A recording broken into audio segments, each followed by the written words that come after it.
immortal stage. To be precise, any breakthrough beyond the true immortal stage incurs a heavenly tribulation. Now that you've broken through to the soul transformation stage, no heavenly tribulation will come. If you doubt it, check your own Yuan baby to see if it has grown into a child. Bernadette nodded in comprehension and followed her second senior sister's instructions. Sure enough, above her Dao lake appeared a child. Her original Yuan baby was gone. Moreover, she felt an even deeper connection to the world around her. A hint of joy flickered across her face as she subconsciously clenched her fists. Cade, Barkley, pray you never cross paths with me again. Otherwise, I will avenge my master. Xiuxian noticed Bernadette's change and playfully pinched her cheek. Little junior sister, you've just broken through. No need to think about so many things right now. Focus on stabilizing your realm first. We can consider other matters once your realm is stable. Okay. Bernadette loosened her fists and sat cross-legged again to consolidate her cultivation. At this moment, 3 graceful figures suddenly appeared beside Bernadette. The 3 women had extraordinary auras, appearing ethereal and beautiful, their beauty unparalleled. Xiuxian's smile widened upon seeing them. Eldest Olive, third Olive, fourth Olive, why have you come? These 3 were naturally Nan Gong Savanang's eldest disciple Julia, third disciple Lu Basimfeng, and fourth disciple Amy. Julia had recently advanced to the ancient stage, Lu Basimfeng was at the mid-true immortal stage, and Amy at the peak of inquiry. At the moment Bernadette broke through, they sensed it and hurried over. Second Olive, little junior sister has now broken through to the soul transformation stage. Of course, I, as the eldest sister, must come to congratulate her. And I, as the third senior sister, must express my congratulations too. And me, though I'm only at the inquiry stage, I also prepared a congratulatory gift for little junior sister. Xiuxian nodded with a smile. It's indeed a joyous occasion for little junior sister. Suddenly, her expression shifted, the smile vanishing and replaced by a murderous intent. Little junior sister's state might lead to the birth of heart demons.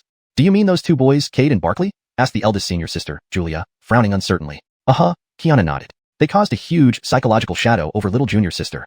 Right after little junior sister broke through, she expressed intense killing intent towards these 2. I fear little junior sister may go mad because of her hatred towards these 2.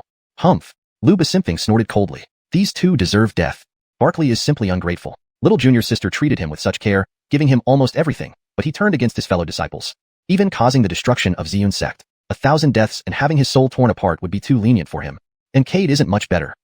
Just because little junior sister didn't give him much attention, he developed resentment and mercilessly tortured and killed her peers. He doesn't deserve to be her junior brother.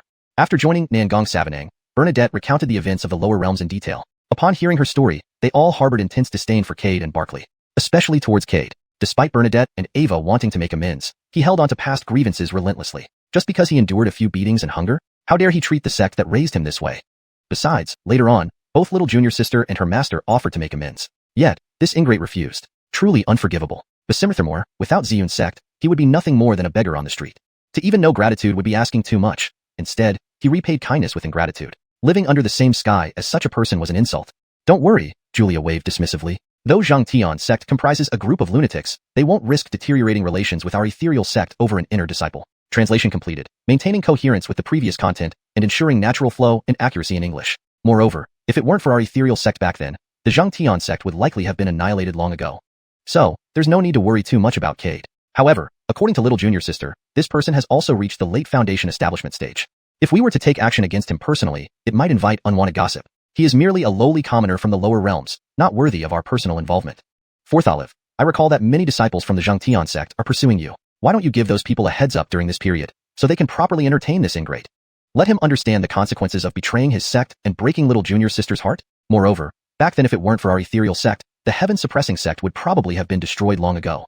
Therefore, there's no need to overly worry about Cade's matter. However, I heard from little junior sister that this person is also at the late core formation stage. If we personally take action against him, it might invite gossip. He's just a lowly commoner from the lower realms, not even worthy of us dealing with him personally. Fourth junior sister, I remember many disciples of the heaven-suppressing sect are courting you. Give that group a call during this period, and let them properly entertain this ingrate. Let him understand the consequences of betraying his sect and breaking little junior sister's heart. Yeah. Xiuxian nodded. I'll talk to them right now. Note, the name Xiuxian seems unusual. It might be better to double-check the original name or keep it as Xiu. Yeah. Amy nodded. I'll speak to them right now. Moreover, if it weren't for our ethereal sect back then, the heavenly suppression sect would likely have been destroyed long ago. Therefore, there's no need to be overly concerned about Cade. However, according to little junior sister, this person is also at the late core formation stage. If we were to take action against him personally, it might invite unwanted gossip. He's just a lowly commoner from the lower realms, unworthy of our direct involvement.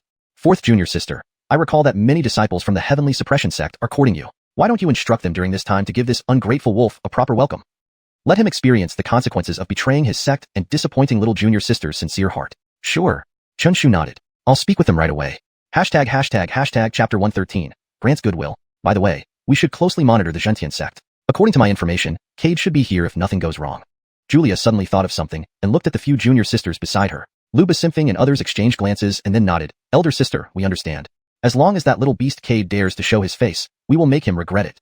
How dare he refuse the apology from our gentle and understanding little junior sister, and even attempt to kill her. If we don't finish him off, it would almost feel like a betrayal of our identity. Luba Simpfing's eyes were full of killing intent. Compared to Barkley, she despised Cade even more. Little junior sister had offered an olive branch, but he rejected it outright. Worse yet, he dared to try to kill one of his seniors. If Cade hadn't fought back against his seniors, Luba Simpfing wouldn't have been this enraged. Cade, the despicable man, had done those despicable things to a few girls, making them targets for everyone. Kindness is taken advantage of. Kindness is trampled upon. If not for little junior sister's strong capabilities, her fate might have been no better. Thinking of this, Luba Simpfing felt her rage towards Cade intensify. She wished she could flay him alive and use his soul to light up the sky. That's enough. We won't tell little junior sister about this for now to avoid causing her mental trauma. She just broke through and is in a crucial period. We can't let these minor issues cause any setbacks for her. As for that little beast Cade, let's capture him first, break his limbs, strip him of his cultivation, and make him the lowest of the low. With Julia's instruction, Xiuxian and the others agreed, nodding with each other and returning to their usual kind demeanor. At the xiuxian sect, Broderick's eyebrows twitched uncontrollably, sensing some impending bad news. He calculated briefly, and the wrinkles on his forehead relaxed, a smile flashing across his face. That little bastard Cade has already arrived in the upper realm. I really look forward to what this boy will do when he reaches the sect. Recalling Cade's personality, a slight smile appeared at the corner of Broderick's mouth. In the lower realm, he had seen how Cade operated. It could only be described with one word: ruthless. Broderick didn't understand why Cade had formed such a personality. Certainly, the incident with the Xiuxian sect left a shadow over him, but it wasn't enough to cause such a drastic change in someone. Forget it. What can't be figured out shouldn't be dwelled on, Broderick chuckled bitterly, shaking his head and disappearing from his seat. This time, he brought 5 people from the lower realm into the xiuxian sect. These 5 were considered prodigies in the lower realm, but after entering the xiuxian sect, they acted as if they had lost their bones, becoming meek and cowardly, making Broderick want to kill them out of frustration. Broderick was deeply frustrated, wondering why he had chosen these failures back then. Because of this, he had faced much ridicule from his enemies within the sect. Now, with Cade's arrival, he was waiting for the boy to restore his reputation. Unable to wait, he wanted to go retrieve Cade immediately. Meanwhile, Cade had just opened his eyes and was startled by the person in front of him. Elder Senior Broderick, why are you here? The corners of Cade's mouth twitched involuntarily as he silently cursed. How did this old man find me here? Could this be the power of an ancient realm expert? However, this saved him a lot of trouble. Boy, since you're already in the upper realm, why haven't you gone to the xiuxian sect? Broderick looked around, slightly frowning. This place was a chaotic graveyard, with graves and coffins scattered everywhere. Though Broderick had killed countless people, being in such an environment made him uneasy. Senior, I've just arrived in the upper realm and didn't know where the xiuxian sect was. Moreover, I nearly became a human cauldron right away. I only just managed to escape. I planned to search for the xiuxian sect after recovering from my injuries, but you came to me instead. Humph. Broderick coldly huffed and grudgingly threw a token from his storage bag to Cade. The force of your destiny is too strong, attracting many people to target you. This pendant can conceal your destiny once you refine it. As long as it's not a prophecy expert, no one can see through it. Playing with the pendant in his hand, Cade frowned slightly. Senior, what exactly is going on? I don't know the details, but just remember you possess great destiny. You may not understand its power yet, but many old monsters know all about it. Everyone wants to take your destiny for themselves. Broderick spoke casually, but his eyes revealed a certain shock. Back in the lower realm, though he could see Cade possess destiny, it wasn't nearly as grand as it is now. Clearly, Cade's destiny changed upon arriving in the upper realm. Recalling the sect records, Broderick was internally horrified. Destiny war. Sequence struggle. Suppressing his thoughts, Broderick didn't wait for Cade to react, grabbing him by the back of the neck and vanishing instantly. Cade felt enveloped in darkness, seeing nothing. Countless tiny blades seemed to slice through his body. He frowned slightly, wanting to ask but hearing Broderick's voice. Bear with it. We'll arrive at the xiuxian sect soon. Sure enough, as Broderick finished speaking, Cade saw a majestic sign ahead. The sign read, xiuxian sect, in large characters. An overwhelming aura emanated from it. Just looking at the sign made Cade's gold core unstable. Moreover, spiritual energy rapidly poured into his body. Within 2 breaths, Cade feared his body would burst from the influx. Here we are at the xiuxian sect. Broderick tapped Cade's forehead lightly. The swelling sensation disappeared instantly. What did you do? Cade stabilized himself and asked Broderick doubtfully. The spiritual energy here is extremely abundant, equivalent to the total spiritual energy of the entire lower realm. Coming here easily could result in absorbing too much spiritual energy and dying. Cade understood. However, he wasn't overly worried. Earlier, if Broderick hadn't acted, the Swallow 9 Abyss technique would have converted the spiritual energy into primal force while using the excess to strengthen his body. I'll take you to process your entry procedures. Broderick glanced at Cade, satisfied with his composure. Walking ahead, Cade hurriedly followed. After an hour, Cade completed all the entry formalities.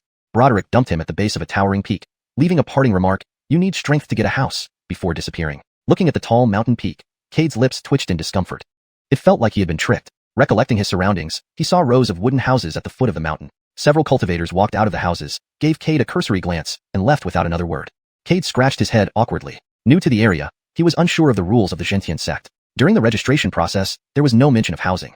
He received a token proving his status as an inner disciple, some clothes, and spirit stones, but nothing else. Elder Senior Broderick. Elder Senior Broderick. Cade called out several times in the direction Broderick left, but receiving no response, he sighed helplessly. This old man is really unreliable, Cade sighed. At least he should have taken me to where I can stay.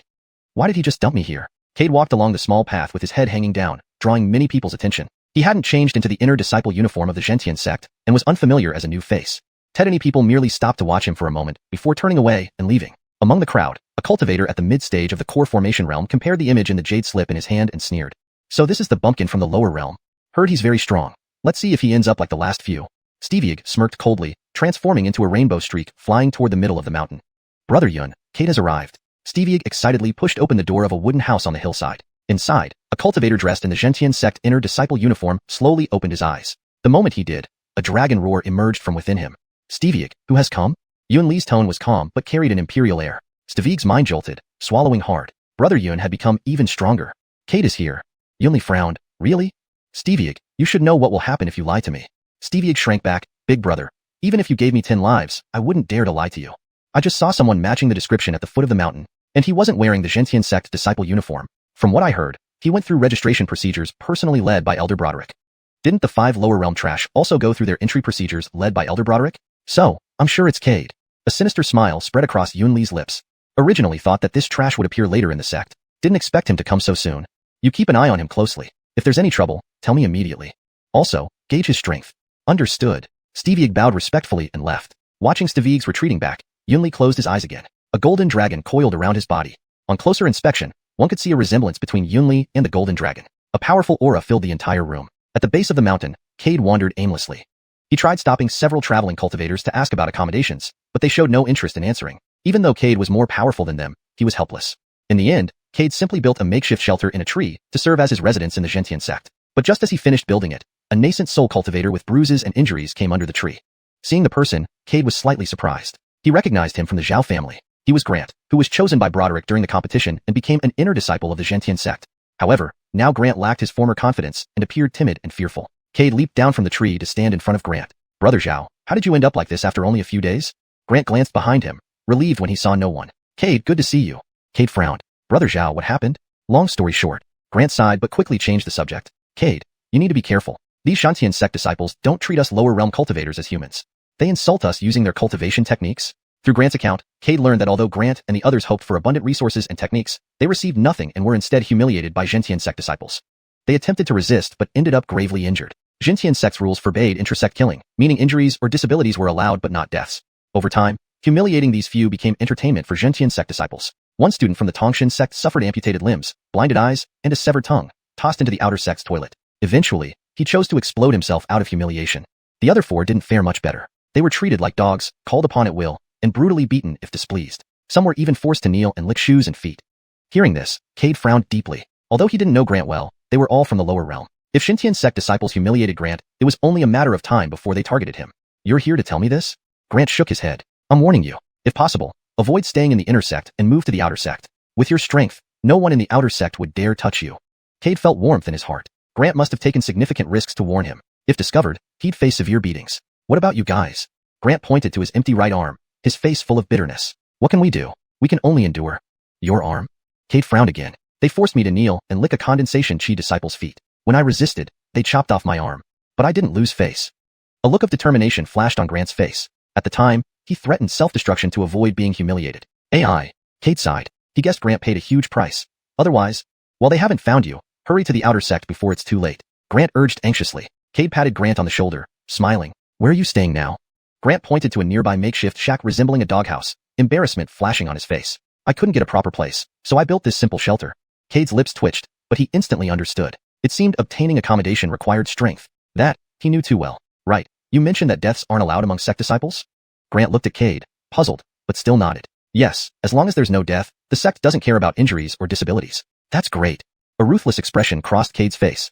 Looking at Cade, Grant felt a sudden bad premonition. He had witnessed Cade's ability to cause trouble, but times were different now, not in the lower realm, without support from Donglai sect. Moreover, Xiuxian sect disciples were incredibly powerful, provoking them might land him in trouble. Cade, Don't act rashly. Grant grabbed Cade's arm urgently. It's fine. Cade patted Grant's arm gently. You may not know my current strength, but I assure you, I'm extremely powerful. Grant's mouth twisted. Just as he was about to continue, a mocking voice sounded behind them. Well, isn't it our fellow disciple Grant? What are you doing at the base of the mountain today? Did the outer sect toilets already get cleaned? Grant's body trembled involuntarily at the voice. Struggling to turn around, Grant instinctively positioned himself in front of Cade, his figure completely blocking Cade from view. Grant was taller than Cade, and now he stood as a shield before him. Hurry up and go. Though terrified, Grant whispered urgently to Cade.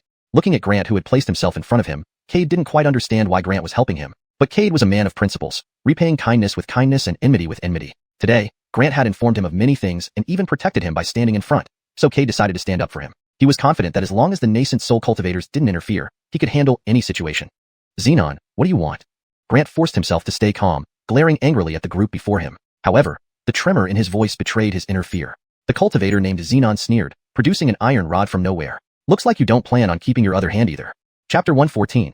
Haley. Grant's body stiffened, a trace of fear flashing across his face. He swallowed hard, his eyes darkening. Yet, he remained rooted in front of Cade, showing no intention of moving away. Cade, quickly leave this place. Once these lunatics get hold of you, there won't be a good outcome. Cade patted Grant on the shoulder, signaling him to step aside. But, Grant stood firmly in front of Cade and spoke in a voice only they could hear. Cade, they have all reached the mid-stage of the nascent soul realm. Neither of us can match them. In my late-stage nascent soul condition, even if I am severely beaten, I can recover in a short time. But it's different for you. You've just reached the peak golden core stage. These people will make sure you can't advance smoothly to the nascent soul stage. Cade looked at Grant with heartfelt gratitude, but then he was speechless. Why didn't this guy believe him? Moreover, during the tournament, he had already shown the strength to contend with nascent soul cultivators. Grant should know this by now, so why was he acting like a stubborn kid? Grant, quickly come over here and kneel down. Otherwise, today I'll break your dog legs. Xenon, seeing Grant standing still, felt extremely angry. A mere low-ranking disciple, daring to defy him, was truly asking for trouble. If he didn't teach him a lesson today, he wouldn't know what was going on. The other disciples following Xenon also frowned, clearly displeased. Grant, I see you've grown quite bold, disobeying senior brother Wang's orders. If you're not disciplined every 3 days, you'll start causing chaos. Don't think we can't deal with you. I'm telling you, Grant, you'd better kneel down and apologize now. Otherwise, we have 100 ways to torment you, until you wish you were dead but can't die. Don't you remember that miserable slave who was turned into a human swine? Do you want the same fate? Grant's face turned paler, his body trembling uncontrollably. Of course, he knew Xenon and his group meant business. If they said they'd turn him into a human swine, they would do exactly that. During this process, since no disciple would die, the heavenly suppressed sect wouldn't intervene. Imagining himself as a mutilated being, Grant trembled even more violently, despair filling his eyes.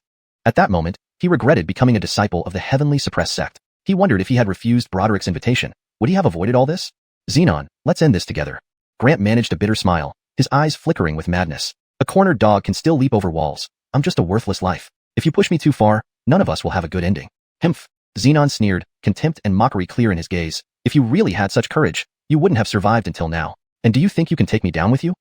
You must be dreaming. With that, Xenon's minions laughed heartily, their gazes even more disdainful towards Grant. His teeth ground together, fists clenching so tightly that nails dug into his palms without him noticing. His eyes blazed with fury but were powerless. He didn't want to fight to the death unless it was absolutely necessary. Moreover, even if he chose to self-destruct, given Xenon's status and defensive artifacts, it would likely be futile. Grant, count to 3. If you don't come forward and kowtow to beg for mercy, you will suffer greatly. Xenon rhythmically tapped his iron rod on the ground while his gang watched expectantly, confident Grant would bow and apologize. Grant gritted his teeth until they cracked without feeling it. Staring fiercely ahead, he finally sighed deeply, loosening his fists. His energy seemed drained in an instant. Cade, quickly leave. Go to the outer sect. It's safer there. We've lost our dignity and are now trampled upon at will by heavenly suppressed sect disciples. Don't become one of us. Your talent is good, cultivate well, and strive to reach the nascent soul stage early. When that day comes and you have the strength, if you want revenge, come find this bunch inside the sect. Grant's tone was sad and helpless. Why are you in such a rush? Cade grabbed Grant's shoulder, sighing helplessly. I haven't even made a move. How can you say I can't match them? But you're only at the peak golden core stage. How could you possibly contend with mid-stage nascent soul cultivators? And they're all nascent soul stage. Grant's eyes brimmed with sorrow. It's fine. Cade smiled and threw an infant soul from his storage bag to Grant. I saw your internal injuries are severe. Eat this infant soul. It should help you recover quickly. Seeing the infant soul in his hand, Grant's lips twitched involuntarily. Why did Cade have an infant soul in his storage bag? And he handled it so proficiently. Stop staring. Quickly eat it. Cade patted Grant on the shoulder, stepping forward. Who are you, boy? Xenon frowned, looking at Cade. I'm the one who will kill you. Cade stretched his joints, smiling at Xenon and company. You? Kill me? It sounded like a great joke to Xenon and his gang, who burst into laughter. A peak golden core cultivator wants to kill me? Have you woken up yet? Oh, from your attire, you must be a low-ranking newcomer from the lower realms. No wonder you're so reckless. I'll tell you, I'm already mid-stage nascent soul. Just you, wanting to kill me? Dream on. Soon, I'll make sure you beg for death but can't die. Laughing heartily, Xenon gave a subtle nod to his minions. 6 nascent soul cultivators grinned maliciously and lunged at Cade with fierce attacks, obvious lethal moves. They were filled with disdain and glee, having already planned how to torture Cade. Cade smiled coldly. Cade, quickly move aside. You're no match for them, Grant instinctively interjected, once again blocking Cade's path. But the next moment, a powerful force sent Grant flying before he could react. Brother Grant, I can handle these few. He broke your arm. Today, I'll repay them in blood. Cade tossed Grant aside, forming seals swiftly with both hands. A dragon's roar erupted from within him. The heaven suppression technique. Under everyone's astonished gazes, a massive green dragon, conjured by the heaven suppression technique, roared toward the 6 attackers. The 6 assailants paid little heed to the charging green dragon. After all, how strong could a heaven suppression technique from a peak golden core cultivator be? The heaven suppression technique. They instinctively used the heaven suppression technique simultaneously, summoning 6 green dragons that lunged at Cade. However, when their 6 green dragons appeared, the crowd's expressions changed. Their green dragons looked tiny compared to Cade's enormous one. With a roar, Cade's green dragon shattered the others into streams of light. The 6 assailants' faces paled as they tried to dodge, but it was too late. Ah! Pooh! A series of agonized screams echoed as the 6 individuals simultaneously spat out mouthfuls of blood. Each of their chests bore a gaping hole the size of a bowl, exposing shattered internal organs, blood streaming profusely. Cade sneered coldly, appearing instantly before them. I thought you were strong, but now it seems that's not the case. You. The cultivator closest to Cade struggled to lift a finger at him. In the next second, Cade grabbed him by the throat, his smile growing more terrifying. Boy, how dare you! Xenon snapped back to his senses, roaring as he teleported towards Cade with an attack. Ignoring Xenon, Cade quickly crushed this cultivator's throat and stripped him of his cultivation base. The young-looking cultivator instantly turned old, his vitality rapidly fading, and within moments, he would be dead. You are courting death. Enraged, Xenon pulled out a long saber and slashed toward Cade's head. Sensing the intense blade energy, Cade remained standing still. Xenon was overjoyed, thinking his intimidating presence had frozen Cade in place. As the blade was about to slice down on Cade, he moved. In an instant, Cade used the injured cultivator as a shield in front of himself. Blood spurted out, and a decrepit head rolled to the ground. Well, looks like you violated the sect's rules by killing your fellow disciple. Cade tossed the headless corpse aside, staring mockingly at the furious Xenon. You're talking nonsense. Xenon's lips trembled as he looked at the corpse. He knew better than anyone what violating the xiuxian sect's rules entailed. Once, when he first broke through to Foundation Establishment, a core formation senior brother accidentally killed a fellow disciple. The punishment was 50 lightning whips, which shattered the senior brother's golden core. If not for timely treatment, he might have perished then and there. Now, just recalling that incident sent chills down his spine. But now, he glared at Cade, eyes blazing with anger. Don't twist things around here, Cade said, approaching the remaining severely wounded cultivators and stripping them of their cultivation bases one by one. Their youthful appearances aged rapidly, vitality draining away, ensuring they would die within hours. This didn't concern Cade. After all, they weren't killed directly by him but rather due to life force depletion, unconnected to him. The xiuxian sect couldn't hold him accountable. Xenon watched helplessly as his followers turned into elderly men, pain gnawing at his heart. He wanted nothing more than to cut Cade to pieces right now, but he couldn't. Who knew what Cade would do next? One wrong move and he might end up mistakenly killing another fellow disciple, leading to an irreparable situation. Who are you, boy? Xenon demanded, glaring at Cade. Cade appeared very unfamiliar, likely a newcomer, especially given his connection with Grant, who was from the lower realms. Yet, how did this boy suddenly emerge with such terrifying strength? To possess a basimal circle core formation stage cultivation base and slaughter 6 nascent soul realm cultivators, Xenon couldn't even be sure he could do it. Still don't recognize me? Cade smiled and shook his head. Remember this, I am Cade. With those words, Cade appeared before Xenon. Without waiting for a reaction, Cade's fist struck Xenon's abdomen squarely. An excruciating pain spread throughout Xenon's body. Pooh! Xenon spat out bitter bile, clutching his abdomen as he writhed in agony on the ground. So weak. Cade kicked Xenon's face, sending teeth flying out of his mouth. Brother Grant, come over and give this boy a lesson. Grant stared dumbfounded at Cade, utterly shocked. Strong. So incredibly strong. Could someone at basimal circle core formation really be this powerful? Brother Grant, what are you waiting for? Come over, Cade urged, noticing Grant's hesitation. Oh, okay, coming. Realizing this, Grant devoured the nascent soul infant without delay and teleported to Cade's side. Here, deal with this guy. Cade kicked Xenon in the chest, the crisp sound of bones breaking reverberating through the air. Xenon spat out more blood, his eyes filled with murderous rage. Is this really wise? Grant felt uneasy, knowing Xenon had many allies who would seek revenge. Don't worry, I'm here. Cade calmly replied and, in front of everyone, grabbed Xenon by the hair, lifting him up. I hate it when people look at me like that. Cade raised his hand and brutally gouged out Xenon's eyeballs. Ah! Xenon screamed like a pig being slaughtered. Little brat, I'll take your life. Still defiant?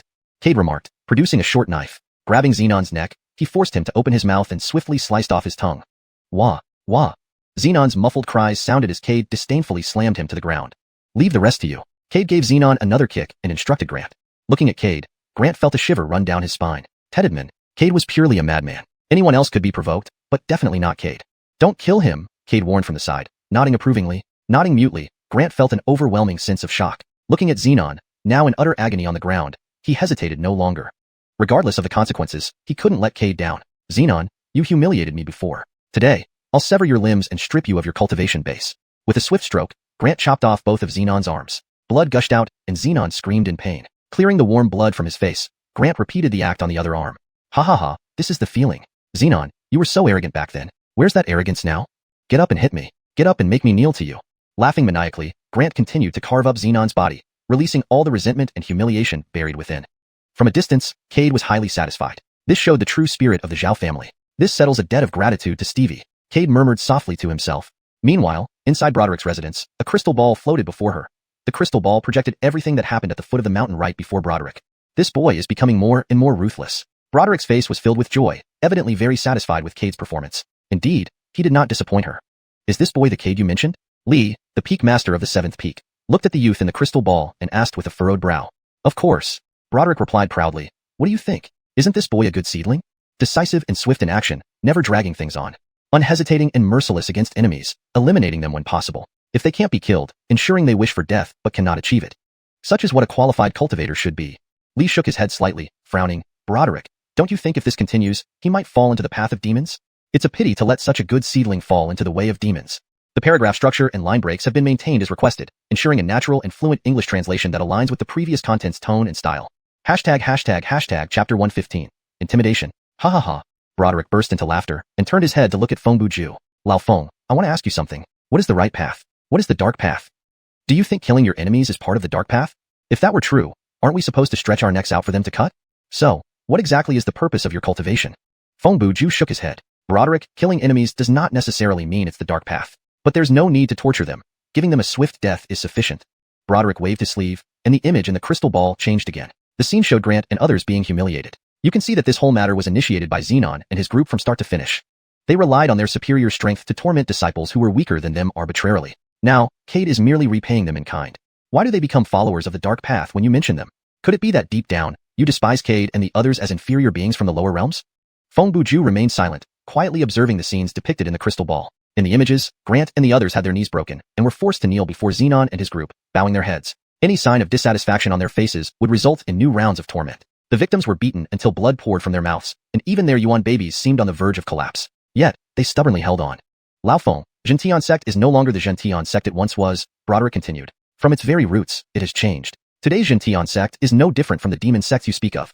Broderick, be careful with your words. Feng Buju interrupted him. Some things should be said, and some should not. As an elder of the Xiuxian sect, you should know this. Ha ha ha. Broderick laughed again. You reminded me. I am still an elder of Xiuxian sect. In the next second, the smile on Broderick's face vanished, replaced by a cold hatred. What exactly happened in the Battle of Destiny? Upon hearing this familiar yet unfamiliar name, Feng Buju's pupils constricted, and a hint of murderous intent flashed in his eyes towards Broderick, but it quickly disappeared. This is not something you need to know. If you want to live a few more years, don't inquire about it. Feng Buju stood up and gently waved his hand. Cade's face reappeared in the crystal ball. Entering Xiuxian sect and acting so arrogantly needs a lesson. Without waiting for Broderick to respond, Feng Buju vanished. Watching Feng Buju's retreating figure, Broderick's smile finally dissipated, replaced by a look of murder in his eyes. You all scheme against the heavens and everyone else, but are you not afraid of being caught in your own schemes? With a playful grin, Broderick disappeared from the room. ##### mountain foot. Xenon lay battered beyond recognition at the foot of the mountain. Yet, Grant felt it was still not enough. After severing Xenon's limbs, he proceeded to cut off his ears and nose, pulling out his teeth one by one. Within less than an hour, Xenon was barely clinging to life. Cade watched the scene unfold, thoroughly entertained. Suddenly, his eyebrows twitched wildly, and he hurriedly stood up. Brother Grant, quickly strip him of his cultivation. Grant was taken aback and looked at Cade questioningly. Someone is coming, and they are very powerful. Okay. Grant wasted no time and immediately stripped Xenon of his cultivation. Cade's intention was clear.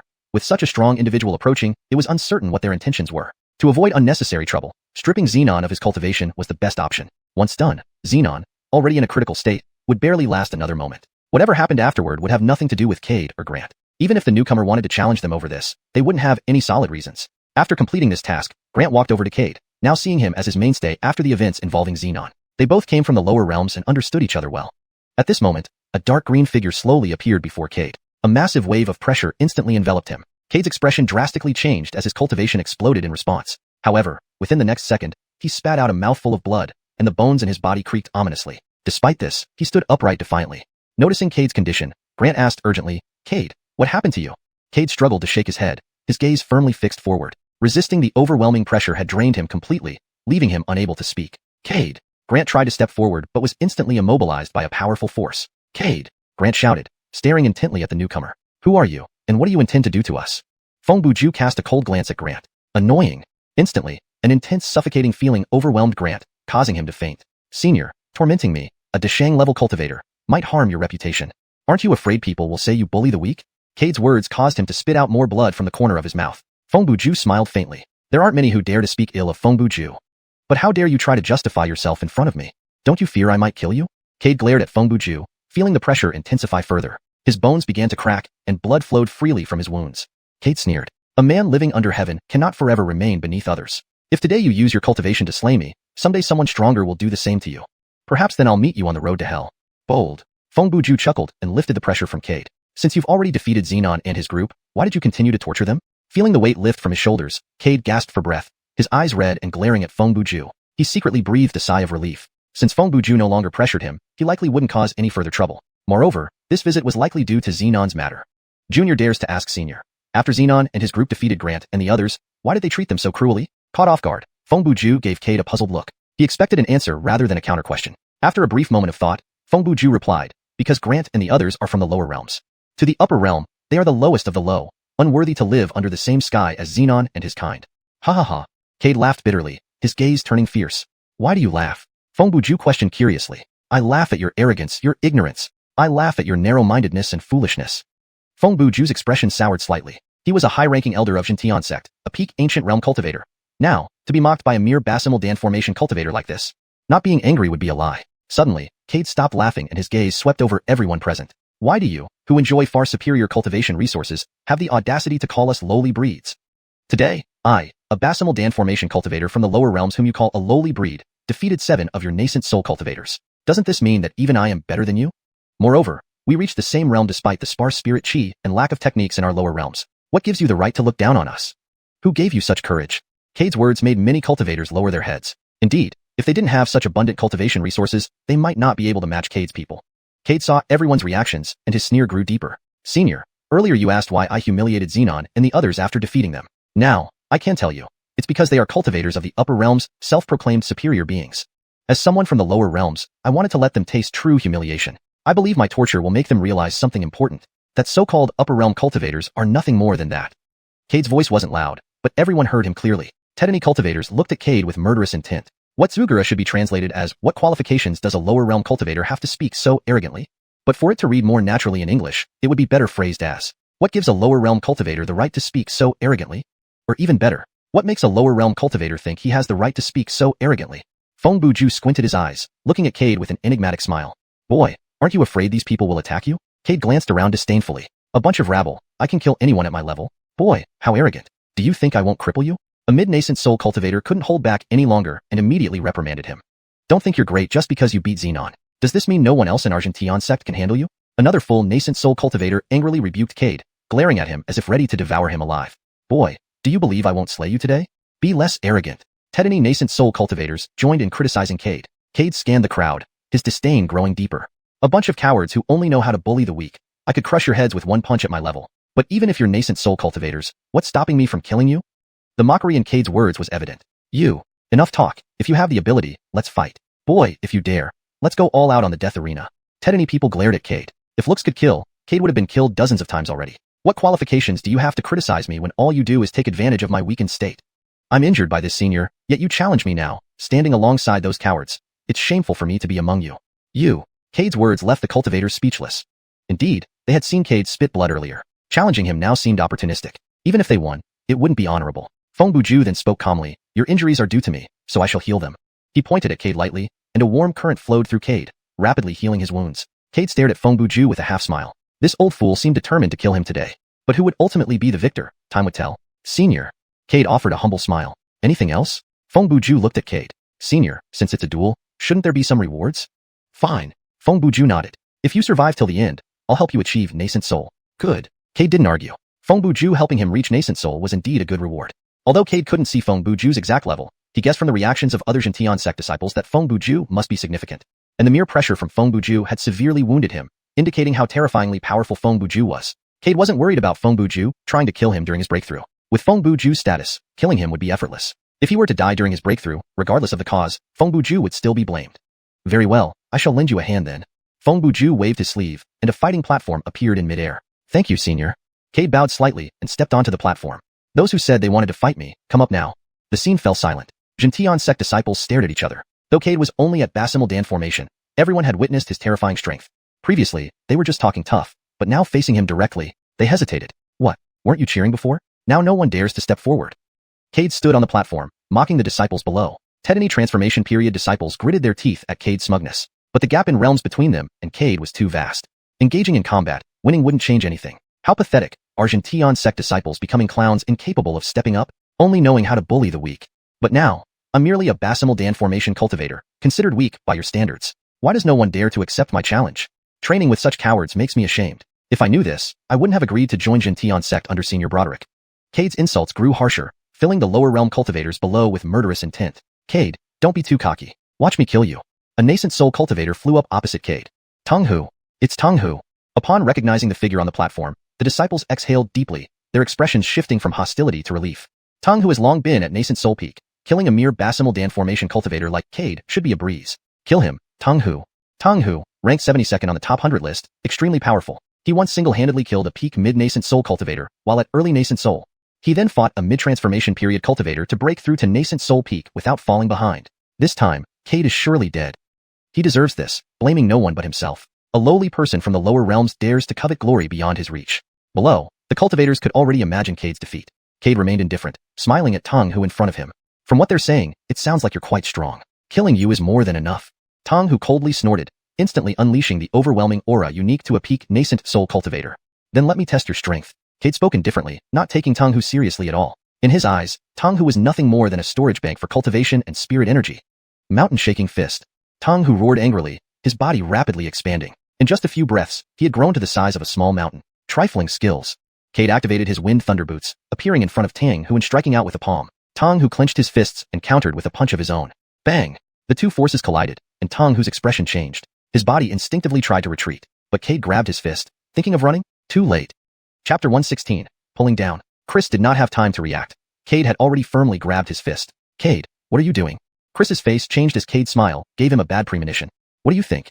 Cade no longer hesitated and quickly channeled the Swallow Heaven 9 Abyss technique. Under everyone's astonished gaze, Chris's massive body instantly withered. The speed at which it happened was so swift that Chris didn't even have time to react, already becoming a dried corpse. The other disciples gasped, looking at Cade with awe and fear.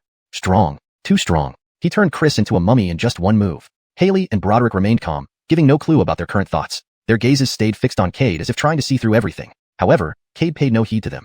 With a quick motion of his hands, an enormous cauldron appeared behind him. The temperature around him dropped rapidly as the 10,000 souls cauldron appeared. The screams of spirits echoed intermittently, revealing numerous grotesque faces. Upon seeing this scene, the cultivators couldn't help but draw in cold breaths and instinctively moved away from the platform. Cade was a madman indeed, to use so many souls to refine the 10,000 souls cauldron. Moreover, the quality of this cauldron didn't seem low. They definitely did not want to become brothers inside the cauldron. Observing all these expressions, Cade sneered. He swiftly extracted Chris's soul and threw it into the 10,000 souls cauldron. Ah, Cade, I will kill you. Cade, I hate you. Such actions will bring heavenly retribution. Cade, I admit my mistakes, let me out. Cade, we are fellow apprentices, you cannot treat me like this. Chris's mournful cries incessantly came from the 10,000 souls cauldron, yet he was immediately engulfed by 10,000 souls and quickly became one of them. To replace all the souls in the 10,000 souls cauldron with nascent soul realm souls, who knows how long it would take, Cade muttered helplessly. In the cauldron were nearly 70,000 souls, only a small percentage of whom were at the nascent soul stage. Most were at the core formation or foundation building stage. Even fewer were at the deity transformation realm, only Gloria. Refining a true 10,000 souls cauldron would be arduous. Suppressing his thoughts, Cade turned to look at the crowd below. Who else wants to challenge me? As soon as the words left his mouth, the cultivators present went silent as cicadas in winter, all lowering their heads, afraid of making eye contact with Cade, lest they become his next challenger. Sighing inwardly, Cade realized showing too much strength scared everyone away. It seems Xiuxian sect is nothing special, lacking anyone worth fighting. Contempt filled Cade's face as he continued to taunt them. His words were intentionally harsh, designed to enrage these Xiuxian sect cultivators. If it were anyone else, they would likely have already rushed forward to battle Cade. Yet now, the many disciples stood like students under reprimand, heads bowed, not daring to breathe loudly. A bunch of cowards, none dare come out to challenge me. You call yourselves upper world cultivators, boasting of noble status? Looks like you're just cowards. Really, what do you pride yourself on? What qualifications do you have to show arrogance before me? You are the weakest, most incapable cultivators I've ever seen, even less capable than a mortal woman. Standing atop the platform, Cade cursed endlessly. Below, the nascent soul cultivators lowered their heads, not daring to meet Cade's eyes. Clenching their fists tightly, they gnashed their teeth in anger. Though boiling with rage internally, they knew they were no match for Cade. Should they challenge him now, they'd end up as part of the 10,000 souls cauldron. Cade, you wait. One day, you will pay a heavy price. Let him be arrogant for now. When I master the heavenly rank cultivation method, I'll take your life for sure. Himph, I'm feeling unwell today, and don't wish to compete with you. Tetany cultivators consoled themselves in this manner, preventing them from losing rationality due to anger. On the platform, Cade's cursing left him parched, but no one dared step forward. I've been so insulting. Why still no one dares to come up? They say xiuxian sect honors strength and never allows insults. Why is it different now? Puzzled, Cade prepared to leave the platform when a phoenix cry resounded in the distance, followed by a young girl's furious scolding. What a rampant boy. Today, this holy maiden will make you truly feel despair. My xiuxian sect is not something you can insult. The girl's voice, like clear ringing bells, was quite pleasant, warming the hearts of those who heard it. Below, many xiuxian sect disciples' faces lit up upon recognizing her. Sister Linger. Sister Linger is here. Why should this boy remain rampant? Humph. Though Sister Linger is also a great basimilness of core formation, she is our first peak holy Tettyaiden, immensely powerful and can slay nascent soul great basimilness cultivators.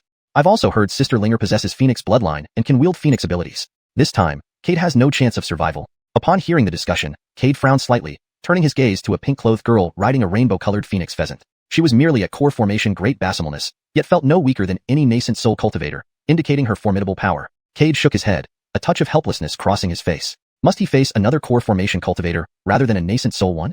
Initially hoping to slay more nascent soul cultivators of xiuxian sect to enhance his 10,000 souls cauldron, Cade saw now that it might need more time. Seeing Cade shake his head, Sharon coldly harumphed, despising him even more. Earlier, he wasn't so arrogant. Afraid now? Too late. Clearly misunderstanding Cade's action, Sharon assumed he was intimidated by her presence and regretted insulting xiuxian sect. Cade, kneel and kowtow to me 3 times and admit inferiority to our xiuxian sect cultivators. Only then may you live another day. Otherwise, next year on this day will be your death anniversary. A chilly expression covered Sharon's beautiful face, as if ready to strike should Cade refuse. Below, xiuxian sect cultivators showed excitement. Kill this audacious boy. Let him know our xiuxian sect isn't to be trifled with. Yes, Sister Linger must flay him alive, dismember him, to assert xiuxian sect's prestige. Kill him, a lowborn from the lower realms. How could he dare provoke us, truly ignorant? Previously timid cultivators now verbally attacked Cade, wishing Sharon would execute him instantly. Sharon nodded happily to them, saying, rest assured, fellow sect members, today I will slay him and let him know xiuxian sect isn't a place to speak ill of. Earlier, this rogue seemed uneasy upon seeing me arrive, clearly beginning to reconsider. Translation maintained paragraph structure, tone, and style consistent with previous content while ensuring natural and fluent English. Junior sister, I am absolutely certain that I can slay this person. Sharon's voice was loud and clear, heard by everyone present. The faces of the xiuxian sect disciples below were filled with even greater excitement, as if they could already see Cade being slain. Cade's lips twitched slightly, feeling disdain. Was this girl's brain not functioning properly? Who gave her the guts to make him kowtow 3 times? Moreover, when had he shown any sign of fear? So, what do you say? Sharon placed her hands on her hips, looking extremely domineering. I'm giving you a chance now. If you don't know your place, don't blame me for being unfriendly today. Cade glanced at Broderick below the platform. Sharon seemed to be some kind of holy maiden. Killing her might bring trouble, right? There was no need to guess. It was clear that becoming a holy maiden implied a very noble status and likely had powerful backers. With no powerful backing of his own, Cade feared that killing her might invite serious retribution. However, after hearing Broderick and Haley's conversation earlier, Cade sensed that these two did not get along well, and Broderick seemed to favor him somewhat. Therefore, he turned his gaze toward Broderick. Broderick, seemingly noticing Cade's gaze, nodded slightly. Cade's heart soared upon seeing this nod, interpreting it as approval to proceed. Below, Broderick was left speechless, cursing Cade's ancestors up and down. Was this little devil really not a reincarnation of a Death Star? Why did he want to kill everyone he met? And more importantly, this was the holy Tettyaiden of First Peak and the disciple of old Toxin Ouyang. Killing her would surely bring trouble from that old fiend. Broderick sighed helplessly, but just as he was about to shake his head, Cade withdrew his gaze, eyes filled with excitement. Broderick inwardly cursed again, realizing that Cade had misinterpreted his nod, which was a habit he had every time he sighed. Just as he was about to stop Cade, the latter roared angrily on the platform. Little girl, I'll give you a chance to live. Kneel down and kowtow 3 times while loudly admitting your mistake, and I may spare your life. Otherwise, I will definitely kill you today. Cade's voice was full of mockery. You are asking for death. Sharon's face darkened. She lightly patted her 7-colored phoenix pheasant, summoning a 7-colored longsword into her hand instantly. Her power surged, unleashing a terrifying pressure equivalent to that of a nascent soul cultivator, sweeping across the entire platform. The numerous cultivators below all changed expression, but their excitement grew even stronger. The stronger Sharon's aura became, the lower Cade's chances of victory seemed. Bushido tricks. Cade sneered coldly and, without hesitation, struck with a thunderous punch. A fierce wind followed, accompanied by a faint sound breaking through the air. Lightning was visibly crackling around his fist. Sharon's face changed once again, and she rapidly retreated backward. However, Cade's speed increased accordingly. In just 2 breaths, he was already in front of her. How dare you? Sharon blocked hastily with her sword held defensively in front of her chest. A loud collision resounded. The 7-colored longsword bent inward, and the lightning from Cade's fist surged forth violently. Sharon spat out a mouthful of blood, retreating rapidly, eyes filled with disbelief. How was this possible? This man was only from the lower realms and should not possess such formidable strength. But furthermore, his punch contained heavenly tribulation power. Impossible. It must be false. Sharon seemed to lose focus momentarily. Cade chuckled softly, marveling at her audacity to zone out during a fight with him. He concluded that not killing her today would do injustice to his strength. Suppressing his thoughts, Cade summoned the axe of creation and swung it fiercely. A black crescent moon shape tore towards Sharon at blinding speed, striking her before she could react. You! Blood gushed uncontrollably from her mouth as she tried to speak. Ah! A female disciple shrieked. Everyone's faces turned pale. A huge wound ran from Sharon's left shoulder to her right chest, splitting her body in 2. She stared blankly, her vitality fading away. Her split body fell heavily onto the platform. Before anyone could react, Cade appeared beside Sharon, extracting her soul and throwing it into the 10,000 souls cauldron. No! Broderick and Haley exclaimed simultaneously, sending an immense aura towards Cade, trying to prevent him. But it was too late. By the time they reacted, Sharon's soul had already merged into the 10,000 souls cauldron, becoming one with the countless souls within. Cade, you have caused great disaster. Broderick stormed over to Cade, stomping his feet in frustration, never imagining that Cade would be so audacious as to kill the holy Teddyiden of First Peak. But furthermore, using her soul to refine the 10,000 souls cauldron gave her no chance of revival. Had her soul remained intact, an ancient realm powerhouse could have revived her. Seeing the blank expression on Sharon's soul in the cauldron, Broderick wanted to tear Cade apart. Senior, what happened? Cade feigned confusion. What happened? Broderick glared at Cade irritably, regretting having recruited him. You killed the holy Teddyiden of First Peak. What do you think happened? Now, even if I wanted to protect you, there's nothing I can do. Cade's lips twitched, standing stunned. Didn't you tell me to kill her? Now that I've done it, why are you denying it? Cade, this time you've truly caused big trouble. Haley also sighed helplessly. First Peak Tedister Emiliano dotes on his junior disciple. He doesn't allow anyone to bully her. Moreover, this old fellow is notorious for being overly protective. You killed his darling in front of everyone. With my understanding of First Peak Tedister, he won't let you off. Cade frowned, looking at both elders. Even both seniors cannot resolve this? Humph, there's no way. Broderick burst into curses, unwilling to deal with that lunatic. Haley also shook his head helplessly. This matter falls entirely on you since you're the one who did it. If you hadn't refined her soul, there might have been room for negotiation. Now, even the great immortals wouldn't be able to help. Cade gnashed his teeth. So, the moment trouble comes, both of you try to pass the buck. Dream on. You told me to kill her, and now you're pushing all the blame on me. No way. Seniors, since it has happened, I'm washing my hands off everything else. If the Peak Master of First Peak comes seeking revenge, I'll just say that you two told me to kill her, Cade said. Upon these words, Haley and Broderick's expressions changed. Their gazes now filled with killing intent as they looked at Cade. Cade sure had some nerve, actually trying to drag them into this mess. Although both were ancient realm cultivators, neither could match Adamar in terms of strength. You dare. Haley's voice was icy cold, and a vast pressure locked onto Cade instantly. Cade shrugged indifferently. Seniors, don't forget who built this arena, and who tacitly approved such a life or death match. Moreover, as ancient realm powerhouses, you two had the capability to stop me from killing the holy Teddyiden of First Peak, but chose not to. Do you think the Peak Master of First Peak will believe you weren't involved? The tone and style remain consistent with the previous text. The paragraph structure and line breaks have been maintained as requested. Chapter 117. Transaction. Cade's words struck a heavy blow to Haley and Broderick's hearts. Indeed, it would have been easy for two ancients cultivators like them to stop a core formation realm cultivator. However, they not only failed to prevent the tragedy but watched helplessly as Chao Linger was slain by Cade. Upon hearing of his disciple's death, old Tedden Emiliano would undoubtedly go mad. At that point, he wouldn't consider anything else and would believe everything he hears. Moreover, they had indeed proposed the tournament. Even if they tried to argue otherwise, there was no way out. So many witnesses were there. Haley and Broderick stared at Cade with sinister looks on their faces. They never imagined things would spiral out of control in this direction. Of course, there was still a way out. If they killed Cade now, all problems would be solved. Seeing the sinister look in both men's eyes filled with murderous intent, Cade smiled faintly. Both seniors, don't think about killing me. Though killing me would reduce many troubles, will things really go as you plan if you kill me? A flash of confusion passed through Haley and Broderick's eyes. They couldn't understand what Cade was up to. Suddenly, Cade shouted as he manipulated his cultivation energy. I have 3 imperial rank techniques which have never been revealed before. Upon hearing this, the expressions of Haley and Broderick changed drastically. The way they looked at Cade changed too. What a bold boy. He indeed dared. Using imperial rank techniques to rally other strong cultivators. Undoubtedly, Cade's method was effective. Almost instantly after he spoke, several terrifying energies soared from the forbidden area. These auras were just as powerful as Haley and Broderick's. Peak ancient realm cultivators. Haley and Broderick looked gloomy. After a while, they said with 4 smiles, Cade, well done. Cade flashed a shy smile. Thank you, predecessors. If it weren't for your presence, I wouldn't need to do this, he added. Don't even think about killing me to get those 3 imperial rank techniques. Only I can open my storage bag. Once I die, its contents will explode immediately. No one gets anything.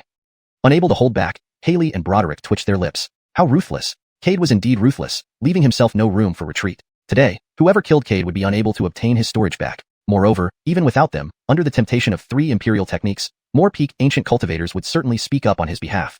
3 previously unrevealed imperial rank techniques were irresistibly tempting to peak ancient cultivators.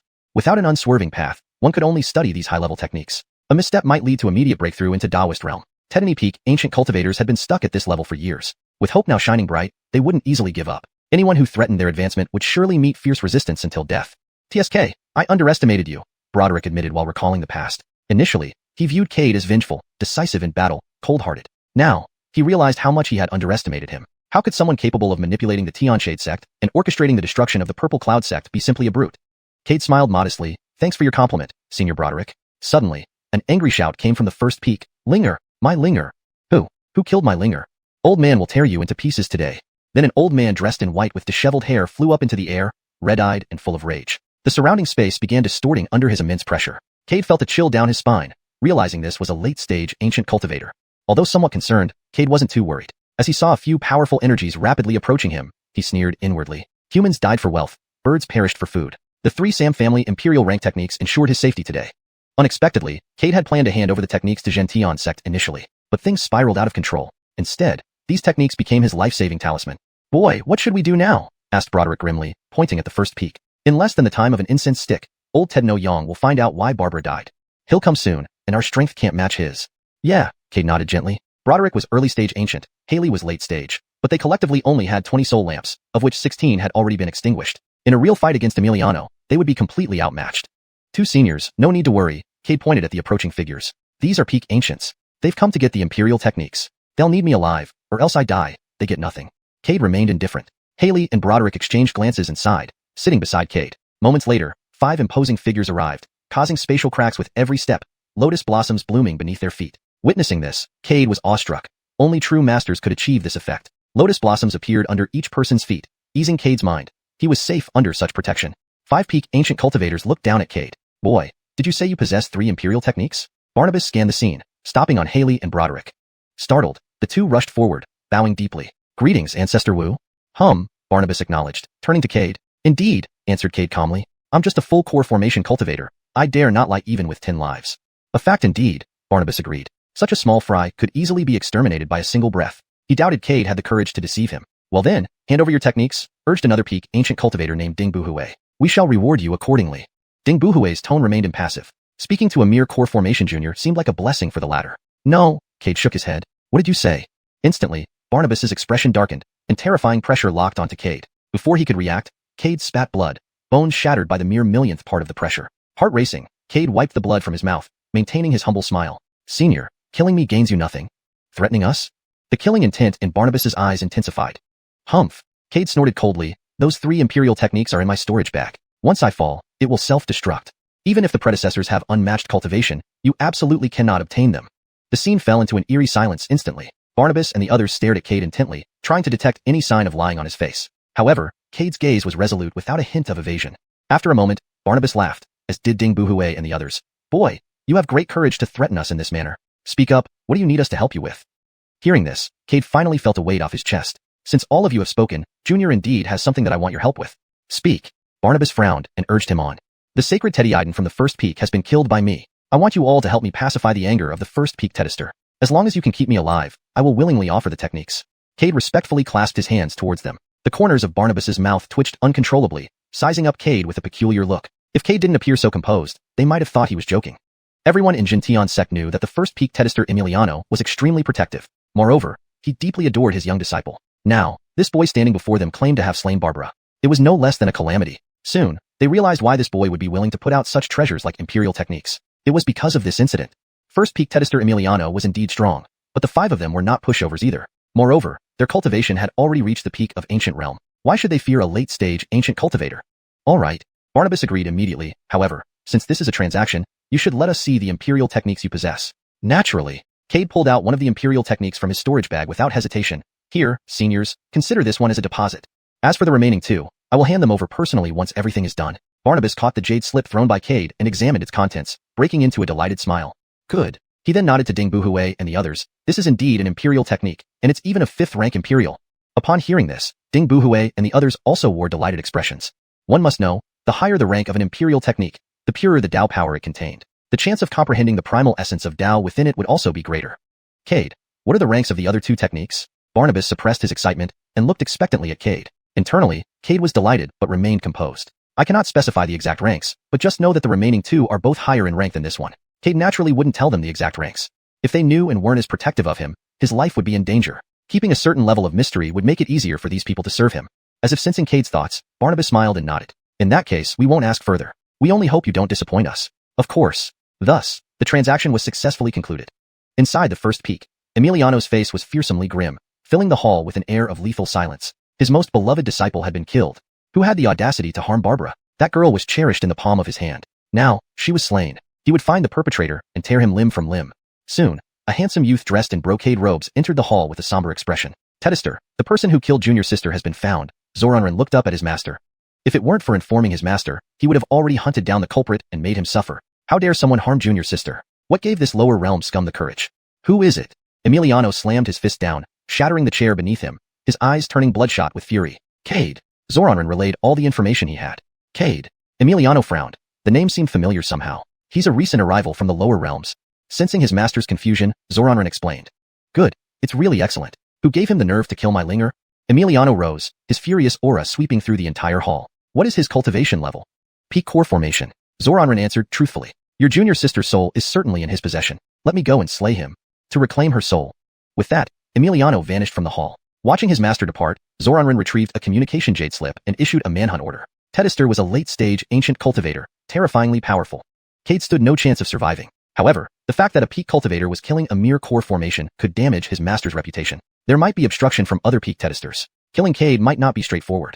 Therefore, he had to plan a backup. If Detested couldn't slay Cade, Emiliano moved swiftly through the air, quickly detecting Cade's presence. Without hesitation, he disappeared from sight. In mere moments, he appeared before Cade, staring at him with icy coldness, his murderous intent almost palpable. As for Haley, Broderick, Barnabas, and the others, they were completely ignored. All Emiliano wanted was to swiftly kill Cade, avenge his disciple, and reclaim her soul. Anyone else was unworthy of his attention. Cade lifted his head to see the sudden appearance of the first peak Detester, feeling a wave of dread. If he hadn't cooperated with Barnabas and the others, he would have no chance today. Grateful for his alliance with the Chu family while acknowledging their fate, Cade silently thanked them.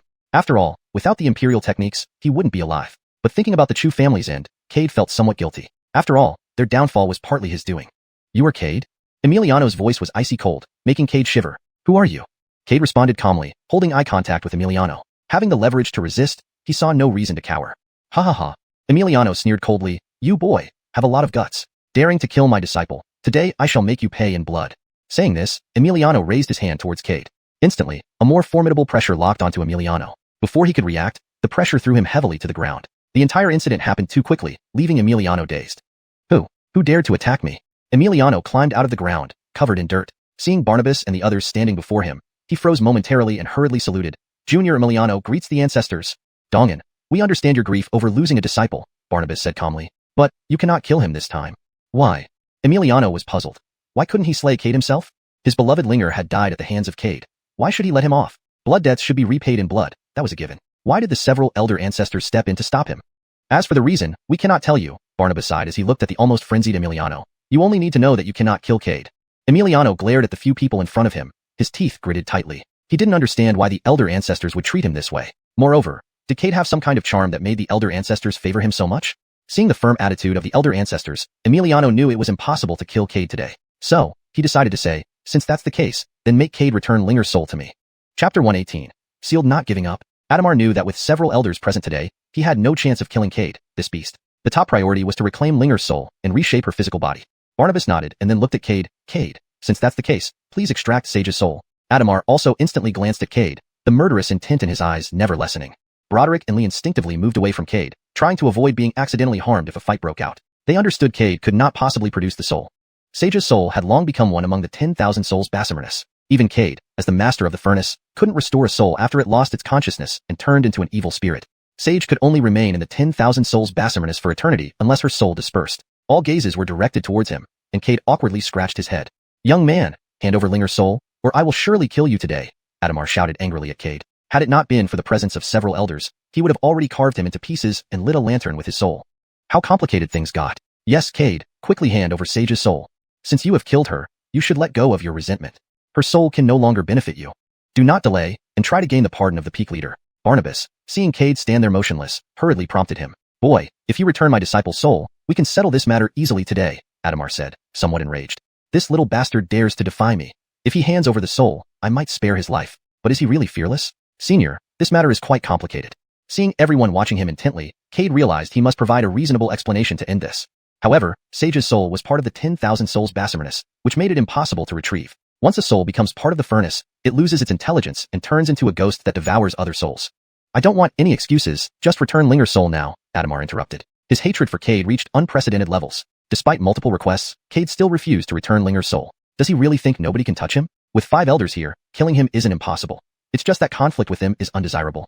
Return Sage's soul immediately. Barnabas also showed displeasure on his face. Why does this boy hesitate? Has he destroyed Sage's soul? The thought made Barnabas break into cold sweat. As long as the soul remains intact, they can revive Sage in a short time with Adamar's strength. That was why Adamar had refrained from acting. He wanted to revive his disciple. But if Cade destroyed her soul, Adamar would go mad today. If it came to a battle, it would create mortal enemies.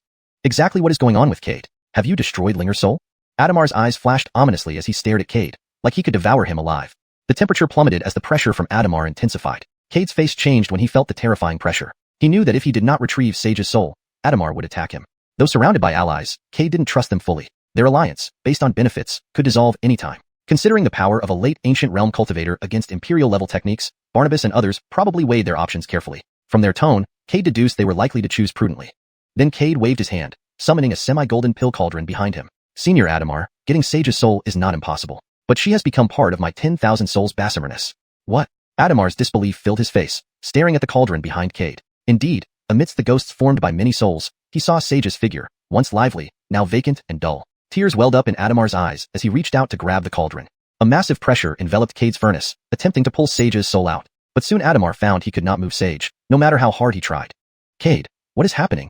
Adamar glared at Cade with fierce aura surrounding him. The clear sky suddenly darkened, with thunder and lightning raging. Space started twisting and cracking. Senior, Sage's soul has become part of my furnace. No one can take it out, even I can't. Feeling anger rise, Adamar lunged at Cade, grabbing him. You are asking for death. Just as Cade was about to move, space around him became immobilized, leaving him unable to escape. The world-destroying aura surged, making Cade tremble uncontrollably. Fresh blood flowed from his mouth, mixed with internal organ fragments. Struggling, Cade looked towards Barnabas. Barnabas Senior, if I die, none of you will get the remaining imperial-level techniques. AI. Barnabas sighed deeply, exchanging looks with others. We're not helping because you've gone too far. If you hadn't used Sage's soul for your furnace, we could have protected you. But now, Barnabas shook his head and vanished into a rainbow of light, disappearing. Watching Barnabas leave, Cade gnashed his teeth. Damn you all. Today's events I will remember. If I survive today, I will make you all pay tenfold. Spitting more blood, Cade's internal meridian shattered completely. Cracks appeared on his skin, bleeding profusely. His breathing grew faint, his consciousness blurred. Biting his tongue, he tried to stay awake, but the pressure from the powerful ancient realm cultivator was beyond his control. In just one breath, his injuries worsened twofold. Just as Cade thought he was surely going to die, a deep voice suddenly sounded in his ear, and the pressure on him lessened considerably. O Yang Daoist friend, don't you think it's excessive for an ancient realm late-stage cultivator like you to deal with a mere core formation stage junior? Broderick sighed and stood in front of Cade, blocking Adamar's grab towards Cade. Lee also stopped Adamar. Are you two going to be my enemies too? Adamar's gaze turned icy cold, staring fiercely at Broderick and Lee. Lee, this is just a competition between juniors. Why should an elder interfere? Besides, Sharon chose to challenge Cade herself. Now that she's been killed by him, no one can blame anyone else. This is a life or death arena. Once on the stage, life or death is determined by heaven. Lee's gaze remained steady as he stared at Adamar. He originally didn't want to get involved, but seeing Cade covered in blood made him relent. Ultimately, he felt some responsibility. If he had intervened earlier, this wouldn't have happened. Moreover, pushing Cade into the arena in the first place was partly due to Lee's own actions. Humph! Adamar sneered. Lee, don't think I can't kill you. We may both be ancient realm late-stage cultivators, but the gap between our strength isn't hard to discern. And you, Broderick, a mere trash who has just lit 4 soul lamps. What right do you have to lecture me? Killing you would be easier than crushing an ant. Lee sighed. Your cultivation level is indeed higher. But if you really wish to kill me, it won't be as easy as you think. Let's try then. Adamar made his move without hesitation. Lee's face changed, and he immediately burst forward, attacking Adamar. Broderick quickly took out a pill from his storage bag and stuffed it into Cade's mouth. Kid, take this pill or you'll die. Cade's consciousness was hazy, his body weak. If not for Broderick's support, he would have fallen down. He barely heard Broderick's words and mechanically swallowed the pill. Looking at Cade, now more of a bloody mess, Broderick sighed. Kid, why put yourself through this? He placed his hand on Cade's shoulder and infused him with spiritual energy, the only way to prevent Cade from dying. Soon, Cade regained some awareness. Seeing the scene before him, he was surprised. Just as he was about to speak, Broderick urged him, "Kid, absorb heavenly chi to heal your injuries. Otherwise, you'll surely die today." Cade nodded and activated the 9 Abyss technique. Instantly, chi surged into him, forming a massive vortex above his head. Broderick couldn't help but be amazed by the vortex. Such power was unheard of. Recovering from his shock, Broderick used his divine sense to check Cade's condition and found his injuries rapidly healing. In just moments, nearly 10% of Cade's injuries were restored. Cade regained movement and swiftly retrieved half of a primordial spirit, swallowing it while Broderick watched in shock. "Young man, you? Only this can heal me quickly," Cade replied, ignoring Broderick further as he absorbed the primordial spirit's power. Broderick's lips twitched as he saw Cade's rapid recovery. Does consuming a primordial spirit really hasten healing? He wondered. "Lee, come help me. Don't just stand there." Seeing Lee struck by Adamar, being forced backward, Broderick rushed to help. Adamar relentlessly pursued, forcing Lee back into battle. But the gap in their strength kept Lee at a disadvantage. Even with the same techniques, Lee was hit repeatedly, spitting blood. Enraged, Lee swallowed a pill. "Without help, I'll die today." As he spoke, Lee summoned a giant golden bell to shield himself. Adamar frowned, producing a blood-red saber. Seeing the blade, Lee paled. The blood-red saber, known as the Demon Suppression Blade, was a 5th-grade imperial weapon renowned for its immense power. "Adamar, are you really trying to kill me? Humph, you deserve this fate." Adamar held the saber, slicing through the air. Immediately, thunder rolled, space shattered, and the blood-red blade struck the golden bell. A loud boom echoed as the bell cracked. "Today, you will die," Adamar declared, raising his saber again. But just then, a strike flew towards him. Adamar deflected it easily, leaving Broderick speechless. All were ancient realm cultivators, yet why such a huge difference? "Broderick, since you dare challenge me, I'll settle with you too." Broderick tried to flee, knowing he wasn't a match. Within minutes, he'd be dead. "Cade, you've dug my grave." Broderick cursed. Cade was nothing but trouble, spreading chaos wherever he went. With Adamar closing in, Broderick imagined his grandmother waving him goodbye. "Lee, stop faking death and help me." With Adamar's presence growing stronger, Broderick panicked. "None of you will escape. All must pay for Sharon's death." Suddenly, a loud noise interrupted everything. Bang! The massive shockwave sent Broderick flying backward, and he coughed up a mouthful of fresh blood. "Old fool, if you hadn't come, that lunatic would have killed me," Broderick cursed at Lee, who had just stepped in front of him. Just moments ago, he had felt the inevitability of death. This was the first time since he broke through to the ancient realm that he had faced death so directly. "Don't waste time. Quickly go find the sect leader, or we'll both be slaughtered by this old devil today," Lee urged. "All right." Broderick turned to leave but then paused, asking hurriedly, "Are you sure you can handle him on your own? Or what?" Lee rolled his eyes. "If you stay here, do you think you'd make any difference?" Chapter 119, Coercion. Heart-wrenching. Absolutely heart-wrenching. Broderick felt like cursing out loud. It was as if no one had ever been so abusive, and he was a practitioner of the ancient realm after all. Besides, his cultivation time couldn't match those two. If they had the same cultivation period, he would surely surpass these two old immortals. He was still a genius who opened 20 soul lamps. Yet, he was despised now. He wished to tear Hale's mouth apart at this very moment. However, the situation was urgent. If reinforcements were too slow, Hale might be killed by Emiliano. Though deeply dissatisfied with the old rascal, it wasn't the time to vent anger now. "Hale, you damned old immortal, just you wait." Leaving this sentence behind, Broderick vanished rapidly. Emiliano frowned, gazing in the direction Broderick left, his murderous intent becoming more intense. He must kill Cade before the sect leader arrived. Otherwise, once the sect master came, it would be difficult for him to kill Cade again. Moreover, there was a high possibility that Hale and Broderick would turn against him. The Xiuxian sect's master was indeed a Dao realm powerhouse. Suppressing the other 3 sects single-handedly showed how terrifying his strength was. At that time, he himself might face punishment. He was too familiar with the sect leader's character. "Hale, step aside now, and I promise not to kill you," Emiliano roared angrily, frustration flashing across his eyes. Perhaps sensing Emiliano's thoughts, Hale smiled calmly. "I refuse. Have some skill, then trample over my corpse. I tell you, you have no way of killing Cade today." Furthermore, Emily lost due to her inferior skills, but you, as a teacher, blame others for her death. I find it contemptible to be with you. Emily probably feels ashamed having such a teacher. Even in death, she can't rest peacefully. Teddy King her lose face in front of so many people. Hale spoke loudly, ensuring almost everyone present heard clearly. "Hale, do you really think I can't kill you?" Emiliano flew into a rage. Hale was too arrogant, daring to provoke even when on the verge of death. Does he really think he won't be killed? So come and try. Hale waved indifferently and took out several pills from his storage bag. "Don't think I'm afraid because your cultivation is higher than mine. If you push me too far, I'll take you down with me." "You." Emiliano was speechless with fury. Hale was purely a rascal. He was deliberately obstructing at this crucial moment. Meanwhile, below, Cade closed his eyes cross-legged, rapidly recovering from his injuries. Though recovery didn't significantly change the current situation, it did provide some benefits. Even his voice could become louder. His mind raced, constantly searching for ways out. Cade considered escaping at top speed, but given Emiliano's strength, he would always be found wherever he ran. Once outside Xiuxian sect, he would definitely die. Staying meant a slim chance of survival. Although Hale's strength didn't match Emiliano's, he could hold his ground against him temporarily, preventing Emiliano from harming Cade. Broderick had gone to seek the sect master. Hale sending Broderick to find the sect master implied that the master had a solution. Understanding this, Cade believed staying at xiuxian sect was the safest choice. Additionally, he held a trump card, Emily's soul. Emiliano adored this disciple immensely. Although her soul's intelligence had diminished, it could still be used to threaten him. This old monster wouldn't want his disciple's soul destroyed. Realizing this, Cade slowly opened his eyes and looked up at the sky. Emiliano, if you don't stop, I will shatter your disciple's soul. As he spoke, Cade already grasped Emily's soul. It seemed Emily's soul would vanish into ashes any second. Emiliano in midair instantly turned his gaze to Cade. Seeing Cade holding the soul, his face darkened, and his eyes filled with murderous intent. In this split second of distraction, Hale pierced through Emiliano's chest with a sword. Cade, why didn't you show this move earlier? Hale was flung back by Emiliano's palm, spitting blood, but his face was filled with ecstasy. Indeed, as Cade predicted, Emiliano stopped attacking him, proving that the soul in Cade's hand could coerce him. Senior, I forgot about this in the heat of the moment. Cade held onto Emily's soul tightly, giving a sheepish smile to Hale in the air. But looking at Cade's smile, Hale suddenly felt a chill run down his spine. This kid always wore such a smile right before doing something nefarious. Interacting with Cade recently, he discovered this kid had malicious intentions. Initially, he thought Broderick admitted Cade to xiuxian sect due to Cade's formidable power and decisive actions. But now it seemed that was only part of it. The true reason Broderick admitted Cade was probably Cade's cunning mind, being able to quickly find solutions. After killing Emily, Cade had been cornered. Yet, at this critical juncture, Cade pulled him and Broderick into the situation. Using 3 Imperial-level techniques, he made 5 secluded elders leave their retreats to support him personally. Though later these elders fled unethically, Cade's adaptability was far beyond an ordinary crystal core realm cultivator. Now, using Emily's soul to threaten Emiliano again changed what seemed to be a certain death situation. Though Cade was only at the peak crystal core realm, he greatly impressed Hale. If Cade didn't perish midway, he would undoubtedly become another powerful figure in this universe. Cade, you little brat, release Linger's soul immediately. Or I'll pull out your tendons and burn your soul into a lantern today.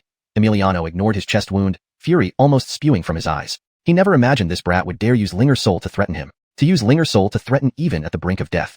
Today, if he doesn't kill this boy, he would swear not to remain human. So, let's see who kills whom first. Cade was unafraid, provocatively looking at Emiliano. This old monster always wanted to kill him from the start. And yet, he remained alive and well. Whether this old monster could kill him today remained to be seen. Now, with Emily's soul, he held Emiliano's weakness. Given Emiliano's love for Emily, he dared not harm him. Delaying until the sect master arrives would guarantee his safety. With Hale and Broderick coming to his rescue at critical moments, Cade trusted that Hale wouldn't deceive him. Emiliano, what happens if I crush Emily's soul now? Saying this, Cade applied pressure, causing signs of collapse in Emily's soul. No. Emiliano interrupted hastily. If you release Linger's soul, anything you ask, I'll agree to. Really? Cade looked at Emiliano with an ambiguous smile. Yes. Emiliano nodded quickly. Anything within my means, I'll agree. If you don't believe me, I can make a vow right now. After speaking, Emiliano channeled his cultivation, communicating with heaven and earth. I, Emiliano, swear once again. If Cade does not harm my disciple Emily's soul, I will climb up the mountain of swords and descend into the pot of boiling oil without hesitation. If I break this oath, may lightning strike me down, and may I suffer from the backlash of my Dao heart, forever losing the chance to break through to the Dao realm. Instantly, thunder rumbled in the sky. A surprised look flashed across Hale's face. Cade, Senior Ouyang's oath has been acknowledged by the heavens. Moreover, the punishment for breaking it is extremely severe. Once broken, he will never have the opportunity to break through, and he will also suffer from the backlash of heart demons. So now you can rest assured. So that's how it is.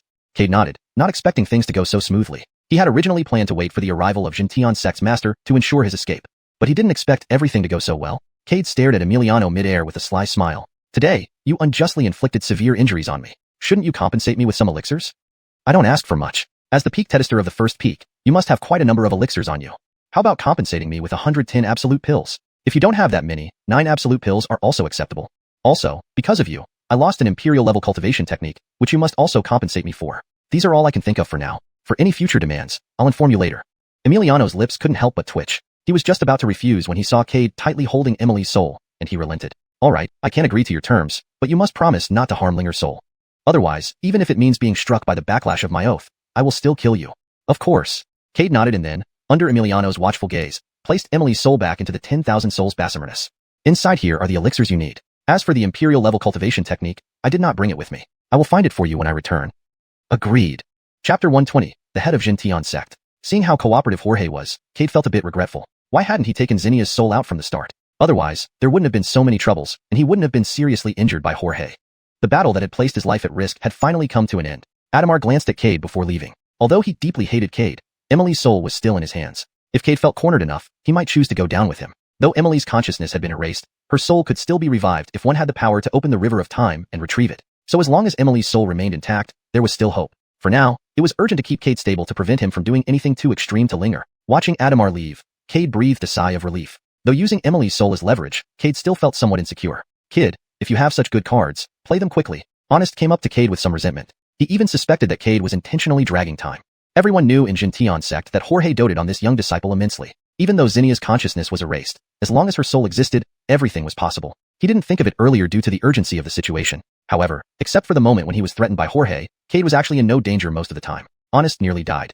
Yet this little bastard only took out Zinnia's soul then. Honest refused to believe it wasn't out of revenge for Cade targeting him first. Senior. Just as Cade wanted to explain, Honest already grabbed his neck, threatening to twist it off should he argue back. The killing intent from Honest made Cade shiver. He laughed awkwardly. Senior, I only thought of it later. I wouldn't have let you suffer like that otherwise, Cade added. Humph, replied Honest with a slap on top of Cade's head. I hope you're not lying to me. Otherwise, you'll get what you deserve. How bold, planning against even me. He gave another harsh slap to Cade. Dazed but afraid to retaliate because of the sheer strength of Honest, Cade complained, Why do you hit me? What can you do about my liking to hit you? You dare to hit me? Honest taunted Cade with raised eyebrows. Annoyed, Cade could only endure silently. Old man, just wait until I beat you someday. Slap. Another clean slap landed on Cade's head. Turning his head, Cade glared at Honest. Aren't you convinced, kid? Said Honest. Without me, you'd probably be dead by that old scoundrel Adamar. You wouldn't even have the chance to quarrel with me here. Fine. All this is your accomplishment, Cade said reluctantly. The great senior Honest saved me, which I will remember for eternity. Glaring at Cade, Honest still wore a satisfied look despite knowing it wasn't sincere. Glad you still have a conscience, he commented. At this point, a calm but authoritative voice came. Xiaofeng, are you playing tricks again? Hearing this, Honest trembled and turned around with a flattering smile. Cade was also extremely shocked. This voice even rippled in his spirit lake and almost fractured his golden core. Turning around, he saw an elegant middle-aged man in a green robe slowly approaching. With every step, the surrounding space shook. Numerous disciples greeted the approaching middle-aged man with profound respect. Greetings, sect leader. Their voices seemed to shake the heavens. Bowing respectfully, even Honest lost his previous unruly demeanor. Startled, Cade thought, is this the leader of xiuxian sect? How powerful. Just walking caused the world to shake. Although Cade was new to xiuxian sect, he had heard of its leader Frederick, the sole Dao realm master exposed in the higher realm, reaching a terrifying level of Dao realm 3 sources. Initially seeing an ancient realm peak, Cade was already amazed. But experiencing the Dao realm power firsthand made him realize how ignorant he was. Frederick's aura alone could easily kill Barnabas and 4 others. Dao realm power. Cade swallowed hard and bowed without delay. Frederick nodded at all disciples before focusing on Cade. Are you Cade? He asked calmly but authoritatively. Despite the urge to kneel, Cade held himself together. Yes, sect leader. It's me, he bowed respectfully. Frederick approved of Cade's poise in front of a Dao realm master. In addition, Cade resisted Frederick's intentional pressure intended to force a public apology. This talent would surely make Cade a powerful figure one day. Do you know why you're being punished?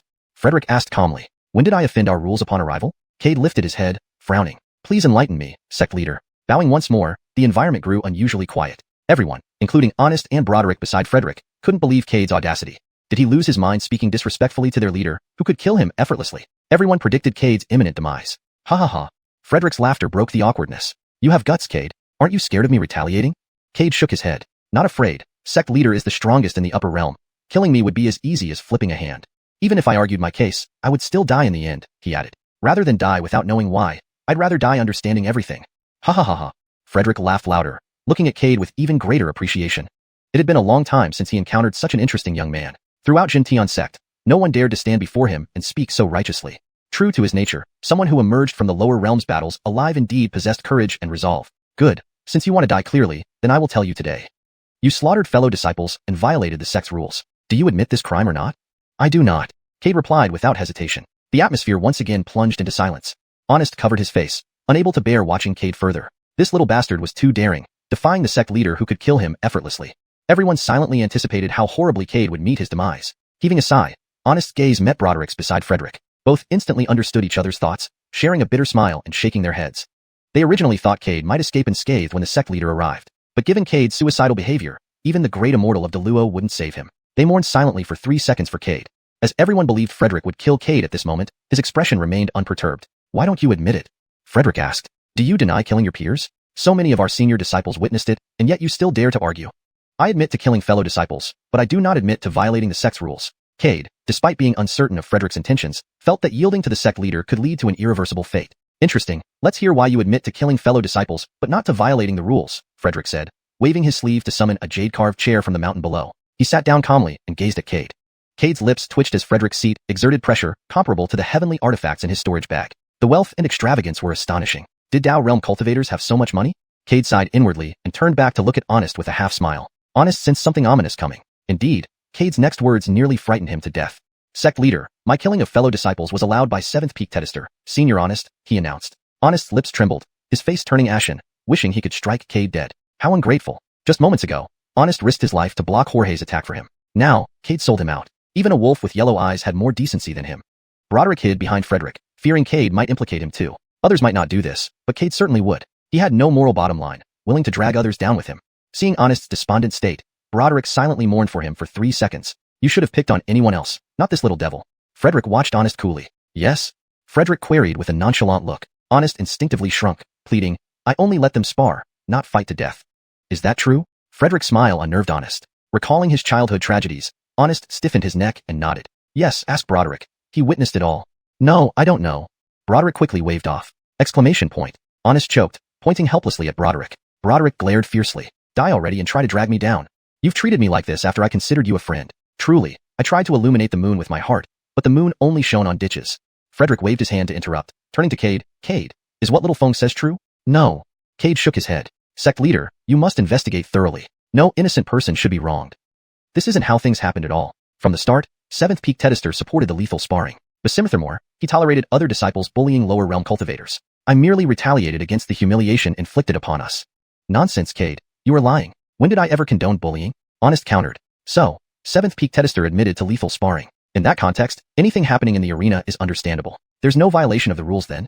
Honest's face turned iron gray. He had inadvertently fallen into the trap of this cunning brat. Cade took out an image stone in front of everyone. At the sight, Honest felt dread wash over him. Who carries such damning evidence around? And what else did you record? Cade asked, passing the stone to Frederick. Let's see what transpired. Frederick lightly waved, drawing the stone to himself. Cade wasn't surprised. Frederick, a Dao realm master, could easily take an object from a mere core formation disciple. Sect leader, don't watch. Honest tried to stop it, but found himself immobilized. Don't be rash. Frederick tapped the stone, projecting the recorded images for all to see. Images of Honest insulting Cade, organizing the lethal sparring, and Barnabas's group withholding assistance while taking Cade's imperial-grade cultivation method played out. Honest turned ghostly pale, realizing the dire consequences that awaited him. He glared venomously at Cade, vowing retribution. Cade himself felt uneasy, not expecting his hobby to play such a critical role here. And he also hoped that the sect leader would intervene to help him recover the imperial-grade cultivation method taken by Barnabas and his group. Although the hope was slim, from Frederick's previous attitude towards him, Cade vaguely felt that Frederick did not dislike him but instead somewhat appreciated and favored him. Moreover, if Frederick were to step in, the situation would become much simpler, and his imperial-grade cultivation method could be retrieved. Cade, it seems I have wronged you, Frederick said. In that case, I shall grant you one request. Cade's heart leaped with joy, but he quickly regained his composure. There was no such thing as a free lunch in this world. Although Frederick might have taken a liking to him, it was impossible for him to say something like this without an ulterior motive. Clearly, there was something he wanted Cade to do, and Frederick must have seen through his thoughts. Otherwise, he wouldn't have asked this way. Do you really mean that, sect leader? Cade asked cautiously. Chapter 121. Rejection. Truly, as the Grandmaster of the illustrious Xiuxian sect, how could I toy with someone as young as you? However, I speculate that what you wish for my assistance in is likely reclaiming your imperial-level cultivation technique from Barnabas and his group. Carson returned the image stone to Cade, staring at him with a half-smiling expression. But, the next words out of Cade's mouth surprised him. I want the sect leader to assist me in forming an infant soul. Carson was rather taken aback. Cade handed over the image stone intending not only to have Halio punished, but also to retrieve the imperial-level technique. Yet, this boy did not follow the expected script. This reaction slightly exceeded Carson's expectations. Why? Aren't you at all distressed about the cultivation method being stolen by Barnabas and his group? That is an imperial-level technique, which might contain the origin path of some powerful figure. Aren't you at all tempted? Cade subconsciously shook his head. I've long since mastered that imperial-level technique. Whether or not it can be retrieved from those few individuals is of no importance to me. At first, I indeed plan to ask the sect leader to help me retrieve the cultivation technique, then offer it to the sect. But just now, I suddenly realized something. If I were to get back that imperial-level technique, it would ultimately end up in the hands of Barnabas and his gang. Rather than that, it would be better to request something more beneficial to me. And as a Dao realm expert, if I could receive your assistance, my attempt to form an infant soul would be unprecedented. Ha ha ha. Carson laughed heartily. He admitted he had underestimated Cade on this point. A Dao realm expert assisting in forming an infant soul was indeed a great opportunity. Because during this process, there was a possibility for the cultivator's infant soul to birth a strand of primordial qi. With this strand of primordial qi, the combat strength of an infant soul cultivator would be greatly enhanced, making them unbeatable at their level. And given Cade's already formidable combat strength capable of overwhelming a fully mature infant soul cultivator, once he successfully broke through to the infant soul stage, his combat power would reach an extremely terrifying level. Killing even early transformation spirit cultivators would not be out of the question. If Cade's infant soul were to generate a strand of primordial qi, peak middle stage transformation spirit cultivators wouldn't stand a chance against him. The power of primordial energy wasn't something transformation spirit stage cultivators could touch. Most cultivators only began to truly come into contact with primordial elements after breaking through to the questioning stage. Even then, it was merely a contact, feeling the primordial elements in the world. Detesting them was simply a dream for commoners. Cultivators only began to comprehend the primordial essence of heaven and earth when they reached the ancient realm, selecting the most suitable primordial path among numerous possibilities. However, many cultivators got stuck at this step. Facing numerous primordial elements, they didn't know how to choose. They could only try to narrow down the choices by selecting among various imperial-level techniques. This too was extremely difficult, and only a few managed to succeed. Therefore, for thousands of years, no one has broken through that barrier to reach the Dao realm. Yet, despite this, cultivators remained fervently obsessed with imperial-level techniques. Recalling his thoughts, Carson stared at Cade with a half-smiling look. Fine, I can agree to your request, but I have a task for you as well. Cade pondered deeply. Sure enough, this old man had been waiting for him here. However, if it could ensure this person would help him form an infant soul successfully, then dealing with the task could be considered later. Perhaps seeing through Cade's thoughts, Carson calmly said, the task I have for you is very simple. Of course, before that, I will help you form your infant soul. Your current cultivation has already reached the pinnacle of core formation, and breaking through to the infant soul stage is within reach. If possible, you can form your infant soul today. Also, because you're in the upper realm, you don't need to worry about heavenly tribulations during the process. Cade nodded slightly. He knew that breaking through in the upper and lower realms had differences. At this thought, he felt some resentment. Why did upper realm cultivators not need to endure thunder trials during breakthroughs? Many lower realm cultivators died under these trials. Was the upper realm really more noble than the lower realm? Alright, but before proceeding, tell me what you want me to do? Cade did not immediately begin his breakthrough.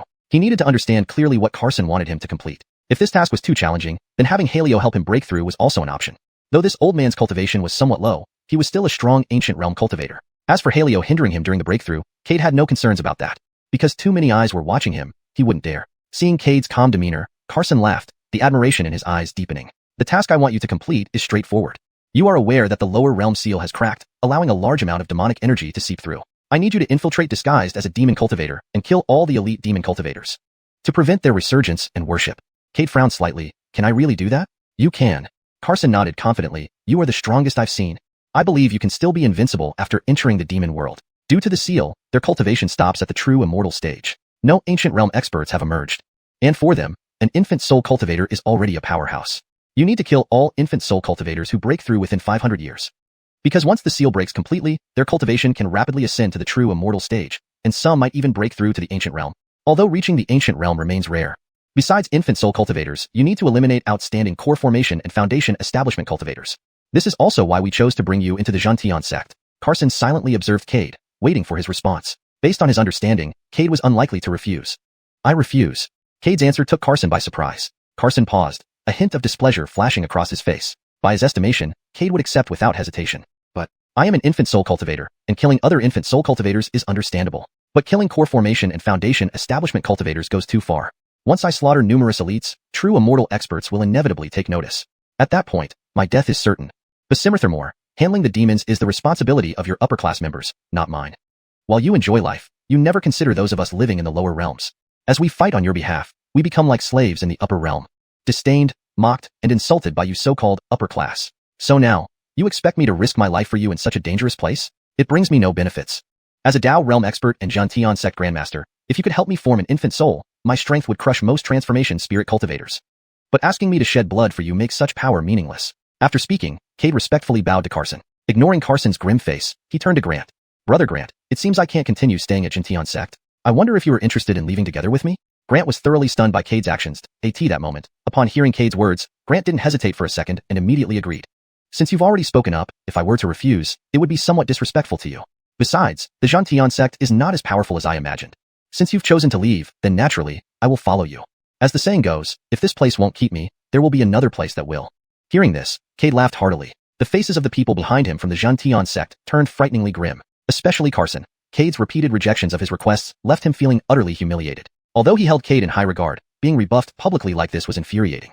If it weren't for his esteemed status, he might have already skinned Cade alive. Cade, you should think carefully. Leaving the Xiuxian sect won't be easy to reverse. Moreover, you know better than anyone how much trouble you've caused along the way. Without the protection of the Xiuxian sect, your death is certain. Carson's threat came from behind, but Cade merely smiled calmly. Elder Carson, in the past, your words might have scared me, but not now. Experiencing so many things I never had before is enough for me. Besides, after today, the entire upper realm will spread the story of how I, Cade, with my own strength, overshadowed the Xiuxian sect's numerous young disciples. Even if I die, I can smile contentedly in the afterlife. With those words, Cade led Grant away in large strides. Cade, once you make this move, there's no turning back. Think carefully. The Grandmaster gives you one more chance. If you leave the Xiuxian sect now, you won't get another opportunity to return. Thank you, but the Xiuxian sect is too grand for someone like me, a mere nobody. With that, Cade and Grant vanished from everyone's sight. Watching Cade's departing back, Carson's lips twitched violently, looking for death. He turned to look at Broderick and Halio beside him. Immediately notify the other sects that Cade is no longer a disciple of our Xiuxian sect. If they wish to kill or harm him, it's none of our concern. ##### Chapter 122. Gift of an Imperial Level Cultivation Technique. Grandmaster, is it really necessary to go this far? Moreover, Cade is just a minor disciple who hasn't even reached the nascent soul stage. Even if he infiltrates the demon realm, does he truly have the strength to slay many demon cultivators? The demon cultivators are not as weak as we imagine. Although they are sealed, in such an environment, their vitality is terrifyingly robust. Sending Cade alone will most likely result in his death. Broderick's face showed concern as he cautiously gauged the expression of Eric before him. He knew all too well what kind of person the Grandmaster was, having once been his Dao child. Though he had now advanced to the ancient realm, he still harbored fear and respect for Eric. Eric glanced back at Broderick, a trace of displeasure flashing in his eyes. Dao child, you are overstepping your bounds. Moreover, Cade is merely an ant. The last person who dared speak to me like this has probably long since reincarnated. As for why I don't kill him today, it's because of my position. If word gets out that I, the Grandmaster of Xiuxian sect, personally killed a mere core formation cultivator, it would only serve to elevate his reputation while making me a laughingstock across the cultivation world. Infiltrating the demon realm is his duty. Otherwise, why do we need him in our Xiuxian sect? A vast and imposing aura from the Dao realm enveloped Broderick, threatening to tear him apart at any moment. I've made a mistake, Detested. Cold sweat poured down Broderick's forehead, every hair on his body standing on end as he hastily retreated half a step. If Eric were to personally deal with Cade today, it would make Cade famous throughout the realm. For a core formation cultivator to force a Dao realm powerhouse to act, it was an extraordinary feat. Himph! Eric gave a cold snort and turned away from Broderick. Honest frowned slightly, preparing to step forward to reason with Eric. Broderick, being Eric's former Dao child, could be reprimanded without restraint. But Honest, as the 7th peak Detested, should command some respect when offering advice. Besides, though Cade was somewhat cunning, he wasn't entirely disliked. In fact, Honest held him in high regard. He didn't want Cade to die prematurely unless absolutely necessary. Just as Honest was about to step forward, someone grabbed his hand. He turned to see Broderick clutching his wrist tightly, shaking his head sadly. Honest furrowed his brow, sensing Broderick's thoughts. Broderick. Old phone, let's go. We still have a game of chess unfinished. Before Honest could finish speaking, Broderick pulled him away from the platform. Eric watched them leave, his displeasure growing stronger. As the Grandmaster of the top 4 Teddyjor sects and a 3rd stage Dao realm powerhouse, he couldn't endure repeated loss of face. Retracting his gaze, he looked at the numerous Xiuxian sect disciples below. Now, listen to my order. Whoever encounters Cade shall kill him on sight. Obey the Grandmaster's command. The disciples' faces were filled with joy and excitement. They had waited for this moment for so long. Initially, they hesitated due to Cade's formidable strength and his status as a fellow sect member. Killing him publicly would have damaged Xiuxian sect's reputation. Now that the Grandmaster had given permission, they no longer needed to hold back. Eric then fixed his icy gaze on the 7 peaks of Xiuxian sect. 7th peak Detesters, any disobedience will not be tolerated. Returning to the 1st peak, Adamar frowned deeply, his eyes revealing surprise. Things were not developing as he had expected. According to his calculations, the Grandmaster would have recognized Cade's talent and treated him with favor. Haley and Broderick would have added fuel to the fire, given the Grandmaster's past ties to them. But less than an hour later, the Grandmaster had issued orders to kill Cade on sight. Clearly, something unexpected had happened. Detested, what should we do now? Xuanhuan asked, his brows furrowed, concealing his true feelings. Our junior sister's soul is in Cade's hands. If we move against him, he might panic and harm her. Without Xiuxian sect's protection, Cade's future will be fraught with danger. From what I know, he has offended 3 of the 4 Teddyjor sects. This time, he is doomed. Xuanhuan frowned. If he dies, what happens to junior sister's soul? The priority now is to find Cade quickly and retrieve junior sister's soul. If he refuses, we'll have to take more drastic measures. A flash of killing intent crossed Adamar's eyes. Adamar feared that Cade, surrounded by enemies, might use junior sister's soul as leverage to escape. If that happened, he would defy the Grandmaster's orders and risk severe consequences. All right. Xuanhuan nodded and disappeared into the hall. Watching his disciple vanish, Adamar sighed heavily. Teddy things not turn for the worst. Meanwhile, Cade fled swiftly with Grant, rapidly distancing themselves from Xiuxian sect. His heart pounded violently in his chest. Refusing Eric was like snatching food from a tiger's mouth. Although Eric wouldn't kill him in front of everyone, he must have dispatched many cultivators to hunt them down. They needed to leave immediately or face certain death. An enraged Dao realm powerhouse was not to be taken lightly. Cade prepared himself for a life of constant flight. Cade, where are we going? Behind him, Grant panted, exhausted from the non-stop sprint. To Qilong's sect, Cade replied without turning around. Qilong's sect? Grant frowned in confusion. Why are we going there? We don't have any connection with them. It depends. Cade's vague answer only confused Grant further. For you, Qilong sect is an excellent hiding place. Me? Grant's confusion deepened. Hadn't Cade said they would wander together? Noticing Grant's doubts, Cade explained, you're too weak. Following me won't last long. You'll likely die soon. Joining Qilong sect offers you more protection. I'm wanted by Xiuxian sect and have offended the 4 Teddyjor sects. They'd rip me limb from limb and burn my soul as a light. You staying with me increases the risks. Xiuxian sect is my master's sect. Once, its elder Noel owed me a favor. This favor can help you join Xiuxian sect. No thanks. Grant refused immediately. Noel was an ancient realm cultivator, and favors from such cultivators were extremely precious. I am merely a nobody, and I don't need something as precious as this. Moreover, Cade was currently in a very precarious situation. Surrounded by enemies who were after him, this favor could be his ticket to escape. Xiuxian sect, as one of the 4 Teddyjor sects, might not match xiuxian sect in strength and history, but it was more than enough to provide him refuge. Grant and he had no blood relation.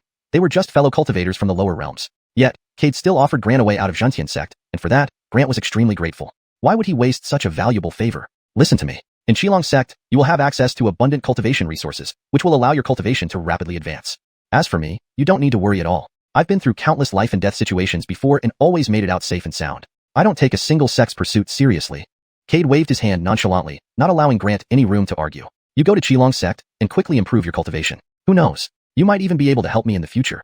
Although Grant wanted to protest, seeing Cade's determined gaze, he swallowed his words. Satisfied with Grant's compliance, Cade nodded and took out a jade slip from his storage bag, tossing it to Grant. Hold on to this jade slip when you go to Xiuxian sect. Elder Noel will arrange everything for you. What about you? Grant felt like Cade was hiding something from him. I despise being hunted. These so-called elites dare to cause trouble. If I don't retaliate, it wouldn't fit my persona. A cruel smile appeared on Cade's face. Finally, the souls in the 10,000 souls cauldron could be replaced. Sue. Cade, you? Grant didn't know how to respond. At this moment, Cade seemed more like the real Cade he knew. Suddenly, the sky-splitting axe appeared in Cade's hand. Without waiting for Grant's reaction, the axe slashed towards someone behind them. Grant instinctively sped up, realizing Cade must have sensed danger. Sure enough, an ear-piercing scream followed. Turning back, he saw a xiuxian sect disciple cleaved in two, including the nascent soul within. Cade grabbed the halves of the corpse and extracted the soul. Go to Xiuxian sect. I'll handle these ants. Cade glanced at the stunned Grant and sighed. He couldn't help but wonder how Grant got accepted into xiuxian sect in the first place. His combat experience and reflexes were some of the worst Cade had seen. Cade, I'm also a nascent soul cultivator. I can help. Cade's disdain was clear. Forget it. You'd only hold me back. Without you, I might kill more people. Cade ignored Grant and looked toward a group of 6 nascent soul cultivators from xiuxian sect nearby. Why aren't you running now? One of them sneered. You weren't quite arrogant earlier? Now you look like a beaten dog. The Grandmaster holds too high a position to waste time on trash like you. But you dared to challenge us multiple times. Even mud statues have a third fire. Today, we'll make you regret your choices. Lu Fei gave a signal to the other nascent soul cultivators. They immediately unleashed their full power, surrounding Cade. Grant, leave now, or it might really be too late. I can't guarantee I can protect you. Grant's lips twitched harder. He clearly understood Cade's disdain. With Cade's strength, dealing with a few nascent soul cultivators was nothing. Heaving a sigh, Grant bowed deeply to Cade. Cade, if I survive, I swear to repay your kindness. Then he tossed his storage bag to Cade. I can't help you, but there are healing and recovery pills inside. Please don't refuse. Accepted. Cade caught the storage bag and roared softly. Law of heaven and earth.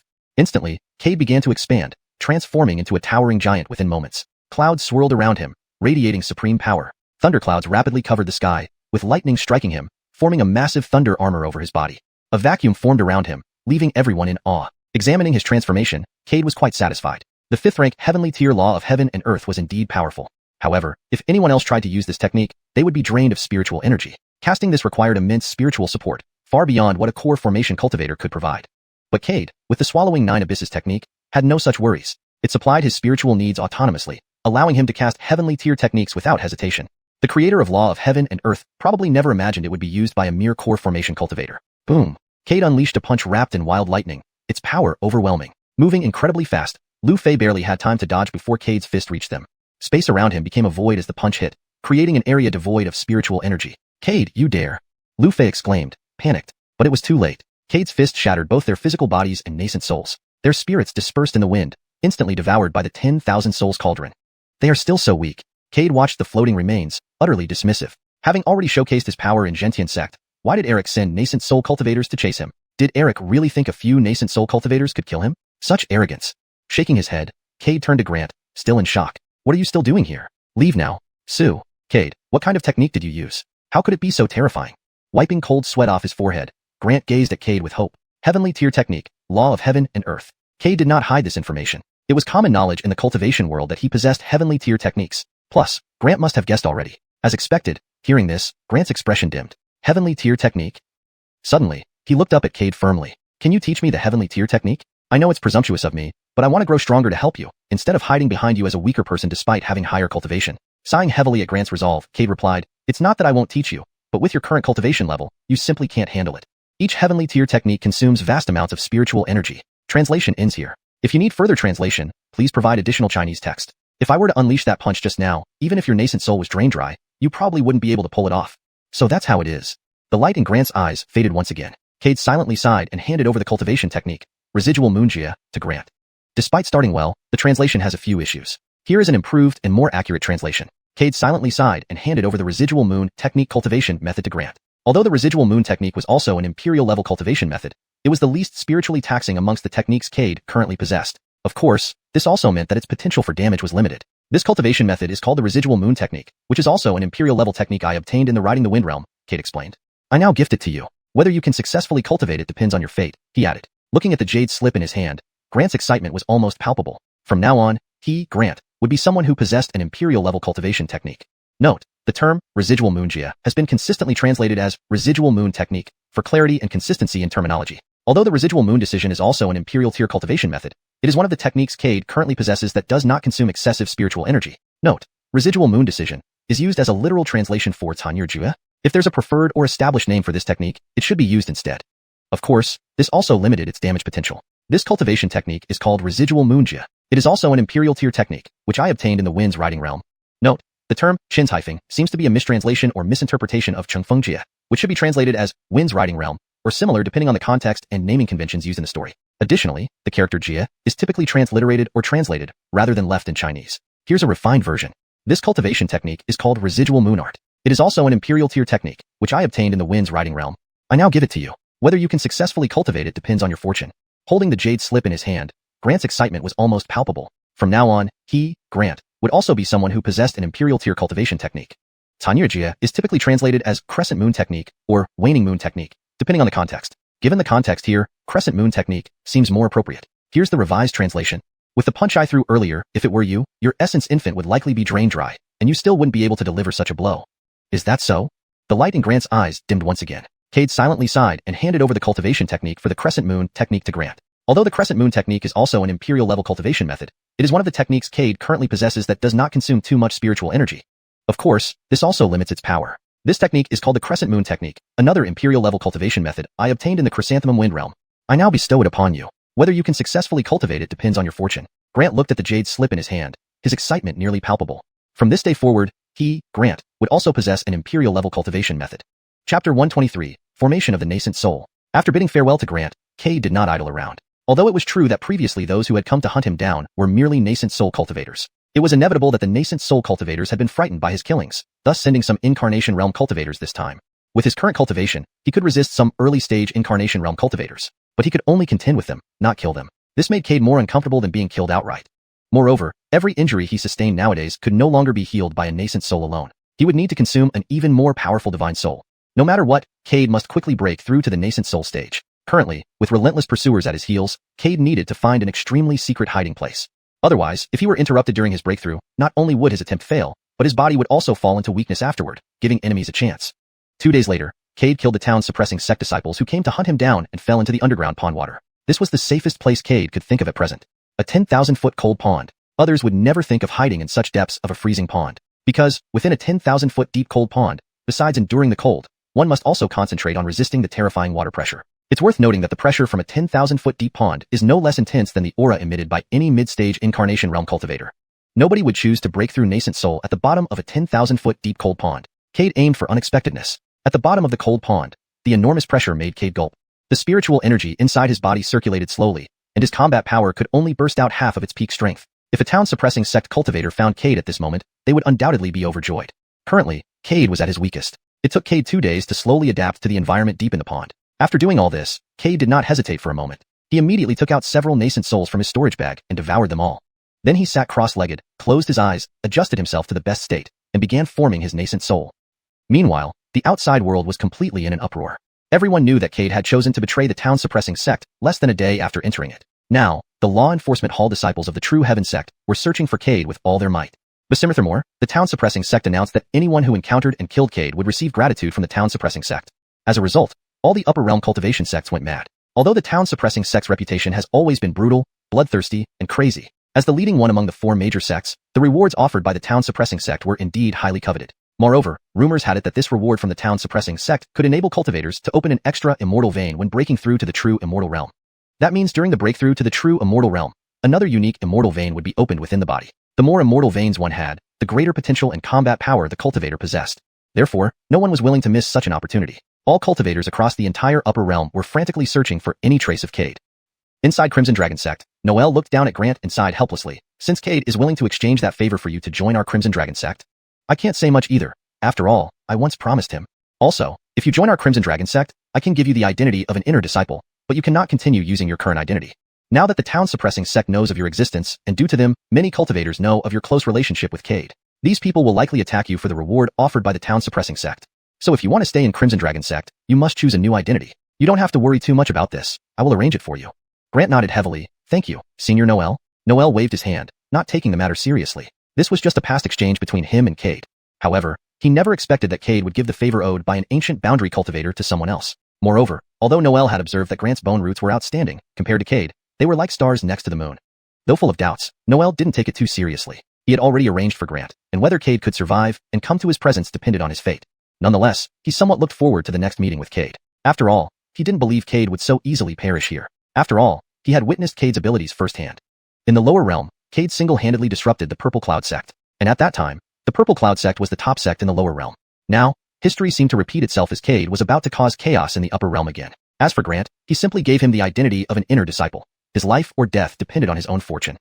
Inside Ethereal Sect, Bernadette wanted to immediately attack the town-suppressing sect and kill Cade upon hearing that Cade had arrived in the upper realm. After all, she was now an Incarnation Realm cultivator. Facing a core formation cultivator like Cade would be effortless. Her master and several senior sisters also approved of her departure, but just as she was about to leave the sect, she heard news of Cade's betrayal against the town-suppressing sect, leaving her momentarily stunned. For a moment, she suspected if she had misheard. After all, the town-suppressing sect was the top sect in the upper realm. If anyone joined it, they would not easily choose to leave. Once betrayed, the consequences would be terrible. The wrath of the top sect was not something everyone could endure. Moreover, Cade had offended many people without the backing of the town-suppressing sect. This time, Cade was bound to die. Even without her action, others would obtain the reward from the town-suppressing sect by killing Cade. Thinking of how Cade was about to be killed, tears instantly welled up in Bernadette's eyes as she looked up at the sky. Detested, did you see this? Cade, this little beast, finally got what he deserved. This time he will surely die. After his death, I will definitely bring his head to your grave as an offering. Second olive, third olive, fourth olive, fifth olive, did you see this? The person who harmed you is about to die. Don't worry, I will scatter this little beast's soul, ensuring he can never reincarnate. Tears streamed down Bernadette's face as she wiped them away, revealing determination and resolve. Now that Cade was sure to die, her enemy left was only Barkley. To kill Barkley as soon as possible, Bernadette felt very anxious. Barkley had taken everything away from her. Her sisters were killed by Cade. Her master sacrificed herself to save her. The Purple Cloud sect became a thing of the past, and Cade turned against her and her companions. All these events stemmed from Barkley. Compared to Cade, she hated Barkley even more at this moment. All her suffering originated from Barkley. She had often fantasized if things would be different if her master hadn't brought Barkley up the mountain back then. Little sister, what are you thinking about? Kiana's voice suddenly sounded behind Bernadette. Second olive, why are you here? Bernadette hastily wiped away her tears, showing a smile as she looked at the person. Stupid girl, don't cry anymore. Crying like this won't make you pretty. Besides, now that Cade is certain to die, you should be happy. After all, you're losing an enemy. If Cade were still a disciple of the xiuxian sect, killing him might have caused us some unnecessary trouble. But now, this ungrateful beast has chosen to betray the xiuxian sect and lost his biggest support. This is a once-in-a-lifetime opportunity for us. Who would have thought that the xiuxian sect would issue a bounty on him? This just makes things even better. We only need to wait for news of Cade's death. There's no need to worry too much. He's merely a core formation P cultivator, and no matter how strong he is, he can never be a match for the xiuxian sect. Moreover, I heard that Incarnation Realm cultivators are already after him. His chances of survival are even slimmer. Can he kill an Incarnation Realm cultivator like he killed nascent soul cultivators? Kiana's words dispelled all the lingering resentment in Bernadette's heart. She forced a smile and said, Olive, I know what to do. My priority now is to quickly improve my cultivation to prepare for the upcoming competition. As for revenge, we don't know Barkley's whereabouts yet, so I'll have to put it on hold. Kiana nodded in satisfaction. This was also the main reason she had come to see Bernadette. They were worried that due to Cade's actions, she might develop a mental demon again. If you need anything during this time, let us know. If you have any questions about cultivation, feel free to ask us. The priority is to smoothly pass the sect competition.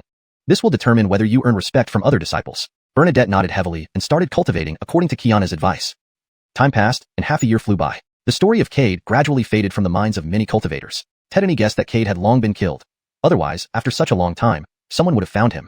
All the upper realm cultivators, driven by the reward offered by the xiuxian sect, had subconsciously turned Cade into their mortal enemy. Everyone wanted to take Cade's head to the xiuxian sect for the reward. So, once Cade showed any sign of life, it wouldn't take long before everyone in the cultivation world knew. Thinking of how Cade might have already been killed for the reward, many felt frustrated. Yet, some continued to persist, not receiving any definitive news and deciding to keep searching. At the bottom of the cold pond, Cade emitted an extremely powerful spiritual energy fluctuation. The water began to boil around him. Large numbers of fish and shrimp gathered around him, greedily absorbing the spiritual energy diffusing from him. It was as if staying near Cade brought them great fortune. Above the cold pond, passing cultivators were drawn by the bubbles rising to the surface. Ted and he stopped to watch, using their divine senses to investigate. However, they soon realized something wasn't right. Their divine senses couldn't penetrate to the bottom of the pond. Among them were some incarnation realm cultivators. Could there be some precious treasure here? It's possible. Did you notice that the surrounding spirit energy is rushing toward the depths of the cold pond at an insane speed? Yes, I observed that. But I wonder what kind of treasure could cause such a change. Let's go down and check it out together? Forget it. We're only core formation cultivators. Entering such a place would be suicide. Besides, with so many seniors around, you just end up helping others. Ted and he cultivators' eyes immediately focused on the few incarnation realm cultivators present. These incarnation realm cultivators exchanged glances, seeing the eagerness in each other's eyes. Why don't we join forces and investigate the bottom of the cold pond? If there's really treasure down there, we can decide later. What do you think? As one incarnation realm cultivator spoke, the others agreed. They were also curious about what lay beneath the pond. If the treasure could help them sense the flow of primal forces, it would be a significant gain. Sensing the primal forces meant stepping into the inquiring Tao realm and using some of these forces, although very shallow, but it would make them formidable. Understanding this, they didn't hesitate and headed quickly toward the depths of the cold pond. As they descended, they gradually saw the situation at the bottom. There was a cultivator breaking through in seclusion. This scene startled them. That's strange. Doesn't he look familiar? Have we seen him somewhere before? Upon hearing this, the other incarnation realm cultivators looked at Cade. Upon recognizing him, they showed surprise. That's Cade. Yes, it's him. His appearance matches the description exactly. So, he was hiding here. No wonder so many people couldn't find him. Like finding a needle in a haystack. Even without treasure, finding Cade isn't bad. Killing him and taking his head to claim the reward. Getting the xiuxian sect's reward wouldn't be bad for us. Without hesitation, they attacked Cade. Suddenly, Cade's closed eyes snapped open. A beam of light shot out, and the spiritual energy fluctuations around him vanished instantly. Too fast for the incarnation realm cultivators to react. The next moment, Cade appeared before them. I thought someone important was coming, but it's just a bunch of rats. But since you're incarnation realm cultivators, your souls should aid in my recovery. As Cade spoke, the heaven-cleaving axe slashed at their necks, so fast that they couldn't react. Accompanied by several agonized screams, their heads fell to the ground. Their souls, trying to escape, were caught by Cade's hand. The souls turned into colorful streams and disappeared into Cade's hand, absorbed into the 10,000 souls cauldron. Cade was satisfied with his power. He had successfully formed a nascent soul and advanced rapidly to the mid-nascent soul stage. However, Cade was somewhat different from others. Other cultivators' nascent souls emitted a fragrant aroma, while his emitted a pungent blood scent. Just looking at it could stir a bloodlust. This change made Cade quite helpless. He wondered how he, who considered himself a good person, ended up with such a peculiar nascent soul. But Cade didn't dwell on it. After all, he had successfully formed a nascent soul. Other concerns weren't worth worrying about. Now that he had become a target for many cultivators, the bloody nascent soul seemed fitting. Absorbing the souls into the 10,000 souls cauldron, Cade admired the partially golden cauldron. It shouldn't take long to fully turn it golden. Cade smiled as a thought crossed his mind. The black-horned beetle had completed its evolution. Without much thought, Cade immediately retrieved it. Upon clearly seeing the black-horned beetle's new appearance, he was quite surprised. Because the black-horned beetle now had 3 tails as thick as fingers protruding from its back, and these 3 tails looked like 3 small snakes. What surprised Cade the most was that the black-horned beetle's aura had reached the early nascent soul stage. This was something Cade hadn't anticipated. Looking at the palm-sized black beetle, Cade sensed a fatal danger emanating from it. I wonder what the true strength of the black-horned beetle is now. Cade felt a bit anticipatory. Even its current aura made him feel threatened. Its actual combat power was likely to exceed his expectations. There just happens to be a group of fearless guys outside. Cade gently patted the little black beetle on its head. There are many fresh souls outside. Let's go eat them together. Chapter 124, James. The black-horned beetle buzzed excitedly around Cade's head, circling a few times and making buzzing noises. It was extremely excited as it landed on Cade's shoulder, gently rubbing its large horn against his face. Cade smiled faintly. This evolution of the black-horned beetle had significantly improved its intelligence. Previously, the beetle rarely used physical contact to interact with him. But now, he gently stroked the beetle's back before transforming into a long rainbow streak and swiftly flew towards the pond surface. Above, many cultivators were filled with regret. The lake's surface was drastically disturbed, suggesting an unparalleled treasure at the bottom of the lake. If they were also in the soul transformation stage, they would certainly share in today's lake treasure. However, they could only watch helplessly as someone else snatched away what should have been their opportunity. A wave of sighs spread across the lake, but soon the sound of rippling water brought sudden silence. A wave shot up into the sky, shimmering under the sunlight. A figure gradually appeared in front of everyone. All the cultivators stared wide-eyed, hardly believing what they saw standing above the lake, a young man.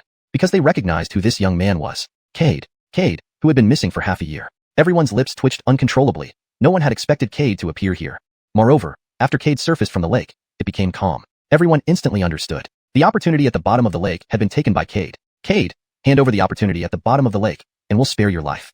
Yes, if you hand it over now, we won't kill you today. How can you, just one person, possibly be a match for all of us? You are surrounded. Quickly hand over what you obtained from the lake bottom, or we will ensure you die without a burial place.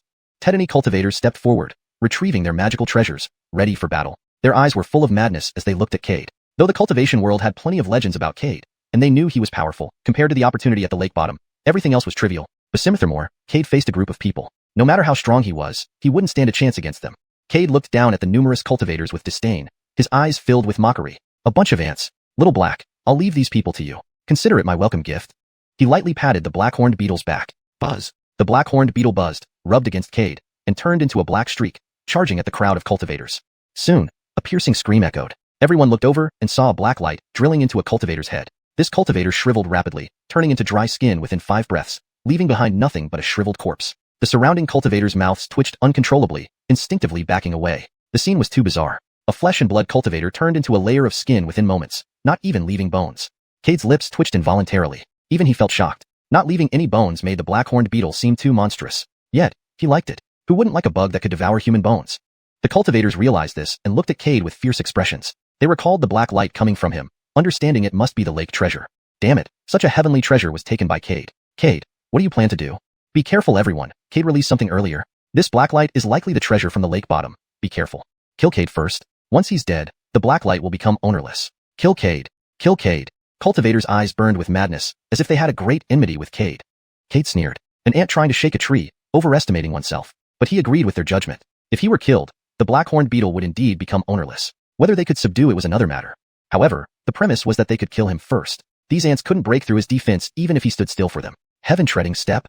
With one step, Cade unleashed surging elemental energies, accompanied by thunder and lightning. A tremendous pressure instantly enveloped the surrounding cultivators. Tetany didn't even have time to scream before turning into pools of shredded meat. After 2 breaths, the black-horned beetle unhappily flew to Cade, buzzing sadly, as if complaining about broken promises. All right, I was wrong, Cade said awkwardly. He waved his hand, and the souls around them rushed toward him. His heaven-treading step had shattered the nascent souls of several cultivators, whose fragments also flew toward him. Even without blood, there is soul energy and nascent soul energy. Next time, when I encounter more cultivators, I'll let you handle them. The black-horned beetle's tiny eyes sized up the swirling souls. With a flip, it buzzed enthusiastically into the swarm of souls. Cade felt a headache. The black-horned beetle was acting like an immature child, causing him endless worry. 5 days later, in the Tianji pavilion, James suddenly opened his eyes from meditation, reversing his chi and spitting out a mouthful of blood. His eyes were filled with shock and disbelief. How is this possible? But soon he burst into laughter. Haha, I saw it. I finally saw it. It's all false, all false. No White Jade Capital, no South Heaven Gate, all false. Haha, all false. Tears streamed down James's cheeks. His aura momentarily went chaotic before stabilizing again. He laughed loudly, muttering repeatedly. This is Heaven's will, Heaven's will. Ha ha ha, so this is it. Tianji waved his hands wildly, rushing out of his chamber, shouting about Heaven's will. This alarmed the elders of the Tianji pavilion. Pavilion Tedister, what happened? Zack, quick, the Pavilion Tedister has gone mad. Fine Zack, only he can resolve this. Wrong, the Pavilion Tedister is suffering chi deviation. The elders surrounded James, all showing signs of anxiety. Among them, a beautiful woman wearing magnificent robes with a striking figure, fair skin, and star-like eyes floated over. Behind her followed a slowly moving purple crystal ball. Seeing the frenzied James, she frowned slightly, her gaze sharp as she pointed a delicate hand. Immediately, the space around James froze. The previously frenzied James gradually stabilized. The elders heaved a sigh of relief and bowed to the beautiful woman. Pay respects to the Zack. Pay respects to the Zack. Zack, Ginger, gracefully waved her hand, stepping lightly before the numerous elders. What exactly happened? The Pavilion Tedister was in seclusion, right? Why did this occur? Ginger asked calmly. Her tone was serene but carried a hint of coldness that resonated like a spring breeze, invigorating everyone who heard it, making them feel as if they were listening to celestial music. Their inner turmoil dissipated instantly with her voice. After a moment, the elders slowly regained their composure. Seeing Ginger looking at them, they quickly responded. Reporting to Zack, we are not sure. Everything was normal before the Pavilion Tedister went into seclusion. But just now, the Pavilion Tedister suddenly acted mad, running out of his seclusion chamber shouting that everything is false. One elder recounted the events leading up to the current situation for Zack. Ginger's frown deepened but soon eased. She then looked at the restrained James. Zack. James's energy was weakened, with traces of blood at the corner of his mouth, his face filled with sorrow as he looked at Ginger. Everything is false. What do you mean?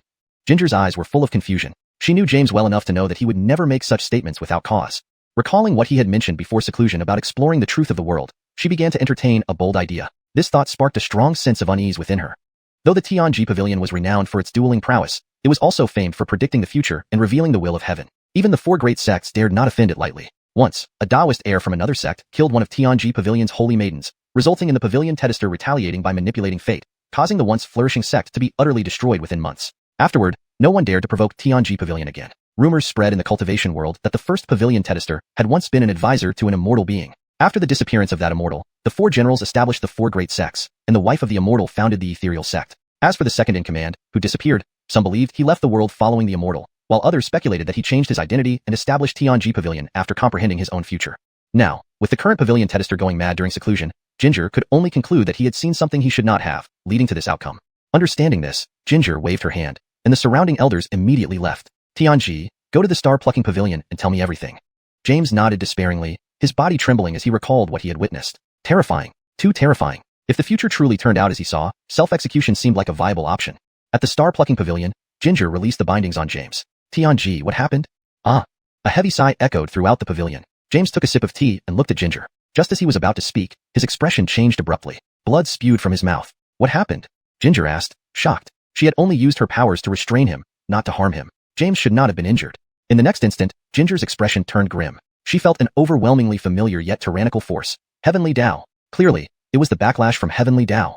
What had James seen that triggered such backlash? Ginger's face darkened, filled with frustration. Heavenly Tao was supreme. Who could resist its will? Pavilion Tedester. James looked bitter. He should have anticipated this. Overwhelmed by shock, he had overlooked Heavenly Tao. This matter is significant. Heavenly Tao is preventing me from speaking. James dipped his finger in tea and wrote 4 words on the table. Deception, world destruction. Instantly, the clear sky turned overcast, thunder roared, and wind howled. An oppressive atmosphere enveloped the entire Tianji Pavilion, leaving disciples uneasy and elders troubled. What is happening? I don't know. This is heavenly wrath, but why? The elders must calm the disciples immediately. Other matters will be decided after I confer with Zach, said second elder Xiuxian. Looking toward the star-plucking pavilion, he suspected the heavenly wrath might be related to the pavilion tedester. Back in the star-plucking pavilion, after writing those 4 words, James's fingers vanished instantly, replaced by thick black mist. Both Ginger and James sensed the danger emanating from the black mist. It seems this is Heavenly Tao's curse, said James, looking helplessly at his missing fingers. Attempts to regrow them failed due to a mysterious force hindering healing. Ah.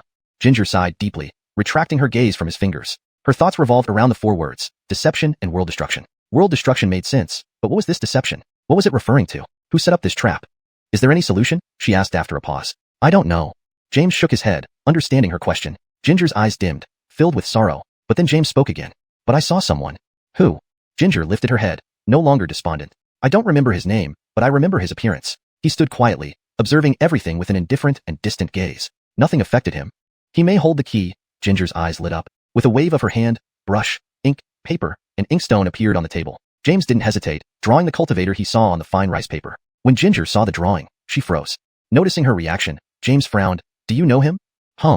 Gracelyn nodded slightly. This person is named Cade, a cultivator from the lower realms. He joined Xiuxian sect half a year ago, but chose to betray them in less than a day. Xiuxian personally issued the order to hunt him down. Upon hearing this, James's frown deepened as if it could crush a fly. So where is he now? I'm not sure. After receiving the assassination order from Xiuxian sect, I ordered our disciples not to get involved in this matter. Gracelyn shook her head. James sighed deeply upon hearing this. Although it was unclear what was so extraordinary about Cade, since he was still standing there unharmed, it meant that such a person should only be befriended, not offended. The Hank's decision to keep the sect's disciples out of this matter was indeed the right choice. After all, if Cade could survive the calamity that would destroy the world, it would be best for Tianji Pavilion to cultivate good relations with him. Perhaps, because of their connection, Tianji Pavilion could also escape the disaster. Perhaps through this relationship, Tianji Pavilion could also avoid the impending calamity. Chapter 125, Gretchen. What have you learned about Cade? Bray was still somewhat uneasy, so he asked. The more we know about Cade, the easier it will be to build a good relationship with him. Lily thought for a moment, and recounted all the information she had gathered to Bray. After contemplating for a while, Bray seemed to have made a decision and looked up at Lily. Send someone to make contact with Cade and show as much goodwill as possible. As for Xiuxian sect, don't worry too much. If they really provoke me, I won't mind cutting off their dragon chi. Even though I'm only in the first origin of Dao realm, severing a dragon chi is effortless for me. If it comes to that, even if the first ancestor of Xiuxian sect personally comes to beg me, I won't be merciful. Bray exuded an overwhelming aura, far removed from his initial dejected state. Lily nodded. Since we've decided to make contact with Cade, who should we send? You decide this. You're more familiar with Tianji Pavilion's affairs than I am. Bray thought for a moment and decided to entrust this matter to Lily. He had spent years either in seclusion or on the way to it, leaving Tianji Pavilion managed by Hank Lily. She knew the sect far better than he did. Lily paused for a moment and suddenly thought of a suitable person. How about sending Gretchen? Gretchen? Bray frowned slightly. The name sounded familiar, as if he had heard it somewhere before. Seeing Bray's reaction, Lily felt quite helpless. Having been in seclusion for so long, he had even forgotten his own disciple. If not for her mention today, Bray might have forgotten that he ever had a disciple. Yue is your disciple. These past years, you were always in seclusion. so I have been guiding her. Now her cultivation has reached the middle stage of soul transformation, and she has grown into a very charming young woman. There are many disciples in the sect who pursue her, but this girl doesn't look favorably upon any of them. Bray finally recalled. Indeed, he had such a disciple. Once, while traveling, he stumbled upon a village where he found a little girl freezing to death in a hollow tree. Moved by compassion, he brought her back to the sect and named her Gretchen. He never expected that after so many years, the little girl curled up in the cold would have grown into a mid-stage soul transformation cultivator. Thanks for taking care of Yue all these years. Bray looked embarrassed. Humph. Lily snorted coldly. This girl respects you greatly. Since you aren't planning to go into seclusion for some time, why don't you spend more time making up for what you've missed with her? Bray nodded. Indeed, since bringing Gretchen to the mountain, he hadn't paid much attention to her. It was high time to make it up to her. Suddenly, Bray seemed to think of something and looked at Lily with confusion. Then why do you want Yue to make contact with Cade? I have a clear understanding of Cade's growth journey from what you told me. He has made countless enemies along the way and can be described as a walking calamity. Is it really a good idea for Yue to make contact with such a person? Lily sighed. Originally, I didn't plan for it either. After hearing what you saw, I still think it's better for Yue to interact with him. This girl grew up under my watch, almost like my own daughter. If that great calamity truly comes, having a good relationship with Cade might help her survive. Moreover, having slain numerous enemies, Cade may already be weary and tired. Yue is kind and gentle, considerate and caring. She might spark a romantic connection with Cade. In that case, should the calamity happen, as Cade's partner, Yue would surely survive. A meaningful smile appeared on Lily's face. Actually, she had divined early on that Gretchen's fate would be intertwined with people from the lower realms. As the disciple of Tianji Pavilion's leader, Gretchen wouldn't have the chance to visit the lower realms. Therefore, only when lower realm cultivators came to the upper realms would there be any possibility of interaction. At that time, she heard that the 4 major sects decided to send people to the lower realms to select candidates to infiltrate the demon world and slay their geniuses. Among them, Cade stood out most prominently. Unconsciously, Lily considered Cade as the one who would be entangled with Gretchen's fate. So, when Jin Tian's sect requested Tianji Pavilion to locate Cade, she refused without hesitation, worried about Yue becoming entangled with him. Initially, she wanted to prevent such things from happening, but destiny always had its own plans. In the end, Gretchen and Cade were fated to intertwine. So, why not give them a good start? Bray laughed heartily. Then let's leave this arrangement to you. As a master, it wouldn't be appropriate for me to meet him directly. Speaking, Bray took out a pair of earrings from his storage bag and handed them to Lily. These earrings are 9th grade heaven grade treasures that can withstand attacks from Dao realm cultivators. Please deliver them to Yue on my behalf. Why not give them to her yourself? Lily was puzzled. Giving gifts to a disciple was supposed to deepen the bond between master and disciple. Why did Bray pass this opportunity to her? Didn't he realize how awkward the relationship between him and Gretchen was now? Lily knew that in Gretchen's heart, she already regarded Bray as her father. She longed for the paternal love she lacked for so many years. Yet, he wasn't willing to provide this opportunity. Bray blushed. I haven't interacted with her for so many years. I don't know how to face her. You watched her grow up, and you have a closer relationship with her. You are more suited to deliver this to her. Looking at Bray's determined expression, Lily sighed helplessly. If that's the case, then I'll deliver it to her later. Yes. Bray bowed gratefully to Lily. Please take care of Tianji Pavilion and Yue in the future. Where are you going? Lily paused, looking at Bray in confusion. I need to verify some things. Verify what? Is it dangerous? Lily suddenly had an uneasy feeling. Bray shook his head. I don't know. I've tried predicting outcomes, but each result varies. Can't you stay? Lily stared at Bray intently, sensing that once Bray left, he might not return. She had known him since childhood and shared many experiences together. Unfortunately, while she harbored feelings for him, he remained indifferent. She had silently guarded him and tried to share his burdens, but ultimately, they were not meant to be together. In Bray's heart, only the world of cultivation mattered, only unraveling the mysteries of the universe. Lily's eyes reddened, struggling to hold back her tears. Foolish girl, you're already the grand elder of Tianji Pavilion. Why are you still crying? Bray gently poked Lily's forehead and turned away. His actions were decisive and swift, without any hesitation. Watching Bray's departing figure, Lily couldn't stop the tears from falling. In her younger days, Bray had been like an older brother, always protecting her. Whenever she cried, he would gently poke her forehead and comfort her tenderly. She still remembered how the young Bray would gently tap her forehead and softly comfort, silly girl, don't cry. I'm here for you. But now, he left without any hesitation, striding away from a place he had lived for over 1,000 years. He offered no extra comfort to someone who had spent over a millennium by his side. Tears streamed down like pearls, big drops rolling from her eyes. Her heart felt a gap, never experienced before, a pain so suffocating. Sky Tedekine, I'll wait for you to come back. Lily let out a loud sob. An hour later, Lily looked at the beautiful and graceful young girl in front of her, took out the earrings given by Bray, and handed them to the girl with a smile. Yue, this is what your master asked me to give you. Is it really from Detested? Gretchen exclaimed in excitement, but as soon as her hand touched the earrings, doubt flashed across her face, staring at Lily. Aunt Star, are you joking with me? Are you saying this just to make me happy? Lily felt somewhat helpless, but didn't blame Gretchen. When she was little, the girl always demanded to see her master. To placate her, Lily would find random trinkets and tell her they were gifts from Bray. The little girl was thrilled for days on end. But one day, a slip of the tongue led to the girl crying for days and not talking to her for a month. Since then, she had harbored some skepticism. It's real. Your master entrusted these to me to give you. If you don't believe me, you can feel his lingering presence on them. Gretchen hesitantly took the earrings from Lily's hands. She indeed sensed a familiar yet somewhat strange aura. Instantly, her eyes welled up, clutching the earrings like precious gems. Detested. He remembers me. Yes. Lily's eyes also welled up, stroking Gretchen's hair. Silly girl, your master never forgot you. He just got delayed due to certain matters. Where is my master now, Aunt Star? Gretchen wiped away her tears, looking at Lily hopefully. Just as Lily was about to say Bray was in seclusion, she saw the anticipation in Gretchen's eyes and shook her head helplessly. I don't know. After giving you these earrings, he said he needed to verify something and left. He told me to tell you to find Cade and follow him no matter what happens. Why? Tears fell again from Gretchen's eyes as she looked at Lily in confusion. I don't know. Lily shook her head. 3 hours ago, while discussing with your master the fate he foresaw here in the star-plucking tower, he was struck by heavenly retribution before he could speak. Note, xiuxian Lu, has been translated to star-plucking tower, for a more natural and fluent reading experience in English. He then gave me these earrings to give you and left. Lily recounted what had happened to Gretchen. Why would he do this? Can't he even visit me?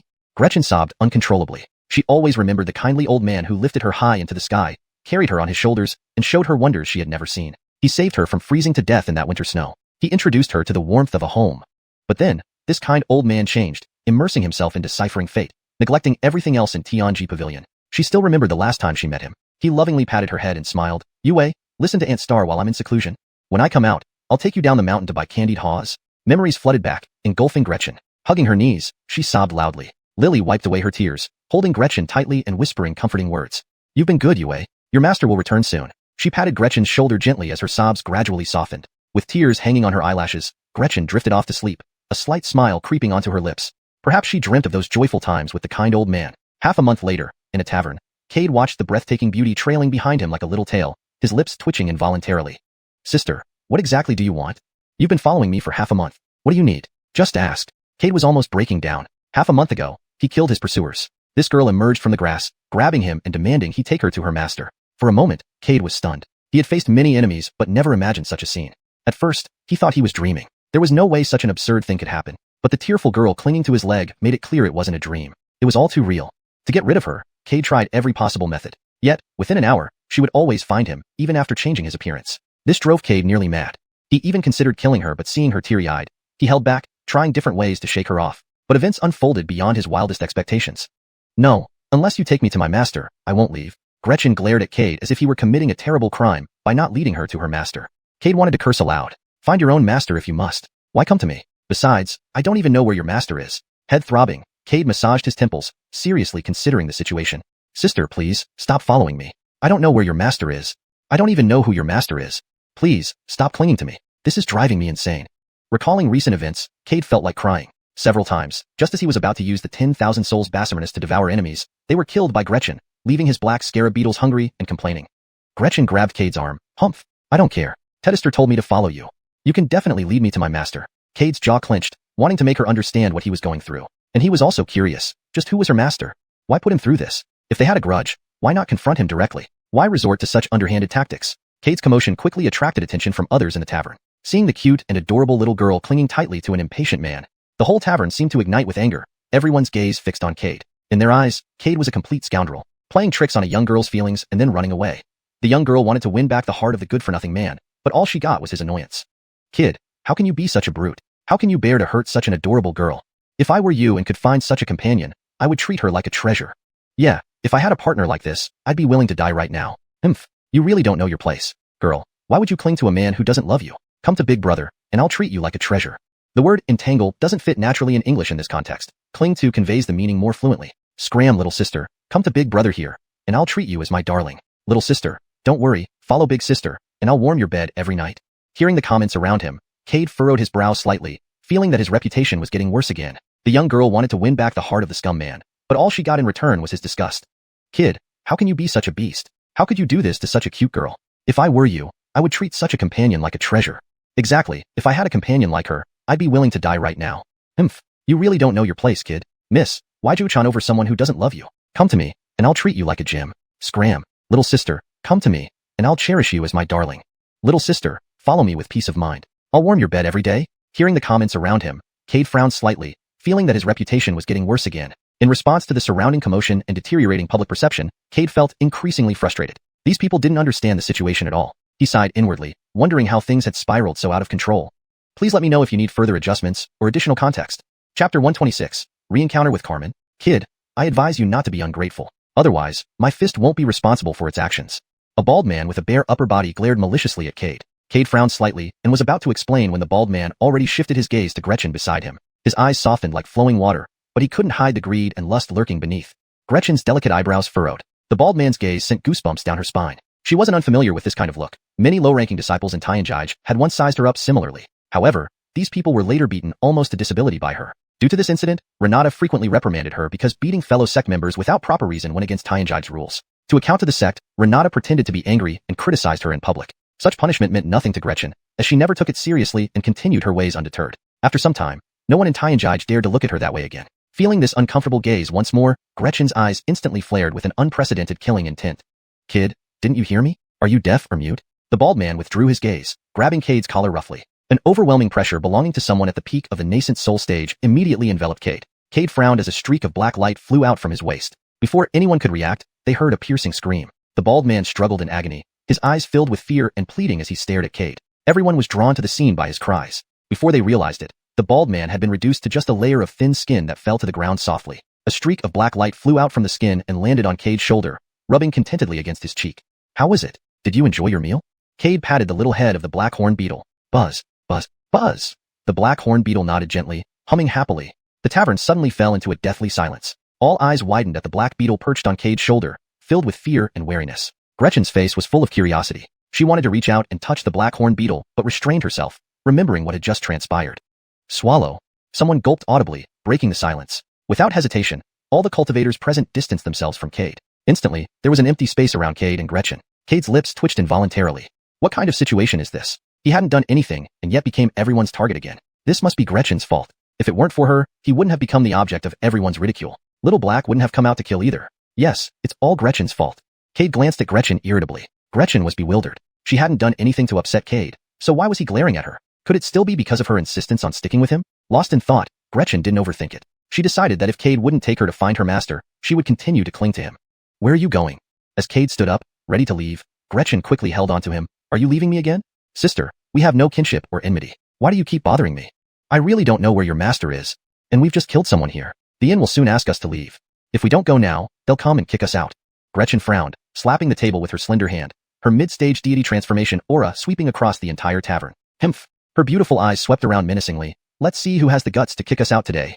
The tavern fell silent once again. Tedany cultivators' jaws dropped even wider. No one expected such a seemingly innocent girl to possess mid-stage deity transformation prowess. Killing them all would be as simple as crushing a bunch of ants. Seeing no one speak up, Gretchen proudly raised an eyebrow at Cade. That look seemed to say, see, am I not powerful? No one dares to say otherwise.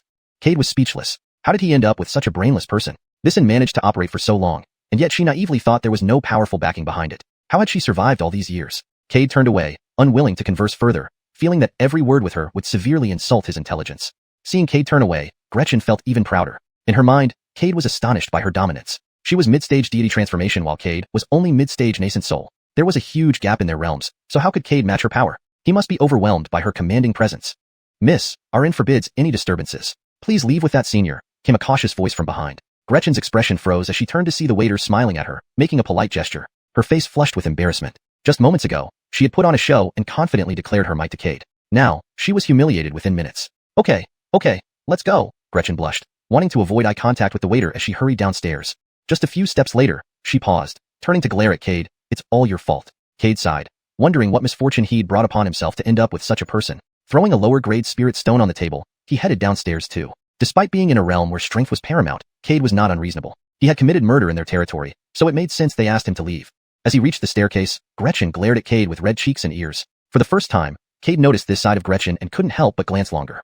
Don't look. Gretchen stomped her feet in anger, turning her head away. Seeing her embarrassed state, Cade felt the urge to tease her. I didn't expect you to look so beautiful when blushing. Gretchen froze, turning to meet Cade's playful gaze. Her face turned beet red as if it could bleed. Even her just-recovered pale ears instantly flushed red again. You pervert. Gretchen covered her face, crouching down and avoiding Cade's eyes. Oh no, how could he say that so seriously? He called her beautiful. Was she really that pretty? Unconsciously, Gretchen's lips curled upward. Meanwhile, Cade, noticing Gretchen's vulnerability, smiled inwardly and was about to flee. But in the next second, several figures appeared at the foot of the stairs. Upon clearly recognizing the newcomers, Cade's eyes instantly burst with intense killing intent, but sensing the terrifying strength of the others, it vanished just as quickly.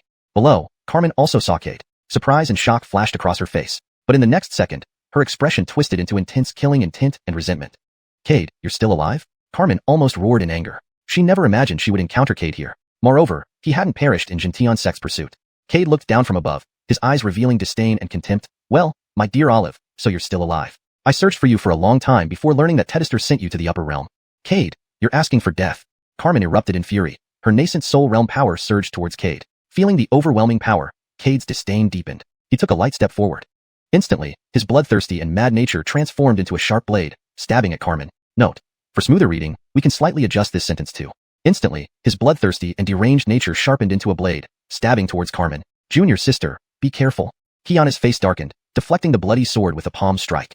You. Carmen's eyes flashed with disbelief. Had Cade grown to this extent already? Cade regarded the fallen Xiuxian in front of Carmen solemnly. Who are you? He sensed intense danger from this person, unable to probe their true cultivation level. You're Cade? Killing intent surged in Kiana's eyes. Her delicate hand lifted slightly, and spiritual energy instantly swirled around her, forming a spirit energy longsword slowly. Cade's expression turned increasingly grim. He was now locked by two divine senses, leaving him no escape. Moreover, the oppressive aura from the sword made his scalp tingle, an intense sense of impending doom filling his heart. This wasn't Dao inquiry. This was true immortal realm. Second Olive, kill him. It's unnecessary to waste words on such vermin. Julia stared at Cade unkindly, yet subconsciously stepped in front of Carmen. All right. Xiana nodded, ready to slay Cade with the sword in her hand. Trapped, Cade prepared to use the Great Earth Transformation technique for defense. Spiritual energy rapidly gathered inside him, forming a massive vortex. Hmph, Xiana sneered coldly. A mere ant daring to show off before me. With a slight flick of her jade hand, the flying sword shot toward Cade. Stop. At this moment, a girl's shout rang out. Gretchen suddenly blocked Cade's front. Get out of the way. Cade was shocked. He hadn't expected Gretchen to step in front of him at this moment. Though she was mid-stage nascent soul, she wasn't a match for the sword. Although he disliked her persistence in tagging along, Cade didn't want her to die because of him. Just as he reached out to pull her aside, the sword arrived in front of Gretchen. No. Cade roared, his eyes filled with almost overwhelming killing intent. Gretchen instinctively closed her eyes. Just when everyone thought Gretchen was doomed, a red glow enveloped her, shattering Xiana's flying sword instantly. The corridor fell into eerie silence. Are you all right? Cade grabbed Gretchen, intending to check if she was hurt. Still shaken, Gretchen let Cade examine her. Suddenly, a sharp crack echoed. Slap. Cade froze, his face stinging. Gretchen's face was red, clutching her collar, glaring at Cade. You pervert? Not. I didn't. Forget it. I was just checking you. Cade was dazed by the slap, barely able to articulate. The slap woke him up. How could he dare? Checking a girl's body. How did he come up with that? Hmph. Gretchen glared at Cade harshly, then shifted her gaze to Xiana and the others below. They were all staring intently at Gretchen. They recognized each other. Why are you here, Gretchen? Julia glared at Gretchen. As the head of Heavenly Fate Pavilion, they knew her. Heavenly Ant Star manages the destiny threads of all major sections. If you cut them, you. Julia was rendered speechless with anger. Suki doted on Gretchen, possessing peak ancient realm power. Cutting off the destiny thread of ethereal sect wasn't impossible. Hmph. Gretchen snorted and turned to Xiana. Dare to attack me? I'll tell Ant Star once we return. Gretchen, don't push it. Did I ever attack you? Anger flashed across Xiana's face. Gretchen's interference ruined their plans. Olives, who are these people? Carmen suppressed her killing intent, looking up at Cade and Gretchen. Heavenly Fate Pavilion's Gretchen, Xiana whispered. Carmen knew Heavenly Fate Pavilion's ability to predict the future and change destiny. Remembering Gretchen's threat, she felt uneasy. Olives, did I cause trouble? No worries, we can handle it. Julia and Xiana smiled reassuringly. Then Xiana asked Gretchen, what can make you forgive me? Gretchen grinned slyly. To earn my forgiveness, give me 30,000 spirit stones. If you refuse, I'll inform Ant Star now. You. Xiana was infuriated, feeling Gretchen was pushing too far. Fine. Here. Julia stopped Xiana and threw a bag full of spirit stones at Gretchen. Eyes gleaming, Gretchen caught the bag and probed it mentally. Sure enough, it contained precisely 30,000 spirit stones. Okay, today's matter ends here. She pocketed the bag cheerfully. Just as she was about to leave with Cade, Carmen interrupted. Cade, what did you do to Tedister? Cade halted, a peculiar smile spreading on his face. Olive, you reminded me of Tedister. Do you know what happened when I tried to get information from her? A sinking feeling gripped Carmen's heart. She erased all memories of you, Cade said, relishing Carmen's expression. I tortured her mercilessly, stripped her naked, and finally had a hideous old cultivator take her life essence. To let her experience pleasure in her final moments. Pity I intended to take her to various sects for more experiences, but I got too angry and killed her. Hearing this, tears streamed down Carmen's face. Tedister. Junior sister, he's lying, don't listen to him. Julia and Xiana hastily comforted Carmen, fearing heart demons might arise from Cade's words. Ha ha ha. Cade burst into laughter at the scene before him. Carmen, you are the most hypocritical person I have ever seen. Now that everyone is dead, you pretend to mourn them as if you care. That's not true, you're making it up. Carmen cried out in anguish. Whether I'm making it up or not, you know it best yourself, Cade said, flicking his sleeves. Instantly, the myriad soul's Basimernus appeared behind him. My dear Olive, since you hold such deep longing for our Tedister, Let me fulfill your wish to see her one last time. As he spoke, a golden soul strand appeared before them all. Seeing the familiar face, Carmen collapsed to her knees with a thud, murmuring, Detested, it's Xiuxian. Ava's soul had long been stripped of its sentience, her gaze vacant and confused as she looked at the kneeling Carmen. Kneel down. Cade's eyes turned sharp and piercing, his tone icy and cold. Chapter 127. Killing and Destroying the Heart. As Cade finished speaking, Ava, who had been staring blankly, fell to her knees before him with a thud. Detested, no? Bernadette's tears flowed like a spring as she stared at Ava kneeling before Cade. She couldn't imagine that after her master's death, she would still suffer such humiliation. She wanted to tear Cade apart, making him experience the same indignity. But her remaining reason told her that rushing forward would surely offend Gretchen and bring unnecessary trouble to Piamiao sect. Her teeth were clenched so hard they cracked, blood trickling from her gums. Ha ha ha. Cade threw his head back in laughter, feeling incredibly elated. Though he couldn't touch Bernadette because of Julia and Kiana, watching Bernadette in agony gave him immense satisfaction. I can't kill you, but I can make your life a living hell. Bernadette, this is just the beginning. Our matters are far from over. With a wave of his sleeve, the spirits of Reese and others appeared instantly. Kneel. At Cade's command, Reese and the others kneeled obediently at his feet. No, no. Bernadette's pain was gut-wrenching, her tears turning crimson in an instant. Cade, however, laughed even louder. He found it more amusing to torture them rather than killing them outright. Enjoying Bernadette's anguish, Cade hatched a malicious idea. What if he made Ava and her 4 disciples lick his shoes? How would Bernadette react? The corners of his mouth curled into a sinister smile. With a flick of his hand, a chair materialized beneath him. To everyone's shock, Cade ordered Ava and her disciples to kneel and lick his shoes. This scene was both sudden and grotesque. Gretchen's lips twitched uncontrollably as she instinctively moved away from Cade. She was convinced now more than ever that Cade was a psychopath. No one else would think of such depraved methods, forcing people to kneel and lick shoes. It was unheard of, utterly bizarre. Bernadette's eyes blazed with rage and disbelief. She never imagined Cade could be so heartless. They were his master and senior sisters. Why treat them this way? Just because they owed him in the past? Could there be no end to this torment? Tears of blood streamed down her face as she glared at Cade, murderous intent blazing in her eyes. Cade, this is too much. Don't you understand the principle of debts dying with the debtor? Moreover, these people were once your master and seniors, who raised you. Won't your conscience hurt you now? Julia's eyes were filled with disgust. Such petty and revolting behavior was beyond comprehension. If not for Gretchen's presence, she would have lunged at Cade. Letting such scum live was disrespectful to herself. Humph. Kiana snorted, helping the sobbing Bernadette to her feet. She glared at Cade. White-eyed wolves like you probably deserve the ill treatment you got from your master and seniors. Why don't you just die?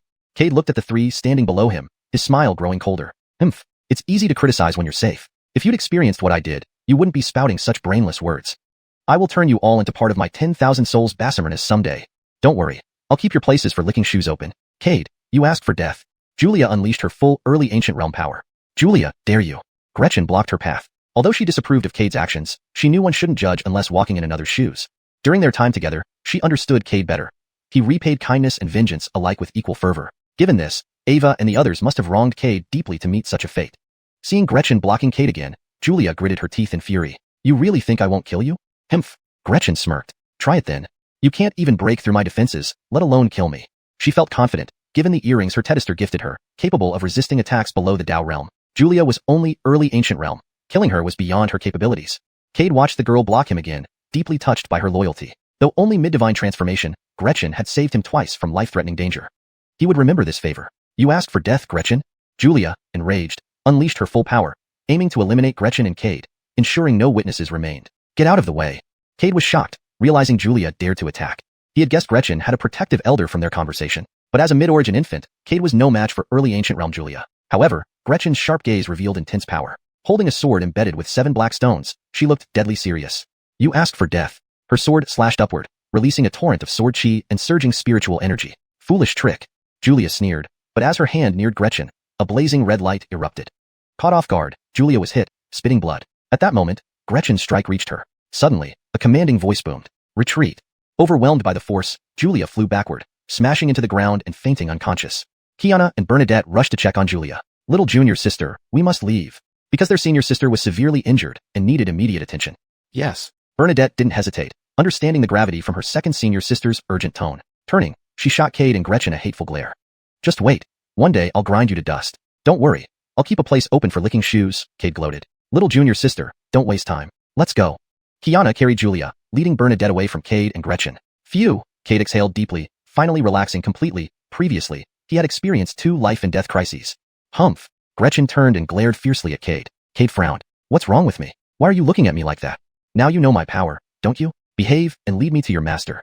In the future, I'll reluctantly be your protector. Gretchen puffed out her chest proudly, her face beaming with satisfaction. It was as if protecting Cade was a privilege Cade had earned in a previous life. Cade looked at Gretchen with an ambiguous smile. A roar earlier had shaken Water Rain Song, who was in the ancient realm. Only one answer fit that description in Cade's mind. Dao realm. There was a great Dao realm being behind Gretchen. Now, with Water Rain Song heavily injured, her sect would certainly not let him off. Moreover, Bernadette probably wished to kill him. Once she learned he was still alive, she would undoubtedly try every means to eliminate him. The Tranquil Heavens sect had been quiet these past few days, but the enmity remained. Having this girl follow him would add another layer of protection. After spending some time together, Cade had come to understand Gretchen's character. Though annoying, always nagging him to take her to find her master, she was essentially kind-hearted and easily pleased. Once complimented, she would become oblivious to anything unpleasant. Cade nodded ambiguously, and Gretchen's triumphant smile froze instantly. She instinctively gripped her collar tightly and stumbled backward. Sue, Cade, I'm telling you, don't have any inappropriate thoughts about me, or I'll beat you to death. Cade's lips twitched uncontrollably, feeling the urge to scold her. What nonsense was she thinking? And he hadn't thought anything at all. Why did she look at him like she was warding off a pervert? Sighing deeply, Cade consoled himself. Forget it. No need to argue with someone like her. Cade, don't look at me like that. I'm scared. This time, Gretchen's voice quivered with fear. Cade felt even more inclined to curse loudly but held back. I don't have any inappropriate thoughts about you. Don't be afraid. I'm just thinking where we should go to find your master. Really? Hearing this, Gretchen's worries vanished, replaced by excitement. Really? Cade nodded. But you need to tell me the detailed situation first. Otherwise, I won't know how to help you find your master. Okay. Gretchen smiled widely and began explaining everything about Heavenly Mechanic Elder to Cade. Upon hearing that Heavenly Mechanic Elder possessed Dao realm strength, Cade was overjoyed. His view of Gretchen changed dramatically. He needed to cling closely to this ally. A Dao realm powerhouse. That was the mightiest existence. With such protection, Tranquil Heaven sect would be easily manageable in 300 years. Sue, Cade, you're drooling. Can you stop scaring me like that? Squish. Cade sucked back his saliva, wiped his mouth, and smiled awkwardly. Alright, let's go find your master now. Okay. Gretchen was so excited she almost jumped up, then remembered something and hurriedly added, oh right, here are the spirit jades for you. She handed over the bag of spirit jades she had taken from Water Rain Song. Cade frowned, puzzled. Why are you giving me these spirit jades? They were meant for you anyway, as compensation for what they did to you. Gretchen giggled, looking sweetly at Cade. Cade couldn't help but laugh when he saw the bag in Gretchen's hand. These are 30,000 spirit jades. Are you sure you want to give them to me? Don't you think what I did was terrible and consider me a bad person? Gretchen's smile gradually faded, replaced by seriousness. You must have your reasons for acting the way you did. And my master said not to judge a person's character based on a single event. So, I don't think you're a bad person. Cade's eyes grew moist, staring at Gretchen, unsure what to say. Should he call her naive or too pure? In the end, he didn't say anything, just shook his head with a smile. He accepted the bag from Gretchen, took 15,000 spirit jades, and gave the rest back. 1/2 each, as compensation. Okay. They shared a smile. Oh right, let's go back to Heavenly Mechanic Pavilion first. Aunt Star said if I found you, I should bring you back for her to meet. Okay. Cade agreed without hesitation. He also wanted to see what Heavenly Mechanic Pavilion was like. Meanwhile, Xiuxian and Bernadette rushed back to Piao Miao sect with Water Rain Song. Esther listened to their account and burst into rage. Cade, this wretch, how dare he harm my Piao Miao sect disciple? Gretchen, this little hussy, don't think I can't deal with you and your Heavenly Mechanic Pavilion. Esther was furious. She would avenge her disciple's humiliation. Detested, the priority is to treat all of Julia's injuries. Xiuxian reminded Esther. Yes, Esther nodded. Her injuries are due to a Dao realm expert's involvement. Dao realm expert? Both Xiuxian and Bernadette asked in surprise. Both were puzzled. Cade was only mid-origin infant realm, Gretchen mid-divine transformation realm. How could a Dao realm expert appear? And Dao realm experts usually secluded themselves in meditation. Why would they interfere in young practitioners' disputes? Seemingly understanding their doubts, Esther explained, it wasn't the Dao realm expert themselves, but a strand of their soul essence. Though only a fragment, it still possesses 70% of a Dao realm expert strength. Otherwise, all of Julia would have died today. Weren't you saying that red light blocked Gretchen's attack? That red light must be a treasure carried by Gretchen. It definitely caused the injuries. If my guess is correct, this is probably Heavenly Mechanic Elder's doing. Esther clenched her teeth at the thought of Heavenly Mechanic Elder. Why was he so good to Renata and not to her? How am I inferior to Renata? Detested, it's all my fault. Because of me, all of Julia was severely injured. Please punish me. Bernadette knelt before Esther, tears brimming in her eyes. If she hadn't acted rashly, all of Julia wouldn't have been seriously injured by a Dao realm expert. Xiuxian, it's not your fault. Esther waved her hand, lifting Bernadette. But, Bernadette tried to speak, but Esther cut her off. Meeting your enemy and reacting impulsively is understandable. None of you expected to encounter Gretchen, let alone her having a Dao realm expert soul fragment. Otherwise, all of Julia wouldn't have been seriously hurt. In the end, it's all because of Gretchen. But through this incident, I hope you learn your lesson. Be cautious and ensure you have the strength to handle situations while guaranteeing your safety. I will heed Tedester's teachings. Bernadette bowed respectfully. Alright, you two return then. Your elder sister will be fine here with me. Esther gently waved her hand, and Bernadette and Xiuxian turned to leave. Walking out of the grand hall, Xiuxian patted Bernadette's shoulder. Little junior sister, there's no need for you to feel overly guilty about elder sister Julia's injuries. This incident wasn't your fault, and besides, Tedister has already said that all this happened because of that little tramp Gretchen. Second Olive, it's all because of me. If I were stronger, I wouldn't have let you be bullied by them. As she spoke, tears once again streamed down her cheeks. Little junior sister, Kiana, was deeply moved, gently embracing Bernadette and softly comforting her. In the future, we will focus on our cultivation. Once we are strong enough, we'll deal with Cade. Chapter 128. The Heavenly Secrets Pavilion trembles. After bidding Indira farewell, Bernadette returned to her residence. The moment she closed the door, tears began streaming uncontrollably down her face. Her body gave way, and she collapsed onto the floor, covering her face as she sobbed, Tedister, I have let you down. Your disciple cannot avenge you. That wretch Cade was right in front of me, yet I couldn't do anything to him. Tedister, am I really this useless? Facing just a mid-stage nether babe Cade, I actually lack the ability to slay him and avenge you and the other juniors. Thinking about the torture her master endured at Cade's hands made Bernadette's heart twist with pain. But even more so, she felt regret and unwillingness. She regretted not killing Cade when he betrayed the sect. She also regretted being blinded by that beast Barkley, making them do such cruel things to Cade.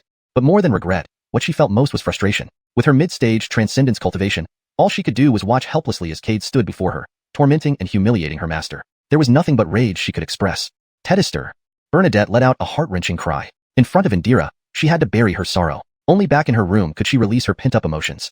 She hugged her knees, burying her head in them as she unleashed her grief. Outside the door, Indira listened to the sobs coming from inside, hesitating with her hand poised to knock. Pressing her lips together, she placed a storage bag at Bernadette's doorstep, sighed lightly, and then left. In her heart, her hatred for Cade deepened. All this was because of Cade. If he were dead, none of this would have happened. Eldest Olive wouldn't be gravely injured by that bitch Gretchen, and little junior sister wouldn't be this devastated. All this was due to Cade, that bastard. Cade, I will kill you. Indira glanced deeply at Bernadette's closed door one last time before leaving. Meanwhile, outside the Heavenly Secrets Pavilion gate, Cade stared wide-eyed at the pavilion entrance, which resembled a turtle shell. How about it? Isn't our Heavenly Secrets Pavilion gate majestic? Gretchen looked at Cade with smug satisfaction. Himph, are you impressed? Now you see why you shouldn't dare underestimate or mock me. My Heavenly Secrets Pavilion gate is grand. There's no second like it in the entire upper realm. The corners of Cade's mouth twitched slightly as he turned his head to look at Gretchen, seeing her smug face eagerly awaiting praise. He wasn't sure how to describe his feelings at this moment. But to give credit where it's due, the Heavenly Secrets Pavilion gate was indeed unique. After all, who uses a turtle shell as their main gate? All of you, you're back.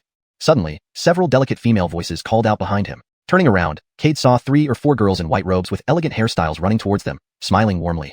Gretchen's face lit up upon seeing them. Little Green, Little Wu, Little Ching, Little Bai, why are you back from outside? Were you on a Heavenly Secrets Pavilion mission?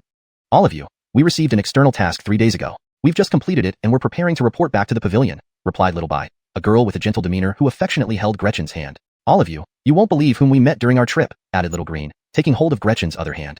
As for Cade, they completely ignored him. Cade didn't mind. This was a good opportunity to observe the Heavenly Secrets Pavilion. Gretchen, surrounded by the girls, started to walk into the pavilion. However, she suddenly remembered something and turned back hastily. Cade, follow quickly. The Heavenly Secrets Pavilion is vast. Don't get lost. All right, Cade nodded, about to take a step forward when he noticed several pairs of eyes looking at him curiously. Considering these people were close to Gretchen, Cade felt he should maintain propriety during his visit. He forced a gentle smile. Upon seeing Cade smile, the girls' expressions changed abruptly, instinctively retreating behind Gretchen. This sudden reaction froze Cade's smile in place. He thought his smile was gentle and endearing. Why did these girls seem terrified? Unbeknownst to Cade, he had killed too many cultivators, accumulating a layer of malevolent aura that made him seem terrifying when he smiled. The disciples of the Heavenly Secrets Pavilion specialized in divination, not in combat, which led them to feel unprecedented fear from Cade's malevolent aura. Through this malevolent aura, they also saw the countless cultivators who had died at Cade's hands. In their eyes, Cade now appeared differently. Countless bloodied, pitiful cultivators lay sprawled behind him, constantly roaring. His feet were covered in bones soaked in blood. You, all of you, this must be Cade, right? I've heard he doesn't blink while killing. Little Bai, having the highest cultivation among them, reaching great perfection of the Nether Babe stage, was trembling, struggling to speak clearly. Little Ching and Little Green's faces were deathly pale, their cultivation momentarily unstable. Staring at Cade with horror, they clung tightly to Gretchen's hand, shivering. Gretchen reacted instantly. Don't look at Cade. Stop using the heavenly primordial art. They immediately closed their eyes, took deep breaths, and calmed themselves, ceasing to use the heavenly primordial art. The heavenly primordial art, a fundamental skill of the Heavenly Secrets Pavilion, was necessary for every disciple, though only a few could master it. Little Bai and others saw the gruesome scenes earlier because of the heavenly primordial art. Cade frowned in confusion. What exactly is going on here? Gretchen rolled her eyes at him irritably. You've killed too many people, and your malevolent aura has become too strong. This malevolent aura is very dangerous to ordinary Heavenly Secrets Pavilion disciples. Little Bai and the others saw it, because they used the heavenly primordial art. Though they're already nether babes, compared to you, they're still like children. When they used the heavenly primordial art, they saw countless ghosts behind you, and blood and bones under your feet. Heavenly Secrets Pavilion disciples aren't adept at killing. This scene can easily damage their mental state. Cade finally understood. So much of this was unknown to him. Then he suddenly recalled that Gretchen's reaction was similar the first time they met. When you first came to see me, it seemed like a similar scenario. Could you have been affected by my malevolent aura as well? Cade asked with a half-smile, eyeing Gretchen. You're making it up. Gretchen's face flushed as she turned her head away, refusing to look at Cade any longer. This scoundrel had terrible timing. Xiaobai and the others were still here. If they found out that even she, their senior sister, was affected by his malevolent aura, how could she possibly maintain her dignity in the sect? Moreover, why did he have to kill so many people? Couldn't he just cultivate peacefully without all this violence? Observing Gretchen's expression changes, Cade already understood what was going on. Indeed, this girl had also been impacted by his malevolent aura before. In the next second, Cade frowned slightly. The souls of the cultivators he had killed had all become part of the myriad soul Basimernus. Why could Gretchen and the others still see countless fierce ghosts behind him? Gretchen, you said there are countless fierce ghosts behind me. What exactly is happening? The souls of those I killed have entered the myriad soul Basimernus and become part of its power. So, why can you still see them behind me?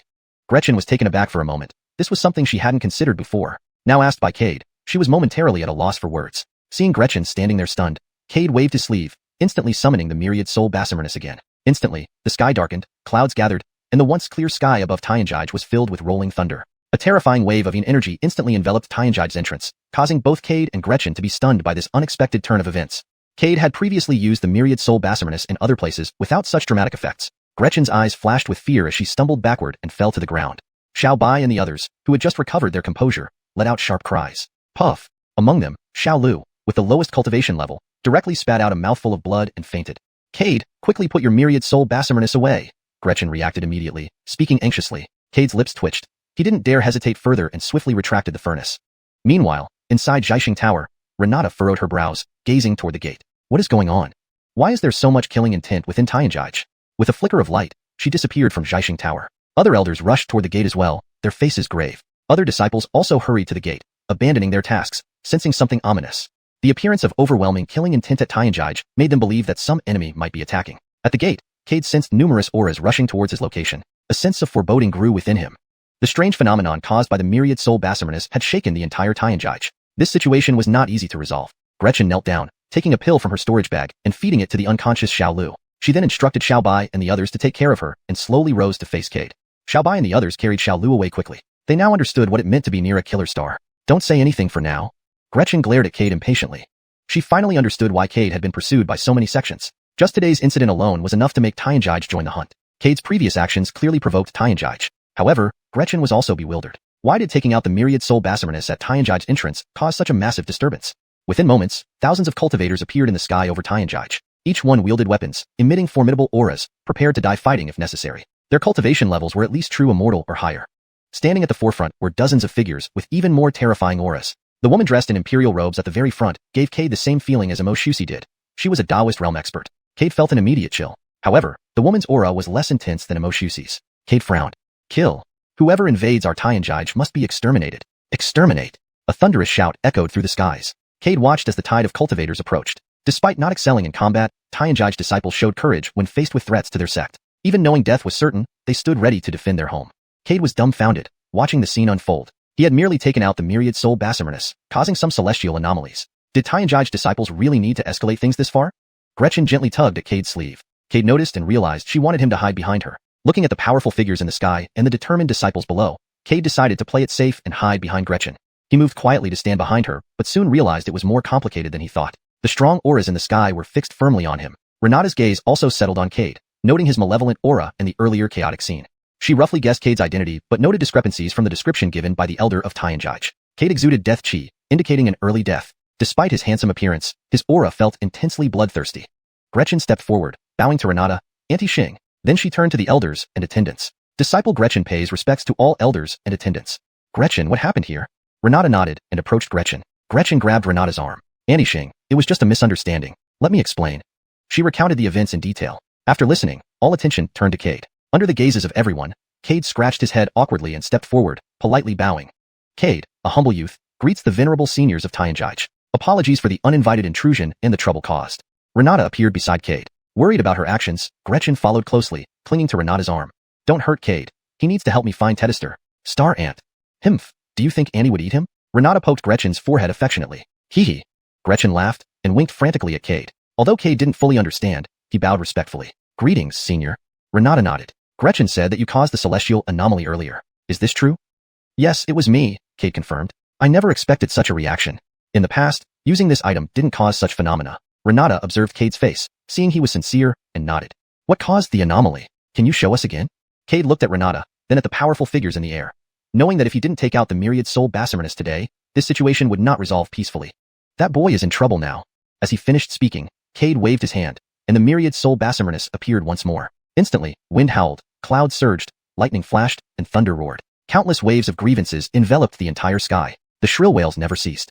Tetany disciples of Tianji Pavilion, witnessing this scene, spat out blood and fainted. The many elders in the sky also changed expressions, their gazes fixated on the 10,000 souls Basarmanus before Cade. Such terrifying grievances indicated that there were at least hundreds of thousands of souls within the furnace. Renata furrowed her brows. How many souls are there in this 10,000 souls Basarmanus? Why are the grievances so terrifying? Unknown exactly, but at least 130,000. Tetany Tianji's disciples, upon witnessing this spectacle, spat out mouthfuls of blood and fainted. The numerous elders in the sky also showed signs of panic, their gazes fixed intently on the myriad soul Basarmanus before Cade. Such terrifying grievances meant that the souls within the furnace numbered at least several hundred thousand.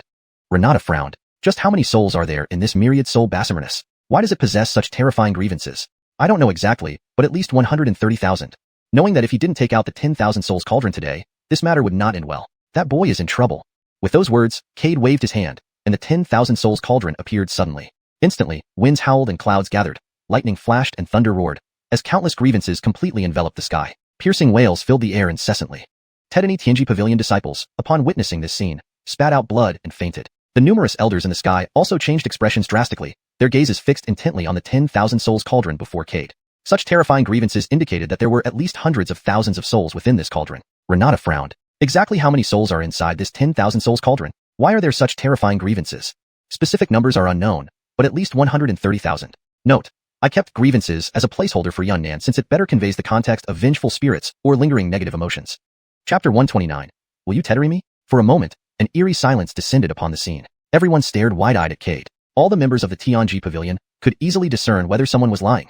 Looking at Cade, they confirmed that he had not lied. A mid-stage nether spirit cultivator possessed as many as 130,000 souls. How terrifying it was. Although the cultivation levels of these souls varied, once they were completely released, even late-stage transcendent cultivators might become piles of bones in mere moments. Renata's lips twitched slightly. Where did you, a mid-stage nether spirit cultivator, gather so many souls? Cade smiled modestly. If I say all these souls were killed by me, would you believe me, senior? Upon hearing this, the scene fell into another eerie silence. Every corner of everyone's mouth couldn't help but twitch. The disciples of the Tianji Pavilion who had been originally intimidating Cade now looked pale and instinctively distanced themselves from him. A lunatic. This is a lunatic. How could someone who killed over 10,000 cultivators not be insane? Gretchen also wore a look of surprise. When she heard that there were 130,000 souls inside the myriad soul furnace, she wasn't too surprised. After all, collecting so many souls was not impossible. But now, hearing Cade admit that all these souls belonged to cultivators slain by him, she couldn't remain calm. In that moment, she understood why Cade exuded such a horrifying killing aura. Renata steadied her heart and forced a smile. Cade, since your cultivation began until now, how many people have you killed? Cade frowned and pondered for a while before shaking his head. I can't remember. I only remember that every person who wanted to kill me ended up being killed by me. Seeing Cade's serious expression, Renata suddenly understood what Tianji Senior meant. She secretly rejoiced that she didn't provoke Cade. Otherwise, the consequences would have been unimaginable. Cade had killed so many cultivators yet remained alive and well. It showed just how strong his power and thick his fortune were. Otherwise, he probably would have long turned into yellow soil. Understanding this, Renata waved her hand, and many elders of the Tianji Pavilion quickly sent the disciples back to the pavilion. Such a harbinger of disaster should be avoided as much as possible. Otherwise, unnecessary trouble might follow. Come with me. Renata gently waved her hand, summoning a gale that carried Cade away instantly. Gretchen stomped her feet in anger when she saw the two vanish suddenly. What kind of situation was this? Clearly, she brought Cade here, yet Aunt Star wanted to talk privately with him behind her back. Humph. If Aunt Star wants to talk privately with Cade behind my back, then I won't let you succeed. Aunt Star must be telling Cade about the whereabouts of Detested. Gretchen glanced towards the direction of the star-plucking tower and quickly followed them. Inside the star-plucking tower, Cade sat opposite Renata. In front of both of them, 2 cups of spiritual tea exuded a delicate fragrance. Cade looked around, lowered his eyes to the cup of spiritual tea in front of him, and slightly furrowed his brows. Senior, may I know why you asked me to come here? Drink the tea. Renata smiled lightly, pointing at the spiritual tea, signaling Cade to try it. Cade looked at Renata, then at the tea, and although puzzled, he took a sip. The aroma was rich, refreshing, and invigorating. Upon tasting the spiritual tea, Cade felt incredibly relaxed and comfortable, as if his cultivation was on the verge of breaking through. Cade was startled, picked up the teacup again, and took another sip. Indeed, as the tea flowed down his throat, the flow of spirit energy sped up significantly, and his cultivation increased, albeit minimally. This sufficed to demonstrate the subtlety of this spiritual tea. How is it? Renata watched Cade with a smile. This was her specially made spiritual tea, the only one of its kind in the entire upper realm. Others didn't even have the qualification to drink it. For Cade to be able to enjoy, it could be considered his fortune. Good tea. Cade gently placed the teacup down and looked at Renata. The more considerate she became, the more uneasy Cade felt. After experiencing the matter with Thatcher of the xiuxian sect, Cade no longer trusted the kindness of these top powers easily. Everything had its hidden value. Renata wouldn't casually invite him to drink tea either. Perhaps sensing Cade's doubts, Renata chuckled helplessly. Relax, I have no ill intentions toward you. To be precise, no one in the Tianji pavilion has any ill will towards you, despite some minor misunderstandings. Cade remained silent, his gaze calmly fixed on Renata. Renata shook her head helplessly, thinking of the cultivators Cade had killed. Living under constant threat, heightened vigilance seemed understandable. She decided to stop beating around the bush and get straight to the point. Cade, I brought you here to discuss something. Cade frowned. Senior, as one of the top powers in the upper realm, why would you need to consult with someone like me, a mere mid-stage nether spirit cultivator? There was a hint of mockery on Cade's face. He could already guess what Renata would say. It would undoubtedly be about infiltrating the demon world to eliminate demon geniuses. As the leading sect among the 4 Teddyjor sects, the xiuxian sect dared not offend the Tianji pavilion. Therefore, if, Senior, you're passing messages from the xiuxian sect to ask me to infiltrate the demon world and kill demon geniuses, we needn't discuss this further. Renata was taken aback, but soon reacted. So, Cade's defection from the xiuxian sect within a day was because of this matter. Thatcher truly played a cunning game. Sending lower realm geniuses to infiltrate the demon world to kill demon geniuses was a sure way to doom them. Though they were essentially cannon fodder selected by the 4 major sects, they still had a chance to survive if lucky. But infiltrating the demon world left virtually no hope for survival. The demon world had been sealed off for years, halting all cultivators' progress at the peak true immortal stage. Once Cade and others infiltrated the demon world and started slaughtering demon geniuses, it would surely draw the attention of the peak true immortal cultivators. Given their current strength, facing such powerful adversaries would lead to certain death without a chance to resist. Realizing all this, Renata instantly understood why Cade was so wary and resistant. Cade, I'm not asking you about that. Furthermore, infiltrating the demon world means almost certain death. While I acknowledge that your strength is unmatched among peers, you're not a match for those demon cultivators. So, what does Senior want with me? Renata's response was somewhat unexpected. Cade had initially thought Renata was another envoy from the xiuxian sect, still hoping to persuade him to infiltrate the demon world and eliminate demon geniuses. Such thoughts weren't irrational given the heavy losses the xiuxian sect suffered after Cade slew their young disciples. Cade, I ask you to take care of Yue? Cade froze, confusion filling his eyes. Senior, why do you want me to take care of Gretchen? As far as I know, I have no ties with the Tianji pavilion. Besides, this is my first meeting with Gretchen. Why do you immediately ask me to take care of her, Senior? Moreover, as a mere mid-stage nether spirit cultivator, what qualifications do I have to take care of a mid-stage transcendent cultivator? Cade refused without hesitation. First, this girl constantly clung to him, insisting he take her to find her master. Just think, with so many enemies, adding Gretchen as a burden, would he even be able to escape? Moreover, those chasing him had already reached the nether spirit stage. Cade estimated it wouldn't take long before an inquiry realm powerhouse would intervene. When that happened, he would be struggling to save himself, let alone have the time or energy to care for Gretchen. Although Gretchen had shielded him from 2 fatal attacks, and he was grateful for it, Cade understood his situation better than anyone else. Thus, he didn't want Gretchen following him. Why not? Renata looked at Cade in puzzlement. If you agree to look after Yue, I'll protect you. Even if xiuxian sect were to target you, I will help you fend them off. I will also provide countless cultivation resources to quickly enhance your strength within a short period. This is a guaranteed win-win deal for you. And as long as Tianji Pavilion still stands, no one can touch Yue. Why refuse such a golden opportunity so easily? Renata couldn't quite grasp Cade's reasoning. Normally, others would jump at such an offer immediately. Cade hesitated before slowly speaking. The conditions offered by Senior are indeed generous and appealing. But I understand one thing. There's no reward without effort. If taking care of Gretchen is as simple as Senior makes it sound, given Tianji Pavilion's power, very few could truly harm her. Or perhaps no one at all. After all, she has someone like you protecting her. There must be something more to this that I don't know about. Senior, if you want me to take care of Gretchen, please inform me of the full details. Then I'll make my decision. Cade's tone was calm but resolute. It was as if he wouldn't agree unless Renata revealed everything. And indeed, it was the truth. A powerhouse like Renata wouldn't come down personally just to ask for protection unless there was something significant.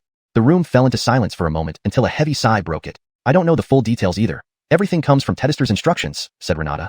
Tedester Tianji Sage possesses Dao realm cultivation and sees through countless mysteries. As for this particular matter, Renata briefly recounted the events of that day to Cade. After hearing the story, Cade frowned deeply. Though the situation seemed mysterious, Renata didn't seem to be lying. Heavenly retribution? World destruction? Deception? Cade didn't dwell too much on these questions. He knew his current level meant he understood very little about such matters. Now, I've told you what you wanted to know. Do you agree to look after Yue now? Cade stood up and bowed slightly to Renata. Senior, I'm sorry, but I cannot comply. Throughout my journey, I've been alone, constantly faced with adversaries who seek my demise. To be frank with Senior, having Gretchen follow me could lead to her falling victim to danger. No worries. Renata waved her hand. Everyone has their own fate, determined by heaven.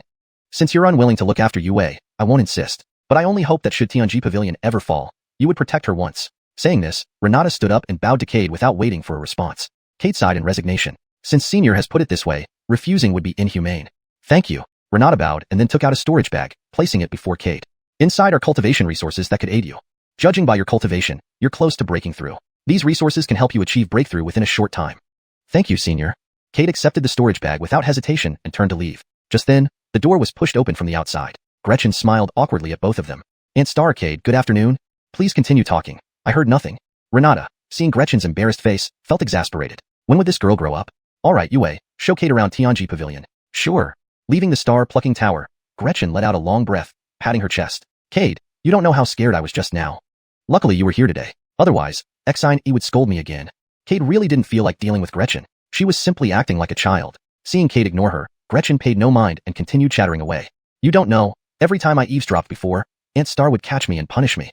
Now, I have psychological scars because of it. Gretchen kept talking while secretly observing Cade, finding relief when his expression remained unchanged. Most cultivators disliked being eavesdropped upon. Gretchen feared making Cade unhappy and thus kept chatting incessantly. Suddenly, Gretchen tugged at Cade's sleeve. Cade turned. What is it? What did you talk about with Aunt Star? I came too late and missed everything. Gretchen scratched her head, feeling quite embarrassed. It wasn't her fault. Aunt Star was too fast, and the star-plucking tower was far away. By the time she arrived, Cade and Renata had already finished their conversation. Looking at Gretchen, Cade suddenly had an idea to tease her. Aunt Star said she wants to marry you off to me as a wife, and have you bear 10 or 8 children for me. Before Cade finished, Gretchen spat at him and stomped on his foot fiercely. Don't lie. How could Aunt Star possibly marry me off to you? Gretchen glared at Cade angrily. Cade pointed toward the star-plucking tower indifferently. Don't believe me? Go back and ask Senior. Cade's serious expression made it seem like he wasn't joking. Gretchen panicked, her eyes reddening as she bit her lips sadly. Cade froze, and before he could react, Gretchen burst into tears. Her cries were miserable, as if she had suffered greatly. Cade was flustered, his mouth twitching as he hurried to comfort her. Stop crying. I lied. Senior didn't want you to marry me. You bastard. Hearing this, Gretchen stopped crying instantly, her red eyes glaring at Cade. Cade was speechless. The thought of marrying him was so unbearable for her. So what did you and Aunt Star talk about? Can't tell you. Cade shook his head. Gretchen pretended to cry again, causing Cade to hastily interrupt, pulling her up from the ground and pointing at several large stone steels nearby. What are those stone steels used for? Why are so many Tianji Pavilion disciples gathered there? Gretchen sniffled and followed Cade's finger. Those steels are used by Tianji Pavilion disciples to train their spirit senses and physical bodies.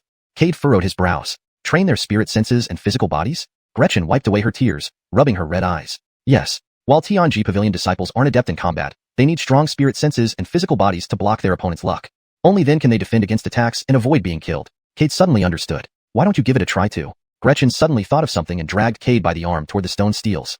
Soon, the two of them arrived in front of the steels. At this moment, Cade finally got a clear look. There were 10 stone steels here, 5 of which were blood red, while the other 5 were of ordinary color. The blood red steels are used by disciples to train their physical bodies, while the ones of ordinary color are for refining spirit senses, Gretchen explained in detail to Cade. Cade nodded. At this moment, Cade suddenly noticed that he and Gretchen were surrounded by a vacuum zone. The other disciples kept their distance, and a few female disciples even discreetly tugged at Gretchen. Look at how you've scared everyone away. Gretchen glared at Cade, realizing that being with him at Tianji Pavilion always seemed to bring trouble. Chapter 130, Challenging the Stone Pillar. In the past, no matter where he went, he was always the center of attention. But now, he had fallen to a point where everyone despised him. This was all Cade's fault. Humph. Gretchen snorted coldly and shot an impatient glance at Cade. Cade felt completely baffled. He began to suspect whether there was something wrong with Gretchen's eyes. Otherwise, why would she glare at him every day? Control your aura. Gretchen pointed at the stone pillar ahead. For the spirit awareness stone pillar, you just need to infuse your spirit awareness into it. The blood-colored stone pillar requires you to place your hand on it and use your own life force to activate it. You will then enter inside the stone pillar. Inside, you will experience relentless battles where you cannot utilize spiritual energy. In these battles, you can only rely on your physical strength to slay all enemies. What if I'm slain by the enemies? Cade looked at the blood-colored stone pillar. His physical body had not made any breakthroughs for a long time. His current physical body was no longer in sync with his combat power, leading to a slight decline in his overall fighting ability. Originally, Cade had been troubled by how to improve his physical strength, but it seemed that when he was sleepy, someone sent him a pillow. If the challenge fails, you will be automatically transported out of the stone pillar. Cade nodded and approached the stone pillar to examine it closely. Just press my hand like this and activate my life force, right? Cade placed his hand on the blood-colored stone pillar and attempted to activate his life force. No. Seeing this, Gretchen tried to dissuade him urgently but was too late. Before she finished speaking, Cade had already vanished. Gretchen's lips twitched. This isn't my fault. He was just too hasty. She glanced around stealthily, noticing that no one was paying attention to this area. Gretchen gently patted her ample bosom, sighed with relief, and turned to leave on her own accord. It wasn't that she didn't want to tell Cade that the training of the blood-colored stone pillars varied in difficulty. He had chosen the most difficult one himself. She couldn't be blamed. The 10 stone pillars of Tianji Pavilion were arranged from left to right, with difficulty increasing progressively. The stone pillar Cade chose was so challenging that even ancient realm powerhouses found it hard to pass. She could already imagine Cade being obliterated by a single punch. Worried that Cade might come looking for trouble if he got annihilated, Gretchen hastily slipped away. At this moment, numerous Tianji Pavilion disciples gathered around. They stared at the stone pillar from which Cade had disappeared. Their expressions varied, some even reveling in his misfortune. Did Cade just enter the hardest stone pillar? It seems so. Wonder how many seconds he'll last. Cade really doesn't know the limits of his own life, entering the hardest blood-colored stone pillar. Humph, he got what he deserved for underestimating our Tianji Pavilion. This blood-colored stone pillar, since the establishment of Tianji Pavilion, has seemingly never had a successful pass-through. No, there was one who succeeded.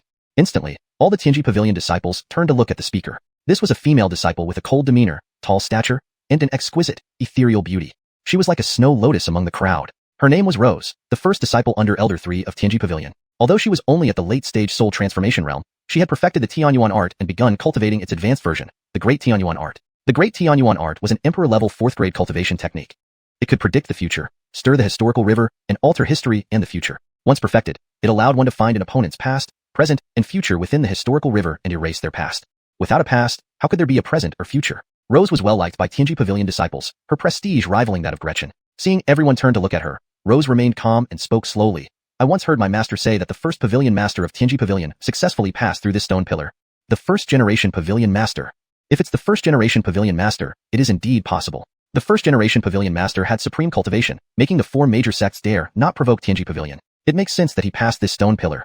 Wow. The first ancestor of Tianji Pavilion truly lives up to his reputation. Excitement filled the faces of Tianji Pavilion disciples as they discussed the first-generation pavilion master. Inside the stone pillar, Cade's figure slowly appeared. A vast desert greeted him, with the wind swirling up sand that blinded his eyes. Cade frowned deeply at the desolate scene before him. Closing his eyes, he indeed sensed no spiritual energy in the air, nor could he feel his internal spiritual energy. This blood-colored stone pillar is indeed profound. Cade stepped forward. However, the next second, a massive pressure descended from the sky. Before Cade could react, he was buried in the yellow sand. A mouthful of sand choked him, making him cough violently. Struggling, he found the overwhelming pressure immobilized him. A lazy voice came from nearby. This youngling who came here today is awfully weak. Middle-stage netherrealm cultivator. It's the first time I've seen one after tens of thousands of years. As the old man spoke, the immense pressure on Cade suddenly vanished. Rising from the sand, Cade gasped for breath and spat out the sand in his mouth. Who are you? Cade asked while still spitting out sand and eyeing the naked elder appearing before him. The elder's darkened, gaunt body exuded a dangerous vibe. Just standing there, the space around him began to distort. Shocked internally, Cade instinctively took 2 steps back. This elder was an absolute powerhouse. Cade felt wary as the elder merely chuckled lightly. Young man, daring to come here shows commendable bravery, yet you are somewhat overconfident. Even Dao realm experts may not withstand one of my punches. Who gave you the courage, a mere nether realm cultivator, to challenge me? Senior. Before Cade could say more, the elder clenched his fist. Boy, take my punch. With that, the elder's fist surged towards Cade, generating thunderous roars with visible lightning sparks flashing around it. Space distorted and coiled around the elder's fist. Staring at the approaching fist, Cade felt his scalp tingle. Wanting to resist, his fear paralyzed him. All he could do was watch as the elder's fist struck him. Bang! A deafening explosion followed, turning Cade into a puddle of blood mist. So weak. The elder retracted his fist, shook his head, and vanished again. Outside the stone pillar, Cade's body plummeted to the ground. Tianji Pavilion disciples quickly moved aside, observing Cade leisurely. 3 breaths. He lasted 3 breaths. Someone shouted loudly, and others shifted their gaze from Cade to the stone pillar. Sure enough, red words appeared on the pillar. Cade, middle stage nether realm, lasting 3 breaths, failed to make the list. Seeing this, the crowd did not mock Cade. Because a middle stage nether realm cultivator lasting 3 breaths on the hardest stone pillar indirectly showed Cade's formidable physical strength. Several other nether realm disciples had previously entered this pillar, but only lasted 1 breath. Lying heavily on the ground, Cade endured excruciating pain that spread through every inch of his body, like countless needles pricking his skin. His internal organs felt scorched by fierce flames. Under intense pain, Cade's forehead veins bulged, sweat poured down, his eyes turned bloodshot red, and his body curled up, trembling violently. Ah! Cade let out a heart-wrenching scream. Unable to endure the agony, he clenched his teeth tightly, trying not to let out a scream of agony. His teeth shattered, and blood trickled down. But he did not utter another sound. The Tianji Pavilion disciples watched him in awe. How ruthless! Too ruthless. He would rather endure excruciating pain than let out a scream. How ruthless was he towards himself? Moreover, his teeth were almost all shattered. Yet, the other Tianji Pavilion disciples had also experienced the trials of the blood-colored stone pillars, and knew that as the difficulty increased, so did the pain and backlash upon leaving the pillar. Ordinarily, even the second pillar could cause them unbearable pain, let alone the most difficult one that Cade had just attempted. It was unimaginable what kind of agony Cade must be experiencing right now. You need to move aside. I have a medicinal pill. Rose's anxious voice rang behind the crowd. Upon hearing her, Everyone quickly made way for her. Rose hurriedly came to Cade's side, taking out an ice blue pill from her storage bag and forcing it into Cade's mouth. Drenched in sweat, Cade gritted his teeth and glared at the woman who suddenly appeared before him with bloodshot eyes, filled with caution. Though he hadn't felt any ill will from the Tianji Pavilion so far, one should always be wary of others. He couldn't believe a complete stranger would help him. Don't resist. This pill can alleviate your pain. Mercedes seemed to notice Cade's resistance and spoke up. Her voice was cold, void of emotion. If you don't trust me, you can continue enduring this intense pain. After staring at Mercedes for a moment, Cade struggled to open his mouth. Seeing this, Mercedes placed the pill in his mouth. As soon as it touched his tongue, a cool sensation spread through Cade's body. The searing pain from his limbs and bones rapidly subsided.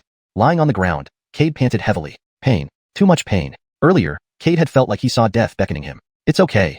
Mercedes slowly stood up, about to leave.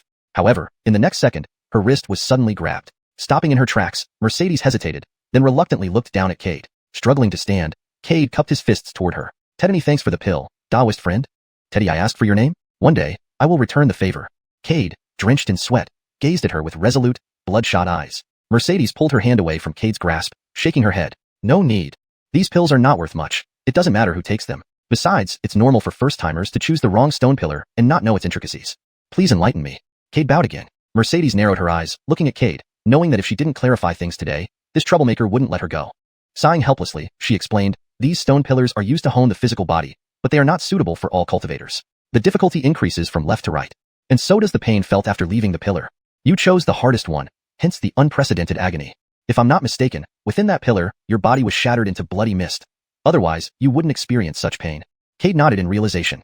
Thank you for clarifying, I understand now. Bowing slightly, Cade retrieved a jade pendant from his storage bag and handed it to Mercedes.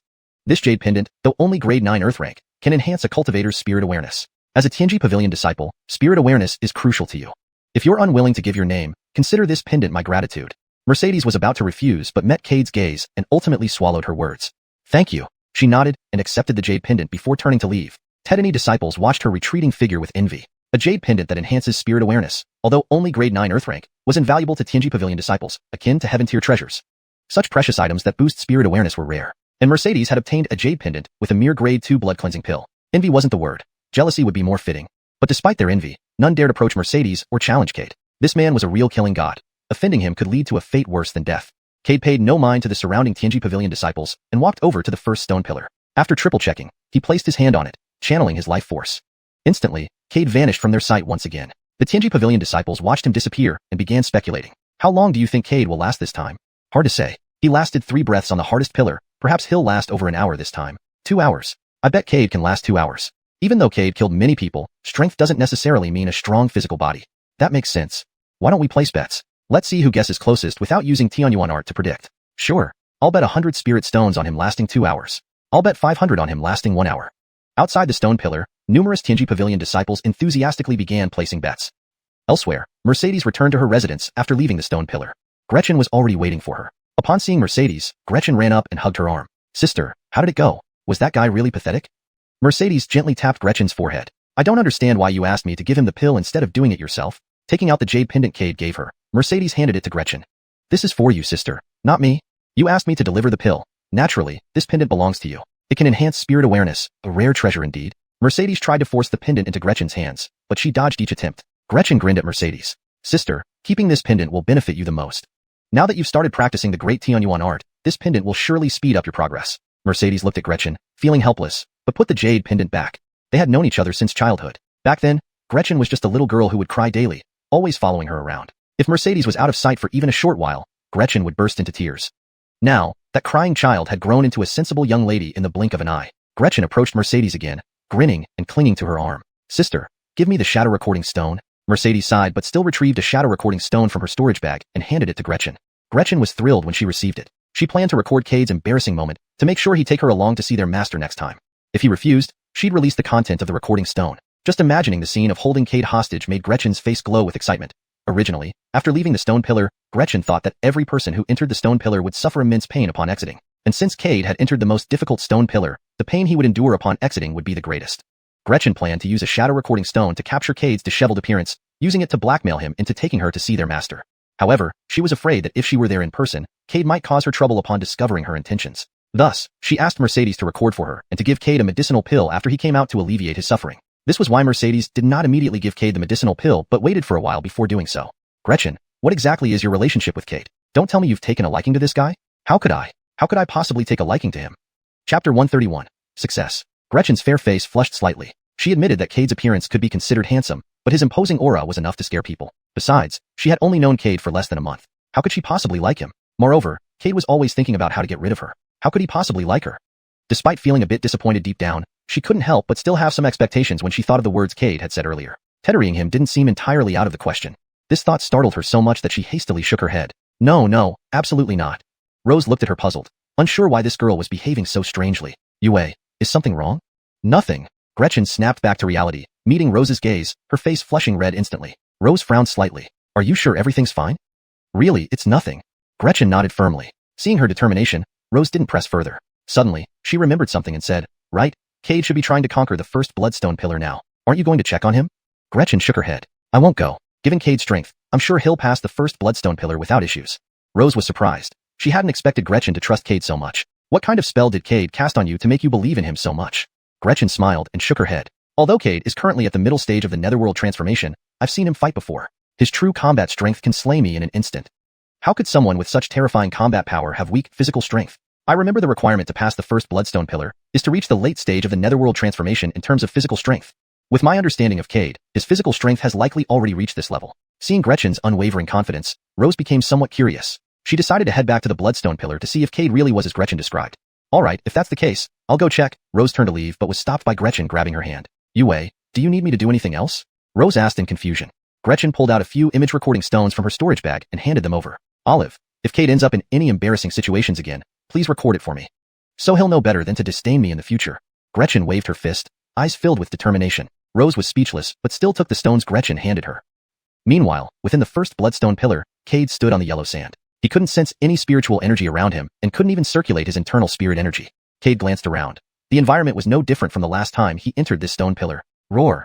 At that moment, a black wolf appeared in front of Cade. Its eyes were bloodshot with pure killing intent, staring at Cade and growling fiercely.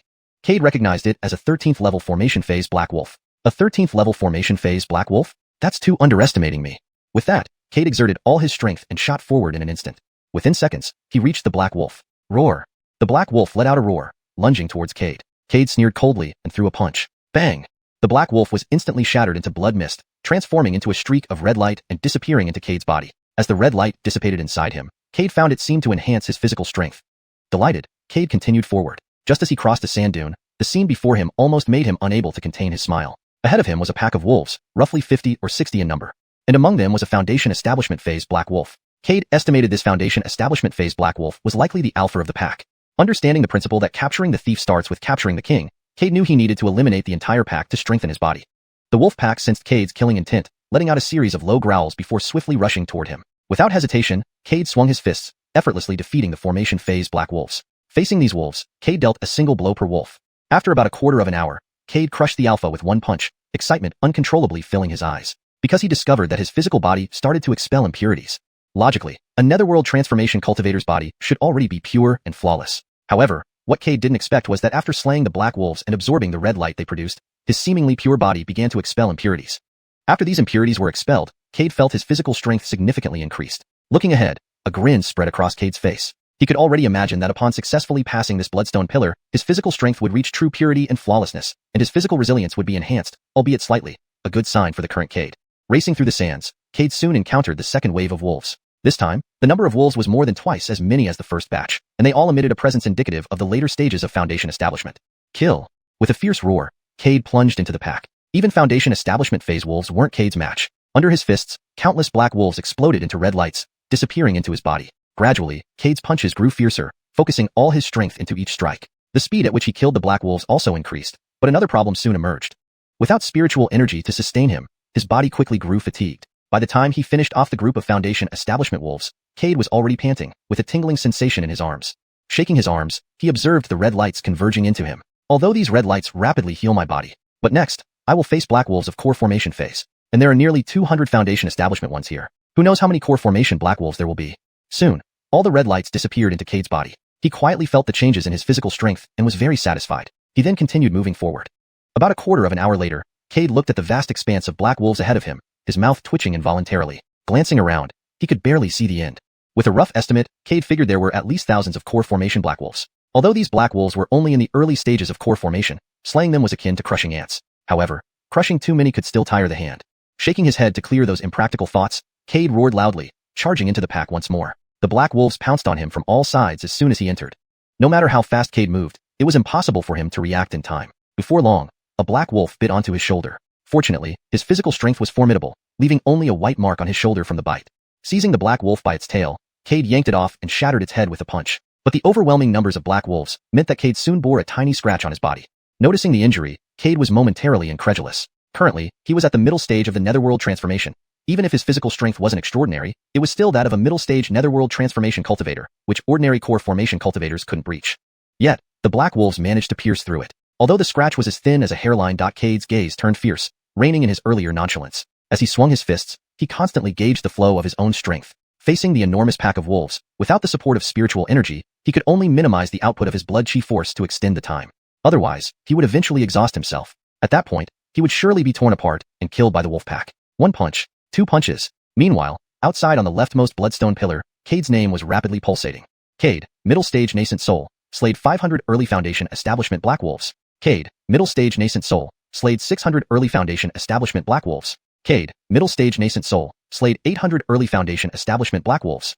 The numbers on the stone pillar jumped quickly, and the surrounding Tianji Pavilion disciples watching all widened their eyes in disbelief. Cade's speed was too fast. They had all attempted the first bloodstone pillar and knew that while the black wolves' cultivation levels weren't high, their numbers were massive. To swiftly slay them within a short period wasn't impossible, but could easily lead to exhaustion of one's blood chi force, leaving one powerless to challenge the next wave of wolves. But now, Cade's slaying speed indicated how abundant his physical strength was. Nicole looked at the rapidly changing numbers on the stone pillar and thought of Gretchen's words. She couldn't help but feel amazed. Was Cade's physical strength really that strong? In the star-plucking tower, Teddy Yura quietly observed the crystal ball floating before her. Her eyes flashed with astonishment. Earlier, she used the crystal ball to probe into Cade's past, understanding why he acted so decisively. If anyone else had gone through what Cade did, they might have fallen into demonism long ago. Yet, Cade remained true to himself, albeit slightly more inclined towards killing. However, he didn't slaughter indiscriminately. Everyone he killed harbored ill will toward him. It could be said that there were no wronged souls in Cade's 10,000 souls Bassiminus. Especially Ava, Teddy Yura felt she had brought it upon herself. At a critical moment, she begged Cade to feed her a pill that had fallen to the ground. Afterward, however, she saw it as tarnishing her lofty image as the sect detested and considered Cade a stain on her life, planning to kill him but worrying it would bring heart demons. Thus, she covertly instructed her disciples to torment Cade relentlessly, especially after discovering he possessed a mutated spirit root. Such a person didn't deserve to be Cade's master. Sighing deeply, Teddy Yura once again channeled her spells to predict Cade's future. But the next second, she spat out a mouthful of blood, her eyes full of disbelief. She saw Cade standing on a black beetle, one hand holding a dark red alchemy furnace and the other grasping a white bone sword. Around him, countless vengeful spirits roared wildly, seemingly ready to consume him. Just this glance caused her to suffer divine backlash. Wiping the blood from the corner of her mouth, Teddy Yura tried to predict again. The next second, accompanied by a crisp crack, a hairline crack appeared on the pristine crystal ball.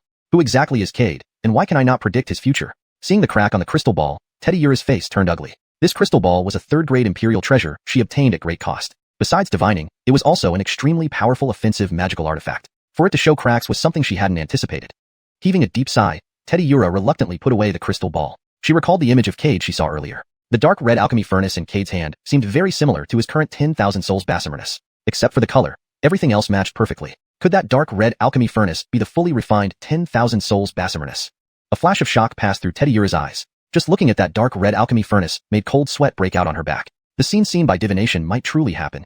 Sighing, Teddy Yura took out a jade slip and summoned all the elders of Tianji Pavilion. She needed to delicately express Cade's importance to Tianji Pavilion. On the other side, within the stone pillar, Cade was now battered and bruised. His clothes were soaked in blood, and several shocking wounds covered his body. Through these wounds, his beating heart and exposed bones were visible. Although his injuries were ghastly, the ruptured flesh was visibly healing. Ignoring this, Cade continued to attack the late-stage nascent soul black wolves before him. With tens of thousands of late-stage nascent soul black wolves, Cade was severely injured by them. However, as his injuries worsened, Cade found his recovery ability increasing rapidly. His blood chi force, which should have been exhausted long ago, surged back like spring water emerging from barren wood. The near-depleted blood chi rapidly recovered, and wounds healed visibly. Realizing this change, Cade's punching speed increased. He finally understood the purpose of this trial. Only when blood chi was truly depleted could the body's potential be unlocked. From the start, Cade misunderstood the source of blood chi. Initially, he believed slaying all the wolf packs and passing the trial would reward him with blood chi from the stone pillar. But now, it was clear he was wrong. The reason for having so many wolves of different levels was to exhaust the challenger's blood chi, thereby unlocking the body's potential. Understanding this, Cade wasted no time. swinging his fists freely. Each punch held nothing back. His blood chi was soon depleted again, but Cade still punched hard, even though his punches were no longer lethal. Several times, he narrowly escaped being bitten by the neck, but survived each time. Die! Cade grabbed a black wolf by its jaws, roaring angrily as he tore the wolf in half. A dense red light surged into his body. Cade stood shakily, breathing heavily, glaring fiercely at the remaining wolves. The wolf pack dared not approach Cade, standing far off and growling. Come on, I'll finish you off today. Cade roared again, charging at the black wolves. Outside, everyone watching the numbers behind Cade's name on the bloodstone pillar gaped in disbelief. Within 4 hours, Cade had slain nearly 10,000 black wolves, astonishing them. After all, the last person to achieve this in such a short time was thousands of years ago. That person later became Tianji Pavilion's previous pavilion master, reaching the formidable Dao Fourth Origin Realm. Had it not been for a great battle, he wouldn't have vanished. Could this Cade possess the same talent as the previous pavilion master? How could that be possible? The previous pavilion master was a world-class genius. How can Cade be compared to the pavilion master? Enough talk. Pay up the spirit stones. Don't try to divert attention just to avoid paying. Hey, it's just a few hundred spirit stones. Act like you can't afford it. Well, give me the spirit stones then. Everyone immediately began arguing incessantly over the spirit stones. And right at that moment, a sudden crimson light shot up from the bloodstone pillar. Instantly, it drew everyone's attention. Cade's figure slowly appeared within the red glow. Seeing the tall and straight figure in the red light, everyone couldn't help but be captivated. Rose's eyes were also filled with astonishment. 4 hours, and Cade had successfully passed the first stone pillar. He broke Tianji Pavilion's record of recent years. In the red light, Cade felt the surge of blood chi force within his body, like basking in a warm spring breeze, his face full of contentment. The hidden injuries and latent ailments in his body were rapidly recovering under the nourishment of the red light. His aura was gradually growing stronger. Tedany late-stage nascent soul cultivators, sensing this, became solemn, their eyes filled with wariness. Outside, the crowd was momentarily stunned into silence. Then, someone broke the silence, gasping, "Did you see that? He actually made it through in just 4 hours. That's incredible." Rose watched silently, her mind racing. Cade's progress was astonishing, and she could sense the potential shift in power dynamics this might bring about. Within the red light, Cade felt an unprecedented rejuvenation, both physically and spiritually. The energy pulsing through him was invigorating, as if he had transcended his previous limits. He knew this experience would serve as a significant boost for his cultivation. Meanwhile, the surrounding cultivators murmured among themselves, unable to fully grasp the implications of what they had witnessed. Some exchanged worried glances, realizing that a new formidable force was rising within Tianji Pavilion. Cade, standing amidst the red light, felt the immense potential within him being unlocked. His heart was filled with determination, knowing that this was only the beginning of his journey. The red light slowly dissipated, leaving Cade standing tall and resolute, ready to face whatever challenges lay ahead. Chapter 132. I'm not that kind of person. Cade slowly regained his senses, his gaze indifferently sweeping over the many Tianji Pavilion disciples below. Noticing the changes in their expressions, Cade offered a faint smile. The Tianji Pavilion had no grievances with him, and even allowed him to use the bloodstone steel to enhance his physical strength. Cade was quite grateful towards the Tianji Pavilion. Now, his physical strength had reached the true transformation period's intermediate stage. Relying on just his physical prowess, he could slay cultivators at the intermediate transformation spirit stage. Combined with his terrifying combat strength, he could also contend with cultivators at the peak late transformation spirit stage. His gaze swept over the crowd below, and Cade bowed slightly. Fellow Taoists, this Su now has a physical strength comparable to a mid-stage transformation spirit cultivator. Is there anyone willing to spar with me? Of course, this isn't a fight to the death. It's merely a demonstration up to a certain point. Ideally, someone at the late transformation spirit stage, or even peak. Having finished speaking, Cade once again clasped his hands in greeting. Among the many disciples below, their faces drastically changed. No one expected Cade to make such a bold statement. Moreover, Cade was only at the mid-nether infant stage, but his physical strength had already reached the mid-transformation spirit stage. Such a terrifying talent left people speechless. Discussion quickly broke out among the crowd, but Cade did not rush them, merely watching silently. He believed that surely someone would step forward to challenge him. While Tianji Pavilion disciples excelled in divination arts, they also took pride in their cultivation. They would wish to challenge the current best, a title Cade bestowed upon himself. But Cade had confidence. Another infant cultivator he could kill with one punch. A transformation spirit cultivator might require more effort. Yet killing was not impossible. Furthermore, Cade possessed various imperial-grade techniques. Although deploying these required substantial spiritual energy, for Cade, who possessed the Swallow 9 Abyss technique, it was unnecessary to overly concern himself with spiritual energy expenditure. Thus, while others could deploy imperial-grade techniques once or twice, Cade could do so infinitely. This indirectly elevated Cade's combat power by a significant margin. After an incense stick's time passed with no challengers stepping forward, Cade felt helpless and was about to turn and leave when a sharp voice came from behind. "Cade, I'll battle you." Cade's heart leapt as he looked up to see a somewhat innocent-looking little girl in a blue and white dress standing before him. The little girl's eyes brimmed with fighting spirit, and the unique pressure of a late transformation spirit cultivator surged toward Cade. Cade took a light step forward, instantly overwhelming her pressure with a wave of bone-chilling aura. The little girl staggered back several steps, shock and disbelief evident in her gaze. She hadn't anticipated how formidable Cade was, just his aura shattered her pressure. Though Tianji Pavilion disciples were not adept in combat, she was still a respected late transformation spirit cultivator. Though lacking top-tier combat strength, she shouldn't have been pushed back by a mere mid-nether infant cultivator. The smiles on the Tianji Pavilion disciples' faces froze. Initially seeing Selah, a petite figure dressed in adorable attire appear, they felt a surge of excitement. Selah's cultivation had reached the peak late transformation spirit stage, ranking among the strongest in the pavilion. Additionally, her adorable appearance made her beloved by the disciples. Although both Selah and Rose were celebrated as the two outstanding prodigies of Tianji Pavilion, compared to the cold and distant Mercedes, the lively Selah naturally became everyone's first goddess. Naturally, Gretchen was once part of this acclaim, but after many suffered beatings from her, no one dared mention it anymore. Now, witnessing the peak late transformation spirit cultivator Selah being repelled by Cade, they struggled to accept it. Was Cade truly that strong? Or were they too weak? In an instant, the Tianji Pavilion disciples fell into self-doubt. Selah was rather annoyed. She had never endured such humiliation. Fellow Taoist, this Su pays his respects. Cade calmly nodded towards Selah. Her temper flared at Cade's nonchalant attitude. Cade, bring your full strength. I want to see who is truly stronger between us. How can a mid-nether infant stage cultivator defeat me? A peak late transformation spirit cultivator? Cade smiled faintly and gestured invitingly. If so, then I apologize in advance. Ah!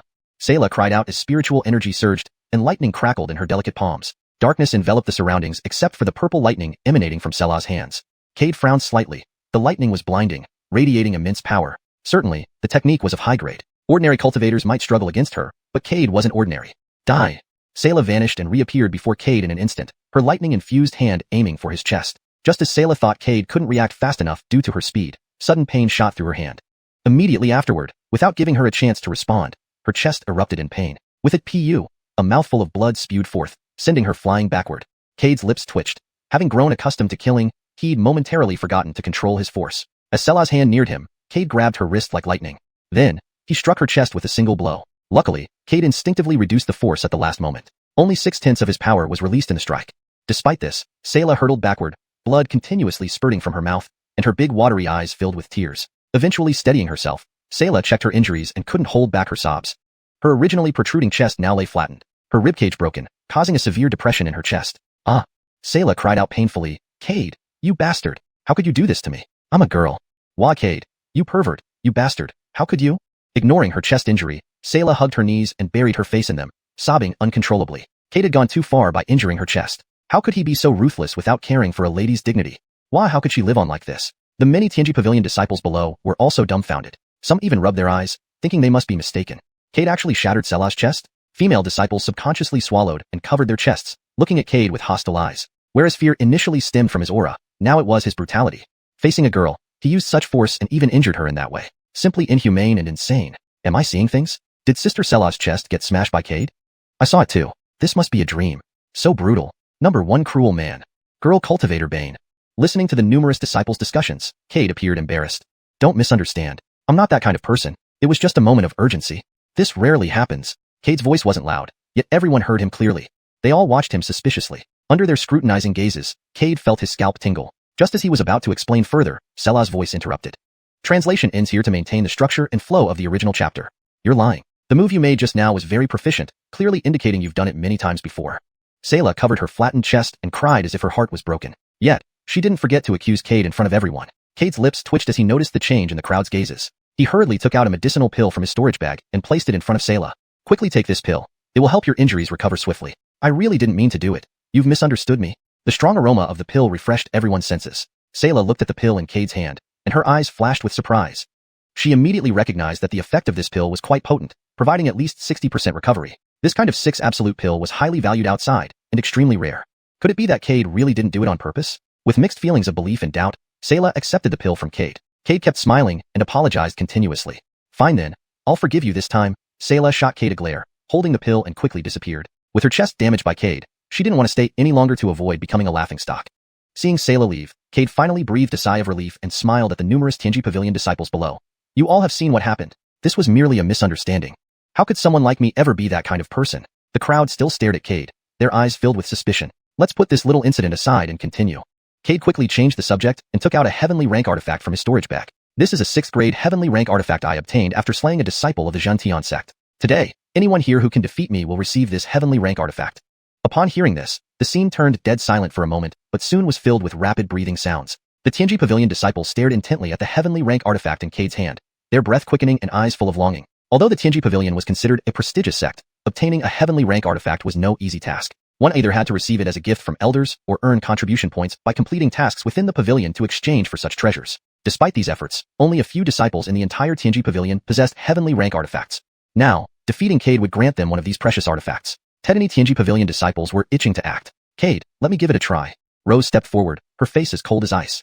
All right. Cade nodded slightly. Rose gave a small nod, her hands rapidly forming seals. Suddenly, a huge ice dragon appeared behind her. The temperature around them plummeted sharply, and plants near Rose instantly frosted over.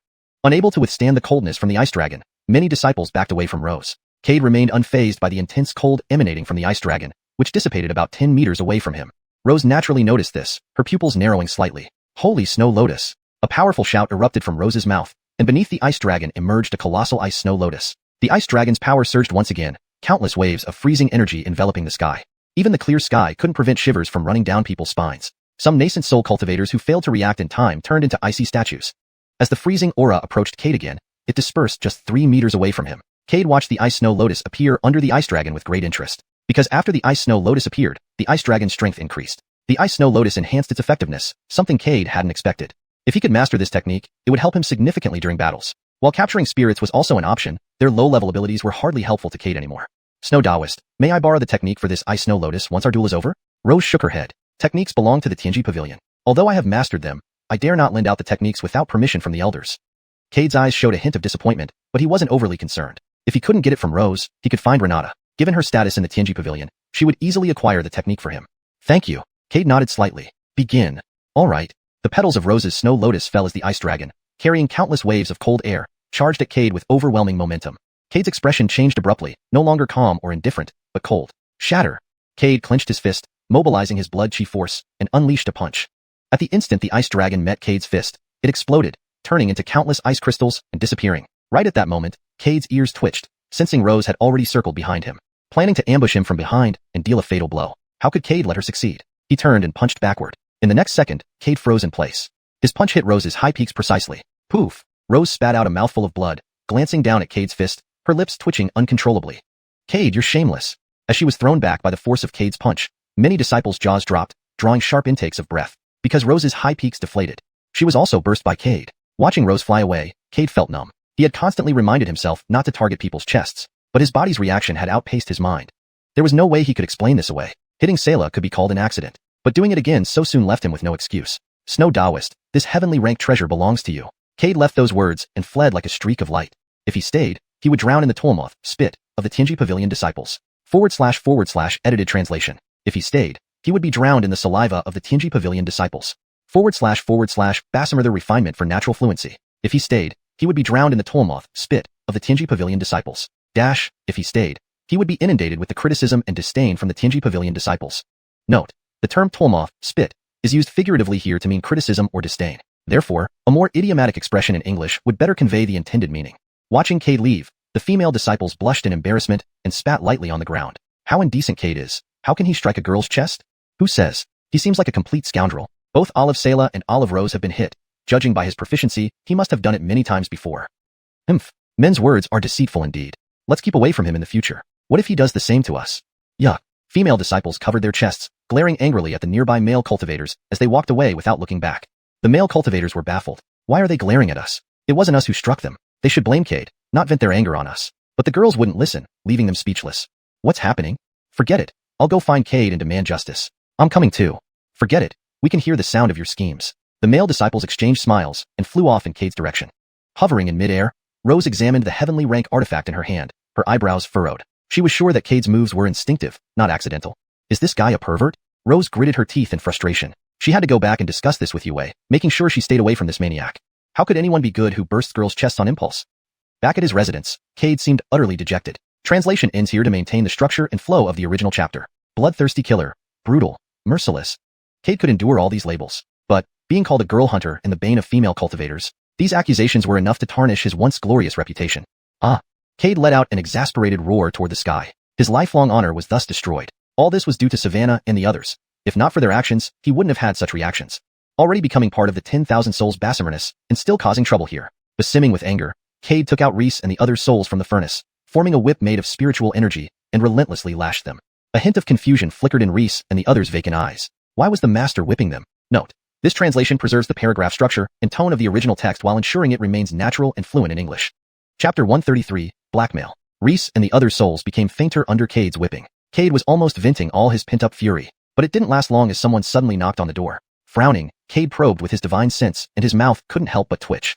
Outside the door, a group of Tianji Pavilion male disciples had gathered. Seeing these Tianji Pavilion disciples, Cade's first thought was that these male disciples were there to avenge Sayla and Rose.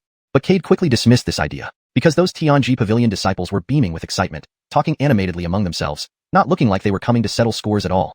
Deeply puzzled, Cade stored away Reese and the other souls before opening the door. I wonder why all fellow Taoists are visiting me? Cade smiled and looked at the gathered Tianji Pavilion disciples at the door. Cade, you're amazing. We came today to learn from you. Yes, we all came to be your apprentices. Cade, you must teach us. If you're willing to teach us, we're ready to pay any price. Yes, as long as you teach us, we're willing to pay tuition fees. Startled, Cade asked, teach you what?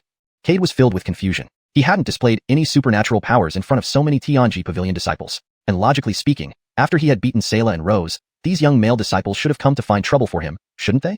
How come now? The development left Cade utterly baffled. Seeing the excited and expectant faces around him, Cade suppressed his doubts and said to them, several fellow Taoists, I don't know what you were talking about. If you want to learn magical techniques, what I know might not interest you.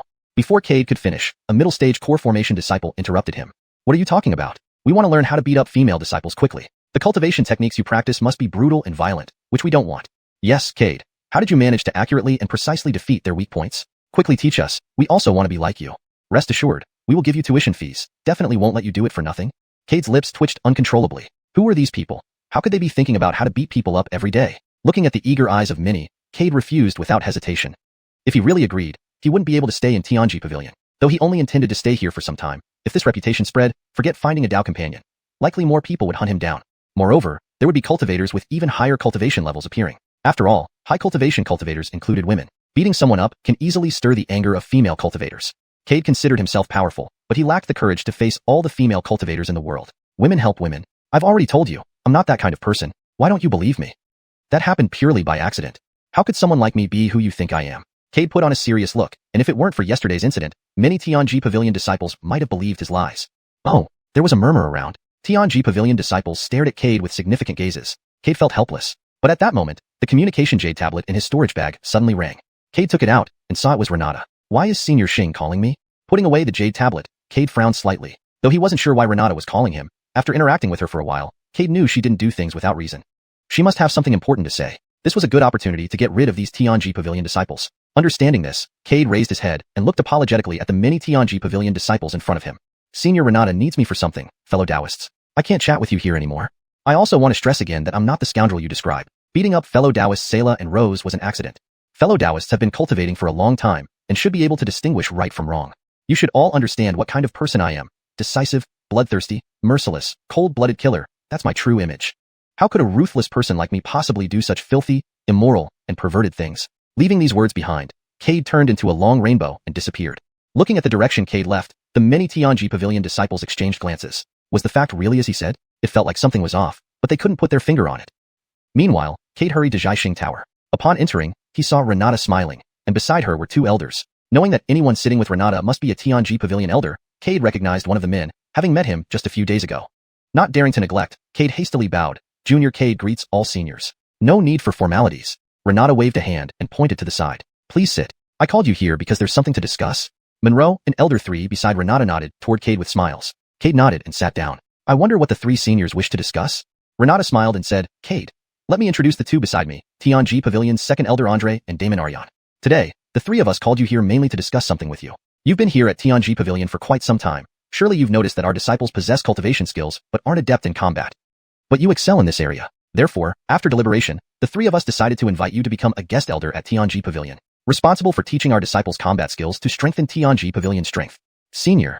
After listening to Renata, Cade's eyes showed shock. He was only a middle-stage nascent soul cultivator. What qualifications did he have to serve as a guest elder at Tianji Pavilion? Although guest elders carry the title guest, their status is equal to elders, and they enjoy a substantial amount of cultivation resources each month. Cade was tempted, but also aware that Renata's sudden proposition must have a hidden agenda. Why such a sudden decision? Tianji Pavilion disciples reveal fate and manipulate fortunes. Why do they suddenly want to learn combat skills? Cade's eyes were full of doubt. Renata, Monroe, and Elder 3 exchanged looks. Cade, Tianji Pavilion disciples, as you said, can indeed predict fates, but only a few truly accomplish it. Most can only foresee certain future events. To thoroughly understand and manipulate fortune, they lack both the power and cultivation. Regarding what happened to the Pavilion Tedister recently, we can only surmise after discussions that great calamity might be coming. To preserve Tianji Pavilion, we must enhance our disciples' strength. But as previously mentioned, the disciples of Tianji Pavilion already possess cultivation skills. What they lack is merely the art of killing.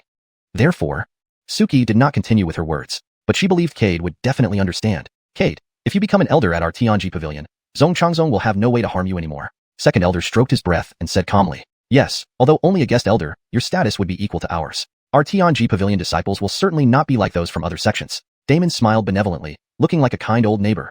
Without replying immediately, Cade thought for a moment and then nodded. With such sincere invitations from the three seniors, it would be improper for me to refuse. I, Cade, am willing to become a guest elder at Tianji Pavilion. Cade stood up and bowed to the three of them. Excellent. Suki was delighted. The matter was even easier than she had anticipated. Before coming, she was worried that Cade might not agree. After all, Cade had been constantly hunted or on the run for a long time, making it very likely he had gotten used to this lifestyle. Now, staying in one place for a very long time must have been against his wishes. A bird accustomed to freedom wouldn't willingly be bound. But fortunately, the final result turned out well. That's better than anything else. Since that's settled, tomorrow we'll announce this to the entire Tianji Pavilion, so everyone knows of your existence as a guest elder. Afterward, I will arrange for someone to prepare the necessary venues and equipment for your teaching. All you need is an open space for teaching. As for equipment, it's completely unnecessary. Cade interrupted Suki. The essence of combat lies in killing. Currently, the Tianji Pavilion disciples are like pampered sheep, lacking any warrior spirit. Only through killing can their combat prowess be cultivated.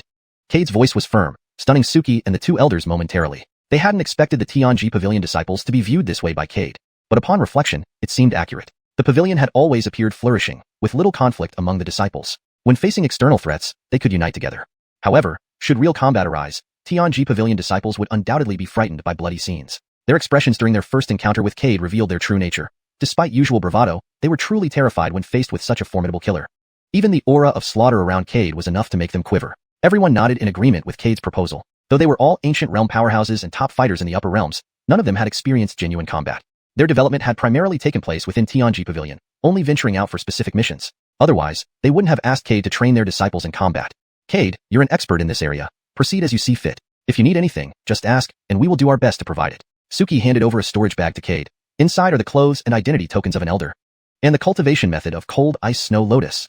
Cade froze mid-reach, looking at Suki in disbelief. How surprised are you? Suki was satisfied with Cade's reaction. Cade nodded. How did you know I wanted the cultivation method of the cold ice snow lotus? Did you forget who I am? As soon as she said this, Cade instantly understood. As the chief elder and peak ancient realm powerhouse of Tianji Pavilion, Suki must have seen him confronting Rose at the stone tablet for the cultivation method of cold ice snow lotus. Thank you, senior. Suki waved a hand, but before Cade could leave, her voice stopped him again. Cade, be careful not to focus on inappropriate areas when dealing with girls. Doing so could easily lead you to having no doubt companion and incur women's disgust. Cade's face stiffened mid-step. Senior, it's not as you think. Elder Su, there's no need to elaborate. Everyone has been young before. We understand your thoughts. The second elder laughed heartily, looking at Cade meaningfully. Cade's lips twitched as he prepared to explain, but the third elder's comment made him lose control. Elder Su, you're not young either. Find a Dao companion if you can't help yourself. Don't keep staring at the girls. It seems like you're just indulging in lustful fantasies. The third elder's understanding expression nearly pushed Cade to breaking point. He realized he couldn't clear this misunderstanding now. Glancing back at the three, Cade angrily left. Apart from leaving, he had no other options. Fighting was futile, and speaking up felt too risky. Watching Cade's retreating back, Suki spoke slowly. I hope this experience brings more fighting spirit to our Tianji Pavilion disciples. Sigh. A group of children who haven't seen the world yet. Perhaps some will fall. How could cultivating combat prowess not result in casualties? Thinking about the impending losses, the three felt mixed emotions. Alright, let's not dwell on these sad matters. Suki sighed, immediately notify all elders to handle this arrangement. Agreed. Leaving Xiuxian Tower, Cade rushed back to his residence. Upon arriving, he found Gretchen standing at the door. Is there something wrong? Cade asked in confusion. Didn't you promise to take me to find my master? Why aren't you going now? Gretchen looked aggrieved. She had just received a message from Suki informing her that Cade would be staying at Tianji Pavilion for a long time to cultivate the disciples' combat prowess. Seeing the girl's teary eyes, Cade scratched his head awkwardly. How can I refuse after Senior Star said it? Besides, you see, I'm only at the middle nascent soul stage. Even if I wanted to help you find your master, my strength is limited. Tianji Pavilion offers excellent cultivation conditions and resources. With rapid advancement, my stronger self would have a better chance of finding your master. Gretchen frowned, feeling that Cade might be lying to her. But his serious expression didn't look like he was lying. She pondered for a moment. Fine, but remember our deal. If you delay again, I won't hesitate to expose your shameful moments. Cade was stunned. Shameful moments? What shameful moments? Why didn't he know? Seeing Cade's puzzled face, Gretchen grinned and tossed him a memory crystal. Looking at it, Cade felt there was nothing worth living for anymore. It showed images of him writhing in agony, intentionally exploding Selah, and many Tianji Pavilion disciples seeking his teachings. His lips couldn't stop twitching. How many of these have you made? You guess. Gretchen beamed. reveling in Cade's discomfited expression. With this leverage, she was confident Cade would agree to help her find her master. Besimrious, Cade felt an urge to kill. What will you give me if I want these memories back? Gretchen waved her fist. Take me to my master, and I'll return all these memory crystals. Otherwise, I don't mind letting the entire cultivation world see your humiliation. And by the way, if some inexplicable titles pop up, like Lady Cultivator Killer, or Bust Exploding Prince, don't blame me. Corrected the redundant phrase mo ming chi mao the mo ming chi mao to ensure it reads naturally in English. Oh right, I almost forgot to tell you. Quite a few senior females deeply detest such behavior. If they find out about this, they might personally come to suppress you. Those seniors have all reached the ancient realm, even the peak of the ancient realm. Having said that, Gretchen left happily without waiting for Cade's response. Sigh. Cade sighed heavily. Indeed, having killed fewer people lately, even a little girl dared to blackmail him now. Forget it, I won't stoop to her level. Shutting the door, Cade immediately took out the cultivation method of cold ice snow lotus and began to cultivate. This cultivation technique could drastically increase Cade's strength in a short period of time. Perhaps by then, he could even contend with someone at the peak nascent soul stage. Hashtag chapter 134, pre-departure speech. Inside his residence, Cade was surrounded by blossoming sacred frost ice lotuses. Cade's aura was immense as the spiritual energy from heaven and earth rushed into his body. The blood-red Yuan baby grew, visibly larger with each passing moment. After several hours, the blood-red Yuan baby had grown to the size of a 6 or 7-year-old child. If any other transforming god cultivators were to see this, they would undoubtedly believe that Cade had successfully broken through to the transforming god realm. Cade slowly opened his tightly closed eyes, exhaling a few breaths of turbid air, filled with joy. During his seclusion, he had not only advanced to the late-stage nascent soul, but had also perfected the cultivation of the frost ice lotus. With the power of the frost ice lotus, Cade felt confident enough to challenge a peak transforming god cultivator. As he was about to open the door and step out, a message came from Renata through the communication jade slip. Cade, after you finish cultivating, come find me at the star plucking pavilion. Uh-oh. Cade slapped his head in realization. He had been so engrossed in cultivating the frost ice lotus that he had forgotten about his promise to Renata. Daring not to delay further, he quickly turned into a long rainbow streak and rushed toward the star plucking pavilion. Upon entering, Cade noticed the grand hall was already full of people. Renata sat at the head, flanked by the Imit and second elder. Though he did not recognize the others, he knew they must be the elders of the Heavens Will Pavilion. The spiritual energy they emitted was not as strong as Renata's, but it was still formidable. Cade greets all senior experts. Despite now being a guest elder of the Heavens Will Pavilion, Cade did not dare to act presumptuously. These were ancient realm experts who could kill him dozens of times with a mere gesture. You've broken through, Renata noted, surprised by Cade's cultivation level. In less than half a month, he had advanced from mid-stage nascent soul to late-stage nascent soul. What a prodigious talent. Others might not understand, but Renata knew that Cade had reached the original late-stage nascent soul in less than 60 years. Such cultivation speed was rare even in the upper realm. I just broke through today, which is why I was delayed. I hope the senior experts do not blame me. Cade bowed deeply, his face apologetic. As long as you've broken through, that's fine. Renata smiled, waving her hand. With your strength increased, you'll be better able to keep those naughty Heavens Will Pavilion disciples in line. Otherwise, I really worry they might oppose you. Cade laughed without responding. The other elders withdrew their gazes at this point. The second elder and Damon exchanged looks before addressing Cade. Elder Sue, everything you asked us to prepare is ready. What should we do next? Cade stood in the hall, scanning the gathered crowd. To instill a killing aura in the Heavens Will Pavilion disciples, we need to cultivate them from the root. Since you've prepared chi refinement, foundation establishment, core formation, nascent soul, and transforming god realm demon beasts for me, Cade continued, I will no longer hide my intentions. He explained his plans to everyone present. Firstly, divide the Heavens Will Pavilion disciples according to their realms, let them face demon beasts of corresponding realms, and have them endure for a month. Within this month, they must kill the demon beasts they face. Those who fail will be punished according to the rules. This month will be enough to change their inherent nature while giving them more combat skills and experience. However, I must inform the senior experts beforehand that casualties are possible during this process. If such a situation arises, I hope you won't blame me. Everyone had been forewarned by Renata and remained calm upon hearing about potential casualties among disciples. They nodded in agreement. We'll leave this matter entirely in your hands, young friend. Though we've reached the ancient realm, true life and death battles are something few of us have experienced since cultivation began. Satisfied with their response, Cade nodded. Thank you, senior experts. Cade looked around at the assembled elders and continued. Just killing demon beasts isn't enough for their full growth. After a month, I'll take some of them down the mountain to hunt evil cultivators. Of course, these evil cultivators may include those pursuing me. Therefore, it might cause offense to many. No problem. Renata waved dismissively. Handle it as you see fit. Understood, Cade nodded. By continuously slaying cultivators of similar realms, the Heavens Will Pavilion disciples can truly feel the cruelty of the cultivation world. The hidden killing intent within them will gradually manifest. Cade stood in the star-plucking pavilion's grand hall, detailing his plan to everyone. The elders listened intently, nodding in agreement. They then entrusted Cade with this task. To minimize damage to the Heavens Will Pavilion, Renata selected some promising disciples and handed them over to Cade. A day later, Cade watched a group of 200 people ahead of him, feeling quite satisfied. Among these 200 were cultivators at the Chi Refinement, Foundation Establishment, Core Formation, Nascent Soul, and Transforming God Realms. As for the Dao Inquirers, Cade didn't bring them because he couldn't handle them. Though these Dao Inquirers hadn't experienced much mortal combat, their cultivation levels were evident. While Cade could defeat transforming god cultivators, facing Dao Inquirers was beyond his capabilities. The elders understood Cade's thoughts and did not pressure him. Below, the 200 disciples looked up at Cade, a mix of anticipation and confusion in their eyes. They had just received news about cultivating a killing aura, initially not taking it seriously. However, when they learned that Cade would be teaching them, excitement surged like adrenaline. They remembered how Cade's overwhelming killing aura made their legs tremble and their backs sweat profusely. If they could emulate Cade, they imagined themselves becoming invincible in the cultivation world. But they were also worried. Was it wise to learn from someone who was a genuine killing god? Cade walked above the crowd, scanning the faces below. A smile crept onto his lips as he recognized familiar figures. Selah, Rose, and Gretchen. These 3 girls showed up, Cade thought, slightly amused. Rose's participation wasn't surprising. Her killing intent was stronger than most. Gretchen likely came along for fun, eyeing Cade closely to ensure he didn't leave her behind. Selah's presence puzzled him. She seemed harmless and gentle, yet here she was, eager to learn about the killing path. Everyone, I remind you again, following me carries significant risks. You might not survive tomorrow. If anyone wishes to leave now, I won't force you.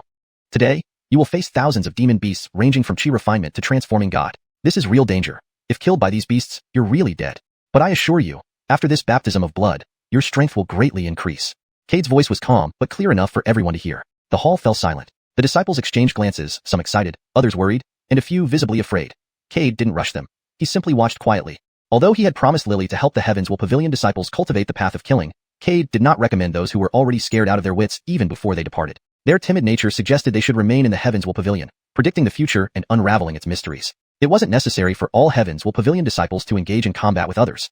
Senior Su, do you think we can become as strong as you, powerful enough to kill across realms? A fully perfected nascent soul stage youth asked Cade, who was walking midair. He gathered his courage to pose this question. The moment the youth spoke, many cultivators turned to Cade, clearly hoping for an affirmative answer. Looking down at the hopeful eyes, Cade shook his head. Whether or not you can achieve realm-crossing killings depends on your individual talent and comprehension. Having a heavy aura isn't enough to effortlessly kill across realms. You might think I can do so because of my formidable killing intent, Cade continued. In fact, my intense aura is due to battling many cultivators of my own and higher realms. To kill across realms isn't as simple as you imagine. Your cultivation and physical strength must far exceed the norm.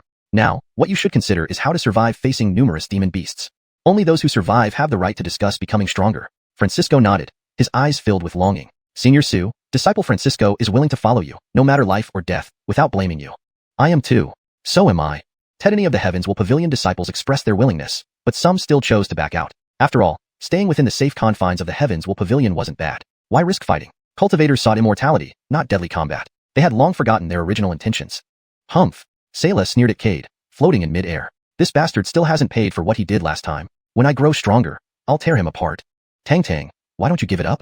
Gretchen sized up Selah, eyes full of disdain and provocation. You don't stand a chance. Gretchen. Selah hissed, ready to pounce on Gretchen, but Rose caught her by the neck. Rose, let me go. I'll rip that mouth of hers to shreds today. Rose tightly held Selah's neck, fury almost spilling from her eyes. Gretchen taunted. You think you can hit me? Dream on. And isn't it true? At the nascent soul stage, Cade could already defeat you easily. Now he's advanced to late-stage nascent soul. Do you really think you're his match? Selah gritted her teeth, acknowledging Gretchen's truth. She couldn't beat Cade, especially not here. Enough. Rose sighed, exasperated by these two. Meanwhile, Cade sensed the commotion below. A massive pressure descended upon the Heavens Will Pavilion disciples. Silence. Though Cade was only at the late nascent soul stage, his pressure made even the transforming god cultivators wary. Both Gretchen and Selah were instantly pressed to the ground, enveloped in dust. Cade. Gretchen snarled. This man was settling scores. She wished she could challenge him, but the overwhelming pressure left her unable to move. Selah was equally disheveled, eyes wide with dread. An early peak transforming god cultivator being immobilized by a late-stage nascent soul. How powerful was Cade? Above, Cade's lips curled into a mocking smile. He would teach her a lesson. Just as he intensified the pressure on Gretchen, the ground shook, and Gretchen was buried underground. This shocking display made the other disciples' jaws drop. Cade dared to treat you young miss like this? Was he unafraid of Elder Star's wrath? It was too ruthless. Clearly, he didn't take Gretchen seriously. They remembered the last person who treated her poorly. They ended up with broken legs. Then came a piercing roar, echoing through the sky. Cade. Addressing an elder by name, showing disrespect, adds to the crime, Cade said, unleashing his full late nascent soul pressure. Caught off guard, Gretchen's body sank rapidly. Ah, Cade, I will kill you. Her scream reverberated through the air. Other disciples felt chills. Gretchen was genuinely enraged. Nicole and Selah's faces twitched. Selah found solace in thinking it was Gretchen's fault for addressing Cade so informally. But now Cade was a guest elder while they were ordinary disciples, making them weaker in status and power. Plus, Cade was insanely strong. Nicole glanced at Cade, realizing his actions were purely out of revenge for Gretchen's threat. Indeed, a grudge-bearing character, Nicole thought, sighing inwardly. She then bowed deeply to Cade. Senior Su, Yue knows her mistake. Please show mercy. For her first offense, I will forgive her. Next time won't be so easy.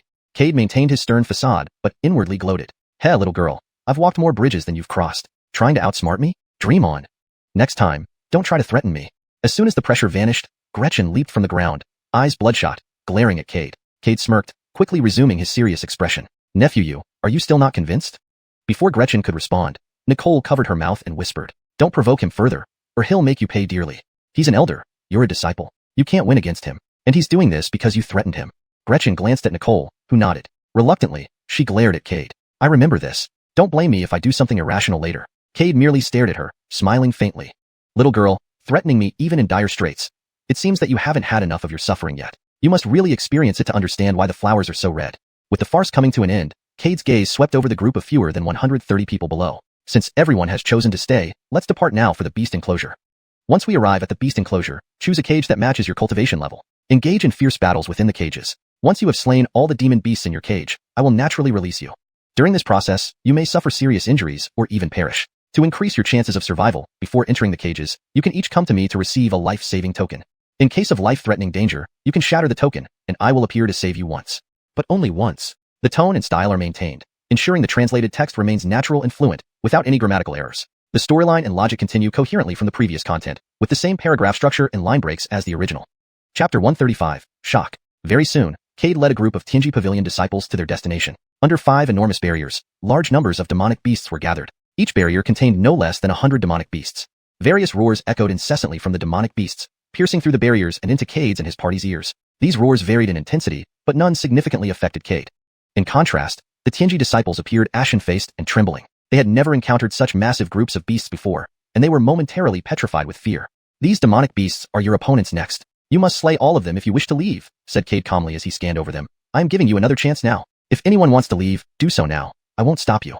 But once inside the beast cages, there is no going back. Either come out alive, or become fodder for the demonic beasts. You have only these two choices.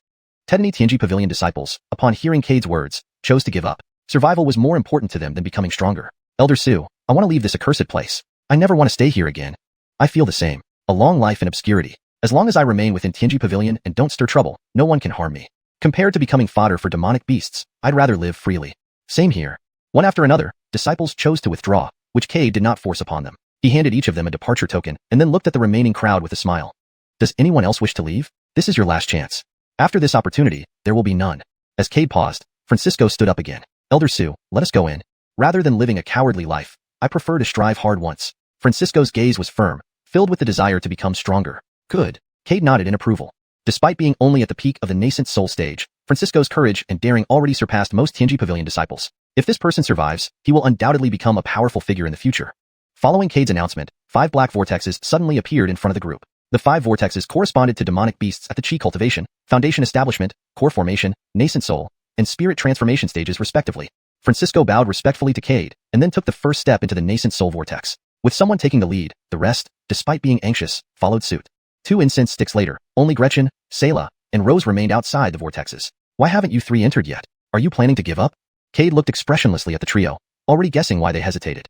These 3 waited until the end, clearly intending to cause him trouble. Earlier, Gretchen was directly suppressed by him. Given her temper, she wouldn't settle for less than getting even today. Cade, you scumbag, wait for me. How dare you abuse your power for personal vendettas? To humiliate me publicly by pressing me into the ground. Just wait till this trial ends. I'll spread the word about your humiliation and let everyone see the pitiful state of the famed Cade. Gretchen clenched her fists and glared fiercely at Cade. Cade's mouth twitched as he hurriedly explained, you misunderstand me.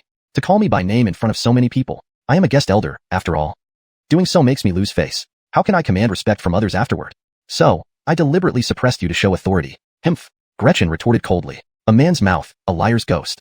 If I believed your nonsense, I'd wash my hair upside down. Without waiting for Cade's reply, Gretchen turned and stepped into the spirit transformation vortex. Tianji Elder, I'm very curious about what hold that brat Gretchen has over you, Selah smirked, still furious from being pinned down earlier. Before Cade could respond, she also strode into the vortex without looking back. Cade turned to Mercedes, who merely nodded slightly and walked into the vortex herself. Sighing, Cade muttered, indeed, the heart of a woman can be the deadliest poison. Best to avoid involving myself further with them to prevent retaliation. He then summoned the 10,000 souls cauldron, floating it above the 5 barriers. This would surely result in many souls appearing, an opportunity he couldn't pass up.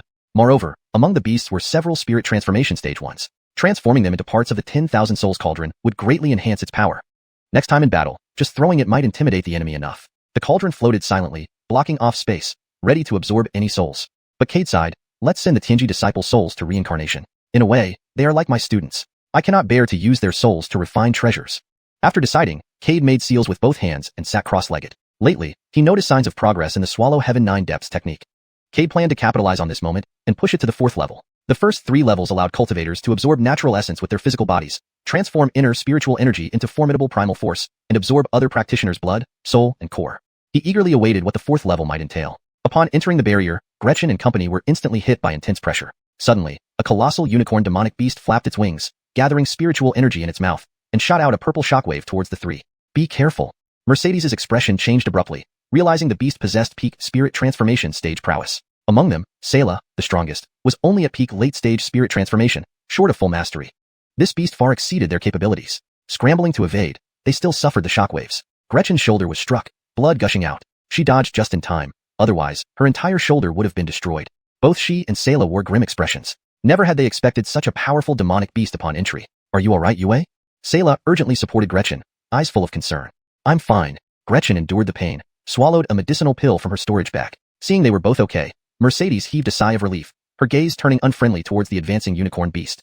Quick, we can't match it alone. Mercedes cast spells, summoning a giant ice dragon to attack the beast. Roaring, the beast's eyes flashed with rage. 3 insignificant ants dared challenge its supremacy, and it, a mighty demon king, was placed here against its will. Besimrius, these ants would die today. The colossal unicorn beast flapped its double wings, sending a fierce gust of wind sweeping toward the trio. Boom. The ice dragon collided with the wind gust and instantly shattered into countless ice crystals, dissipating into nothing. The gust also dissipated. Nicole let out a long sigh of relief, but before she could react further, a black shadow suddenly appeared before her eyes, followed by a flash of white light. Puff. The white light struck Nicole solidly. An excruciating pain shot through her as she was sent flying backward, spitting out a mouthful of blood. Olive Xue. Gretchen and Sayla shouted in unison. In the next second, the unicorn beast's gaze locked onto them. Oh no. Nicole's face changed. Sayla was at the mid-stage spirit transformation level, and Gretchen was at the peak late-stage spirit transformation level, but their actual combat strength wasn't even enough to match Nicole. Now letting them face the unicorn beast was like courting death. You two must get out of the way. You're not a match for it, Gretchen said through gritted teeth, holding her injured shoulder. I will disrupt its fortune. You strike the killing blow. Okay. Sayla didn't hesitate, quickly drawing a long sword from her storage bag. Gretchen rapidly made seals. In the next moment, multicolored ribbons appeared before her eyes. These ribbons represented the unicorn beast's fortune. By severing these ribbons, she could cause its cultivation to drop temporarily. With Sayla's peak late-stage spirit transformation cultivation, killing the unicorn would be effortless. With a light wave of her hand, the colorful ribbons snapped instantly. Gretchen felt a surge of triumph. Sayla, now is the time to strike. Got it. Sayla swiftly channeled her cultivation and delivered a powerful slash. Seemingly sensing something, the unicorn roared angrily, its huge eyes turning crimson red. At that very instant, its strength plummeted from peak spirit transformation to peak late-stage spirit transformation. Die! Sayla shrieked, her sword striking the unicorn's neck. But just as the blade touched the unicorn's neck, a red armor instantly covered the beast's entire body. Sayla's sword was jolted away, her hands split open instantly, and she was thrown back. Frost Ice Dragon. Nicole rode an even larger ice dragon and charged at the unicorn. The unicorn glared at Nicole atop the ice dragon. Roar. Another roar sounded as the unicorn swung its flaming tail at Nicole. Nicole's expression changed. She could feel the immense force behind this tail strike. It was beyond what she could endure. If hit, she would either die or be gravely injured. Olive Xue, we'll help you. Gretchen and Sayla, ignoring their injuries, pulled out their weapons and attacked the beast. In the next second, the unicorn opened its mouth again, gathering spiritual energy toward its maw. Boom. An explosion erupted, shooting a purple shockwave towards Gretchen and Sayla. Nicole took advantage of the opportunity to direct her ice dragon into a head-on collision with the unicorn. The unicorn retreated a few steps, its anger growing stronger. It was a shameful disgrace. The giant unicorn howled skyward once more. Its aura climbed once again, reaching peak spirit transformation. Nicole and the others' faces paled. They knew if this went on, they were bound to die here today. Even if they tried to escape now, they had no chance. Looking at Gretchen and Sayla, bleeding and disheveled, Nicole bit her lip and activated Cade's life-saving talisman without hesitation. Outside the barrier, Cade's eyes shot open. In the next instant, he vanished from his place and reappeared in front of the unicorn. A radiant ice lotus bloomed beneath his feet, his aura skyrocketing. Die! Cade raised his hand lightly, and a massive green dragon soared out. It moved so fast that the unicorn had no time to react before being pierced through its body. Scatter! Cade tapped his storage bag, a black light shooting out and vanishing inside the unicorn. Roar! The unicorn emitted a tragic scream, its body shriveling visibly. Within 5 breaths, thin animal skin fell from the air. A black horned beetle flew out from the skin and landed on Cade's shoulder. Behind him, Nicole, Gretchen, and Sayla stood there, stunned. They knew Cade was strong, but they never expected him to be this powerful. A peak spirit transformation beast was killed in one strike, and he seemed far from using his full power. The green dragon he unleashed earlier was likely the heaven-suppressing sect's heaven-suppressing decree. Cade's murderous intent faded, and he smiled again, looking at the three women. You have used up your life-saving opportunity. Such opportunities must be used wisely. And this worthless creature isn't worth wasting such a chance on. Nicole's and the others' mouths twitched. They wanted to strike him but ultimately held back, knowing they couldn't win against Cade. Seeing their silence, Cade laughed awkwardly and vanished. Watching Cade's disappearing figure, the three women sighed in relief. Olive Xue, is Cade really that strong? Sayla asked weakly after a while. Nicole shook her head. I'm not sure. From the aura he displayed earlier, killing all three of us would have been effortless. And you should have felt that overwhelming killing intent. Just feeling that killing intent filled me with uncontrollable fear. Cade is already able to kill peak spirit transformation beings at the late-stage nascent soul realm. Does that mean he can kill enlightenment seekers when he becomes a spirit transformation cultivator? Gretchen voiced her thoughts aloud. Nicole gazed at them, her eyes complex. After a pause, she said slowly, it's possible. Also, I now understand why the Elder wanted Cade to cultivate our martial spirit. Sayla and Gretchen looked puzzled. Why? Nicole glanced at Cade's direction. Because once Cade truly starts fighting, he becomes ruthless. He has experienced various battles and understands human darkness deeply. When he fights, no one can stop him. Perhaps that's what the Elders want us to become. Gretchen and Sayla paled. If that were true, weren't they becoming killing machines? We'll think about that later. Let's focus on slaying other spirit transformation beasts first. Nicole motioned for them to take some pills to heal their wounds. All three were injured to varying degrees in the battle with the unicorn. In their current state, they wouldn't survive another encounter with a powerful beast.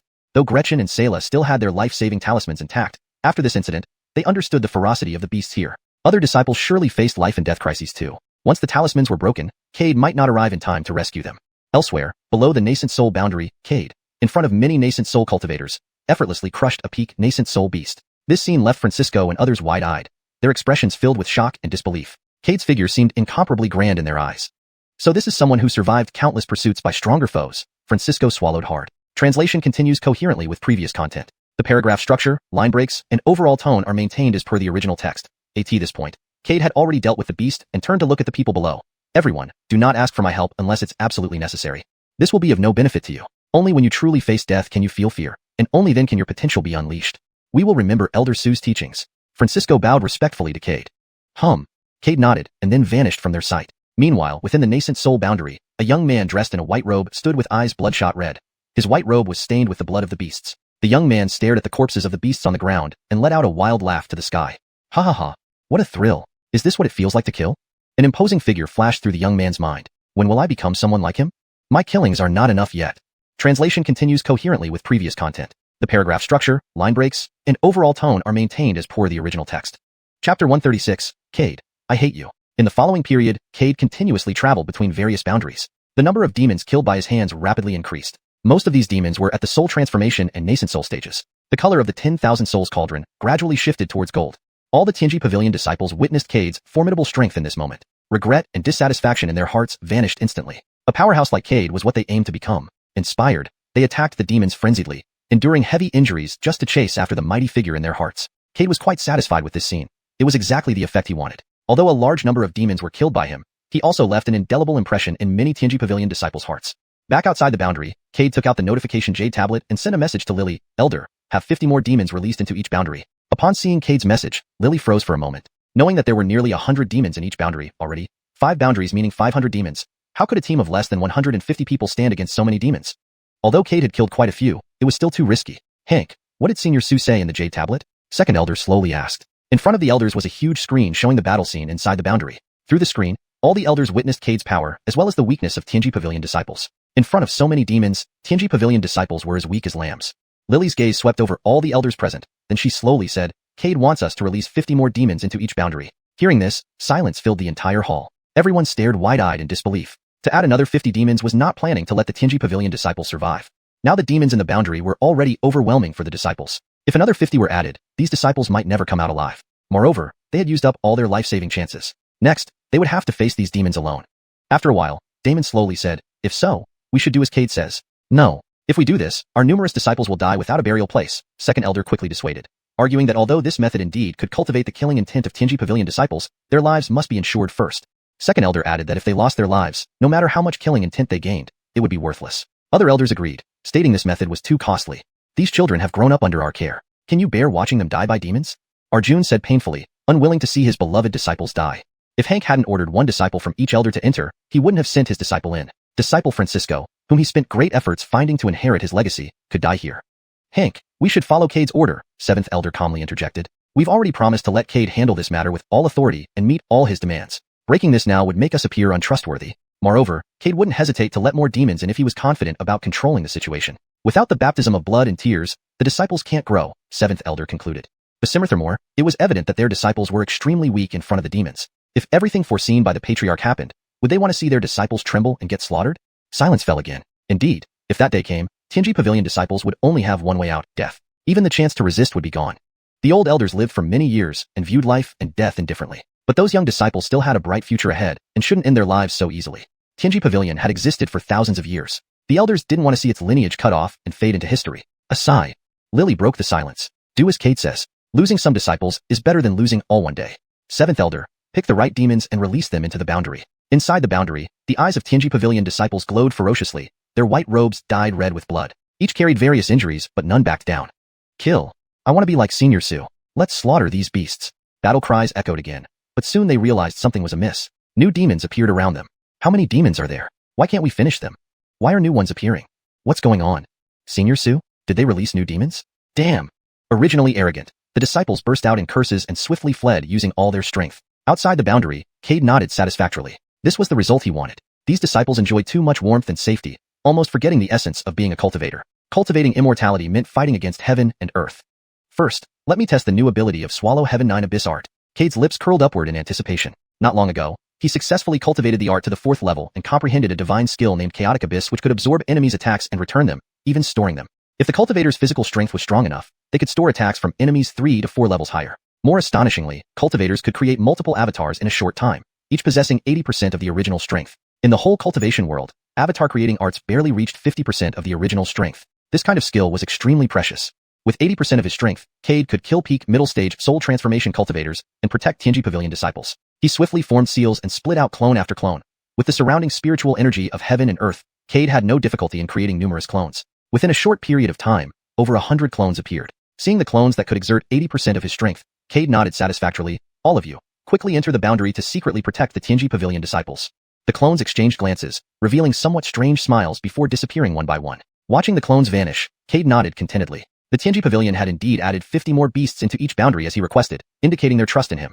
Trusting him so much, how could he bear to see many Tianji Pavilion disciples perish? After finishing everything, Cade sat cross-legged with closed eyes once more, taking out several pills from his storage bag and swallowing them. These pills were gifts from Lily, intended to help Cade break through. Despite being a guest elder with astonishing combat power, his cultivation was still relatively low. Moreover, there were Dao Inquirers waiting for Cade to train. With his current strength, it was clearly not enough to make numerous Dao Inquirers respect him. Thus, following Lily's suggestion, Cade needed to advance to the soul transformation stage as soon as possible. Swallowing 2 pills, rich and mysterious energy spread within Cade's body. His aura slowly harmonized with heaven and earth. To break through to the soul transformation stage, one must comprehend the will of heaven and earth, using it as a medium to create their own realm. Only cultivators who understood this could step into the soul transformation stage. Meanwhile, in the star-plucking tower, Lily and other elders also noticed what was happening inside the boundary. When they saw a large number of Cade's clones entering the boundary, everyone was speechless. Does Cade intend to use his clones to protect Tianji Pavilion disciples? But his cultivation is barely at late-stage nascent soul. Although his combat power is extraordinary, his clones can only possess 30 to 40% of his strength. Can such strength resist so many beasts? Yes, Cade is acting rashly. While his intention is good, splitting himself would likely cause his cultivation to drop. If so, it would be better if we didn't add more beasts. He's too young and lacks experience in dealing with things. The elders' eyes were filled with regret, but also touched by Cade's dedication to helping the Tianji Pavilion. But soon their expressions stiffened, because an early peak stage soul transformation beast was actually destroyed by a single punch from Cade's clone. What's going on? Why does Cade's clone have such strong combat power? That shouldn't be the case. Generally, clone arts in the cultivation world can only exert 30 to 40% of the original strength. Even if Cade's cultivation method is exceptional, his clones shouldn't have such formidable combat power. Have you forgotten that Cade possesses several Imperial-level cultivation methods? There might be one that allows his clones to have powerful combat abilities. Upon hearing this, all present sucked in a cold breath. They knew what this implied. If Cade's clones weren't inferior to him, anyone fighting him might face multiple opponents simultaneously. Such a situation could lead to chaos. No, Cade's clones should be able to exert 70 to 80% of his strength. Lily, who had been silent, spoke up slowly. After her words, the elders' eyes widened in disbelief. How is this possible? Even Imperial-level cultivation methods cannot achieve this. It's terrifying. With Cade's current strength capable of slaying peak soul transformation cultivators, his clones that exert 70 to 80% of his power can likely kill mid-stage or even late-stage soul transformation cultivators. With sufficient spirit energy, Cade alone can match 1,000 warriors. How frightening. Looking at the elders' faces, Lily suddenly understood what the Tianji ancestor meant. In time, if Cade reached the ancient realm or even its peak, with just him, he could wipe out most sects. Furthermore, If he broke through to the Tao realm, perhaps even the heaven-supplicating sect would not be his match. Cold sweat trickled down her back. Lily inwardly rejoiced that she hadn't wronged Cade and had given him considerable benefits instead. She couldn't help but feel a twinge of sympathy for the heaven-supplicating sect. If they knew Cade was so monstrous and abnormal, would they go to any lengths to eliminate him? This thought sparked murderous intent in Lily's eyes. Cade was the hope of the Tianji Pavilion. He mustn't be prematurely extinguished. Elders, please keep this a secret. Otherwise, don't blame me if I take action. The elders all nodded, understanding Lily's thoughts. Also, though Cade is only at the nascent soul stage, he is our guest elder. Please do not look down on him due to his low cultivation. We obey, Corey. Inside the boundary, Gretchen and her two companions looked quite ragged. They were all injured to varying degrees, with weakened auras. Behind them, 5 peak mid-stage soul transformation beasts chased at high speed. Damn! Rose coughed out a mouthful of blood, fury in her eyes. Half an hour ago, they were about to slay 2 beasts when 3 uninjured beasts suddenly appeared. These 3 instantly altered the situation, placing them at a disadvantage. Their sudden appearance caught them off guard, resulting in direct ambushes. Rose reacted just in time, shielding Gretchen and Sayla from the attack but getting gravely injured herself. Gretchen and Sayla gave her several healing pills and fled as fast as possible. But the 5 beasts relentlessly pursued them, intent on their deaths. Why does Cade, that bastard, release so many beasts? Gretchen cursed vehemently. These 3 new beasts must have been newly added, otherwise, they wouldn't be uninjured. Cade is truly despicable. Seeing us exhaust all our chances of seeking help, he then added new beasts. Sayla also realized this, wishing to tear Cade apart now. She, a little princess of Tianji Pavilion, had never suffered like this, especially from beast chases. But ever since meeting Cade, her chest had been punched in front of many disciples. Now, being hunted by 5 soul transformation beasts, it was outrageous. We'll deal with this later. Rose interrupted, anxious. Our top priority is escaping those 5 beasts. Otherwise, we'll die today. Agreed. Gretchen gritted her teeth, a golden light bursting from her eyes. A ball of golden flame burned fiercely in her palm. As this golden flame appeared, the space around her began to distort. Centered on Gretchen, a sea of fire instantly engulfed the area. Heavenly spiritual energy ignited. Recognizing the golden flame, Rose was concerned. Xuanhuan flame. You can't control it yet. Using it recklessly can cause backlash. Gretchen, we're not caught yet. We still have a chance to escape. Don't give up like this, Sayla hastily persuaded. Gretchen gritted her teeth, a fierce look flashing in her eyes. Forget it. If these 5 beasts want our lives, then this young lady will see if they have the ability to do so. With that said, she clasped her hands together, and the golden flame in her hands rapidly spread outward. In just 3 breaths, the 5 demonic beasts were surrounded. Blazing firelight soared into the sky, and the 5 soul transformation beasts let out heart-wrenching cries of agony. They tried to break free from the flames, but failed without exception. Most terrifyingly, the golden flames followed the spiritual energy of heaven and earth, continuously surging into the bodies of the 5 beasts. Roar! Inside the 5 demonic beasts, the golden flames burned fiercely. Piercing cries of pain filled the air incessantly. Gretchen's face was deathly pale, cold sweat streaming down her forehead, her lips trembling. She managed a difficult smile, then her vision went black as she fainted. Young-hui! Rose and Sayla cried out in alarm.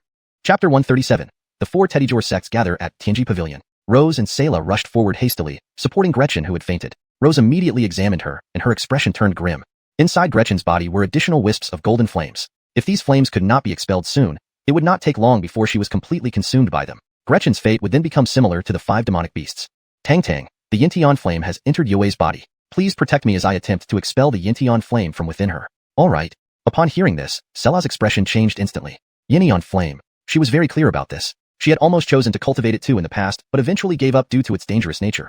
A misstep could easily lead to being engulfed oneself. Gretchen, the stubborn girl that she was since childhood, had once wanted to cultivate the Yintian flame. However, she later found out her cultivation level was inadequate. After which, Lily forbade her from practicing Yintian flame severely. Today, due to the critical situation, Gretchen resorted to using this technique.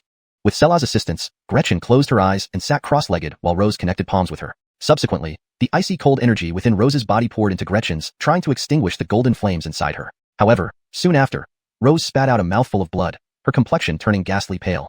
She had seriously underestimated the power of the golden flames. Despite her frosty aura being considered outstanding throughout the upper realms, it remained weak against the golden flames. Once more, wiping away the blood from her lips, Rose continued channeling her spiritual energy into Gretchen's body. After the 10th try, Rose could no longer hold on, almost fainting herself. Thankfully, Sayla intervened in time, giving her medicinal pills for recovery. Olive Shue, if things don't improve, we should go find the elders, said Sayla, a hint of tears in her voice. From Rose's expression, she sensed how dire Gretchen's condition must be. We can't leave. Rose wiped the blood from her lips and struggled further. Olive Shue. Sela's eyes welled with redness. She now deeply regretted participating in this damn training session. Had she not come, she wouldn't have invited Gretchen and Rose along either, thus preventing any danger towards Gretchen. Olive Shue, I shouldn't have brought you both here. Tears rolled down Sela's cheeks. Stupid girl. Rose rubbed Sela's hair gently. We would have still come even if you hadn't called us. Besides, this incident isn't your fault. In the end, it's because of our insufficient strength. Olive Shue. Sayla choked back her sobs. Suddenly, something seemed to strike Sayla, and she looked up at the sky. Cade, I know you have been closely watching over us. Now, just save Yue, and I'll do anything you ask. Her voice was urgent and pleading, abandoning all past arrogance. Rose sighed, shaking her head bitterly. Given his promise of one life-saving opportunity for everyone in front of everyone else, Cade wouldn't break his word. Though they haven't known him for long, Rose had some understanding of his character. He certainly wouldn't lend a hand. Sighing again, Rose began transmitting more icy cold energy into Gretchen's body. It was the only thing she could do right now. By infusing this energy, she could slow down the rate of the golden flame burning within her. Meanwhile, Sayla stared up at the sky, her despair evident. How could Cade be so heartless? At this crucial juncture, he adhered rigidly to those rules. Could he really watch indifferently as they perished? Leaving aside the facts, wasn't Cade partly responsible for this trial? If not for him, they wouldn't be in such a perilous place. And Gretchen wouldn't be suffering because of the backlash of saving her and Olive Shue. All this was Cade's fault. Due to him, events had taken this turn. At such a life-or-death moment, he chose cold indifference towards their fate. Why is he so merciless? In this moment, Sayla felt nothing but hatred towards Cade. She hated his heartlessness and apathy. Seeing Gretchen's deteriorating state, Sayla gritted her teeth and fell to her knees, shouting aloud, Cade, I beg you, come save Yue. Do whatever you want if you can save her. Cade, I beg you. Tears streamed down Sayla's face, her eyes filled with despair. An instant stick passed and Cade did not appear. Sayla finally despaired entirely. Cade, I hate you. How can you be so heartless? Yue treated you well, yet you remain indifferent now. You're unworthy of being human. Why didn't you die in the lower realm? Cursing profusely, Sayla's last bit of hope for Cade was thoroughly extinguished. Behind her, Rose spat out more blood and fainted completely. Panic-stricken, Sayla ran over to check on her. At this moment, a dark figure flashed past her vision, followed by darkness overtaking her own sight. It happened so suddenly that Sayla didn't even react in time, immediately fainting. The clone Cade sighed, seeing the unconscious trio. Placing his hand on Gretchen's head, he instantly executed the 4th level of the Xuanhuan abyss art. A fist-sized vortex appeared in Cade's palm, and 2 breaths later, a clump of golden flame flew out from Gretchen's head into the vortex, disappearing into Cade's palm. Next, Cade retrieved healing elixirs from Gretchen's storage bag and fed them to Gretchen and Rose. Afterward, Cade vanished again. An hour later, Sayla slowly woke up. Rushing to check on Rose and Gretchen, Sayla froze upon realizing the golden flames in Gretchen's body were gone, and their injuries were rapidly healing. What exactly happened? Sayla wondered. What occurred during her unconscious period? Why were the golden flames inside Gretchen gone, and Rose's wounds healing? Who knocked me out? Recalling the fleeting figure before she fainted, Sayla suspected Cade was the only person capable of silently knocking her out. Moreover, only Cade possessed such strength. Seeing their injuries gradually recover, Sayla quickly probed with her spirit sense and indeed detected Cade's aura on Gretchen's storage bag. Feeling relieved at getting what she wanted, she exhaled deeply. Cade wasn't as cold-hearted as imagined. He could still act at critical moments. Cade, don't think I will let you off just because you saved Yue and Olive Shue. We are not finished. I'll make sure to complain to my master once we get out of here. Let him deal with you. Wiping away her tears, Sayla reflected on her earlier plight and wished for a hole to crawl into. Forget it, since no one else saw anyway, she thought to herself. Sayla approached Rose and Gretchen, looking at the two who were still unconscious. She sighed helplessly. Olive Shue, Gretchen, what exactly are we trying to achieve? Why don't we just enjoy our peaceful lives instead of coming here to suffer on purpose? To get stronger.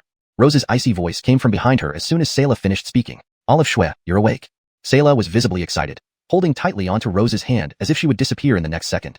Rose forced a smile and patted Sayla's hand. Silly girl, I'm fine. Yes, yes. Sayla sniffed, turning her tears into laughter. Rose glanced at Gretchen lying beside them. How is Gretchen doing? The golden flames inside her body have been eliminated, and she has taken some healing pills. She should wake up soon.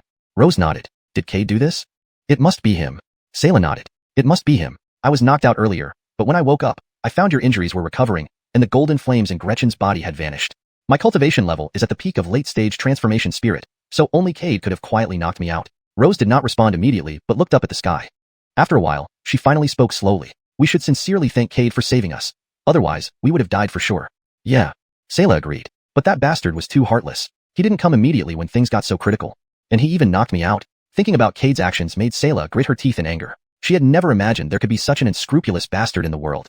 Well, at least he acted in the end, or Gretchen and I would have surely died. And you might have been killed by the demon beasts. Once we get out of here, I'll make sure to teach that guy a lesson, so he knows why the flowers are red.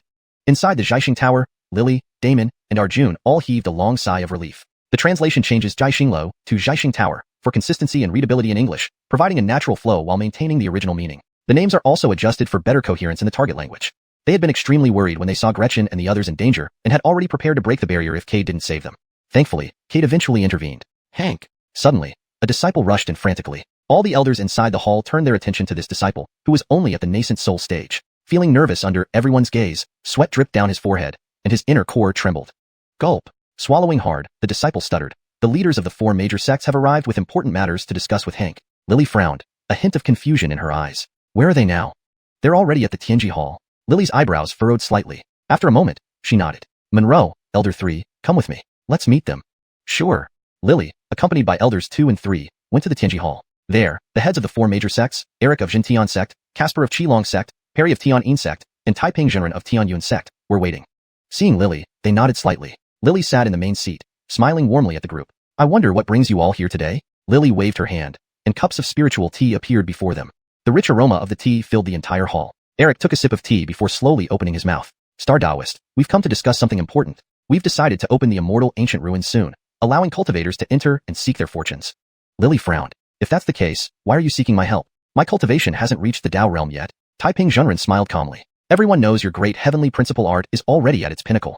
The opening of the immortal ancient ruins requires you to choose an auspicious day and find a weak point in its boundary wall, using your great heavenly principle art. Lily understood but maintained her calm expression. I can help, but I need 200 slots for our celestial mechanism pavilion. Her words hung in the air, creating an intense silence. That's too many. I can give you 150 slots. 180. Otherwise, I won't offer any help. Lily smiled, but her tone turned cold. Despite being at the peak of the ancient realm, she showed no fear against these figures.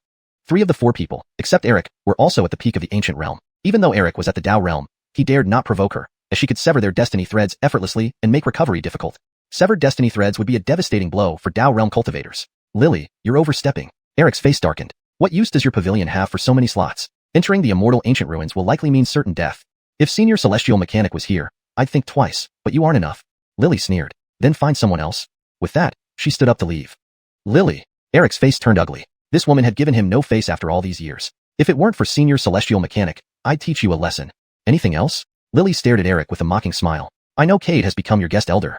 180 slots are too many. I can give you 150. And Cade's offense against the Xintian sect can be forgiven. Consider carefully before answering. If you refuse, I won't hesitate to let cultivators of the Seeking Tao realm or even true immortal realm powerhouses act. I don't believe Cade can escape their hands. You. Lily was speechless with anger. Once opened, all cultivators can enter the immortal ancient ruins, but those with slots receive the identity of disciples from major sects within, gaining more opportunities. Each time the immortal ancient ruins open, 2,000 tokens are distributed, with 1,300 going to the 4 major sections. The remaining 700 are divided among other sects. The Celestial Mechanism Pavilion usually only gets 20 tokens. This time, Lily asking for 180 mint, taking a portion from the major sect shares. Think carefully. I may not understand why you value Cade so much, but I know you'll make sacrifices for him. 180 tokens might be wasted on your pavilion. I can give you 150 because of Senior Celestial Mechanic. Otherwise, giving you 100 would be generous. As Lily pondered this, she felt a deep sense of resolve to stand firm. Some things should be known when to stop. Don't be too greedy, Lily said, her gaze cold and fixed on Eric. She firmly believed that since Eric dared to threaten her, he was certainly capable of carrying out such actions. Cade was indeed very powerful, but if he truly encountered cultivators at the Seeking Tao realm or true immortal realm, his death would be certain. Fine, I agree with you, Lily nodded. But you must also swear an oath. Otherwise, even if it means perishing today, I won't let you off easily. Humph. Eric sneered. All right, I can agree to that. Eric then channeled his cultivation to communicate with heaven and earth. I, Eric, hereby swear that within 100 years, I will not take any action against Cade. If I violate this oath, my Taoist destiny will be thwarted, and my divine soul will be annihilated. As soon as these words were spoken, 7 peals of thunder echoed from the sky, signifying that the oath had been made. Chapter 138. The Court of Demon Fate. A century? A trace of displeasure flashed across Lily's face. Why only a century? A century, for a cultivator, would pass in the blink of an eye. Mo Suzi, at Tao boundary with 3 origins, might not change in cultivation within a century, but he would still be one of the most powerful beings in the world. Cade indeed has extraordinary talent and combat strength. However, achieving Tao boundary within a century is clearly impossible. Moreover, once someone breaks through to Tao boundary, the more origins they control, the stronger their power will be. It is incredibly difficult for a Tao boundary cultivator to kill across realms, far from being as easy as it is now. Perceiving Lily's inner dissatisfaction, Mo Suzi frowned slightly. Lily, this seat has already made concessions. If you continue to be obstinate, do not blame me for slaying Cade right now. You may sever my luck despite being at peak ancient realm, but do you think your strength can stop me? Moreover, letting Cade live for another century can also be considered a great fortune for him. As for whether he can escape the pursuit of Xintian sect after a century, that will depend on his abilities. But I estimate that after a century, Cade's cultivation should reach Seeking Tao. If Tianji Pavilion provides more support, breaking through to true immortal boundary is not out of the question. Mo Suzi, I will remember this. Lily's eyes turned cold as she swept a glance at Mo Suzi. You'd better pray I don't succeed in advancing to Tao boundary. Otherwise, the disgrace I suffer today will certainly be repaid. Mo Suzi showed utter indifference. I look forward to that day. Humph. Lily snorted coldly. Tomorrow, I will deduce the time and location, and inform everyone when the deduction is complete. Now, please leave. Tianji Pavilion does not welcome you. Seeing Lily give the order to depart, Suzy snorted coldly and left without turning back. The sect master of Xiuxian sect nodded slightly toward Lily, smiling. Please help me deliver a message to that little fellow Cade. What message? From the crystal ball, Lily also learned about the conflict between Cade and Xiuxian sect. Cade had initially pretended to be a disciple of Xiuxian sect, slaughtering many inner disciples of Xiuxian sect. And he successfully diverted the anger of Xiuxian sect towards Xiuxian sect, leading to its destruction. As one of the 4 major sects of the previous era, Xiuxian sect was deeply resentful of Cade for being toyed with by such a minor character. Xiuxian sect master smiled. Tell him, his conflict with Xiuxian sect ends here. Before Lily could react, Xiuxian sect master also left. Peace True Tedden of Xuanhuan sect gave a slight nod and disappeared, leaving only the leader of Qilong sect. Do you have anything else to say? Seeing that the leader of Qilong sect didn't intend to leave, Lily felt puzzled. Qilong sect leader laughed heartily, gulping down the spirit tea before him. Friend Star, don't rush me. To speak of it, my Qilong sect and Cade also share a deep connection. Cade's master in the lower realms was an inner disciple of my Qilong sect. Not long ago, he also sent someone from the lower realms to join our Qilong sect, seeking protection. Lily nodded. She had seen these events in the crystal ball, knowing Cade and Qilong sect weren't as estranged as they appeared. Her internal vexation eased somewhat. Then you stayed because... Lily didn't finish her sentence. But at this level of cultivation, everyone was old hands. They all understood each other. Qilong sect leader stroked his beard. Tell Cade, Randy will transcend in 3 days. Let him know he doesn't need to worry. The Qilong sect will protect him. Very well. I'll tell him, Lily nodded. Ha ha ha ha. Qilong sect leader laughed loudly and vanished. Soon, only Lily and elders 2 and 3 remained in the hall. Hank, are we really going to help them? Will Xiuxian sect really offer 150 slots? Monroe's face was filled with concern. They were well familiar with Xiuxian sect's temperament. A thug-like sect that calls for reinforcements when they can't handle a fight. And they loved bullying the weak. Though this behavior had earned disdain from many sects, what could they do against Xiuxian sect's deep background and numerous Dao boundary experts? No matter how much resentment they harbored, they could only grit their teeth and endure it. Suzy shouldn't dare, Lily shook her head, her expression grim. Although he is a third source Dao boundary expert, he wouldn't dare go back on his word in front of the other 3 major sections. Besides, if he does, I don't mind ensuring that Xiuxian sect's disciples never emerge from the ruins. You mean? Monroe and 3 were shocked, looking at Lily in disbelief. Yes, Lily nodded. Choosing the appropriate spot on the boundary of the immortal ancient ruins requires injecting all cultivation power. In a short time, I can control the boundary of the immortal ancient ruins. Anyone who displeases me won't be pleased either. During this period, let Cade quickly cultivate Tianji Pavilion's disciples, and also accelerate his own cultivation, striving to enhance his power. Once inside the immortal ancient ruins, aim to slaughter more Xiuxian sect disciples. We can't match the elders, but can't we handle the younger ones? This time, Xiuxian sect must suffer greatly, just like the former Ziyun sect. Elders 2 and 3 sensed the killing intent radiating from Lily. After exchanging glances, they fell silent. Cade's combat strength was heaven-defying. Xiuxian sect disciples might not be his match. Moreover, Xiuxian sect disciples had pursued him previously. Meeting at the immortal ancient ruins, wouldn't this be like enemies meeting, causing their hatred to intensify? Thinking of this, Elders 2 and 3 couldn't help but feel anticipation. It wasn't that they underestimated Xiuxian sect, but they had too much faith in Cade's strength. With Cade's capability, overpowering Xiuxian sect's young generation didn't seem impossible. Outside the barrier, thunderous sounds emanated from within Cade's body, and his aura was rapidly increasing. Above his head, multicolored thunderclouds appeared, with colorful lightning coursing through them. Destructive auras spread from the clouds. Living beings around fearfully gazed at the sky, then at Cade sitting cross-legged. Instinctively, they wanted to move away from this place. In a short while, a great calamity would occur here. Within the barrier, many demon beasts also felt the changes in the spiritual energy of the heavens and earth, stopping their attacks on the cultivators. Disciples of Tianji Pavilion reacted similarly, lifting their heads to gaze at the sky in surprise. Seeing the gathered 7-color heavenly tribulation clouds, their expressions darkened significantly. They sensed the terrifying aura emitted by the 7-color tribulation clouds. Even grand full-circle soul transformation realm cultivators couldn't help but break out in cold sweat upon feeling that aura, because that aura could annihilate them. Hasten to slay the demon beasts. 10,000 souls Basimernus is about to break through. An urgent voice rang out. Tedany Tianji Pavilion disciples looked up at the sky, where there were now hundreds of Cades. These Cades stared intently at the tribulation clouds, faces heavy with seriousness. They, too, sensed the terror of the tribulation clouds. Why are there so many Cades? A Tianji Pavilion disciple exclaimed in shock. Shouldn't this be some form of clone ability? But why do these Cades' auras still instill fear in me? Weren't clones supposed to only possess 30 to 40% of the original strength? But these, damned. Does it mean Cades' 30 to 40% strength is this terrifying? Tedany Tianji Pavilion disciples' faces alternated between green and white. Initially, they thought Cade's combat strength was fully exhibited in front of them. But now, they realized how foolish and naive their thoughts had been. Cade's strength was suffocating. Quickly slay the demon beasts here. The cold voice of Cade's clone echoed once again, causing many Tianji Pavilion disciples to shiver involuntarily. The aura emitted by Cade's clone made them feel uncomfortable. Fear and apprehension appeared in the eyes of the demon beasts as well. Kill! Someone shouted, and the numerous Tianji Pavilion disciples ceased fleeing, turning back to engage the demon beasts. Cade's clone stood emotionlessly in midair, watching everything below with cold eyes. The demon beasts, fearing Cade, had lost all fighting spirit. Faced with the enraged Tianji Pavilion disciples, they quickly fell into disarray. Ha ha ha, I finally killed a demon beast. Scoundrel, you chased me. Today, I will cut you down. You were so arrogant before. Why aren't you arrogant now? The Tianji Pavilion disciples seemed energized, madly counterattacking the demon beasts behind them. Within a short while, many demon beasts lay dead, their souls rapidly stripped away and vanishing into the 10,000 souls Basarmanus. The furnace's color became increasingly brilliant. Nearly 1/10 of it had turned golden. As more parts of the furnace turned gold, the eerie cold aura it emitted grew heavier, ice crystals starting to form around it. Meanwhile, the 7-color tribulation clouds in the sky thickened. Though the disciples counterattacked, their power still lacked. They couldn't slay the demon beasts fast enough for Cade's liking. The clones in the sky exchanged glances and looked up at the 10,000 souls Basarmanus. At this rate, it's hard for the 10,000 souls Basarmanus to turn completely golden today. Kill. A wave of killing intent spread across the barrier. The Tianji Pavilion disciples' faces changed slightly, but in the next moment, Cade's clones appeared before them, swiftly slaying the demon beasts in front of them. In the Xiuxian Lu, the elders also sensed the changes. Note: I've converted Xiuxian Lu to Xiuxian Lu to maintain consistency and fluency in English while preserving the original name. If you prefer to use a translated or explanatory term, let me know. It seems Cade's supreme treasure is about to break through. Should we prepare more demon beasts for him? But we have already put all the captured demon beasts into the barrier. Even if we capture more now, it would take too long. What should we do now? The Grand Elder isn't here either. The elders were at a loss. No one knew what to do. Open the passage to the depths of 10,000 Demon Mountain. Lily's voice came slowly. Upon hearing this, everyone relaxed. Hank has returned. Lily nodded. Elders 2 and 3, please stay here and open the passage. I'll go find Cade.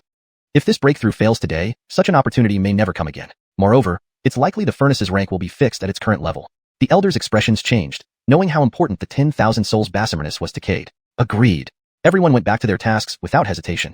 Outside the barrier, Cade opened his eyes and looked at the tribulation clouds, speechless. A supreme treasure breaking through. It didn't need such terrifying tribulation clouds, did it? Besides, his 10,000 souls Basarmanus turning completely golden was just barely at the level of celestial tribulation. Cade! A gentle female voice called out. Cade turned to see Hank Lily standing beside him.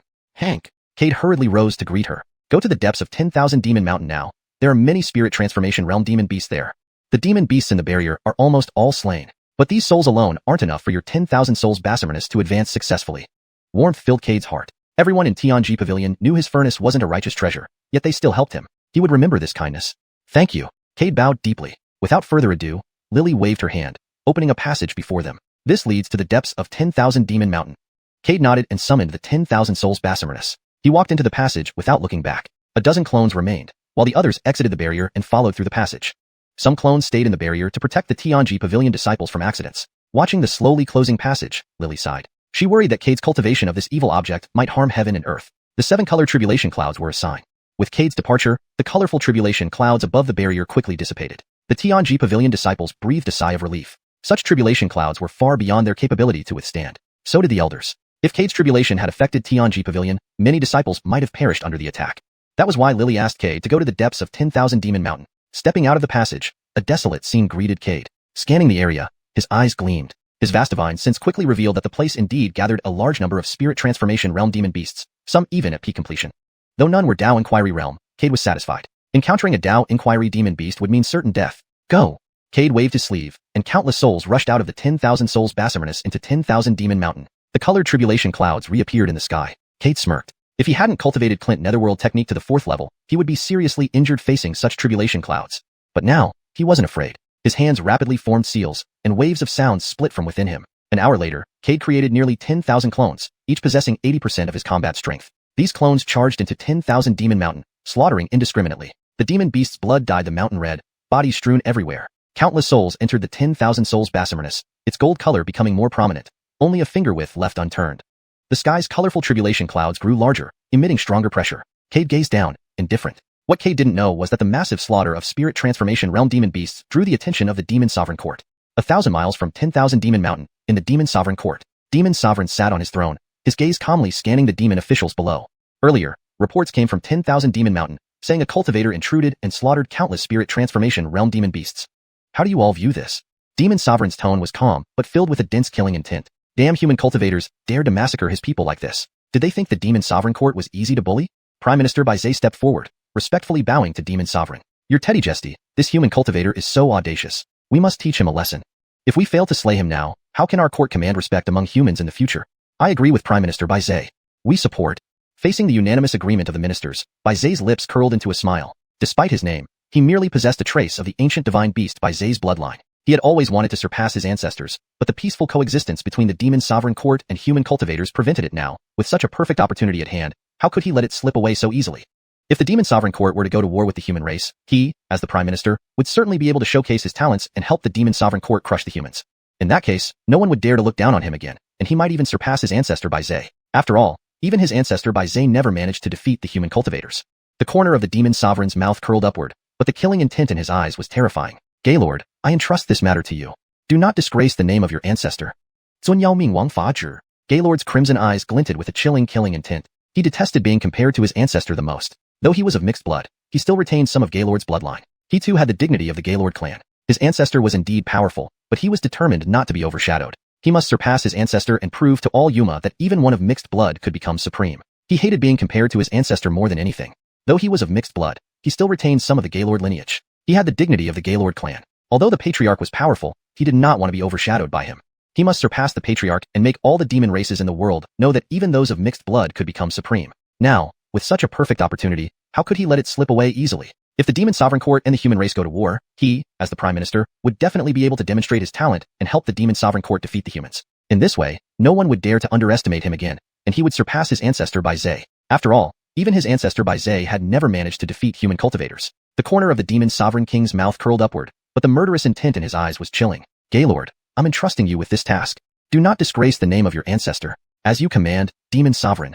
Gaylord's bloodshot eyes gleamed with icy murder. He hated being compared to his ancestor the most. Although he was of mixed blood, he still retained some of the Gaylord bloodline. He also had the dignity of the Gaylord clan. While his ancestor was indeed powerful, he did not want to be overshadowed by him. He must surpass his ancestor and make all the demon races in the world know that even mixed bloods could become supreme. Note, to maintain consistency and fluency, I have made slight adjustments while preserving the original meaning and tone. Chapter 139. The arrival of people from the demon plant court. Aziel suddenly thought of something and stepped forward again. Your Teddy, should we inform the demon plant court about this matter? According to reports from the front lines, many of the soul transformation stage demons that were killed also belong to the demon plant court. Moreover, the fact that they could slaughter a large number of soul transformation stage demons in such a short time indicates substantial strength. Why not share this news with the demon plant court and let those guys deal with this human problem for us? Let them fight each other to mutual destruction. We can then reap the benefits as the victors. If so, the world will surely belong to our demon life court. Aziel's smile turned cold and vicious. Those in the demon plant court are all as stubborn as logs. How could they match me? I am a descendant of the ancient divine beast Aziel, with an incomparably noble lineage. How could I be equated with these mongrel creatures? This seems inappropriate. The Vinny frowned slightly. Although he also despised the log-headed ones in the demon plant court, they were still fellow demons. Such actions might seem improper. Great achievements require flexibility. Although the demon plant court is also part of the demon clan, they have always been against us. Furthermore, if it weren't for their betrayal back then, our demon life lineage wouldn't have ended up controlling only 1/3 of the world. These words triggered intense breathing and murderous intent in the eyes of everyone present from the demon life lineage. After sealing the underworld, humans and demons had a brief period of peace. But after the disappearance of that great lord, his subordinates became dissatisfied coexisting with the demons, leading to a war. Over several hundred years, countless lives were lost on both sides. Finally, at the 500-year mark, human cultivators drastically diminished in number, giving demons the upper hand. However, at this critical moment, the demon plant lineage betrayed the demon life lineage by launching a surprise attack, severely weakening them. The conflict continued for another century before the three parties agreed to a ceasefire, dividing the entire primordial Qing realm into 3 territories: humans, demon life lineage, and demon plant lineage. Only now did the demon life lineage realize that the demon plant lineage's betrayal was part of a long plan move to escape the dominance of the demon life lineage. Seizing this crucial moment, they allied with the humans, successfully freeing themselves from the constraints of the demon life lineage. Though tensions between the demon plants and demon life have eased superficially over the years, their relationship remains intensely adversarial, with each side seeking to eliminate the other. Cade's appearance offered just such an opportunity. A brief silence fell over the hall. After a moment, the Vinny waved his hand. Very well, proceed as you suggested, Chancellor. But will that old man from the demon plant court really take action? Asked Aziel, who gave a sinister smile. Your Teddy, leave this to your loyal minister. After court dismissed, Gaylord found Aziel, clearly displeased. I'm nearly ready to march. Why do you want to undermine his Teddy? Gaylord wanted nothing more than to devour Aziel right there, thinking back to what happened in court. Yet, he knew that his fellow peak ancient realm figures either could emerge victorious in a fight. Aziel sneered. How could someone like you exist among the demon life lineage? You think of nothing but fighting, clam fights, and the fisherman prophets. Such simple logic you fail to grasp. Gaylord, I know you're eager to devour that human cultivator, said Aziel. But consider this. Would the Dao realm powerhouses not notice your presence in Myriad Demon Mountain? Once detected, you'd meet certain death. Moreover, possessing merely Gaylord bloodline, you can't match your ancestors' cross-realm combat ability. Aziel's words enraged Gaylord, yet he couldn't refute it. At his current strength, he indeed couldn't battle Dao realm masters and would likely die. Seeing Gaylord silent, Aziel continued, If the demon plant court takes action, we won't need to bear the risk. Even if you wish to feast endlessly, plenty of corpses will satisfy you. Realizing this, Gaylord felt ashamed. You're right, I misunderstood you. Glad you understand, Aziel nodded. I must persuade the demon plant court. With that, Aziel vanished before Gaylord, leaving behind an intense gaze. Aziel may be a mongrel, but what gives him the right to lecture? He has somewhat purer blood. Does that make him pure-blooded? Humph. Remember this, we aren't done here. Inside Myriad Demon Mountain, Cade watched his 10,000 souls Basarmanus turning golden. He was thrilled, realizing it was finally becoming a heaven-grade treasure. With 30,000 souls inside, anyone daring to provoke him would be overwhelmed by a barrage of souls. He noticed demon souls growing even more ferocious, proving more effective than human souls. Looks like I should slay more demons. Now most souls inside are at the soul transformation stage, while the chi condensation stage souls can serve as food for the others. Without hesitation, Cade manipulated the souls to devour each other, except for Gloria and her disciples, whom he kept separately. He couldn't let their souls be consumed prematurely until he fulfilled his promise to Bernadette. As souls devoured each other, the golden hue of the furnace faded slightly, which Cade didn't mind. He had numerous avatars continuously slaughtering high-level demons, quickly replenishing any low-level soul losses. An hour passed, 2 hours. This continued for 5 hours. Not a single living demon remained in Myriad Demon Mountain, the ground covered in corpses. Streams turned red with blood, emitting an intense stench, transforming the place into a hellish scene. Seeing this, Cade frowned, noticing a tiny strand of the furnace not fully golden. Suddenly, thunder roared overhead, striking the furnace with rainbow-colored bolts. Outrageous! Cade shouted. Hidden avatars swiftly soared towards the sky, battling the thunderclouds. Explosions resounded as avatars were destroyed, but Cade wasn't bothered. Absorbing celestial energy, he rapidly recreated avatars. Soon, thunderbolts shattered, transforming into stardust absorbed by the furnace. The faint traces of golden radiance on the myriad souls Basarmanus gradually began to emerge. Seeing this, Cade felt a surge of joy. So, it was like this. He had always thought that the lack of souls was preventing the furnace from turning completely golden. It turns out that the heavenly tribulation must be integrated for it to fully evolve into a celestial-grade treasure. Looks like I can't store this kind of heavenly tribulation anymore. A flash of disappointment crossed Cade's eyes. He had originally planned to use the swallowing 9 nether art to store this rainbow lightning. Later, when encountering enemies, he could directly release the stored lightning, not needing to take action himself as the enemy would be exterminated by the 7-colored lightning. However, now, in order to allow the myriad souls Basarmanus to completely transform into a celestial-grade treasure, he had to abandon this idea. Meanwhile, several figures with Dao stage auras were rushing toward Cade's location at great speed.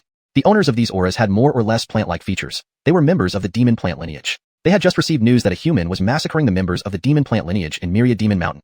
Upon hearing this, the demon plant king flew into a rage and immediately dispatched 7 Dao cultivators to investigate. If the report proved true, they were to slay the human. In the demon plant lineage, only those who reached the Dao stage could assume human form. Otherwise, they remained rooted in place before reaching that level. Though they possessed sapience, it was quite limited. This was one reason why the demon plant lineage betrayed the demon life lineage during a critical moment in the past.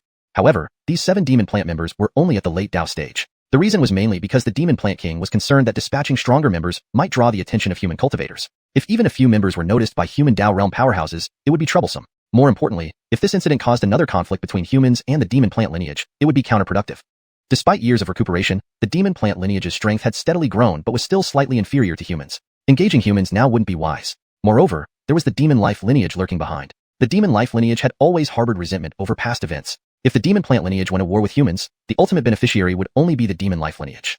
The demon plant king was certain Bai Zai wouldn't have told him about this matter so easily. Knowing Bai Zai's character, narrow-minded and cruel, he likely intended to exploit this opportunity to stir up conflict between the demon plant lineage and humans. Thus, after Bai Zai left, the demon plant king deeply considered the situation and decided to dispatch 7 late Dao stage experts. Based on his speculation, only someone at the Dao stage could slaughter a large number of soul transformation stage demons in such a short time. While unsure of their exact strength, sending these 7 experts should be enough to handle the situation swiftly. Cade watched as the remaining 7-colored lightning dwindled, his eyes filled with ecstasy. Soon, the myriad souls Basarmanus would become a celestial-grade treasure. Boom! With a deafening sound, dozens of bolts of 7-colored lightning merged into one, striking forcefully at the furnace. Hundreds of avatars rushed fearlessly toward the lightning, but were instantly annihilated upon contact. Cade's expression grew grave as the rate of avatar loss became overwhelming. I can't let the myriad souls Basarmanus be destroyed today. Biting his teeth, Cade frantically used the swallowing 9 nether art to absorb spiritual energy to accelerate the creation of avatars. Soon, exhaustion washed over him, beads of sweat forming on his forehead. He spared no effort in resisting the 7-colored lightning, and the intense exertion was taking its toll. Biting his tongue to stay alert, he gritted his teeth, glaring at the sky. I won't believe you can exhaust me today. Suddenly, Renata's voice rang behind him. Cade, quickly take this pill. Startled, Cade turned and saw Renata standing behind him, throwing a jade bottle towards him. Without hesitation, Cade caught the bottle, swallowed a dark green pill inside, and immediately felt a refreshing coolness spread through his body, dispelling the exhaustion.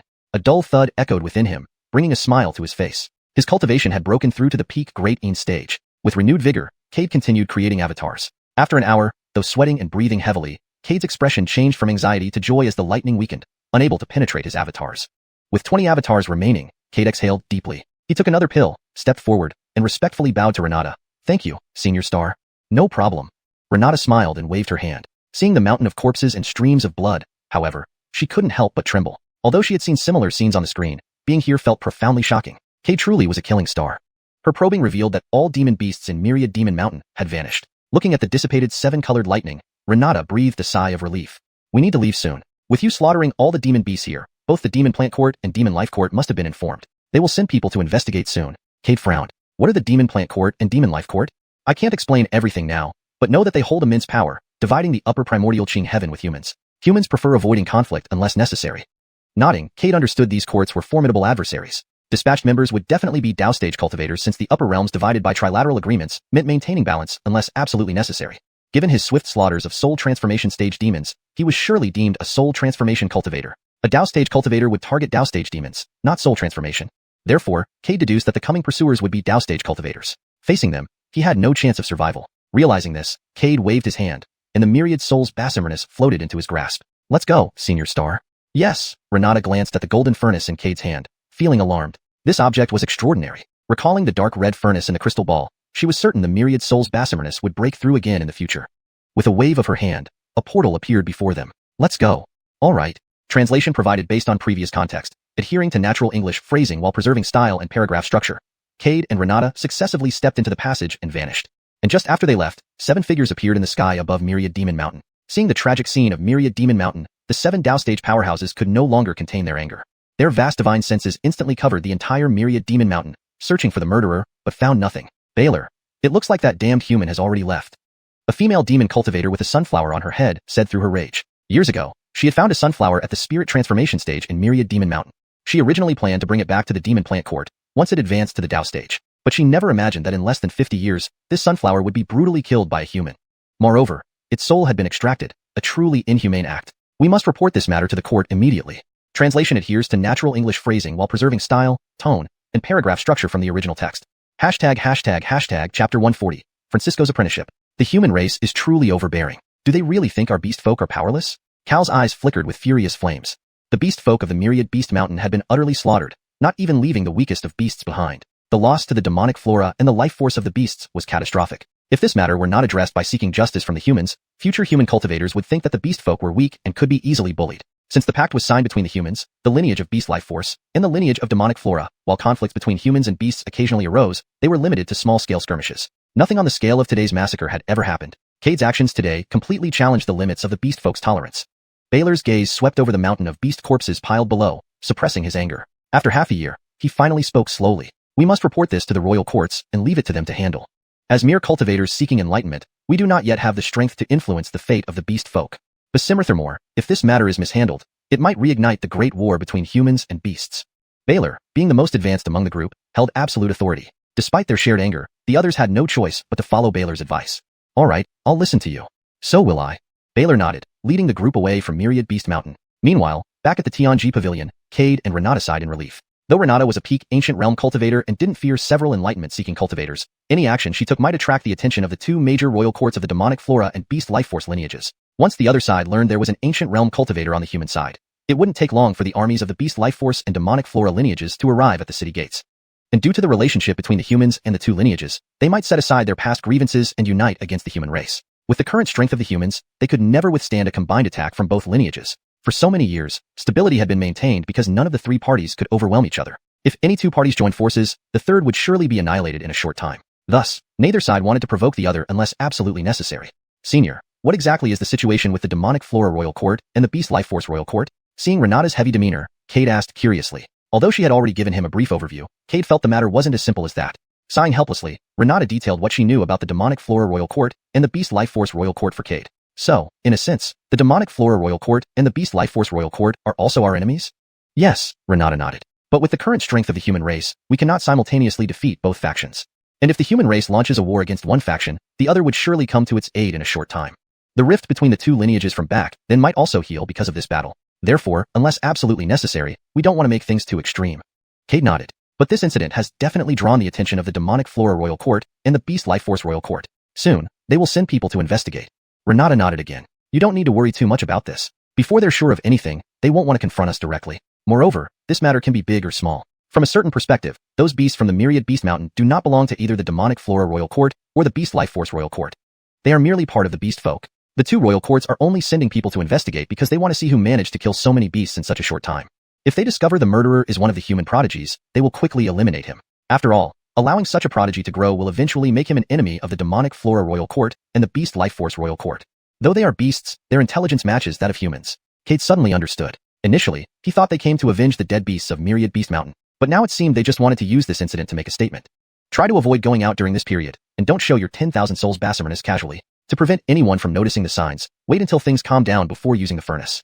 Renata warned carefully, and Cade nodded in agreement. He understood her concerns. The 10,000 souls master-apprentice contained numerous souls of enlightenment stage demonic beasts. If these souls were released, it would be noticed quickly. Given his involvement in the myriad beast mountain incident, if the demonic flora royal court and the beast life force royal court learned of this, he would face certain death. In the upper realm, the only place he could trust was the Tianji pavilion, but it lacked substantial power. Once the demonic flora royal court and the beast life force royal court acted, based on Cade's understanding of the human cultivators in the upper realm, they would certainly sacrifice him for peace. Sacrificing one Cade to achieve peace was a trade everyone would accept. Plus, he had offended quite a few people, who would be more than happy to see him die. If things reached that point, sacrificing him would appease the royal courts and resolve the conflict. Back at his residence, Cade found familiar faces at his door. Rose, Gretchen, Selah, and Francisco. Basim rowing his brow, Cade asked, "What brings you here?" "Cade, you bastard. You're heartless and ruthless. You're utterly inhumane." Selah, seeing Cade, rushed up to him angrily and started cursing. She intended to vent all her frustrations from the barrier world on him. If it weren't for Cade, she wouldn't have endured such torment, barely escaping. Although Cade ultimately saved her, Selah couldn't forgive him. "Xiuxian, don't be rude." Rose and Gretchen quickly restrained Selah. Suddenly, overwhelming pressure enveloped Selah. Boom! Before she could react, Selah was crushed into the ground under Cade's immense pressure. She fainted before she could even scream. Looking at the deep crater where Selah lay unconscious, Cade's expression remained indifferent. Su Elder, what are you doing?" Gretchen dared not call him by name, referring to him as Elder instead, fearing she'd end up buried underground like Selah. She had experienced that sensation firsthand. Gretchen and Rose were petrified. The pressure Cade released was terrifying, knocking out Selah instantly. Though Selah's late-stage enlightenment rank was somewhat exaggerated, she was still a true late-stage enlightenment cultivator. Yet, a core formation level pressure made her faint. It was evident how frightening this pressure was, and it might not even have been Cade's full strength. Otherwise, the consequences would have been unimaginable. "Do you have anything else?" Cade stared at the two women, a faint smile on his lips. "Ah!" Gretchen screamed and hid behind Mercedes. Cade's lip twitched. Was he really that intimidating? Mercedes took a deep breath to steady herself and said, "Elder Su, we came to thank you for saving us in the barrier world." "No problem," Cade waved it off. Saving the three of them was just his duty. There was no need for Rose and the others to be so formal. "If there's nothing else, you should hurry back to cultivate. Take this opportunity to fully appreciate what you gained within the barrier world. It will only benefit you in countless ways." "Aha." Rose nodded, then pulled Selah out from where she lay unconscious on the ground. "Cade, don't forget that you promised to help me find a master." Gretchen sneaked a peek at Cade and reminded him softly. At the mention of finding a master, Cade felt a headache coming on. This girl seemed to never give up. Bray was an already enlightened realm powerhouse, while he was merely a core formation cultivator. What qualifications did he have to know an enlightened realm powerhouse's whereabouts? Seeing Gretchen's pitiful look, Cade sighed helplessly. "All right, once I've settled things here, I'll take you to find your master. This is what you said. Remember your promise." Gretchen emerged from behind Mercedes and extended her little finger towards Cade. Cade was puzzled. What was she doing now? Seeing Cade remain still, Gretchen grew bolder and urged him on. "Why are you hesitating? Hurry up and pinky promise it." Cade's lips twitched, and he felt an impulse to hit someone. He was decades old, yet he was being asked to make a pinky promise. Was this not belittling him? Just as he was about to refuse, seeing Gretchen's pleading eyes, Cade softened once more. Reluctantly, he also extended his little finger and hooked it with hers. "Pinky swear, 100 years won't change it. Who breaks it, becomes a puppy." Gretchen smiled, released Cade's hand, and left together with Mercedes, taking the unconscious Selah with them. Cade turned to Francisco, who stood beside him, dumbfounded. He never expected that the decisive Elder Su could have such a side. Seeing Francisco staring at him, Cade blushed slightly and cleared his throat. "What do you want?" "Elder Su, rest assured, I won't tell anyone what happened today," Francisco almost shouted instinctively. Realizing his mistake the next moment, he shivered under Cade's glare. "Elder Su, today, I've come here to request becoming your disciple," Francisco quickly added. Cade was taken aback. "Become my disciple?" "Yes." Francisco nodded seriously. "I've already discussed this with my master, and he agreed for me to become your disciple." Cade frowned even deeper. What was this silly boy up to now? Didn't he already have a master? Why seek another one? Besides, he was just at the peak of core formation realm, same as Francisco. Wouldn't it be awkward for him to take Francisco as a disciple? With a thud, before Cade could speak, Francisco kneeled firmly in front of him. "What are you doing?" Cade asked. "With respect, teacher, please accept your student's bow." Francisco kowtowed 3 times without hesitation. Cade's lips twitched more violently. Everyone in the Tianji pavilion had issues. Either forcing him to find a master for them, or demanding to become his disciple. Did they ever consider his opinion? Teacher, now that the ritual is complete, you must teach me. Francisco's face beamed with joy. In that moment, Cade's urge to scold reached its peak. However, looking at Francisco's smile, Cade sighed helplessly again. You already have a master. Why do you want to become my disciple? Do you think your master wouldn't be hurt by this? Go back. No. Francisco refused firmly. Detested Juan raised me, and is like a father to me. And Detested Juan also said, expertise lies in specialization. He excels in divination, while you excel in combat. So he agreed for me to have 2 masters. Hearing this, Cade understood. So, these masters were different types. Detested Juan was a master in cultivation, while Elder Su was a mentor in combat. Now, will you teach me the way of combat? Francisco looked at Cade expectantly. Since witnessing Cade's power, Francisco's admiration for him had reached an incurable level. Detested Juan, upon learning about Francisco's situation, persuaded him to seek Cade as a mentor. Otherwise, even if given 10 more lives, Francisco wouldn't dare approach Cade. I don't want to. Cade rejected outright. Also, I do not acknowledge having a disciple like you. Don't bother me. Go back where you came from. Without waiting for Francisco's reaction, Cade opened the door and disappeared inside. As Francisco tried to push the door, he was repelled by a powerful force. Undeterred, he attempted several more times before finally giving up and left with a parting shot. Teacher, wait until I make you acknowledge me as your disciple. Inside, Cade sighed in relief. He increasingly felt that all disciples in the Tianji pavilion had peculiar minds. Collecting his thoughts, Cade sat cross-legged and began stabilizing his realm. Since breaking through to the peak core formation stage, he had been busy aiding the 10,000 souls Basimernus, leaving no time to solidify his own realm. Leaving Cade's residence, Francisco returned home, pondering why Cade didn't want him as a disciple. Is it because I'm too weak, and Cade thinks it's embarrassing to have me as a disciple? The more he thought, the more he believed this might be true. After all, Cade was strong enough to slay opponents across realms. He, barely at the peak core formation stage, couldn't even defeat someone of the same rank. How could Cade possibly acknowledge him? If I can also achieve great combat strength like my teacher, perhaps he would acknowledge me. Francisco visited Detested Juan. Seeing his disciple's excited face, Detested Juan assumed Francisco had succeeded and said, Little Foam, did you manage to become Su Elder's disciple? Francisco shook his head. Detested, teacher doesn't acknowledge me as his disciple. I think it's because I'm too weak. So, I've come to bid farewell before leaving. Hearing this, Detested Juan was momentarily stunned. Say what? He stood up, staring in disbelief. Detested, I plan to challenge the prodigies of major sections. If I can build a reputation, I believe teacher will acknowledge me. Detested Juan's lips twitched, incredulous. Was this the same Francisco he raised? He wanted to refuse but sighed silently, waving him off. Go then, but be careful. Weapons are blind. If you're injured, I won't be there to care for you. Take these healing pills. Remember your identity when you're outside. If bullied, come back and tell me. I may not be an enlightened realm expert, but I'm at the peak ancient realm. Don't go too far. Come back to see me after some time. Handing over most of his precious items to Francisco, Detested Juan worried endlessly about what might happen during Francisco's journey. Francisco respectfully received his gifts, knelt down, kowtowed thrice deeply, and left the Tianji pavilion. Watching Francisco leave, Fade felt a complex mix of emotions. If not for knowing that Hank had entrusted Gretchen to Cade, he would not have been willing to let his own disciple become someone else's student. Besides, Cade was merely at the nascent soul realm.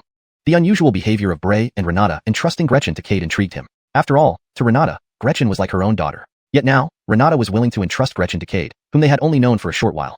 His keen insight told him that Bray and Hank must have uncovered some unspeakable secret. This secret was enormous in its implications, and Cade, it seemed, might play a crucial role in it. Precisely because of this, he wanted to gamble on Francisco's future with Cade. Chapter 141. Challenging the Ethereal Sect. After leaving the Tianji pavilion, Francisco chose the Ethereal Sect as his first target for a challenge.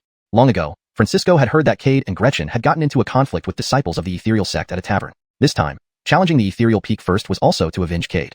A disciple avenging the master's grudge was reasonable and justified. Francisco was confident in defeating an Ethereal Sect's late-stage, nascent soul cultivator. Through battling beasts, he had gradually realized many things. In combat, one must never hold back. Otherwise, they would be the one to die. When the Ethereal Sect learned that a disciple of Cade was coming to challenge them, everyone was taken aback. Everyone in the Ethereal Sect knew that Cade was merely a nascent soul cultivator now. How could he possibly have a late-stage nascent soul disciple? However, upon learning that Francisco came from the Tianji pavilion, the disciples of the Ethereal Sect no longer held back and requested to face him. In the end, Francisco won 9 battles and lost 3, severely injuring an Ethereal Sect's nascent soul cultivator at the cost of losing an arm. If not for a true Taoist realm expert intervening at the crucial moment, this disciple might have been killed by Francisco. Young man, you are too presumptuous, said Leonardo, a Tao inquirer of the Ethereal Sect, looking coldly at Francisco. Just when he was worried about finding a chance to retaliate against Cade, someone claiming to be his disciple came seeking trouble. How could he let such an opportunity slip? Cade, this lowborn trash from the lower realm, dared to make Sister Mo cry and suffer heartache. He had to teach this person a lesson, to let Cade know that this was the upper realm, not the lower realm. He would also let him know that there were always people better than oneself, and one should not act arrogantly just because they managed to escape the suppression of the heavenly suppression sect. Spit. Francisco spat out blood foam, looking coldly at Leonardo ahead. Scum like you only dares to attack those whose cultivation is lower than yours. If my cultivation were on par with yours, I would have cut you down today. Francisco's eyes were full of disdain. This person had tried to kill him while rescuing others. Fortunately, he noticed it in time and narrowly avoided it, but he still lost an arm. Ha ha ha. Leonardo's eyes flashed with killing intent. Young man, you're very arrogant. But I must tell you, arrogance must be backed by power. Otherwise, you will pay a heavy price. Instantly, a powerful pressure locked onto Francisco. Before he could react, it smashed him to the ground. The violent impact made Francisco spit out more blood, but the smile on his face became brighter and more radiant.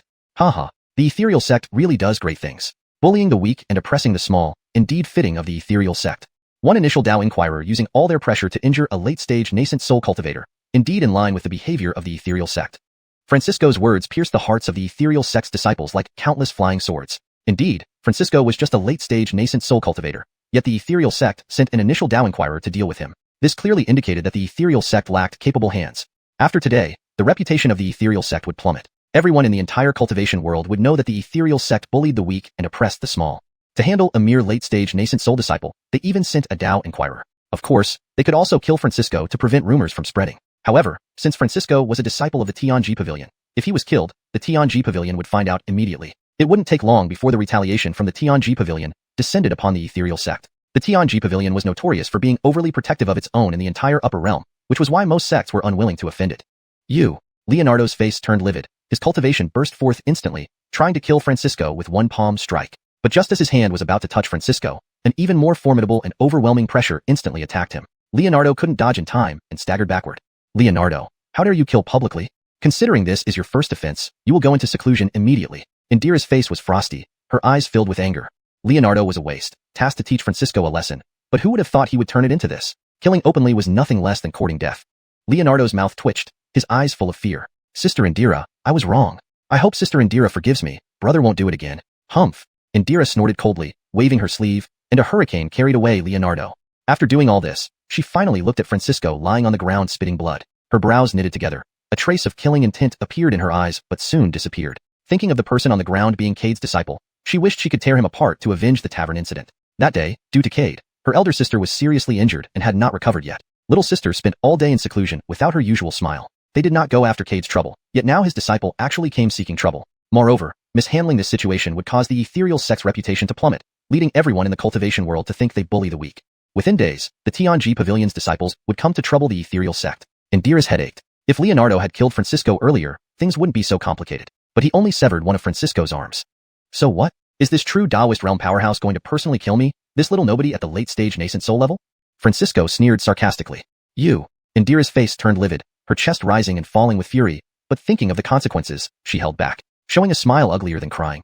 Little brother Yang, you're joking? Our ethereal sect is always hospitable and would never do such things. Moreover, our relationship with the Tianji Pavilion has always been good. Why would we engage in hostilities? As a beloved disciple of Fate, how could we possibly harm you? Humph. Francisco snorted coldly, taking out some pills from his storage bag and swallowing them. If so, then I shall take my leave. He didn't want to waste any more words with this extremely hypocritical woman. Indira's eyes flashed with murderous intent, which he saw clearly. If he wasn't a disciple of the Tianji Pavilion, he probably wouldn't have survived today. Little brother Yang, wait. Indira hurriedly called out to Francisco, who had turned to leave. Francisco frowned. What else? Trying to lure me to a desolate place to kill me? His sneer grew even stronger. Let me remind you, even if you kill me in a desolate place, my master will know. At that time, he will definitely have Hank sever your sect's heavenly fate. Speaking thus, Francisco suddenly thought of something, his sneer deepening. I forgot one thing. I remember the heavenly fate of your ethereal sect was given by our Tianji Pavilion's ancient ancestor. If Hank finds out you intend to kill me, will he return your ethereal sect's heavenly fate? Indira gritted her teeth, clenching her fists tightly, glaring at the disheveled Francisco. This person, like the detestable Cade, was repulsive. Yet she couldn't deny what Francisco said. Killing Francisco today would bring unprecedented calamity to the ethereal sect. Struggling to suppress her anger and killing intent, she forced out a smile uglier than crying. Little brother Yang, you're joking? I stopped you to give you some medicinal pills to treat your injuries. After all, little brother Yang suffered severe injuries today due to the responsibility of our ethereal sect. No thanks. Francisco refused without hesitation. When I left the Tianji Pavilion, my master already gave me enough medicinal pills. Besides, I wouldn't dare to eat your sect's pills. What if you poison me? Who would I complain to then? You. Indira's face turned livid, her phoenix-like eyes filled with rage. If it weren't for fear of the Tianji Pavilion, she would have slain him today. Such an insult to the ethereal sect was intolerable. Junior brother Yang, you jest? Since you already have medicinal pills, sister will offer you some magical treasures and immortal jade. What do you think, junior brother? To digital treasures and immortal jade. Francisco hesitated slightly before nodding. If so, give me 20 million immortal jade and 5 celestial level supreme treasures. With such severe injuries this time, I believe Olive will be willing to provide these. After all, you don't want the Tianji Pavilion to know that I was injured by you, right? Indira's lips twitched. Her urge to kill Francisco grew stronger. Despicable, shameless, and insatiable. 20 million immortal jade and 5 celestial level supreme treasures. Did he think he could just rob them? But staring into Francisco's eyes, Indira gritted her teeth and agreed. Both sides understood what this 20 million immortal jade and 5 celestial level supreme treasures meant. Hush money from the ethereal sect to keep Francisco quiet. Brother, please wait while I get someone to bring you these items. Good. After a moment, Indira handed Francisco a storage bag containing 20 million immortal jade and 5 celestial level supreme treasures. He accepted it, scanned it with his divine sense, and upon confirming everything was correct, disappeared without a word. Watching Francisco vanish, Indira gnashed her teeth in frustration but could do nothing. Turning to several disciples nearby, she ordered, chase him down and find an opportune moment to slay him. Yes. Indira's eyes blazed with killing intent. Francisco, the ethereal sect's things aren't so easily taken. To humiliate our sect like this, if I don't kill you today, where would the ethereal sect's dignity be? Upon leaving the ethereal sect, Francisco immediately crushed the life-saving jade slip given by his master. The ethereal sect, you're not qualified to kill me. Looking back at the figures pursuing him, anger flashed in Francisco's eyes. Francisco, you seek death. The ethereal sect's nascent soul cultivators felt the power of teleportation emanating from Francisco. Immediately, they unleashed their strongest spells, but before the spells could reach him, Francisco vanished.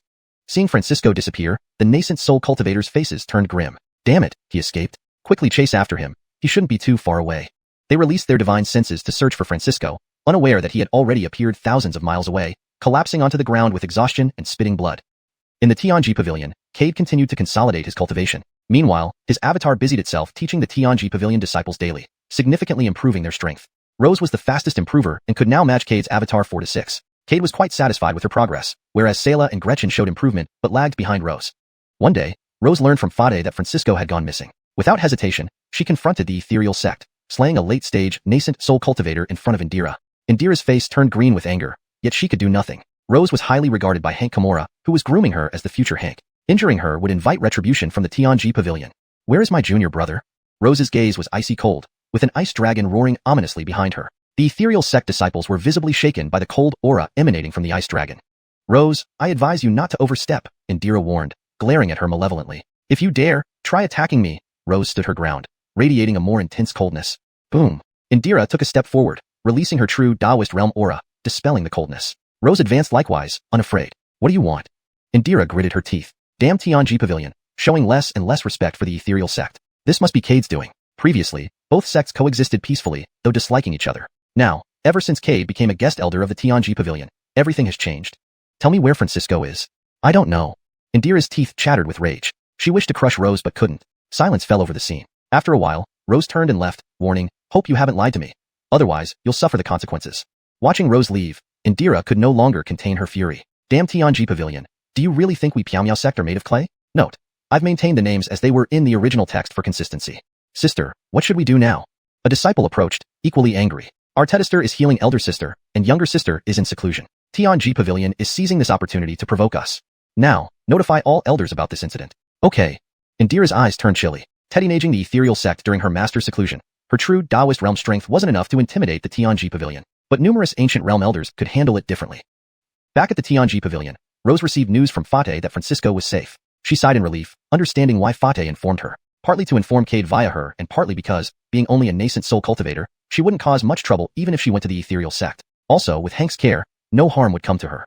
Sister, what happened? Gretchen hugged Rose's arm. Nothing serious. Rose gently tapped Gretchen's forehead. Go practice or else Elder Sue will punish you again.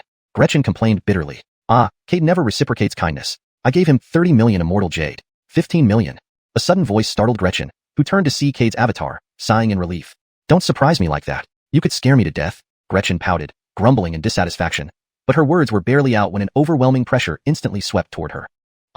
With a scream, she was smashed into the ground, unable to move. You've hit her, but you can't hit me again. Rose, seeing Cade's avatar staring at her, hurriedly spoke up. Having personally experienced Cade's terrifying power, it left an indelible shadow on her psyche. She couldn't understand why such a powerful person existed in this world. Alright, 10-peak transformation realm demon beasts. With these words, Cade's avatar disappeared. Rose sighed, then remembered Gretchen who was still buried under the ground and rushed to check on her. Gretchen emerged from the dirt, cautiously looking around. Don't bother. His avatar has left.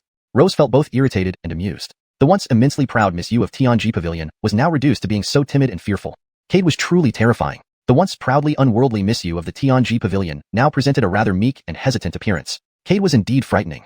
Chapter 142. Encounter. Cade. Why is it Cade again? Truly endless. I didn't go looking for trouble with him, but he came to find trouble for the ethereal sect. Does he really think I don't dare kill him? Lilia had just emerged from her seclusion, and upon hearing what had transpired while she was closed off, she was enraged and wished she could confront Cade right now at the Heavenly Chance Pavilion. Little junior sister, don't be so impulsive, Xiuxian hastily stopped Lilia. Cade's strength has significantly increased. Though you've entered the middle stage of soul transformation, there's still a major gap between your realms. But if you were to face him now, you would definitely lose. But a hint of reluctance flashed in Lilia's eyes. Should we just let this slide, letting those from the Heavenly Chance Pavilion bully us like this?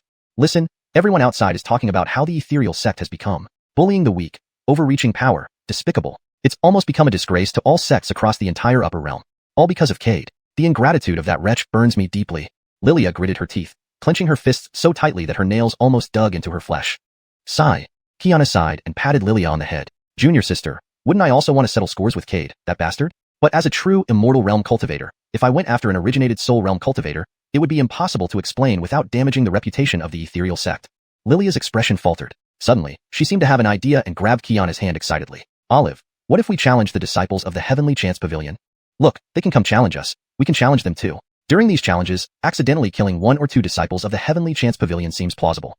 A gleam shone in Xiuxian's eyes. Why hadn't she thought of that? The Heavenly Chance Pavilion disciples can come challenge the ethereal sect, and the ethereal sect can do the same. Besides, most Heavenly Chance Pavilion members lack formidable combat capabilities. Against the ethereal sect, they would be walking into certain death, and during fights, accidentally causing a few deaths would be understandable. After all, who can fully control the outcome when it comes down to actual fighting? We should inform the Elder about this immediately. Xiuxian's eyes gleamed with excitement. With Elder Gu Jing overseeing, even if the Heavenly Chance Pavilion suffers casualties, they won't dare bother us. With that, Xiuxian vanished from Lilia's sight. Cade, I will ensure your ruin. Lilia gnashed her teeth, her eyes filled with hatred. Not only did this wretched ingrate Cade not get killed by the heaven-suppressing sect, he became a guest elder at the Heavenly Chance Pavilion. She absolutely couldn't tolerate Cade living well. He murdered her master and junior sister, and must live his life in guilt. Why should he live better than her? He should spend every day consumed by remorse and regret due to the master and sister's tragic deaths. Even Purple Cloud Sect's downfall was because of him. Over the past few days, Lilia learned from Esther that the one who killed the Een sect disciples back then wasn't Barkley, but Cade. Cade impersonated Barkley and massacred many inner disciples of the Een sect under Barkley's guise. They had mistakenly blamed their youngest brother. But that doesn't mean Lilia could forgive Barkley. Though Barkley didn't directly cause the sect's destruction, he indirectly harmed the second and third junior sisters. He took away the purity of the second junior sister and the cultivation of the third junior sister. If not for him, the third junior sister wouldn't have been killed by Cade. The second junior sister wouldn't have lost her purity, leading her to a disturbed state of mind, engaging in public acts with men in front of lower realm cultivators. However, compared to Cade's madness, Barkley's actions could be forgiven. Lilia decided that once Barkley eliminated Cade, she could forgive him. He could still be her beloved youngest brother. She believed Barkley, who had been hiding all these years, must be tired. As long as Barkley killed Cade, she could give him a peaceful home. Let bygones be bygones. She wasn't like Cade, someone petty enough to hold grudges. 3 days later, Star Reigning Qing looked at Cade with slightly furrowed brows. You broke through? Yeah. Cade nodded with a smile. I just advanced this morning and successfully reached the soul transformation realm. Very good. Although shocked internally, Star Reigning Qing maintained her calm demeanor. She remembered Cade was not yet a century old, yet he had already achieved the initial soul transformation realm. Such talent and potential rivaled only the elites of prestigious families in the vortex. Even those elites might be outshined. She placed a jade slip before Cade. Corey, what's this? Cade asked, confused. This is a challenge letter from the ethereal sect. Star Reigning Qing explained slowly. During your seclusion, several disciples from our sect challenged the ethereal sect. And because of Francisco, the ethereal sect has now become a laughingstock. Francisco? Cade frowned. What did he do while I was secluded? How could a grand completion stage originated soul cultivator make the ethereal sect a laughingstock? Recalling Francisco's deeds made Star Reigning Qing laugh both in amusement and exasperation. Then she told Cade about Francisco challenging the ethereal sect. Hearing this, Cade's lips twitched. Francisco is this brave? Doesn't he fear being secretly killed by the ethereal sect? Also, I haven't agreed to be his teacher yet. How could he announce himself as my disciple? Moreover, challenging the ethereal sect under my name, doesn't that invite trouble? Perhaps sensing Cade's thoughts, Star Reigning Qing sighed and explained, Little Feng thought you didn't accept him as a disciple because he was too weak. So, he decided to challenge the elite disciples of the upper realm sections. On learning about the past enmity between you and the ethereal sect, he set his sights on them first. He was heavily injured by an originated soul cultivator, barely escaping with Fade's protective jade slip. But after healing, he used a recording stone to expose what happened at the ethereal sect, spreading it throughout the entire realm. In just a few days, the ethereal sect has become a joke. All cultivators know the ethereal sect likes bullying weaker beings and overreaching its power. Cade didn't know how to respond. Should he praise Francisco for his intelligence or reprimand him for his foolishness? If he said Francisco was unintelligent, the boy knew to use the recording stone to document everything happening at the ethereal sect and expose it to other cultivators. If he said Francisco was intelligent, he challenged the ethereal sect under Cade's name. Everyone in the upper realm knew the ethereal sect's relationship with Cade was deadly. Challenging them under his name wasn't courting death. Fortunately, the boy survived. Besides, Francisco got 20,000 immortal jade stones and 5 heavenly treasures as hush money from the ethereal sect. But the untrustworthy kid exposed it anyway, Star Reigning Qing chuckled. Francisco's actions indeed lacked righteousness. Yet, Star Reigning Qing preferred this kind of Francisco over a simple-minded one. 20,000.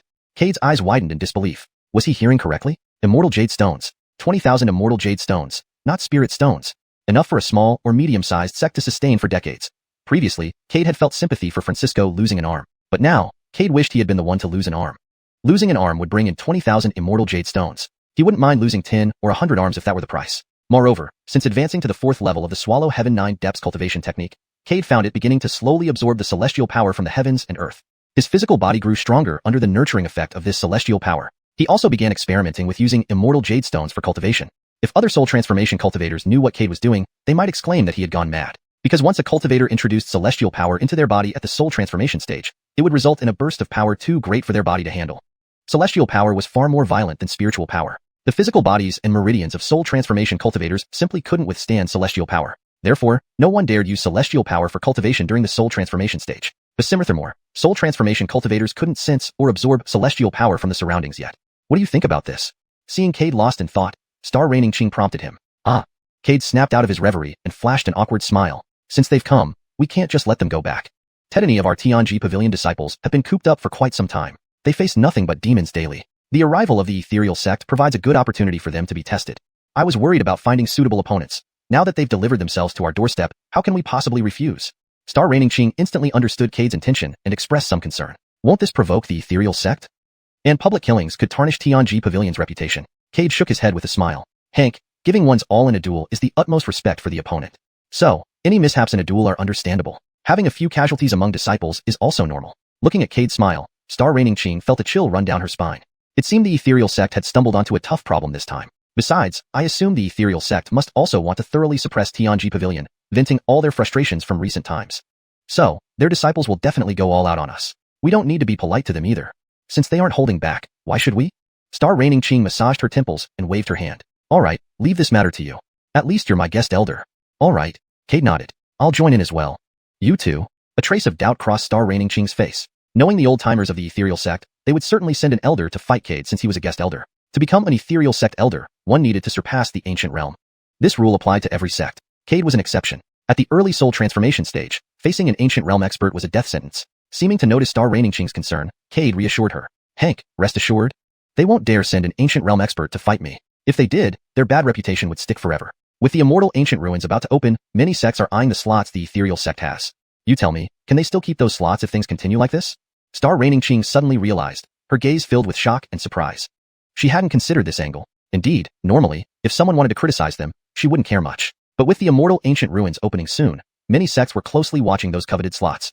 If the ethereal sect became a target, the 4 major sects would likely reduce their quotas. The ethereal sect wouldn't willingly give up what they already had. Previously, they always had more slots than Tianji Pavilion, which had caused much dissatisfaction. Now, you always manage to surprise people. Star Reigning Qing laughed heartily. Oh right, your master will be visiting the upper realm in a few days. If you have time, you should see him. Sure. Cade nodded. Without realizing, it had been nearly 8 years since he left Donglai's sect. He wondered how Detested, Olive Ashling, and second senior brother were doing. Tears welled up in Cade's eyes as Donglai sect held some of the happiest memories of his life. Olive Ashling was somewhat chatty, but she made him feel at home. Detested Xuanhuan silently watched over him, always stepping in when he was wronged. As for second senior brother, though Cade had never met him, he guessed from Detested and Olive Ashling that he was a quiet and protective person. Leaving the star-plucking tower, Cade wandered alone within Tianji Pavilion, his mind constantly recalling the days he spent at Donglai sect. Detested, Olive Ashling, are you both okay? Cade whispered softly. Meanwhile, in the lower realm, Donglai sect. Little Yao, what do you think if I wear this outfit to meet little junior brother? Would it seem too frivolous? Xiuxian tried on a purple robe, excitement and eagerness in his eyes. 5 days ago, with help from Qilong sect, he successfully advanced to the Inquirer realm. Reaching the Inquirer realm required the introduction of a small amount of celestial power, necessitating his ascent to the upper realm. Ashling shook her head helplessly, clearly impatient. Her master had been trying on clothes for 2 days, still unsatisfied. She needed to prepare gifts for little junior brother, and didn't have time to watch him try on clothes. She hadn't seen little junior brother in a long time, and wondered how his cultivation and height were progressing. Detested, you've been trying on clothes for 2 days now. If we keep this up, we'll miss the ascension timing. Aisling looked frustrated. Nonsense, Xiuxian scolded. After such a long time without seeing little junior brother, I must make a good impression this time. Quickly, what about this green robe? If not the green, then this pure white long gown, which gives an ethereal and dignified look. This black one is also nice. Aisling's head throbbed. Detested, you keep trying. I need to prepare gifts for little junior brother. Before Xiuxian could respond, Aisling turned into a long rainbow and vanished. That girl. Xiuxian stomped his feet in anger. As a man, he wasn't good at choosing outfits, which was why he called his disciple. Detested, what do you think of this outfit? Little junior brother should like it, right? A steady male voice echoed. Xiuxian looked up to see his second disciple, Ives, standing tall in a black robe. Ives was handsome, with a striking appearance and dignified demeanor, a true gentleman. The black robe complemented his aloof aura, making him even more outstanding. Looking at Ives, a flicker of amazement crossed Xiuxian's eyes, quickly fading. Frowning, he said, this outfit doesn't suit you. Go change. Okay. Ives scratched his head and went to change. You cheeky boy, trying to steal the spotlight from me.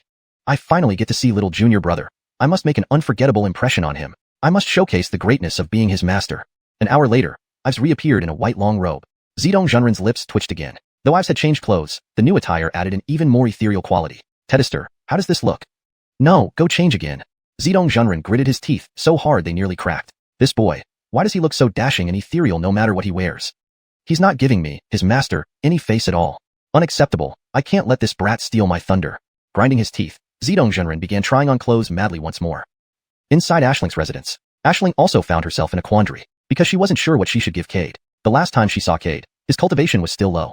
After being rescued from the 100-flower sect, she learned that her little junior brother's cultivation had advanced rapidly. Now, after so many years without seeing him, she didn't know what level of cultivation her little junior brother had reached. She wasn't sure what to give him as a gift. Suddenly, her eyes lit up. How about I give little junior brother some of my specially made grenades? Chapter 143. The Tranquil Sect Visits. In the upper realm, a heaven-shaking event occurred. The Demon Plant Court and the Demon Life Court each sent 10 elite disciples to compete with human elites. When this news broke out, it caused an uproar in the upper realm. The existence of the Demon Plant Court and the Demon Life Court was known to the cultivators of the upper realm. However, these two major courts had always been reluctant to deal with humans. Now they were actually sending elites on their own accord to challenge the human elites. At the Heavenly Mechanism Pavilion, Renata frowned and said, if I'm not mistaken, these people probably came for you, Cade. Is it because of the incident at 10,000 Demon Mountain? Cade mused before replying slowly. The only thing that could make the two major courts personally intervene was the 10,000 Demon Mountain incident. Cade couldn't think of anything else. Yes. Renata nodded. If I'm not mistaken, after you and I left, the people sent by the two demon lords returned without success. They have decided to come to the human side under the guise of friendly sparring, to see if they can find the culprit from the 10,000 Demon Mountain incident. Cade nodded. These two demon lords have a simple plan indeed. Do they not consider what would happen if I refused to participate? How would they then identify the culprit of the 10,000 Demon Mountain incident? Cade sneered.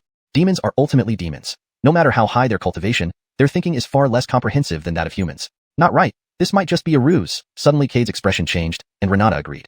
Right, perhaps there are already a large number of demon experts infiltrating the human territories now, gathering information about you secretly. Renata's words made Cade feel as if he fell into an icy abyss. He never imagined things would develop in this direction. The elders of the Heavenly Mechanism Pavilion had all witnessed the events at 10,000 Demon Mountain that day. There was no guarantee that one of them wouldn't choose to leak the secret. Once the demons know about that incident being related to him, Cade would be in grave danger. Don't worry. Perhaps sensing Cade's current anxiety, Renata comforted him. The elders of the Heavenly Mechanism Pavilion are not as weak as you think. These old fellows may not have much combat prowess, but they excel in other aspects. And they absolutely will not betray their comrades. Seeing Renata's serious expression, Cade reluctantly nodded.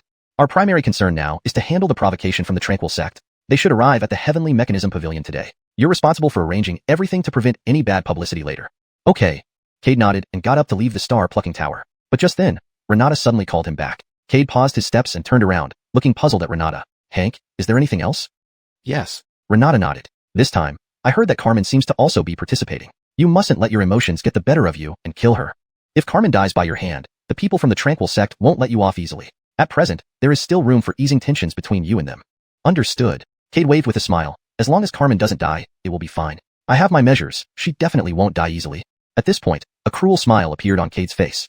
He had already thought of how he would torment Carmen when the time comes. Do as you see fit. Renata sighed helplessly, but could only follow Cade's lead.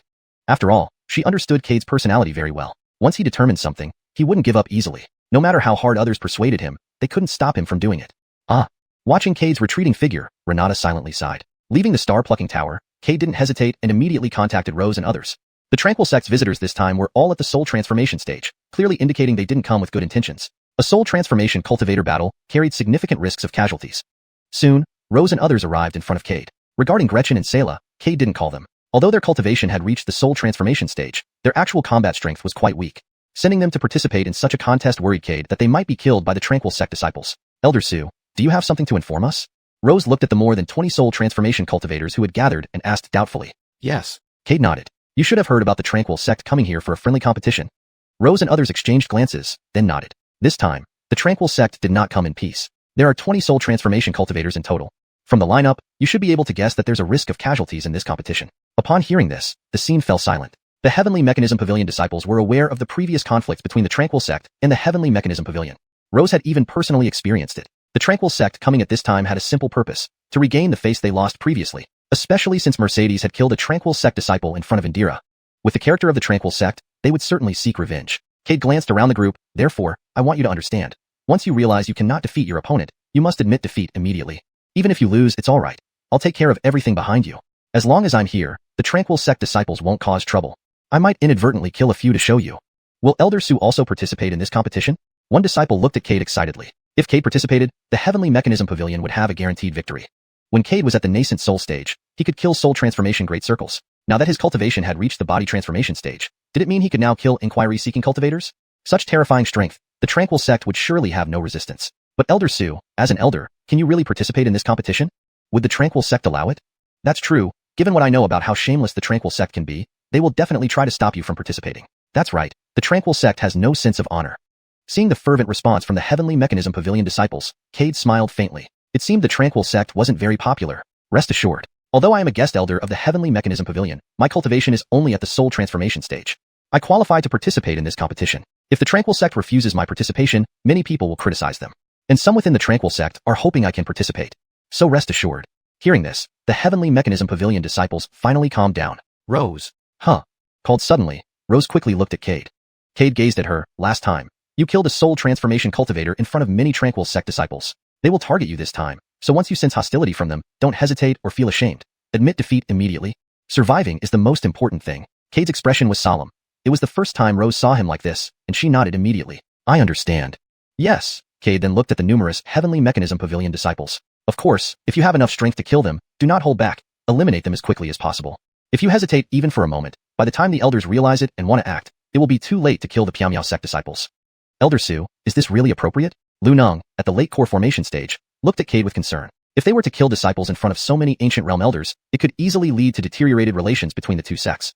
Tit for tat, as the saying goes. Cade looked at Lu Nong with a tinge of frustration. This fool. Did his brain turn to mush from cultivation? They are already trying to kill you, and you're still worrying about the relationship between our sections. And yet, you are still hesitating. People like you deserve to be killed without any resentment. Cade's words left Lu Nong blushing and pale in turns. And remember, the cultivation world is a place where either you die or your opponent dies. Your kindness to the enemy is cruelty to yourself. Put away that pathetic compassion. Neither the Heavenly Mechanism Pavilion nor I need it. If you continue being indecisive, you can go back now. You don't have to participate in this contest. Cade ignored Lu Nong. Lu Nong's reaction made Cade realize that the Heavenly Mechanism Pavilion disciples had been domesticated into meek sheep. To fully ignite their primal instincts would be a long and arduous task. Elder Su, Lu Nong wanted to explain, but Cade wouldn't even look at him. Anyone who still harbors illusions, leave now, Cade said coldly, sweeping his gaze over Rose and the others. I don't want you to die because of your weakness and mercy. Cade's words might sound inhumane, but no one chose to leave. Because if they didn't kill the Piao Sect members, the Piao Sect members would kill them. At that moment, a disciple rushed in from outside. The disciple respectfully bowed to Cade before speaking. Elder Su, the Piao Sect has arrived. The Hank asked me to inform you that once you're ready, the match with the Piao Sect can begin. Very well. Cade nodded slightly. Tell the Hank we'll be there soon. Cade glanced at Rose and the others, then moved forward without hesitation. Rose and the rest immediately followed. Lu Nong stood in place, glaring at Cade's back, grinding his teeth so hard that blood trickled from his clenched fists. But no one paid attention to him. In that moment, he felt like an outcast, despised for his kindness and weakness. No, he used kindness to mask his weakness. Rose and the others didn't need such a companion. Watching Cade walk away, he slapped himself hard. Am I even a man? Afraid to kill someone? What right do I have to be a disciple of the Heavenly Mechanism Pavilion? Feeling the sting on his face, Lu Nong hurried after them. As Cade, leading the group, noticed Lu Nong following, a slight smile appeared on his lips, though it quickly vanished.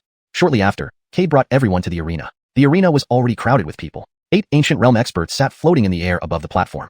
Beneath these 8 ancient realm experts were the Piao Sect disciples who had come for the exchange. Glancing around, Cade saw that even the weakest among them had reached the mid-core formation stage. Bernadette was among them. Sensing Cade's gaze, Bernadette glared viciously and mimicked a throat-slitting gesture. Cade chuckled softly, raising his hand, a golden soul suddenly appearing in his palm. Seeing this golden soul, Bernadette gnashed her teeth in fury. Vile scoundrel. Ungrateful wolf. Daring to use her master to threaten her. Cade moved his lips, and Bernadette almost lost control of her anger, wanting to rush up and fight him. Because she understood his lip movement. Detested, very moist. The 8 ancient realm experts in the sky also noticed the commotion below and cast disapproving looks at Cade. So this is the guest elder Cade of the Heavenly Mechanism Pavilion. I didn't think much of you. Letting a mere core formation junior serve as an elder shows how far the Heavenly Mechanism Pavilion has fallen. A mere core formation junior isn't even qualified to tie my shoes. The beast I raised has already reached the peak inquiry-seeking stage. The ancient realm experts from the Xiuxian sect sneered at Cade. Cade ignored their jibes. He knew confronting them head-on would not benefit him due to the vast power gap. Humph. Who dared to take off their shoes, causing such a stench? Oh, it's just a red-haired old ghost. Suddenly, a booming voice erupted from the sky. Everyone turned to see 8 Heavenly Mechanism Pavilion elders approaching. Though no aura of menace emanated from them, their presence exuded a profound sense of mystique. Golden lotus flowers bloomed beneath their feet. You few old things bullying a core formation junior. What glory do you derive from that? If you dare, try bullying me. Today, I'll give you a lesson you won't forget. An elderly woman among the elders spoke calmly, her eyes filled with disdain as she stared at the 8 Xiuxian sect members. You few old relics, do you truly think you can bully our Heavenly Mechanism Pavilion disciples just because you believe you can defeat us? A towering man carrying a staff stepped through space, crackling with boundless lightning energy surrounding him. Seeing this man, Cade frowned. He hadn't seen this man before despite his long time in the Heavenly Mechanism Pavilion. And with this man's arrival, the number of elders instantly increased from 8 to 9. The 8 Xiuxian sect members' pupils contracted slightly upon seeing this towering man, revealing a hint of apprehension. Humph, a bunch of cowards. The towering man snorted coldly before looking down at Cade. Little Sue, I've heard of your deeds. While you still fall short compared to me, I approve of you. Anyone who dares touch you today will have their dog head smashed with this staff. Cade smiled and greeted the man with a bow. This is 4th Elder Court, Rose whispered beside Cade. 4th Elder? Cade frowned. He had no recollection of this elder. Noticing Cade's confusion, Rose explained further. 4th Elder isn't adept at divination but is obsessed with becoming stronger. According to Detested, 4th Elder was a unique figure in the Heavenly Mechanism Pavilion when young. While all the other disciples busied themselves with divination, he wandered daily with a staff, challenging anyone he met. One day, he inadvertently disturbed the pavilion Detested and received a thorough beating. He later challenged the pavilion Detested several times, each time getting beaten black and blue. Afterward, this 4th Elder went traveling, almost defeating every contemporary genius, never losing. With inflated confidence, he came back to challenge the pavilion Detested again. But this time, he was bedridden for 3 months after the beating. Rose wanted to add more, but Court coughed. Xiuxian girl, some things shouldn't be said. Otherwise, I might consider having a spar with your master. Rose smiled awkwardly and fell silent. Cade glanced at Court, intrigued by this 4th Elder. From Rose's words, Cade realized Court had extraordinary combat prowess. Soon, Court and the others also took their seats. Since everyone is eager, let's begin. Court slammed the iron staff in his hand onto the ground, and an enormous protective dome instantly appeared above the arena. Soon after, several light screens emerged, allowing a clear view of the contents within the arena. Since Taoist Zhou is so eager, let's begin then. Wang Beishan from the ethereal sect swept his gaze over the disciples below. A disciple at the late transformation of spirit stage immediately jumped onto the arena. Disciple Vic of the ethereal sect requests guidance from the esteemed Taoist of the Tianji Pavilion. I'll go. Rose leaped into the arena. Court, hovering in the air, was momentarily taken aback but soon burst into laughter. It's been a long time. Xiuxian has grown so much. She's no longer the little girl who only knew divination and calculations. With this aura of Xia-qi, though still weak, with proper cultivation, she might become another Court someday. At this remark, the corners of the mouths of several Tianji Pavilion elders twitched uncontrollably. Since Taoist Zhou is so eager, let's begin then. Wang Beishan of the Xiuxian sect swept his gaze over the disciples below. A late nascent soul disciple immediately jumped onto the platform. Xiuxian sect disciple Vic, please grant me your guidance, Taoist fellow of the Heavenly Mechanism Pavilion. I'll go. Nicole leaped up and arrived on the platform. Court, floating in the air, was taken aback for a moment before bursting into hearty laughter. It's been a long time, and it seems Lotus Xiuxian has grown so much that she's no longer the little girl who only knew divination and predictions. Her aura of murderous intent, although still weak, can be properly cultivated. She might become another Court in the future. This edit ensures that the sentence flows more naturally in English while maintaining the meaning and style of the original text. Upon hearing this, the corners of the mouths of the several Heavenly Mechanism Pavilion elders nearby couldn't help but twitch. Court smashed the iron rod in his hand onto the ground, and an enormous protective shield instantly appeared above the platform. Jinjia, several light screens emerged, clearly displaying the contents of the platform. Since Taoist Zhou is so eager, let's begin. Wang Beishan from the ethereal sect scanned the disciples below. A late-stage soul transformation disciple immediately leaped onto the platform. Disciple Vic of the ethereal sect requests guidance from the Taoist friend of the Tianji Pavilion. I'll go. Rose leaped up onto the platform. Court, hovering in the air, was taken aback for a moment before bursting into laughter. Having not seen her for so long, it turns out this girl Xiuxian has grown so much. She's no longer the little girl who only knew how to make predictions and divinations. This aura of murderous intent around her is still weak, but if properly cultivated, she might become the next Court someday. At these words, The corners of the mouths of several nearby elders of the Tianji Pavilion couldn't help but twitch. In this passage, Court's actions and remarks set the stage for the competition, while also highlighting the significant growth of Nicole from a purely theoretical practitioner into someone who now exudes a fighting spirit, despite its current weakness. The reaction of the other elders indicates Court's reputation, as well as his somewhat audacious and unconventional nature. Chapter 144. Cade, dare you battle me? Tianji Pavilion's Rose, please enlighten me. Nicole bowed to Vic and ceased holding back. Seeing that Rose was a woman, Vic showed contempt in his eyes. Though he appeared to be at the late-stage soul transformation realm, his actual cultivation had already reached peak late-stage soul transformation. Having a woman fight him indicated that the Tianji Pavilion did not take him seriously. However, this fair-skinned and beautiful girl pained him if damaged. Yet since she dared to step on the stage, he would not blame himself for ruthlessly crushing her. Rose frowned, sensing Vic's disdain. Although she felt annoyed, she remembered Cade's instructions. The ethereal sect members harbored ill intentions. One should not be careless. If an opportunity arose, one must strike suddenly and kill them. Suppressing her anger, Rose had already planned how to kill Vic. Comrade Taoist, my fists know no bounds. If I injure you, do not hold it against me, Vic said with a sneer while staring fixedly at Rose's prominent chest. He could hardly imagine how soft they might be. Courting death. Rose cried out sharply as frosty ice lotuses bloomed beneath her feet, and her aura escalated rapidly, reaching the peak of the soul transformation realm within 2 breaths. A roaring icy dragon materialized behind her, releasing chilling coldness in all directions. Upon seeing the sudden appearance of the ice dragon behind xiuxian, Vic's face changed abruptly. The originally ice-blue dragon visibly turned blood red at a rapid pace, exuding an overwhelming killing intent that made Vic feel nauseous. He couldn't believe that such an innocent-looking girl could unleash such terrifying killing chi. Even among peers, few could rival such intensity. What Vic didn't know was that hundreds of demonic beasts had fallen under Rose's hand in recent times. Moreover, dozens of cultivators met their ends under her sword. In a short period, she accumulated a significant amount of killing chi. Although this killing chi paled compared to Cade's, it sufficed against Vic. Why do you possess such terrifying killing chi? Vic asked incredulously, his face turning pale. Members of the Tianji Pavilion were only supposed to predict events and deduce futures. How could they harbor such lethal aura? How many lives must one end to amass this much? Numerous questions swirled in Vic's mind as Rose ignored him, summoning a long sword into her hand. Die! A voice devoid of emotion rang in Vic's ears before Rose vanished from sight. The blood-red ice dragon roared toward him. Scram! Vic bellowed, unleashing his full power and delivering a fierce punch. Bam! With a loud noise, Vic's fist collided solidly with the ice dragon. But next second, Vic staggered backward, spitting blood, his arm exploding and dripping blood onto the ground. The blood-red ice dragon fared no better, losing half its head due to Vic's blow. Without Rose's support, it might have dissipated. Roar! The ice dragon roared and, despite its battered state, surged towards Vic again, courting death. Vic, enraged at being injured so severely by someone for the first time, found this humiliating. Today, he swore to kill Mercedes. Without Mercedes dead, he would cease to exist. But he scanned the arena and found no sign of her. Where is this damned woman? Besimrious, Vic retrieved pills from his storage bag, healing his wounds rapidly. His momentum recovered instantly, stabilizing his energy. Monster, courting death. Vic roared angrily. Huashu finger.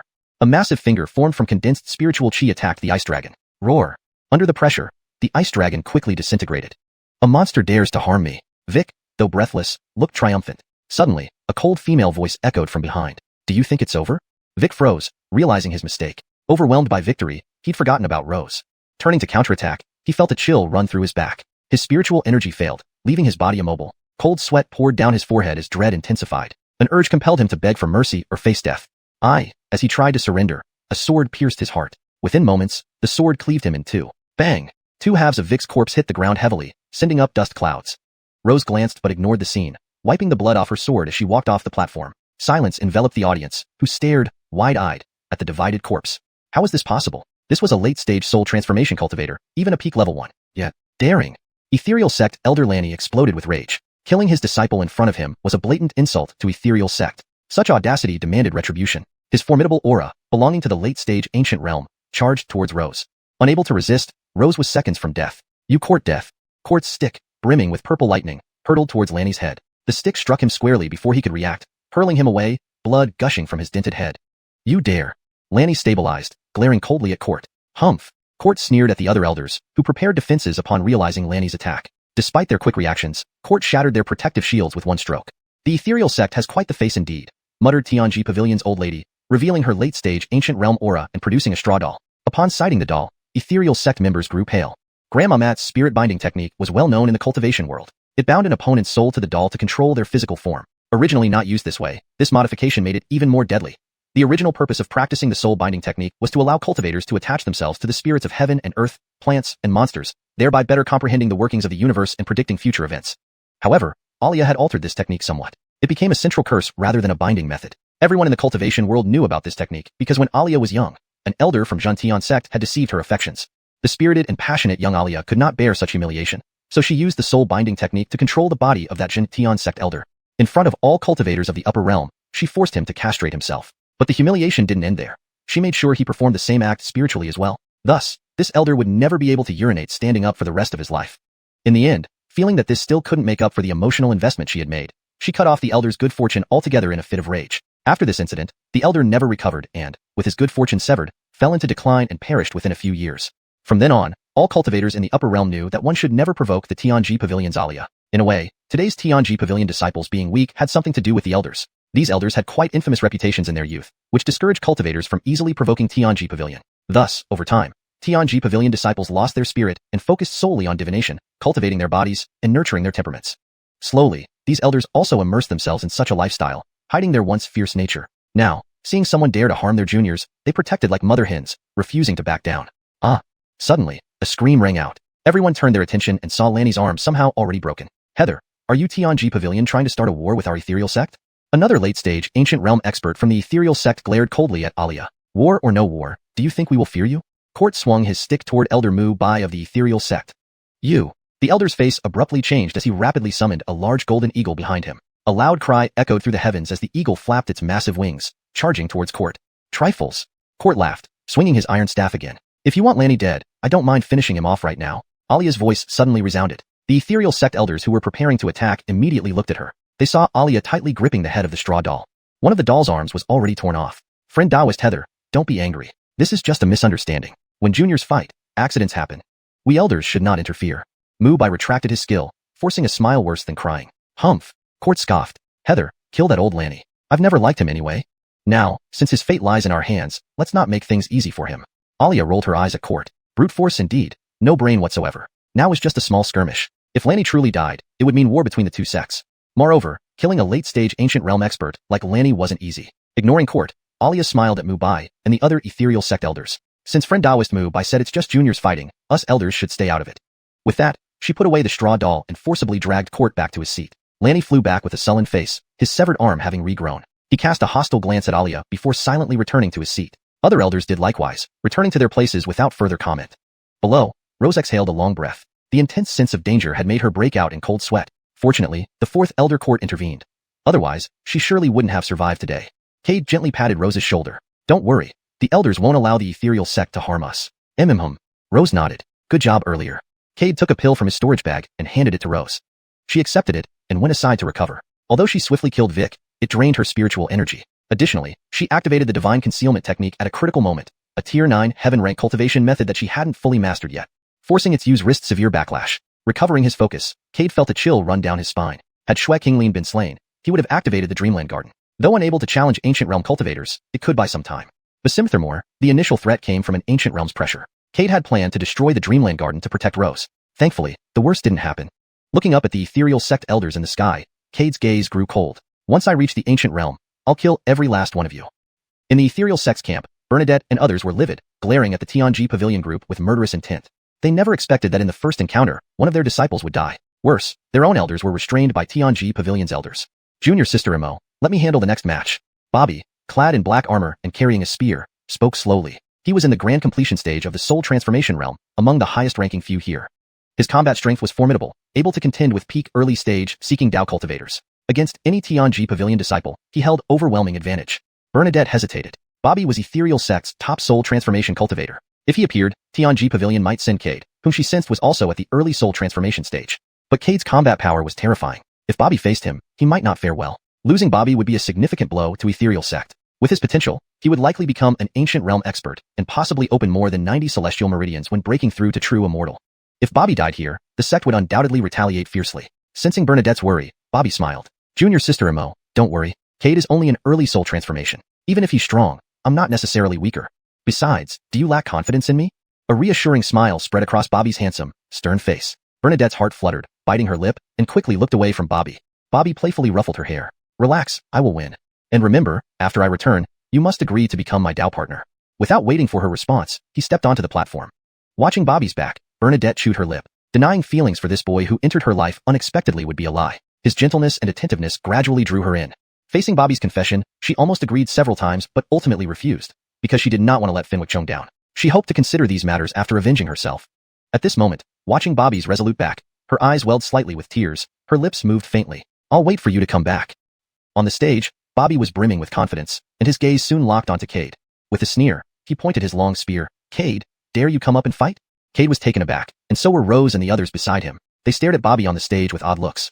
Cade flashed an amused smile. This was perfect, really too perfect. He actually chose his opponent. But since you're seeking death, I will oblige you. Senior Sue, you must act swiftly. The ethereal sect people know you well. Seeing you on the stage, they will be extremely cautious. It will be very difficult to catch them off guard and kill someone. Rose walked over to Cade and whispered softly. Cade smiled faintly.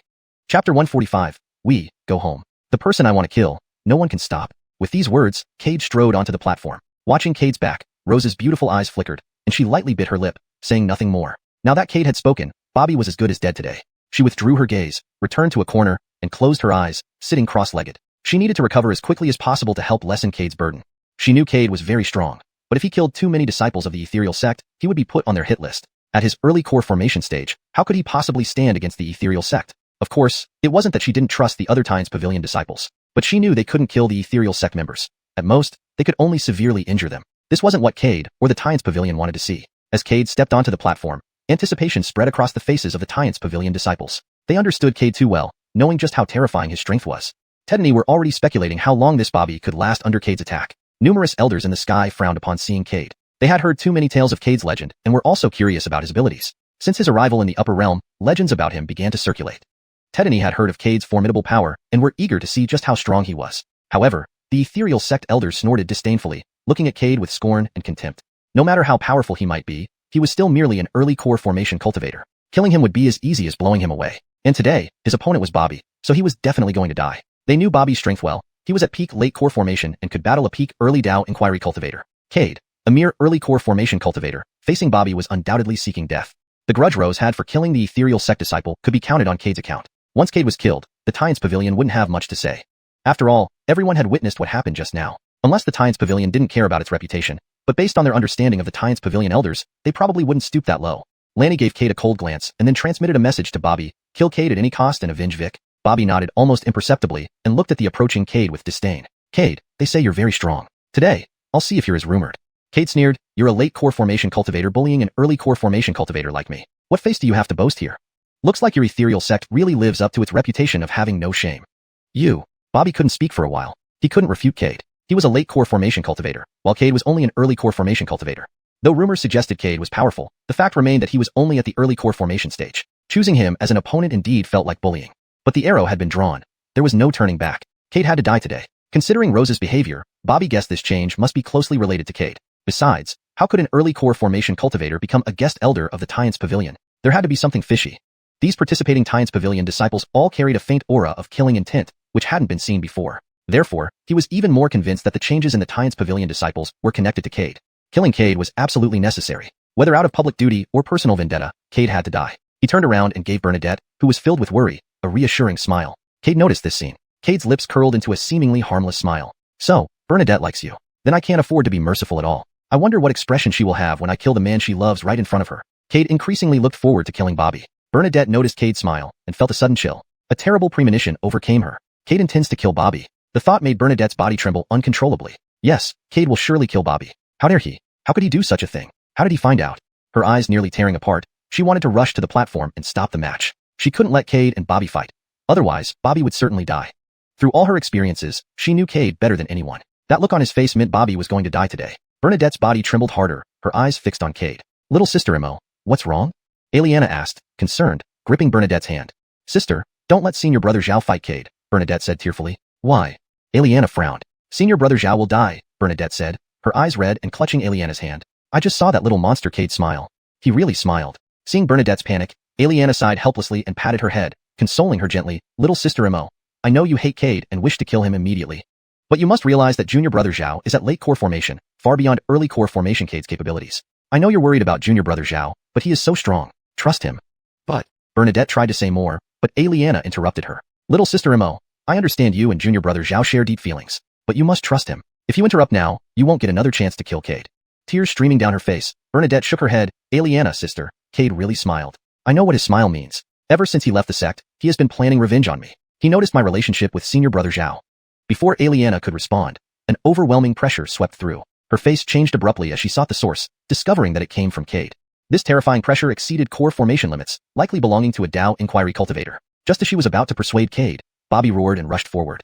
Cade stared at Bobby, advancing towards him with a half-smile. Water vapor swirled around him, forming a vast water marsh beneath his feet, covering the entire platform. At the center of the marsh lay a giant beast egg.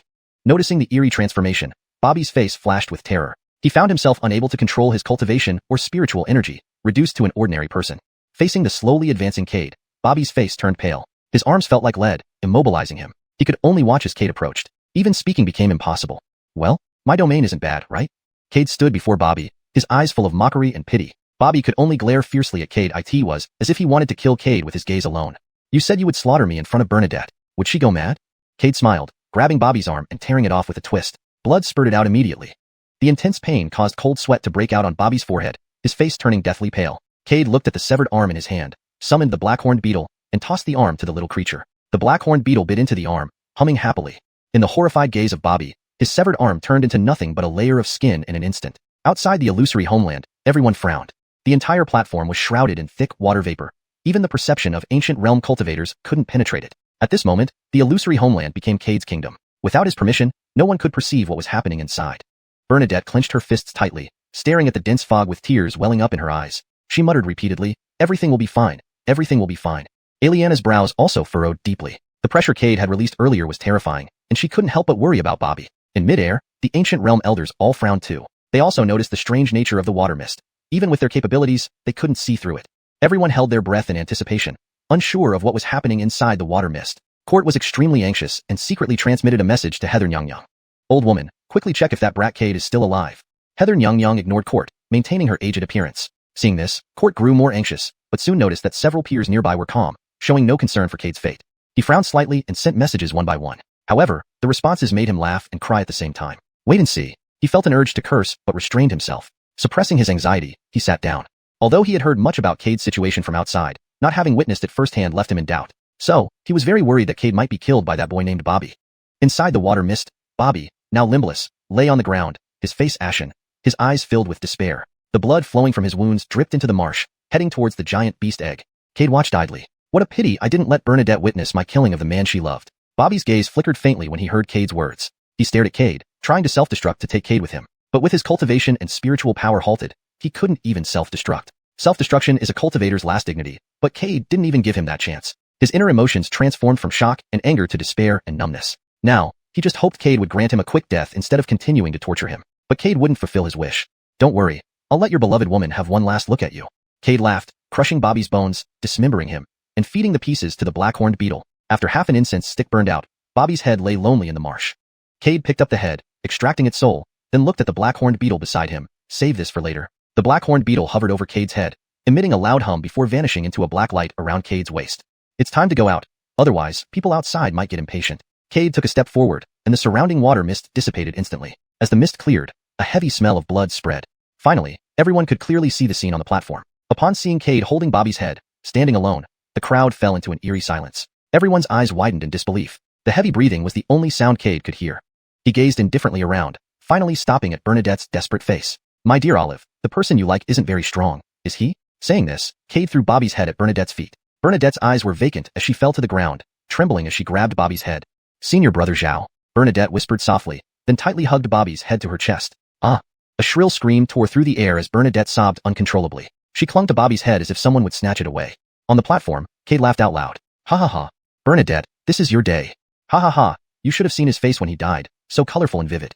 Cade laughed uncontrollably. The ethereal sect disciples looked at him with icy rage, nothing else in their gazes. The Tianji Pavilion disciples were silent. They saw Cade laughing hysterically on the platform, feeling a mix of emotions. They didn't know what Cade had experienced, why he was so cruel, or why he did this to Bernadette. Moreover, how did a living person turn into just a head within an incense stick's burn? Where did his body go? Rose looked at Cade on the platform, feeling a pang in her heart. She wished she could run up and embrace him at this moment. She knew Cade was most vulnerable inside. Despite his crazed appearance, he was prone to being consumed by heart demons in this state. Cade laughed wildly, transmitting a message to Bernadette. "I severed his limbs and crushed his body bit by bit. He didn't need to endure so much pain. But who told him to love you, and you to love him? Bernadette, my dear Olive, are you happy?" Bernadette's body stiffened, and she slowly raised her head, glaring fiercely at Cade. "Cade, you deserve death." Ha ha ha ha. Cade laughed loudly, enjoying Bernadette's expression. Come and kill me, my dear Olive. Seeing Cade laughing hysterically on the platform, the ancient realm experts were silent. The 8 members of the ethereal sect longed to rush down and kill Cade right away, but they were restrained by the 8 members of the Tianji Pavilion. Meanwhile, the Tianji Pavilion members were shocked by Cade's frenzied appearance. What has he been through? After a while, Court spoke solemnly. No one answered, no one knew. On the platform, Cade continued to laugh wildly. By the way, my dear Olive, I've sent him to meet our master and the others. Bernadette's eyes turned bloodshot, her teeth gritted, and tears flowed endlessly. Clutching her sword, she lunged at Cade but was heavily injured by a punch, collapsing unconscious. Cade laughed more wildly, demonic intent rising within him. His eyes turned red, filled with countless savage expressions. In the sky, blood clouds churned, causing goosebumps to rise on everyone's bodies, overwhelming fear taking hold. Instinctively, they moved away. Demon possession. Cade was entering demon possession. Several figures in the sky all changed their expressions. They hadn't expected Cade to actually enter demon possession. What deep-seated obsession had led him to this point? The 8 ethereal sect members' faces flashed with surprise. Once Cade entered demon possession, they could attack and kill him without interference from the Tianji Pavilion. Suddenly, a graceful figure slowly landed on the platform. Rose walked up to Cade, gently grasping his hand. We go home. Go home. Cade paused, staring blankly at Rose. Rose smiled tenderly. Yes, we go home. Rose seldom smiled, but at this moment, her smile was like the snow lotus blooming on a snowy mountain peak, mesmerizing and captivating. It drove countless disciples to madness. Looking at the girl before him, Cade's eyes slightly reddened. Go home? He had no home long ago. Not anymore. His home in the mortal world was washed away by floods. Xiuxian's sect was destroyed, and he personally led people to destroy it. Donglai sect, he couldn't return there. He lost his home a long time ago. All he could do was drift and wander. He whispered softly, I haven't had a home for a long time. Rose smiled and shook her head. No, we do. This is our home. As long as I am here, you have a home. 2 trails of bloody tears slid down from Cade's eyes. He stared blankly at the girl in front of him, the overwhelming bloodlust slowly dissipating. Rose gently wiped away Cade's bloody tears, her smile as radiant as ever. Go home. Go home. Cade murmured softly, but he took hesitant steps forward. Yes, we're going home. I'll take you home. Rose held Cade's hand tightly, guiding him step by step forward. Chapter 146, Bernadette, darest thou fight? The crimson in Cade's eyes slowly faded, and his breathing gradually returned to normal. The malevolent aura around him dissipated as well. Within a few breaths, his eyes regained their clarity. He looked at the girl walking ahead of him, holding his hand, and the corners of his mouth curled into a smile. This feeling wasn't bad at all. Perhaps sensing the change behind her, Rose turned her head to look at Cade. Seeing his calm eyes and faint smile, she breathed a sigh of relief. Her lips involuntarily curved upward, but then she suddenly thought of something and blushed. Lowering her head, she avoided Cade's gaze. Seeing Rose's cheeks and ears flushed red with embarrassment, Cade chuckled. Thank you, but this matter isn't over yet. Let me handle it from here. Rose looked at Cade in confusion. She didn't understand why, after killing Bobby of the ethereal sect, he still wasn't willing to leave. Did he plan to fight the entire ethereal sect alone? Cade was about to speak when Bernadette, who had been knocked unconscious, woke up. She gasped for breath, her eyes bloodshot, teeth grinding audibly, glaring fiercely at Cade. Cade, how could you kill him? He was innocent. If you had any anger, you should have directed it at me. Why did you harm an innocent person? Bobby is just a disciple of the ethereal sect. Why did you treat him so cruelly? Why? Tell me why. Was it because he merely glanced back at me? Why are you doing this? Why must our enmity involve others? Bernadette's voice was almost heartbreaking. The person she cared about had been killed right before her eyes once again. She couldn't understand why Cade would do this to her. The Purple Cloud sect had already been destroyed by him. Why did he still bear such deep hatred towards her? Her master and companions had been killed by him. What reason did he have left to hold onto past grudges? Even if there was hatred, it should be Bernadette hating Cade, not the other way around. Cade turned to look at Bernadette, who was nearly hysterical and on the verge of breaking down. He raised his hand, and Bobby's soul instantly appeared. My dear senior sister, what do you think will happen if I scatter his soul? Cade asked with a playful expression. You dare. Bernadette stared at Bobby's soul in Cade's hand, tears streaming uncontrollably from her eyes.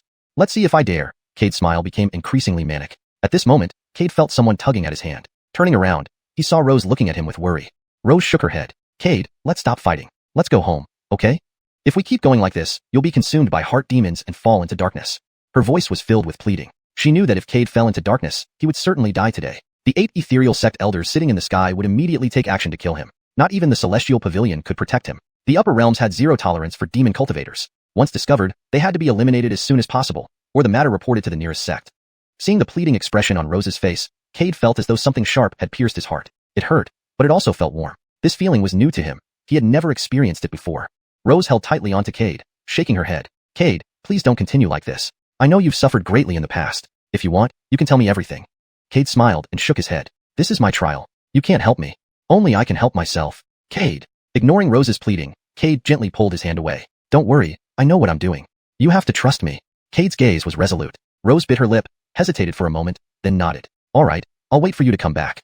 Okay. Cade wanted to ruffle Rose's hair, but realizing it was inappropriate, he retracted his hand. Sophie is waiting for me to bring her to find Detested. There's no way I'd fail here. Okay. Rose, seeing Cade retract his hand, felt a slight sense of loss but still nodded and slowly descended from the platform. Everyone had clearly seen everything that happened on the platform. The disciples of the celestial pavilion were twitching at the corners of their mouths, feeling as if their precious cabbages had been eaten by pigs. Although they were shocked by Cade's ruthlessness earlier, seeing the intimate interaction between Rose and Cade now made them extremely jealous. They all wished they could get close to a girl too. Wailing inwardly, the crowd below watched Rose walk off the platform without noticing their gazes. Her face was filled with worry for Cade on the platform.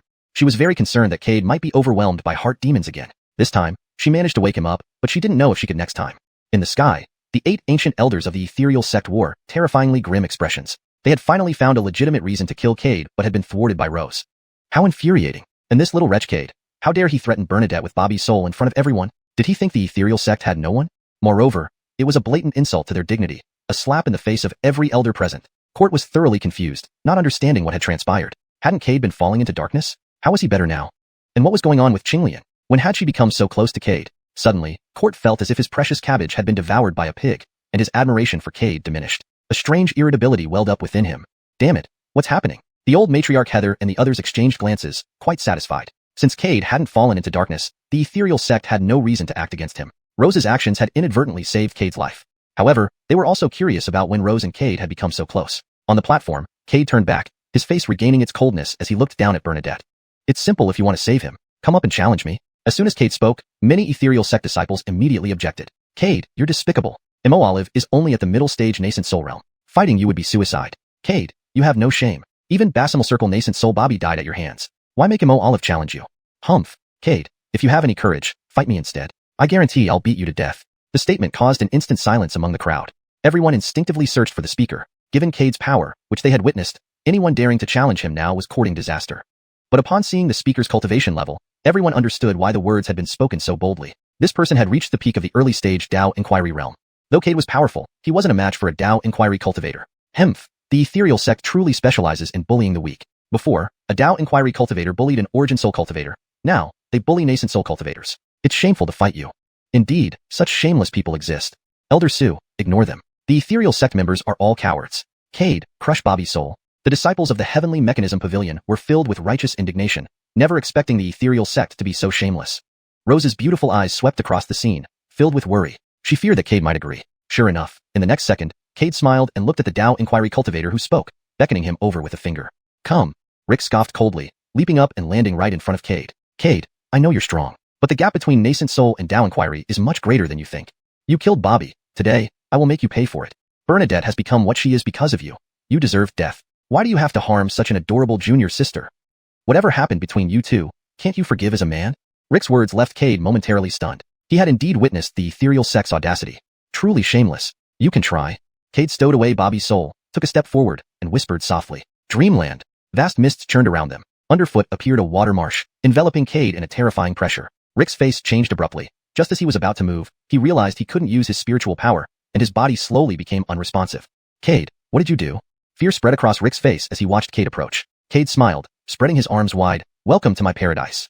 As he finished speaking, Rick was horrified to find he had lost the ability to speak. His eyes were filled with terror, trying to struggle, but his body wouldn't obey. Bobby also wanted to kill me, and now only his head remains. As for you, I have something new in mind. Cade stepped close to Rick, raising his hand gently. Strip away your sight. With those words, darkness engulfed Rick's vision instantly. After killing Bobby, Cade discovered Dreamland had gained a new capability. It could strip away all senses of intruders, including sight, hearing, smell, and pain. In Dreamland, Cade truly became the ruler. Do you think it would feel like if only pain remained after losing all other senses? Cade's smile was gentle, but it carried no warmth. Black horn beetles flew out from his storage bag, landing on his shoulder, eagerly watching the petrified Rick before emitting a buzzing sound. Don't be impatient, wait until I crush him first. Meanwhile, outside, the audience's expressions varied widely as they saw the mist suddenly appear on the platform. Anticipation, fear, despair, disdain. They all knew how powerful this mist was. Bobby, at nascent soul peak, had emerged from the mist only as a head. Rick, though a Dao Inquiry cultivator, was already dead in the eyes of the Heavenly Mechanism Pavilion disciples. They had absolute trust in Cade. Mercedes intertwined her hands nervously, her eyes brimming with worry. Last time, Cade emerged from the mist with heart demons within him.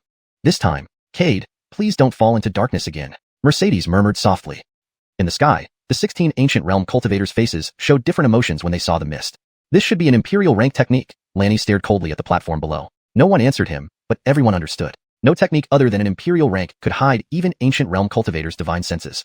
Moreover, rumors previously mentioned that Cade possessed multiple imperial rank techniques. Now, these rumors were indirectly confirmed. Prepare Qinglan in case Cade falls into darkness again. Heather communicated to the nearby elders. They nodded in agreement. If Mercedes succeeded once, she could succeed again. In the mist, Rick, whose pain was heightened, trembled uncontrollably, sweat dripping profusely from his forehead. His lips quivered, teeth shattered from biting down hard.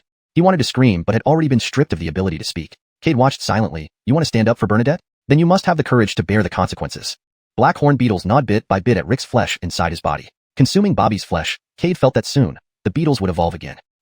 Outside the mist, Bernadette clenched her teeth, nails digging into her palm. Her eyes widened in anxiety.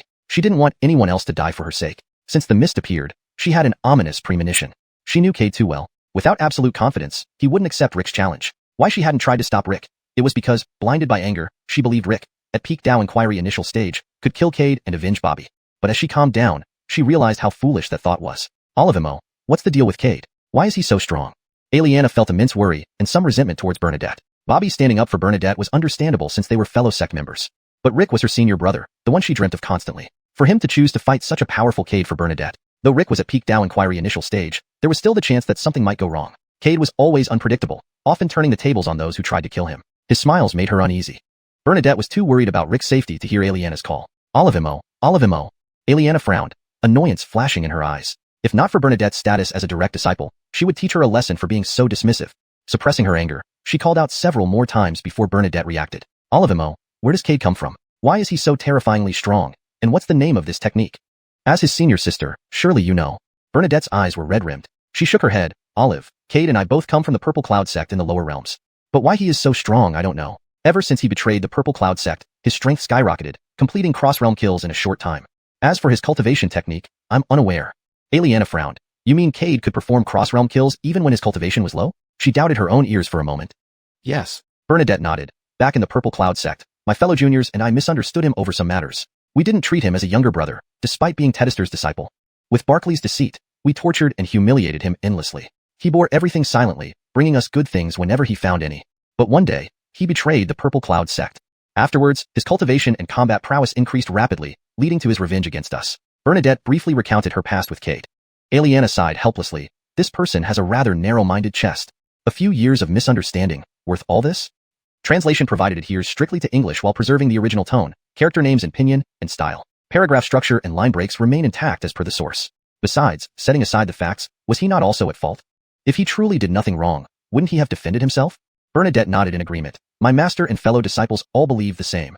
The world works in such a way that if there's no fault on one side, there wouldn't be conflict. If Cade had indeed done nothing wrong, why would Barclay frame him? Aliana started to feel disgust towards Cade as well. A man, fussing over such trivial matters with his senior sisters. It was incomprehensible how he could think like that.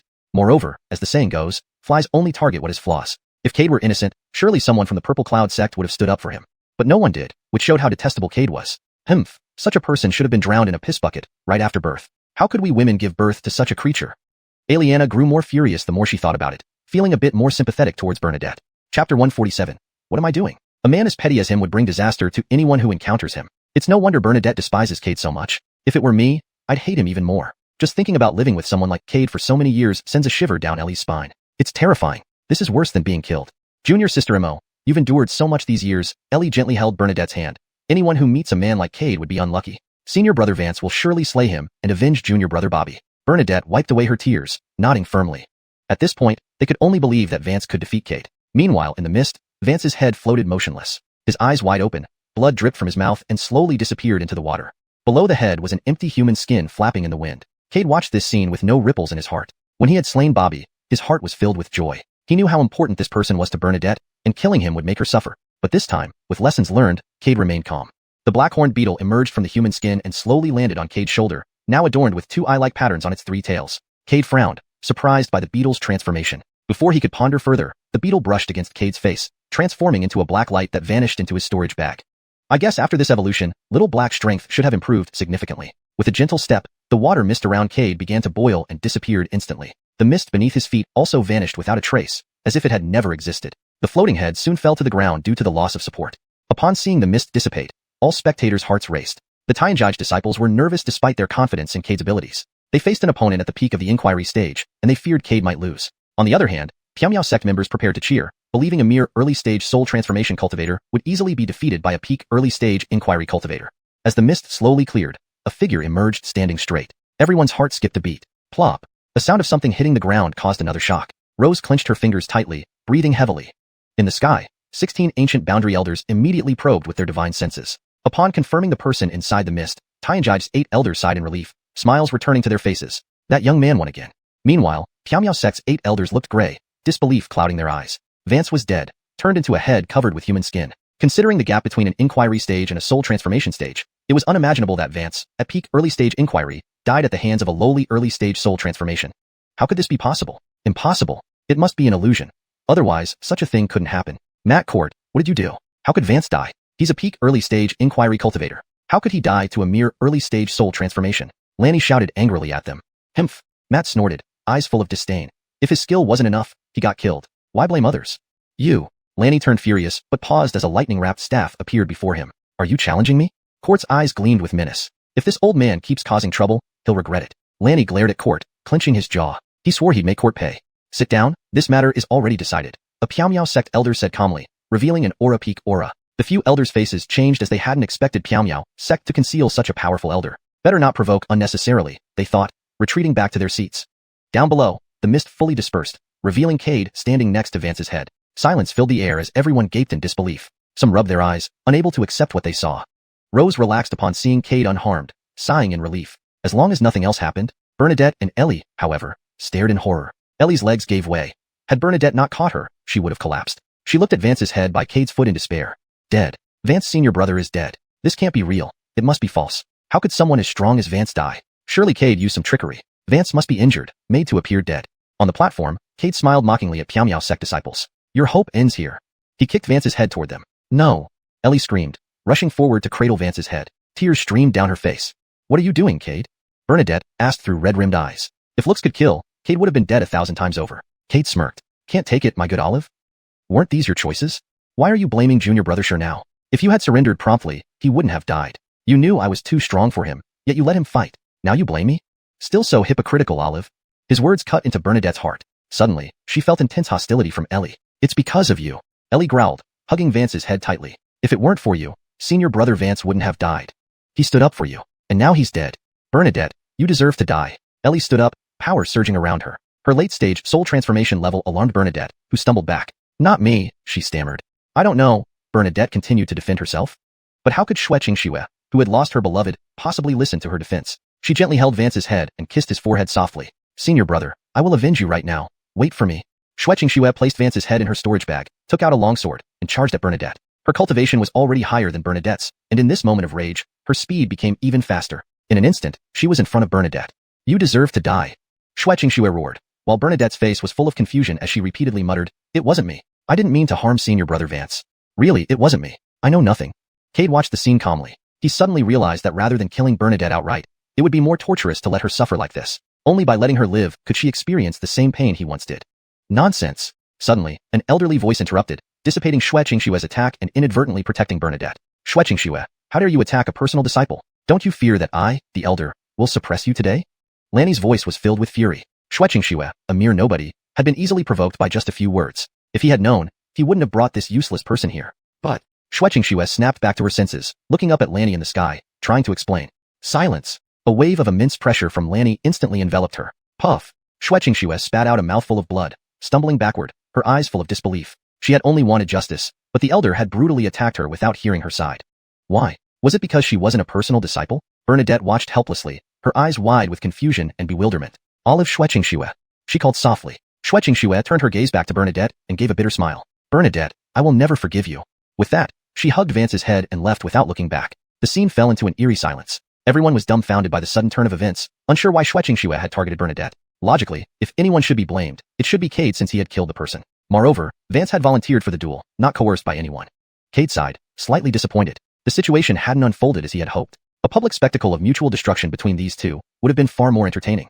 Cade, if you dare kill any more of my Xiuxian sect disciples, one day, old man, I will grind your bones and scatter them. Lanny's threatening voice slowly came through. Let's see about that, Cade replied indifferently, waving his hand dismissively. Old fool, you dare threaten my Tianjai's disciple? Court, furious, lifted his staff ready to attack, but was restrained by Heather and others. Heather looked at Cade calmly. Su boy, do what you need to. We'll handle everything else. If Piao sect dares to lay a finger on you, we won't hesitate to revoke the immortal luck we granted them. Thank you, Elder, Cade bowed respectfully, his gaze shifting back to Bernadette. My good senior sister, are you ready to step onto the platform and fight me? Rest assured, I won't kill you. After all, you are my esteemed senior sister, and it's thanks to you that I am like this today. Facing Cade's cold eyes, Bernadette shivered uncontrollably. You're insane. Cade, you've gone mad. Seeing Bernadette standing frozen, Cade frowned, producing Bobby's soul in his hand. You have 3 breaths to step onto the platform, or I will destroy his soul. No. Bernadette screamed. I'll come. Don't go, all of him, oh. The Piao sect disciples hurriedly tried to dissuade her. You'll really die if you go up there. This Cade is a lunatic. There's no way you can survive facing him. And besides, Detested Su wouldn't dare destroy Bobby's soul in front of so many elders. Don't go, all of him, oh. Bernadette looked at the worried faces of her fellow disciples and smiled sadly. Thank you all for your care during this time. When you return, please tell my master that I can no longer serve her. With that, Bernadette bowed and leaped onto the platform. Cade, let's settle this today. Forcing herself to suppress her fear, Bernadette stared at Cade. Cade grinned. My good senior sister, our grudge cannot be resolved so easily. I said I won't kill you, and I won't. Cade, Bernadette roared, charging at him with lethal moves. Cade laughed coldly, delivering a punch. Bam! Bernadette was sent flying, a few front teeth falling from her mouth. Shocked, she realized Cade had seen through her Xuanhuan step, a tier 9 heavenly technique, and struck her down with one punch. As she tried to form an energy shield around her body, Cade vanished from her sight. You underestimate me too much, Olive. Cade reappeared, grabbing her neck tightly. Bam! The ground trembled as Cade slammed Bernadette hard into the platform, her entire body sinking in. Cough! Bernadette coughed up blood, looking at Cade in terror. Wanting to admit defeat, she couldn't speak with her throat tightly clamped. My good senior sister, does this hurt? Cade punched her face, causing it to collapse with a sickening crack. Blood mixed with internal organs spewed from her mouth. Cade then slammed her into the platform again, creating a huge crack. Bernadette's body spasmed violently. My dear senior sister, you can't die yet. I haven't finished playing with you. Cade dragged her out of the platform, force-fed her a healing pill from his storage bag, and laughed as he tormented her mercilessly. The Piao sect disciples wished they could rush forward and save her, but the rules dictated that as long as one party didn't concede verbally, no interference was allowed. Cade kept her throat locked tight, preventing her from speaking. Even if she wanted to concede, it was impossible. They could only watch helplessly as Bernadette was tormented endlessly by Cade. Tedany disciples gritted their teeth in frustration, wishing they could rush forward and take her place to endure this torment. The Tianjai disciples fell silent as well. Initially, Cade's cruelty was attributed to the influence of a heart demon, but his current behavior was even more brutal than when he was possessed by one. But soon, they understood. Cade radiated a menacing aura. To say he wasn't cruel would be a lie. Rose's beautiful eyes remained calm. After confirming that Cade was no longer possessed by the heart demon, her worries completely dissipated. The corners of her mouth involuntarily curled upward into a breathtaking smile. However, she quickly realized something was amiss and hurriedly regained her usual cold expression. She gently patted her slightly flushed cheeks, muttering to herself, "What am I doing?" Xiuxian's departure left an eerie silence in the air. Everyone was bewildered by the sudden turn of events, unsure why she had targeted Bernadette. Logically, if anyone should be blamed, it should have been Cade since he had killed the person. Moreover, Vance had volunteered for the duel, not coerced by anyone. Cade sighed, slightly disappointed. The situation hadn't unfolded as he had hoped. A public spectacle of mutual destruction between these two would have been far more entertaining. Cade, if you dare kill any more of my Piao sect disciples, one day, old man, I will grind your bones and scatter them. Lanny's threatening voice slowly came through. Let's see about that, Cade replied indifferently, waving his hand dismissively. Old fool, you dare threaten my Tianjai disciple? Court, furious, lifted his staff ready to attack, but was restrained by Heather and others. Heather looked at Cade calmly. Su boy, do what you need to. We'll handle everything else. If Piao sect dares to lay a finger on you, we won't hesitate to revoke the immortal luck we granted them. Thank you, Elder, Cade bowed respectfully, his gaze shifting back to Bernadette. My good senior sister, are you ready to step onto the platform and fight me? Rest assured, I won't kill you. After all, you are my esteemed senior sister, and it's thanks to you that I am like this today. Facing Cade's cold eyes, Bernadette shivered uncontrollably. You're insane. Cade, you've gone mad. Seeing Bernadette standing frozen, Cade frowned, producing Bobby's soul in his hand. You have 3 breaths to step onto the platform, or I will destroy his soul. No. Bernadette screamed. I'll come. Don't go, all of him, oh. The Piao sect disciples hurriedly tried to dissuade her. You'll really die if you go up there. This Cade is a lunatic. There's no way you can survive facing him. And besides, Detested Su wouldn't dare destroy Bobby's soul in front of so many elders. Don't go, all of him, oh. Bernadette looked at the worried faces of her fellow disciples and smiled sadly. Thank you all for your care during this time. When you return, please tell my master that I can no longer serve her. With that, Bernadette bowed and leaped onto the platform. Cade, let's settle this today. Forcing herself to suppress her fear, Bernadette stared at Cade. Cade grinned. My good senior sister, our grudge cannot be resolved so easily. I said I won't kill you, and I won't. Cade, Bernadette roared, charging at him with lethal moves. Cade laughed coldly, delivering a punch. Bam! Bernadette was sent flying, a few front teeth falling from her mouth. Shocked, she realized Cade had seen through her Union step, a tier 9 heavenly technique, and struck her down with one punch. As she tried to form an energy shield around her body, Cade vanished from her sight. You underestimate me too much, Olive. Cade reappeared, grabbing her neck tightly. Bam! The ground trembled as Cade slammed Bernadette hard into the platform, her entire body sinking in. Cough. Bernadette coughed up blood, looking at Cade in terror. Wanting to admit defeat, she couldn't speak with her throat tightly clamped. My good senior sister, does this hurt? Cade punched her face, causing it to collapse with a sickening crack. Blood mixed with internal organs spewed from her mouth. Cade then slammed her into the platform again, creating a huge crack. Bernadette's body spasmed violently. My dear senior sister, you can't die yet. I haven't finished playing with you. Cade dragged her out of the platform, force-fed her a healing pill from his storage bag, and laughed as he tormented her mercilessly. The Piao sect disciples wished they could rush forward and save her, but the rules dictated that as long as one party didn't concede verbally, no interference was allowed. Cade kept her throat locked tight, preventing her from speaking.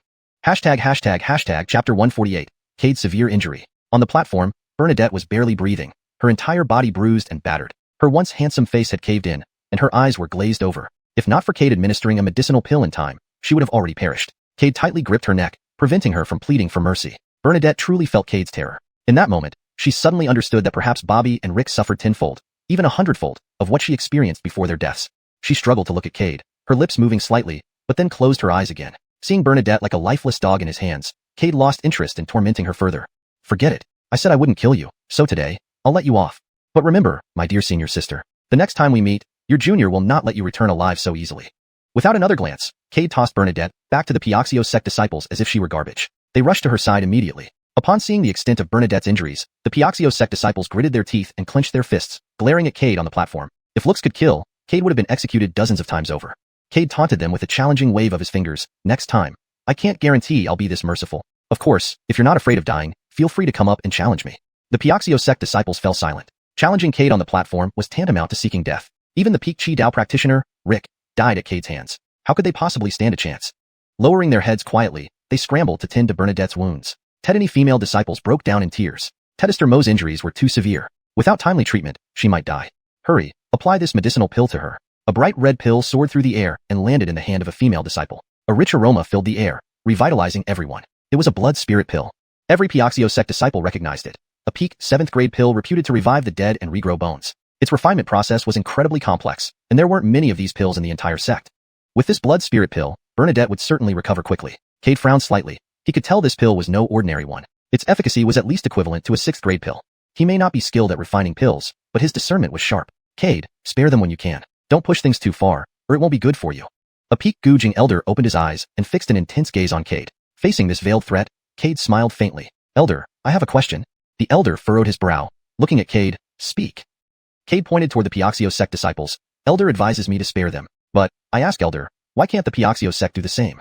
My Tianjai sect disciples approached you with friendly intentions and respect. How did the Piao sect treat him? He was severely injured by a Chi Dao practitioner. To cover up the shameful deeds, you even pursued him after he left. Did Elder consider sparing him then? Furthermore, he only wanted to exchange and learn with your sect. Instead, Piao sect acted arrogantly, nearly killing him. Cade's voice wasn't loud, but everyone heard clearly. The Piao sect members felt ashamed, unable to meet Cade's gaze. They knew who he was referring to, Francisco. But attacking Francisco was unavoidable, since he was Cade's disciple. The Peak Xiuxian elder remained silent. Yet, Cade didn't plan to stop. He looked around disdainfully. If Elder practiced mercy, why bring so many Piao sect disciples here under the pretense of learning? The purpose is clear, to avenge the accidental killing of your disciple by our sister Rose. Seeing the elder remain silent, Cade continued, Tianjai sect has borrowed fortune for Piao sect. Yet, instead of gratitude, Piao sect considers it their due. It seems like everything should naturally belong to Piao sect. To eat from someone's pot and then smash it. How is this mercy? Silence followed Cade's words. The Piao sect disciples felt guilty, forgetting to refute him. After all, Cade spoke the truth. The Tianjai sect disciples were invigorated, as Cade voiced their grievances. Indeed, the Tianjai sect helped Piao sect gain fortune, and yet, they received no thanks. Francisco, merely visiting to learn, was heavily wounded by a Chi Dao practitioner. Had it not been for Fade's life-saving artifact, he might have perished. Sister Rose sought justice but faced threats from Xiuxian, a true immortal. If Cade hadn't helped boost their strength recently, the Tianjai sect would have suffered heavy casualties. Sigh. A heavy sigh came from the sky after a while. This matter was our fault. I apologize to friend Cade and all Tianjai sect members. Tianjai sect has greatly aided us, and we are eternally grateful. As for your accusations, though I am not fully informed, I will give Tianjai sect a satisfactory answer. I ask friend Cade to show leniency and preserve harmony between our two sections. Agreed, Cade nodded with a smile. Since Elder has spoken, I will grant you this courtesy. With that, Cade stepped off the platform without hesitation. Seeing him leave, The Piaxio sect disciples breathed a sigh of relief. Cade's presence meant certain death. The Tianjai sect disciples were somewhat disheartened, knowing more Piaxio sect members would have been killed if Cade stayed longer. Another heavy sigh echoed. In the following matches, friendship first, competition second. No further injuries or deaths allowed. Everything must end within limits. Any violations, and I will personally see to their punishment. Everyone paused, understanding the message. Most breathed a sigh of relief. Limiting the competition prevented further deaths, regardless of one's strength. Are you okay? Rose stopped Cade as he walked off the platform, her tone neutral. Her worry revealed her true feelings despite the lack of emotion in her voice. I'm fine. Cade nodded lightly. I'm going back. There shouldn't be any more disciple killings. My presence here isn't necessary. All right, Rose hesitated but only nodded, watching Cade leave. Unnoticed, her delicate hands tightened into fists behind her. She longed to talk more, to tell Cade everything, but ultimately responded only with a yes. Note: I've translated the names using pinyin where applicable and maintained the structure and style of the original text. Until Cade's figure vanished from sight, Rose finally averted her gaze and redirected it to the platform. The subsequent matches were mainly focused on friendly sparring, with no further fatalities or severe injuries. Rose stood beneath the platform, watching all this unfold as she bit her lip lightly. She knew that this was all thanks to Cade. Otherwise, the ancient realm elder of Piaoxiao sect would never have said those words earlier. If Cade had stayed on the platform, the disciples of Piaoxiao sect would have faced a dilemma. Either challenge Cade to certain death or stay back and be mocked for being cowards. With Cade stepping down, the problem was resolved. By showcasing his terrifying combat power and brutal side, Cade forced the elders of Piaoxiao sect to intervene in preventing any further deaths during the matches. Knowing that some Piaoxiao sect disciples concealed their cultivation levels made Cade aware of the high risk of casualties among Tianjai sect disciples. Although long-term slaughter training had boosted overall strength, not everyone was like Rose, blessed with exceptional talent. Ordinary Tianjai sect disciples would likely be killed when encountering hidden cultivation Piaoxiao sect disciples. Therefore, Cade, you're still like this. Rose sighed softly, the image of his back becoming even more imprinted in her mind. Meanwhile, upon returning to his residence, Cade could no longer hold back and coughed up a mouthful of blood. What a nasty heart demon invasion. His face pale, breath disordered, he weakly leaned on a table nearby, cold sweat pouring down his forehead. He struggled to move to the bed due to the heart demon invasion, which had severely damaged his internal organs and even affected his Dao heart. There was no way he could recover in a short time. Earlier, among the many Tianjai sect and Piaoxiao sect disciples, he had been suppressing his injuries to avoid revealing any signs of weakness. Otherwise, today would have ended with grave consequences for him. Each step he took now was excruciatingly difficult, black blood continuously flowing from the corners of his mouth. Damn it! He cursed under his breath, retrieving 2 xuanhuan pills and swallowing them. However, these 2 pills only helped repair his internal organs. They did nothing for his damaged Dao heart. Additionally, because of the injured Dao heart, the Dao lake within him was no longer calm, generating massive waves. A scar appeared on Cade's xuanhuan, almost splitting it in two. With his xuanhuan already weakened, the impact of the 2 additional xuanhuan forces exacerbated the damage. Previously, no matter how severe his injuries, swallowing enough restorative pills or xuanhuan pills would quickly heal him. But now, despite the Swallow 9 Nether Arts absorption abilities, it was too late. Cade coughed up another mouthful of blood, his vision blacking out as he crashed heavily onto the ground, completely unconscious. After the matches ended, Rose left the platform but couldn't shake off an uneasy feeling gnawing at her heart. Why do I feel so uneasy? She frowned, retrieving her divination tortoiseshell to begin calculating. However, multiple attempts failed to yield clear results, causing her concern to grow. What could possibly be happening? Why can't I calculate anything?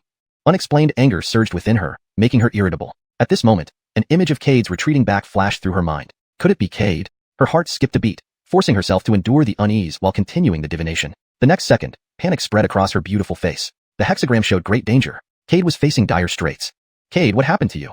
Rose stared at the hexagram in disbelief. No, there must be something wrong with my calculations. How can someone as strong as Cade be in such dire straits? And this foretells certain death. It has to be wrong.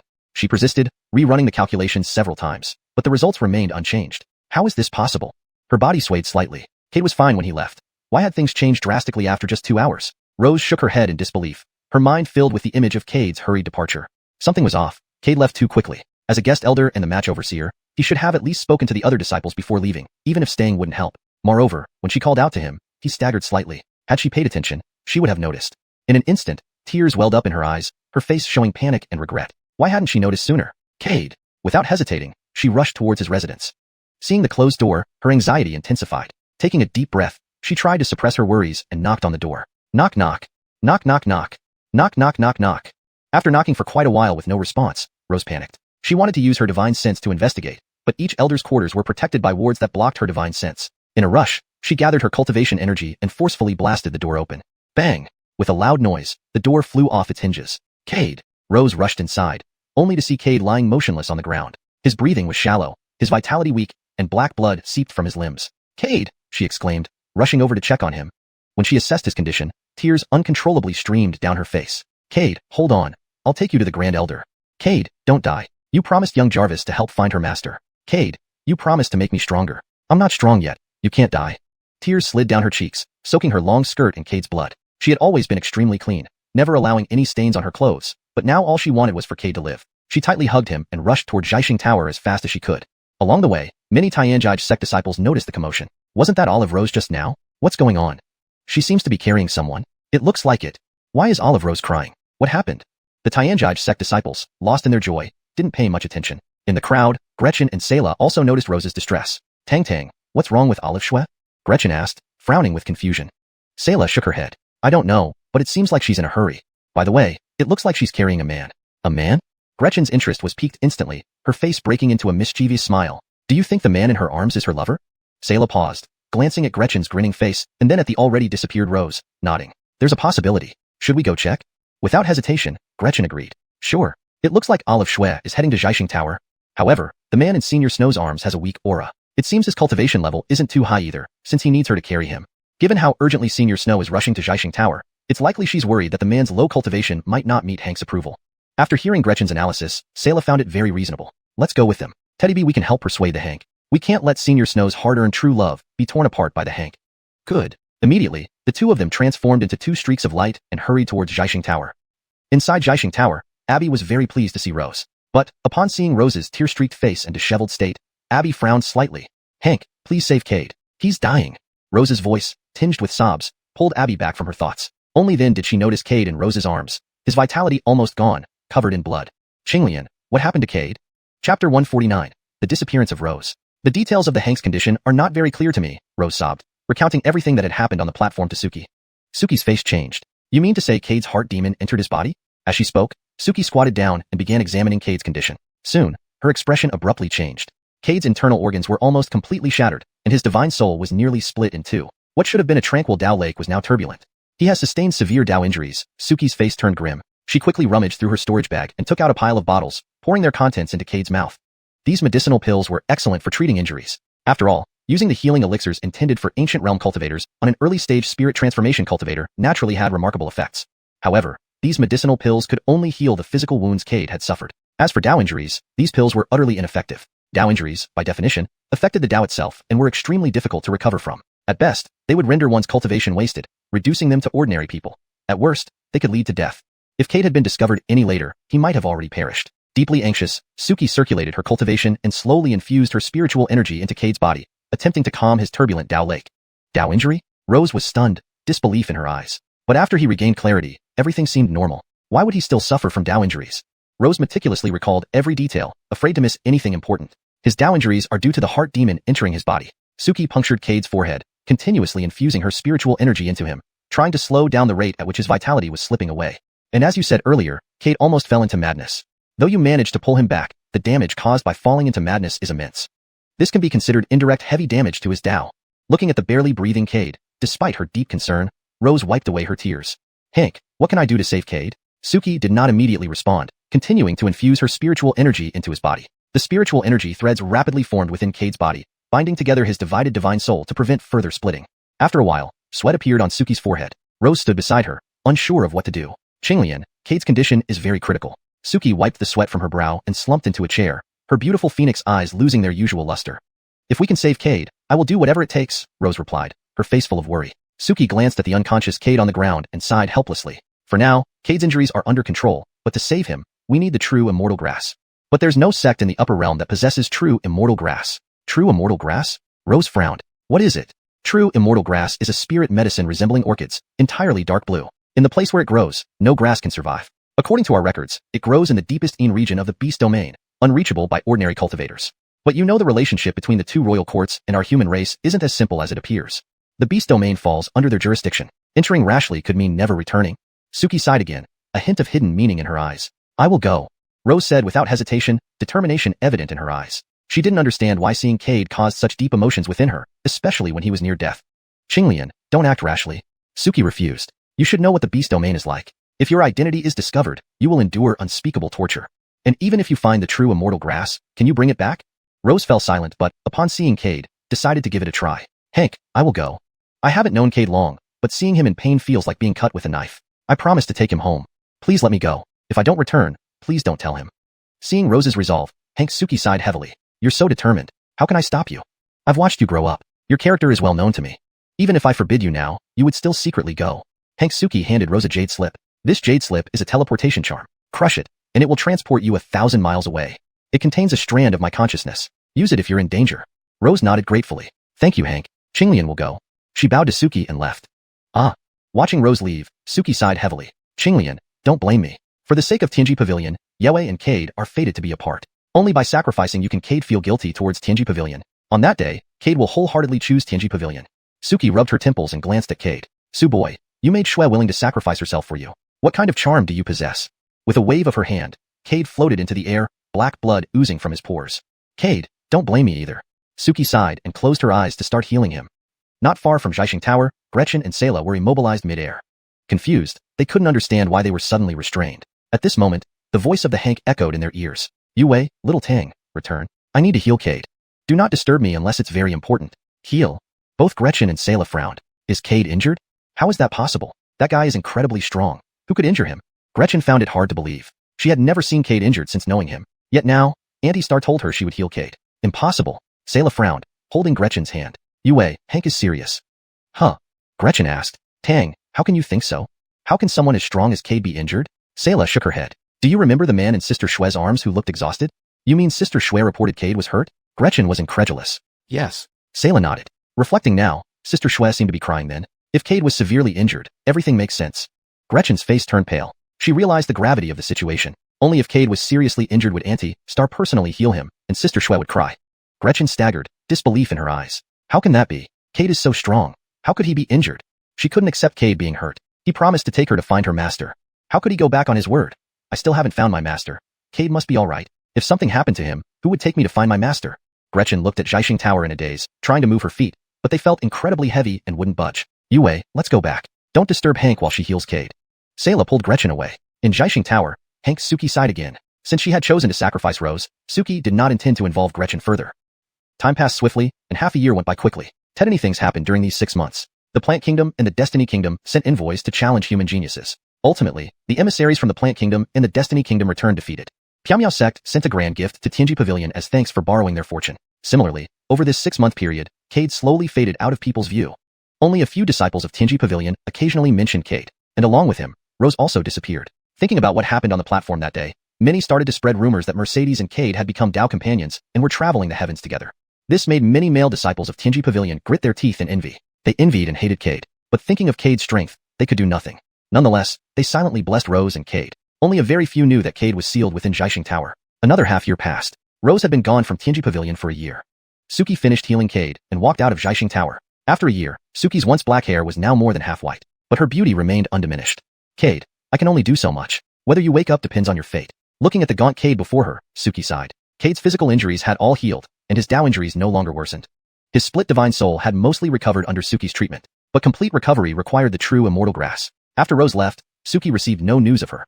She prepared herself for the worst. Though she tried to divine Rose's fate, she got no specific results. After silently watching Cade for a while, Suki left Xiuxian Tower.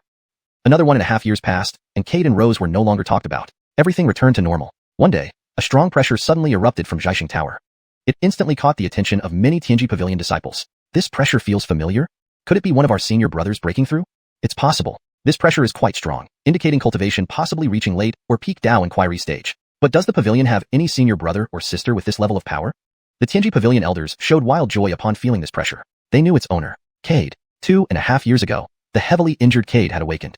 Hundreds of elders appeared in midair and gathered at Xiuxian Tower in the blink of an eye. Just then, the pressure vanished. A gaunt figure slowly emerged from Xiuxian Tower. Warm sunlight caused Cade to squint. I'm still alive. Cade softly spoke, a smile tugging at his lips. Cade greets the elders. Cade smiled, bowing to the elders in the sky. Suki arrived and nodded approvingly. It's good to see you awake. Yes. Cade nodded, noticing some familiar faces around. Second elder, Damon, Court, Heather grandmother, Gretchen, Sayla, Francisco. Suddenly, Cade frowned. He didn't see one person. Did she go on a mission? Gretchen flew toward Cade like a rainbow and grabbed his arm, carefully examining him. Upon confirming he was fine, Gretchen sighed in relief, eyes red-rimmed, looking at Cade. It's great to see you're okay. Yeah, Cade nodded. I promised to take you to find your master. How could I be anything else? Right. Gretchen turned tears into laughter. By the way, where's Rose? Did she go on a mission? Detested Xue, she? Gretchen hesitated, lowering her head, unable to meet Cade's gaze. Cade, you just woke up. Rest for a while first, Suki intervened, pulling Gretchen aside. Cade frowned, sensing something was wrong. Hank, my injuries are almost fully recovered. As for the damage to my divine soul, it can't recover in a short time. Hank, where's Rose? Cade pressed on, unwilling to let it go. He vaguely remembered hearing Rose's voice when he was dying. He also recalled someone crying. Hank's smile froze, sighing and gesturing for everyone to leave. Taking Cade back to Xiuxian Tower, she began. Hank, did something happen to Rose? Cade had a bad feeling. Oh. Suki sighed. How should I tell you about this? That day when you fell unconscious. Suki recounted everything in detail to Cade. Cade stood stunned after hearing her. You mean she went into the beast domain alone to find the true immortal grass to save me? Yes. Hank nodded. These 2.5 years, I've received no news about her. I also divined for her, but got no results. Xiuxian might be in grave danger. Cade clenched his fists, emitting a dense killing aura. 2.5 years of healing pushed his cultivation to mid-spirit transformation. Releasing it all, terrifying bloodshot energy enveloped the entire hall. Gretchen paled, trembling uncontrollably. Cade, don't be rash. Suki shielded Gretchen, soothing Cade. Your injuries aren't completely healed yet. Any recklessness could set you back. Hank, I must find her. Cade calmed down, bowing to Hank and turning to leave. Cade, Hank called out urgently. She's been missing for 2.5 years. Where will you look? Moreover, can you really return alive if you enter the beast domain now? Now, Rose's whereabouts were unknown, and her fate uncertain. She needed to keep Cade here. Tianji Pavilion's future depended on him. She couldn't allow any risks. Besides, she planned to use Cade's guilt over Rose to make him and Yue Dao companions.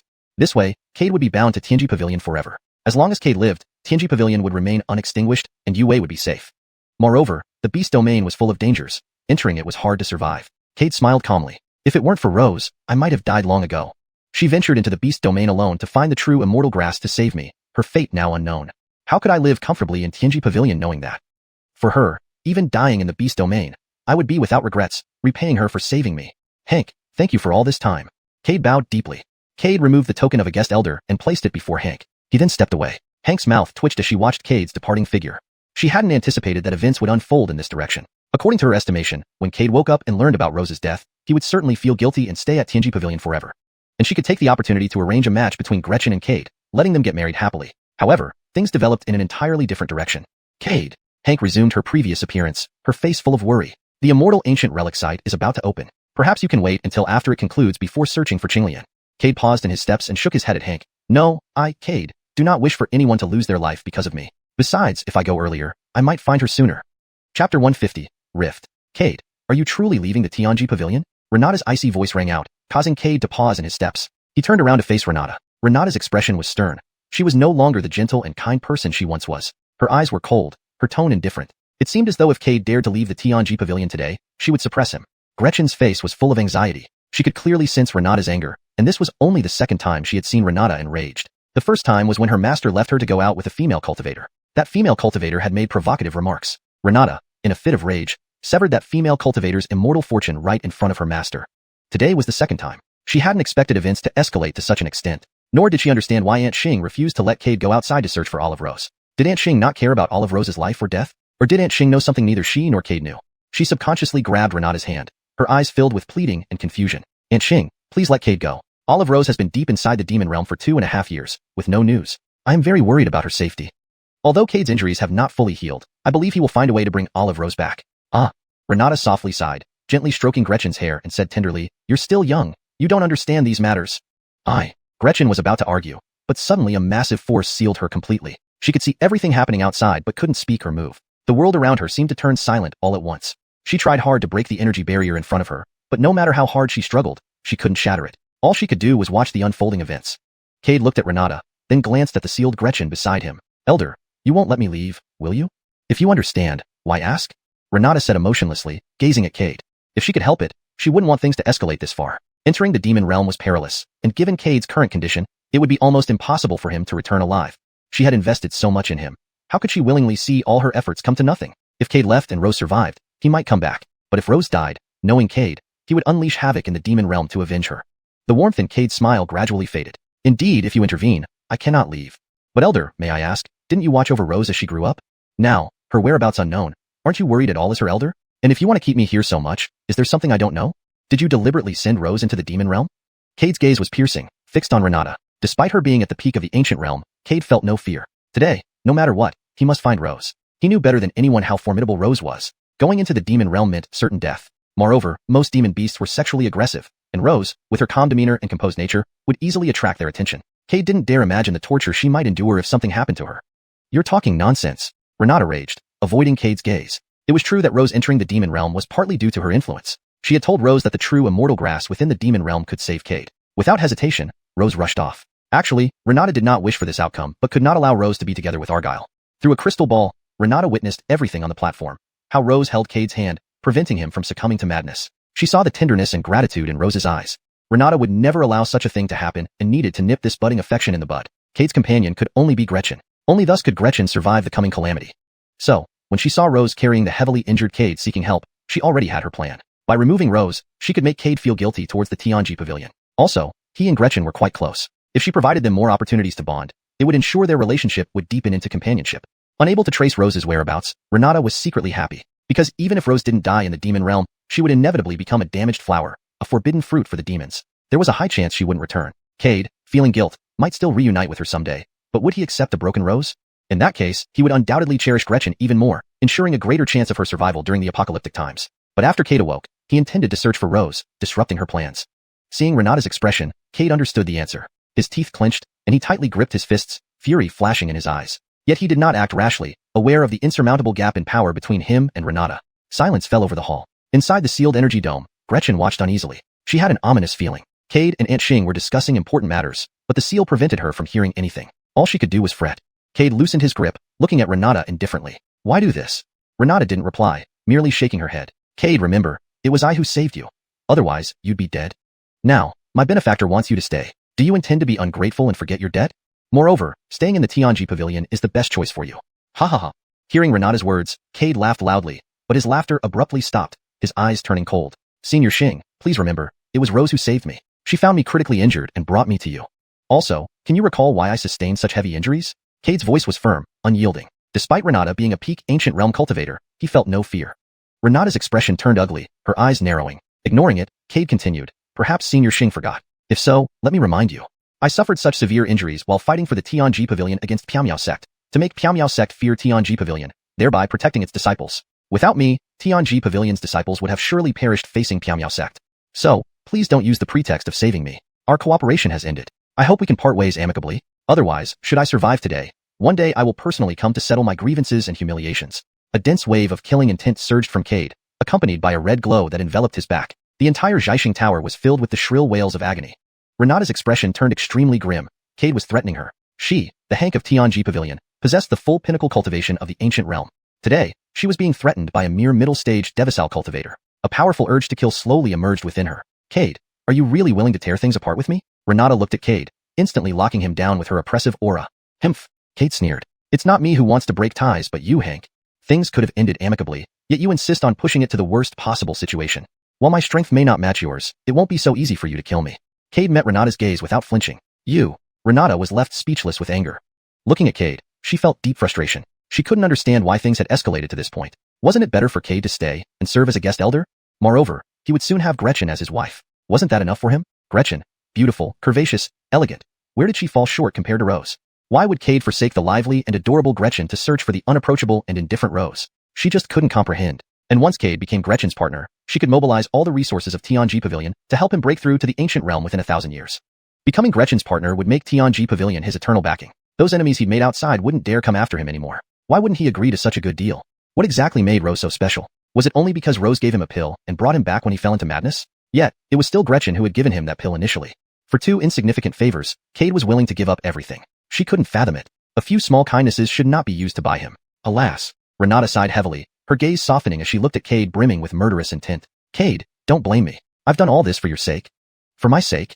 Cade chuckled softly, as if hearing an enormous joke. Throughout this entire time, he hadn't seen Renata consider his welfare. Renata remained calm, looking at Cade benevolently. Rose has had no news for 2.5 years. You know what the demon realm is like. Even if she survived, many demonic beasts are lecherous. She might have already become one of their forbidden fruits. If you find her and bring her back, how will she face public scrutiny? At that time, everyone in the cultivation world would know that she is a wanton woman who served as a demonic beast's toy. Even if you aren't concerned, think about her. Losing her purity would be worse than death for a woman. Could you really bear to let her go through all that? If you don't look for her, everyone will assume she's dead. And then no one will know she served those demonic beasts. Cade's brow furrowed, his face filled with anger. Elder Xing, please be careful what you say. You know how important purity is to a woman, yet you choose to malign her. We don't know her current state, but why make baseless judgments? What's your motive? Mercedes is prouder than you think. She'd rather die standing than live kneeling. Even if she did become a forbidden fruit, I would take care of her. Renata's lips twitched with frustration. Cade was truly stubborn. What made Rose so special to him? Seeing Cade about to leave, Renata called out again. Cade. But this time, Cade didn't stop. Cade knew further debate was futile. He needed to reach the demon realm and find Mercedes as quickly as possible. Seeing Cade not intending to stop, Renata grew anxious. Cade, don't you want to know which part of the demon realm Mercedes went to? Cade paused, fighting back his disgust and impatience, turning back to Renata. Noticing Cade halt, a smirk of triumph appeared on Renata's face. Cade, whether you like it or not, I have a way to control you. She thought to herself, smirking inwardly. She believed that using this information would ensure Cade complied. The demon realm was divided into two parts, the Vinidom and the demon plant kingdom. It spanned an area comparable to the human realm, vast and expansive. Searching without precise information would be like searching for a needle in a haystack. Renata was sure Cade would beg her for the location, giving her leverage over him. What do you want me to do to tell you which part of the demon realm Mercedes went to? Cade's eyes were indifferent, gazing at Renata as if she were a stranger. Don't rush, Renata said. I have a great opportunity here for you. Listen to me first before deciding whether to go to the demon realm. Cade remained silent, merely watching her. Cough, cough. Renata cleared her throat, casting a loving glance at the sealed Gretchen beside her. Cade, if you marry Gretchen, I'll tell you where Mercedes went. Cade frowned, glancing at the sealed Gretchen. Why? He didn't understand why Renata wanted him to marry Gretchen. He knew the relationship between Gretchen and Renata. Gretchen, whom Renata had raised, was like her daughter. Yet now, she was arranging this marriage. What was the hidden agenda? There's no reason. Just agree. Don't think of pretending to comply and reneging once you learn Mercedes' location. Renata lifted her hand, and a teacup floated into her grasp. To be safe, I'll only tell you Mercedes' location after you marry Gretchen. Otherwise, I won't tell you anything. Renata waited quietly, believing Cade wouldn't refuse. Cade frowned. As far as I know, Gretchen is like a daughter to you, despite the lack of blood ties. But I can't understand why you want us to marry. Moreover, you don't know if Gretchen likes me. Is forcing this marriage really right? Renata waved her hand indifferently. It's all for her benefit. So, will you agree or not? I cannot comply. Farewell. Cade turned and walked away without looking back. Renata's lips twitched violently as she smashed the teacup on the ground. Cade, do you really think I won't dare to act against you? Without turning back, Cade's voice echoed faintly. You can try. I admit, if you move against me, I will be restrained. But it won't be long before the entire cultivation world knows that the Hank of Tianji Pavilion, Renata, for her own selfish desires, lured disciples of the sect into the demon realm and even forced guest Elder Cade to marry her disciple. Suddenly, a memory stone appeared in Cade's hand. You. Renata was speechless, unable to say anything more as she could only let Cade leave. She wasn't adept at combat and had no confidence in capturing Cade immediately. Once she failed to confine Cade in the first moment, the content on the memory stone would inevitably spread. Then, every cultivator in the cultivation world would know what happened in Xiuxian Tower today. She couldn't allow Tianji Pavilion to become a laughingstock just like Pimiao sect did. Watching Cade's figure disappear, Renata roared in anger. Cade, this isn't over between us. Inside the ceiling dome, Gretchen watched everything with bewildered eyes. Though she was present, she didn't understand what was happening outside. What had happened between Cade and Anishing? The translation follows the original text structure while ensuring natural English fluency and maintaining coherence with the previous narrative. Chapter 151. The Demon Realm. Renata calmed down and only after a short while, she released the seal on Gretchen. Aunt Xing, what exactly happened? Gretchen asked, her face filled with worry and confusion. Within the seal, she saw everything, yet she couldn't fully understand it. She had no idea what really went down. Renata smiled kindly and gently patted Gretchen's head. Yue, what do you think of Cade? Gretchen was taken aback. I think he's okay. Aunt Xing, please tell me what happened between you and Cade. It's nothing. Renata shook her head. You're still young. You'll understand when you grow up. I'm not young anymore. Gretchen retorted, considering she was nearly 200 years old. Who at 200 could be called young? You. Renata lightly tapped Gretchen's forehead, her eyes brimming with affection. A shadow of coldness flashed through her eyes. Cade, I will never let you succeed. If threatening you with Rose's whereabouts doesn't work, then how about your master, senior sister, or senior brother? In this life, you can only be with Yue, and your Dao partner can only be Yue. Aunt Xing, what exactly happened just now? Gretchen persisted, trying to get Renata to reveal the earlier events. Renata smiled but remained silent. Aunt Xing, I know you love me the most, so please tell me. Please, Aunt Xing, just tell me. Unable to resist Gretchen's incessant pleading, Renata sighed. Yue, I plan to make you and Cade Dao partners. What? Gretchen froze, her mouth twitching in disbelief as she stared at Renata. A moment later, she recovered. Aunt Xing, you must be joking. How long have we even known each other? Renata stroked Gretchen's hand and chuckled. You've known him for nearly 3 to 4 years. In the mortal world, people would already be talking about marriage after knowing each other this long. But, the image of Cade's face and his resolute back appeared in Gretchen's mind, causing her cheeks to flush red.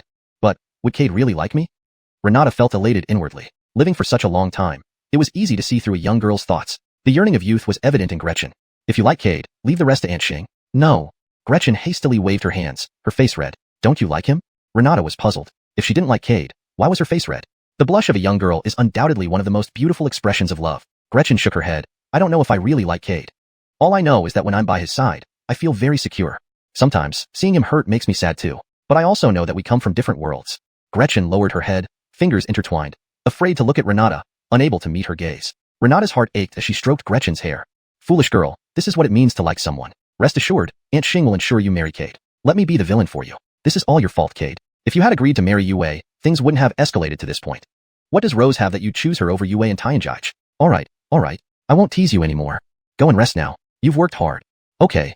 Gretchen nodded and turned to leave Tianqin Pavilion. Watching Gretchen's departing figure, Renata's smile faded, replaced by a look of worry. Yue, don't blame Aunt Xing. I did this for your own good. Only by making you Cade's Dao partner can he muster the strength to protect you in the coming calamity. But soon, her eyes were filled with cold and merciless resolve. This is all because of you. If you hadn't gone looking for Rose and stayed to marry Yue, I wouldn't have made such a decision. Renata took out a communication jade token and sent out a message before sitting down again in meditation. Leaving Xiuxian Tower, Gretchen's mind was in turmoil. Her thoughts were full of what had transpired there. Though sealed away, unable to hear outside sounds, she could infer from Cade and Renata's expressions that something very unpleasant had occurred between them. Moreover, Cade had given up his position as guest elder of Tianjai. Without the status of guest elder, Cade would once again become everyone's target. His former enemies would soon come after him, and Piaomiao sect hated him to the core. This time, they would certainly send stronger cultivators to pursue him. Gretchen shouted in frustration. What happened? Meanwhile, Cade sped ahead at an astonishing pace. With his cultivation now at the mid-stage of the soul transformation realm, his teleportation speed and distance increased dramatically. Additionally, with no limit on spiritual energy, a journey that normally took half a month was shortened to 10 days as he reached the demon realm. At the boundary between the human realm and the demon realm stood a great wall. On this wall, cultivators from various sects patrolled.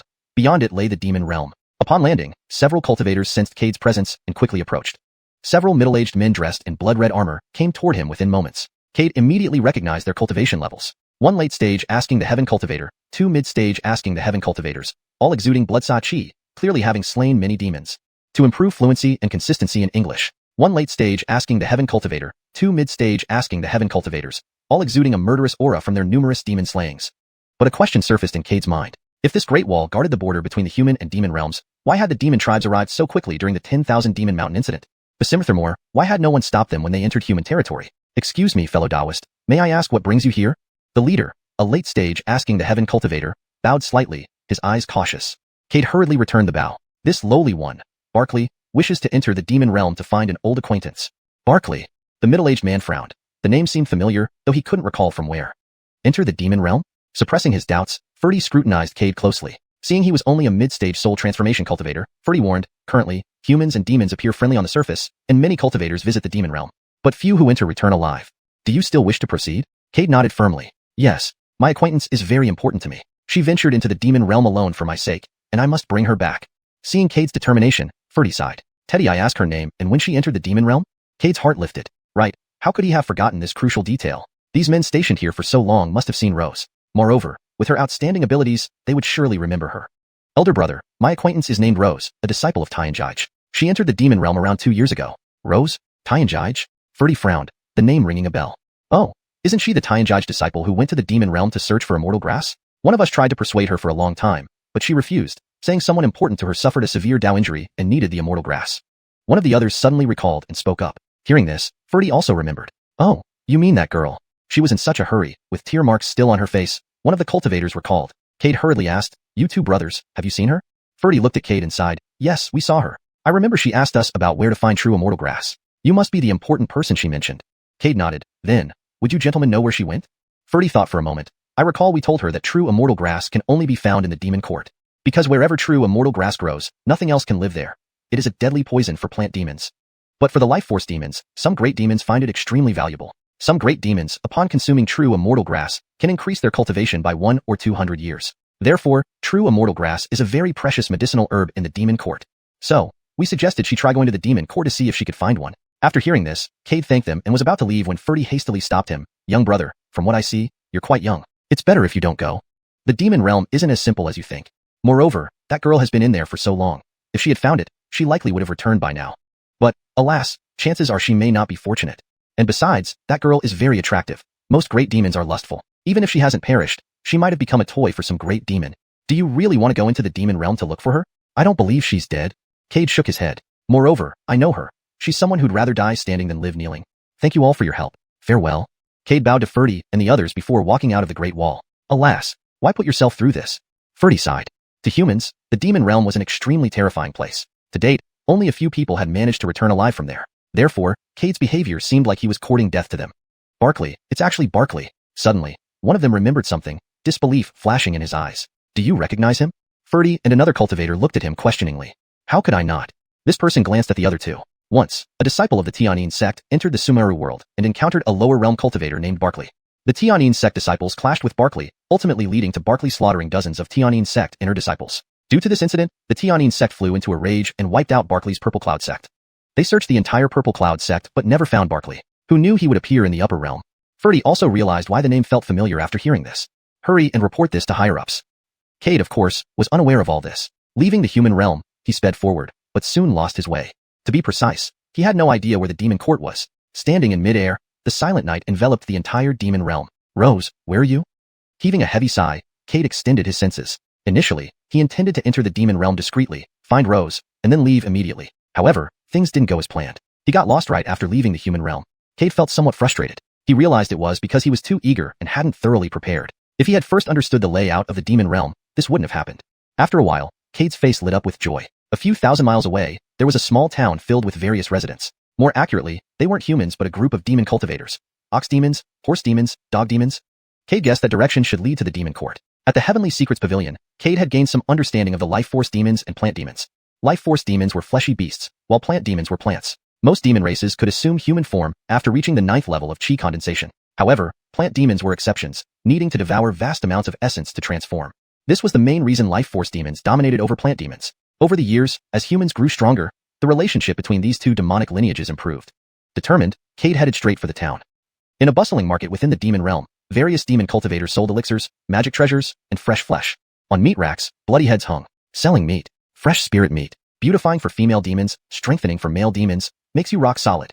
Pills, newly plundered pills, beautiful human cultivators, obedient and adaptable. The market buzzed with cries from vendors. A woman wearing a wide-brimmed hat walked through the crowd, unaffected. But when she saw the bloody heads, her eyebrows furrowed momentarily before returning to coldness.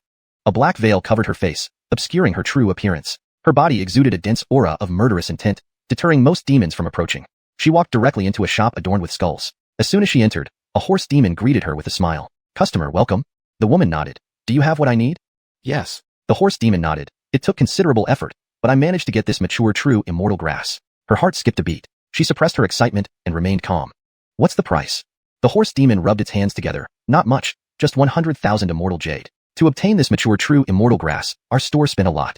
So, 100,000 immortal jade isn't expensive at all. And rest assured, we always keep our word. Otherwise, others might have come and bought it already." "All right." The woman interrupted the horse demon. The horse demon was taken aback but quickly showed delight. It had just said this casually, yet it found a willing buyer.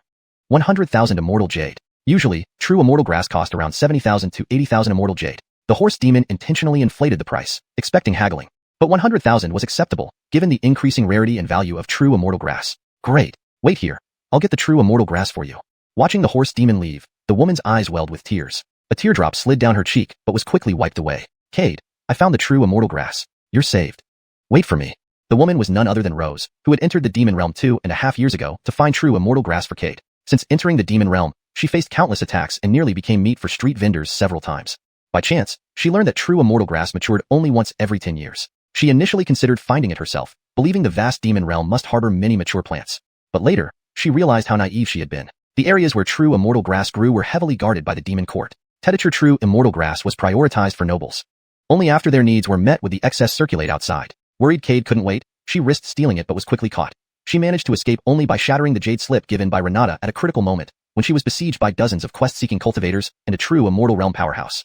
Note: one doll, quest-seeking, has been simplified to quest-seeking for better fluency in English. She had been heavily injured and unconscious for 3 months before gradually regaining consciousness. Later, by sheer coincidence, she walked into this shop and learned that it sold true immortal grass at irregular intervals. Thus, she stayed here, coming to inquire every so often.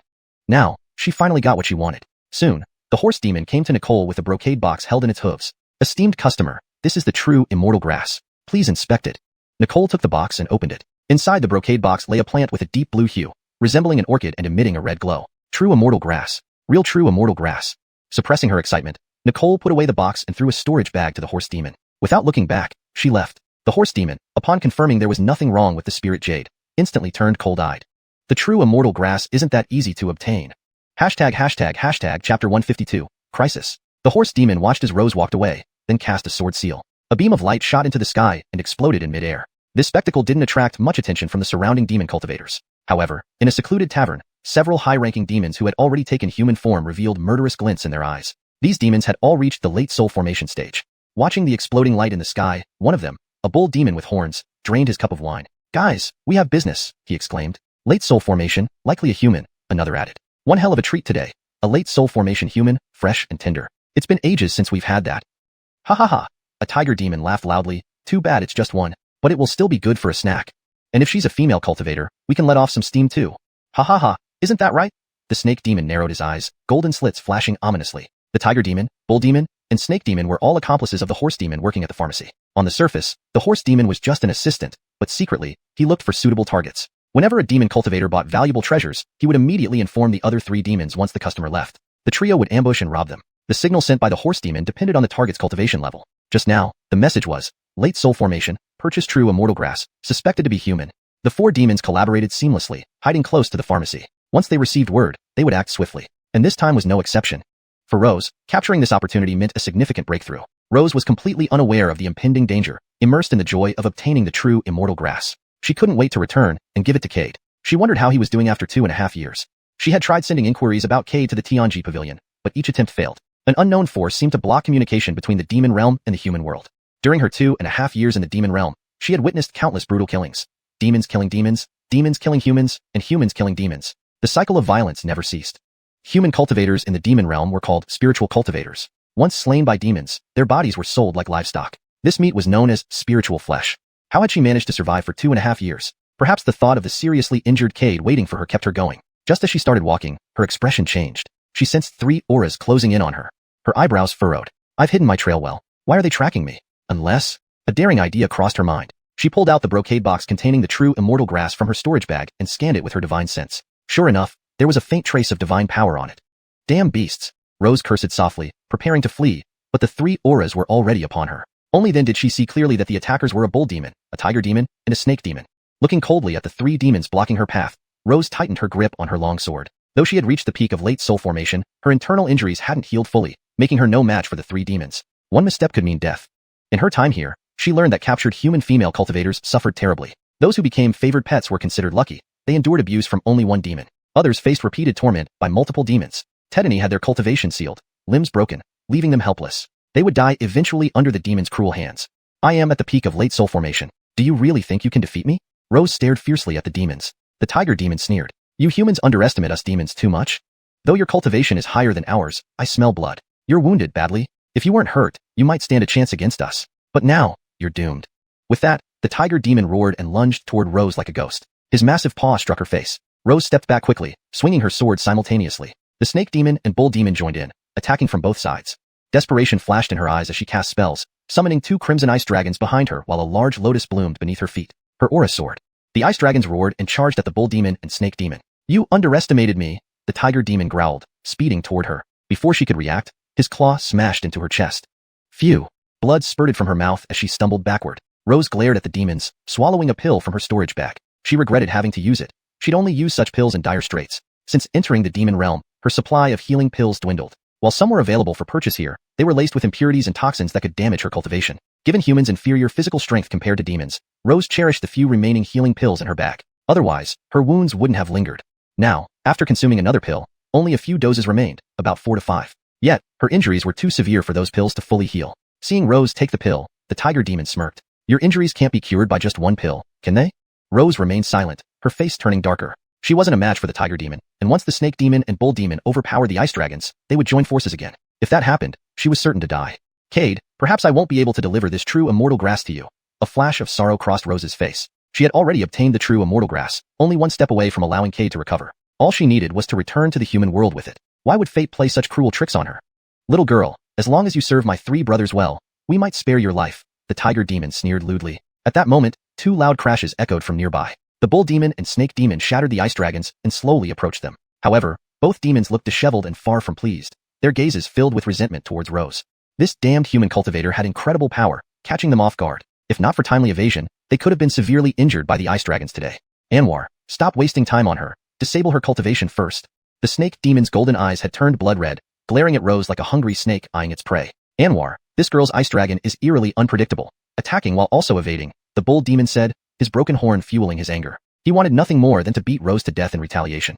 Seeing his two brothers' disheveled state, Anwar felt a surge of murderous intent. He understood that despite her injuries, Rose was still a peak late soul formation cultivator. Any delay could lead to her choosing to self-destruct, taking them down with her. Injured, they'd need extensive time to heal, disrupting their plans. All right. Anwar's smile turned into a stern look. Rose, sensing the urgency, gritted her teeth and ran without hesitation. The sudden move left the three demons momentarily stunned. They had expected a fierce battle, but were caught off guard by her fleeing. By the time they reacted, Rose was already far ahead. Chase her. Anwar's face turned grim. He had never been toyed with like this before, and he vowed to make her pay. The three demons gave chase. Soon, Rose reappeared, and Anwar let out a roar, unleashing his full strength. Roar. The tiger's cry reverberated through the sky, reducing low-rank demon cultivators to bloody mist. The snake and bull demons, without hesitation, transformed and launched powerful attacks. The bull demon grew enormous, covered in flames, while the snake spat out toxic purple fog, causing chaos and destruction. Sensing their attacks, Rose's face paled. Gather. She summoned a blood-colored lotus in front of her, but it cost her more blood and energy, leaving her nearly depleted. Go. Ignoring her injuries, she directed the lotus toward the three demons. A collision followed, and Rose hurriedly consumed all remaining pills from her storage bag. There was no other choice now. If she didn't take the pills, it would truly be too late. Her complexion improved slightly as her depleted spiritual energy began to replenish. The three demons were astonished that their potent attacks were blocked by a single blood-colored lotus. They knew these were their most formidable techniques. Even similarly ranked demon cultivators would struggle to escape unscathed. Seeing this, they grew even more determined to eliminate Rose. Humans were known to seek vengeance, and if she escaped, she would surely return to settle scores. Kill her. The three demons exchanged a glance, confirming their resolve. They no longer hesitated, launching a relentless assault. Originally planning to torment her, the growing revelations of her abilities made them fear delay. Under the intense attack, Rose struggled, blood seeping from the corners of her mouth. Despite the pills, her internal injuries were severe. The medicine barely made a dent in her recovery. Giving up? Anwar roared again, aiming a powerful blow at Rose. Just as she dodged, the snake demon struck from behind, and the bull demon charged forward.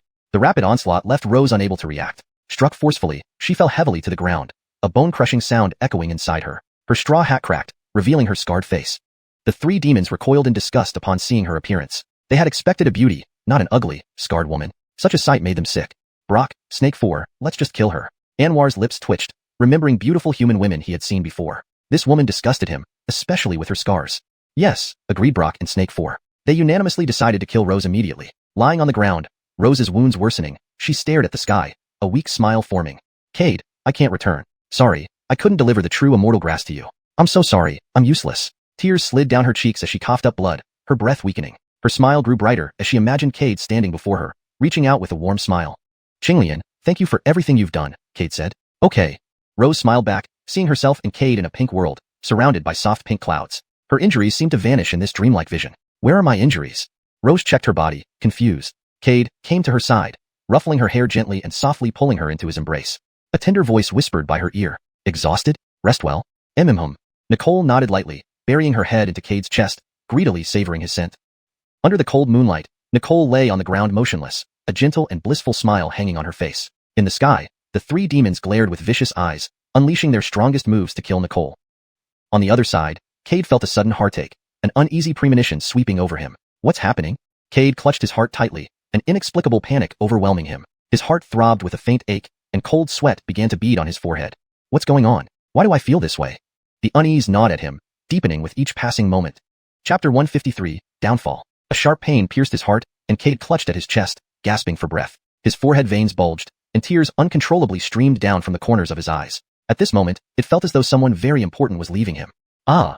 Cade let out a low, guttural roar. Instantly, several presences rushed toward him. I've been watching this human cultivator for quite some time.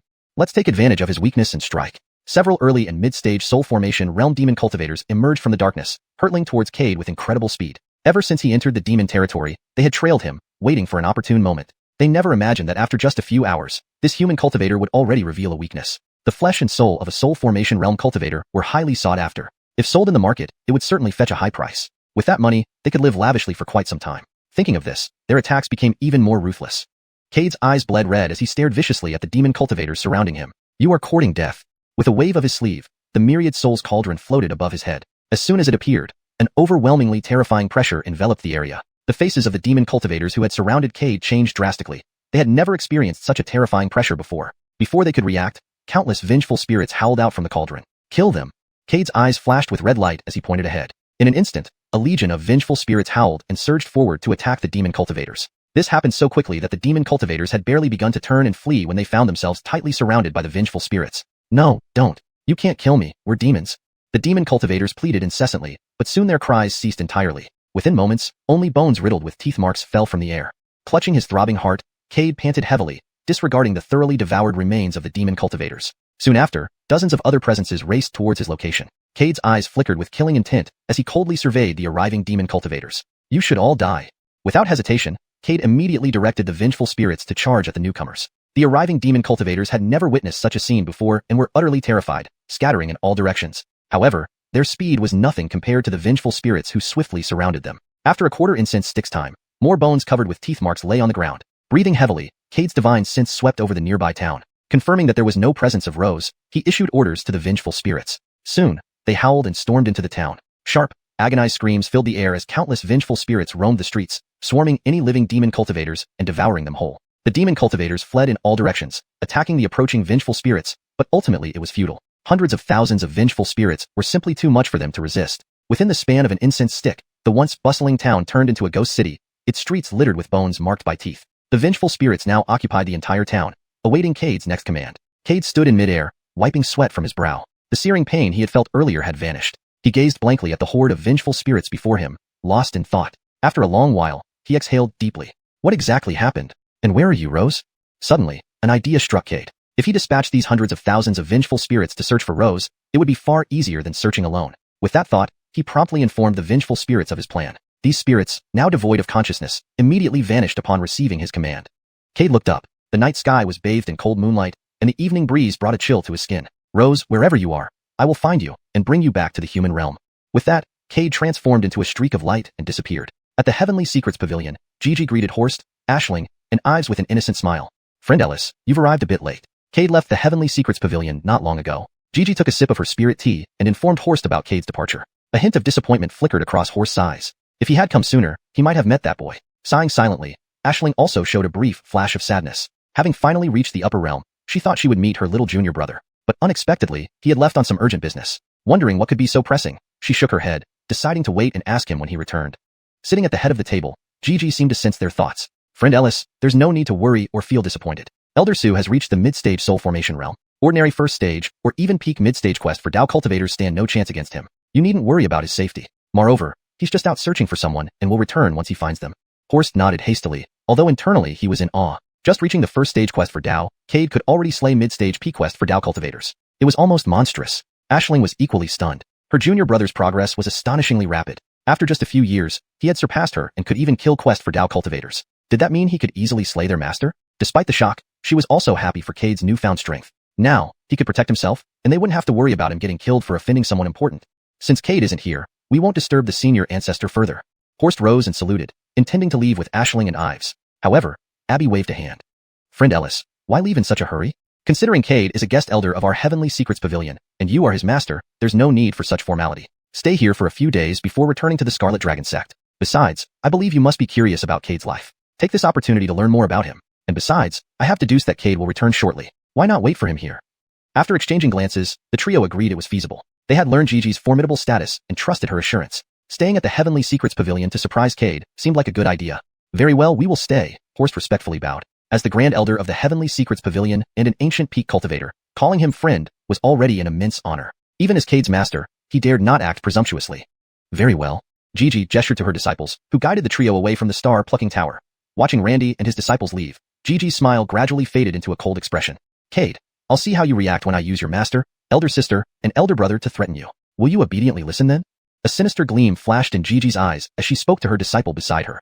Now, announce to the outside world that Detested Randy and his disciples have already left the Heavenly Secrets Pavilion. You must stage a murder plot that will surely be witnessed by others. The disciple felt a mix of emotions, not fully understanding the Hank's intentions, but able to guess some of it. The Hank was going to make a move against Cade. But what had Cade done to warrant such extreme measures? Moreover, it was because of Cade that the Heavenly Secrets Pavilion could stand tall before the ethereal sect. As just a quest for Dao cultivator, he lacked the strength to defy the Hank. Though internally troubled and puzzled by the Hank's actions, he could only nod and leave. Cade, I will ensure you can never escape my grasp. Adeline must become your Dao companion. The Hank disappeared into the star-plucking tower. Detested Randy and his disciples were guided by a Heavenly Secrets Pavilion disciple to a room. Please wait here. I will prepare rooms for all three of you. The disciple bowed and left, leaving only the three of them in the room. Aisling let out a long sigh of relief. Detested, who would have thought that in just a few years, little junior brother would become a guest elder at the Heavenly Secrets Pavilion. How impressive. Detested Randy nodded. Indeed, his path has been difficult. But there is something I must tell both of you. Even though little junior brother has become a guest elder at the Heavenly Secrets Pavilion, once he returns, you must not stay here and add to his troubles. Little junior brother is still only at the mid-stage corporeal body realm. Although a guest elder, he holds little influence. We cannot cause him trouble, understand? Got it. Aisling pouted, hugging Detested Randy's arm playfully. Ives also nodded with a smile. Detested, do you think little junior brother can punch through you now? Huh. Detested Randy glared at Ives teasingly. Would he dare? I'm his master, and now I'm a first stage quest for Dao cultivator. In terms of cultivation, I'm ahead of him. Seeing the irritated old man, Aisling smiled mischievously. The Hank mentioned that little junior brother can kill peak mid-stage quest for Dao cultivators. Detested, you probably can't even withstand one punch from him. Humph, you two brats are getting more out of hand. Detested Randy waved his hand, lightly tapping their heads. But soon after, Detested Randy sighed heavily. It's all my fault that little junior brother had to betray the Donglai sect back then. It seems leaving the Donglai sect wasn't easy for him either. Detested Randy's eyes reddened slightly. Aisling and Ives quickly comforted him. Little junior brother is very sensible. He understands your good intentions. I wish he didn't. Detested Randy rubbed his sore eyes. Let's not dwell on these sad matters. Little junior brother is making great strides. We should prepare a big surprise for him. This time, I've prepared 10,010 absolute pills for him. He's a bit mischievous and often gets injured. I need to make more in preparation for him. You two will help me. Xiuxian will enter the immortal ancient ruins immediately after he comes back, so we need to prepare well. Even if we can't defeat our enemies, we must wear them down. All right. The three of them gathered around the table, discussing what they should prepare for Cade. Outside, Gigi listened to their conversation, her eyes growing colder. Cade, this is all on you. If you had agreed to my demands, I wouldn't have to harm your master, elder sister, and elder brother. But things have come to this point, and I can only control you through them. She sighed and pushed the door open. The three looked up in alarm and rose to greet her. No need for such formalities, young friend Randy. Gigi waved them off, sitting down calmly. Senior, is there anything you need from us? Detested Randy looked at her in confusion. He and the Hank had just parted ways. Why was she back so soon? I do have a favor to ask of you three. They exchanged looks and immediately nodded. Senior Star, you are the Hank of the Heavenly Secrets Pavilion and Cade Senior. Whatever you need, we will do our best to assist you. Gigi was pleased. Good. Then I won't mince words. I want your souls. Without waiting for a response, an overwhelming pressure locked onto them. Bang! With a loud crash, they fell to the ground. Aisling and Ives, being the weakest, lost consciousness instantly. Detested Randy coughed up blood, struggling to look up at Gigi. Why? Why? Gigi sneered. Since you asked, I'll tell you. This is all because of your disciple, Cade. I plan to marry my child, whom I raised from young, to him. He foolishly went to the demon territory alone to find a woman who once gave him a pill, and he severed ties with the Heavenly Secrets Pavilion for her. So, to make Cade obey me, you must die. With your souls, I can forever control Cade, ensuring he never leaves the Heavenly Secrets Pavilion. At this, Gigi's face showed a hint of madness. Detested Randy coughed up more blood, staring defiantly at Gigi. As long as you don't harm Xiuxian, you can have my soul. Can you spare my two disciples? They are innocent. If you worry about them revealing this to Cade, you can erase their memories and exile them to the lower realms. Gigi shook her head coldly. No, only with all three of your souls in my possession can I ensure Cade doesn't defy me. Detested Randy sighed, taking out a storage bag. These are some gifts I prepared for Cade. Please deliver them to him. And tell him this. His master wronged him and urges him not to act rashly. Think carefully before acting. Try not to fight unnecessarily, it's too dangerous. And tell him to take care of himself. Speaking with difficulty, he saw again in his mind Cade kneeling before him, asking to be his disciple. Xiuxian, I can't accompany you anymore. Take care of yourself. Aisling, Ives, I have failed you both. Gigi, feeling exasperated, crushed Detested Randy's skull with her foot and took his soul. She did the same for Aisling and Ives. Moments later, Gigi looked at the three souls floating before her. With a wave of her hand, she stored them away. Cade, don't blame me. This was all forced by you. If you had agreed, things wouldn't have escalated this far. Gigi sighed deeply, waving her hand to destroy the bodies of the three master and disciples. From now on, there would no longer be Randy Xiuxian in this world. In the demon territory, Cade's sense of unease grew increasingly stronger. An unbearable pain pierced his heart, tears uncontrollably streaming down from his eyes. Images of Randy Xiuxian's kind face kept flashing through his mind. Detested, Cade murmured. He couldn't understand why he suddenly thought of his master, recalling the scene when he first entered the Donglai sect, and the face of his Olive Aisling. Why? The pain in his heart intensified. Moments later, everything went dark before Cade's eyes as he completely passed out. In his dream, he seemed to see his master, Olive Aisling, and a strikingly handsome young man waving at him. Xiuxian, you must take good care of yourself. Your master and your senior sister are leaving first. Note, I've preserved the original paragraph structure and line breaks while ensuring the translation is natural and coherent with the previous content. Chapter 154, You Must Get Tethered. Detested. Cade opened his eyes from unconsciousness, with tears hanging at the corners. What has happened to me? Tears streamed uncontrollably down his face, falling and creating tiny pools on the ground. Sharp pain radiated from his chest as he knelt on one knee, panting heavily. Tears continued to slide down his cheeks. The sunlight shone on his face, yet it felt unbearably glaring. Struggling to wipe away the tears, Cade tried to calm himself to alleviate the excruciating pain in his chest. After about an incense stick's time, the pain in his heart eased significantly, and he stopped crying. He looked around bewilderedly, the sense of unease growing stronger. Soon, a large number of evil spirits began to gather around him. Detested all cultivators in this area. Cade straightened up, looking into the distance. Since there was no trace of Rose nearby, the necessity for the nearby spirit beast town vanished. Moreover, although the 10,000 souls cauldron had already reached the level of heaven-tier magical treasure, Cade was not satisfied with it yet. By devouring the surrounding towns, the number of souls within the 10,000 souls cauldron would surge again. In future battles, he wouldn't need to fight personally, just summoning the cauldron would suffice. The countless ghosts inside would swarm out, overwhelming and devouring the opponent completely. Of course, Cade was aware that even though the cauldron contained hundreds of thousands of ghosts, he would still meet his doom if faced with ancient realm cultivators. As for why Cade thought so, it was because he foresaw an inevitable conflict between him and the Heavenly Secrets Pavilion soon. At that time, ancient realm cultivators would certainly target him. If I could refine these ghosts into soul captives within the 10,000 souls cauldron, they might offer a temporary boost in power when facing life-threatening situations. A fierce glint flashed across Cade's eyes. There was something he dared not acknowledge but already suspected deep down. Xiuxian must have encountered trouble. At his cultivation level, dreaming wasn't a trivial matter. Just now, he clearly remembered dreaming of his master, eldest sister, and possibly his second elder brother waving towards him. And he estimated that Xiuxian and the others might have arrived in the upper realms by now. Upon learning that he was an elder of the Heavenly Secrets Pavilion, they would surely go there. He and Kimura had a complete falling out. Knowing her well, Kimura would use Detested, eldest sister, and second elder brother to threaten him. But Cade believed that Kimura wouldn't dare harm them fatally. After all, Kimura was the Hank of the Heavenly Secrets Pavilion. Every action she took had to consider its impact on the pavilion. She, Kimura, could act shamelessly, but the Heavenly Secrets Pavilion couldn't. Suppressing these thoughts, Cade resumed his murderous aura and strode through the air. Xiuxian Imperial Court, one of the 36 Demon King cities, Demon Regret City. City Lord Richard narrowed his eyes, staring at the subordinate reporting below. City Lord, outside Demon Regret City, over 100 towns were massacred overnight. The investigators found numerous bones in the towns. Richard frowned. Bones? You mean the residents of the city have all been devoured and turned into bones? An extremely terrifying pressure instantly enveloped the entire hall. The early stage Asking Dao demon cultivator kneeling below was sweating profusely, unable to stop trembling. Yes, they found many tooth marks on the bones. After comparison, these tooth marks do not belong to any demon race. Richard's frown deepened. If the tooth marks didn't belong to any demon race, then who could it be? From what he knew, ordinary demon cultivators couldn't accomplish such a large-scale slaughter in such a short time. Could it be another city lord? This thought brought a burst of killing intent into Richard's eyes. The Xiuxian Imperial Court consisted of 36 Demon King cities, each ruled by a peak ancient realm powerhouse. Under each city lord were numerous citizens, vital for mining demon source stones in the underground mines of the Demon King cities. These stones were essential for demon beast cultivation. He, as city lord of Demon Regret City, required a massive amount of demon source stones each month for his cultivation. With so many residents now killed, the extraction speed of demon source stones would undoubtedly slow down, hindering his progress. City Lord, after comparing, these tooth marks belong to the human race. Richard, taken aback, looked at the kneeling demon cultivator in surprise. You say these tooth marks belong to humans? How is that possible? I've dealt with human cultivators before. While they're despicable, cunning, and ruthless, I've never heard of them enjoying eating demons. Furthermore, from what I know, human cultivators prefer to roast demons before eating them.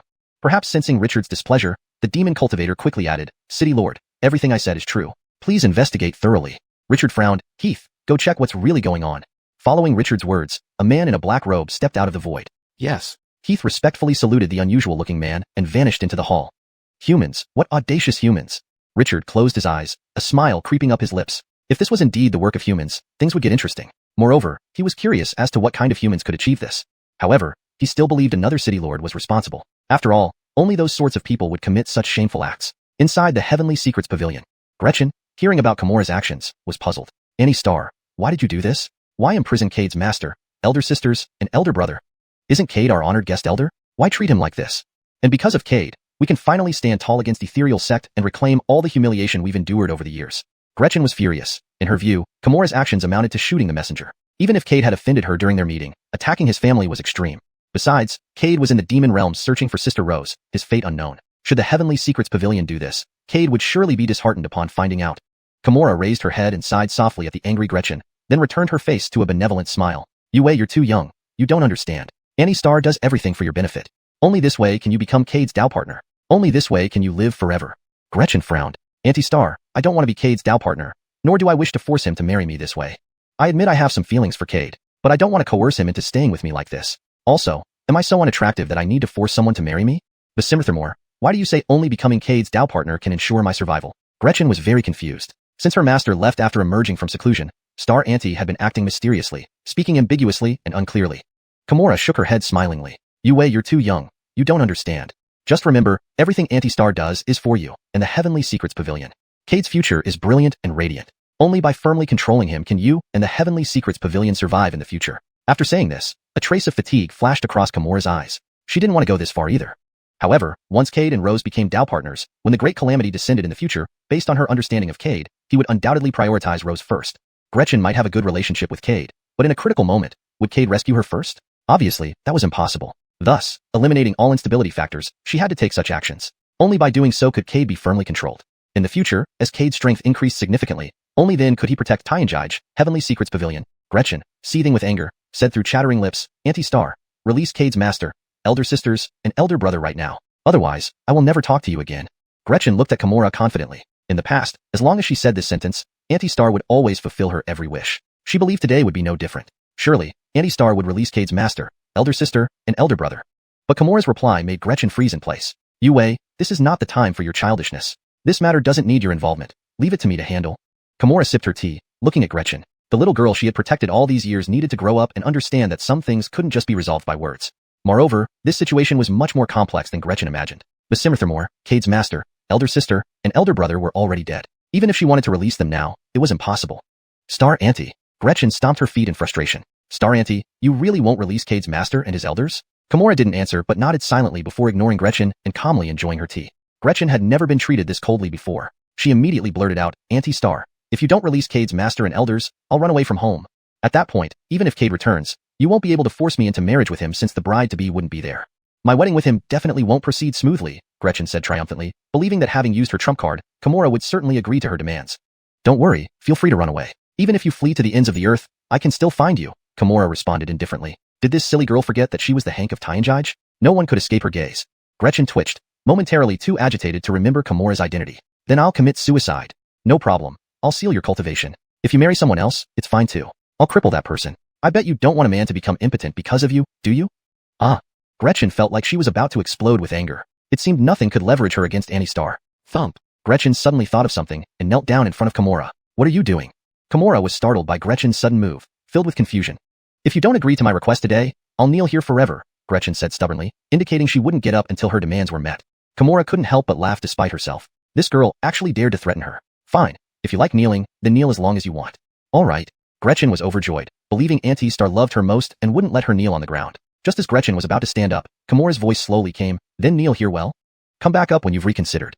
Gretchen's mouth twitched, realizing even the kneeling trick didn't work. Seeing Kimura preparing to leave, Gretchen quickly hugged her leg. Auntie Star, coercion isn't sweet. Forcing Cade to marry me will make him unwilling. After our marriage, he won't treat me well and might even hit me. Do you want to see me beaten by him? Star Auntie. Gretchen cried as she spoke. Watching her tightly clinging to Kimura's leg, Kimura sighed helplessly. She squatted down and gently rubbed Gretchen's hair. Yue, this matter isn't as simple as you imagine. Now Cade and I have reached an irreconcilable state. Had it not been for your master telling me what the future holds, I might have already taken action against Cade. I also learned about Cade's life up to now. I understood that Cade is someone with great destiny. Ordinary cultivators can't kill him without risking their lives in return. So I chose to control him through his master and elders. Gretchen grew more puzzled. How did a mere quarrel between Kimura and Cade escalate to an irreconcilable level? Kimura sighed and recounted the events revealed by the Tester of Destiny to Gretchen. In that catastrophe, only Cade survived. Because of this, I want Cade to become your Dao partner. Gretchen widened her eyes in disbelief. She never imagined there was such a major event behind it all. But as long as we have a good relationship with Cade, I believe he would save us. Why must we completely control him? Gretchen asked the question nagging her mind. Naive girl. Kimura sighed again. When will you grow up? Do you think normal friends weigh the same as Dao partners? You should know who's more important without me saying. Gretchen fell silent. Indeed, normal friends meant nothing compared to Dao partners. No one would abandon their Dao partner to save a mere friend. Silence. The scene fell into quietude. Kimura didn't say anything more, gently rubbing Gretchen's hair. After a while, Gretchen raised her head. Auntie Star, let's just release his master. Everyone has their own fate. Since none of us can survive that disaster, why not let things happen naturally? Since it's already destined by heaven, why push it further? Gretchen smiled, facing death with apparent nonchalance. Not possible. We can die, but absolutely not you. Kimura refused without hesitation. Star Auntie, if it indeed comes to what the master saw, let us all go together. One family reunites in the underworld. One family. Kimura's eyes welled up. Yes, they were a family. But precisely because of this, she couldn't let Gretchen die prematurely. Gretchen grasped Kimura's hand and smiled. Auntie Star, let go. Kimura shook her head. Too late. Everything's too late. Not too late. If we release Cade's master and sincerely apologize, I believe they would forgive us. Kimura shook her head again. Girl, they've already been killed by me. Only by doing this could I ensure Cade wouldn't escape my control. He will willingly marry you. As long as I live, he'll never find out their whereabouts. Even if he searches high and low, he won't succeed. Killed. Gretchen was shocked, barely registering Kimura's subsequent words. She never expected Star Auntie would kill Cade's master. That was Cade's greatest weakness. How could Star Auntie dare to do this? How could she act like this? How could you kill them? Suddenly, she recalled what Kimura meant by an irreconcilable state. Tedister Cade was killed, elder sister was killed, elder brother was killed. Given Cade's personality, how could he possibly let Auntie Star off? Now, Cade might not be a match for Auntie Star, but once he grows stronger in the future, Auntie Star would undoubtedly die. Tears streamed down her cheeks as she clung tightly to Kimura's hand. Auntie Star, how could you kill them? You killed them. Cade will never forgive you. Kimura wiped away Gretchen's tears. Silly girl, only heaven, earth, you, and I know about this matter. As long as neither of us speaks, who else would know? Moreover, once you marry Cade and have children, I believe he will eventually come to terms with it. So, you must marry Cade, whether it's for me or for yourself. Note, the original text had a somewhat abrupt ending. To maintain the same paragraph structure and line breaks while ensuring coherence, I kept the translation as close as possible to the source. ##### Chapter 155, Finding Rose. Gretchen staggered away from the star-picking pavilion, never expecting events to unfold in such a manner. Initially, she thought that Aunt Star had merely captured Randy and his 2 disciples, and after explaining the situation and releasing them, they could resolve the conflict with Cade. However, reality dealt her a harsh blow. Aunt Star had killed Randy and his 2 disciples, imprisoning their souls. The conflict with Cade escalated to a point of no return. She and Cade must be married. Otherwise, once Cade grew unchecked, the fate of the Heavenly Fate Pavilion would be unimaginable. The souls of Randy and his disciples were now the only leverage against Cade. To prevent their souls from being destroyed, Cade had to follow Aunt Star's commands and serve the Heavenly Fate Pavilion faithfully. But eventually, Cade would grow into his full strength. Given his talent and abilities, it was only a matter of time before he surpassed Aunt Star, becoming the most powerful being in this world. At that point, he would easily retrieve the souls from Aunt Star's hands. Without the constraint of these souls, Cade would surely become a killing god, slaughtering everyone in the Heavenly Fate Pavilion. The only way to break this deadlock was to agree to marry Cade as per Aunt Star's demand. If she bore him a child, perhaps Cade would forgive her for the sake of their offspring. Staggering away from the star-picking pavilion, tears streamed uncontrollably from her eyes. She couldn't believe things had escalated so drastically. The person she once trusted most had tied her to a man through such extreme means. Inside the star-picking pavilion, Suki watched as Gretchen left. She sighed softly. You, everything is for your own good. Hope you don't hate Aunt Star. Only by doing this can we bind you and Cade together forever. On the day of calamity, he will choose to save you without hesitation. As long as you survive, even if Cade slays me, I will have no regrets. Suki took out the souls of Randy and his disciples, gazing at the 3 floating souls. Why go through this? If Cade had agreed to my demands initially, you wouldn't have had to endure this.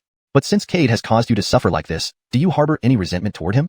Speaking, Suki swiftly chanted incantations, channeling dark energy into the souls of Randy and his disciples. Even though they had been imprisoned for 3 years, Suki still wasn't confident. Once Cade surpassed her in power, he might reclaim them. But if she transformed their souls into resentful spirits, even Cade with all his prowess would not be able to retrieve them. As long as she held their souls, Cade would never escape her control. As dark energy flowed into their souls, Ashlink's and Ives's golden souls gradually turned black. Real Tedister Randy's soul, stronger than theirs, remained half golden. Seeing this, Suki intensified the influx of dark energy into Randy's soul. After an incense stick's duration, 3 pitch-black, resentful spirits emitting boundless resentment appeared before her. You blame Cade for this. If it weren't for him, you wouldn't have become this. I didn't willingly turn you into resentful spirits. The 3 resentful spirits emitted cold, chilling aura, with black eyes filled with murderous intent. Suki admired her work, raised her hand, and made the 3 souls vanish. She slowly rose and walked out of the star-picking pavilion, looking toward the direction of the demon domain. Cade, I'm waiting for you. In the demon domain, the number of vengeful ghosts inside the 10,000 souls Basarmanus had reached 1 million, and a dark red hue appeared on its surface. Though small, Cade noticed it. It was unsurprising, given that hundreds of miles of demon cultivators had become vengeful ghosts within the furnace. As he put away the 10,000 souls Basarmanus, a strange-looking man emerged through the torn space before him. Was it you who slaughtered millions of my demonic race? Keith asked Cade, his expression unreadable, his gaze cold, as if looking at a dead man. Chilled to the bone, Cade felt the spiritual energy fluctuate with the man's words. The man's vertical pupils were so icy that Cade felt inexplicable panic. As this man appeared, the temperature around plummeted sharply, causing Cade to break out in goosebumps. Subconsciously, Cade sensed this man was extremely powerful, likely surpassing Suki. Who are you? Cade asked sternly. You don't need to know who I am, just answer my question. The man's voice was frigid, devoid of emotion but filled with killing intent. Every extra word felt like inviting death. Waving his sleeve, Cade summoned the 10,000 souls Basarmanus, which immediately triggered thunder in the sky and stormy winds. The temperature dropped dramatically. Keith noticed this change, his brows furrowing as he looked at Cade with a hint of surprise rather than the previous indifference. However, that surprise quickly turned to disdain upon sensing that most of the souls in the furnace were demons. Do you wish to die? Keith seethed. How dare a human use demon souls to forge a magical treasure? Believing his race lacked formidable individuals, Cade's expression changed as the surrounding space suddenly became restricted. Fortunately, the Swallow 9 Abyss spell allowed him to continue absorbing celestial spirit energy. Heath frowned, sensing the peculiarity of this mid-stage spirit transformation cultivator. Under spatial restriction, everything covered by the law of space should remain static. Cultivators cannot absorb celestial energy, nor can they access their own internal spiritual energy. Yet, this mid-stage spirit transformation cultivator was clearly still absorbing energy without any hindrance. Who are you? Heath couldn't help but feel curious about Cade's identity. Ignoring him, Cade pointed, and countless vengeful ghosts charged out of the furnace toward Heath recklessly. Trifles. Heath sneered, taking a step forward. Instantly, the sky darkened, and the approaching million vengeful ghosts were immobilized mid-air. Cade's face paled. Is this what an ancient realm powerhouse can do? Startled, Cade turned to flee, but Heath appeared in front of him in an instant, blocking his path. Why the rush to leave? What do you want? Cade knew he was probably going to die today. Ancient realm powerhouses were terrifyingly powerful, and their speed was frighteningly fast. Before Cade could react, Heath was already in front of him. Humans, surrender yourself, and come see the city lord, and I won't kill you. Otherwise, don't blame me for disabling you and breaking your limbs. Cade looked at the eerie man in surprise. Not intending to kill him was unexpected. After pondering for a moment, Cade nodded. All right. Good. Heath nodded, stepping closer, grabbing Cade without waiting for any reaction. Just as Cade was about to resist, Heath's voice rang in his ear. I'll take you to see the city lord. You're too slow. Cade secretly relaxed. Soon, strange images began appearing before his eyes, scenes of him directing the vengeful ghosts to slaughter demons. Translation completed while maintaining the original paragraph structure and line breaks. #### chapter continuation. Watching the scenes flying past him, Cade was utterly shocked and had a bold guess forming in his mind. Time reversal. Yes, only time reversal could achieve this. Your insight is very high, Heath's voice calmly resonated in Cade's ear. Among the people I've encountered, you're the first to notice this. Do you know what I'm thinking? Cade asked, surprised. Yes. Cade's mouth twitched. He had initially thought that Heath just happened to guess his thoughts correctly, but not. Boy, in your human legends, there is a divine beast called Truth Listener.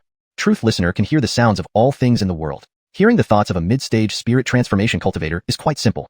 Cade's mouth twitched again, disbelief filling his eyes. This was actually a Truth Listener? But how is that possible? Didn't Truth Listeners perish in the last Great War? Why would one still exist? However, Heath didn't seem inclined to explain more to Cade. Moreover, he was merely a descendant with Truth Listener blood, considered mixed blood at best. Emphasizing his lineage only made him appear less impressive. A few breaths later, Cade found himself standing in a grand hall. At the front of the hall, on a black dragon throne, sat a middle-aged man who exuded authority without raising his voice. Sensing Cade and Heath's arrival, Richard slowly opened his eyes. Heath, who is this? City Lord. This person slaughtered hundreds of thousands of our demon race, but could still move freely under my spatial laws. So, I brought him here. Cade remained silent, carefully observing the man on the black dragon throne. He seemed unremarkable, but felt no less imposing than Heath. Moreover, Heath addressed him as City Lord, which piqued Cade's curiosity. Oh. Richard glanced at Cade indifferently, his pitch-black eyes flashing dangerously. Slaughtered hundreds of thousands of our demon race? Heath, are you joking? This human cultivator is barely mid-stage spirit transformation. How could he slaughter hundreds of thousands of us? Heath glanced at Cade. This boy has a supreme treasure that can unleash over 1,000,000 vengeful ghosts. That's why he managed to kill hundreds of thousands of demons. Richard's expression changed slightly. Boy, take out your supreme treasure for me to see. If I'm pleased, maybe I'll spare you. With two peak ancient realm experts glaring at him intently, Cade knew he had no choice but to comply. Refusing might mean becoming a puddle of blood within seconds. Without hesitation, Cade produced the 10,000 souls basimarnus in front of them. Seeing the furnace in Cade's hands, Richard, sitting on the throne, frowned slightly. A heavenly tier magic tool did not quite qualify as a supreme treasure, and it looked ordinary. How could it have killed hundreds of thousands of demons? Even if they were low-ranking demons, it should be beyond the capability of a mid-stage spirit transformation cultivator. Heath also frowned, his gaze filled with killing intent as he looked at Cade. Just moments ago, he had seen countless vengeful ghosts. Now, nothing remarkable appeared. It was hard not to suspect that Cade was deliberately trying to embarrass him before the city lord. Sensing the change in atmosphere, Cade gave an awkward smile. Elders, please bear with me. In my haste, I haven't recalled the vengeful ghosts yet. With those words, Cade communicated with the ghosts using his spirit sense. Richard and Heath watched him with a mix of amusement and threat.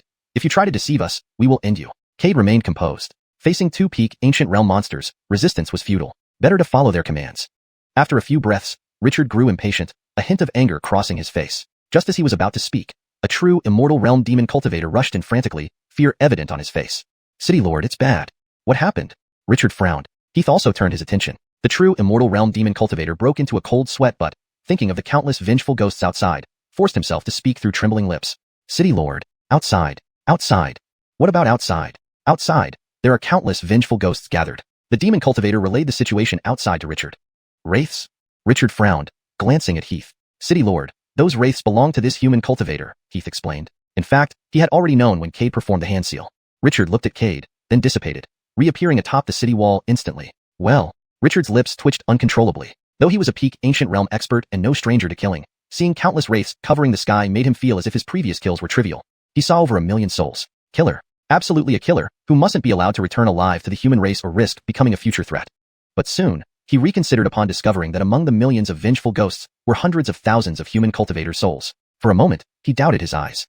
After all, slaughtering so many human cultivators would surely draw human displeasure. Richard fell silent. Heath appeared beside him. This boy doesn't seem too attached to the human race. Perhaps we can cultivate him well. Richard turned to look at Heath. Are you sure about this? Yes. Heath nodded. His existence can increase the success rate of our plan. Not long ago, we rescued a female human cultivator who has a close connection to this boy. We can leverage this opportunity to do him a favor, and such a person won't easily perish.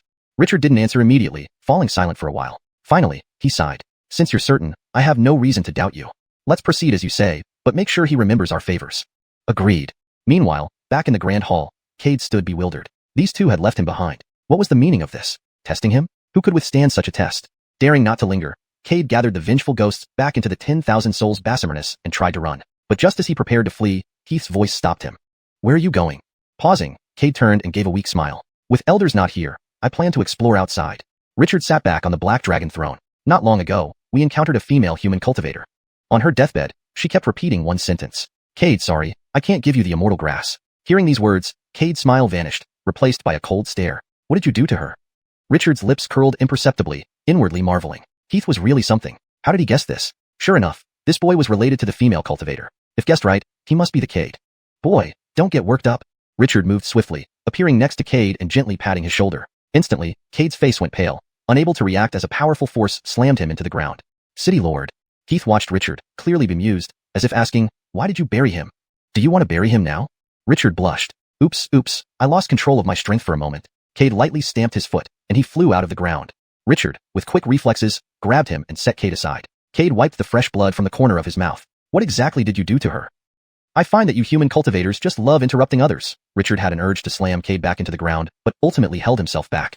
When we found her, she was heavily injured and on the verge of death. We spent a great deal to save her. From your earlier reaction, I can roughly guess that she is someone very important to you. Cade nodded. What do you want me to do so you'll let her go? No. Richard waved his hand. You cannot take her away right now. Why? Cade was somewhat anxious. He finally found Rose, but he couldn't take her away. #### chapter continuation. These words made Cade frown. After all this effort to reach here, why couldn't he take her with him now? There's something special about the woman, Richard explained, seemingly reading Cade's mind. We need to observe her for some time before deciding what to do next. And during this period, you will cooperate fully with us. Why should I? Cade retorted, clenching his fists tightly. He felt like demanding more, but deep down he knew resisting might lead to worse outcomes. Because she matters, Richard replied calmly, as if it were the most obvious thing in the world. Your cooperation will ensure her safety and perhaps her freedom sooner. Cade fell silent. It pained him to admit it, but Richard's logic was hard to refute. What do you want from me? He asked finally, trying to hide the frustration in his voice. Just follow our instructions and stay patient, Richard smiled thinly. Time will tell. Cade sighed, nodding slowly. For Rose, he would endure whatever they threw at him, but he promised himself silently. One day, he would make them pay for every second of pain and helplessness he was enduring now. Chapter 156. Is this a dream? It's not that we are unwilling to let you take this human female cultivator away. Richard spoke slowly. Cade frowned. Then why not? Richard and Heath exchanged glances. When we found her, she was already severely injured. Although she received timely treatment, it left her foundation damaged. Although her cultivation has reached the peak of late-stage spirit transformation, she only has less than 2 years left to live now. If you insist on taking her out of the demon territory, she will perish the second you leave. Cade couldn't believe what he was hearing. Surely these two were conspiring to deceive him. Peak late-stage spirit transformation cultivators, although not immortal, could live for 10,000 years without conflict. How could they tell him Rose had less than 2 years? They must be lying. Right, yes, it must be so. Cade took a step back, eyeing them warily. What do you really want? Why are you lying to me? If I'm not mistaken, both seniors have already reached peak ancient realm. Why resort to such despicable means to deceive me? Senior, if you need anything from this junior, just ask. Richard and Heath exchanged exasperated looks. What kind of person is this? We told him the truth, yet he doesn't believe us. Moreover, he's merely a middle-stage spirit transformation cultivator. Deceiving him offers no benefit. Boy, as you say, do we really have a reason to lie? If you don't believe us, you can follow us and see for yourself. All right. Cade agreed almost immediately, but his unease grew stronger. Though he didn't want to admit it, they had no reason to lie. As just a middle-stage spirit transformation cultivator, Richard and Heath could easily do whatever they wanted with him. They arrived at an elegant courtyard. Upon opening the door, Cade saw a familiar figure. The girl's complexion had recovered somewhat, but her usual rosy cheeks were replaced by stark pallor. Leaning against a chair, eyes closed, sunlight cast an even breath over her face. She murmured softly, Cade, wait a bit more, and I'll definitely give you the immortal grass. Cade watched the pale, weakened girl in the yard, his eyes involuntarily reddening. No one had ever done something like this for him before. He felt Rose's weak life force. Richard and Heath weren't lying. Rose had less than 2 years left. Richard patted Cade's shoulder. Her injuries were too severe, her foundation destroyed. Using the power of the demon territory, we extended her lifespan by 2 years. Once she leaves the demon territory, deprived of this power, she will immediately perish, turning into dried bones. Overwhelmed by sorrow, Cade looked up at Richard and Heath. Why hasn't she noticed us after all this time? Heath sighed. Her injuries are too severe. Now, she is barely different from an ordinary person. Due to her weakness, she has fallen asleep. Cade stepped forward, standing before Rose. Raising his hand to touch her unchanged features, it paused midair. Staring at the sleeping girl, his heart was filled with indescribable emotions. Memories floated back to when he first met her. Rose had given him a pill to relieve his pain after he wandered into the Bloodstone Monument. He never imagined that this girl would risk everything to enter the demon territory just to find immortal grass for him. Even if he were numb and straightforward, how could he fail to sense her feelings? No one does good things without reason. Rose had always glanced his way unconsciously, but Cade hadn't paid much attention until he fell into madness. Then she held his hand, gently leading him home. At that moment, Cade understood her heart, but he dared not look her in the eye, fearing she might be hunted for his sake. He feared he couldn't give her a home, so he avoided her. Suddenly, Cade noticed her tightly shut eyes trembling slightly. Before he could react, she opened her eyes, locking gazes with him. Cade. Tears welled up in Rose's eyes as she looked at the man before her. Her hand rose slowly but quickly dropped, revealing a bitter smile. This dream feels so real. But being able to see Cade in a dream is fine. If I don't touch, maybe this dream can last longer? Her words pierced Cade's heart, causing his eyes to well with tears. Heartache. They had long stopped dreaming. Yet, her words implied she often dreamed of him. Only deep longing can make someone dream of another. Rose wiped away her tears and smiled. Cade, every time you come to my dreams, you don't say a word. Just watching me like that. Is it really all right? At least talk to me, even if it's to scold me. How are you? Sigh, this must be a dream too. You haven't healed because I still haven't gotten you the immortal grass. Suddenly, tears flowed freely again. Cade, I'm sorry, I'm useless. If I were stronger, I could have brought you the immortal grass. Now, I'm a cripple. I'm really sorry. Cade, if I were stronger, facing the ethereal sex challenge, I could stand by your side and share your burden. You wouldn't have faced everything alone. Cade, I'm sorry. I've never dared to confront my feelings. I act cold despite loving you. If I had the chance, I really wanted to tell you that I love you, that I want to have a home with you. I don't fear persecution or death, just being by your side is enough. Rose sobbed, wishing to embrace Cade but knowing it would end the dream. She hadn't seen him in dreams for 3 days and wished to stay with him longer. Cade, why are you crying? Rose wanted to wipe away his tears but pulled back her hand. Don't cry. If your enemies see you, they'll mock you. You're strong and strong people don't cry. Cade, I'm sorry. Hope you forgive me for making you cry selfishly. I wish I could wipe your tears myself. But I know it's a dream. Touching you ends it. I'm too selfish. This translation maintains the emotional depth, character interactions, and storyline coherently, adhering to the original paragraph structure and tone. Rose looked at Cade and broke into a radiant smile. Being with Cade like this didn't seem so bad. Cade's heart ached as if pierced by a knife. The girl in front of him still thought she was just part of a dream, unwilling to touch him for fear it would end. Rose, why are you so foolish? Tightening his embrace around the girl seated on the chair, Cade's tears welled up, dripping onto her porcelain neck. Rose was stunned. A wave of reality washed over her. She had always believed this was a dream, but now the strong heartbeat, the warm body temperature, and the solid chest all told her this wasn't a dream. It was real. The person she longed for day and night stood before her, holding her tightly. Cade, is it really you? Is this not a dream? Not a dream. Cade choked out, holding the girl even tighter, afraid that if he let go, she might disappear. Cade. Rose couldn't hold back any longer, breaking down in sobs. Since leaving Tianji Pavilion, there wasn't a single day she hadn't missed Cade. Each day she worried about his condition, anxious about not finding the true immortal grass. Cade, you finally came to take me home. Rose buried her head in Cade's chest, crying uncontrollably. Her delicate hand clung tightly to Cade's sleeve, afraid that if she let go, she would wake up from this dream. Sure, I've come to take you home. Wiping away his tears, Cade looked at the girl in his arms with deep affection. Not far away, Richard and Heath stood awkwardly, unsure whether to leave or stay. Embarrassment clouded their faces, unsure what to do. City Lord. Heath pointed towards the embracing couple. Should we separate them? We still have important matters to discuss. Richard shot a frustrated glance at Heath. Why don't you go? You're the City Lord. Heath replied indifferently. You're still a protector. Richard rolled his eyes. Now, as your City Lord, I order you, my protector, to separate them. No. Heath shook his head. Interrupting such intense moments was pointless and troublesome. Hey, your boldness is growing. You won't even listen to your City Lord? Heath ignored Richard. Seeing this, Richard suppressed the urge to strike, instead coughing lightly to catch their attention. He coughed twice, and both Cade and Rose glared at him. Blushing slightly, Richard quickly regained his composure, recalling the earlier situation and feeling furious. Did these two young lovers forget who he was? A peak ancient realm powerhouse. Could he make them a pair of fugitive lovers today? Cade, you've seen her now. You should believe what we said earlier, Heath spoke to Cade. Yes. Cade nodded. Senior experts, do you have any way to save Adrian? If saving Adrian requires anything, I'll do it, even servitude. Cade's eyes were filled with pleading. During their earlier embrace, he had sensed Rose's dire condition. Her cultivation was rapidly deteriorating, vitality nearly depleted, sustained only by a mysterious force. Don't.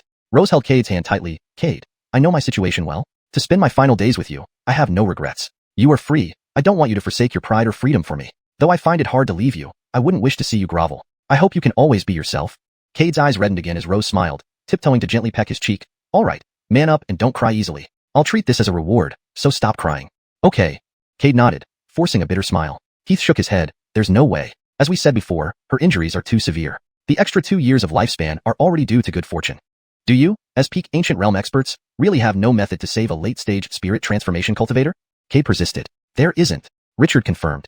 Cade, you have 2 choices. Extend her life by 100 years using our powers so you can be together for a century. After 100 years, she will dissipate and cease to exist. As for the second choice, in 2 years, after her lifespan ends, Heath and I will send her into reincarnation. When she reaches peak late-stage spirit transformation, she will regain all her memories. You decide. A century together or a chance to reunite in the future? Cade held Rose's hand firmly, looking into her eyes with affection. Rose smiled brightly. Cade, a century is too short. I want to cook for you forever.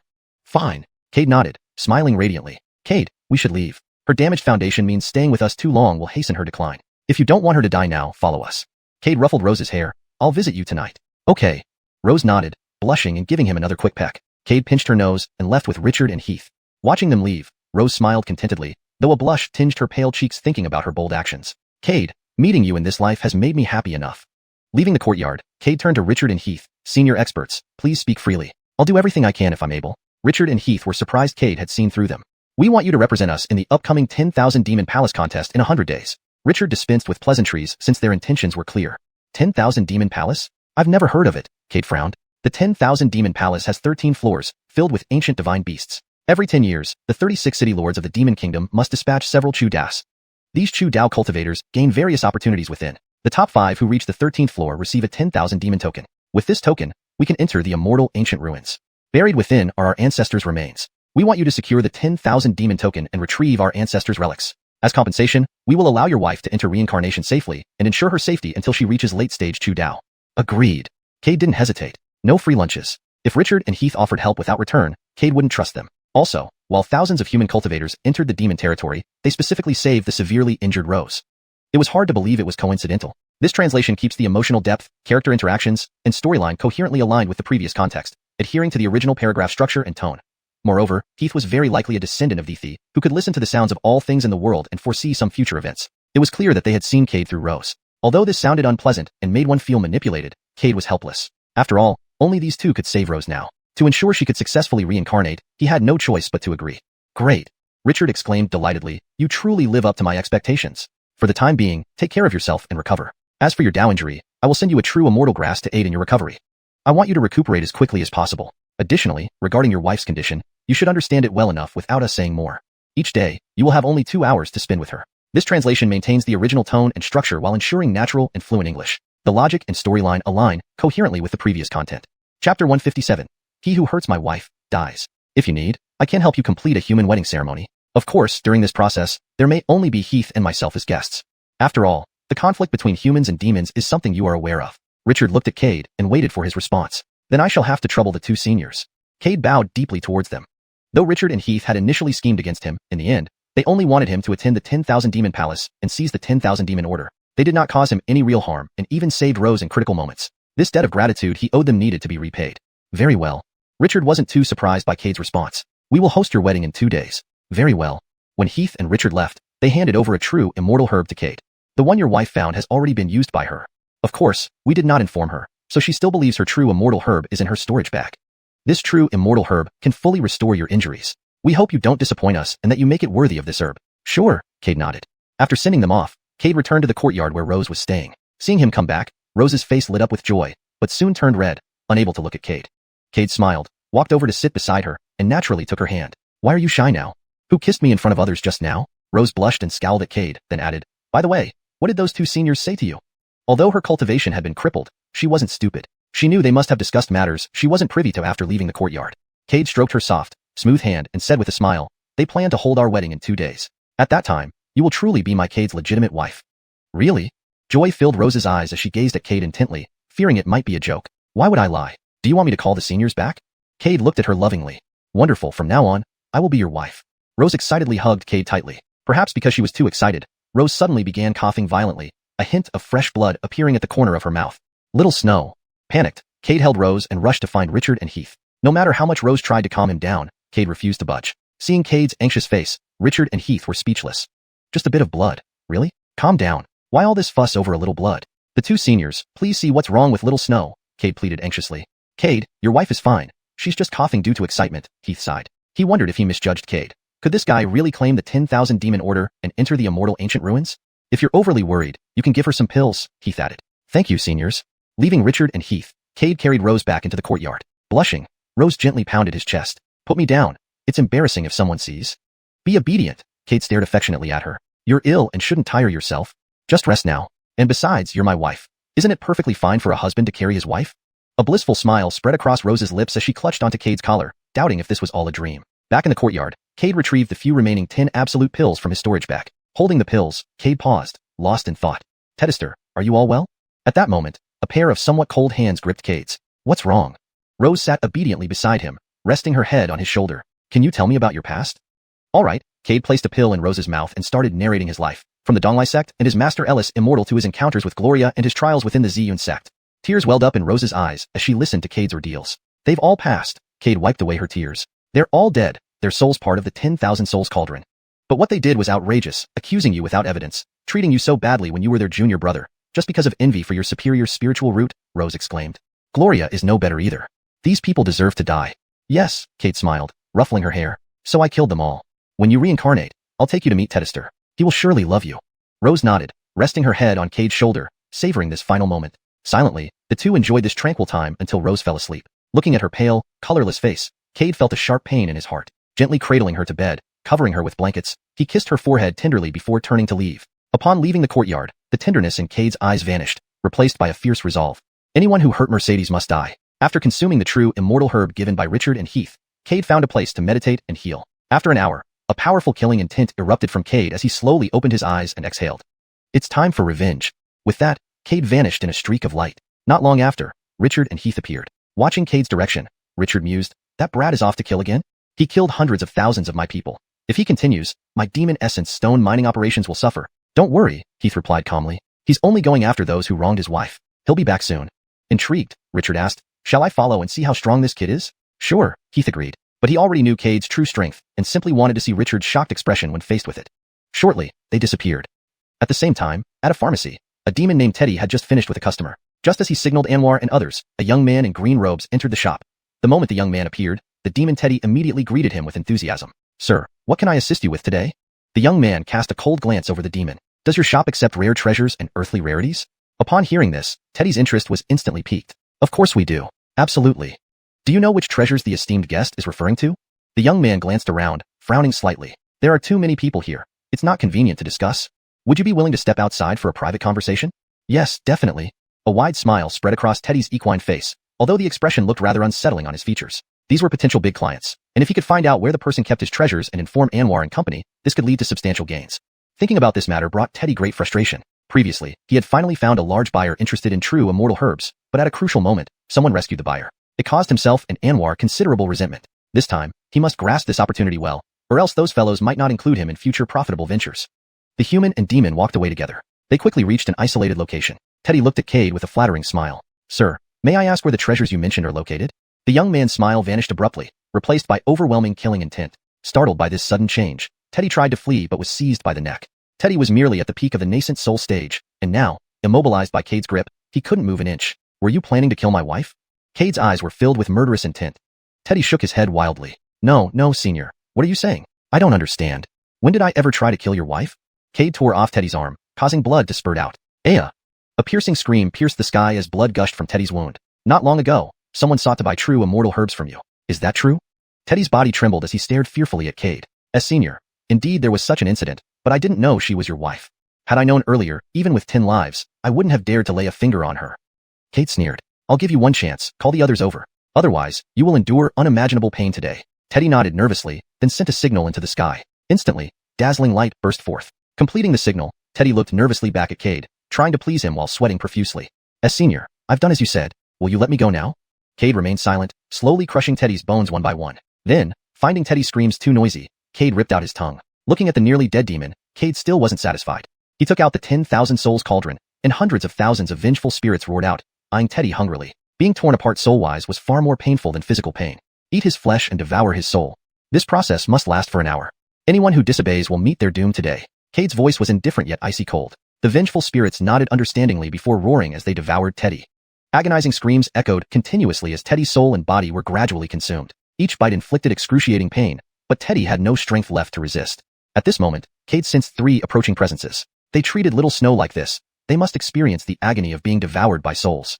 Cade floated through the air, his eyes brimming with intense killing intent. A layer of red aura enveloped him. After slaughtering tens of thousands of demon cultivators, his malevolent aura had solidified into form. Soon, the 3 demons appeared before Cade. Upon seeing the aura-covered Cade, they were startled. Relaxing their vigilance upon recognizing Cade as only a middle-stage transformation realm cultivator, one of them spoke dismissively, "You're the cultivator Teddy Wu mentioned?" Had he not given Teddy another chance, he would never have bothered coming. Glancing at the 3 demons, Cade coldly remarked, "Are you the 3 animals who harmed my wife?" Bold. Seeing Cade insult them, the tiger demon growled in anger. "Little boy, a mere middle-stage transformation realm cultivator, daring to speak disrespectfully to me? You must be seeking death." Roaring, Xuanhuan advanced alongside Brock and Serpent 4, swiftly surrounding Cade. Cade sneered, stepping forward as killing intent surged in his eyes. Before the trio could react, he was already beside Xuanhuan. "Move." Xuanhuan was shocked, unable to follow the youth's movements. Panic set in as Cade's fist pierced his body. Xuanhuan's eyes widened in disbelief as he stared at Cade. How could he be so strong? He was only a middle-stage transformation realm cultivator. How could he punch through his body? Without giving Xuanhuan time to respond, Cade grabbed his head and tossed him into the crowd of vengeful spirits. Xuanhuan's agonized screams soon followed. Bull and Serpent demons were both awestruck by Cade's power. Xuanhuan was the strongest among them, yet he hadn't even lasted a short incense stick's time against this green-robed man. With a thud, they realized their fate and kneeled before Cade, begging for mercy. "Senior, we erred greatly in offending your wife. Please forgive us." "Senior, all this was ordered by Xuanhuan. If we refused, he would kill us. Please forgive us." They continued kneeling and pleading, hoping Cade would spare them, though they didn't know who his wife was. They knew Cade could kill them in mere moments if he wanted to. Looking at the pleading duo, Cade smiled grimly. "Anyone who harms my wife deserves to die." Throwing one of them into the spirits, another round of screams began. Cade calmly said, "Since you 2 elders are here, there's no need to hide anymore." Hidden within the void, Richard and Heath exchanged glances before emerging. "We just happened to pass by," Richard said awkwardly, surprised that Cade detected them. Even Heath was stunned. He thought his spatial rule was undetectable, but Cade found him. Cade must possess hidden secrets. Seeing Richard and Heath emerge, Cade bowed respectfully. "City Lord, is this town under your jurisdiction?" Richard was taken aback, instinctively shaking his head. "No, that's Yeopak City, within Old Lee's territory." "Why do you ask?" "Anyone who has harmed my wife will not be spared." Cade glanced at the bustling town, and instantly hundreds of thousands of vengeful spirits surged forward. In an instant, agonized screams echoed continuously. This scene made Richard's lips twitch involuntarily. This kid is too ruthless, always resorting to killing. If he grows any stronger, it will be unimaginable. Fortunately, this person doesn't have much sentiment for the human race. Otherwise, he would definitely become a great enemy of the demon realm. Suppressing his extra thoughts, Richard felt rather pleased. It can't always be him who suffers. Old Lee has always been at odds with him. If he discovers that one of his towns was mysteriously wiped out, he would be furious. Just imagining Old Lee's infuriated and humiliated expression made Richard chuckle. Richard was taken aback and instinctively shook his head. "No, that's Yeopak City, Old Lee's territory." "Why do you ask?" "Anyone who has harmed my wife will not be spared." Cade glanced at the bustling town, and immediately tens of thousands of ghosts swarmed over. Instantly, screams echoed in every direction. The sight made Richard's mouth twitch involuntarily. This guy is ruthless. He's quick to kill. If he grows any stronger, it could be unimaginable. Fortunately, this person doesn't have much affection for humans. Otherwise, he would surely be a formidable enemy of the demon realm. Suppressing these thoughts, Richard felt somewhat pleased. It can't always be him who suffers. Old Lee has always been at odds with him. If he finds out that one of his towns was mysteriously wiped out, he'll be infuriated. Just thinking about Old Lee's furious face made Richard laugh out loud. Note: in this context, Old Lee is used as a placeholder for Li Laogue. For more accuracy, you might consider using Li Laogue da. ####Chapter 158, Tedderich. Eugene had always relied on the citizens of Demon Soul City and had never ceased to flaunt his superiority over Demon Ash City in front of him. Now that his people had provoked Cade, a harbinger of disaster, he was going to have a tough time ahead. This calamity was someone who, within just a few days, had massacred tens of thousands of residents from Demon Ash City. Now, the souls of those victims were still trapped in his 10,000 souls cauldron. However, it seemed unlikely that those souls would ever leave the cauldron in this lifetime. Thinking of the 10,000 souls cauldron made Richard feel an intense itch. With his peak ancient realm strength, if he possessed such a cauldron, he could throw it during battles, releasing countless souls that could devour enemies in no time.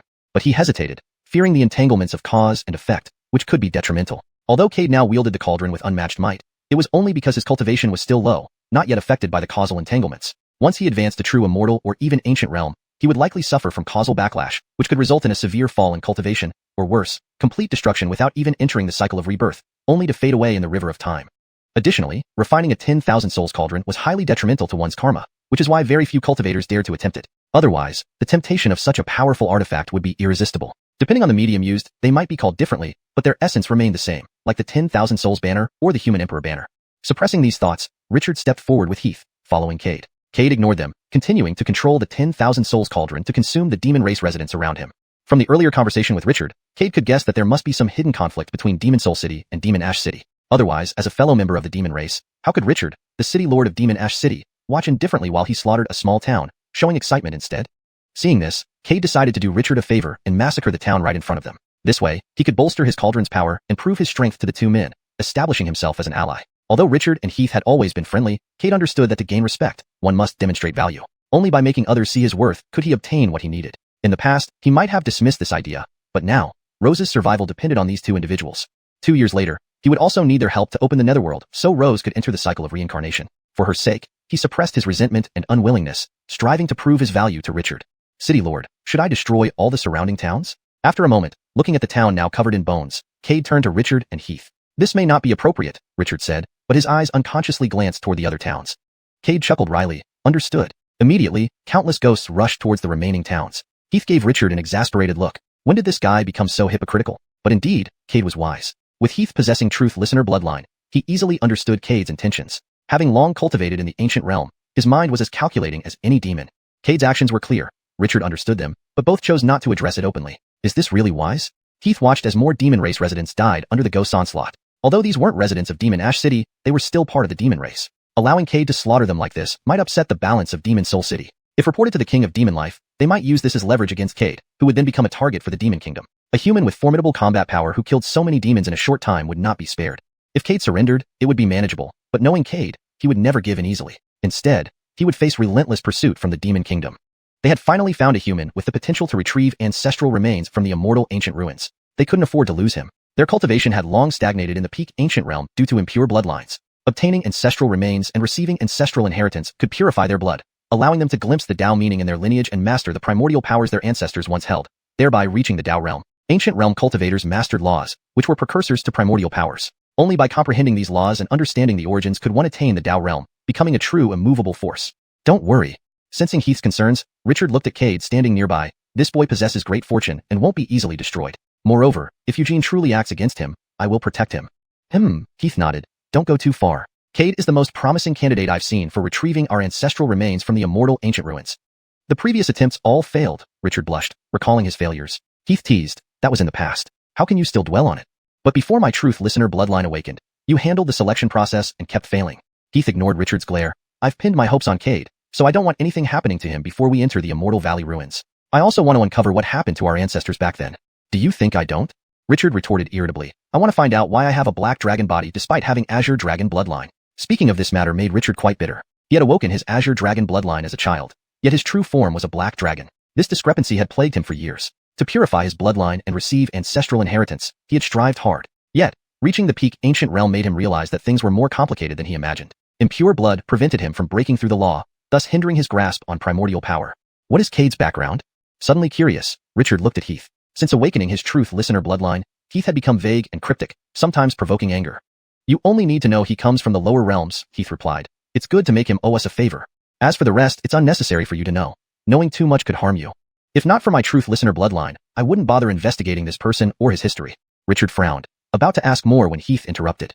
Eugene has sensed the changes here and sent people. Cade, you've killed enough people? Richard asked. Not sure, Cade shook his head. I only know the 10,000 Souls Cauldron's power has grown stronger. Probably not less than the ones I killed outside Demon Ash City. Good, Richard's lips twitched, feeling an urge to curse. Cade knew exactly how to hit where it hurt, reminding him of the loss of so many of his own people. Suppressing his anger, Richard spoke again. It's about time we left. Eugene has already sent people to investigate. Staying here any longer wouldn't be wise for you. Cade nodded, retracting countless ghosts back into the 10,000 Souls Cauldron before returning to Heath and Richard. The three didn't hesitate further and swiftly disappeared. Not long after they left, a gaunt figure tore through space and appeared on the scene. Looking at the ground covered with bones, the elder's brows furrowed. Suddenly, a sharp glint flashed in his cloudy eyes. Richard and Heath's aura. Not right, there's another faint aura too. Could it be that this was done by Richard and Heath? The elder looked toward Demon Ash City, understanding its implications. Demon Ash City and Demon Soul City were two of the 36 royal cities. Perhaps due to their bloodline connections, the two city lords had never gotten along well. If not for the fear of Vinny's might, these two cities would have clashed long ago. Withdrawing his gaze, the elder tore through space once more and left. He needed to report this to the city lord. Actions demanded reciprocation. Demon Soul City's actions clearly slapped Demon Ash City in the face. They must find a way to regain face. Back in Demon Ash City, Cade bid farewell to Richard and Heath, reining in his killing intent and returning to his former gentle self. He stepped into Rose's courtyard. Inside the courtyard, Rose still lay quietly in the rocking chair, her eyes closed, breathing evenly. Only now, her lips were slightly curled upward, as if dreaming of something that made her very happy. Cade glanced at the sky. The sun was setting, casting an orange hue across the horizon. Cade walked over to the rocking chair and gently lifted Rose. Inhaling the fragrance of the young girl in his arms, a touch of sadness lingered in Cade's heart. Finally meeting someone who cared deeply for him, but having to part ways so soon. At that moment, Rose's eyelashes trembled. Before Cade could react, she opened her eyes. Feeling herself in Cade's embrace, a blush tinged her cheeks as she buried her head into his chest, speaking softly enough for only the two of them to hear. You're back. Cade tightened his hold. Are you hungry? I'll make you something to eat. Yes. Cade carried Rose back inside and laid her on the bed, then fetched some illustrated books to keep her company. I'll go make you dinner. Just wait a little while. Okay. Mercedes nodded, her eyes full of affection, but the moment Cade turned around, tears slipped from her eyes. She wished such days could last longer. She wanted to stay by Cade's side longer. This man had endured so much pain. She wanted to embrace him tightly, but she couldn't. Her foundation was ruined, and her cultivation depleted. Each time Cade held her, the evil aura from his body harmed her. To avoid worrying and burdening Cade with guilt, she endured without telling him. She knew that continuing like this would mean she couldn't accompany Cade for even 2 years. Tears kept streaming down her face, yet she wore a smile. At that moment, she felt the happiest woman in the world. The love stories of scholars and wealthy daughters paled in comparison to what she and Cade shared. After a short while, Cade brought the prepared meal to Mercedes. Mercedes no longer practiced abstaining from food. She wasn't much different from an ordinary person, feeling hunger and fatigue daily. How fragrant! Mercedes sniffed the air, surprised at the delicious smell. She hadn't expected Cade to know how to cook so well. Foolish girl, why are you crying? Cade saw her reddened eyes, filled with tenderness. He bent down and gently wiped away her tears. The smell of your cooking is so good that it made me cry. Like a kitten, Mercedes nuzzled Cade's hand. Then eat more. Cade's voice was hoarse but smiling. How could he not understand why she cried? This girl must feel incredibly reluctant and distressed. And so did he. I want you to feed me. Mercedes looked up at Cade, her eyes bright with laughter. Okay. Cade picked up a piece of spiritual fish with chopsticks, blew on it, and fed it to Mercedes. Is it good? Very delicious. Mercedes's eyes lit up, nodding eagerly. She hadn't expected Cade's dishes to taste so good. Why does your cooking taste so good, Cade? Mercedes chewed slowly, the light fragrance filling her mouth, bringing a hint of color to her pale face. When I was young in Purple Cloud Sect, Detested and Olives never cared much about me. So, I learned to cook for myself. Gradually, I got better at it. Cade then fed her a piece of spirit chicken. Later, when little junior sister arrived, even though I had already reached the fasting state, to take care of her, I started cooking again. At that time, she was just a 4 or 5-year-old kid, shorter than the stove. She used to chase after me, calling senior brother nonstop. Listening to Cade's tales, Mercedes smiled blissfully. She could feel Cade's happiness, which made her happy too. After dinner, Mercedes wanted Cade to chat more with her. However, considering her condition, Cade refused. Her body couldn't withstand his evil aura. Staying with him for too long would cause her more harm. Little glutton, it's time to rest. I'll come back tomorrow. All right. Mercedes coaxed playfully, obediently lying down as Cade covered her with a quilt. Blowing out the candle, Cade kissed her forehead and left the courtyard. Watching his disappearing figure in the darkness, Mercedes smiled and fell into a deep sleep. In her dream, she married Cade and had 2 children. Sitting in the yard, she watched Cade play with their kids. Leaving the courtyard, Cade returned to his lodging. Initially, he intended to stay near Rose's courtyard, but Richard informed him that the dense evil aura he emanated would still harm her, even from that distance. Reluctantly, Cade went to the room they arranged for him. Back in his room, Cade closed his eyes, sitting cross-legged to meditate. He must become stronger as quickly as possible. Even though Richard and Heath had promised to help Mercedes enter the cycle of reincarnation, Cade remained uneasy. He also wanted to grow strong enough to find her immediately after her reincarnation. After about an incense stick time, Cade opened his eyes again. A trace of red light vanished from his eyes. What's happening? Cade frowned, sensing a mysterious force awakening within him. Moreover, this force's aura seemed eerily familiar. It was demonic energy, but he was a pure human. Why did he have demonic energy? Confusion filled Cade's mind. Suddenly, his arm throbbed with pain. Looking down, Cade froze. An unknown red rune had appeared on his arm. Seeing the red rune, Cade instantly understood the origin of the demonic energy. Teddyurus. He recalled encountering a Teddyurus once, and the elder left his legacy within Cade. Did entering this place awaken the presence the elder left in me? Closing his eyes, Cade focused on the surging energy within him. This time, he let the energy grow freely. Gradually, Cade radiated an air of supremacy. Early the next morning, Cade emerged from his cultivation. Today was his wedding day with Rose. He certainly couldn't be late. He had everything prepared for the ceremony early on. Just as he was about to leave after opening the door, he noticed Richard and Heath entering with several maidservants. Seniors, you two? Cade looked at them, puzzled. Were we not supposed to arrange your wedding as promised? How could we go back on our word? Richard smiled and patted Cade on the shoulder. I've already sent people to attend to the bride. She should be getting ready by now. You can't afford to be careless. This is a once-in-a-lifetime event. Just leave the rest to my people. Cade clasped his fists in gratitude. Thank you. Note: I have maintained the paragraph structure and line breaks from the original text while ensuring the translation is fluent and coherent. Chapter 159. The Forgotten River appears. After a flurry of activity, Cade donned his wedding attire. Richard and Heath looked at Cade dressed in red and nodded approvingly. This boy usually looks ordinary, but who would have thought he'd look quite handsome in these clothes? He's bound to enchant many young maidens in love. Richard joked with a laugh, while Heath smiled and nodded in agreement beside him. However, compared to Richard, he felt something different about Cade. He sensed a faint demonic aura emanating from him. This aura was still in its nascent stage, but if allowed to grow, it could become astonishingly powerful. Moreover, this aura exuded a sense of wilderness, giving off a feeling of facing an ancient ancestor. Though puzzled, Heath did not inquire. Today was Cade's joyous day, and he did not want to ruin the festive atmosphere. Cade smiled without a word. Soon, they arrived at the courtyard that had been prepared in advance. Cade saw Nicole, dressed in red. Although her face was hidden by a red veil, Cade could guess the beauty beneath it. Nicole's hands were clasped tightly before her abdomen. Sensing Cade's arrival, she turned towards him. Despite being obscured by the veil, they seemed to see each other's smiles. Cade walked beside Nicole and took her hand. Let's go through the ceremony. All right. Nicole nodded with a smile, her pale face beneath the veil now rosy from makeup. Hand in hand, the two made their way to the hall. Richard and Heath stood aside, smiling at the joyful couple. The auspicious time has arrived. Let the new couple bow.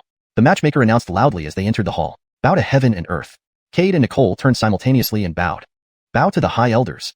Since Cade's parents had died early, and Nicole was raised by her master, they paid respect to Richard and Heath in the demon realm. Both were peak ancient realm cultivators who had lived for countless years and could accept their respect. This was the first time Richard and Heath experienced such a moment, and they both beamed with joy. Having gone through endless battles over the long ages, they had few friends or family left. For strength, they had sacrificed everything. Watching Cade and Nicole below them, they couldn't help but feel a tinge of melancholy. Cade didn't take this too seriously. They were peak ancient realm cultivators and Nicole's saviors. Bowing to them was only right. Worship between spouses, the matchmaker's voice rang out again.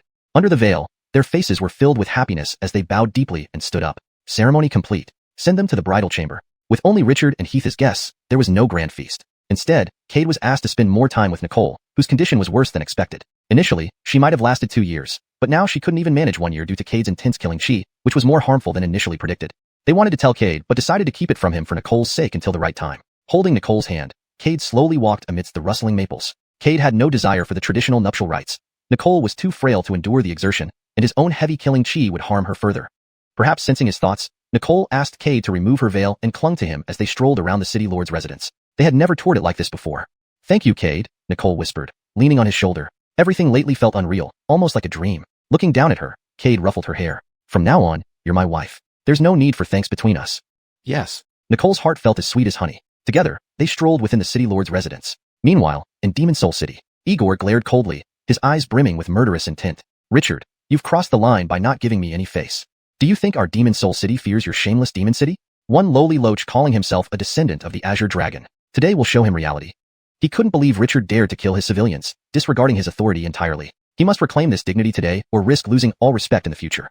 Enzo, assemble the troops and set off for Shameless Demon City. Enzo nodded and tore through the void, leaving. A moment later, Igor waved his sleeve, leading everyone in a massive assault on Shameless Demon City. It wasn't far from Demon Soul City. An hour later, Igor's forces arrived above Shameless Demon City. Richard, you dared to kill my people. Today, you will pay. Attack. Igor's subordinates launched their attack immediately, filling the air with screams and cries of battle. Learning of the attack, Richard flew into a rage. Igor, you dare ambush me. Heath, take charge of Shameless Demon City. I'll deal with that old fool. I'll show him the difference among peak ancient realms. Without waiting for Heath's response, Richard tore through the void. Heath's mouth twitched. This guy always caused trouble. Despite being the city lord, most tasks fell to him. Knowing this wasn't the time for anger, Heath realized Demon Soul City was well prepared, whereas Shameless Demon City was unprepared. This would be a brutal battle. He needed to organize defenses quickly or face a disastrous defeat. Meanwhile, Cade and Nicole also sensed the change while strolling in the city lord's residence. Cade, what's happening? Nicole looked up at the sky. Several figures appeared, radiating terrifying auras. Though her cultivation was lost, she knew these were peak Inquiry Realm cultivators. It's nothing, Cade held Nicole behind him protectively. No one will hurt you while I'm here. Okay, Nicole nodded. Who are you? Cade demanded coldly. These Inquiry Realm cultivators wore uniform clothing, indicating they came from the same place. Their gazes were filled with hostility. Daring to invade the city lord's residence, Cade doubted they belonged to Shameless Demon City. There's actually a human woman here. Kill the man, bring the girl back, and let us all enjoy ourselves. One Inquiry Realm cultivator's eyes flared with lust at seeing Nicole. He wished to slay Cade and take Nicole immediately. Human cultivators visiting the demon realm were scarce nowadays. He hadn't tasted human girl's freshness in a long time and wouldn't let this opportunity slip easily. The others shared his thoughts. Cade was merely at the middle stage of the corporealization realm. They completely dismissed him. Every word they spoke was heard clearly by Cade. You're asking for death. Unprecedented killing intent surged in Cade's eyes. These people had to die. Humph. Boy, you're just at the middle stage of corporealization. If you know what's good for you, hand over the girl beside you. We can spare your life. Otherwise, you will definitely die today. Cade ignored them, gathering murderous chi, which formed a layer of red mist around him. Seeing the murderous aura surrounding Cade, the figures in the air all drew in cold breaths involuntarily. Just how many people has this boy killed to accumulate such terrifying bloodthirsty aura? No, that's not right. He is only at the middle stage of corporealization. Why does he have such dense bloodthirsty aura? Kill them. As Cade's words fell, the 10,000 souls Basimernus floated quietly before him. The next second, ghosts roared and rushed toward the few people in waves. Everything happened too quickly, giving no time for reaction as they were instantly surrounded by the vengeful spirits. What the hell? Why does he have so many resentful souls? Who exactly is this boy? When did such a person appear in the Demon Soul City? Damn it, there are too many resentful souls. Our attacks are useless against them. Facing the overwhelming number of vengeful spirits, the previously composed cultivators were now in turmoil. Despite their Inquiry Realm cultivation, they were soon overwhelmed. Only miserable screams echoed in the sky. Cade watched indifferently as he felt Nicole grip his hand tightly behind him. Only then did the aura dissipate. Turning back, he saw Nicole's face pale and lips trembling, causing panic in Cade. In his earlier frenzy of killing, he had forgotten about Nicole's frail condition, which couldn't withstand the impact of his killing chi. Stephanie, don't scare me. Cade hurriedly retrieved 10 absolute pills from his storage bag and placed it in Nicole's mouth. Nicole shook her head with a smile. It's okay, don't worry. However, to Cade, her smile seemed tragically beautiful. I'll take you back first. This place is too dangerous. Okay. Nicole didn't refuse, barely managing to stand. The surge of killing chi had instantly damaged her meridians, and she had promptly wiped away the spurt of blood. She didn't want Cade to worry or blame himself.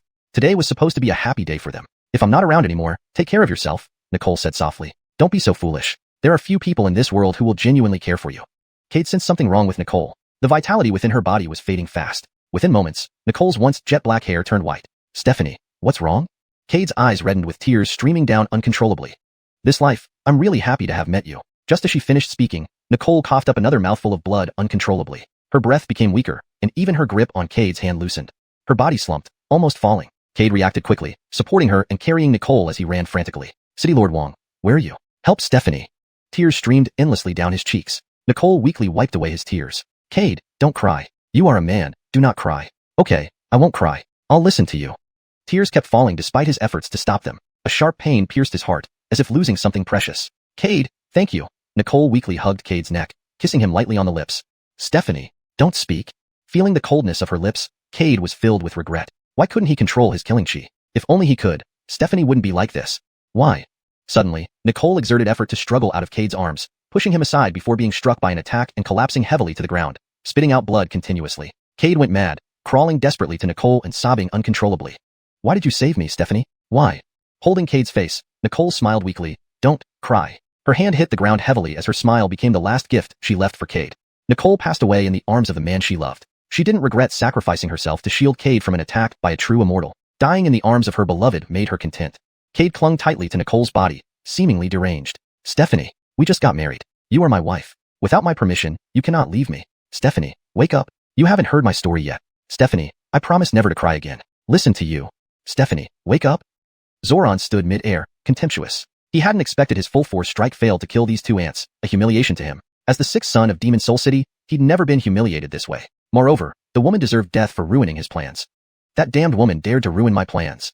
Cade's eyes turned bloodshot, staring at Zoran. He killed Stephanie and must die. Stephanie, wait for me to avenge you. Cade took out a black jade token from his storage bag, placing it on Nicole's wound.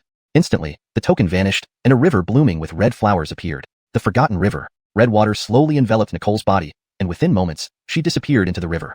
A small boat emerged in the river, with Nicole sitting on it, gazing at Cade with reluctance. She wanted to rush to Cade but was restrained by an unseen force, unable to move. Watching the boat drift away with Nicole, Cade forced a radiant smile. Stephanie, wait for me. I will find you. Looking for death. Enraged at being ignored, Zoran attacked fiercely. But just as he neared Cade, a powerful force repelled him. The Forgotten River gradually vanished. Seeing Nicole disappear with the river, Cade lost his last shred of sanity. This guy had killed Stephanie and now sought to interrupt her reincarnation. He had to die. Eyes flashing with fury, Cade clenched his teeth. You deserve death. Ha ha ha. Zoran laughed mockingly. Boy, are you aware of your situation? You are just at the middle stage of corporealization. What courage do you have to threaten me? Killing you is easier than squashing an ant, just like that woman. Zoran's disdain intensified. As a true immortal, why should he fear a mere middle-stage corporealization cultivator? You should die. Cade gritted his teeth. Ha ha ha. Zoran laughed. Boy, you have no idea what you're doing. With your mere middle-stage corporealization, where do you get the guts to threaten me? Crushing you is easier than stomping on an ant. Cade did not speak again, his gaze falling on the 10,000 souls Basarmanus beside him. The cultivation gap between him and Zoran was too large. Facing Zoran with his current strength would undoubtedly be courting death. Perhaps by fusing with the millions of souls inside the 10,000 souls Basarmanus, he could stand a chance against him. As soon as this thought emerged, Cade didn't hesitate. He gently placed his hand on the 10,000 souls Basarmanus. Instantly, the souls within the furnace surged into his body. At the same time, Heath noticed that the token he had given to Cade had disappeared. He instantly understood what had happened and sighed helplessly. Ah, it's all fate. In midair, Richard, who was engaged in battle with Igor, also sensed this. What happened? She still had 2 years of lifespan. Why so quickly? Richard, what are you doing? Heath's sigh carried a weight of sorrow and resignation, while Richard's questions reflected the urgency and confusion of the moment. Both men were grappling with events beyond their control, sensing the inevitable unfolding of fate. Chapter 160. The Fall of an Ancient Realm Cultivator. Igor's eyes were icy cold. As a peak ancient realm powerhouse, he naturally sensed the appearance of Yamachi in this world. Thinking of the hundreds of thousands of his subjects who had suddenly perished, he felt an ominous premonition well up inside him. Though he and Richard had always been at odds, Igor knew that Richard was not someone prone to slaughter. Richard would not easily take lives. But now, countless demon race members lay dead. Richard, what have you done? Why is there Yamachi? Igor roared, brandishing his long blade with lightning speed, aiming directly at Richard. Igor, you're courting death.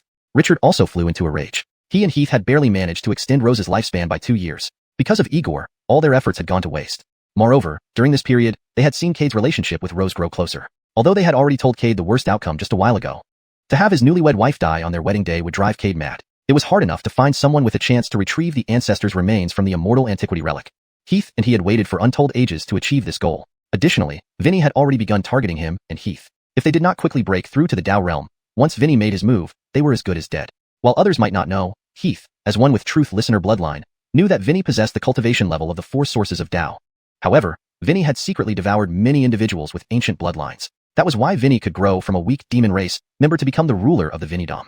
Yet, Heath found it peculiar that he could not sense Vinny's exact bloodline. Richard and Heath had speculated about Vinny's bloodline but never got a definitive answer. 200 years ago, when Heath awakened his truth listener bloodline, he learned that Vinny planned to attack Richard and him. The reason was simple. Richard possessed true dragon bloodline. In the ancient era, the true dragon was ranked first among the 10 fierce beasts. If Vinny could gain its inheritance, he could rapidly comprehend the 5th Dao origin. Testering 5 Dao origins would make Vinny the sole Dao venerable in the upper realm. No one could rival him, except for those old masters who were in seclusion. Those old masters had mostly reached the 5, or even 6 sources of Dao venerable realms. But in these peaceful times, they chose to retreat from worldly affairs. For self-preservation, Richard and Heath must obtain the ancestors' remains as soon as possible, allowing them to successfully enter the Dao realm. Though even then, they would still not be a match for Vinny, making it extremely difficult for him to kill them. By reaching the Dao realm, their bloodlines would become pure, and Vinny wouldn't be able to devour their bloodlines anymore. Therefore, Cade was crucial. If Cade died, all previous efforts would be wasted. Moreover, due to impure bloodlines, they would never have a chance to reach the Dao realm in this lifetime. After spending time together, he knew that although Cade wasn't a ruthless person, witnessing his beloved die in his arms would certainly make him seek vengeance at any cost. Cade, don't do anything rash. Richard's eyes showed anxiety. If not for the old scoundrel Igor constantly interfering, he needed to rush to Cade's side to ensure he remained calm despite the anger. Richard, what have you done? You slaughtered hundreds of thousands of my people, and now bring forth Yamachi. What are you planning? If you don't give me a proper explanation today, I will not rest until I see you dead. One day, I will report this to Emperor Vinny. Sensing Richard's increasingly fierce attacks, Igor's unease grew. Richard must have been doing some shady deeds behind his back, and this matter involved Yamachi. He must investigate and report it to Vinny so that he could act to eliminate Richard. Richard, though originally a black water dragon, possessed a trace of true dragon bloodline. If he could devour the true dragon bloodline within Richard, it would surely make his own golden-winged Great Pong bloodline more pure, thereby increasing his chances of breaking through to the Dao realm. The thought filled Igor with excitement. He seemed to see himself reaching the Dao realm. Richard, you are doomed. I will report everything to Emperor Vinny today. I have long suspected your rebellious intentions. This time, I will make Emperor Vinny rain fury upon you. Just wait to meet your end. Humph, Richard sneered, contempt clear in his eyes. A mere mixed-blood golden-winged Great Pong meant nothing to him. Note, the term golden-winged Great Pong seems to be incomplete or incorrectly transliterated. Assuming it refers to a mythical creature, it should be corrected for clarity. Here's the revised sentence with a proper name assumed for the creature. A mere mixed-blood golden-winged Great Pong meant nothing to him. Despite both being peak ancient realm cultivators, if they truly clashed, Igor would not be a match for Richard. Richard had always hidden his true strength to avoid attracting attention from Vinny. Now, fearing for Cade's safety, he had no choice but to defeat Igor swiftly. He guessed that Cade's opponents might have already surpassed the asking Dao realm, reaching the true immortal stage. Cade, merely at the middle core formation realm, with over 1,000,000 ghosts, was far from being a match for a true immortal. Roar. Accompanied by a dragon's roar, Richard revealed his true form. A half-black, half-golden dragon emerged amidst swirling clouds and thunder. A massive wave of overwhelming power surged towards Igor. Igor's face turned pale before he could react. The dragon's tail struck him squarely in the face. Struck unprepared, Igor flew backward, spitting blood, his eyes wide with shock. This couldn't be. How could Richard be this strong? Though Richard had true dragon bloodline, it shouldn't be this powerful. Then Igor realized something, his expression darkening. Richard had always concealed his cultivation, but why hide it? Was he afraid someone would find out? Countless questions flooded Igor's mind. Richard must know something Igor didn't. His expression grew grimmer as he scanned the surroundings, looking for Heath. He recalled a rumor about Heath. It was said that Heath, a trusted aide of the demon remorse city leader, had the truth listener bloodline, enabling him to hear things beyond ordinary ears. Some believe this bloodline allowed him to glimpse into the future. Connecting recent events, Igor began to believe the rumor. If Heath truly had the truth listener bloodline, it explained Richard's concealment. These two must know something he did not. Realizing this, Igor lost his confidence. He might have uncovered secrets that should not have been known. Facing two peak ancient realm cultivators hiding their true strengths, he was bound to perish alone. Initially, he believed his strength was equal to Richard's. Even in large-scale conflicts, he thought he could escape unharmed. But now he realized his actions were hasty and reckless. Attacking Demon Remorse City without thoroughly investigating the situation was a grave mistake. Facing Richard with no chance of victory, and with Heath lurking in the shadows, his chances were nil. Cold sweat poured down his forehead as he came to this realization. At that moment, the dragon-formed Richard stood before him, his claws tearing through the air and piercing Igor's body. PFT. Igor spat blood, his eyes wide with shock and panic. Too strong. He couldn't even track Richard's movements. Summoning his cultivation, he swung a palm. The forceful palm wind hit Richard squarely, leaving only a scar on his black and gold scales. Bang! Another loud crash echoed as Igor was once again struck by the dragon's tail and sent flying. He coughed up a mouthful of blood before finally stabilizing himself. Richard, I will remember everything that has happened today. One day, I will make you pay tenfold. Igor threw out this threat and quickly fled from Demon Remorse City. In the city, he felt uneasy, with an ominous sensation gnawing at him. This feeling made his scalp tingle, as if something bad was about to happen. For safety, it was best to leave as soon as possible. Richard watched Igor's retreating figure, eyes filled with murderous intent. Wanna leave? It's not that easy. Do you really think my Demon Remorse City is a place where you can come and go as you please? Richard transmitted his voice to Heath in the city Lord Teddy Nor. The old fool Igor has discovered my true strength. He must not be allowed to leave alive. Heath paused slightly, nodded, and then tore open a rift, disappearing instantly. Igor hastily took out a large number of pills from his storage bag and swallowed them. For some reason, his unease grew stronger. Damn it! He cursed softly, no longer hesitating and preparing to reveal his true form to escape as quickly as possible. Just then, the space ahead was suddenly torn apart. Igor's scalp tingled with fear, his eyes full of terror, because he realized that the space around him was somehow sealed.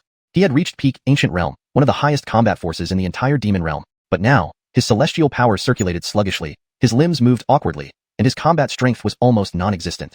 Space origin. His lips twitched uncontrollably. He never expected there to be a Dao realm powerhouse in Demon Remorse City, and this Dao realm powerhouse was now standing before him, clearly here to kill him. Ha ha ha. Igor laughed maniacally.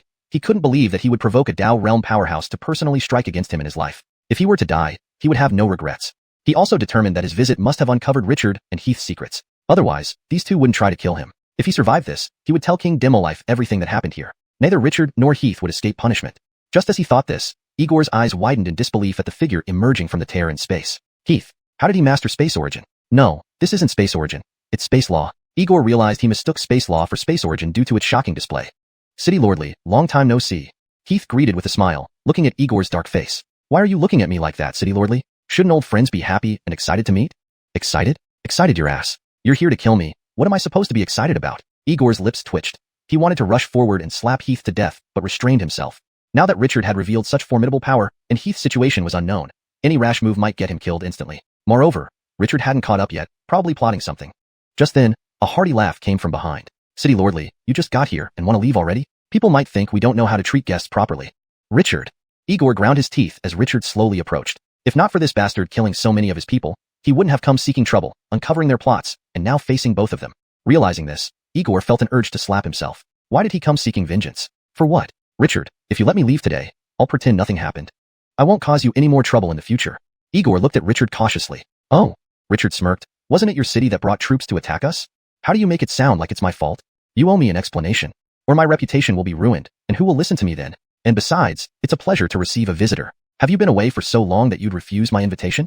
Richard, do you really need to be this thorough? Igor shouted, realizing he wasn't getting out of here easily. Richard Heath, killing me won't spare you from King Demolife. I'm his appointed city lord. Killing me is defying his orders. He won't forgive you.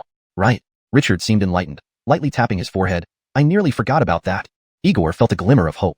Clearly, King Demolife was still intimidating. A small smile crept onto his lips. Richard, you think you can keep your secrets hidden if I don't spread the word? I'll definitely tell King Demolife and have him deal with you. But Richard's next words froze his smile. Heath, our city lordly is testing your ability.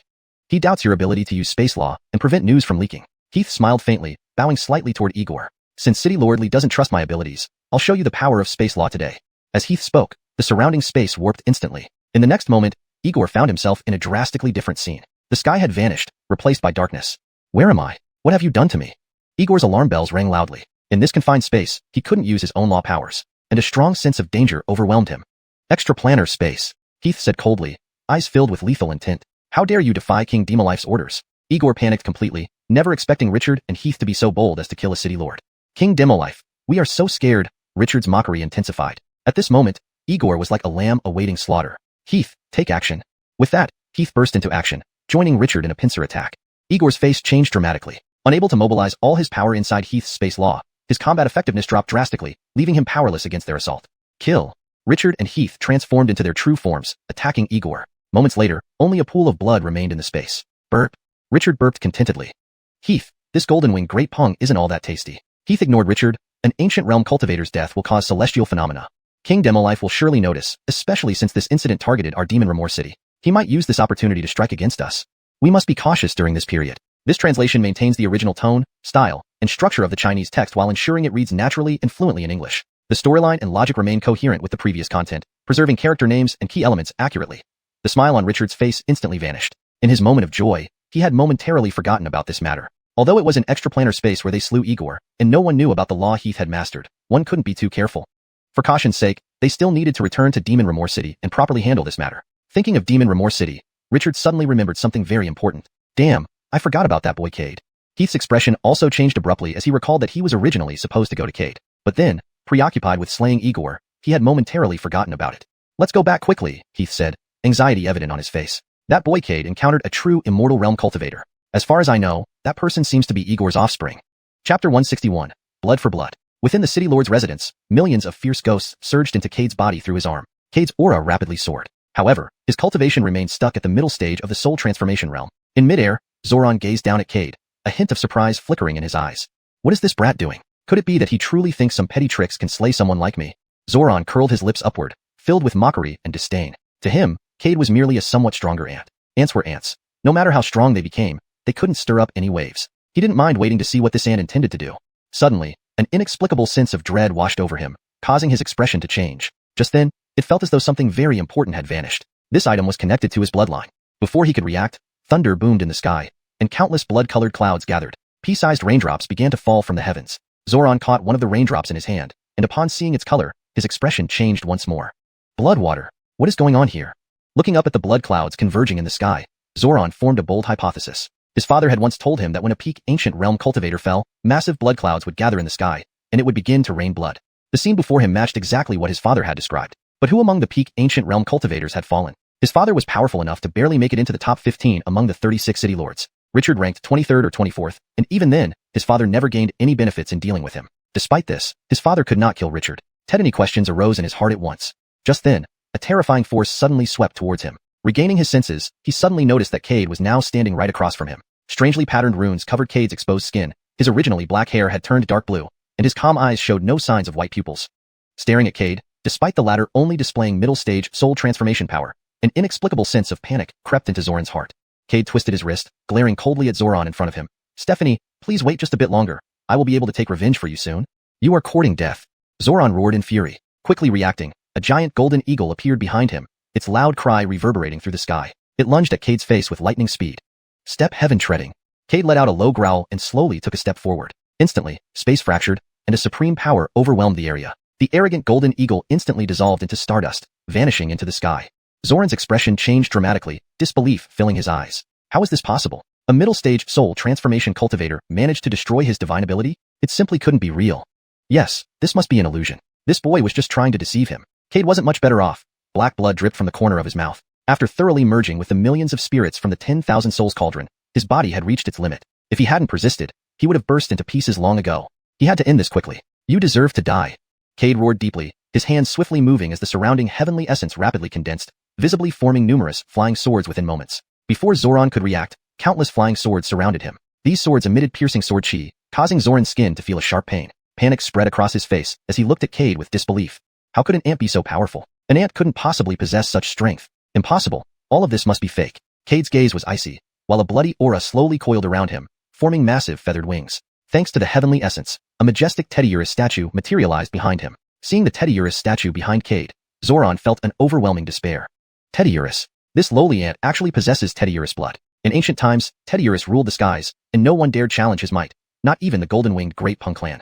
As the Teddiurus shadow appeared, Xuanhuan began to tremble uncontrollably. An ancestral fear spread through his entire body. Though his cultivation was higher than Cade's and his combat strength far greater, none of that mattered in the presence of a descendant of Teddiurus. No one could challenge the dominion of the Sky Overlord. Even the golden-winged Great Pung could not. Who are you? Xuanhuan screamed, terror threatening to break him apart. Although he repeatedly told himself not to be afraid, it was just a middle-stage soul transformation cultivator. Deep within his soul, a voice urged him to flee, filled with dread and despair. Under the influence of this voice, Xuanhuan's trembling worsened. No! Xuanhuan shouted in defiance, his eyes filled with unwillingness. I am a descendant of the golden-winged Great Pung. A mere shadow of Teddiurus cannot shake or defeat me.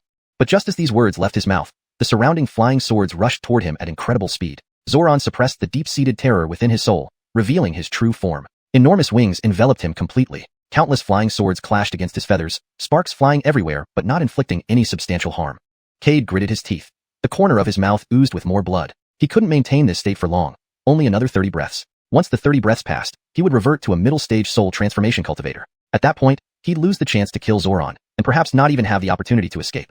If there was anything that could kill him, it had to be the 9 depths of Clint technique. Cade clenched his teeth, moved decisively, and appeared instantly before Xuanhuan. As soon as he appeared, Xuanhuan's chilling voice echoed, "Dare to come near me. You are truly asking for death."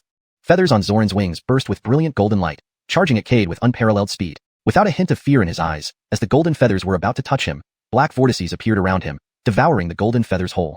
4th level of the 9 depths of Clint technique. Cade pushed his hand through the vortex and pressed it onto the wing of the golden-winged Great Pung. Just as Xuanhuan was about to sneer, his face suddenly sank. He realized his celestial essence was being drained at an alarming rate. Realizing Cade was the cause, Xuanhuan's wings trembled as a powerful burst of force surged towards Cade. But this force was instantly absorbed by the vortex created by the 9 depths of Clint technique. At the moment he felt his power dissipate, Xuanhuan was horrified. Though he now knew Cade's true strength, witnessing its odd nature amplified his inner terror. Was this the awe-inspiring power of the ancient dominator? In just a few breaths, half of Xuanhuan's celestial essence had been drained. Soon, he couldn't even sustain his true form. 2 breaths later, he reverted to human form, his aura extremely weak. Ant, what kind of divine ability is this? Xuanhuan panted heavily, sweat pouring down his forehead. You aren't worthy of knowing. Cade focused all his energy on the 9 depths of Clint technique. You dare. Xuanhuan roared, my father is the city lord of Yapo City, a powerful being at the peak ancient realm. Do you dare to kill me and not fear his retribution? No fear. Cade's voice was deep. You killed my wife. You will pay for her with your life. Nonsense. Xuanhuan tried to break free from Cade's hold but failed. She ran into my attack, seeking death. How could it be that I killed her? Leaving facts aside, did your wife have no fault? If he hadn't pushed you away, you would have died instead. Cade couldn't help but laugh at Xuanhuan's shameless words. He had never met such a brazen person. Ignoring the facts, what was there left to talk about? So, you go die then. Cade moved to end Xuanhuan's life when suddenly, he spat out a mouthful of blood, his entire aura plummeting dramatically. His body shuddered uncontrollably as he staggered back. Xuanhuan felt a surge of joy, seizing the opportunity to break free from Cade's grip. His cultivation burst forth, delivering a devastating punch towards Cade. This punch carried immense power. If hit, Cade would surely perish on the spot. Cade noticed the approaching punch and tried to resist, but countless fierce ghosts had already drained him, leaving him incapable of fighting back. As the punch drew closer, Cade knew that if struck, he would undoubtedly die today. The cultivation gap between him and Xuanhuan was too great. Even fusing with millions of fierce ghosts couldn't bridge it. Oh, Cade sighed lightly. Is this really how it ends? At this critical moment, an angry roar rolled like thunder in the sky. Brat, do you dare? Xuanhuan spat blood and stumbled backward, looking back in horror. He saw Richard and Heath approaching. A peak ancient realm expert's presence was truly terrifying. Merely rebuking Xuanhuan caused him severe injuries. Xuanhuan wiped the blood from his lips and looked around in confusion. Wasn't my father fighting these two? Why are they here and not my father? Perceiving Xuanhuan's thoughts, Richard laughed. Little guy, looking for your father? Hearing this, Xuanhuan was seized by an ominous premonition. Where is my father? Xuanhuan glared up at Richard and Heath, clenching his teeth. Richard patted his stomach and chuckled, guess. Heath approached Cade and checked his condition, inwardly shocked. Cade's meridians were broken, and his internal organs were shattered. Only a sliver of life kept him breathing.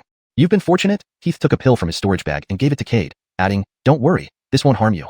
Cade nodded and swallowed the pill, but clung tightly to Heath's arm. Even standing was a struggle now, but he couldn't lose consciousness, not until he personally killed Xoran. What have you done to my father? Zoran's eyes reddened, a murderous intent spreading from him. But he was only a true immortal realm cultivator, and facing two peak ancient realm experts was like trying to break rocks with eggs.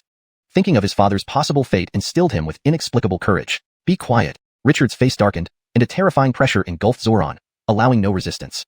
With a deafening boom, Xoran was slammed into the ground. Blood trickled from his mouth as he weakly looked up at the three figures above, still repeating, "Where is my father?" Sighing, Richard approached Xoran. "Are you really so foolish or just pretending? My actions should clearly show where your father is. Do you want me to praise your father for being delicious?" "Impossible." Xoran roared. "My father is a peak ancient realm expert. You, a mongrel creature, cannot have eaten him." "Mongrel creature?" Richard laughed. "You're insulting yourself. You don't even have golden-winged great pung blood. You're not even mongrel material." With that, Richard stepped on Zoran's arm, breaking it. Turning to Cade, he asked, "What do you want to do with him?" "I want to kill him myself." With Heath's pill aiding him, Cade's condition improved slightly. "He killed my wife. I won't let him die easily." "Fine." Richard grabbed the severely injured Xoran, sealed his cultivation, and threw him to Cade. "Here, you take him. What you do with him is your business. You're badly injured. Focus on recovering. We've also learned about your wife. There's a token marked with our divine senses. No one can stop you. And once your wife successfully reincarnates, we'll know immediately." "Thank you, seniors." Cade bowed deeply. Though Richard and Heath had ulterior motives, Cade sincerely appreciated their assistance. "Don't be polite." Richard waved. "If you really want to thank us, enter the immortal antiquity ruins and bring us the corpses of the true dragon and Brendans. So Heath and I can also become Dao Realm experts. Once we're Dao Realm experts, we naturally become your backing. Throughout the cultivation world, you can walk freely." Cade nodded, smiling. "If so, then I'll leave now." "Good." Watching Cade depart, Richard felt quite touched. Cade's genuineness was evident. After Cade left, Richard turned to Heath. "Your judgment surpasses mine. He's merely a mid-stage soul transformation realm cultivator, yet could withstand millions of souls. Just that proves he has a high chance of helping us retrieve our ancestors' remains." Heath nodded. "Cade might become a sharp blade for us against the human race." Richard frowned. "That's unlikely. Despite Cade's lack of attachment to humans, he is still part of the human race. Teddy King him kill his own kind is beyond me." Heath smiled enigmatically without answering, leaving Richard frustrated. "Hey, Heath, what do you know? Tell me." Heath ignored him and walked away, angering Richard. If you won't tell me, who cares?" Richard strode away, much work awaiting him. He needed to eliminate everyone involved to slow down the news spread. Yapo City City Lord's death would soon be known throughout the demon territory, but by killing those who knew, he could delay suspicion pointing to himself. Besides those from Yaokue City, many others in Yapo City know. Eliminating them will be difficult. Standing in midair, Richard pondered solutions. Who benefited most from Yapo City City Lord's death? Surely not him, the City Lord of Yaokue City. By sending people to secretly spread such rumors, it would make everyone publicly believe that the ultimate beneficiary orchestrated the murder of Yaokue City's City Lord. As for behind closed doors, if someone were to uncover the truth, Richard didn't care. He believed that Demon King would not brazenly make a move against him and Heath. To be precise, he wouldn't dare. If he were to rashly kill Richard and Heath without concrete evidence, it would cause other city lords to disdain him. Though he was a Dao realm expert, without the support of the demon territory, he would be no match for human cultivators. Furthermore, there were quite a few old-timers secretly keeping an eye on him. Demon King's actions of devouring others had been overlooked by those elders because they were done in secret. But if Demon King were to do such things openly, that would be an entirely different matter.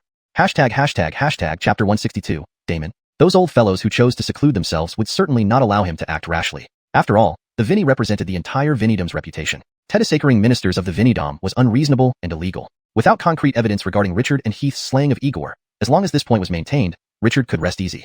Richard summoned his trusted aides and ordered them to infiltrate Demon Soul City to spread rumors according to his instructions. Cade returned to the courtyard where Rose resided. The familiar aura greeted him immediately. Cade wasn't unfamiliar with this scent.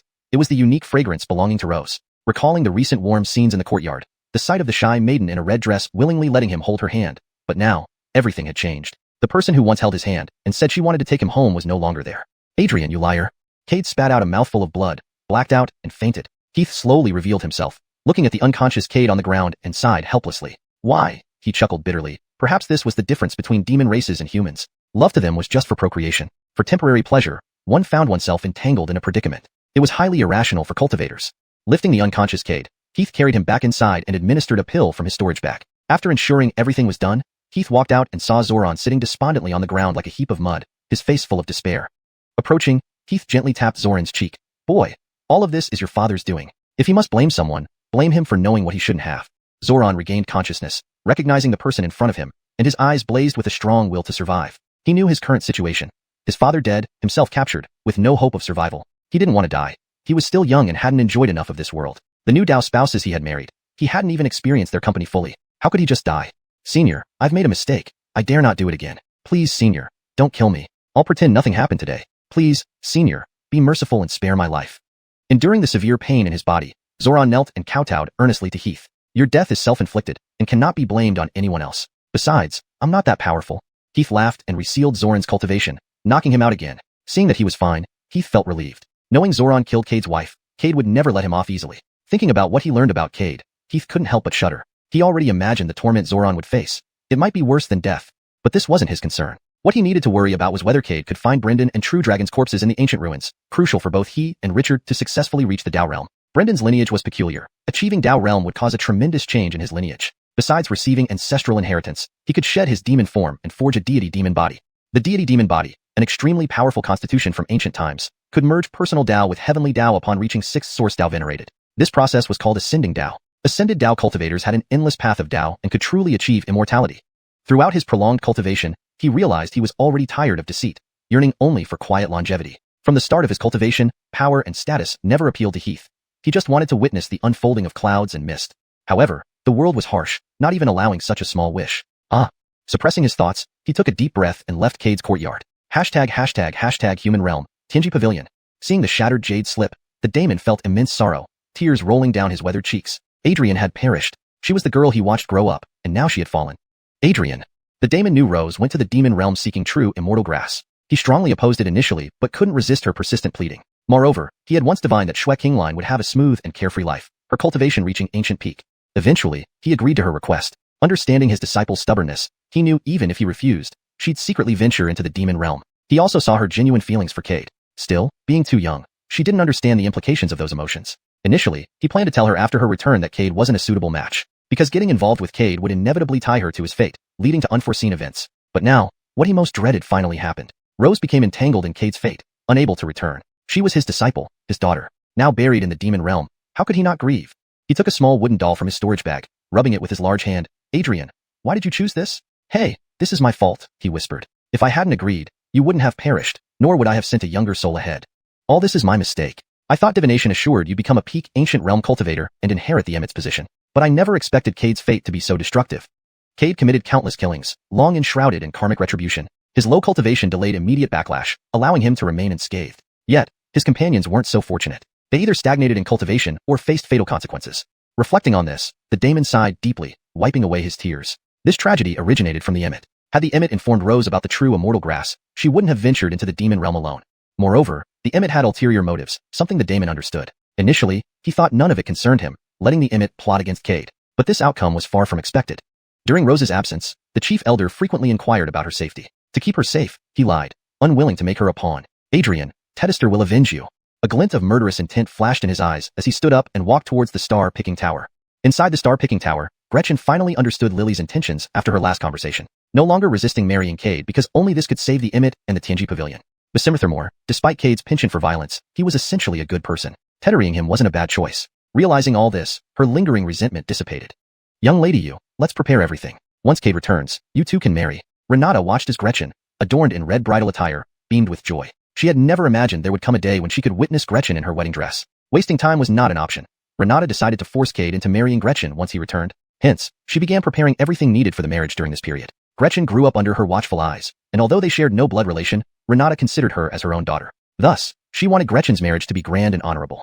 Aunt Xing, do you think Cade will really marry me?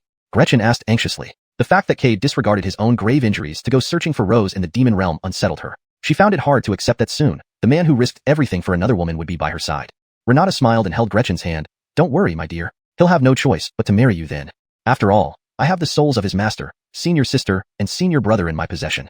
If he refuses, I'll make them disperse right before his eyes, so he can experience the pain of losing loved ones. And I believe he is too smart to make such a foolish decision. As for Rose, if he truly brings her back, making her a concubine isn't out of the question, Renata added. After all, she has taken great risks for Cade. Aunt Xing. Gretchen nodded but still felt uneasy. Rose, risking everything for Cade, deserved more respect than just being made a concubine. Moreover, Rose was beautiful enough to be a primary wife. Aunt Xing, I don't mind sharing Cade with Sister Rose, Gretchen offered. She has sacrificed so much for Cade, making her a concubine might disappoint Elder 3. Perhaps sensing Gretchen's concerns, Renata tapped her forehead playfully. Silly girl, you're too naive. Think about it. If Rose becomes a co-wife, will Cade still pay attention to you? Would you have the chance to bear his child? Gretchen fell silent. Compared to Rose, she seemed insignificant. Rose braved dangers for Cade, while she was merely reaping others' efforts. No way. Renata abruptly interrupted Gretchen's thoughts. What's wrong now? Gretchen asked. Rose must not be allowed near Kate again. Gretchen frowned. Why? Didn't you agree to make her a concubine? That may work for other men, but not Cade, Renata replied, her eyes flashing coldly. He can only be devoted to one woman for life. After this incident, Rose undoubtedly holds a crucial place in his heart. If she becomes his concubine, she might overshadow you as the primary wife. A grim smile spread across Renata's face. To prevent future troubles, Rose must die. Gretchen shivered in fear, gazing at Renata with alarm. When did Aunt Xing become like this? Was this still the Aunt Xing she knew? Aunt Xing, Rose grew up under your care. How can you do this? And what would Elder 3 say if he knew? Humph, Renata sneered. Whether I need to explain depends on his strength. We are both peak ancient realm cultivators, but over the years, your master has provided me with many treasures. With these resources, I've glimpsed the gates of Dao realm. Although it's been a long time since I fought, dealing with a peak ancient realm cultivator should be easy. Renata's words chilled Gretchen. Looking at the familiar yet estranged woman, she felt conflicted, unsure of how to respond. After a long silence, she whispered, Aunt Xing, you've changed? Changed? Renata smiled bitterly. Not I, but you are too innocent. I've protected you too well over the years. The cultivation world is not just filled with battles, it's also rife with treachery. This is a cruel arena where only the fittest survive. If Elder 3 were in my position, he would hesitate not a moment to sacrifice you for Rose to marry Cade. Remember, emotions are a cultivator's deadliest poison. Once irrelevant emotions enter your heart, they will eventually harm you. Renata affectionately patted Gretchen's head. Your top priority after marrying Cade should be to give birth to his child. This way, you two will be tied together. When the calamity comes, regardless of his feelings for you, he will save you for the sake of your child. Yes. Gretchen wiped away her tears. That's our little Yue, Renata approved. By the way, don't let too many people know about your upcoming marriage to Cade yet. Given Cade's current status, someone might target you. Wait until everything is settled before announcing it to everyone. Gretchen nodded. Meanwhile, outside the door, Elder 3 stood with a bitter smile. He couldn't believe the sect he dedicated himself to had turned into this. Could the person inside still be the Renata he once knew? To ensure Gretchen married Cade, she was willing to kill her disciple. Did she even deserve to be the elder of Tianji Pavilion? Suddenly, Elder 3 realized he was nothing more than a joke. He was manipulated from start to finish, and now his disciple had perished because of one man. He couldn't comprehend why.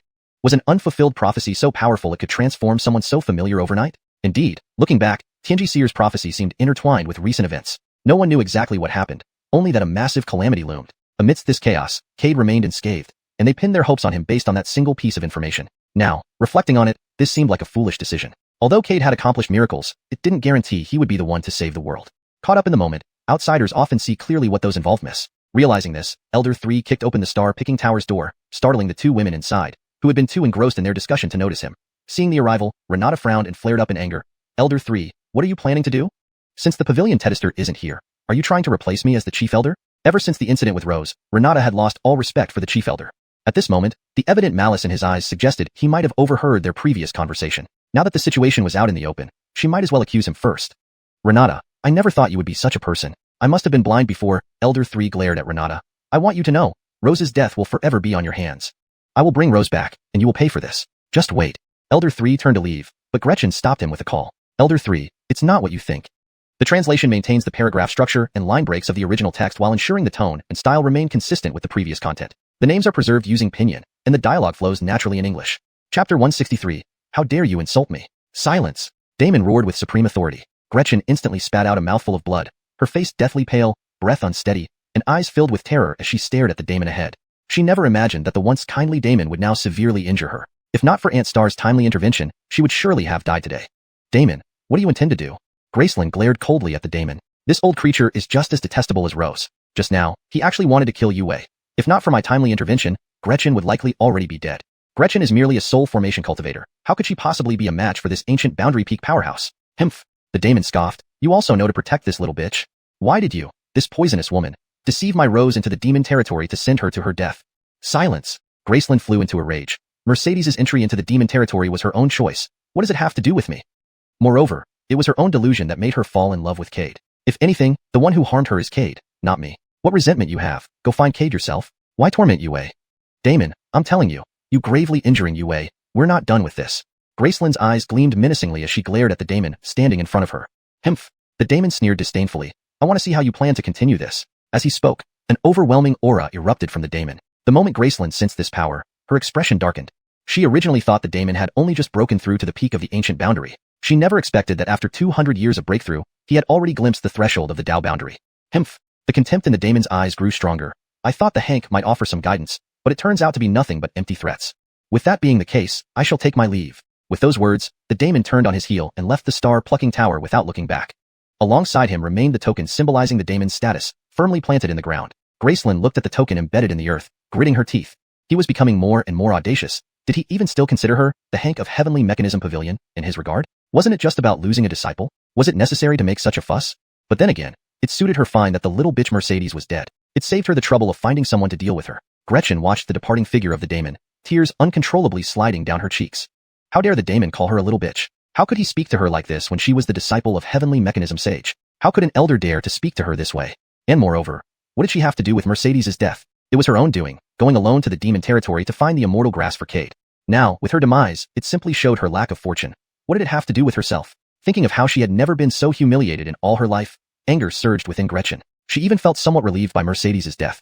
But soon she realized her thoughts were wrong. Sister Mercedes was such a good person. How could she feel displeased towards her? Besides, she might have already found the immortal grass. Thinking that Cade might have recovered from his injuries because of it, Gretchen felt quite happy. After all, no one wants the person they are going to marry to be critically injured and on the brink of death. Yue, now that the little bitch Mercedes is dead, there will be no one to compete for Cade's affection towards you anymore. After marriage, you will conceive a child, and both the Heavenly Mechanism Pavilion and Yue will be worry-free. Gracelyn was delighted, as things progressed much smoother than expected. Yes. Gretchen nodded, secretly elated in her heart. Previously, she hesitated because Mercedes was alive. Now that she was dead, marrying Cade was entirely reasonable, and no one would bring up this matter again. Yue, during this period, diligently study the bedchamber knowledge Aunt Star has gathered for you, aiming to bear a child as soon as possible. Okay. Free from all worries, Gretchen was very happy. After all, without carrying the blame, she could save the sect and Aunt Star. This was the best resolution for everyone involved. In the tranquil sect, Bernadette's gaze was blank, causing Xiuxian considerable heartache. Such a fine little junior sister, after returning from the Heavenly Mechanism Pavilion, became like this.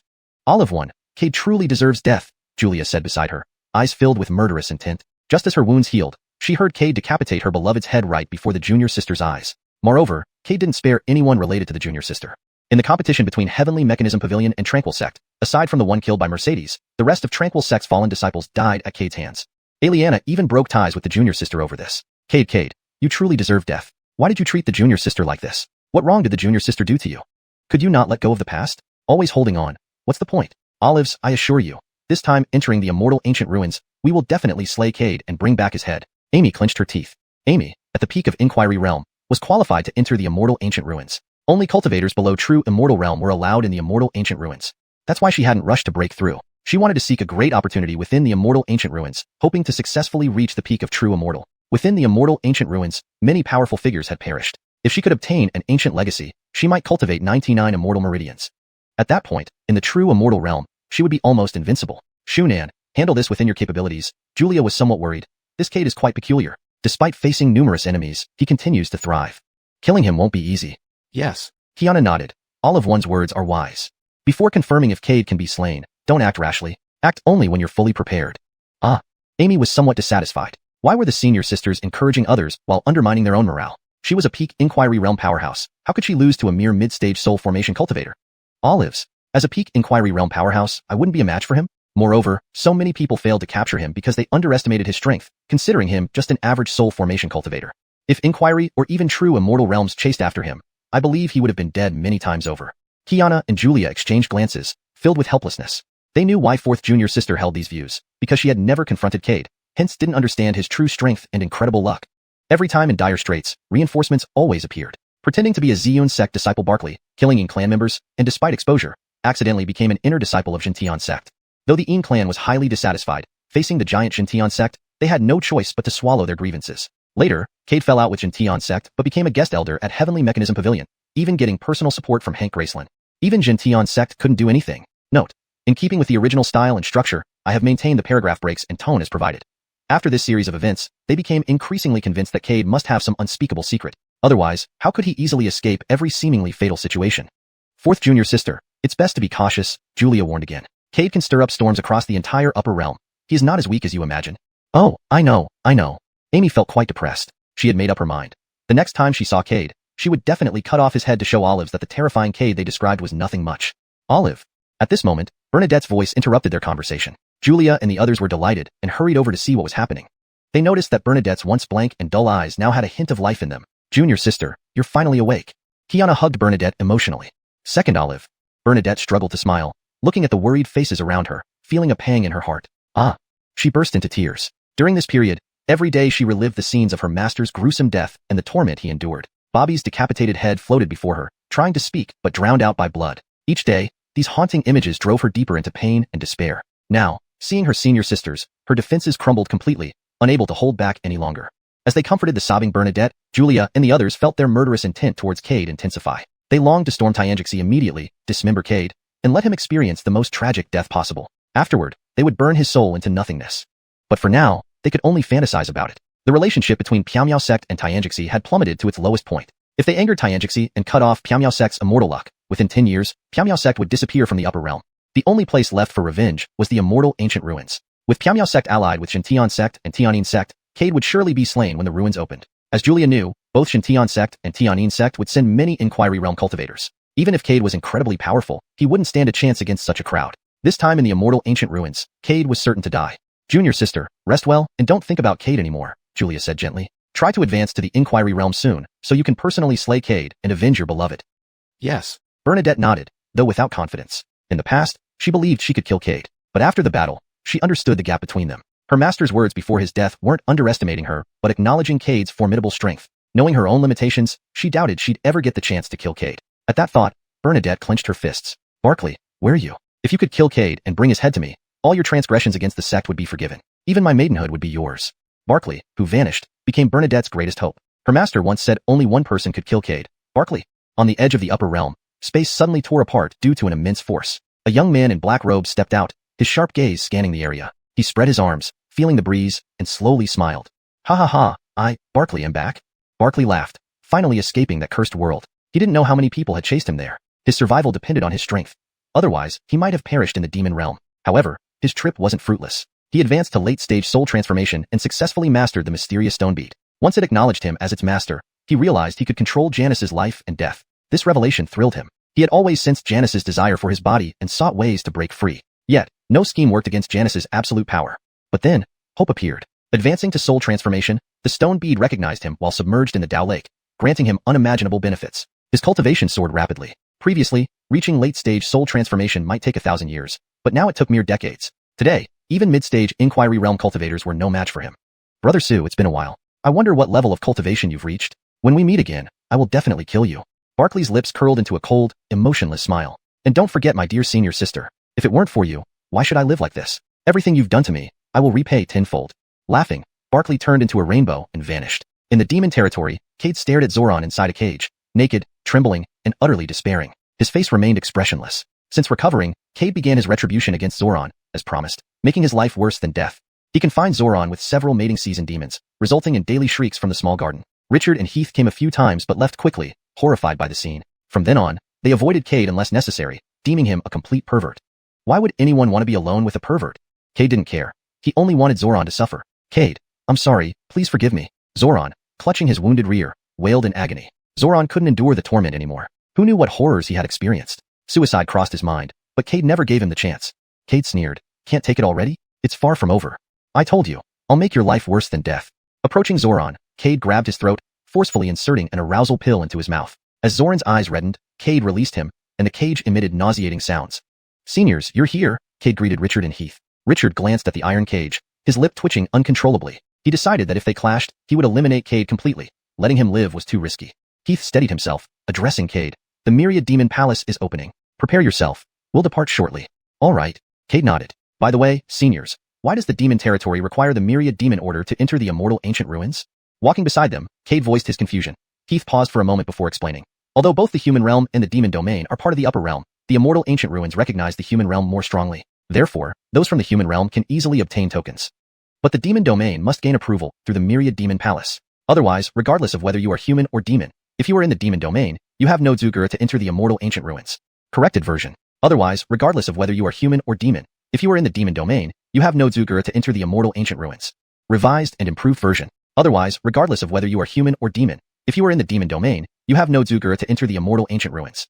Basimurther refined for fluency. Otherwise, regardless of whether you are human or demon, if you are in the demon domain, you have no right to enter the immortal ancient ruins. Cade furrowed his brow. According to Senior, does this mean the immortal ancient ruins have self-awareness?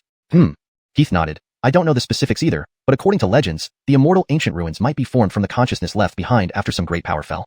Consciousness? Cade found this hard to believe. For cultivators who perished, only an extremely few could leave behind a thread of remnant soul. But to form such vast immortal ancient ruins, this seemed like an outlandish notion. I'm not entirely clear on the details either. That era is far too ancient. Chapter 164. Fellow Taoist, spare where you can. Seeing that no additional information would be revealed, Cade remained silent and stood quietly beside Heath and Richard. After a short while, the trio arrived at the 10,000 Demon Palace. In front of it, a colossal 5-clawed golden dragon throne hovered in the sky, exuding an aura that could devastate heaven and earth. On either side of this throne, 18 4-clawed golden dragon thrones were lined up sequentially. The 5-clawed golden dragon throne dwarfed the city lord thrones in both size and presence. Cade, from here on, you can only rely on yourself. We can no longer assist you, Richard said solemnly, his eyes scanning the large 5-clawed golden dragon throne. Cade saw fear, a deep-seated dread, in Richard's gaze. Yes, dread. Deep, profound dread. Richard had always displayed a rebellious spirit, and never before showed such apprehension. Now, facing the 5-clawed golden dragon throne, he appeared fearful. This gave an idea of how terrifying the owner of the 5-clawed golden dragon throne must be. Without any doubt, Cade knew who the owner of the 5-clawed golden dragon throne was. The ruler of the Demon Life Imperial Court, Demon Life Emperor, one of the two openly acknowledged Dao realm experts in the demon territories. He possessed the formidable strength of Dao realm 4 sources. Even Thatcher of Xiuxian sect was merely at Dao realm 3 sources. Such a powerful individual could suppress all human realms under their thumb, let alone a terrifying being like this. Richard, I sense Tediurus' aura on you. Use this aura to conceal your human identity as much as possible. If you're discovered to be human, endless slaughter and suffering will await you. At that point, even Heath and I won't be able to save you, Richard warned with some concern. Initially, he and Heath had planned strategies to briefly hide Cade's identity using methods they prepared. However, these methods would only last for a very short time and carry the risk of exposure. Though they initially felt uncertain, the discovery of the genuine Tediurus aura on Cade eased their minds slightly. Despite not knowing the origin of this pure Tediurus aura on Cade, it solved their immediate problem. Moreover, they wondered why Cade, a human, possessed this pure Tediurus aura. If it was due to consuming certain elixirs, then things would get complicated. Even though they couldn't determine if Cade was human or demon, the Demon Life Emperor's immense cultivation might uncover something suspicious about Cade. If Cade's true identity was exposed, not only would Cade die, but they too would suffer consequences. The Demon Life Emperor already harbored sinister intentions towards them and might take advantage of the situation. Thus, Richard needed to remind Cade again just before entering. If your Tediurus aura is from taking certain pills, now is the time to speak up. Missing this opportunity will mean certain death. All right, Cade nodded, understanding Richard's intent. He wasn't worried about revealing his human identity because the Tediurus aura came from obtaining its legacy. Seeing Cade's confident response, Richard wanted to say more but was stopped by Heath, who shook his head. Richard hesitated but, trusting Heath, refrained from speaking further. Cade, each capital city sends 10 individuals into the 10,000 Demon Palace to seize the 10,000 Demon Order. Since Guilty City didn't prepare enough people, you will have to face others alone. Also, Soul City may act against you because their former city lord disappeared mysteriously, and everyone suspects a connection to Guilty City. Therefore, within the 10,000 Demon Palace, they might make things difficult for you. Remember, if you encounter strong opponents, run if you can't fight. But if you have the ability to kill them, do not show mercy. Right? Cade nodded. Thank you for the reminder, but you know my nature. Anyone who provokes me will face their end. Right. Richard patted Cade's shoulder. You don't need to worry too much, just do what you need to. As long as your human identity remains hidden, nobody can touch you as long as Heath and I are around. Nodding, Cade walked toward the crowd without saying more. Do you think Cade will really succeed? Richard still felt uneasy and whispered to Heath. Trust those you use, doubt those you do not. Heath left with these words. Richard frowned, glanced in Cade's direction, and walked toward the airborne 4-clawed throne. As the city lord of Guilty City, Richard had the right to sit on one of the 18 4-clawed thrones. 36 thrones quickly filled up except for the one belonging to Soul City. No one was surprised, as their spies had already reported on the events between Guilty City and Soul City. Everyone knew Igor's fate remained uncertain, and after so many years in the realm, it was likely someone had already killed him. Though everyone suspected, none spoke out. They eyed Richard warily, given Igor's mysterious death, acknowledging his exceptional strength. Below, Cade stood alone. Most cultivators here were already at the Seeking Dao stage, some even at the peak. Only two were at the Transformation of Spirit stage, one being Cade, and the other a young woman with twin horns on her head. She was exquisite, graceful, and elegant, looking like a celestial being from a painting. Her late-stage transformation of spirit cultivation made her less conspicuous among the crowd, yet her beauty drew many male cultivators trying to engage her. However, she remained silent, eventually closing her eyes, ignoring their advances. When Cade arrived, her pale blue eyes opened, glimmering faintly. Noticing her gaze, Cade nodded briefly before focusing on assessing the strength of the cultivators heading into the 10,000 Demon Palace. Living in the demon territories had given him a new understanding of demons. Due to their robust physical bodies, fighting demon cultivators was challenging for humans of the same rank. Once demons revealed their true forms, their combat power surged significantly, equivalent to one rank higher. Cade did not dare underestimate them. His current mid-transformation of spirit cultivation barely allowed him to slay late-seeking Dao human cultivators. Indeed, when encountering a late-stage Dao inquiry demon cultivator, Cade had to be cautious. Florence saw that Cade wasn't paying attention to her, and the corners of her mouth curled up into an almost imperceptible smile. She slowly walked towards Cade's direction. This scene left the other male demon cultivators nearby utterly stunned. What was going on? Why would Florence Fairy seek out that mid-transformation of spirit waste? Was Demon Guilty City so lacking in people that they sent a mid-transformation of spirit cultivator to participate in this competition for the 10,000 Demons Order?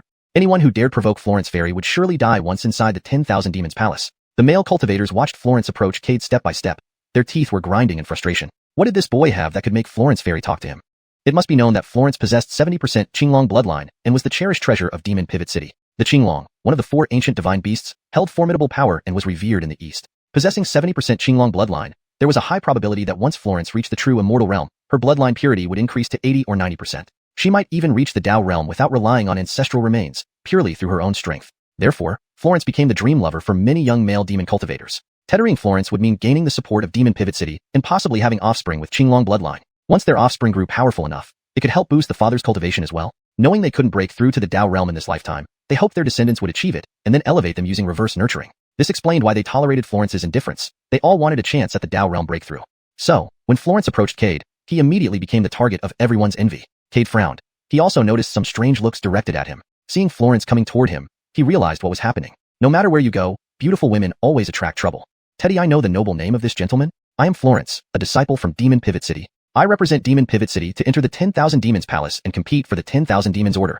Cade, Demon Guilty City. Cade coldly replied and ignored her further. He knew Florence wasn't as simple as she appeared, especially since Demon Pivot City only sent her alone. Seeing this, Florence didn't get angry but laughed lightly, covering her mouth. Friend Dao Su, you're indeed straightforward. But it seems that Demon Guilty City only sent you, and I notice your cultivation is merely mid-transformation of spirit. In such a dangerous place surrounded by enemies, it's quite challenging to proceed without a companion. Florence spoke sincerely, her charming smile captivating the surrounding male cultivators. Cade frowned. Stop bothering me, or I'll kill you. I know you're not as simple as you look, but if I want to kill you, I can do it, Cade said, his gaze icy. This woman must have some hidden agenda approaching him like this. Florence giggled again. Friend Dao Su, I came to genuinely discuss cooperation. I'm not the villain you imagine, so there's no need to be so guarded. Let's sit down and calmly discuss our terms. Cade's face darkened. Florence wouldn't stop pushing despite his warnings. What did she want? If you want to cooperate, show your sincerity first. Cade suppressed his urge to kill her, his expression unchanging. Florence smiled brilliantly, her beauty mesmerizing. Cade couldn't help but admire how breathtakingly beautiful this woman was. Friend Dao Su, deciding to cooperate with you isn't sincere enough? Florence's words made Cade laugh bitterly. He doubted her sanity. How could she say such shameless things? Cooperating with her was a blessing? Cade sneered. If that's the case, I must take my leave. At this moment, a Dao inquiry mid-stage male cultivator stepped forward, accusing Cade, boy, don't reject the wine we offer and end up drinking punishment wine instead. When Florence Fairy offers to speak, you should count yourself lucky. How dare you be so ungrateful? Florence Fairy looking favorably upon you is your good fortune. Another late-stage Dao inquiry cultivator stepped forward, his eyes filled with killing intent. Boy, don't be ungrateful. Kneel and beg Florence Fairy now, and I might spare you. Otherwise, once inside the 10,000 Demons Palace, I will personally kill you. You're just a mid-transformation of spirit cultivator. What gives you the right to refuse Florence Fairy?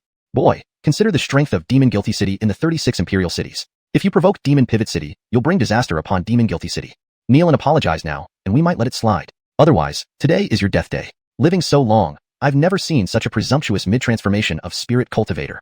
Watching more people come to Florence's defense, Cade's face revealed a smirk. If not for the 36 peak cultivators overhead and the Demon Life Emperor yet to arrive, he would have shown these people what hell on earth truly means. Kneel before me? Cade mocked, pointing at Florence. Does she deserve it? These words ignited chaos among the male cultivators, their eyes glaring hatefully at Cade. If not for the presence of the city lords and the soon-to-arrive Demon Life Emperor, they would teach this presumptuous mid-transformation of spirit cultivator a brutal lesson. Cade really had a death wish, daring to mock Florence Fairy. In a flash, the crowd viewed Cade as a dead man once they entered the 10,000 Demons Palace. Florence's eyebrows furrowed, her fair face showing anger. Never had anyone spoken to her like this. She was pampered since birth because of her 70% Qinglong bloodline, being the little princess of Demon Pivot City. When had she ever endured such humiliation? Moreover, she took the initiative to propose cooperation, yet he dared to insult her. If not for suddenly receiving a transmission from the city lord, she wouldn't have even acknowledged this ungrateful lunatic. Friend Dao Su, we meet for the first time, and there's no need for such hostility. Cooperating with me won't harm you. Looking at the irate Florence, Cade inwardly scoffed. In less than the time it takes to burn an incense stick, you turn me into a public enemy. Everyone wants to kill me. Do you think I should be friendly to you? Besides, who are you to speak to me with such a patronizing tone? If not for the 36 city lords and the Demon Life Emperor here, I would have killed you. Cade was unapologetic, his eyes revealing lethal intent. Though Florence wasn't as simple as she appeared, Cade was confident he could still kill her. You. Florence's face flushed red with rage. She hadn't faced such humiliation before, instantly bursting with killing intent aimed at Cade. Think you can kill me? Cade sneered, stepping forward. Instantly, an extremely terrifying pressure surged toward Florence. Her face changed, her eyes filled with disbelief. He was only at the mid-transformation of spirit realm, wasn't he? Why is he so strong? Daoist friend, Let it be where you can, a voice interjected. A black shadow blocked Florence, completely negating Cade's pressure. Desmond had a grim expression as he looked at Cade ahead, feeling somewhat shocked. A mid-transformation of spirit cultivator could unleash such formidable pressure that required him to use his authority to counteract it. This was indeed a formidable opponent. Cade frowned and narrowed his eyes at Desmond. Are you sure you want to step in for her? Taoist friend, let it be where you can. Moreover, Taoist Florence hasn't caused you any actual harm. Why persist on this matter? Desmond said calmly, yet his gaze was fixed intently on Cade. Chapter 165, Obedient Grandson. It's your grandfather here. I won't let this matter go. What can you do about it? Do you really think that just because you're a Taoist cultivator, I cannot deal with you? Cade's eyes were full of disdain as he channeled his cultivation and took another step forward. This time, however, Cade used the sky-treading step. After all, standing before him was a peak Taoist cultivator. With his current level, it would be very difficult to kill him. The best outcome would probably be mutual destruction. Even lions hunting rabbits use their utmost strength. He was only at the soul formation stage. How could he afford to hold back facing a peak Taoist cultivator? Moreover, many people had noticed this side already. Countless eyes were on him, eager to see his true strength. This was a place where one showed respect according to rank. Cade naturally would not back down. The terrifying momentum of the sky-treading step instantly swept over Desmond. Immediately, the wind howled, clouds gathered, and countless lightning bolts spread across the sky. Joy, feeling this terrifying aura, her face abruptly changed, and she stumbled to the ground. Desmond's face turned extremely ugly. He never expected this soul formation cultivator to dare attack him. How did he dare? Who gave him such courage? He was a peak Taoist cultivator, an entire major realm higher than this man. How dared he attack him? And above there were 36 city lords. Didn't he fear they would blame him? Desmond's expression was hideous. He felt his authority challenged. A mere soul formation cultivator dared to challenge him, a Taoist cultivator, openly defying him. If he didn't make an example out of this person, everyone around would think he was weak and easy to bully. In the upcoming trip to 10,000 Demon Palace, he would surely face numerous attacks. He must kill this audacious cultivator to intimidate the surrounding watchful crowd. Realizing this, he roared, his body surrounded by surging spiritual energy, returning Cade's force in a powerful counterattack. Cade's expression turned grim, his eyes emitting unprecedented light. The 9 immortal meridians formed within him glowed with various colors. Instantly, Cade's aura surged dramatically. Although his cultivation remained at the soul formation stage, he exuded an ethereal charm, like a celestial descending. His hair fluttered in the wind, and red light flickered in his eyes. Roar! A crimson projection of Teddiurus appeared above his head, and dragon chants resounded from its mouth. The scene instantly fell into silence as everyone focused on the Teddiurus projection above Cade's head. True body projection. This couldn't be possible. He was just a soul formation cultivator. How could he achieve true body projection unless his bloodline was incredibly pure? Most demons had mixed bloodlines. Only when their blood reached a certain purity could they summon ancestral projections. But those who could achieve true body projection, except for Taoist cultivators, numbered barely more than a dozen in the entire demon race. Their blood purity nearly reached 90%. Shouldn't these individuals be guided by demon elders in the ancestral land? Why would such a prodigy appear here? Everyone was stunned. Cade paid no attention, quietly sensing the changes in his body. Just then, he discovered he could channel the power of the 9 immortal meridians. Furthermore, the immortal meridian bestowed by Teddiurus now emitted intense red light. Due to this, Cade's Teddiurus projection appeared atop his head. Desmond stared intently at the Teddiurus projection, disbelief filling his eyes. Impossible. How could he have a Teddiurus projection? And considering the projection, this person might be pure-blooded. Thinking of confronting a pure-blooded individual in front of so many city lords made sweat break out on Desmond's forehead. Pure-blooded meant supreme power and status, set by the elders in the ancestral land. Anyone daring to defy this would meet death. Of course, killing in secret was overlooked and afterward, one could claim the pure bloodline. However, openly, pure-blooded possessed the highest status. Cold sweat dripped from his forehead as he stared at Cade in terror. Who are you? Cade ignored him as the terrifying force of the sky-treading step washed over him. Desmond couldn't dodge in time, staggered backward, and spat out blood. Yet nothing could assuage the shock in his heart. Pure-blooded indeed. See, I attacked you. Yet the 36 city lords in the sky didn't intervene. Do you think acting as a protector here will help? Cade approached with a stern look. Desmond wiped the blood from the corner of his mouth and laughed bitterly. I was wrong. I overestimated myself. He bowed respectfully to Cade, stepping aside. Joy's face was full of fear, screaming sharply as Cade approached. You can't kill me. I'm from the demon pivot city. If you dare kill me, Lord City won't forgive you. My father is the city lord. If you dare kill me today, he won't let you off. Joy retreated in terror. Cade sneered, looking up. Richard seemed to sense Cade's gaze and immediately went to the city lord of Demon Pivot City, saying with a smile, Elder Ao, this is just a squabble among juniors. As their senior, you shouldn't interfere. Besides, it'd be embarrassing for a peak ancient realm powerhouse like you to attack a soul formation cultivator in front of everyone. Rest assured, the boy knows his limits. At most, he'll discipline your naughty daughter a bit. Nothing too severe. Zaired's face turned green with anger, wanting to break free from Richard's grip and punish this boy. But quickly realizing something wasn't right, he noticed he couldn't shake off Richard's hold easily. Recalling Igor's death, Zaired had a bold suspicion. Richard was hiding his true strength. But why? Questions flooded his mind. But before he could ponder further, a shrill scream interrupted his thoughts. Upon realizing the situation, Zaired became enraged, breaking free of Richard's hold. Richard, that's what you call juniors squabbling.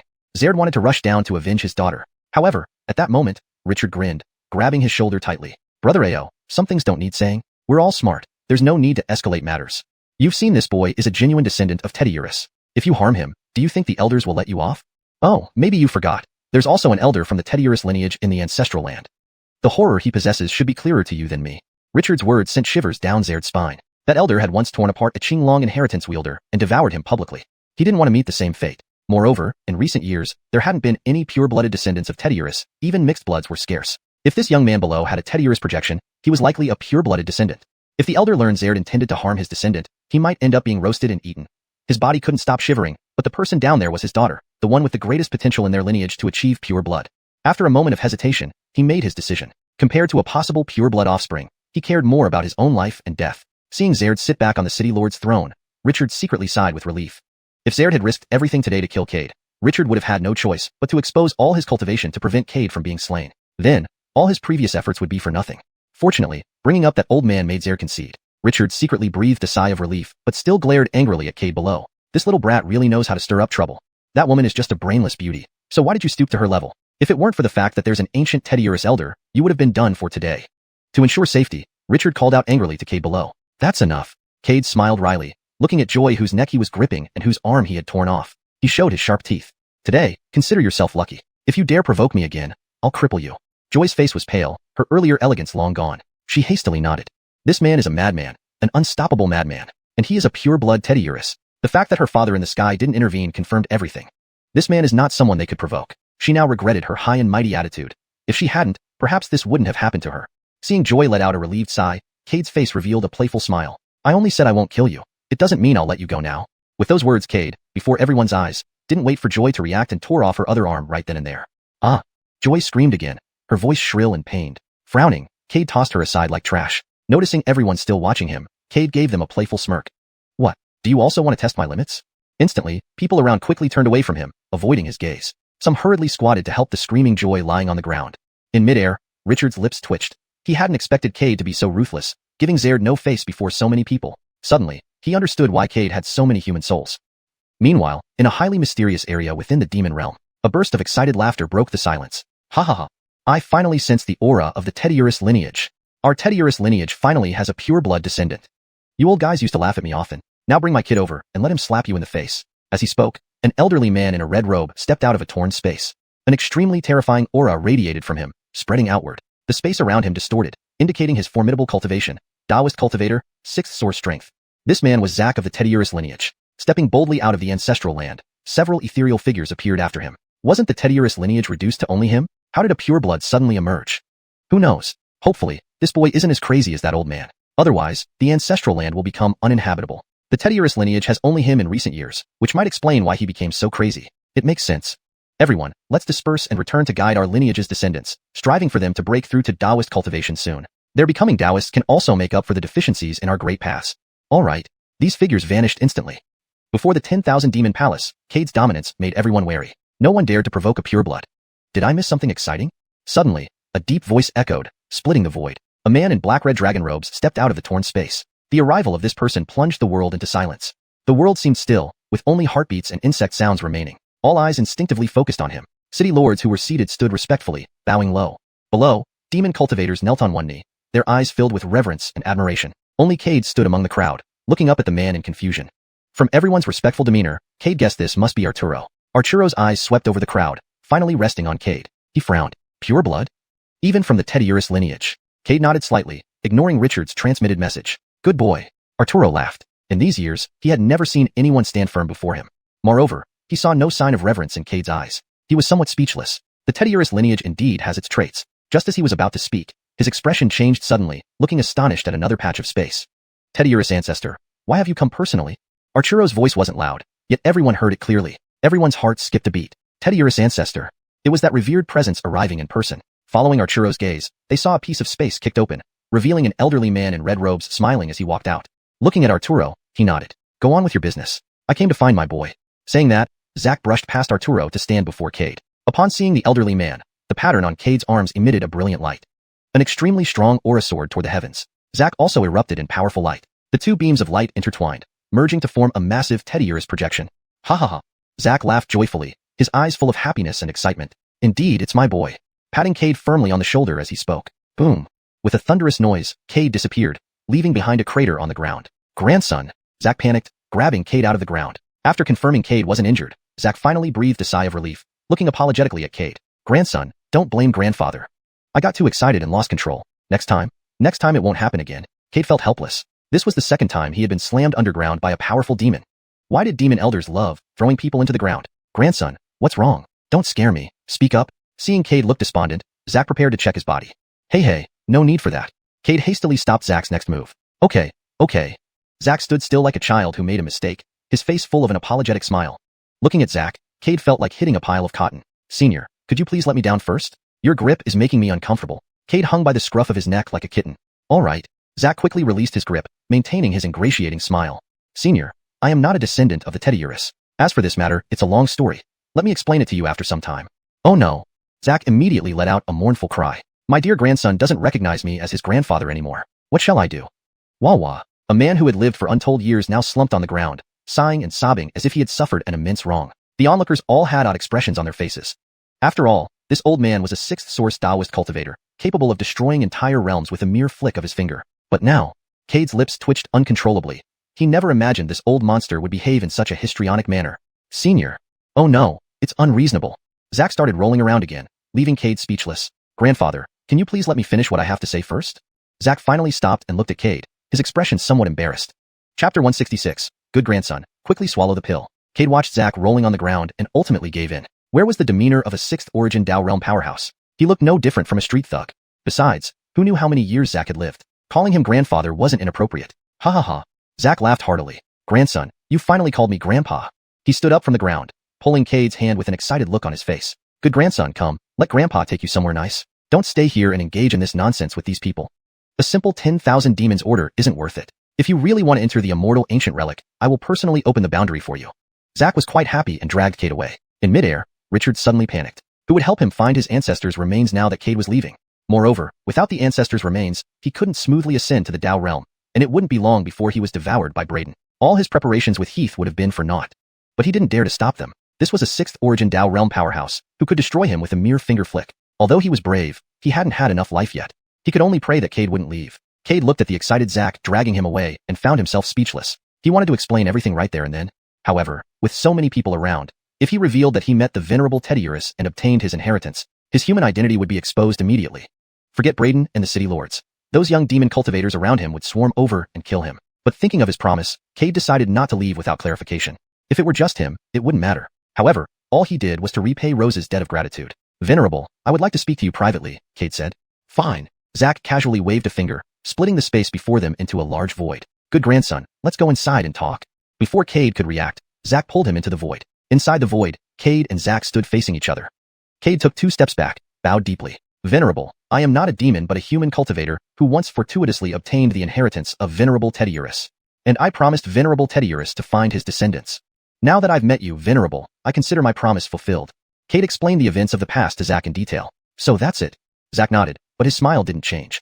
Cade felt something was off. Sure enough, Zack's next words nearly made Cade lose his balance. Grandson, you said you received the ancestor's inheritance. And you also have the divine lineage left by our ancestor within you. Even though you're not a demon but a human, having received the ancestor's inheritance and possessing the divine lineage, you are already the direct descendant of our Teddyurus lineage. So, dear boy, quickly call me grandpa. Technically, I should be your great-grandfather. But calling great-grandfather sounds too formal. Grandpa is more affectionate. Cade's lips twitched. He realized that whatever he said, Zack's view wouldn't change. Wanting to say more, Zack already pulled out a black pill from his storage bag. Come, good grandson, swallow this pill. What is this? Smelling the heavy bloodiness of the pill, Cade felt his cultivation stirring, and the Teddyurus pattern on his arm grew warm. Don't worry, this pill is nothing but beneficial. Besides, as my only true descendant, how could I possibly harm you? Zack maintained a serious expression, clearly not allowing Cade to refuse. Frowning, Cade took the pill and examined it closely. It seemed ordinary, just very bloody. Perhaps it contained some demon beast blood. Looking at Zack, seeing his anticipation, Cade increasingly felt the pill might not be as simple as it seemed. Refusing was impossible. Zack wouldn't let him. As a sixth origin Tao realm powerhouse, forcing Cade to ingest the pill wasn't beyond his means. After a moment's hesitation, Cade swallowed the pill. Instantly, a torrent of vital force filled Cade's body, almost bursting it. Ah! The pain made Cade scream. Seeing Cade swallow the pill, Zack became even more excited. Grandson, quickly try using spiritual energy to activate the Teddyurus pattern on your arm. Otherwise, within 3 breaths, you'll burst. Cade saw Zack's concern and didn't hesitate. He infused spiritual energy into the teddy-urus pattern. Suddenly, a dragon roar resounded in his mind. Next, he saw a massive crimson teddy-urus with 2 wings soaring in the sky. Soon, it transformed into an old man approaching Cade slowly. Recognizing the elder, Cade bowed deeply. Little one Cade, greetings, venerable. Little friend, long time no see. The elder smiled and waved, transforming the surroundings into a vast grassland. Cade and the elder sat opposite each other, a teetable appearing between them. Little friend, have some tea. The elder waved a hand, and a pot of hot tea appeared, filling their cups. Cade looked at the tea, puzzled. What is this, venerable? Hush. The elder gestured for silence. Just enjoy quietly. Meanwhile, outside, Braden sat on his 5-clawed throne, his gaze sweeping over the 35 city lords, landing on the vacant seat of Demon Soul City Lord Igor. City Lord of Demon Soul City, Igor, has perished. Everyone, do you know what happened? Silence fell. Everyone's eyes turned to Richard. Richard blinked. Why are you looking at me? I don't know either. Oh. Richard suddenly remembered something and wore a strange smile. I understand. You think I killed Igor? Ah. He sighed heavily. Everyone knows about the unpleasantness between us and Demon Soul City recently, but shouldn't such things be common? Why did this time turn into such a huge fuss? Besides, you all know my strength. Killing Igor with my power is obviously impossible. Plus, I heard Enzo of Demon Soul City always wanted to replace Igor as City Lord. This incident likely was orchestrated by him, blaming it on me afterward. Richard spoke calmly, feigning innocence. You're Teddy Jesty, please give me justice. These past years, although I haven't achieved much, I've worked hard. I've had conflicts with Igor, but we had no substantial interest conflicts. There's absolutely no way I'd kill him. Moreover, it's clear that someone is deliberately framing me. I beg his Teddy Jesty to thoroughly investigate and restore justice. Richard thumped down on his knees, tears streaming down his face, sobbing pitifully. Humph. Let's see who still dares to blame me after I've explained it so clearly. Besides, without substantial evidence, even if you suspect it was me, what can you do? Furthermore, with a 6th origin Dao Realm powerhouse as my backing now in Demon Shame City, I don't believe anyone would dare to challenge me recklessly. Thinking of Cade being a pure-blooded descendant of Teddy-urus, Richard was filled with excitement. He admired Heath greatly. No wonder the descendant of Truth Listener had such keen insight. With this thought, Richard felt he should add fuel to the fire. Besides, during that time, I was busy teaching Cade cultivation. How could I have the time to find Taoist Igor? Indeed, Braden's expression softened slightly. Richard saw all of this clearly. Indeed having a powerful backing works wonders. Even if you were Braden, you absolutely wouldn't dare to touch me. After all, I have a big shot behind me. The scene fell into an eerie silence. The other 34 city lords couldn't stop their lips from twitching. They knew Richard was shameless, but they didn't expect him to be this shameless. Everyone knew who killed whom, yet Richard had the audacity to push all the blame onto Gipo, even bringing up Zack to back him up. Now everyone knew that Cade was a pure-blooded descendant of Teddy-urus, a treasure in Zack's eyes. Whoever dared to harm Cade would likely be thrashed by Zack. Though they despised Richard's behavior, they also envied how he latched onto such a powerful supporter. That's a 6th origin Dao Realm powerhouse. There were only 5 in the entire demon realm. In the future, no one would dare provoke Richard again. Enough. Braden spoke calmly, half smiling as he looked at Richard. I'll have someone investigate this matter. But Demon Soul City is leaderless now and needs a new city lord. Since that's the case, let's have Pochi serve as the new city lord of Demon Shame City. He is also a peak ancient realm cultivator. As for Igor's death, I hope there won't be a repeat of this incident. Saying that, Braden closed his eyes again. They had intended to open the 10,000 Demons Palace, but because of Cade, they had to pause it. If Zack got angry, they might all end up spitting blood. Seeing this, the other city lords didn't argue further. Below, the cultivators originally intending to enter the 10,000 Demons Palace gathered, discussing the events. Joy, with 2 regrown arms after taking healing pills, had returned to her high and mighty appearance. Surrounded by many late-stage inquiry Dao cultivators, she said, Joy doesn't worry. Once we enter the 10,000 Demons Palace, we will surely avenge you. Killing Cade inside, Xiao Senior wouldn't know who did it. Cade dead is just dead. No one will speak up for him. Don't be sad, Joy. We'll make Cade kneel before you, showing him the consequences of offending you. He may be a transformation spirit cultivator, but being a pure-blooded descendant, he has exceptional combat power. Let's be cautious. What nonsense. Can't a group of us defeat one person? Right, if you're afraid, back out now. Don't dampen our spirits. Joy felt extremely gratified seeing everyone defend her. So what if he's a pure-blooded descendant? Eventually, he'll become the target of everyone's hatred. And having a 6th origin Dao realm ancestor won't save him from kneeling before her. Cade, why did you offend me? If I'm unhappy, neither will you be. Joy had decided to make Cade pay dearly. His actions had cost her 2 arms and public humiliation. This humiliation and pain, he must repay 100-fold. Thank you all. Joy pretended to be tearful. But the Teddy-urus lineage only includes Senior Chu and Cade. If we kill Cade, Senior Chu will certainly take revenge on you all. Let Joy bear the humiliation. I don't want you all to offend Senior Chu for my sake. This display moved the male cultivators around, wishing to tear Cade apart immediately. Cade really went too far. Joy, you needn't worry. We'll restore justice for you. Just get the 10,000 Demons Order and enter the immortal ancient relic to obtain an ancestor's remains. Even Xiao Senior cannot punish us then. Relax, Cade is dead for sure this time. Joy's lips curled slightly in a triumphant smile, while maintaining a tearful demeanor. This sight made many cultivators even more sympathetic towards her. They couldn't understand why Cade would make such a beautiful woman cry. Can't he be a man and take responsibility? Their hate for Cade grew deeper. Within a short period, several people planned to kill Cade and joined an alliance to avenge Joy. Meanwhile, Desmond stood silently aside, not wanting to get involved. During the earlier encounter, he had sensed Cade's terrifying strength. Although Cade was only a mid-transformation spirit cultivator, Zack had taken him into the void. Upon return, Cade's strength would skyrocket. Unless necessary, Desmond didn't wish to antagonize Cade. Moreover, he had a premonition that many would die due to Cade. Joy's beauty and 7/10 Qinglong lineage made many hearts flutter. Desmond was one of them, but he valued his life over anything else. Without his life, everything else was meaningless. Joy noticed Desmond standing alone, feeling annoyed. This weakling couldn't even defeat a mid-transformation spirit cultivator. If not for him, she wouldn't have been humiliated by Cade. Such a weakling should come comfort her. Would he not fear her anger? After some hesitation, she approached Desmond. Although this weakling caused her humiliation, Desmond was a peak inquiry Dao cultivator, ranking 3rd in the group. With his help, the chance of killing Cade would increase. Brother Mo, sorry for earlier, Joy apologized, inching closer. Desmond instinctively stepped back. Don't worry about it, Daoist Joy. Blame my inadequacy for being scared by Cade's pure-blooded status. Don't blame yourself, Daoist Joy. Smelling her fragrance, Desmond frowned. How could he miss Joy's ploy? She usually treated him indifferently, yet now, actively seeking him out. Clearly, she wanted to use him. Using that rabble to kill Cade would be unlikely. But if he joined in, moreover, it's clear that someone is deliberately framing me. I hope the Emperor will thoroughly investigate and restore justice. Richard fell to his knees with a thud, weeping profusely, as if heartbroken and wronged. Humph. Let's see who still dares to accuse me after I've said all this. Without concrete evidence, even if you know it was me who did it, what can you do? And now that our Demon Shame City has a 6th origin Dao realm powerhouse backing us, I don't believe anyone would dare to attack me recklessly.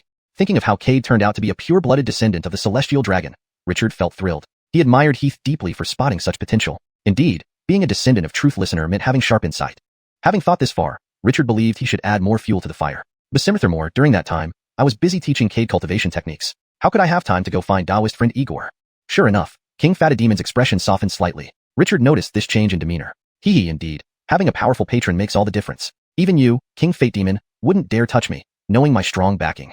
The scene fell into an eerie silence. The other 34 city lords couldn't help but twitch their mouths. They knew Richard was shameless, but they didn't expect him to be so brazen. Everyone knew who the murderer was, and the celestial anomaly above Demon Shame City that day clearly indicated the death of a peak ancient realm cultivator. Yet, Richard shamelessly pinned everything on ghosts and brought up 6th origin Dao realm xiuxian.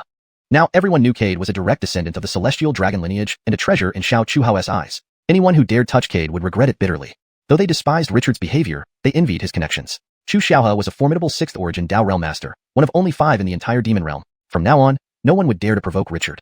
Enough. King Fate Demon spoke calmly, staring at Richard with an ambiguous smile. I'll have someone investigate this matter. But since Demon Shame City is now leaderless, it needs a new city lord. Therefore, let Pepe serve as the new city lord of Demon Shame City. He is also a peak ancient realm cultivator. As for Igor's death, I hope this doesn't happen again. With that, King Fate Demon closed his eyes. Originally, it was time to open the 10,000 Demon Palace, but due to Cade, they had to postpone it. If xiuxian were enraged, they might all end up spitting blood. Seeing this, the other city lords remained silent. Below, the cultivators who were supposed to enter the 10,000 Demon Palace gathered to discuss what had just transpired. Joy, whose 2 arms had been severed, had regrown them after taking healing pills. Her former majestic appearance returned. Around her gathered many peak asking path cultivators. Joy, Daoist friend, rest assured. Once inside the 10,000 Demon Palace, we'll certainly avenge you. Killing Cade inside the palace, Elder Xiao won't even know who did it. By the time Cade dies, no one will seek justice for him. Joy, don't be sad. We'll force Cade to kneel before you and confess, showing him the consequences of offending you. Though he's a soul transformation cultivator and a pure-blooded descendant with extraordinary combat power, we must be cautious. What nonsense. With so many of us, can't we handle one person? Exactly. If you're afraid, leave now. Don't boost others' morale at your expense. Seeing everyone stand up for her, Joy felt very satisfied. What could a pure-blooded descendant do in the end? Eventually, he would become the target of everyone's attacks. Having a 6th origin Dao realm ancestor, what could he do if he had to kneel and admit fault before her? Cade, why did you offend me? When I'm unhappy, you shouldn't be able to rest either. Joy decided to make Cade pay dearly. She wouldn't forgive him for severing her arms and humiliating her in front of everyone. The shame and pain Cade inflicted on me, I will return tenfold. Thank you, fellow Daoists. Joy feigned tears. But the celestial dragon lineage includes only Elder Chu and Cade. If we kill Cade, Elder Chu might hold all of you accountable. Joy can endure some humiliation, but I don't want you all to offend Elder Chu because of me. Her act stirred pity among the male cultivators, who longed to tear Cade apart right away. Cade really has no conscience. Rest assured, Joy Daoist friend, will avenge you. With the 10,000 demon decree, entering the immortal antiquity ruins to obtain an ancestor's remains, even Elder Xiao can't touch us. Don't worry, Cade will surely die this time. A hint of triumph flickered in Joy's eyes, hidden behind her pretended sorrow. Her act deepened the cultivators' resolve to avenge her. They didn't understand why Cade would make such a beautiful woman cry.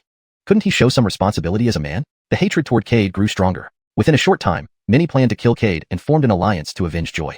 On the side, Desmond quietly stood by. He didn't want to get involved. Facing Cade earlier, he felt his terror. Despite Cade's mid-soul transformation cultivation, Xiao appeared and took him into the void. This time, Cade's strength would surge dramatically. Unless absolutely necessary, Desmond didn't wish to offend Cade. He had a premonition that many might die over Cade. Joy, with her supreme beauty and 70% Azure Dragon heritage, charmed many hearts. Desmond was among them but prioritized his survival. Without life, everything else was meaningless. Joy noticed Desmond standing aside, feeling annoyed. That useless man couldn't even defeat a mid-soul transformation cultivator. Because of him, she was humiliated by Cade. Now, he didn't even come to comfort her. Wouldn't he fear she would ignore him forever? After hesitation, she approached Desmond. Though he made her lose face, Desmond was a peak asking path cultivator and one of the top 3 in this group. His participation in killing Cade would increase success chances. Detested MO. I'm sorry. Joy looked apologetic, inching closer. Desmond instinctively stepped back. Taoist friend Joy, you overthink. I blame myself for being intimidated by Cade's pure-blooded status. I owe nothing to Taoist friend Joy. Smelling her fragrance, Desmond frowned. How could he not see through Joy's tricks? Usually, she treated him arrogantly. Now, approaching him, clearly aimed to use him. With those followers, killing Cade seemed unlikely. But if he joined, Cade might actually be slain. After all, among this group, his strength is considered top tier. Moreover, if he himself is also a pure-blooded descendant, with the support of abundant resources, his power would be even greater than it is now. Thinking of this, he clenched his fists silently. Why should those of mixed blood be inferior to the pure-blooded? In terms of combat power and talent, he believed he was no less than any of the pure-blooded. But just because the other party is pure-blooded, he has to be inferior to them. On what grounds? Taoist friend Desmond? Joy, noticing the murderous intent in Desmond's eyes, called out hesitantly, is something wrong? Are you also unwilling to forgive me? Desmond snapped back to reality and offered an apologetic smile. Sorry, I was just thinking about something. Teddy, I asked what you need from me? Note, the translation maintains the paragraph structure and line breaks as per the original text while ensuring natural English fluency. Chapter 167. So you're called Richard? Joy's lips twitched at the corners, feeling as if she had thrown a punch only for it to land in cotton wool. If I come here, naturally it is because I want you to help me seek revenge. I can't be here just to chat and make love with you. She clenched her teeth slightly and put on an understanding face. Cade is truly despicable, making Taoist friend Desmond lose face in public. As soon as I think about Taoist friend Desmond losing face in public, I wish to rush up and fight Cade to the death. But alas, this weak woman has low strength and cannot seek revenge for Taoist friend Desmond. By this time, 2 lines of hot tears slid down from the corners of her eyes. This caused many of the cultivators present to feel heartache. Cade really deserves to die. To actually make their Taoist friend Joy cry. Whoa, Desmond was also quite dull-witted. How could he let Taoist friend Joy cry alone? Didn't he know he should comfort her? Feeling the gazes of many surrounding cultivators on him, Desmond frowned slightly. He did nothing. So why did things turn out like this? Lowering his head to look at Joy, who was silently shedding tears in front of him, Desmond instantly understood why everyone would have such a reaction towards him. His face revealed a hint of mockery. Hadn't he previously treated Cade the same way? Thinking about this, he couldn't help but feel that he had been foolish, almost provoking someone beyond his capabilities due to a bit of beauty. Cold sweat broke out on his forehead. In a hurry, he cupped his hands toward Joy. Taoist friend Joy, I have matters to attend to and cannot stay. With these words, Desmond turned around without looking back and left. He feared that staying any longer would make him the target of criticism. After all, not long ago, Cade had faced the same situation. The observer is clear while the involved are confused. Only by stepping away can one see how absurd the situation is. Joy's brows furrowed slightly. A trace of displeasure flashed across her face but quickly disappeared. If so, then this girl will not disturb Taoist friend Desmond. She gave a graceful bow and returned to the crowd with a gentle smile. Seeing this, Desmond let out a deep sigh of relief. Although he believed he was powerful, facing the attack of many cultivators asking questions, he might not escape unscathed. He couldn't help but feel some sympathy for Cade. Cade was merely a transforming spirit cultivator. Although his combat power was extremely strong and he was a pure-blood descendant, facing so many enemies would likely end badly. In midair, Arturo and many city lords observed everything happening below with interest. Their faces revealed amused smiles. The Ethan truly raised a good daughter. The Ethan's face turned pale, his lips twitching. If not for the eyes of so many people on him, he would have rushed down to teach this unfilial daughter a harsh lesson. Joy used such underhanded tricks against Cade in front of so many people. What a disgraceful family affair. At this moment, he felt very anxious, hoping that Cade would come out as soon as possible. Because once Cade appeared, Myriad Demon's palace could open. The young cultivators below could enter the palace, and he wouldn't have to bear this humiliation anymore. Meanwhile, within the void, Cade exhaled a long breath, his eyes turning into strange vertical pupils. Dangerous light flickered in those vertical pupils. His cultivation had successfully advanced to late-stage transforming spirit, only one step away from peak transforming spirit. Wiley watched the cross-legged Cade with satisfaction. Grandson, how do you feel? I feel very good. Cade nodded and bowed respectfully to Wiley. Thank you, Senior. But may I ask, Senior, what happened to me just now? What, Senior?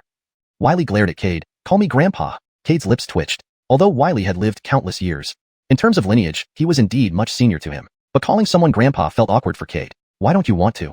Wiley puffed up his cheeks angrily. Now, there are only the 2 of us in this lineage. Do you have no familial loyalty? Moreover, now half your bloodline is human, and half is Teddy Urus. As long as you're willing, you can complete the bloodline transformation in a short period. Cade was utterly confused, completely not understanding what Wiley meant. Call Grandpa, and I'll tell you. Wiley patted Cade's shoulder lightly, sensing his confusion. Cade's lips twitched violently, but finally called out, Grandpa, in order to understand what had happened. Grandpa? Ah. Wiley was quite pleased. Here's Grandpa, my dear grandson. As for what I said earlier, it's because you took the hemolytic pill. Under the influence of the hemolytic pill, you have obtained the true inheritance of Teddiurus, which led to you having half Teddiurus bloodline. But this doesn't significantly affect you. The proportion of your bloodline can change according to your will. In other words, you can restore your human form at any time and transform into Teddiurus at any time. Upon hearing Wiley's explanation, Cade was dumbfounded. He felt like he had become a monster, neither human nor demon. He had an impulse to kill the old man in front of him but held back. Because he couldn't win. Ah. He sighed deeply, looking at Wiley helplessly. Senior? Huh. Wiley glared. Still calling me senior? What did we just agree? Grandpa. That's more like it. Though feeling helpless inside, he still asked his question. So am I now a monster, neither human nor demon? Wiley shook his head. No, accurately speaking, you now possess two bodies. One is human, the other is Teddiurus. These two bodies can transform according to your will. Cade seemed to understand, but soon realized what Wiley meant. He discovered two forces within him. One force was relatively mild and gentle, the other was full of savagery and brutality. However, these two forces reached a balance, and they could fuse together, transforming with his will. When the gentle force dominated, his aura belonged to humans. But when the savage and brutal force dominated, his aura belonged to Teddiurus. Moreover, when transformed into Teddiurus, his physical strength reached a terrifying level. Human and demon dual cultivation. A somewhat absurd idea popped into Cade's mind, but he had to admit it fit his current situation well. Thank you, Grandpa. Cade bowed again respectfully, but Wiley waved it off casually. Now it's just us in the Teddiurus lineage. I'm already a 6th origin Dao Venerable. You need to get stronger quickly, or else people will look down on us. And forget about the Myriad Demons Palace thing. Although there are many opportunities there, you and Grandpa should return to our ancestral land. Whatever genius treasures, spirit elixirs, you need, just speak, and Grandpa will find them for you. Looking at the little old man who was whining one second and grinning proudly the next, Cade smiled, feeling warmth in his heart. Grandpa, no. I've decided to take the challenge. Why? Wiley was worried. His grandson was only at late stage transforming spirit cultivation. Facing a group of questioning cultivators, what if he got hurt? After so much effort to have such a obedient grandson, he didn't want to lose him right after recognizing each other. I promised City Lord Richard to help him reclaim a 10,000 demon soul. As a person, one should keep promises. Translation completed. Moreover, I also want to test my current strength to see if I can easily slay a peak inquiry cultivator. Do you really think so? Wiley was still somewhat worried. As a 6th origin Dao Venerable, he could naturally sense Cade's formidable power. Yet, he was still uneasy. Xiuxian was his precious grandson, his very lifeline. The continuation of the Teddiurus lineage depended on this young lad. Yes. Cade nodded firmly. Don't worry, Grandpa. Your grandson is pretty strong. Seeing Cade's determined attitude, Wiley couldn't say anything more. He retrieved a storage bag and handed it to Cade. Good grandson. This contains some treasures and elixirs that I've cultivated over the years. Just use them as you need. If it runs out, just let me know, and Grandpa will provide more. Cade accepted the storage bag and scanned it with his divine sense. His eyes went wide. It contained a vast amount of Tier 9 heavenly rank treasures, each exceptional in quality. There were even a few Imperial rank treasures. The medicinal pills had reached the 9th absolute pill grade. This might be too much? Cade stammered. This was the first time he saw so many supreme treasures. Wiley waved dismissively. Treasures are meant to be used. When you engage someone, no need for direct combat, just throw the treasures at them. Use these treasures to crush them. For the first time, Cade felt what true opulence was. Moreover, was this even humanly possible? Using treasures to smash someone to death? Cade found the idea thrilling. All right. Thus, the grandfather and grandson left the void with smiles. Outside, everyone stood up instantly upon seeing the void tear open again. They respectfully gazed toward the rift. Wiley and Cade emerged together. Seeing Cade's appearance, everyone's expressions changed. They noticed that Cade now possessed crimson golden vertical pupils identical to Wiley's. Crimson golden vertical pupils were a unique trait of the pure-blooded Teddiurus lineage. In that moment, Cade became an official member of the Teddiurus lineage. Anyone within the demon race who wished to harm him would now have to consider the presence of Wiley, a 6th origin Dao Venerable. Throughout the entire upper realm, nobody dared provoke such a formidable being. Senior, may I ask if we can now open the Myriad Demons Palace? Arturo asked Wiley respectfully. Despite being a 4th source Taoist himself, he paled before Wiley. Do as you please. Wiley waved a hand, then scanned the faces of the city lords. Who among you is Richard? Richard felt a chill run down his spine, but, under pressure from Arturo and Wiley, stepped forward. So you're Richard. Wiley smiled insincerely, standing beside Richard and gripping his shoulder tightly. In a voice only they could hear, he continued. It was you who sent my beloved grandson to retrieve the 10,000 demons order. You'd better remember this. I'm not done with you yet. If a single hair of mine is harmed, I'll obliterate you. Richard wanted to cry but couldn't. How did he provoke such a powerful existence? Wiley was famously ruthless throughout the demon realm, and being targeted by him meant trouble. Richard turned to Cade pleadingly, but Cade simply shrugged, powerless to help. Suddenly, Richard felt dead inside, foreseeing his grim fate. Seeing Cade glance over, Wiley looked excited and waved him closer. Grandson, if anyone dares to bully you inside, come tell Grandpa, and I'll go crush their ancestors. The words hung ominously in the air, leaving everyone speechless. Even Arturo fell silent. Threatening to destroy someone's ancestor. Was that something one could say casually? Though Wiley was invincible, going after someone else's ancestor due to his grandson being bullied seemed irrational. Cade would lose friends this way. Cade scratched his head, smiling. All right. Arturo stared at Cade in shock, incredulous that he agreed so readily. Didn't he fear being ambushed by those people? Those guys wanted his life. But having such a formidable ancestor was truly enviable. Arturo sighed silently and swiftly performed the ritual to open the black gates of the myriad demons' palace. A chilling aura emanated from within. The palace is open. You may enter. As ordered, hundreds vanished into the palace. With Cade entering the myriad demons' palace, Wiley's smile faded as he abruptly slammed Richard into the ground, forming a pit beneath him. Blood trickled from Richard's mouth. Senior, it's all a misunderstanding. If I had known Cade was your grandson, even with 10 lives, I wouldn't have dared send him here. Richard quickly explained, terrified of being killed by the madman. Foolish boy, I doubt you had the guts, said Wiley, looming over Richard. But since you helped me find my grandson, I'll let it slide this time. But if he suffers any slight grievance, I'll boil you into soup.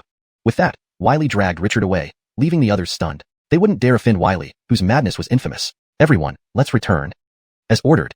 Meanwhile, back in Yakuei City, Cade's courtyard, Richard and Heath stood guiltily before Wiley. Speak. What did my grandson endure during this time? I sensed a trace of netherworld energy from him. Wiley scrutinized them sharply, ready to annihilate them for any lie. Senior, here's what happened. Heath explained the entire ordeal. My poor grandson. Wiley shed tears. He never imagined his grandson had suffered so much. He vowed to compensate him when Cade returned from the myriad demons' palace. He would also reunite him with his wife once the cycle ended, ensuring they had offspring. Given Cade's current bloodline status, their child would likely be a pure-blooded Teddiurus. At that moment, Wiley envisioned the resurgence of the Teddiurus lineage. I owe you two a favor for this. If there's ever something you need, find me. Wiley threw a token to Richard. With your current strength, even breaking through to the Dao realm won't make you match Arturo. But if you treat Xiuxian well, I'll protect you both. Richard and Heath were initially shocked, then filled with joy. Having a 6th origin Dao venerable as a patron meant they feared neither Arturo nor any alliance against them. Thank you, Senior. Cade will always be our brother. Anyone who touches him insults us. Richard beamed sycophantically. Wiley waved his hand. You may leave now. I will be staying here for a while. If you have any questions about cultivation, feel free to come and ask me. All right. Heath and Richard bowed respectfully and left the courtyard, both heaving sighs of relief. They understood very well what Wiley's last words meant. It was a way to repay their previous kindness toward Cade. With a Dao venerable guiding their cultivation, they believed their skills would certainly advance further. Heath, I have to admit, your eye for people is truly sharp. Back at the City Lord's residence, Richard gave Heath a thumbs up. Don't get too excited yet. If anything goes wrong with Cade in the Myriad Demons Palace, we won't be off the hook either. Heath sighed. Don't worry about that. Cade has already reached the late stage of spirit transformation. After fully awakening his Teddiurus bloodline, his strength must have skyrocketed. Moreover, given Senior Zhao's high regard for him, if it weren't for Cade's formidable power, he wouldn't have allowed him to enter the Myriad Demons Palace. Richard patted Heath on the shoulder reassuringly. Chapter 168, Demon Realm, Daemon. Inside the Palace of 10,000 Demons, Cade wore a half-smiling, half-sarcastic expression as he stared at the people in front of him. Are you sure you want to fight me? Joy hid behind the crowd, her eyes gleaming with hostility as she glared at Cade. Cade, how dare you humiliate me in front of so many people? If you don't apologize to me and the other Dao cultivators today, you won't leave here alive. Protected by a group of Dao cultivators, Joy had lost all her earlier fear. She believed that Cade, merely an advanced soul transformation cultivator, was no match for their combined strength. If he did not apologize today, she would make him pay dearly. Yes, Cade, I advise you to be sensible. Kneel down now, kowtow and apologize to us, or you won't leave this place alive, one of the cultivators added. Outside, you have the support of Ripley Sr., so we didn't dare touch you. But here in the Palace of 10,000 Demons, you're just an advanced soul transformation cultivator. Killing you would be effortless. Besides, even if we kill you, Ripley Sr. won't know who did it. Be sensible, kneel and apologize, and we'll spare your life. Otherwise, next year will mark your death anniversary. Looking at the more than 10 Dao cultivators in front of him, Cade laughed. In the past, he might have feared them, but now, with his cultivation at the advanced soul transformation stage and possessing Ripley's bloodline, killing these people would be child's play. Fortunately, the egg in the dreamland was reaching its critical phase. These people could serve as nourishment. Seeing Cade ignore them and wear a mocking smile, the Dao cultivators grew furious and attacked him all at once. Various magical techniques surged toward Cade. Cade sneered, took a step forward, and murmured, Dreamland. Immediately, thick steam began to rise around him, and a terrifying aura enveloped everyone. With a loud bang, numerous magical techniques were blocked by an illusory water barrier. Everyone stared in disbelief at Cade. Behind him, 2 enormous wings had sprouted, and his golden slit pupils glowed with intense murderous intent. Gulp. The only sound in the entire dreamland was the swallowing of saliva. Cade lowered his head to inspect himself, nodding in satisfaction. This is what it feels like when the bloodline awakens. He felt as if he could punch a peak advanced soul transformation cultivator into oblivion. His body was filled with concentrated vitality. Cade, what are you going to do? We are demons, you can't kill us. We are kin. One of the early Dao cultivators said, frozen in place, devoid of spiritual power, looking at Cade with sheer terror. Don't be afraid of him, he's just one person. How could he be our match? Let's attack him together and kill him. Another peak Dao cultivator shouted, though his body and spiritual power were sluggish. To him, Cade was merely an advanced soul transformation cultivator. Even with such powerful abilities, he couldn't trap them for long. Moreover, they were many, and some were at the peak Dao stage. Slaying Cade would be easy.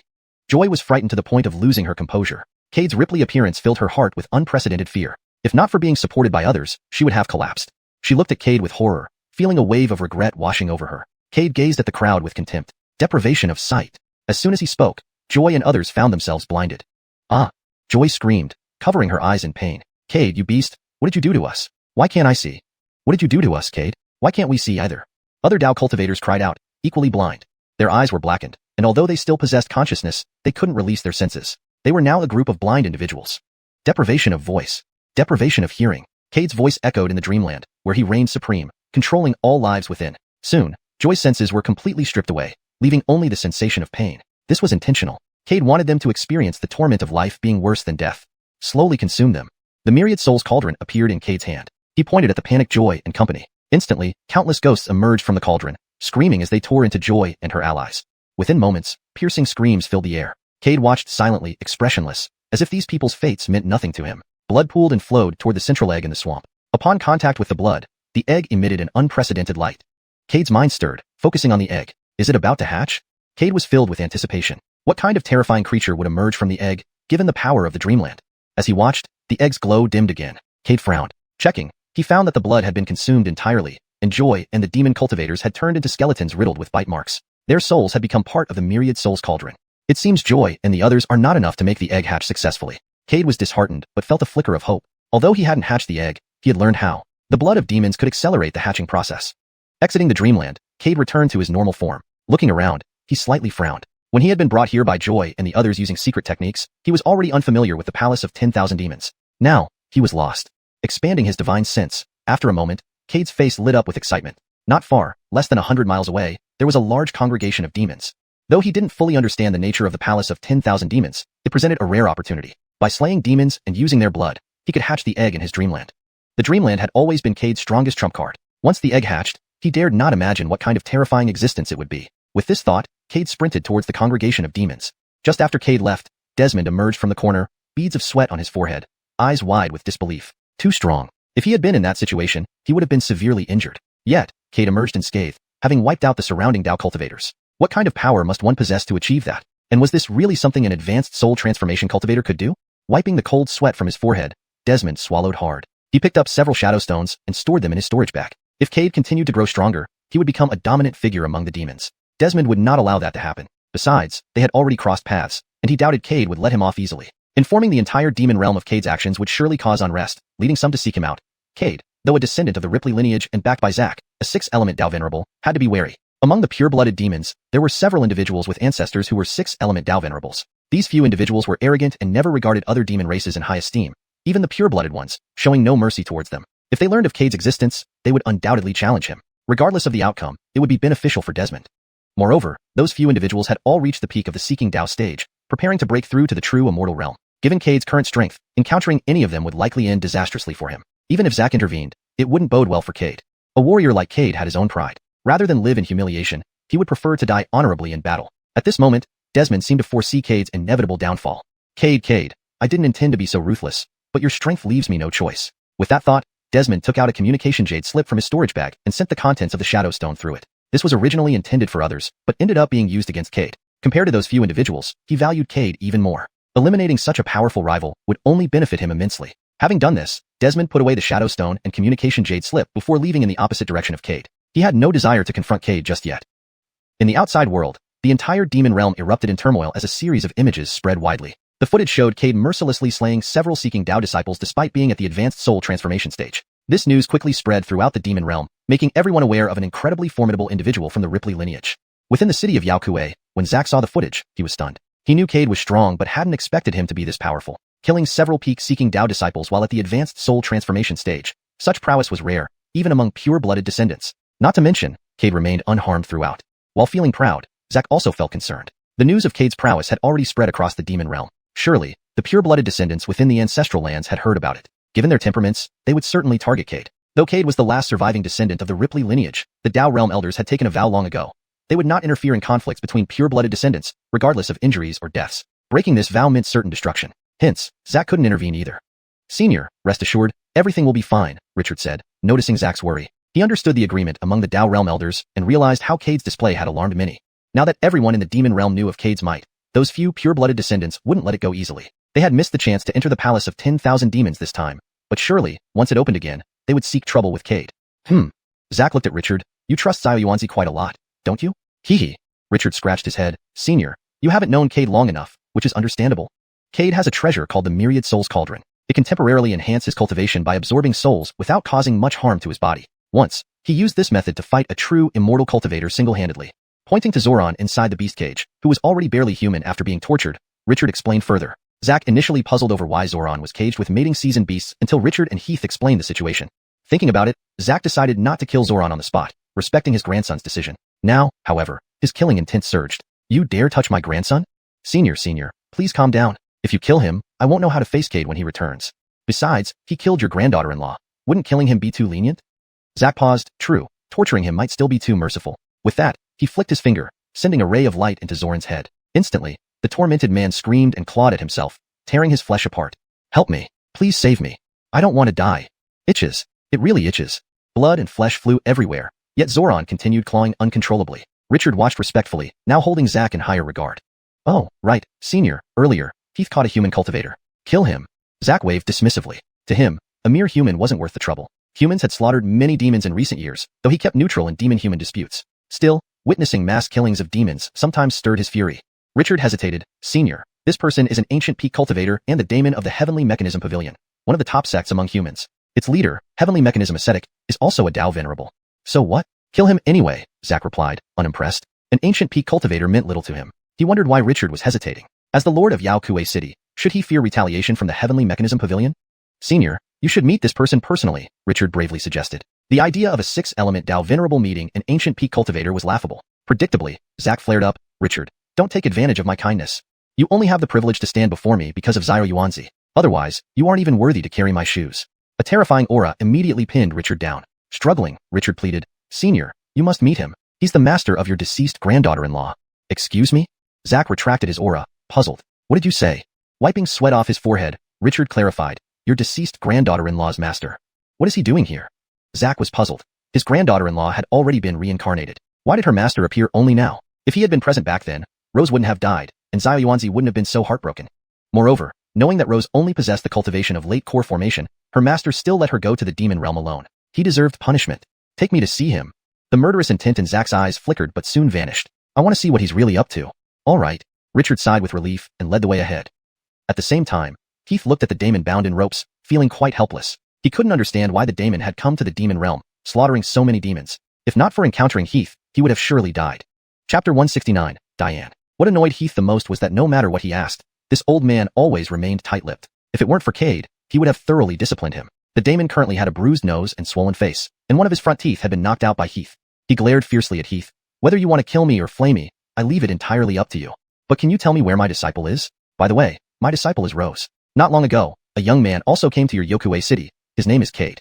During this period, the daemon traveled far and wide, inquiring along the way. He ultimately determined that Rose last appeared in Yaokue City. This demonic cultivator before him, who possessed peak ancient realm cultivation, must be an important figure in Yaokue City. He might know Stephanie's whereabouts. Heath frowned, unsure whether he should answer his questions. If he did, what if this old man, upon knowing the truth, chose to self-destruct? A peak ancient realm cultivator's self-destruction could cause massive destruction. An entire city hall could turn into ruins in an instant. Moreover, given that the daemon came alone to the demon territory seeking his disciple, it was clear how important this disciple was to him. Upon learning about Rose's demise, he would likely choose to explode, taking Heath with him. However, Heath had done nothing wrong. Instead, he had given Rose a chance for rebirth. Ignoring him wouldn't sit well either. It was his first time encountering such a loud and incessant person. With a silent sigh, he left without looking back. Out of sight, out of mind. Hey, stand still. Why don't you answer my questions? Did you murder my disciple? How could you beasts have the heart to harm a girl? Seeing Heath turn to leave, the daemon started shouting insults. At this moment, an extremely terrifying pressure instantly locked onto him. His expression changed drastically, eyes filled with shock. Dao Realm? How could there be a Dao Realm expert in such a small Yaokue city? No, this was definitely not an ordinary Dao Realm expert. An ordinary Dao Realm expert would never emit such terrifying pressure. The pressure he felt from Tianji Sr. once was incomparably weaker than this. Dao Venerable. A bold idea flashed through his mind. Cold sweat started forming on his forehead. He never thought a Dao Venerable would come personally. As just an ordinary peak ancient realm cultivator, it was impossible to alarm such a big shot.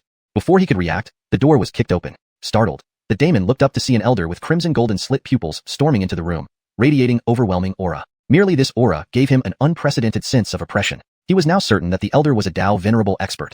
But his doubts deepened. How could a mere peak ancient realm cultivator alarm a Dao Venerable? Especially when he saw Zack's pair of crimson golden slit pupils, the daemon was already beyond stunned. He had read in Tianji Pavilion's records, all descendants of Tediurus possess crimson golden slit pupils. Tediurus lineage. His lips couldn't help but twitch. In the demon territory, only one member of the Tediurus lineage existed, with cultivation reaching the 6th level of Dao realm. Looking across the entire higher realm, a 6th level Dao realm was the pinnacle of combat strength. However, these years they never participated in conflicts between humans and demons. Therefore, humans didn't particularly dislike this predecessor of the Tediurus lineage. Senior. Before he finished speaking, Zack had already arrived in front of him and slapped him hard. The force was tremendous, knocking out several of the daemon's teeth. He was completely dazed. What is happening? We have no grudges. Why did you slap me? Even though you are a Dao Venerable, you shouldn't humiliate me like this. Phew. Regaining consciousness, the daemon spat and glared at Zack. Senior. Why do you beat me indiscriminately? Indiscriminately? Zack sneered, raising his hand and delivering another harsh slap. This time, the daemon was utterly dazed. He stared blankly at Zack, confused about the beating. I haven't offended him. Also, it's my first time here. Zack, gritting his teeth, spat. You don't deserve to be a teacher. My granddaughter-in-law, at late soul formation stage, you dared let her come alone to the demon territory searching for true immortal grass. How can you call yourself her teacher? If I were you, I'd be ashamed to live, soaking in my own urine. With that, Zack raised his hand again and slapped the daemon. Damn old man, if you took better care of your granddaughter-in-law, she wouldn't have died. Little Yuanzi and she could have completed their wedding chamber, maybe already expecting a great-grandson. Tediurus, although dragonkind, was extremely loyal to partners. This caused their lineage to remain scarce. Otherwise, with his current cultivation, he could have expanded the Tediurus lineage significantly. Reacting from his daze, the daemon asked, What did you do to my xiuxian? Slap. Again, a solid slap landed on his face. That's my granddaughter-in-law. Zack roared. Nonsense, she is my beloved disciple, raised since childhood. And what did you do to her? The daemon showed no fear. He wanted to know Rose's fate. Humph. Zack sighed, slapping the daemon again. The daemon was beside himself. After so many years of cultivation, it was his first time being beaten, especially on the face repeatedly. Even as one of the top elders of Tianji Pavilion, couldn't this treatment spare some dignity? Alas. Zack looked at the red-faced daemon, sighed helplessly, and said, My granddaughter-in-law has gone into reincarnation. Reincarnation? The daemon froze, eyes turning red instantly. He wanted to ask Zack for details, but his cultivation was sealed, rendering him helpless. Yes, Zack nodded, signaling Heath to recount everything to the daemon. After hearing it all, the daemon stood dumbfounded. Although mentally prepared, he couldn't accept the news. Whoever heard of a parent burying their child? Little Snow, it's all the master's fault. If not for me, this wouldn't have happened. Ignoring his appearance, the daemon wept loudly. Zack, raising his hand, slapped the daemon again. Why cry? My granddaughter-in-law is just going through reincarnation, not dying. She will return soon. Keep wailing here, and I'll end you. Saying that, Zack raised his hand to strike again. The daemon, too anxious to care, asked, Senior, what really happened? Why say Stephanie isn't dead? Zack glanced at the daemon, lowering his hand. The Thi lineage can open the netherworld. After my granddaughter-in-law's demise, Heath sent her for reincarnation. In a year, she will be reborn as a human. Once her cultivation reaches late soul formation stage, she can regain her previous memories. Note asterisk the translation keeps the narrative style intact, including dialogues, emotions, and character reactions. It aims for naturalness while staying true to the original text. The old man has already found the place of her reincarnation and left a thread of divine consciousness on her. No one can harm her until she reaches late soul formation stage. And don't even think about finding her. Do not interfere with her fate before her memories fully awaken, or unforeseen events might occur.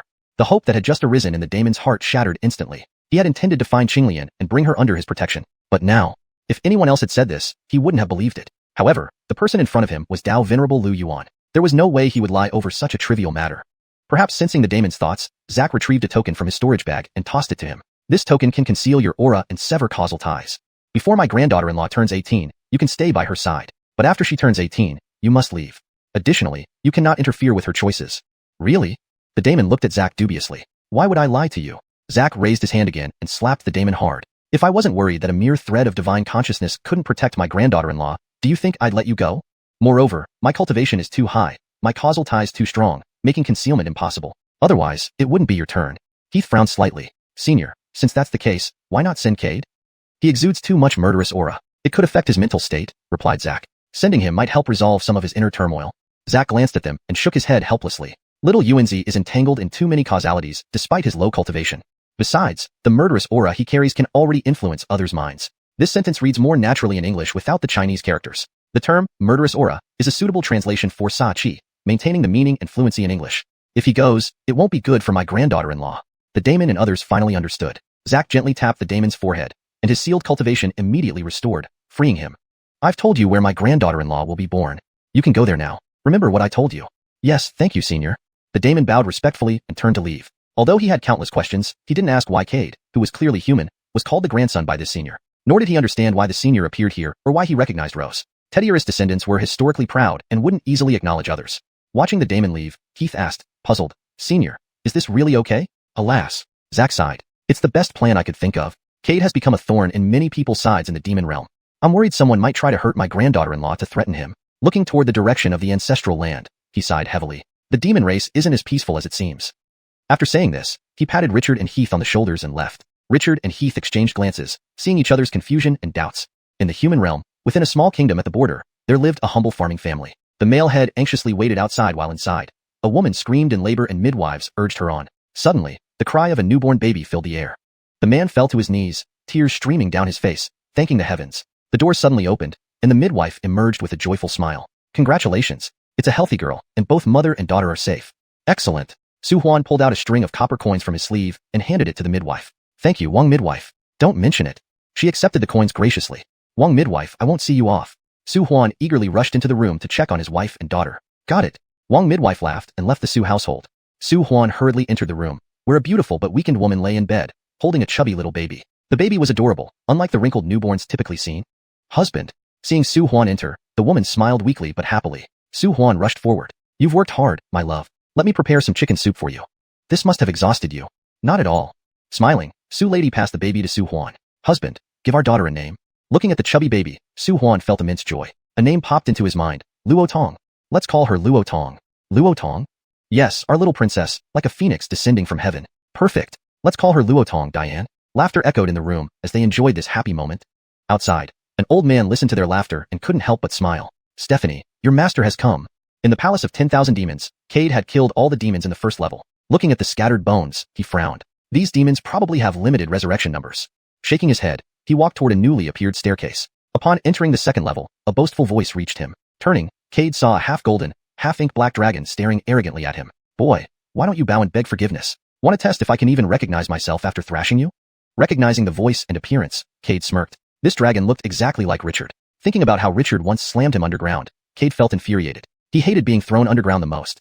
Why are you looking at me like that? The dragon asked, puzzled. What's your name? Cade had a bold idea. Humph, the dragon boasted. I am none other than Richard. So you're Richard. Cade smiled meaningfully. Richard, in his dragon form, felt uneasy upon seeing Cade smile. However, he dismissed the feeling quickly. He was at the middle Qi Dao stage, far beyond this late soul formation stage boy. But in the next second, Cade appeared above him, grabbed his neck, and smashed him to the ground. Boom. Dust flew up as the dragon groaned, struggling to rise. His eyes filled with shock and fear as he looked at Cade. This boy is too powerful. Is he really just at late soul formation stage?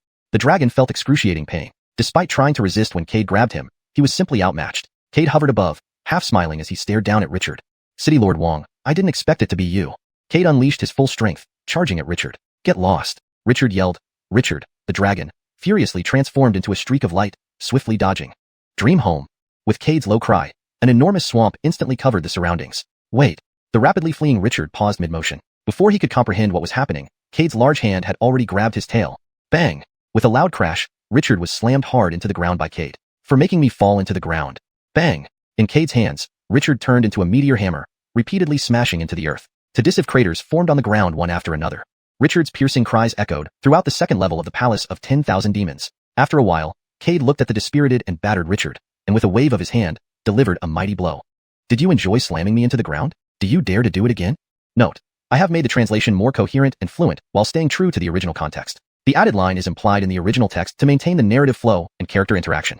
For making me fall into the ground, will you dare to do it again in the future?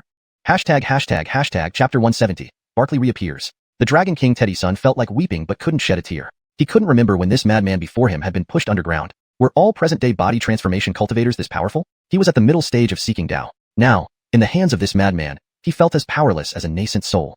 Wailing, he thought there was no way to live on. Hey, why are you crying? Cade suddenly noticed that tears were streaming down the Dragon King Teddy-san's face. Cade was stunned. Was this still the invincible Dragon King Teddy-san he remembered? Slap. Cade raised his hand and gave Dragon King Teddy-san a solid blow. If you cry again, I'll kill you. Perhaps it was due to Cade's ferocious tone and expression. Dragon King Teddy-san indeed stopped his sobbing instantly.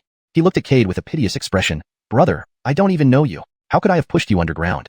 Slap. Another loud slap sent Dragon King Teddy-san's dragon body spinning several times before stabilizing. You're hitting me again. Dragon King Teddy-san wanted to die. Why would this lunatic appear in 10,000 Beast Palace? Cade stroked his chin and sized up the pitiful-looking Dragon King Teddy-san. This guy doesn't seem to have done anything outrageous except pushing me underground. Let's just forget it. After a brief contemplation, Cade nodded and gently patted Dragon King Teddy-san's head.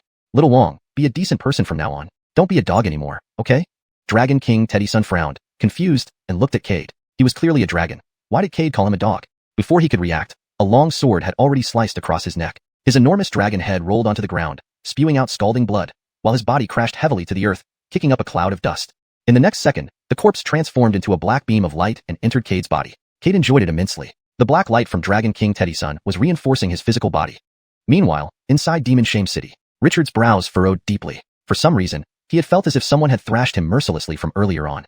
However, being at the peak ancient realm, who other than a few higher-level Dao realm masters could beat him up like that? Xuanhuan. Heath pointed out. Trouble. Richard realized instantly, it must be that kid Cade. You hit him underground during your first meeting. It's not unreasonable for him to retaliate now, commented Heath.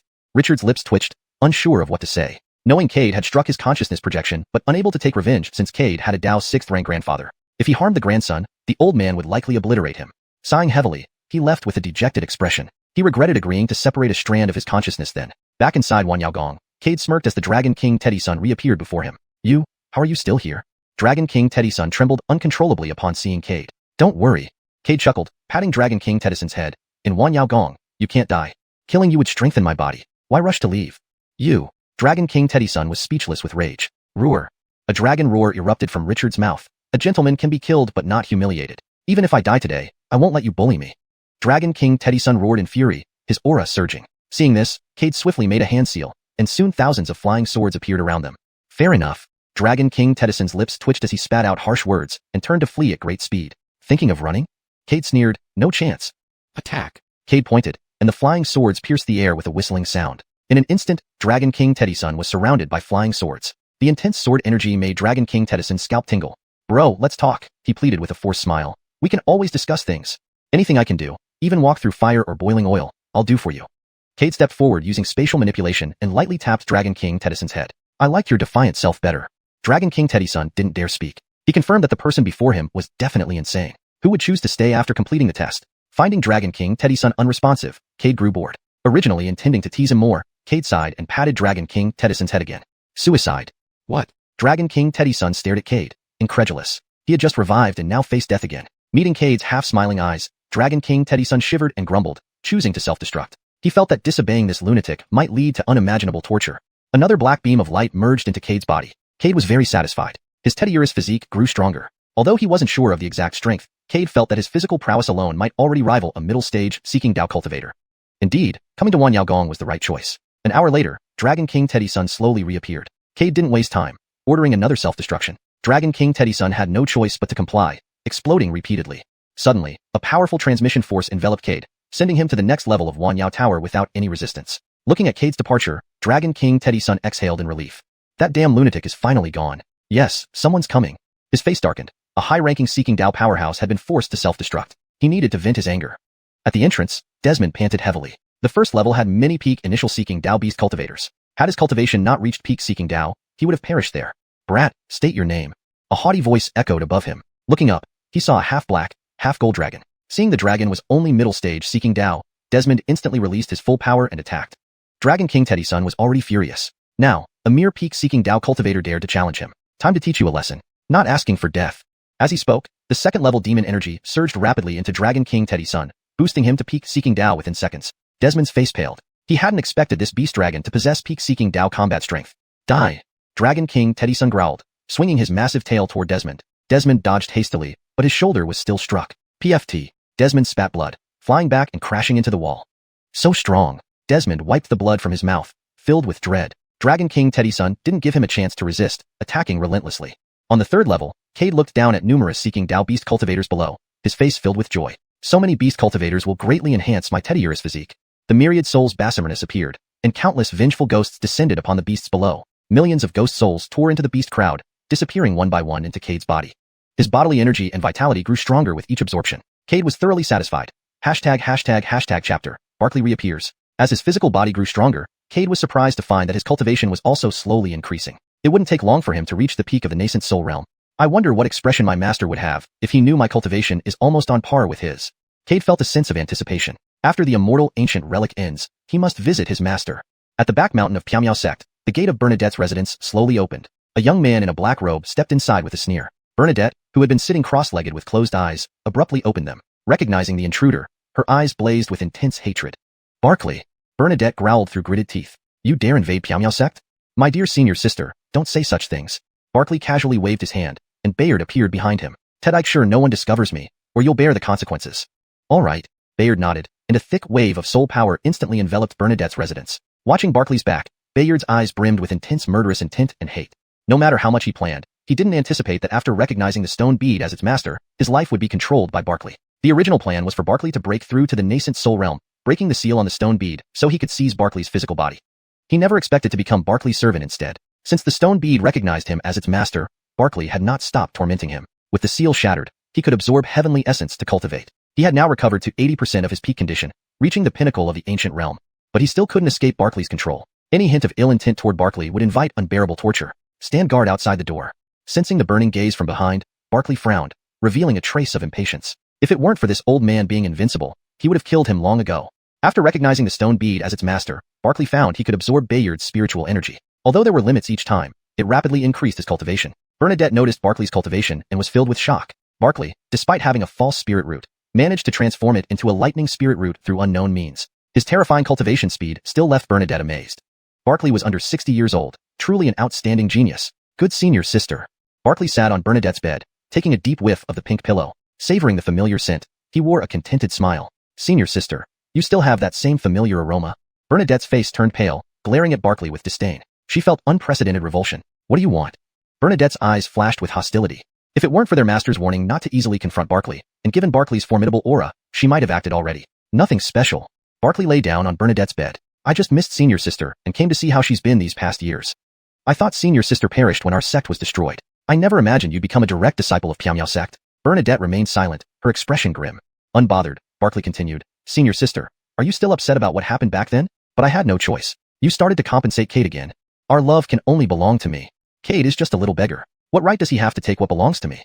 Barkley's eyes flashed dangerously, surrounded by dark energy. However, the darkness soon vanished. Bernadette felt an unprecedented sense of danger. Barkley sat up from the bed and approached Bernadette, pinching her chin. My dear senior sister, don't keep that sour face. Our meeting is a great event. If you keep that face, people will think we have a bad relationship. Spit. Bernadette struggled free, spitting on the ground. Barkley, I was blind back then. If it weren't for you, our sect wouldn't have been destroyed. Detested wouldn't have died either. Ha ha ha. Barkley laughed heartily. Me? Ha ha ha. Senior sister, don't be silly, Barkley laughed uncontrollably. Who really caused the destruction of our sect? You know very well. If not for Cade impersonating me and killing Tianyin sect disciples, would our sect have been destroyed? No. Barkley's laughter abruptly stopped, his expression turning vicious. I could have continued as the beloved little junior brother. We all could have lived like before. I wouldn't have done those things to second sister and third sister. But everything changed because of Cade. You should hate Cade, not me. Barkley turned back to the bed, regaining his calm. Bernadette felt a pang in her nose, torn between resentment and grudging agreement. Indeed, Xiuxian sect's downfall and their current predicament were entirely due to Cade. If Cade had remained submissive, enduring everything silently, they would still be a close-knit family. Cade deserved to die. Why couldn't he continue sacrificing himself for the sect? Why was he so selfish? Why couldn't he make sacrifices for the sect? Thinking about recent events, Bernadette's anger intensified. She had lost everyone she cherished because of Cade. He was truly a white-eyed wolf, responsible for everyone's death and the end of their once beautiful lives. Bernadette clenched her fists tightly. Her last bit of resentment towards Barkley seemed to dissolve. Barkley inwardly rejoiced. Bernadette was as foolish as ever. Only she would believe such words. Cade, my good senior brother, encountering such a senior sister, one doesn't know whether to pity or sympathize with you. While thinking this, his gaze wandered over Bernadette's curvaceous figure. Over the years, Olive had become increasingly alluring. A burning sensation surged within him. Seizing Bernadette's hand, he pulled her onto his lap before she could react. Ah! Bernadette gasped, feeling something hard beneath her. Barkley! Bernadette roared, struggling to get up but was held down. Feeling that object again, Bernadette, though inexperienced, understood what it was. Anger and embarrassment flushed her face. Barkley, what are you doing?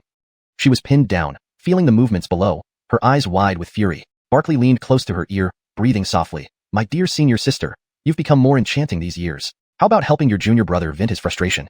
Slap. Bernadette slapped Barkley hard across the face, loosening his grip. Freeing herself, her cheeks flushed, she glanced at Barkley's crotch and kicked. Ah! Barkley screamed in agony, writhing on the ground. Barkley, put away your filthy thoughts. Next time, I'll cripple you.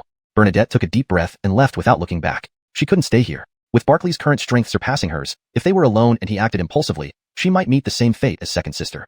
Please note that while translating, some adjustments may have been made to ensure coherence with the previous context. Leaving the cave residence, Bernadette heaved a long sigh of relief and did not dare to linger. She transformed into a long rainbow streak and departed. Inside the cave residence, Barkley gritted his teeth and hissed, Bernadette, this is the second time. One day, I will make you beg for mercy in tears. Lying on the ground for a while, the pain in his groin finally subsided. He looked at Bayard with icy eyes. How strong is Piao Miao sect? Can you handle them? Bayard stood humbly by the side, his face full of smiles. Detested, Piao Miao sect has several Dao realm powerhouses. I now have the strength to contend with peak ancient realm cultivators. But facing the Dao realm would certainly mean death. Waste of space. Barkley flew into a rage. You boasted about being quite powerful before. Why can't you even beat a Dao realm cultivator now? Bayard remained silent, still smiling at Barkley. Alright, go find out where that good-for-nothing Cade is. Please note that while translating, some adjustments may have been made to ensure coherence with the previous context. The translation aims to be natural, fluent, and free of grammatical errors while maintaining the original tone and style. The storyline and logic remain coherent with previous content, and the paragraph structure and line breaks have been maintained as in the original text. Chapter 171. The Stone Beast. Barkley let out a long sigh of relief, the hatred in his eyes gradually dissipating. Bernadette, you wait. After I kill Cade, it will be your turn. You can rest assured that I will make sure you cannot beg for death nor survival. I will make you feel every bit of what you have done to me. Having spoken, Barkley laid down on Bernadette's bed and fell into a deep sleep. In these years in the netherworld, he had never slept soundly. Although at his current level of cultivation, sleeping was almost optional. Being in a safe place, drowsiness overcame him unknowingly. Barkley wasn't worried about Bernadette informing Miao Miao sect about his whereabouts. His previous words were partly to test her and partly to see this good senior sister's attitude now. The result did not disappoint Barkley. Although Bernadette still hated him deeply, she didn't want to put him to death immediately. Moreover, from Bernadette's attitude, it seemed she needed something from him. Therefore, Barkley was convinced that Bernadette wouldn't tell Miao Miao sect his location. However, Barkley was too confident in himself and underestimated Bernadette's determination for revenge.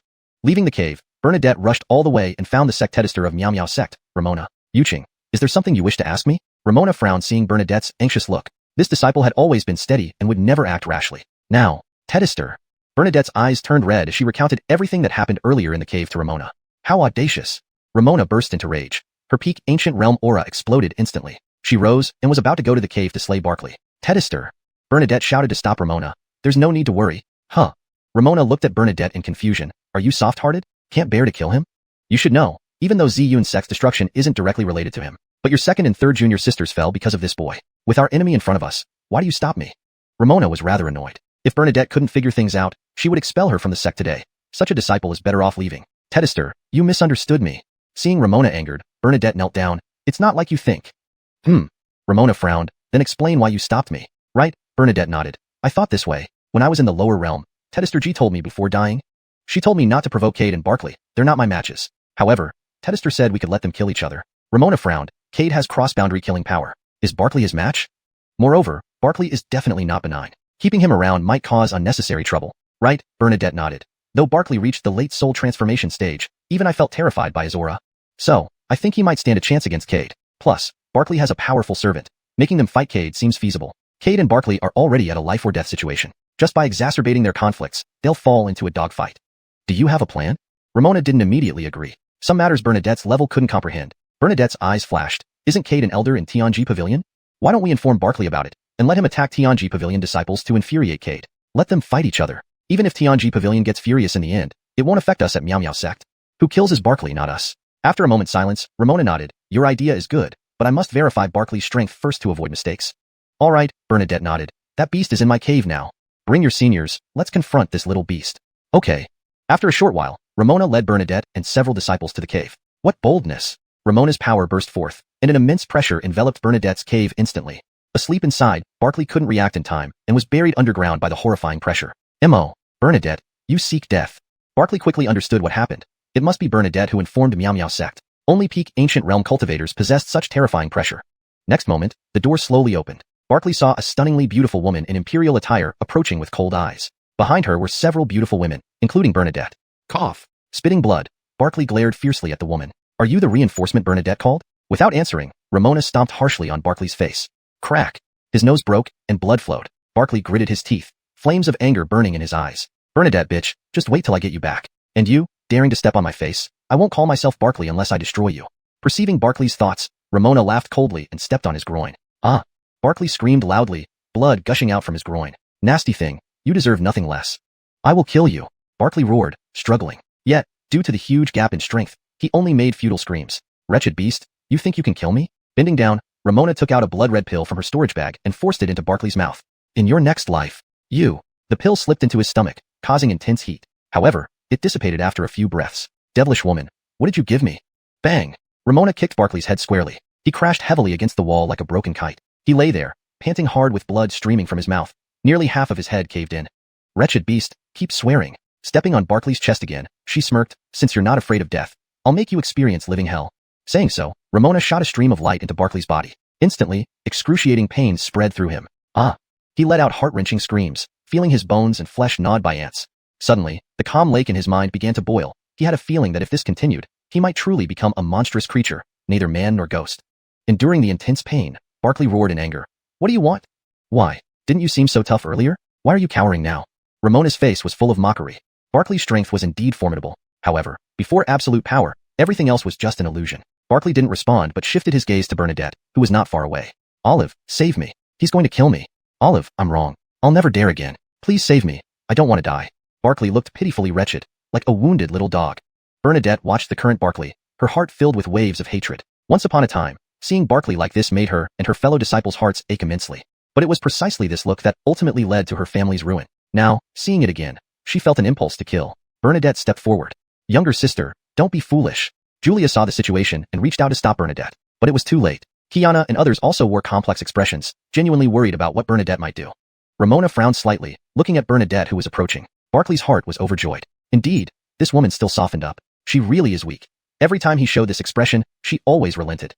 No wonder they didn't die so quickly. Bernadette stopped in front of Barkley, smiled, and said, Detested, this little junior brother has a keen interest in relations between men and women. How about we lock him up in Xuanhuan Tower for a while? At this, all the women present twitched their mouths and looked at Barkley on the ground with odd expressions. Barkley felt an ominous premonition. Bernadette squatted down and patted Barkley's head. Little junior brother, inside Xuanhuan Tower are all lovers of male beauty. Don't worry. Once you're in there, you will thank me profusely. Upon hearing this, Barkley instantly understood Bernadette's plan and started trembling uncontrollably, cold sweat breaking out on his forehead. Olive, you can't do this. They're all men. You can't send me to them. If you send me to them, what will I do after that? As he spoke, Barkley reached out to grab Bernadette's skirt hem but was kicked away. Get lost. Don't touch me with your dirty hands. Bernadette's eyes flashed with intense killing intent. If not for needing him, she would have killed him today. Fine. Ramona nodded approvingly and immediately sealed Barkley's cultivation, ordering someone to take him to Xuanhuan Tower. Olive, you can't treat me like this. Barkley's cries echoed, but no one paid any heed. Once everything returned to calm, Ramona smiled at Bernadette. Xiuxian, how long do you plan to keep him there? A month, Bernadette thought for a moment. Release him after a month to cause trouble for Tianji Pavilion, and if he doesn't obey, send him back in. All right. The other few also sighed in relief. They had feared Bernadette might make a rash decision. Olives, rest assured, the old me is dead. I will no longer hesitate. Bernadette smiled at them, then added, right. Where did the soul from Barkley go earlier? This question left Ramona momentarily stunned. Indeed, she hadn't sensed any spiritual fluctuation. But she trusted her disciple. Ladies. Just then, a soft voice came from behind. At its sound, everyone became alert. Turning around, they saw an elderly man with a wise and dignified appearance floating in the air. It's you. Bernadette's eyes blazed with intense hatred as she recognized the figure. Bayard. If Barkley was the direct cause of all the tragedies, then Bayard was the main culprit. He was the one who had corrupted Barkley into betraying his master and lineage. Ramona was on guard, sensing the powerful aura of this spirit. Although she could defeat him, she might suffer some injuries herself. Moreover, a battle between peak ancient realm cultivators would cause devastating damage. She did not want Piao sect to become ruins. Seeing everyone eyeing him cautiously, Bayard gave an awkward smile. Don't be alarmed, ladies. I'm here not as an enemy but to propose cooperation. Cooperation? Ramona frowned. Cooperating with an unknown spirit who was responsible for her disciple's suffering was difficult to accept. Don't worry. If you don't trust me, I can swear an oath. State your purpose. Ramona watched Bayard vigilantly. She readied her cultivation to suppress him at any sign of treachery. Kill Barkley. These words plunged the scene into an eerie silence, because everyone knew he was Barkley's teacher. Why? Ramona asked. There is a mysterious stone bead within Barkley.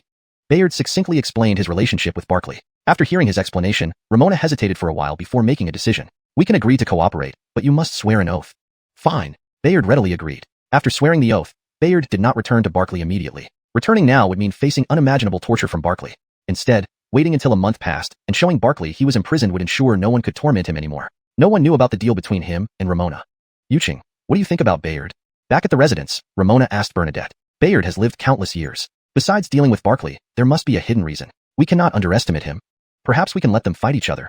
Immediately, everyone understood Bernadette's meaning. Ramona was pleased with Bernadette's maturity. Xiuxian, you've finally grown up?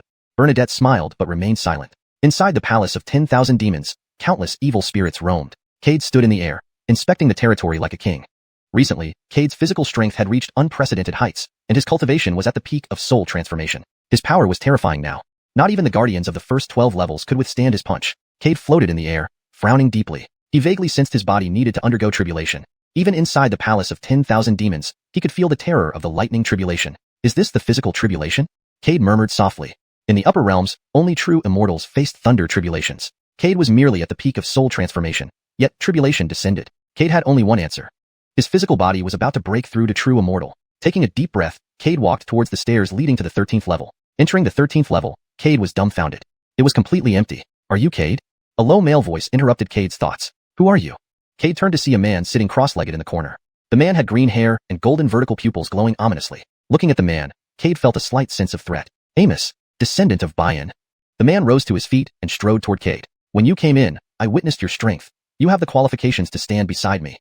Cade frowned. Bian, one of the 10 ancient ferocious beasts, was known for its brutal nature. This man claimed to be a descendant of Bian, which likely meant he had no good intentions. What's going on here?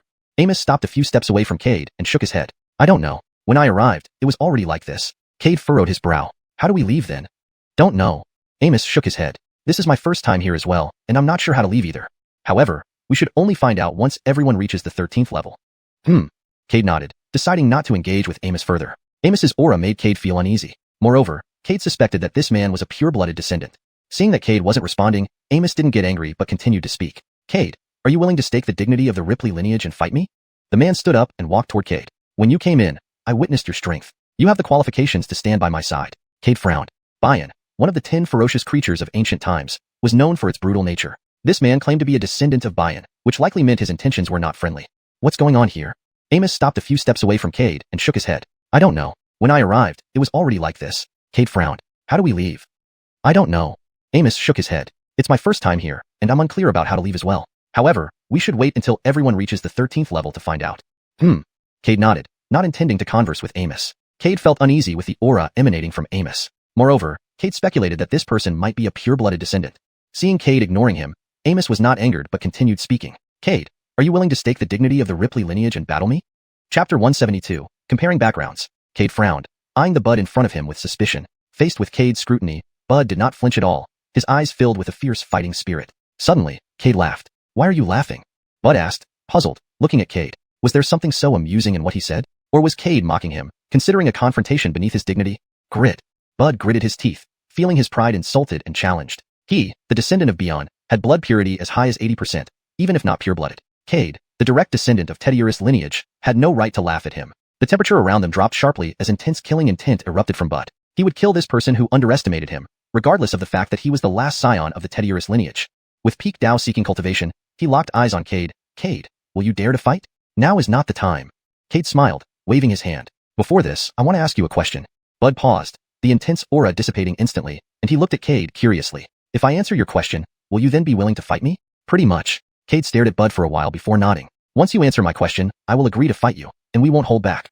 After all, I'm very interested in your bloodline. One of the 10 ancient fiends, Bian, his bloodline power must be incredibly strong. If the beast eggs in the water could absorb Bian's bloodline, some strange transformations would definitely occur. All right. Bud returned to normal, calmly looking at Cade. What is going on with this 10,000 demon palace? Why did I encounter several city lords here? And their cultivations are all stuck at the Dao-seeking realm. Silence fell. Bud hesitated, weighing whether he should tell Cade everything. Recalling Cade's promise, he bit his lip and decided to inform him. This wasn't really a secret anyway. The 10,000 demon palace was established by several great ancestors of the Dao realm. Its purpose is to give us mixed blood descendants a chance to enter the immortal ancient ruins. Enter the immortal ancient ruins? Cade frowned, confused. Yes, Bud nodded and continued. The immortal ancient ruins were the battlefield of the Great War of Antiquity. In it, countless powerful cultivators perished, leaving behind various kinds of opportunities. This time, humans took the initiative to find the demon race, saying they wanted to open the immortal ancient ruins. The demon race naturally welcomed this opportunity. After all, opening the immortal ancient ruins requires a massive amount of resources enough to cultivate 1 or 2 Dao scripture cultivators. When humans open the immortal ancient ruins, they will obtain many quotas. On our side, While we also get many quotas, these slots have already been reserved for pureblood descendants. To enter the immortal ancient ruins and seek our own opportunities, we mixed blood descendants must obtain the 10,000 demon token through the 10,000 demon palace. That's why we came to participate in the 10,000 demon palace. Cade suddenly understood. There were indeed many things he didn't know about this situation. But how does this relate to the appearance of city lords in the 10,000 demon palace? Bud glanced at the 12th floor underfoot. When establishing the 10,000 demon palace, Emperor Yaomong chose 13 city lords and had them sever a strand of divine consciousness. This severed consciousness naturally entered the 10,000 demon palace, becoming the guardians of each floor. This explains why you see the various city lords in the 10,000 demon palace. Cade suddenly understood and thought of something, hurriedly turning to Bud. Since we thrashed the divine consciousnesses of the city lords, will they notice? Yes. Bud nodded. However, you don't need to worry too much about this. The city lords are magnanimous. When they severed their divine consciousnesses, they anticipated such situations. Therefore, they won't take it too seriously. Hearing this, Cade breathed a long sigh of relief. If so, then he could relax. Otherwise, beating Richard within the 10,000 demon tower would lead to trouble outside, given Richard's petty nature. But soon, Cade realized that matters weren't that simple. Richard was vengeful, and after being beaten numerous times, he wouldn't let go once they left. However, Cade quickly dismissed this concern. With a 6th origin Dao Venerable as his backing, Richard would dare not provoke him unless he wanted to lose his life. Just then, footsteps echoed from downstairs. Cade and Bud exchanged glances, looking toward the entrance. In the next moment, a familiar figure appeared before them. Desmond. Seeing the newcomer, Cade slightly frowned. Currently, the entire 10,000 demon palace was filled with malevolent ghosts from the 10,000 souls Basimernus. No living creature could exist here intact. Yet, Desmond appeared unharmed.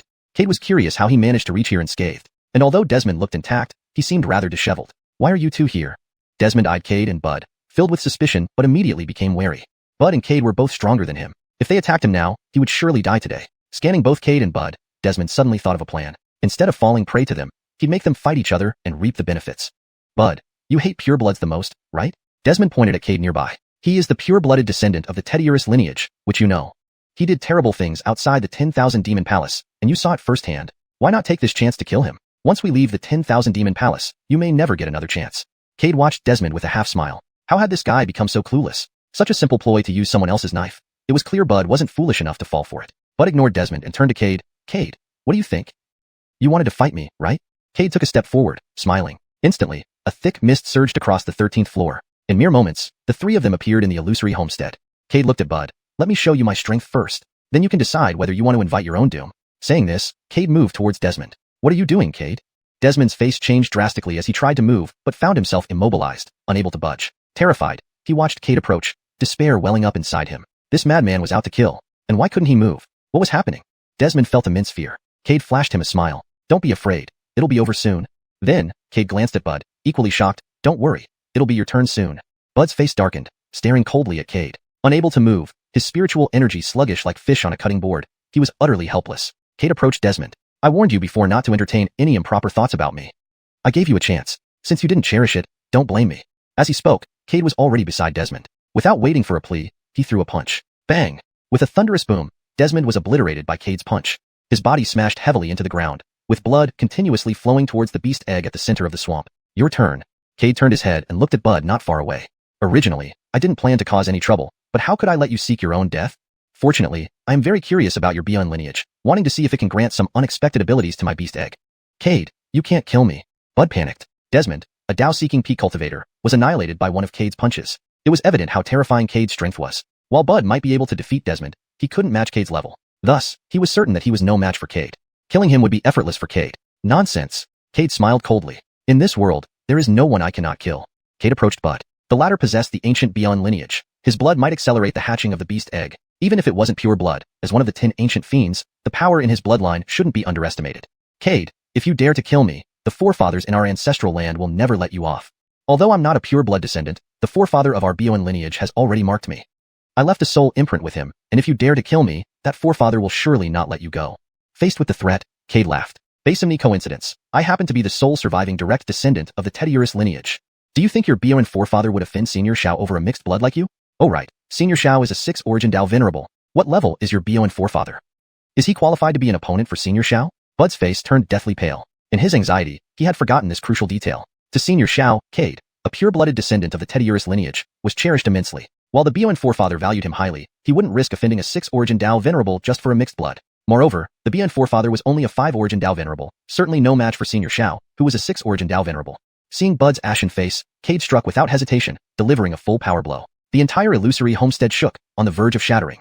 Cade! Bud felt the terror from Cade's punch and roared in anger. But in the next second, Cade's fist was already before him, and before he could react, his body instantly dissolved into a mist of blood. A Dao-seeking peak cultivator killed with one punch, Cade nodded contentedly. Though he had boldly guessed his current strength, seeing it firsthand was still astonishing. I wonder if I can battle a true immortal realm cultivator now. Cade looked forward to it. After leaving the 10,000 Demon Palace, he decided to find a true immortal realm cultivator to test himself. Until now, he had only encountered Xuanhuan, a true immortal realm cultivator, who was now incapacitated. Despite retaining true immortal realm cultivation, Xuanhuan probably couldn't unleash more than half of his prime prowess. Suppressing his thoughts, Cade gazed at the central beast egg. After absorbing Bion's bloodline, its aura grew stronger, almost ready to hatch. Sigh. Cade sighed inwardly. The beast egg had absorbed countless people's blood yet hadn't hatched. He felt weary. It had been decades since the beast egg began incubating, and logically, it should have hatched by now. Yet, it hadn't. I'll wait until my true physical state reaches the true immortal realm. Then, I'll kill some true immortal realm cultivators and try their blood. Their blood might have better effects. As the water mist dissipated, only Cade remained on the 13th floor. No one survived this trip through the 10,000 Demon Palace. Cade took out the 10,000 souls master-apprentice and recovered all the souls within. Suddenly, a heavy sigh echoed overhead. Why? Cade looked up to see Arturo floating above the 13th floor. He sat on his 5-clawed golden dragon throne, looking down at Cade darkly. From him, Cade sensed an overwhelming pressure. Realizing this was the true Arturo, not a spirit consciousness clone, he asked, Arturo, why create the 10,000 Demon Palace? Cade countered instead of answering Arturo's question. Slowly opening his eyes, Arturo looked at Cade. Boy, I sense human aura from you. I don't know whether you're human or demon, but since Senior Xiao acknowledges you, I won't doubt it further. But I hope you don't commit too many killings. Otherwise, you'll regret it one day. Cade frowned. I don't understand what you mean. You're teddy jesty. Arturo's gaze fell on the 10,000 souls master-apprentice in Cade's hand. Be careful. He then threw a purple 3-legged cauldron at Cade. This is the 10,000 demon token, a pass to enter the immortal ancient ruins. However, being a pure-blooded descendant, you are eligible to enter even without this token. Examining the small purple cauldron in his hand, Cade detected nothing unusual. Arturo's deep gaze lingered on him before disappearing. With Arturo's departure, Cade was enveloped in a powerful teleportation force, vanishing from the 10,000 Demon Palace before he realized it. Next moment, Cade found himself back in Yaokue City, dumbfounded at the familiar sight. Grandson, you're back. Zack appeared beside Cade, relieved to see him unharmed. Richard and Heath also arrived. Heath nodded smilingly at Cade, while Richard stared at him malevolently. Smack. Richard was flung backward with a sharp sound. Cade and Heath were completely caught off guard. Brat, if I don't discipline you, you'll become unruly. My beloved grandson worked hard to obtain the key to enter the immortal ancient ruins for you. You ingrate, you dared to plot against my beloved grandson. Zack, menacingly prepared to confront Richard. Richard, holding his swollen face, felt aggrieved. It was unreasonable. Just one look at Cade got him slapped? Why didn't Senior Xiao ask what happened in the 10,000 Demon Palace? Was this fair? Grandson, ignore him. Tell me, what happened in the 10,000 Demon Palace? Did anyone bully you? Zack was worried Cade had been bullied. Cade shook his head. Everyone in the 10,000 Demon Palace was killed by me. This revelation plunged the scene into eerie silence. Zack, Heath, and Richard looked at Cade in shock. Grandson, you're not joking? Zack was unsure. Cade was at the peak of the transforming god realm with extraordinary combat prowess. But the participants included a Bian lineage descendant, albeit a mixed blood with 90% purity. Once breaking through to true immortal, he could become a pure-blooded descendant. This individual was exceptionally strong, having once defeated several pure-blooded descendants alone, stopped only by the forefather. Those few pure-blooded descendants likely met their end at his hands long ago. Zack knew Cade was powerful, but encountering a Bian descendant and managing to escape unscathed was already fortunate. He certainly didn't expect Cade to be able to slay such an opponent. Seeing the puzzled expressions on their faces, Cade smiled and nodded. It's true. There was this Bian lineage descendant named Amos who threatened me right from the start, but I immediately blew him up. To be honest, I'm a bit worried that someone from the Bian lineage might come looking for trouble. He dares. Zack flew into a rage. If that old man Xian Tianlei dares to cause you trouble, I'll beat him so badly he'll shit himself. Note: I've adjusted Ting to Tianlei to maintain consistency and readability in the translation. Don't worry, my good grandson. As long as Grandpa is here in the beast realm, no one can bully you. Zack spoke with immense authority. As a 6th origin Dao venerable, he indeed had the power to back it up. Note: there seems to be a minor inconsistency with names in the original text. I've chosen to use Amos consistently based on the context and previous naming conventions. Chapter 173. Fleshly True Immortal. There's still some time before the Immortal Ancient's Relic opens. During this period, you can enhance your cultivation and break through to the Seeking Dao realm as soon as possible. After all, entering the Immortal Ancient's Relic, you may encounter many formidable individuals. Zack was still somewhat concerned. After all, Cade was the only successor of the Ripley lineage. If this kid were to meet his end in the Immortal Ancient's Relic, it would be a significant problem. Cade nodded and looked up at the sky. At this moment, Zack, Richard, and Heath also sensed the unusual changes in the air and raised their heads. Instantly, the corners of their mouths twitched uncontrollably. Lightning tribulation. Someone was about to break through to the true immortal realm. The thought had barely crossed their minds when they immediately focused on Cade in front of them. Cade, the Immortal Ancient's Relic only allows cultivators below the true immortal realm to enter. If you break through now, you will never have the chance to enter the relic again. Richard and Heath's eyes were full of anxiety. They were still counting on Cade to bring back their ancestors' remains from the immortal ancient's relic, which was their only opportunity to break through to the Dao realm. Zack watched Cade, furrowing his brows but then quickly relaxing. Cade was only at the peak transformation of spirit realm, far from breaking through to the true immortal realm. On the contrary, Cade's flesh body emitted dense holy light, with faint immortal chi appearing, although it was very, very pale. You two have wasted these years. Can't you recognize a fleshly true immortal? Reminded, Richard and Heath suddenly realized it. Indeed, Cade showed no signs of cultivating breakthrough, yet his flesh began radiating immortal chi, becoming more concentrated as the thunderclouds gathered in the sky. How is this possible? His flesh broke through to the true immortal realm first, Richard exclaimed in shock. This was the first time he had seen such a scene. When cultivators broke through to the true immortal realm, they usually used the immortal chi during the breakthrough to break open the immortal gate, making their own flesh achieve true immortal status. So, witnessing the flesh reaching true immortal level before cultivation was unprecedented for both Richard and Heath. The two stared at each other, completely unprepared for what was happening. Cade felt the transformation in his body, and the joy in his eyes grew stronger. He could clearly sense the changes in his flesh. As his flesh became increasingly powerful, something seemed to emerge from the tribulation clouds. Soon, Cade understood what was inside the tribulation cloud, a huge bronze door. The appearance of this bronze door filled the world with an extremely terrifying pressure, nearly suffocating the entire demon city. Grandchild, the fleshly true immortal tribulation requires you to use your flesh power to break open this door and draw out the immortal chi within to forge your flesh into a true immortal. This tribulation belongs to you, and grandfather cannot interfere, otherwise, your flesh will not achieve true immortality. Understood. Cade nodded, clenched his fists, and struck the bronze door with sheer physical force. Bang!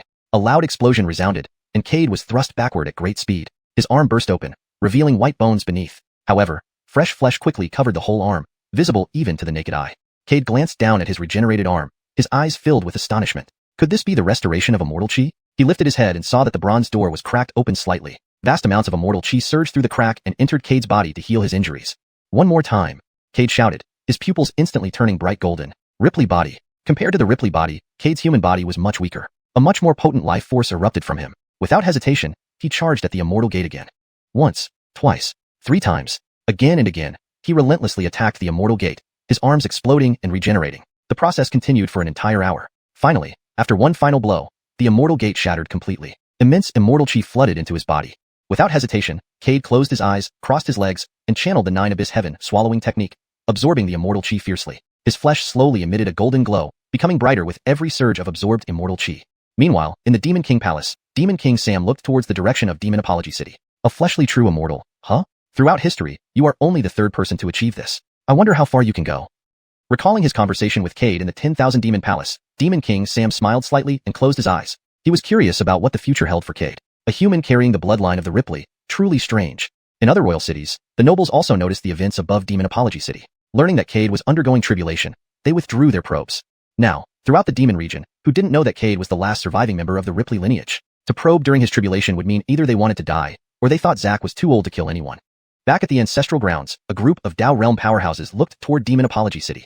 The Ripley lineage has produced an extraordinary talent who achieved immortality purely by flesh power. If this young man survives, he might establish 99 pre-immortal lineages upon achieving the true immortal position.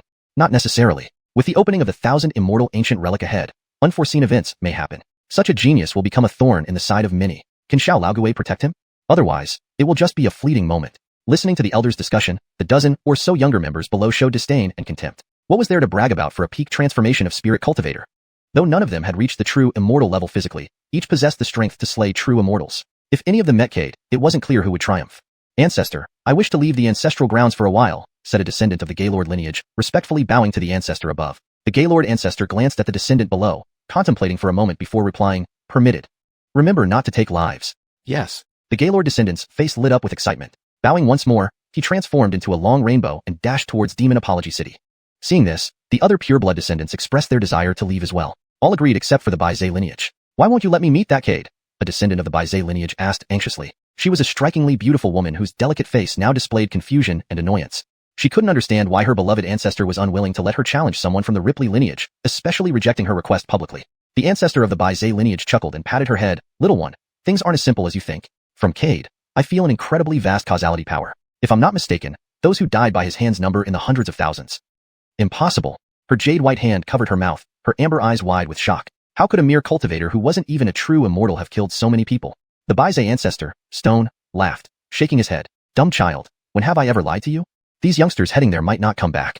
Please provide the next segment of text for translation. Though there are still quite a few pure-blooded descendants, losing the best among you would be a fatal blow to the ancestral grounds.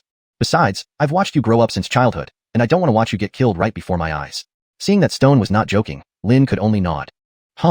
Stone ruffled Lin's hair. Don't think about those things. Prepare well for the upcoming Immortal Ancients relic. Try to find the remains of our ancestors and break through to the true immortal realm in one fell swoop. All right. Demon Apology City. In midair, Cade remained seated with his eyes closed. The immortal power from within the immortal gate continuously replenished Cade after being absorbed by the 9 Abyss Heaven swallowing technique. Cade's flesh became stronger under the nourishment of the immortal power. Originally possessing 9 bloodlines within him, he now had 13. At this moment, Zack and the others furrowed their brows, disbelief evident in their eyes.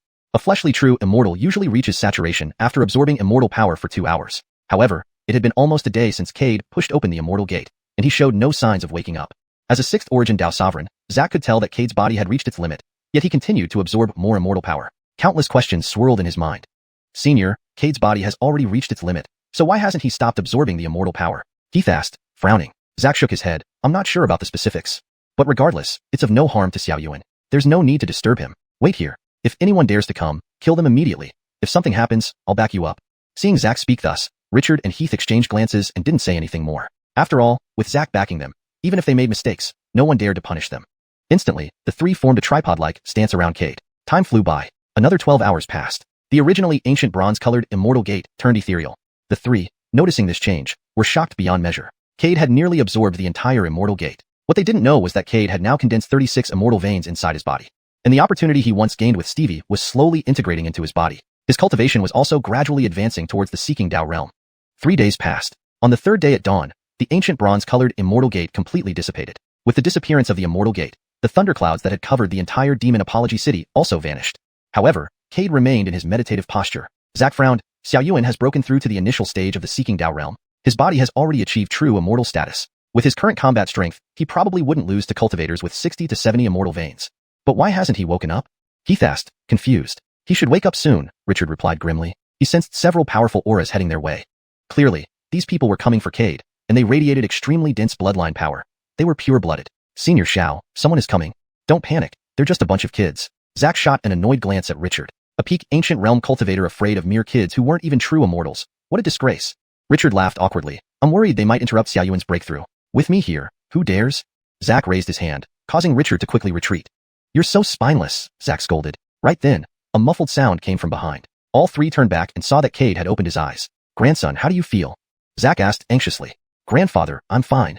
Cade smiled, shaking his head. I'm incredibly strong now. He glanced away, then turned back to Zack. Grandfather, can you handle these people? Zack's lips twitched uncontrollably. This kid is brutal, but I like it. Grandson, I know you're strong, but don't kill them all. Otherwise, it will be hard for me to explain. Even though I am a 6th origin Dao sovereign, I'm still part of the demon race. Our Ripley lineage only has us 2. We are outnumbered and weaker against them. Zack's face reddened with embarrassment. He felt like he had lost all his dignity. Previously, killing these kids wouldn't have mattered. Now, although he was invincible, Cade was still weak. If those old ones were provoked, they might target Xiuxian despite not being able to defeat Zack. Cade would certainly die. All right.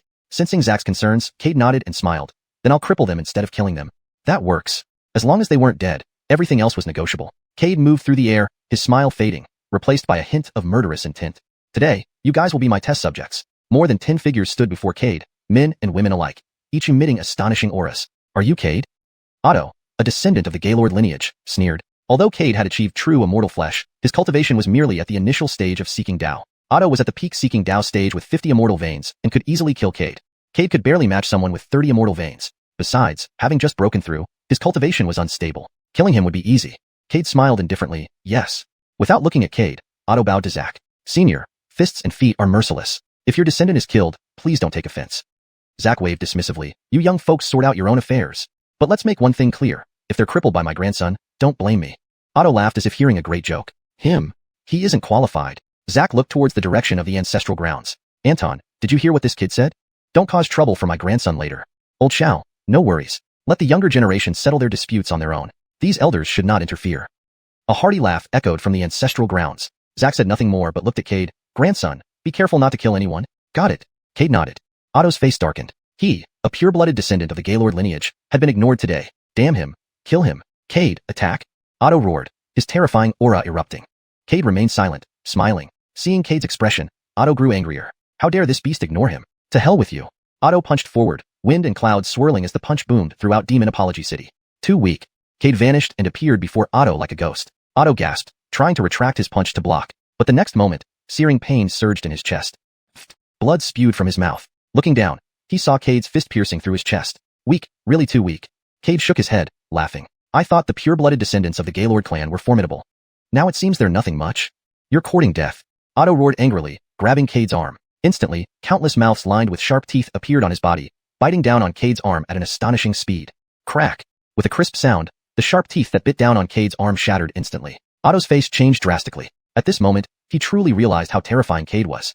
He wanted to escape, but how could Cade let him get away so easily? In a flash, Cade grabbed Otto's arm and, in front of everyone, exerted his strength. A bloody arm was instantly torn off. Weak, really too weak. Cade put away Otto's arm. This was a pure-blooded descendant of the Gaylord lineage. Although it was just an arm, it contained the blood of Gaylord. Once this conflict ended, he could inject the blood into the beast eggs in the dream homeland. You're courting death. The sentence, you're courting death, is repeated at the end, but I kept it as it likely carries emphasis or serves a narrative purpose. If you have any other preferences for handling this repetition, please let me know. Chapter 174 Blood Packet. Otto endured the intense pain, trying to transform into his true form. Being of the Gaylord lineage, his true form was enormous, and with his current strength, it would be effortless to slay Cade. Cade sneered. How could he possibly allow Otto to transform into his true form? When a demon race member reveals their true form, their combat power invariably increases. Although Cade wasn't worried, once he severely injured Otto in his true form, no one around would dare to provoke him anymore. These were all pure-blood descendants whom Cade intended to use their blood to hatch beast eggs. How could he let them escape? No chance. Cade deliberately acted very anxious as he moved forward to obstruct Otto. Ha ha ha ha. Otto laughed loudly. So even you, Cade, no fear. Since that's the case, I will definitely reveal my true form today. Today, either you die or I live. But from the current situation, it seems less likely that I will die. Otto ignored his injuries as surrounding spiritual energy surged and rapidly poured into his body. A hint of ridicule flashed across Cade's eyes, but his face remained filled with apparent anxiety. The next second, he reappeared right in front of Otto. I said, today you must leave something behind. Cade grabbed Otto's other arm, unleashing his cultivation. Crack! With the sound of bones breaking, Otto's other arm was also torn off by Cade. Fresh blood spurted out, Otto's face turned deathly pale, and fear entered his eyes as he looked at Cade. He understood. The crazy man in front of him wasn't afraid of his true form at all. It was intentional, done so others would dare to attack him too. Cade, you are despicable. Otto, enduring the pain from his broken arms, glared at Cade. He had to inform everyone of Cade's intentions, to disable all the pure-blood descendants. Aha, Cade sneered. It looks like you've caught on. Since that's the case, you should not be alive then. Impossible. Otto was alarmed and tried to resist. Suddenly, countless small vortexes appeared inside his body, devouring his abilities and cultivation. Ah! Otto screamed in agony as his body visibly withered and his strength rapidly dissipated. Sue, Cade, you dare. Otto didn't finish his sentence before his body turned into dust, dispersing into the wind. Silence. A strange silence instantly enveloped the area. Everyone's eyes widened in disbelief as they stared at Cade. A strong and capable person, just gone, completely vanished without even a trace of a corpse. Cade's mouth twitched wildly. He hadn't controlled the force well and ended up sucking the life out of him. When absorbing the ancient bronze-colored immortal gate, Cade's Swallow Heaven 9 nether art had advanced to the 5th level. This allowed him to create devouring vortices inside his opponent's body, absorbing their life force and cultivation when they least expected it. He had merely wanted to experience the mystic effects of the 5th level of the Swallow Heaven 9 nether art, but unexpectedly killed the person in the process. Puff. Suppressing his thoughts, Cade forcibly injured himself. Now that a pure-blood descendant of the Gaylord lineage had been killed, if he did not show some injuries, this matter would be hard to handle. If he was also injured, even if the Gaylord lineage demanded an explanation, Zack could use this as a reason to defuse the situation. Grandson, what happened? Zack saw Cade spitting blood and immediately rushed over, intending to heal him. At that moment, Cade whispered to Zack, Grandpa, I'm fine, it's intentional. Zack was momentarily stunned, but quickly understood Cade's intention. He secretly breathed a sigh of relief, wanting to scold but seeing Cade's muddled expression, he just gave him a loving glare. By now, everyone else had recovered from their shock. The looks in their eyes no longer held disdain. All present realized that this sole sprout of the Teddiurus lineage was not as simple as they imagined. And how had Cade killed Otto? Their faces darkened, their eyes hostilely fixed on the bleeding Cade. They felt something peculiar about this blood, but couldn't pinpoint exactly what was odd. Cade took the pill Zack offered, his gaze darkly focused on the crowd. Aren't you all eager to test my strength? If so, then come at me all at once. Even if I'm gravely injured, I can still handle you.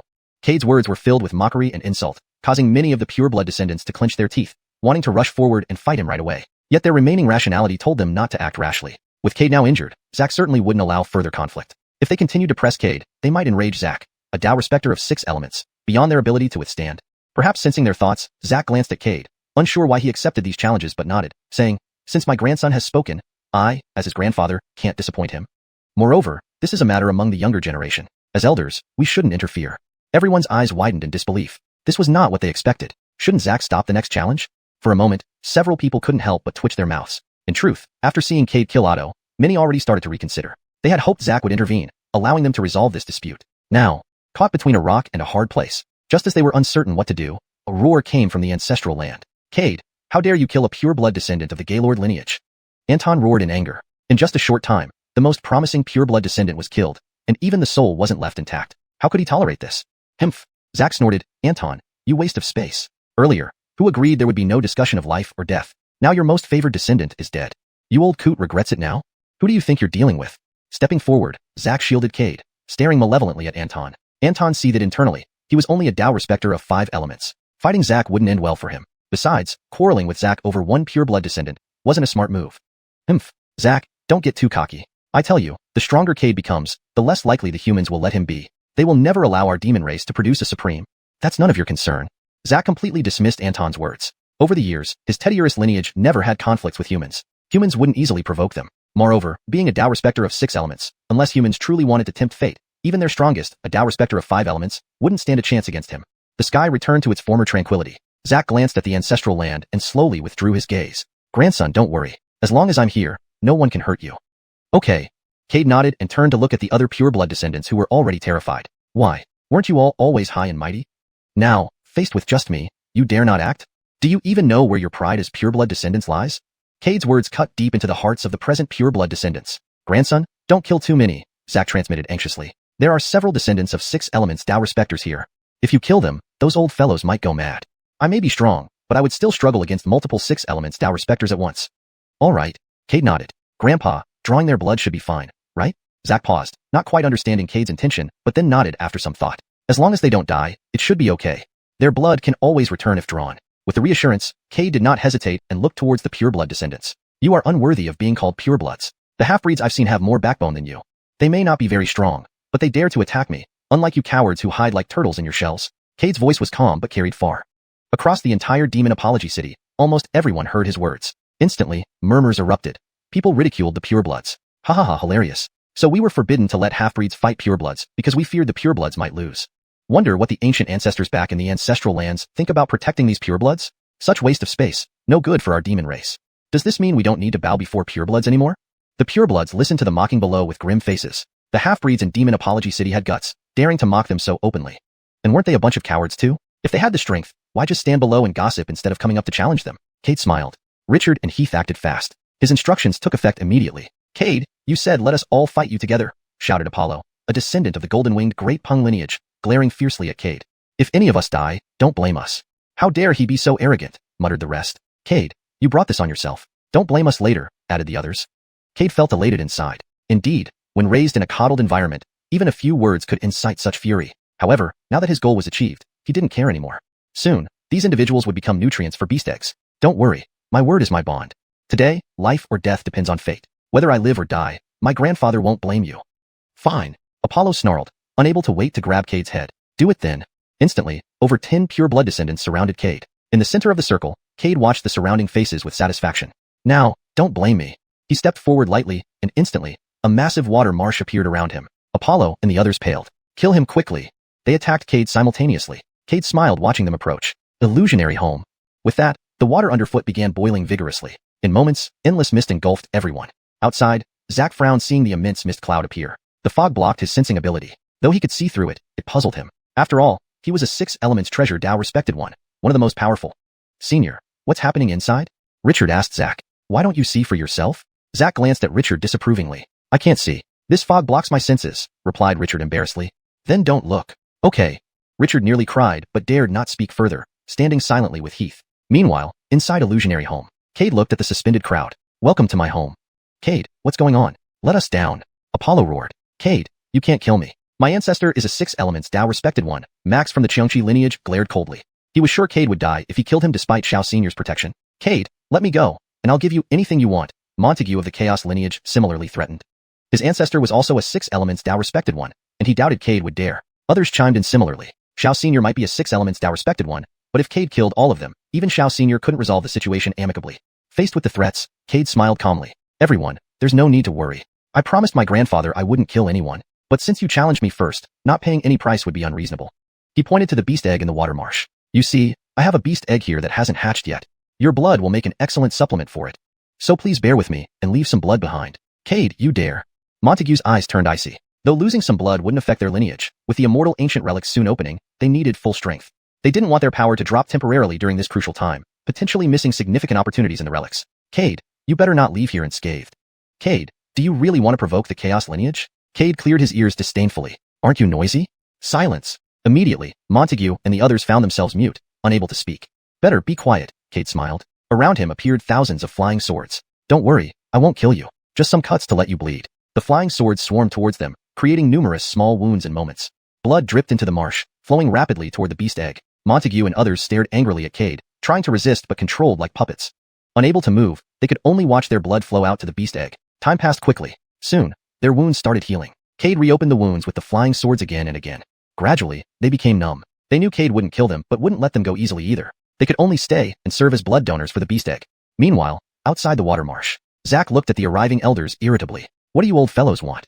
Humph. Ruthie of the Chaos lineage glared furiously at Zack. Old thing, quickly return my son. If anything happens to him, I will never forgive you. Xiu of the Xiuxian lineage likewise glared at Zack. And my Max as well. If he dies at your grandson's hands today, I will fight you to the death, no matter the cost. I feel the same. Me too. Zack sneered coldly. I find all of you very peculiar. You've lived for so many years, yet why do you still act like children? Your own descendants provoked my grandson, but in your mouths, it's suddenly my grandson's fault. Really, who gave you the courage and confidence? Moreover, instead of checking what's happening inside yourselves, you're demanding here. With these words, everyone present paused, dispersing their senses to probe into the thick fog. Chapter 175. Kid, be more careful, little brat. In the next second, those who could probe with divine senses were all stunned, because they saw Cade sitting cross-legged with his eyes closed in the mist. The pure-blooded descendants of various veins were suspended mid-air, restrained by a mysterious force. What on earth is going on? Ruthie frowned and looked at Zack in confusion. Although everyone present had terrifying power, they still couldn't clearly see what was happening inside the illusory home. They could only vaguely see their own descendants being restrained mid-air by a mysterious force. They couldn't see the blood continuously dripping from them. Zack shrugged. Who should I ask if you ask me? My grandson has always been obedient, certainly not the kind of person who indiscriminately kills as you claim. As soon as these words came out, the scene fell into silence. Who would believe that? Not long ago, a pure blood descendant of the Gaylord clan died by his hand. Now you tell me he doesn't kill indiscriminately? Whose nonsense would anyone believe? Moreover, everyone in the entire demon realm knows that Cade carries great karma. After so many years, this was only the second time they've seen such a situation. The first time was during that great battle with a killing god. Humph. Anton sneered. Zack, only you would believe those words yourself? Your grandson killed my clan's pure-blooded descendant not long ago. How can you say he isn't an indiscriminate killer? Who believes you? Humph. Zack's eyes blazed. My grandson's physical body has just broken through to true immortal. He couldn't control his strength, killing someone. How did it become indiscriminate killing in your mouths? Otto died under my grandson's hand ultimately because his strength was too weak. Being weak means you need to practice more. Anton's face turned red with rage. He felt a strong urge to kill. How shameless this old bastard Zack was. Clearly, it was Cade who had committed murder, yet in his mouth, it became Anton's weakness. What, do you want to exchange a few moves with me? Perhaps sensing Anton's anger, Zack stared at him with a mocking smile. The scene fell silent again. Everyone knew Anton was merely a fifth-origin Dao sovereign, and if he truly fought Zack, he would definitely lose. How long will they stay inside there? Ruthie suppressed her anger and asked Zack.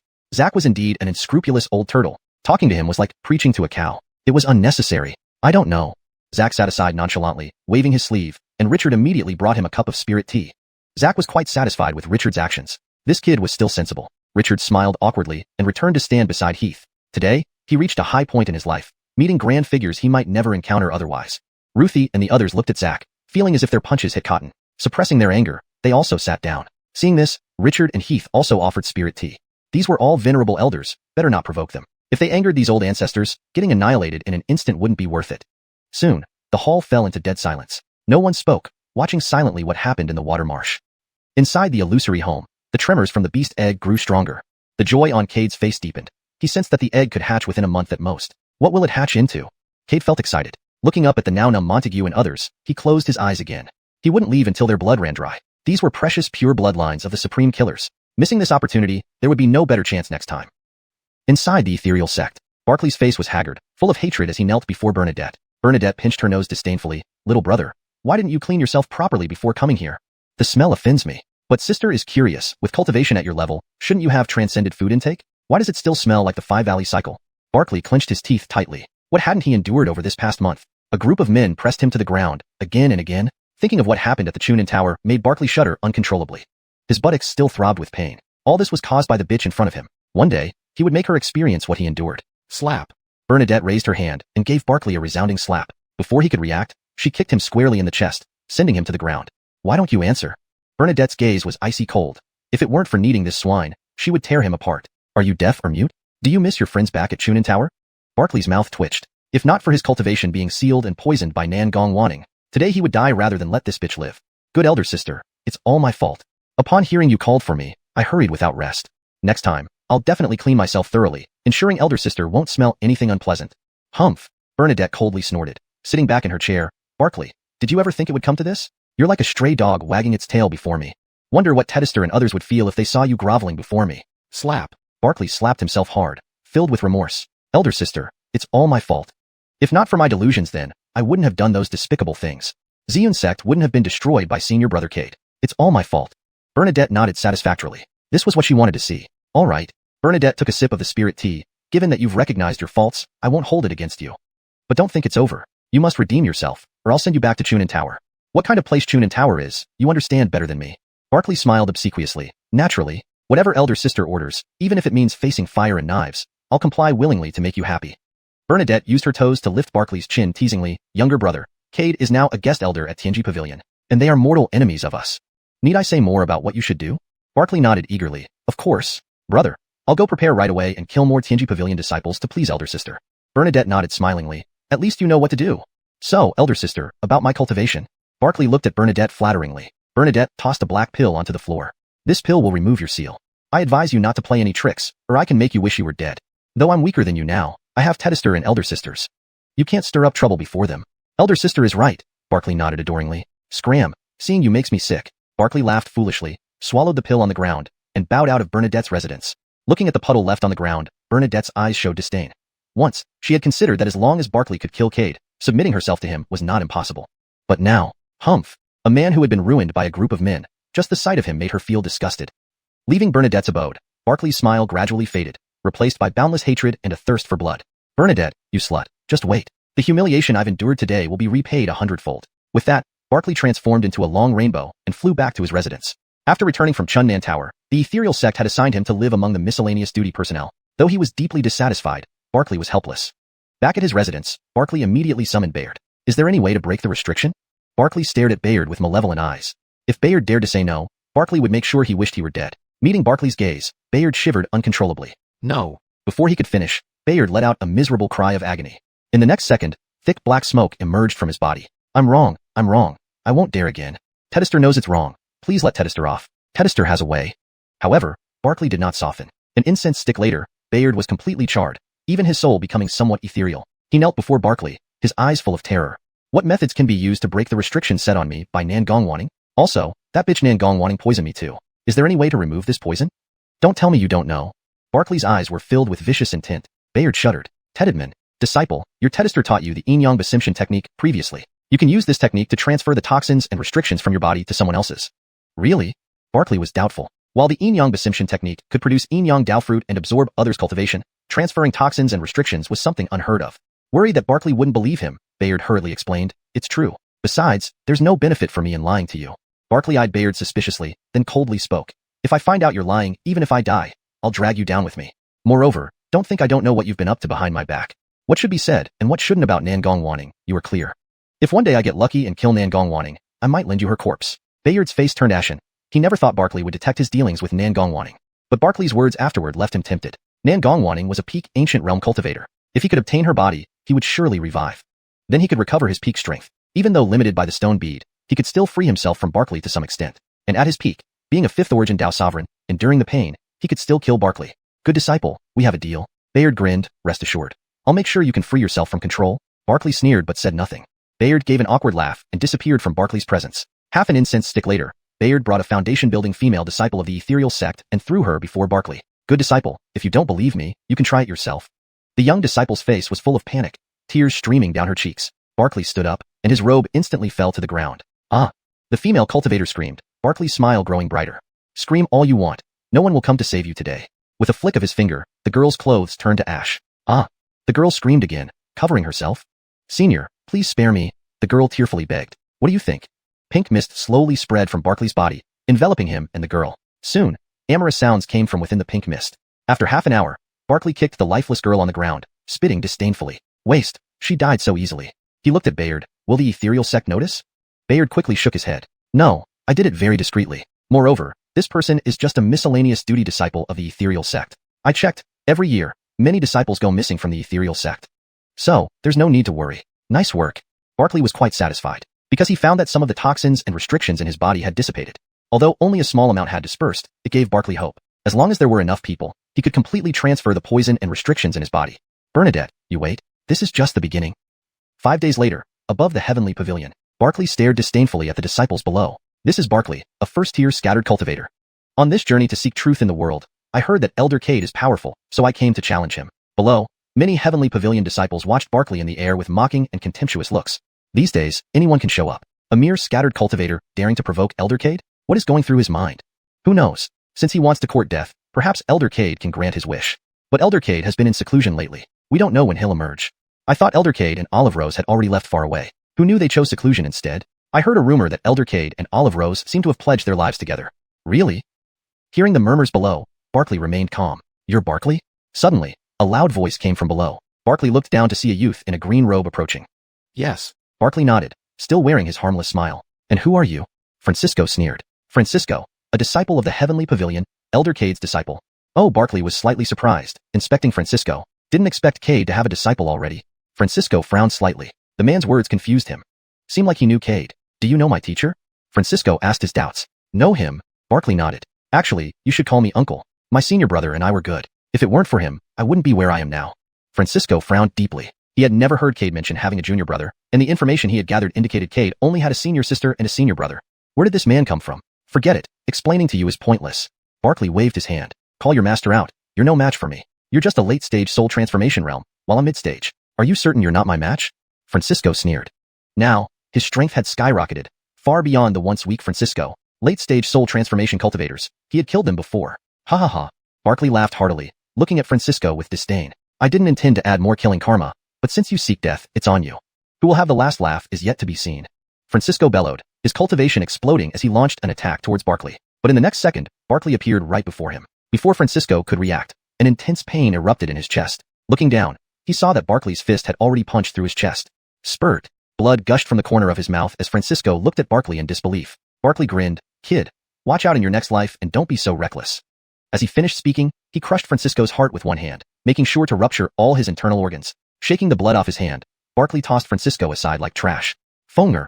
A sorrowful cry came from within the heavenly pavilion. In the next second, Fate appeared beside Francisco's corpse, weeping bitterly. You have a lot of nerve, daring to kill my disciple.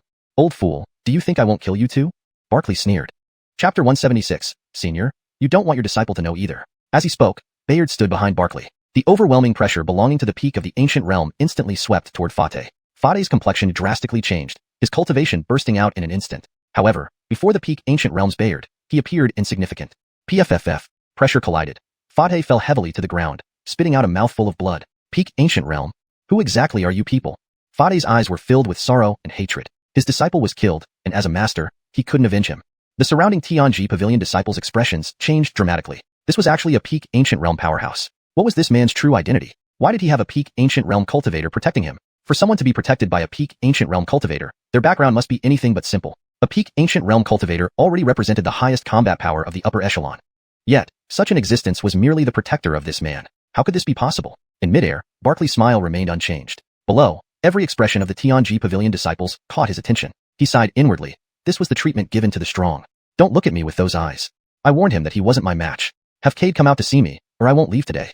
But if there is a Tianji Pavilion disciple who can defeat me, I'll turn around and leave. But, Barkley paused, sweeping his gaze over the many Tianji Pavilion disciples below with ridicule. A bunch of cowards. I believe no one can defeat me.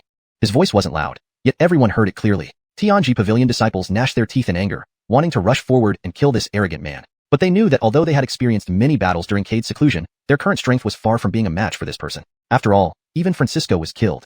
Francisco's strength ranked among the top 10 among them. Yet, in front of this man, he didn't last a single move. Although they were immensely angry, their remaining rationality told them that rushing up now would be seeking death.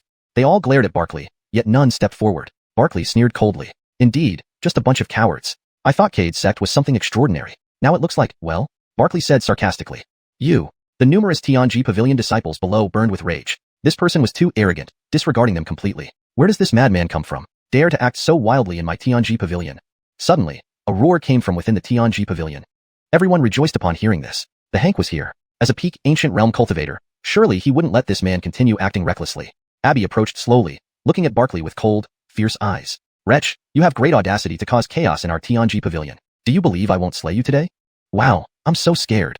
Barkley replied mockingly, meeting Abby's gaze without any evasion. Especially seeing her towering breasts and shapely figure, Barkley swallowed. Such a beauty, if pressed beneath him, would surely bring godlike pleasure. Bold. Detecting Barkley's gaze, Abby's eyes burst into intense killing intent. This mere man dared to covet her body despite only having a soul transformation realm cultivation. If she didn't kill him today, she wouldn't live up to her name. Teacher, attack?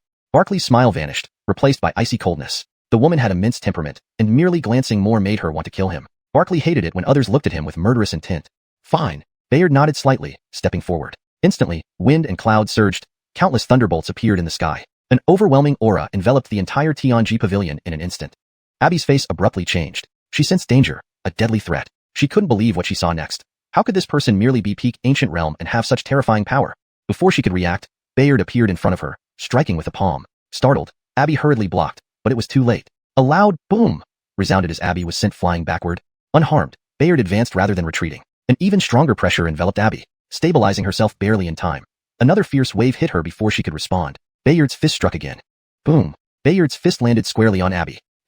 Abby was once again hurled away, fear mingling in her eyes as she stared at Bayard. So powerful. Why did this person, also a peak ancient realm cultivator, possess such a huge disparity in strength? Her mind swirled with questions. Bayard rotated his wrist lightly, a mocking smile on his face. This woman really believed she was peak ancient realm? Laughable. If not restrained by the stone bead and Barkley, he wouldn't just be showing peak ancient realm strength. Thinking this, Bayard appeared before Abby again, striking with a fist. Prepared this time, she barely blocked it, but the force almost shattered her bones. Who exactly are you? Abby, looking disheveled, asked. Where was the grandeur of a Tianji pavilion, Hank? Just a nobody, Bayard replied, retracting his hand and striking again. This punch cut off whatever she wanted to say. Continuing to stagger back, cracks appeared in her arm bones. If this continued, her arm would surely be broken today. If her arm was broken in front of all these disciples, her authority as Hank would vanish.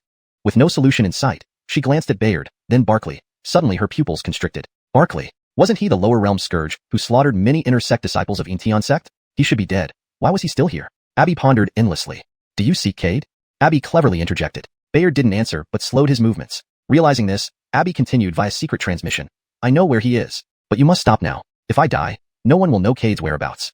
She wouldn't betray the sect openly in front of elders and disciples. Such actions would destroy her credibility and lead to her gradual exclusion by the Tianji pavilion, reducing her hard-earned achievements to nothing. Barkley stared at Abby, a derisive smile appearing. Cade, your judgment of people isn't very good either. Before I've even used lethal force, this woman has offered me your whereabouts. How tragic and pitiful. Even in another place, you're still treated as a discard. Barkley felt joy because he saw similarities with his days at Purple Cloud sect. Cade was always overlooked, merely a scapegoat. Anyone could oppress and bully him. Now, in a different place, Cade was still being used as a scapegoat. Teacher, stop. Bayard ceased his attack and retreated behind Barkley. Abby heaved a long sigh of relief, her eyes filled with dread. Speak, where is he? Barkley casually approached Abby. Abby clenched her teeth. If not for the fear of Barkley's protector Bayard, she would have killed Barkley today. As a peak ancient realm powerhouse, how dare this scoundrel treat her so lightly? It was all Cade's fault. If not for him, she wouldn't have faced such humiliation. This accursed Cade. Thinking of Cade made Abby gnash her teeth in anger. That useless one had been in the demon realm for nearly a year. Since Rose was dead, why did he not return? If he were back, she wouldn't have to endure this humiliation. He went to the demon realm, Abby transmitted via secret voice. Barkley frowned. Demon realm? Are you sure? Yes. Abby nodded. Absolutely certain. He went to the demon realm a year ago and hasn't returned. Barkley, I know you and Cade have deep-seated animosity, Abby continued. If you have grievances, take them out on Cade. Don't vent your anger on my Tianji pavilion disciples. They are innocent. Listening to Abby's transmission, Barkley gave a half-smile. I told you, I'm here to challenge your outstanding Tianji pavilion disciples. Of course, if Cade were here, that would be better. But since he's not, it doesn't matter to me.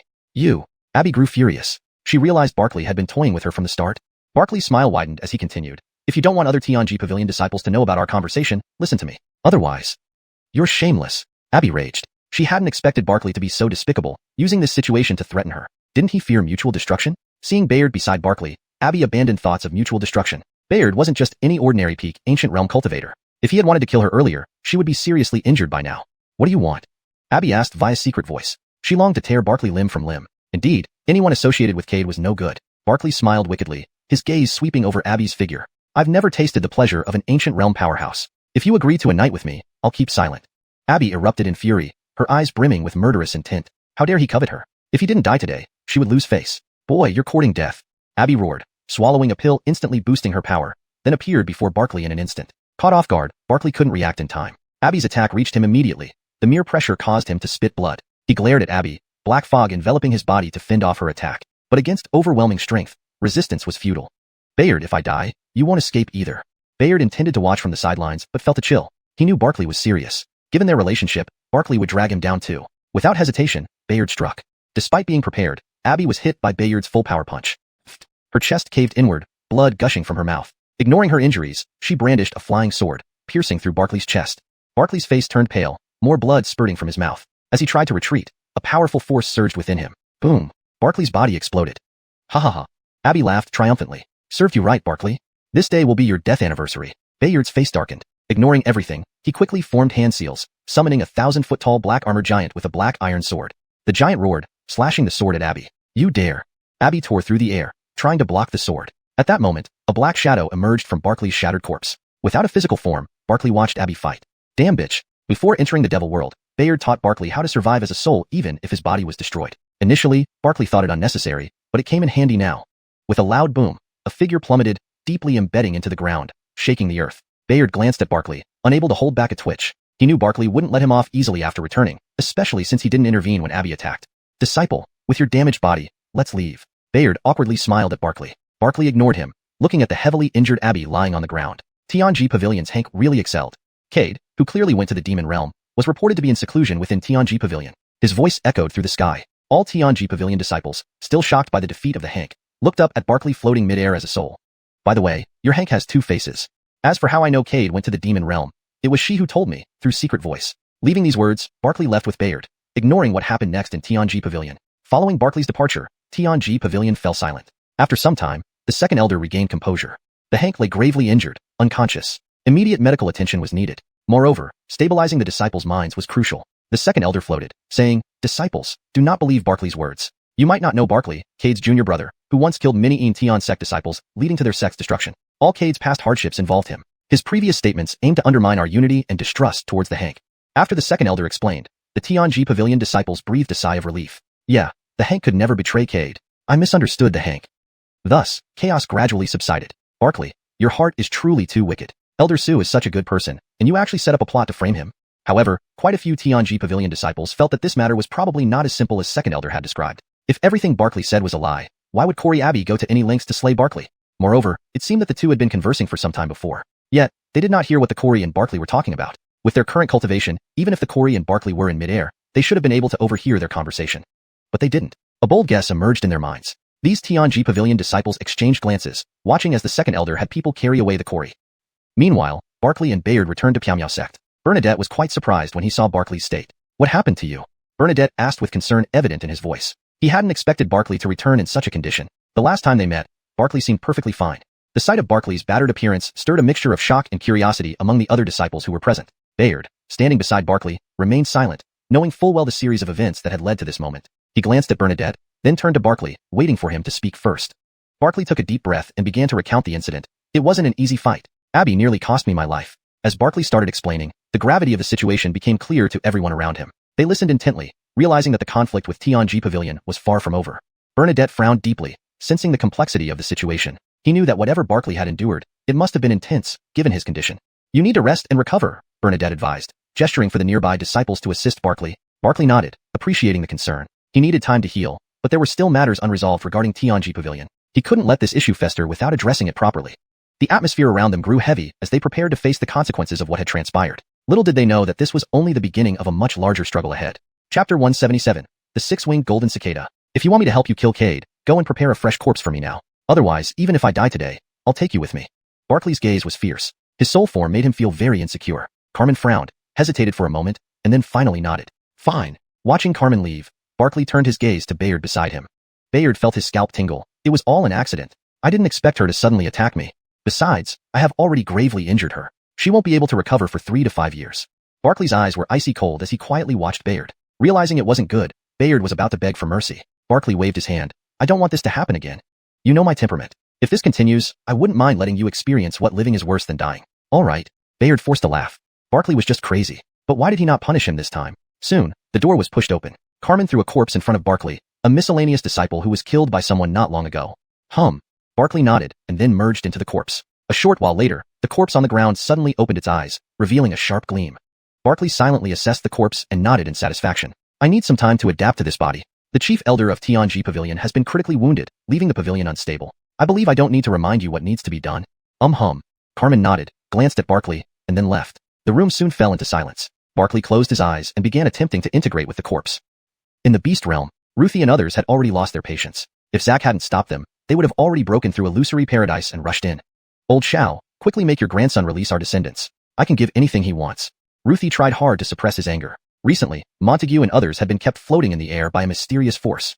Though they didn't know what was happening inside, they had an uneasy premonition. Zack gave Ruthie a glance. What's the rush? As you saw, my grandson hasn't harmed them. But, Ruthie wanted to say more, but dark clouds suddenly gathered in the sky. Within 2 breaths, numerous thunderclouds filled the sky. Purple lightning flickered within the clouds. A heavenly tribulation? Everyone looked up at the sky, confusion evident in their eyes. They couldn't understand why there was a heavenly tribulation descending from the sky. As everyone's attention was drawn to the sudden appearance of the tribulation in the sky, in the water marshes, Cade looked at the shriveled bodies of Montague and others, his face displaying satisfaction. Next to him, a large number of cracks spread over the beast egg, indicating it was about to hatch. Finally, it's hatching. Cade felt a surge of joy. Looking up at the sky, he sensed the changes outside. Sure enough, a heavenly tribulation is descending. This little guy seems to be quite extraordinary.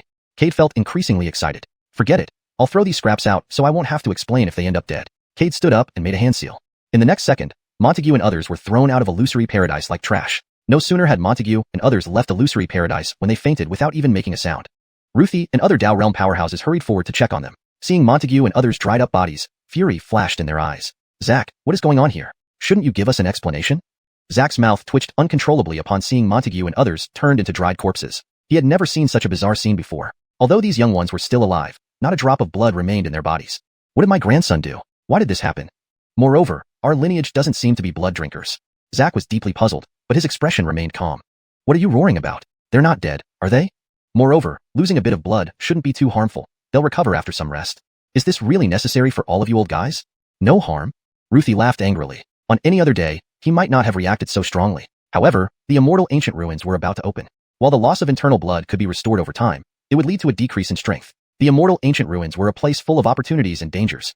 One small mistake could lead to their demise. These were their carefully cultivated pure blood descendants, costing immense resources. Now, Zack was casually dismissing it. Zack, remember this isn't over. Ruthie glanced at the dried corpse like Montague in his arms, delivered this stern warning, and swiftly led people away. This wasn't the time to argue with Zack. The priority now was to revive Montague as soon as possible and minimize the loss of cultivation.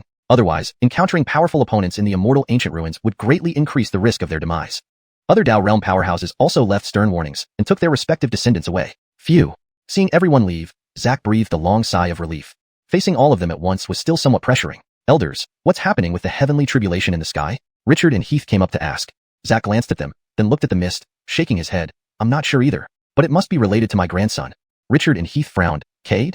But he just achieved true immortal with his physical body, right? And his cultivation is only at the early inquiry stage. Could he have reached the threshold of true immortal in this short period? But this tribulation seems weaker compared to the true immortal tribulation. Zack shook his head. I'm not sure either.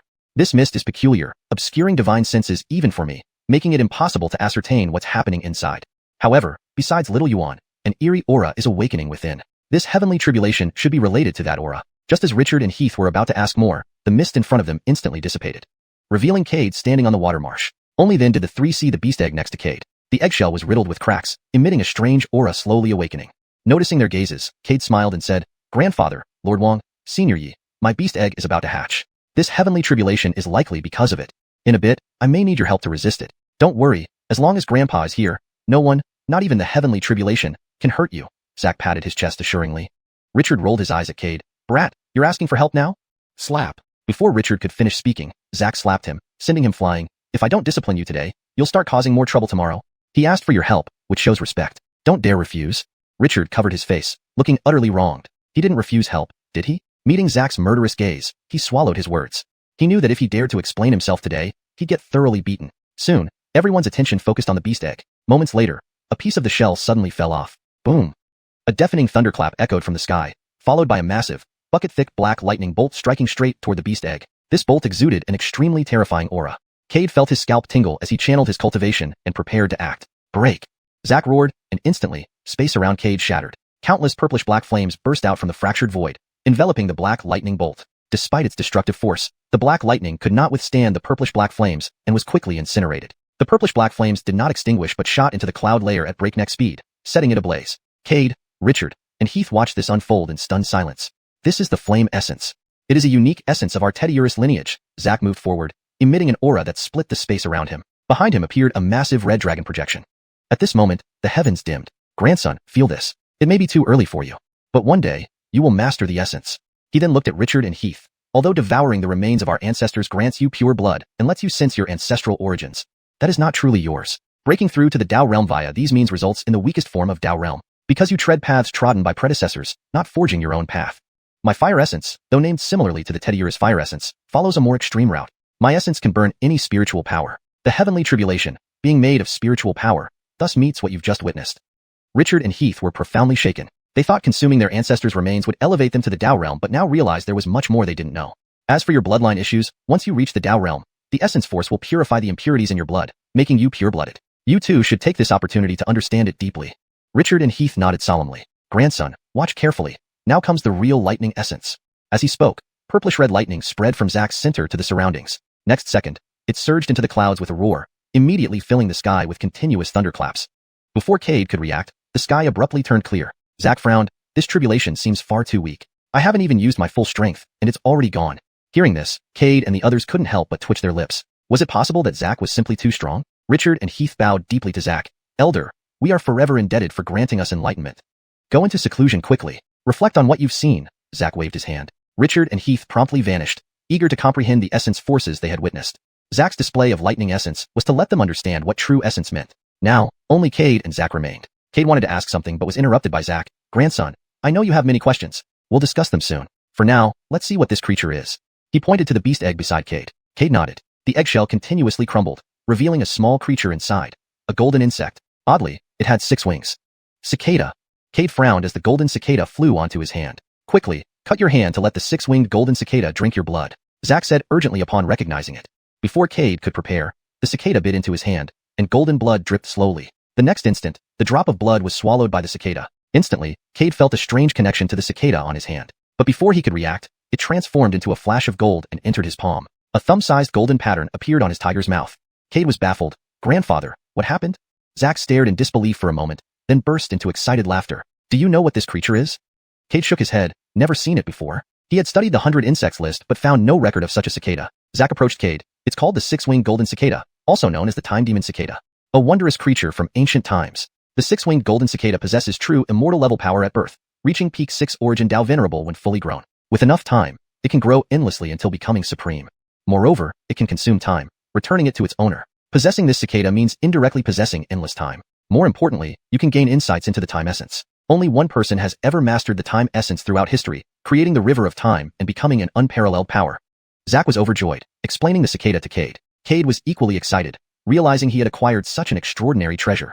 Additionally, despite achieving true immortal level physically, his body was easily bitten by the cicada, unusual indeed. Grandfather, how can I make it grow quickly into an adult cicada? Zach shook his head. I'm not entirely sure. I've only read about it in some records. Don't worry too much. Since it consumes time, it must be related to time somehow. Suddenly, Zach seemed to recall something and asked, Little Yuan, where did you get this? Does anyone else know about it? Cade shook his head. From an imperial level cultivation method. Imperial level? Zach frowned. Yes, Cade nodded. Named Illusory Paradise. I'll tell you how I obtained it, and its peculiar effects. He trusted Zach completely, feeling no ill intent from him after their interactions. Little Yuan, keep the 6-winged golden cicada a secret until you're stronger. Revealing it might bring danger. Cade nodded. Grandfather, why don't you try cultivating it too? Teddy B, you'll also hatch one. Haha. Zach looked tenderly at Cade. No, I'm too old for such things. I've long given up hope on these matters. Even if imperial level methods are precious for Tao venerables, cultivating one doesn't guarantee a cicada. Without hesitation, Cade took out the Illusory Paradise cultivation method from his storage bag. Give it a try. What if it works? Besides, it should be useful for Tao venerables. Holding the cultivation method, Zach felt a lump in his throat, deeply moved. Indeed, this was what a true descendant of the Teddiurus lineage should be like, loyal to family and righteousness. Grandfather, don't even think about refusing. Once I give something, there's no taking it back. Besides, you've already acknowledged being my grandfather. Isn't it only right for your grandson to show some respect? Ha ha ha. Zach threw his head back in laughter. Not at all, not at all. At this moment, he felt that even if asked to die immediately, he would have no regrets about this world. The best decision he'd ever made might well have been recognizing Cade as his grandson. All right, since my good grandson puts it that way, it would be too pretentious for me, the grandfather, to keep refusing. I'll also cultivate it and see if I can hatch a six-winged golden cicada. Yes, grandfather. Cade nodded. Oh, by the way, there's still some time before the immortal ancient ruins open. Do you want to make a trip back to the mortal world? Chapter 178. Return to the human realm. Back to the human realm. Cade's face showed a tinge of nostalgia. He had indeed spent a considerable amount of time in the demon realm. It was about time he returned. His master, senior sister, and fellow disciple brother should already be in the upper world. This return would give him a chance to reunite with them. Grandson, your cultivation has now reached the seeking Tao stage, and your physical body has attained true immortal status. Now, perhaps you can try sparring with ancient boundary powerhouses. Of course, grandfather knows you're strong, but you must still exercise caution. When you encounter an ancient boundary cultivator, remember not to prolong the battle. If the opponent has just recently broken through to the ancient boundary, you may attempt to engage with them. But, under no circumstances should you linger in combat. Ancient boundary cultivators begin to grasp the law, making it exceedingly difficult to slay them. That's why there hasn't been anyone who could cross realms and kill an ancient boundary cultivator. Zack saw through Cade's thoughts and patted his shoulder with a smile. From the daemon of Tianji Pavilion, he had learned much. He knew Cade would face many enemies upon returning to the human realm. He wished he could go with him. However, if he stayed in the human realm for more than 3 days, the laws of the human world would descend upon him, affecting all those connected to him. Thus, though worried, he couldn't accompany Cade. All right, Cade nodded. Grandfather, I have a master, a senior sister, and a senior brother. They are all in the human realm now. I plan to bring them here to the demon realm once I see them. In the human realm, I have many enemies, and it's likely something bad might happen to them because of me. But in the demon realm, I am a pure-blooded descendant with high status, and with you here, no one can harm them. Sure, Zack nodded. However, they might have to endure some discomfort. After all, being humans appearing in the demon realm could easily cause unnecessary trouble. So, we'll need to mix their bloodlines, giving them both human and demon lineage. This way, they won't be targeted, and this process will be somewhat painful. Zack explained the implications in detail to Cade. Naturally, he was happy that Cade's master and seniors would be coming. He wanted to meet the people who had raised such an excellent grandson. Okay, Cade nodded. I think they will agree. Imagining the faces of Wendy and Aisling, Cade smiled. Finally, he wouldn't have to rely on others anymore. These few days, don't leave yet. Grandfather will prepare some life-saving magical treasures for you. Also, familiarize yourself with the six-winged golden cicada and establish a relationship with it as soon as possible. Although it has acknowledged you as its master, it's a heaven-defying existence. Be cautious, you might suffer from its backlash. Over the next few days, Cade tried to communicate with the six-winged golden cicada but received no useful responses. Though frustrated, he remembered Zack's words and persisted. Meanwhile, Zack wasn't idle either. To prevent Cade from getting hurt in the human realm, he crafted various magical treasures, even using his essence to forge a puppet at the peak ancient boundary. Infused with Cade's soul blood, this puppet would protect him as long as Cade lived. If Cade were to die, the puppet would eliminate the lineage of his killer. Grandson, don't blame grandfather. You have too many karmic ties. Returning to the human realm, you must sever all these ties. Otherwise, when you ascend to the Tao boundary, these karmic ties will backfire. Ah, Zack sighed deeply. As the venerable of 6 origins, he couldn't overlook Cade's karmic ties. He thought about helping sever them himself, but ultimately decided against it. While it could sever Cade's karma, it would also hinder his path to greatness, stopping his cultivation at the ancient boundary. That wasn't what he wanted. Young Tedesters. Suddenly, voices of Heath and Richard came from outside the door. Zack frowned, wondering why they weren't meditating on their own essence. Come in. Despite his confusion, he let them enter. Seeing their full aura and faint traces of the Tao path around them, he nodded approvingly. These two seemed capable. Heath and Richard, after experiencing Zack's essence, had delved into understanding it. They realized swallowing ancestors' remains could lead to the Tao boundary, but it wouldn't allow them to find their true essence path. Even if they became Tao boundary, their strength wouldn't be remarkable. Senior, we've come to bid farewell. Heath stood respectfully beside Zack. Farewell? Zack furrowed his brows. What would happen to Yaogui City without them? Richard was its mayor. Yes, Heath nodded. After our recent insights, we understand staying in Yaogui City won't help us reach the Tao boundary. Our Tao lies beyond. Heath looked towards the direction of the human realm. Senior, please look after Yaogui City while we're away. Richard bowed nervously, fearing rejection or punishment. Zack remained silent for a moment. What is your purpose?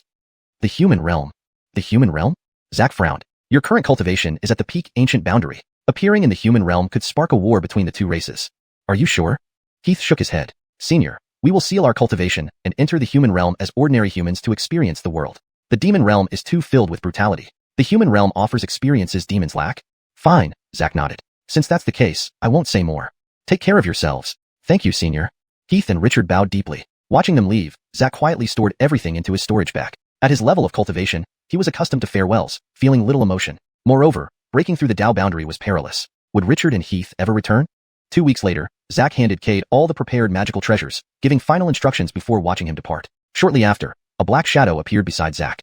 Tedester, investigations show your young master's master, senior sister, and senior brother have been turned into vengeful spirits by Tianji Pavilion's Emmet. Detested, investigations show your young master's master, senior sister, and senior brother have been turned into vengeful spirits by Tianji Pavilion's Emmet. The trip to Tianji Pavilion is likely fraught with danger. AI. Zack sighed deeply. Little one, don't blame your grandfather. Grandfather is doing this for your own good. Only by making you completely despair of humans and leave no lingering attachments can you fully commit to the demon race. Xiuxuan, the demon race is your ultimate destination. Unaware of all this, Cade felt a mix of excitement and anxiety at that moment. He was finally going to see his master and senior sister, but he was also worried. Would Teddy Yura harm his master and senior sister? Though Randy Xuanhuan was an inner disciple of Qilong's sect, if Teddy Yura, a formidable ancient boundary peak cultivator, decided to act maliciously, Qilong's sect might not necessarily intervene on Randy's behalf.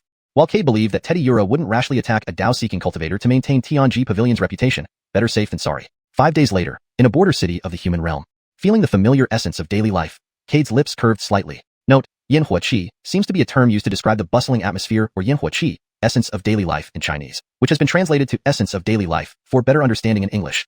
He had finally returned. Although he enjoyed a life of luxury in the demon realm, something always felt missing. Now he realized what was missing, the essence of daily life among people.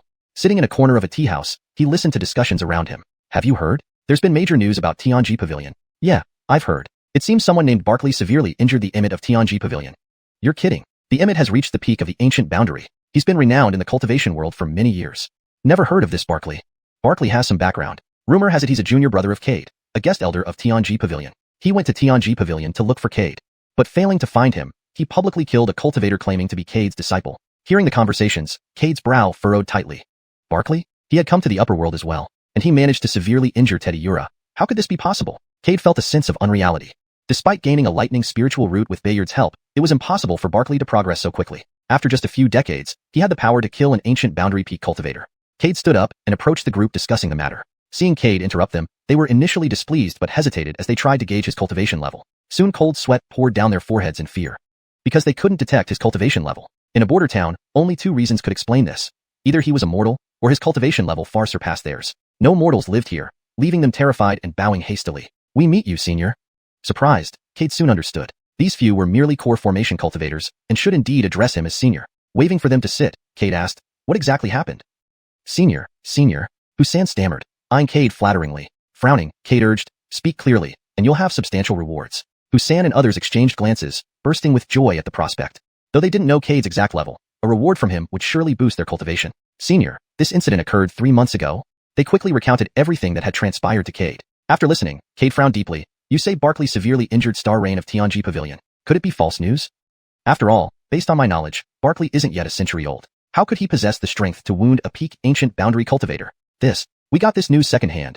Xuanhuan hesitated, unsure how to respond. We're not entirely sure of the truth. Frowning, Cade pulled out several pills from his storage bag and tossed them over before walking away. Watching the pills in their hands, Xuanhuan and company swallowed them immediately, thrilled. They believed these were high-grade pills granted by a senior. But once the pills entered their throats, fiery heat spread throughout their bodies. Before they could react, a strange and sinister force enveloped them. Suddenly, rabbit-eared girls appeared in the tea house, attracting everyone's attention. Originally tough, burly men now transformed into delicate beauties with lustrous skin, graceful figures, and bunny ears, igniting intense desire in all present. These heavenly beauties are mine. No one will snatch them from me. Bullshit, they're my wives. Anyone who competes against me today will face dire consequences. Let's go, who's afraid of who? Within moments, chaos erupted in the tea house. Unbeknownst to Cade, as he threw the pills, he inadvertently triggered this bizarre transformation without realizing the pills he gave were ones he himself had concocted. As Cade walked along the street, he pondered Barkley's assault on Star Reign. Even with outstanding talent, after such a long disappearance, Barkley can't possibly exceed Dao-seeking stage. The ability to injure a peak ancient boundary might mean he's possessed by Bayard. Currently, Barkley should be Bayard. Recalling past encounters with Bayard, Cade felt deep apprehension. He knew Star Reign's strength. Being easily defeated suggested Bayard might already have attained the Dao boundary. But why would Barkley know he was at Tianji Pavilion? Brows furrowing, Cade suspected Piao Sect's involvement. Could it be Bernadette manipulating things? Cade wondered. But can Bernadette really forgive Barkley so easily? Obviously not. Barkley took Reese's purity and caused Valerie's death. Even if she knows Xiuxian sect's downfall wasn't his fault, Bernadette won't easily forgive Barkley for killing Reese and Valerie. Barkley and Tianjin sect are sworn enemies. Acting so openly, doesn't he fear retaliation? Cade's questions multiplied as he remained unaware of an approaching carriage. Bang! With a loud crash, the carriage slammed into Cade. Instantly shattered, the driver fell heavily to the ground, and 2 young women were thrown out, hitting the ground hard. Rowing his brow, Cade observed the wrecked carriage and the 2 women rolling to stabilize themselves. Are you all right, sir? The driver rose from the ground. Seeing Cade still standing, legs trembling, he knew he was facing certain death given Cade's high-level cultivation. I'm fine, Cade waved and turned to leave. Just as the driver breathed a sigh of relief, a shadow flashed before him, stopping Cade. "Stop!" the woman shouted angrily. This man was certainly too impolite. Their carriage was smashed by him, and instead of offering an apology, he was about to leave without a care. How could she let such a shameless person go so easily? Cade felt someone pulling at him from behind, and a flicker of killing intent flashed in his eyes. However, upon clearly seeing the person behind him, Cade was momentarily stunned. Because this person bore an uncanny resemblance to Rose. If he hadn't seen Rose fall into his arms, he might have doubted that this was Rose herself. Noticing Cade staring at her intently, displeasure flashed across the woman's face. In her heart, she had already labeled Cade as a lecher. "What are you looking at? Quickly compensate us for our carriage." The woman glared fiercely at Cade, while the driver, beside her, was now kneeling on the ground with trembling legs. He felt as if he could already see his ancestors beckoning him. "What's your name?" Cade asked. Chapter 179. The Demeanor of Rose. The woman frowned, looking at Cade with ill will. Indeed, he's a lecherous rogue, who asks for a maiden's name right off the bat. "Quickly compensate us for our carriage. Otherwise, you won't leave here today." Casey's delicate eyebrows knitted tightly, and her tone grew harsher. "Little sister, don't be impulsive." Miriam hurriedly stopped her sister Casey, bowing apologetically to Cade. "Sir, my younger sister is still young and has offended you. Please be lenient." Cade glanced at Miriam and furrowed his brows. "You say she's your sister?" "Yes." Miriam nodded gently, not understanding why this young gentleman asked such a question. Cade's frown deepened. "Blood-related sisters?" "Uh-huh." Miriam nodded again. "Is there something wrong, sir?" Cade shook his head, but the doubt in his heart intensified. These two sisters were completely Una-like in appearance and temperament. One was fiery-tempered, while the other was as gentle as water. If they were blood-related sisters, their appearances would have some similarities, even if their temperaments differed. And even if they were cousins, they should share some resemblance. "Sister, why are you saying so much to this rogue? He crashed into our carriage. He must compensate us." Casey pulled Miriam behind her, glaring angrily at Cade. Looking at this face that bore a 7 or 8/10 resemblance to Rose, Cade's lips curled up slightly. Little Snow should have entered the cycle of reincarnation already. "If I compensate for your carriage, do you not fear that I might kill you?" As he spoke, an intense murderous aura spread from Cade's body. "You." Casey's face instantly turned deathly pale. She was only a minor cultivator at the 13th level of condensation stage, and under the terrifying aura, her breath faltered and her body started shivering uncontrollably. It wasn't that she feared Cade, but his killing intent made her soul tremble. "Esteemed senior, please forgive us," Miriam said, her cultivation higher than Casey's, but she stumbled forward, shielding Casey as she bowed before Cade, suppressing her trembling body as she prostrated herself on the ground.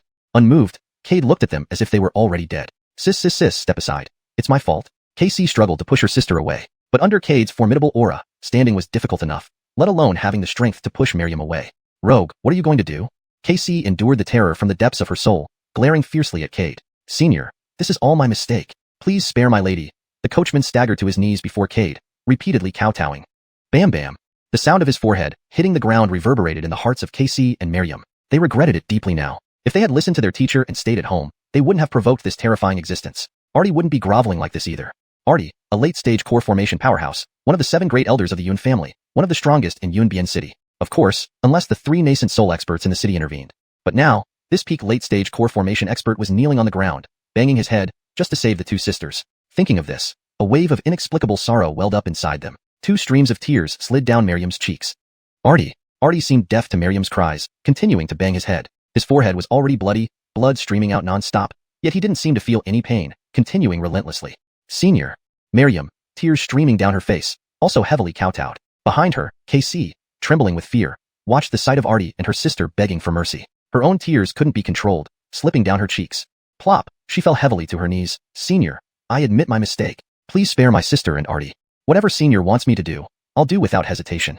Seeing the 3 people kneeling before him, a faint smile suddenly appeared on Cade's serious face. With a wave of his hand, a powerful force lifted the 3 people from the ground. Everything happened so suddenly that none of them reacted in time. Cade gazed at Casey and slowly said, "Once, someone rode a horse and collided with me. I threw her horse to its death, and she demanded compensation. Later, all the top combatants of her family were slaughtered in a single night. Her father and elder brother were killed that very day. Afterwards, the once thriving family declined completely, becoming part of a small family." Although Cade's voice was calm, to the 3 listeners, it felt like a thunderclap. They looked ashen-faced, filled with despair. In this moment, they knew the fate of their family.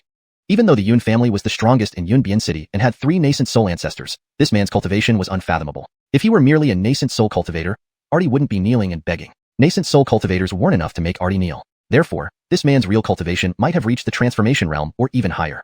Miriam never expected the Yun family to provoke such an existence. Besides, Yunbian City being a border city, rarely did high-level cultivators visit. Even if they did, they would travel through the air, not like this. However, the 3 of them felt weak-kneed, wanting to collapse but kept upright by an invisible force preventing them from falling. "Senior, what do you require to spare my Yun family?" Miriam spoke in despair. Cade remained silent, giving a slight smile. Are you really blood-related sisters? Cade asked again. Yes. No. Two voices rang out simultaneously. Cade frowned, looking at Casey. Miriam also turned to look at her sister, not understanding why she would say that. Casey gave Miriam a sad smile and shook her head. Sister, you and I are not blood-related sisters. We have no blood ties. How can that be? Miriam shook her head, thinking Casey was lying. Casey's actions were to distance herself from the Yun family, so as not to implicate them. After all, everything happening now was because she blocked Cade from leaving. If not for her demanding compensation for the carriage, Cade wouldn't have become angry. So, in Casey's view, everything happening now was because of her. Lady, second miss speaks the truth. Artie understood Casey's plan instantly, enduring the sorrow in his heart and spoke slowly. Sacrificing one person to save the Yun family was a worthwhile trade. Cade smiled. Tell me, how did it happen? Senior, I am not related to the Yun family. Years ago, the Yun family patriarch found me, and to protect me from bullying, he announced me as the Yun family's second daughter. Sister was too young back then, and accepted me as her sister naturally. Casey spoke through clenched teeth. Hearing this, Cade laughed louder. Girl, I've spent many years in the cultivation world and heard countless lies. The reason you're saying this now is to take all the blame onto yourself, so that I won't trouble the Yun family. Sacrifice yourself to save the whole Yun family. It's indeed a good plan. But, you think too highly of yourself. As he spoke, Cade approached Casey, pinched her chin, and grinned cruelly. I hate being lied to most. Upon these words, a blood mark appeared on Casey's tender face. A stream of blood flowed from the wound. But this streak of fresh blood did not fall. Instead, it floated in the air, forming a vague image of a woman. The moment Cade saw this female apparition, his sinister smile became even more twisted. Sure enough. Indeed, Rose's soul had been scattered. 3 months ago, Zack had once found Cade and informed him that Rose's soul was incomplete. At the time, Cade was very puzzled, not understanding what Zack meant. Because, if Rose's soul were incomplete, how could she reincarnate? Moreover, if her soul were incomplete, Rose should have some differences from ordinary people. However, Rose did not. Zack then explained the reason to Cade at that time. Humans all have 3 souls and 7 spirits. The 3 souls are heaven, earth, and Teten souls, while the 7 spirits are heavenly thrust, spirit wisdom, chi, strength, central hub, essence, and excellence. The functions each soul and spirit controls in the human body are different. What Rose had lost was not one of the 3 main souls, but the chi spirit among the 7 spirits. The chi spirit controls a cultivator's breathing and life force. It was precisely because she lost the chi spirit that Rose's vitality was so fragile. Otherwise, the injury she sustained that day, though severe, could have been treated by Heath and Richard, who were at the peak ancient realm. But, the 3 souls and 7 spirits are extremely mysterious, beyond the comprehension of Richard and Heath's cultivation level. This led them to believe Rose was severely injured. Upon hearing this news, Cade was dumbfounded. Fortunately, Zack told him that Rose could continue to reincarnate despite losing the chi spirit. Only, after reincarnation, her vitality would be slightly weaker than others. Before leaving, Zack told Cade he must find Rose's chi spirit. Moreover, Rose's chi spirit might have been intentionally scattered by someone. As for the purpose, Zack didn't know. This matter had always been on Cade's mind, but he never expected to accidentally encounter Rose's chi spirit. Moreover, this spirit seemed to have matured. Cade knew this matter was certainly not as simple as he imagined. There must be something he didn't know. Since the Yun family had Rose's chi spirit, they might know something. Casey's face showed fear, unable to move at all at this moment. She could only be manipulated like a puppet by Cade. Take me to the Yun family. I want to see your head of the family. Cade loosened his grip on Casey's chin and looked at Miriam and Artie beside him. Miriam hurriedly supported Casey, who was about to fall, and together with Artie, led the way. A quarter of an hour later, they arrived at the Yun family estate. The head of the Yun family had received a message from Artie long ago. Upon learning this news, his heart filled with fear. However, he soon put his mind at ease. Because the other party had the backing of Tianji Pavilion. Even if he had the courage of a bear or a leopard, he wouldn't dare offend Tianji Pavilion. Seeing Cade, Beckett bowed deeply. Junior Beckett greets Senior. He couldn't discern the youth's cultivation level. However, from his aura, Beckett could roughly guess that Cade's true cultivation was at the Seeking Dao realm.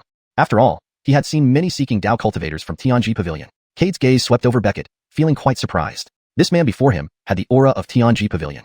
To Cade's knowledge, Tianji Pavilion had no influence in the border regions. Why then did a cultivator with the aura of Tianji Pavilion appear here? Tianji Pavilion disciples all cultivate Xuanhuan art, which gives off a unique and unmistakable aura. Xuanhuan art, as Tianji Pavilion's closely guarded secret, is only available to Tianji Pavilion disciples.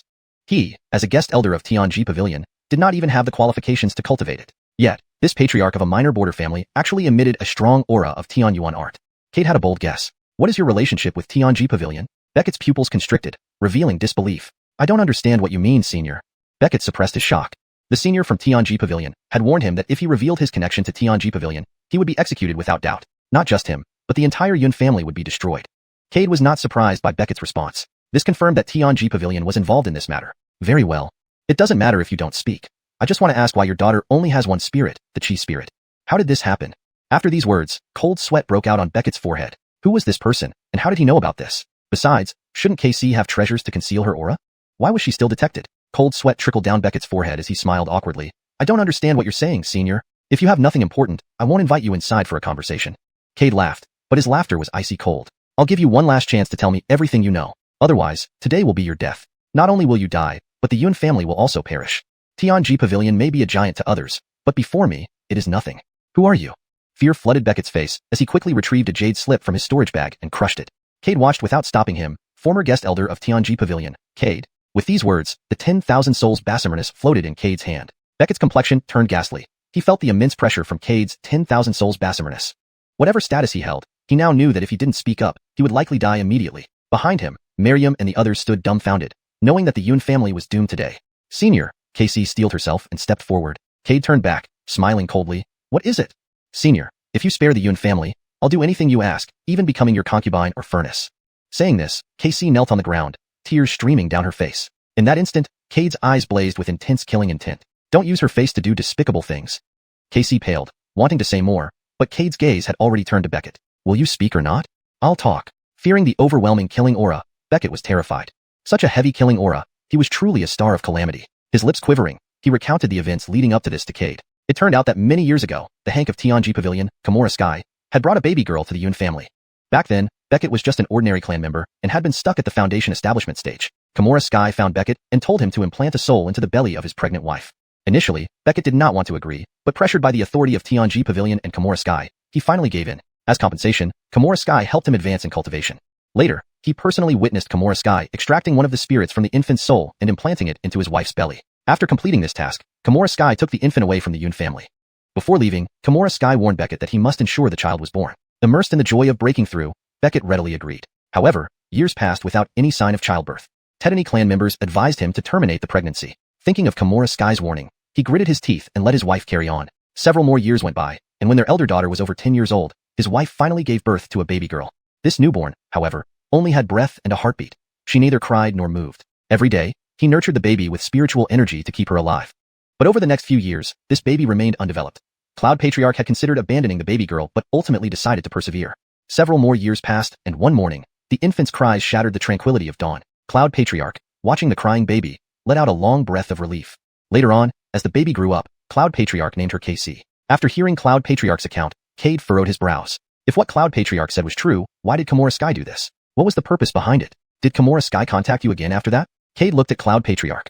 Yes. Cloud Patriarch nodded. When KC was 7, Kimura Sky brought a girl who looked very much like KC here. At that time, she took a drop of fresh blood from between the girl's eyebrows and inserted it into KC's brow. I remember she said something then. From now on, you won't be able to seize the position of Hank. The position of Hank? Cade frowned. What exactly is going on here? The mystery surrounding Kimura Sky's actions deepened, raising more questions than answers for Cade. ##### Chapter 180, City of Carnage. Cade was increasingly baffled by Star Rain's true intentions. Moreover, it was also because of her that Nicole's soul had become incomplete. What was really going on? His mind was in turmoil as he realized the Tianji Pavilion was far deeper than he had imagined. Initially, he thought it was just a sect adept at divination and prediction, but now it seemed far from simple. Reflecting further, why would the 4 major sects give face to Tianji Pavilion if it were only an ordinary sect? This in itself was suspicious. Sweat trickled down Cade's forehead. Beckett and the others stood aside, their eyes filled with terror as they watched Cade. KC knelt on the ground, not daring to rise without Cade's permission. She had heard Beckett's words earlier. She was merely one part of someone's soul. Recalling how Cade had looked at her, she smiled sadly. She knew all too well what his gaze meant. Just as Cade was about to say something more, several powerful presences descended from the sky toward him. In an instant, the Yun family ancestral home erupted with terrifying pressure. A giant axe, formed from spiritual energy, appeared in the sky and cleaved down towards Cade with blinding speed. Multiple attacks converged on Cade as well. Events unfolded in mere moments, yet a cold smile crept onto Cade's lips. The Yun family was asking for death. He had no initial intention to harm them, but since they had gone this far, break. Cade's voice rang out sharply, unleashing his early-stage inquiry cultivation instantly. A formidable aura enveloped the entire Yun family ancestral home. The myriad souls Basarmanus in his hand rumbled, releasing countless vengeful ghosts within seconds. Beckett's expression changed dramatically as he conjured a flying sword to strike Cade's face. Courting death. Cade laughed coldly and flicked his sleeve. A black glow flew from his storage bag and swiftly covered Beckett's face. Before anyone could react, the black glow had burrowed into Beckett's body. Aya! Beckett screamed as his body visibly withered, turning into nothing more than a thin layer of human skin in an instant. Miriam and her companions paled. None of them had ever seen such a bloody scene, and their father, a mid-stage netherworld cultivator, had become nothing more than human skin within mere moments. Lao Lu, seeing Beckett killed, his eyes turned red with fury. He charged forward, shouting, "You dare kill the head of the household. Today, you will pay with your blood." His spirit energy rapidly surged to the brink of self-destruction. Cade watched with disdain. A puny ant trying to shake a tree, overestimating your own strength. With a light squeeze, Cade condensed the surrounding spirit energy, reducing Lao Lu to a puddle of meat before he could even scream. Ugh. Miriam and her sister retched involuntarily. Ignoring them, Cade turned his attention to several figures appearing in the sky. They carried the aura of the Tianji Pavilion and were all at the inquiry stage. These Tianji Pavilion disciples must have been hiding in the shadows all these years, protecting the Yun family and monitoring Nicole's condition to prevent any mishaps. The jade token Beckett had crushed must have notified them. Convinced that the Tianji Pavilion was involved in some underhanded dealings, Cade ordered, "Kill everyone in this city." Immediately, a torrent of vengeful ghosts swept into the city. The black-horned beetle floated above Cade, hesitant to descend. Sensing fear in its presence, Cade guessed it was due to the six-winged golden cicada. Reassuring the beetle, he said, "It's fine." Bzzz bzzz. The beetle circled above Cade, emitting buzzing sounds, then cautiously landed on his shoulder. Instantly, an extremely terrifying aura burst forth from Cade's right hand. The sky darkened with clouds, lightning flashing ominously. The beetle flew off in terror. Cade felt amazed. The six-winged golden cicada had grown stronger. The beetle floated miserably in the air. Cade, feeling a headache, didn't know how to console it. Once the beetle left his shoulder, the terrifying aura vanished instantly. "You dare harm the Yun family?" A stern voice rang from the sky. Several Tianji Pavilion inquiry cultivators glared down at Cade. Yet Cade saw caution in their eyes. They had sensed the aura of the six-winged golden cicada. Otherwise, being late-stage inquiry cultivators facing an early-stage opponent, they might have attacked already. Cade ignored them, turning his attention to Miriam and her sister lying in fear on the ground. "I didn't intend to kill you, but Yun family asked for it." Black-horned beetle quickly drilled into Miriam's body. Moments later, another human skin lay on the ground. The beetle emerged and stared intently at KC. "I'll handle personally." Bzzz. The beetle grumbled unhappily. Detested was becoming less adorable, starting to compete for prey. Sensing the beetle's discontent, Cade felt helpless. Pointing to the inquiry cultivators in the air, he asked, "Can you handle them?" The beetle had reached early-stage inquiry after evolving, with a fourth tail emerging, resembling 4 small snakes. Without hesitation, it transformed into a black ray and charged at the inquiry cultivators. Cade couldn't help but feel worried. It should consider the strength disparity. Turning back to KC, who stammered, Why you can't kill me?" Seeing Cade's power firsthand, she truly felt fear and despair. Why did cruel cultivators exist in the world? Cade smiled. "You are her, yet not her." With those words, he crushed Casey's skull, a faint soul floating quietly before him. Looking at the familiar face, Cade's face flushed slightly. "Adrian, wait for me." Capturing Nicole's soul essence in a jade pendant, he planned to fuse it with her when they met again. In the sky, the black-horned beetle struggled against multiple late-stage inquiry cultivators, cracks appearing on its back armor, making Cade incredibly distressed. The beetle had followed him for so long, becoming almost like family. No one would harm it. "You asked for death." Roaring low, Cade used earth contraction to block the cultivator's attack. "Who sent you to protect the Yun family?"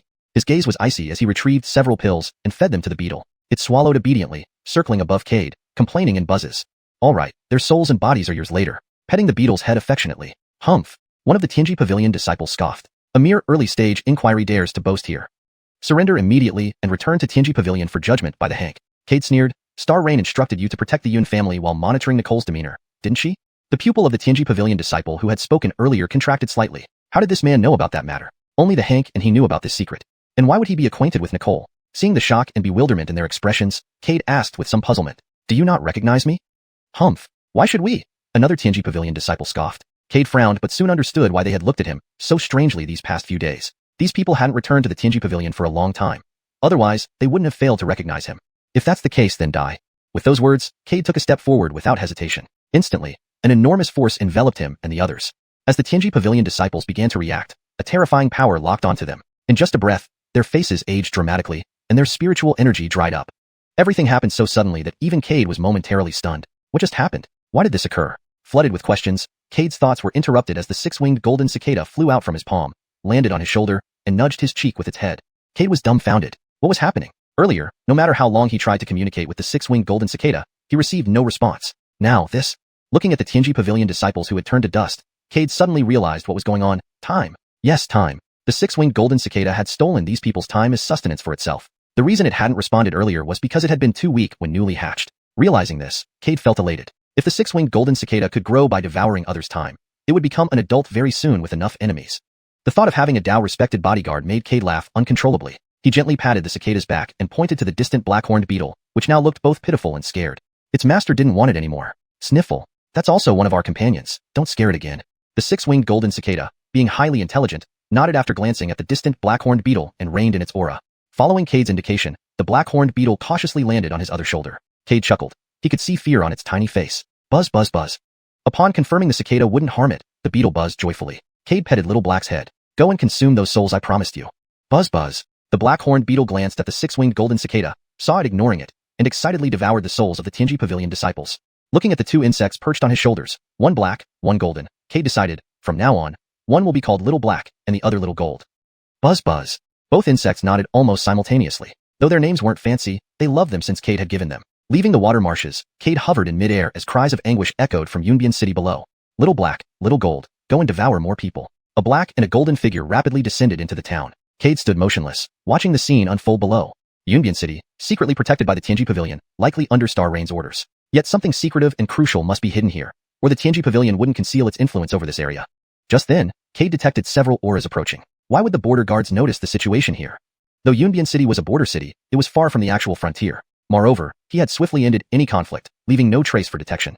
Cade's suspicion deepened. This was getting strange. After incense burned for a moment, Yunbian City became a dead city, streets lined with bones marked by bite marks. Cade put away the myriad souls Basimernus, sent the insects back, and teleported away using earth contraction. He didn't want unnecessary entanglements with the border soldiers, nor draw too much attention during his return to the human world. Destroying a potentially important Tianji Pavilion city could bring unwanted troubles if discovered.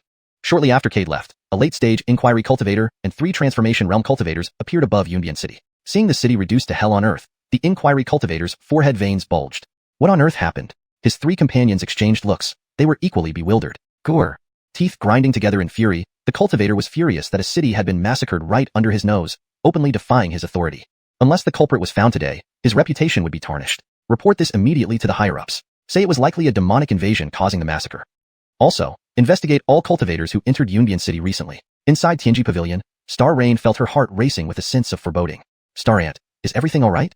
Gretchen noticed Star Rain's distress and asked urgently. She couldn't afford anything else happening to Star Rain after her recent recovery, especially with matters concerning the pavilion and her own marriage waiting. Star Rain smiled and ruffled Gretchen's hair. Don't worry, little silly. I'm fine. Regarding Barkley, I've confirmed he's from the ethereal sect, she added. It's clearly retaliation. Yes, I already knew, Star Rain nodded. But I didn't expect someone like him to have such a powerful ally. Then, seemingly recalling something, she lifted her head. By the way, what's the reaction among our disciples? Gretchen paused for a moment before smiling. No issues. Some rumors spread that day but were quickly suppressed by Second Elder. The damn Barkley, spreading slander behind my back. I won't rest until I eliminate him. Thinking of Barkley, Star Rain clenched her teeth in rage. Also, send a few people to check Yunbian City. I feel something bad might happen there. Yunbian City? Gretchen furrowed her brows, puzzled. Yunbian City, a border town, had little direct connection to the Tianji Pavilion. Trust me, it can only benefit you. Laughing, Star Rain held Gretchen's hand. She couldn't reveal the truth, that Yunbian City had played a vital role in her survival. Precisely because of Yunbian City, Gretchen might not have attained her current cultivation level. But she couldn't tell, because if these matters were to be revealed, the image she had painstakingly built would completely collapse. Additionally, she was unsure if Gretchen had truly let go of her feelings for Nicole. Having grown up together since childhood, if Gretchen knew that her growth had been at the expense of trampling on Nicole's remains, she might not be able to accept it all at once. Now, with her at a critical juncture for a breakthrough, there must be no mistakes whatsoever. Seeing Star Rain's serious expression, Gretchen felt puzzled but nodded in agreement. After all, she trusted that Aunt Star would never harm her. This was the person who had watched over her since childhood. Watching Gretchen's departing figure, Star Rain sighed deeply. Gretchen, this is all for your sake. Inside the Crimson Dragon sect, Cade looked at Yellow Dragon and said with much emotion, Senior Yellow Dragon, it's been a long time. Indeed, you've already reached the Inquiry realm. Unfortunately, your master won't have the chance to see you achieve this. Yellow Dragon replied, his tone tinged with regret. Chapter 181, The Truth. Cade frowned, a foreboding sensation gnawing at his heart. Senior Andre, what do you mean by that? Cade's face was filled with anxiety as he prayed in his heart, hoping nothing had happened to his master and seniors. Alas, Andre sighed deeply. Your master took your elder brother and sister to the Tianji Pavilion to look for you. The Hank Renata told them you were in seclusion. Hearing this news, Ellis and the others left the Tianji Pavilion with your juniors. But they didn't expect to meet your enemies on the way, and they perished. How is that possible? Cade's eyes widened in shock, tears uncontrollably streaming down his face. He collapsed into a chair, drained of all energy. As for the words Andre said afterward, he heard not a single one. Tedester, senior sisters, elder brothers, it's all my fault. Cade murmured repeatedly, eyes hollow and red-rimmed from crying. Andre watched Cade helplessly inside. You were in seclusion for so long. Didn't the Tianji Pavilion people tell you? As a guest elder of the Tianji Pavilion, they should have informed you of such important matters immediately. But why did you know nothing about it? Cade paused, surprised. Seclusion? I wasn't in seclusion. Huh? You weren't in seclusion? Andre's eyes widened, disbelieving. But why did the people from the Tianji Pavilion tell me you were? If you weren't in seclusion, where were you these past years? Andre's question momentarily stunned Cade. I went to the Beast Realm. The Beast Realm? Andre frowned. If you went to the Beast Realm, why would the Tianji Pavilion say you were in seclusion? I don't know. Cade shook his head. Who told you about my master? Andre looked at Cade, but did not answer immediately. He wanted to see if Cade was lying, but Cade's expression confirmed his sincerity. Renata sent someone to inform me. Andre recounted the event roughly. At that moment, a crazy thought flashed through his mind. Renata. Cade clenched his teeth. Whatever happened to my master must be closely related to Renata. Andre grabbed Cade tightly. Don't be impulsive, boy. Things are not clear yet. Now that your cultivation has reached the initial stage of seeking Tao, you can't afford to confront the Tianji Pavilion. If you do, you will surely die. Cade glared at Andre, eyes brimming with murderous intent. Senior, I must find out how my master and the others died.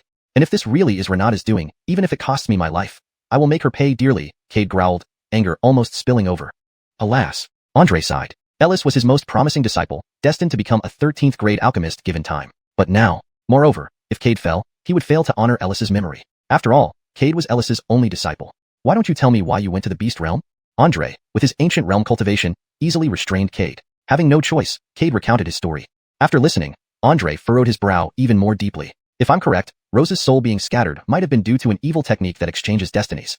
This technique can swap two people's fates, and their innate qualities and talents also become shared.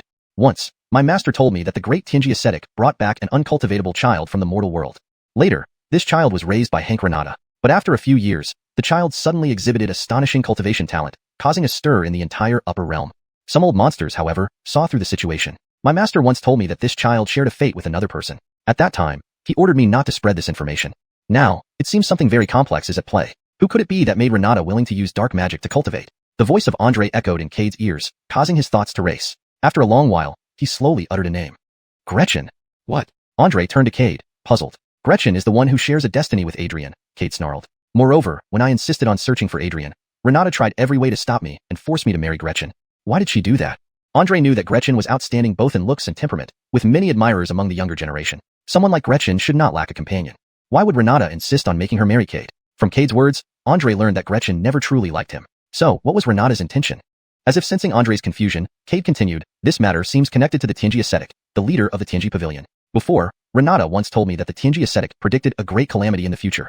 Perhaps because of this, she forced Gretchen to marry me. Calamity? Andre's frown deepened. Cade's words confused him further. What exactly was going on? Why couldn't he understand what Cade was saying? In that case, you cannot go to the Tianji Pavilion, Andre suddenly realized. With Renata eyeing Cade, venturing alone into the Tianji Pavilion would be like lambs entering a tiger's mouth. Escape would be difficult. Moreover, if Andre guessed correctly, Ellis and the others must have fallen victim to Renata's machinations. Within the Red Dragon sect, their spirit tablets had already shattered, indicating they had perished.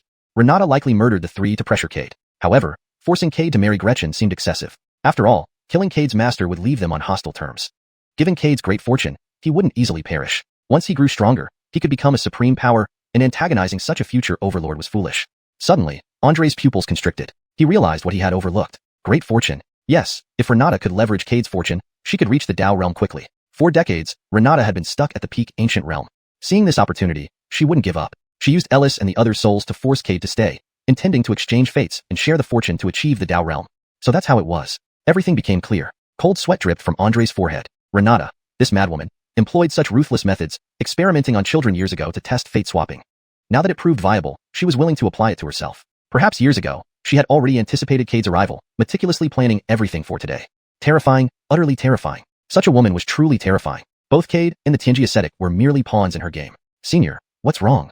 Cade noticed cold sweat dripping from Andre's forehead and couldn't help but feel worried. Cade, you absolutely mustn't go to the Tianji Pavilion. Andre firmly held onto Cade's hand, preventing him from leaving. Cade frowned. Why? Kimura Sky's target has always been you, Andre said anxiously. Me? Cade frowned. What do you mean? Kimura Sky wants to swap fates with you and share your fortune. She aims to use your fortune to ascend to the Tao realm. She has been stuck at the peak ancient realm for many years. It seems that even during my master's era, she was already at the peak ancient realm. But she is still there today. This would make anyone harbor a heart demon. And breaking through to the Tao realm is Kimura Sky's heart demon. Andre explained his speculations in detail to Cade. Cade's expression changed slightly, showing disbelief in his eyes. If it was really as Senior Andre said, then Kimura Sky was truly terrifying. Everyone had become her pawns. And all this just for her to break through to the Tao realm. However, even now, knowing Kimura Sky's goal, Cade would not give up. Kimura Sky had murdered Detested Ellis and the others. He had to avenge his master, Senior sisters, and brother. Otherwise, he would fail to live up to their teachings and kindness. Ellis and his seniors had given him warmth and stood by him in his most perilous times.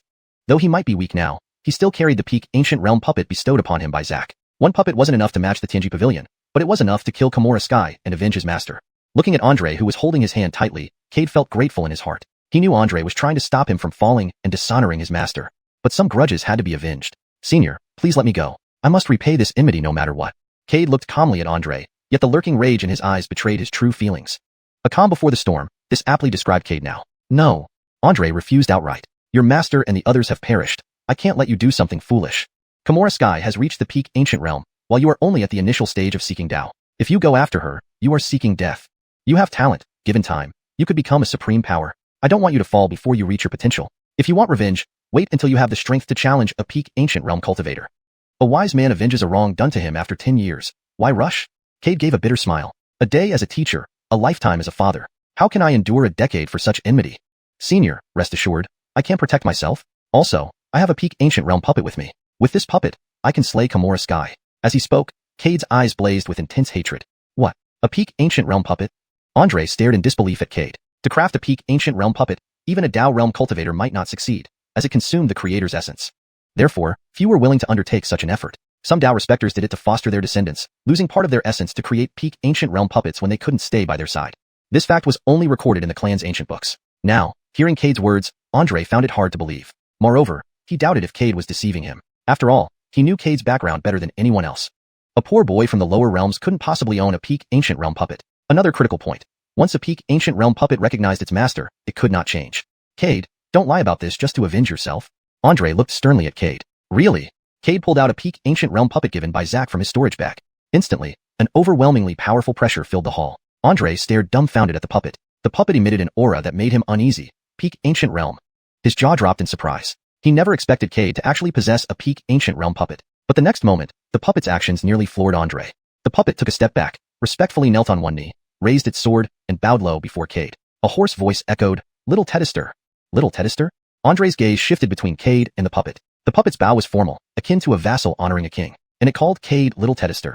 This implied another owner, the likely creator of the puppet. Cade nodded. Get up. Follow me to the Tianji Pavilion. Yes, Little Detested. The puppet's raspy voice answered. Turning to the stunned Andre, Cade asked, Senior, can you let me go now? I have enough strength to slay Kimura Sky and protect myself. No. Andre shook his head again. While Cade had a peak ancient realm puppet, the Tianji Pavilion was full of ancient realm cultivators. If Cade stormed in to slay their Hank, the other elders would surely attack him. Senior, my physical body achieved true immortal status, capable of battling against someone who lit a soul lamp. Along with the treasures I carry, even Imo Suzy wouldn't stand a chance against me.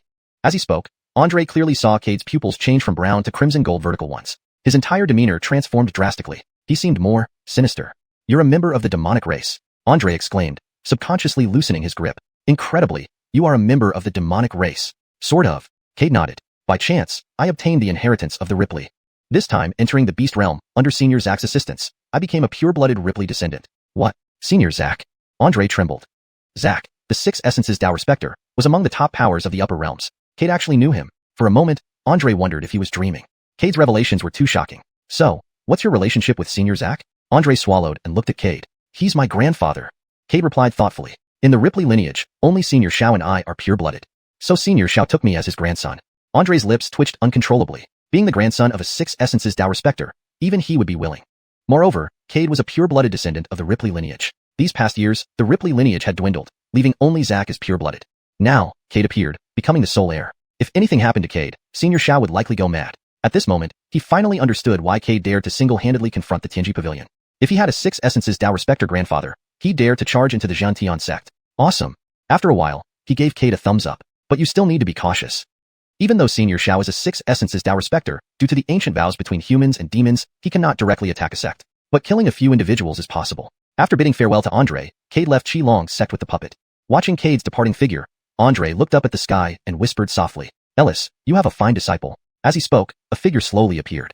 Andre, are you just going to let Cade go to Tianji Pavilion alone like this? Recognizing the newcomer, Andre hurriedly clasped his fists in greeting. Greetings, sect leader. Qilong's sect's leader, Casper, waved his hand dismissively and sat down on a nearby chair. Ellis was brought into Qilong's sect by you. Now that he has fallen, shouldn't you seek justice for him?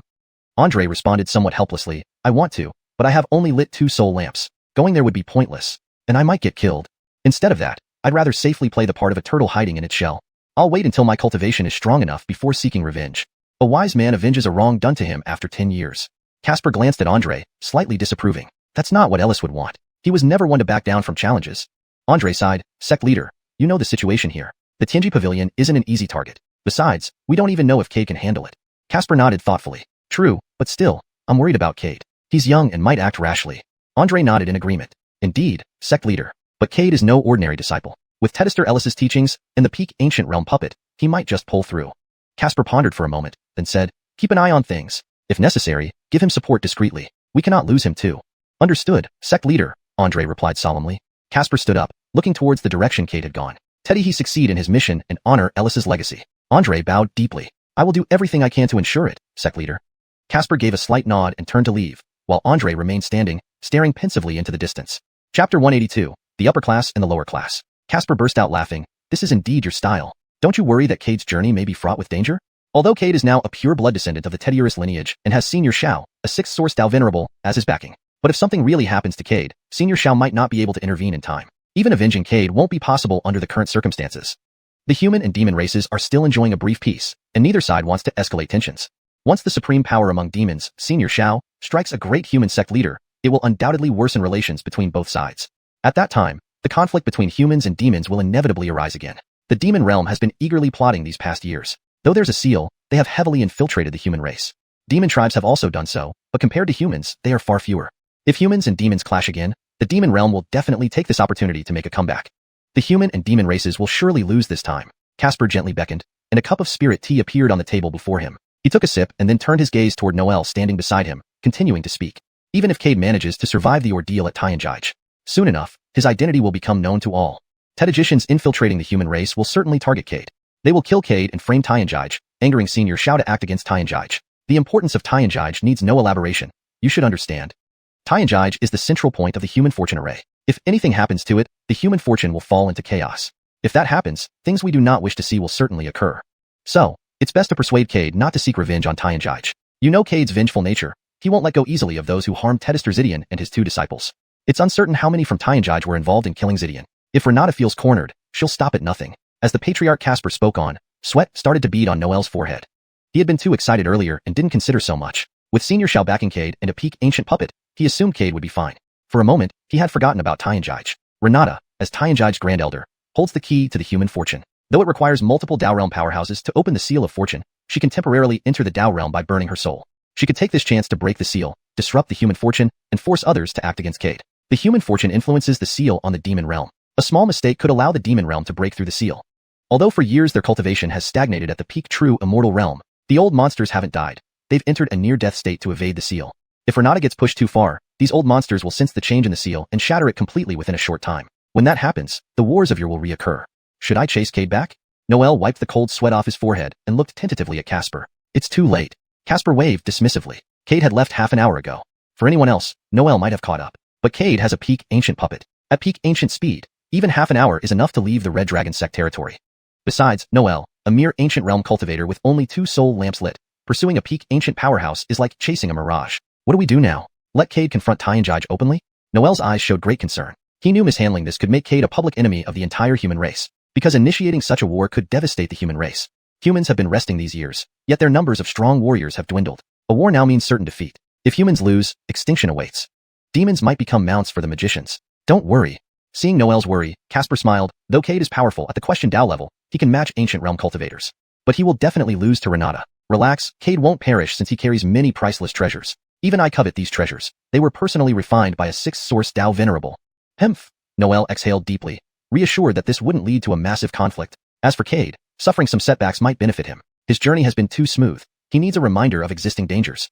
So what do we do now? Stand idly by as Cade clashes with Tianjai? What else can we do? Casper patted Noel's shoulder and left with a laugh. Stay away from Renata. She's terrifying. She was around when my masters were. Leaving these words, Casper disappeared. Noel stood frozen, incredulous. If the patriarch was right, Renata's existence spans an incredibly long time. Yet in his memory, she seemed to be of the same era as the patriarch, and even younger. A chilling thought suddenly struck him. Could it be? On the other side, with help from the peak puppet, Cade sped quickly towards Tianjai. Renata, this isn't over, Cade gritted his teeth. Thinking of the 3 apprentices possibly killed by Renata fueled his hatred. He vowed to repay Tianjai's blood debt with blood. In the star-plucking pavilion, Renata's heart raced, filled with a strong sense of foreboding. Something terrible seemed imminent. Cursed, why do I feel this way? Her brows furrowed as she summoned a large crystal ball which displayed Cade's enraged face rushing towards them. How did Cade come back? Renata gasped but laughed heartily soon after. Finally, he arrived. Not coming sooner, she almost suspected he had perished in the demon territories. But he must have learned about his master's fate. Otherwise, he wouldn't rush here. This saves me some trouble. Pity young Jarvis went to Yunbian City. Otherwise, today could have been their wedding day. Renata felt accomplished. Her plans finally bear fruit. Rising slowly, just as she was about to step out of the pavilion, she froze in disbelief. The crystal ball showed hordes of ghosts heading straight for Xiuxian. Several disciples of Xiuxian didn't even have time to scream as they were swiftly devoured by these vengeful ghosts in a mere moment. The speed was so fast that no one could react in time. Lower-ranking disciples instantly turned into skeletons on the ground within the blink of an eye. Even higher-ranked disciples were quickly overwhelmed by countless vengeful ghosts. Only those who had reached the true immortal realm managed to barely escape. Seeing this, Renata's heart raced with shock. Cade was courting death. By doing this, he had positioned himself firmly against Xiuxian. Their relationship had completely deteriorated beyond any repair. Crack! Renata clenched her fists tightly, her teeth grinding audibly. Cade, you are ruthless. You attacked my Xiuxian disciples without investigating the matter properly. Do you really not fear my wrath? How dare you act so boldly? If I don't teach you a lesson today, I am unworthy of being Xiuxian's grand elder. With that, Renata stepped out of the star-plucking pavilion. At the entrance of Xiuxian, Cade's cold face twitched. He sensed Renata's aura. Fiend, you finally show yourself? I will make you pay blood for blood today. Cade's gaze was icy as he gave orders to the puppet beside him. Your task today is to kill Renata. Yes, sir. The puppet nodded, its eyes flashing with intense light. The terrifying pressure of peak ancient realm instantly locked onto Renata, stepping out of the star-plucking pavilion. Renata's face changed drastically. Cade, don't you want to know what happened to your master and his disciples? You will tell me when I kill you. Cade glanced coldly at Renata, standing in front of the star-plucking pavilion. Kill her. As he spoke, the peak ancient realm puppet charged at Renata at lightning speed. Why must it be this way, Elder Su? Looking down at the disciples being slaughtered by Cade, many true immortal disciples blocked Cade's path, their eyes filled with confusion. They couldn't understand why Cade would ruthlessly attack Xiuxian. Moreover, wasn't Cade a guest elder of Xiuxian? Why did he do this? And shouldn't he be in seclusion? Why was he at the gate? Furthermore, why did he demand the killing of the Hank upon seeing her? Countless questions swirled in their minds. What for? Cade sneered, you all stand high on your moral grounds and judge others. What gives you the right to speak? I was critically injured, and it was your low-ranking disciple, Rose, who risked her life to retrieve medicinal herbs from the demon territory to save me. After waking up, I decided to rescue Rose from the demon territory. But your Hank, Renata, obstructed me repeatedly. She even forced me to marry Gretchen. When I refused, I left the guest elder badge and severed ties with Xiuxian. But your hypocritical Hank, Renata, lured my master, senior sister, and senior brother to Xiuxian and killed them. Tell me, shouldn't this grudge be avenged? Cade's voice was resolute, leaving the Xiuxian disciples in front of him speechless. For a moment, they didn't know whether to believe Cade. In their minds, the Hank had always been pure and noble. How could she do such things? Additionally, why did she force Cade to marry Gretchen? Yet, they also understood Cade's character. As long as you didn't provoke him, he wouldn't be your enemy. But now, a peculiar silence fell over the scene. Nearby, Renata heard Cade's words and flew into a rage. She wanted to teach Cade a lesson but was pressed by the puppet, making it difficult to breathe. Why did Cade have such a powerful puppet? Renata couldn't figure it out, but the immediate priority was to counterattack. Cade, you're lying, Renata shouted angrily. It was you who caused Rose's downfall, and now you're turning it around. Moreover, if it weren't for me, you would have perished long ago. If I knew you were an ungrateful wolf, I wouldn't have saved you. When I asked for your help, you desired Gretchen and proposed marriage as a condition for assisting us. To aid Xiuxian, Gretchen and I agreed to your demands, only to find you were a madman.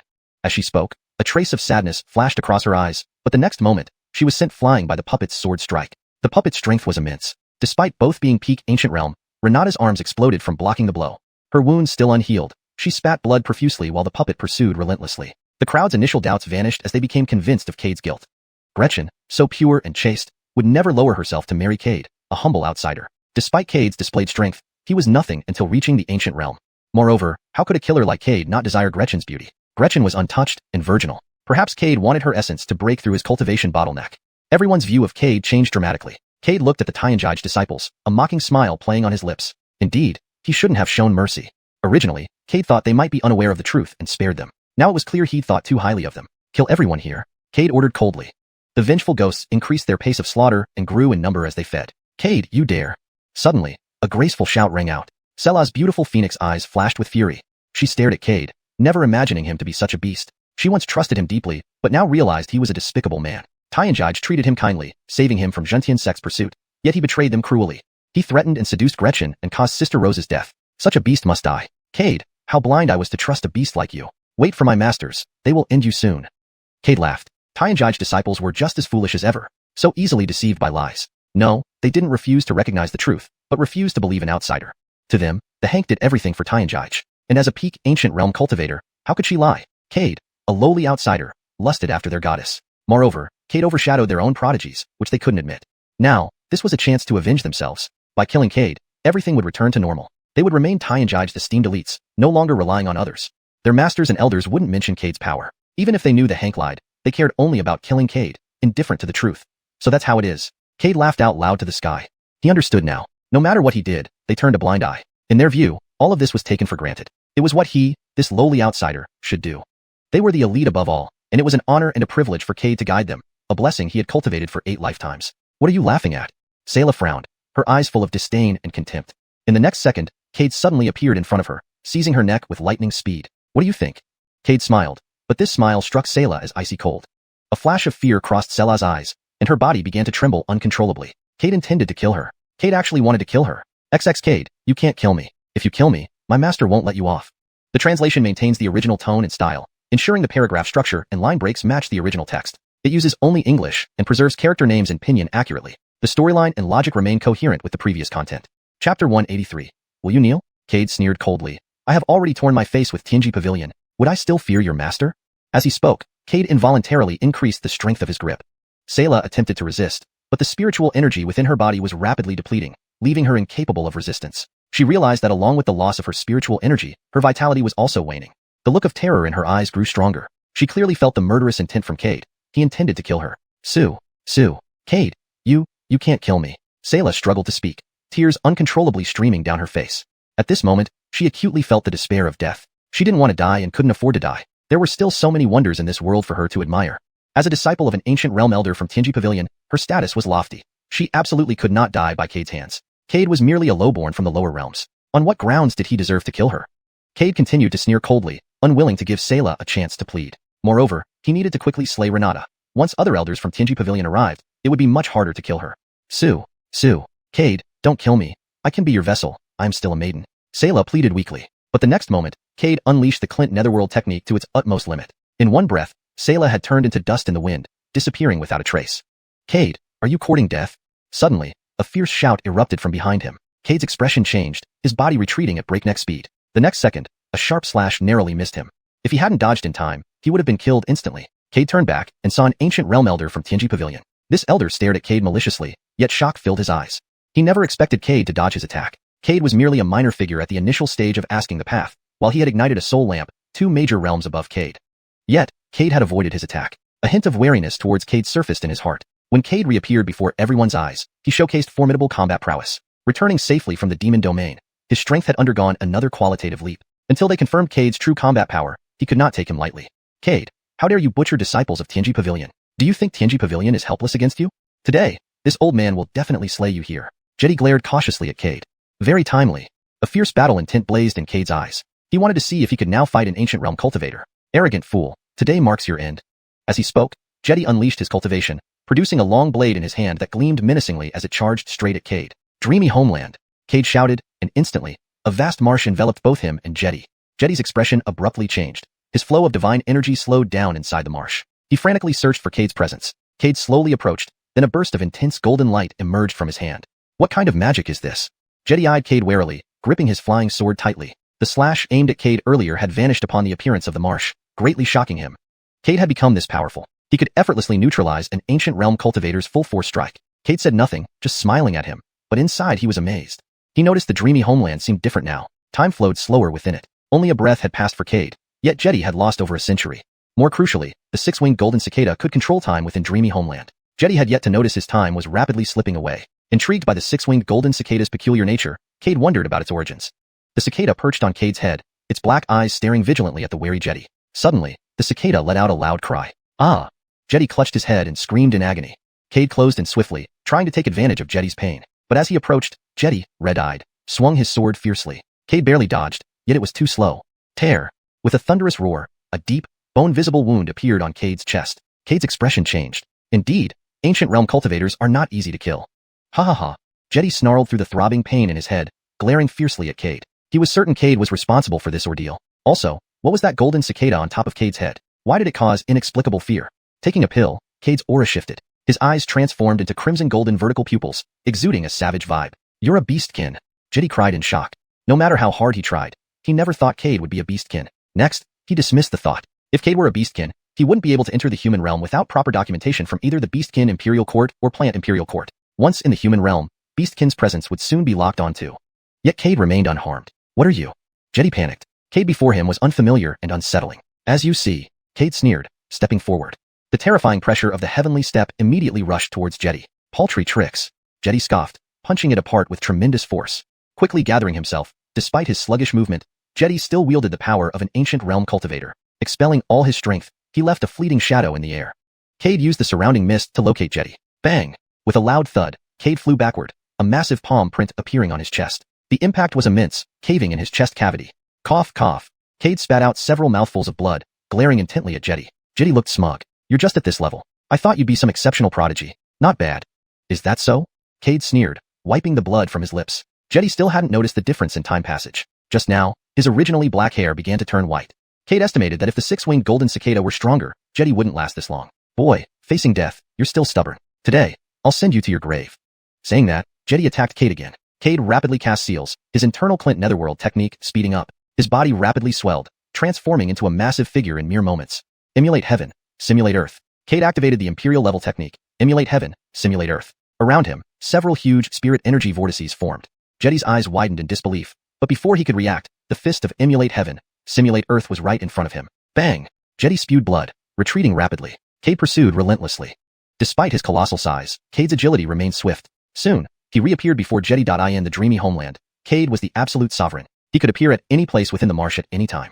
The existence of dreamy homeland overcame the clumsiness of the Imperial technique, emulate heaven, simulate earth. The two techniques complemented each other perfectly. So fast. Jetty exclaimed in shock as Cade's fist appeared before him again. Bang! Jetty solidly received another punch from Cade. This time, he felt as if all his bones were about to shatter. Blood began seeping from his mouth. He stared intensely at Cade. Meanwhile, Cade remained expressionless. At this moment, he also noticed the peculiar synergy between dreamy homeland and emulate heaven, simulate earth, causing him great joy. He decided to try further. With a mental command, his figure appeared behind Jetty. Here again. Jetty was startled, quickly channeling his cultivation to form an energy shield. Solidly withstanding Cade's punch once more. Cade staggered back a few steps, showing surprise. Indeed, ancient realm cultivators were strong. They could react so swiftly and set up defenses. That point deserved acknowledgement. What about this one? Cade sneered. The number of spirit energy vortices around him continued to increase. Within moments, the entire dreamy homeland was filled with various spiritual energy vortices. The surrounding mist began to boil. Jetty's forehead throbbed with a bad premonition. In the next second, he froze. Tedissive amounts of mist converged, forming numerous clones of Cade. Each clone employed emulate heaven, simulate earth. A sense of despair spread through his heart. Kill! Cade bellowed softly, and the clones surged toward Jetty. The aura of the six-winged golden cicada intensified. It devoured time faster and faster. But Jetty, as the victim, didn't realize it at all. Perhaps the intense attack left him no time to think.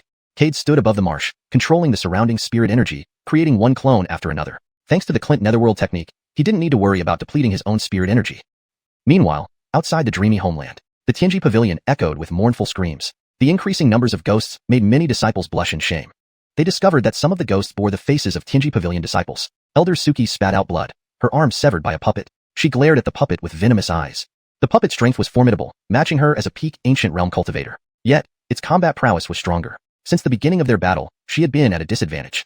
Now, with her arms severed and severe depletion of celestial energy, continuing the fight would surely result in her death. She couldn't understand why Cade possessed such a powerful puppet. As she thought, the puppet swung its sword at her again. Bang!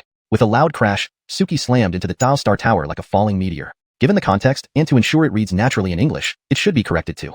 With a loud crash, Suki slammed into the Plucked Star Tower like a falling meteor. Note, Jai Star Tower seems to be a direct transliteration. Plucked Star Tower is a more natural-sounding translation in English.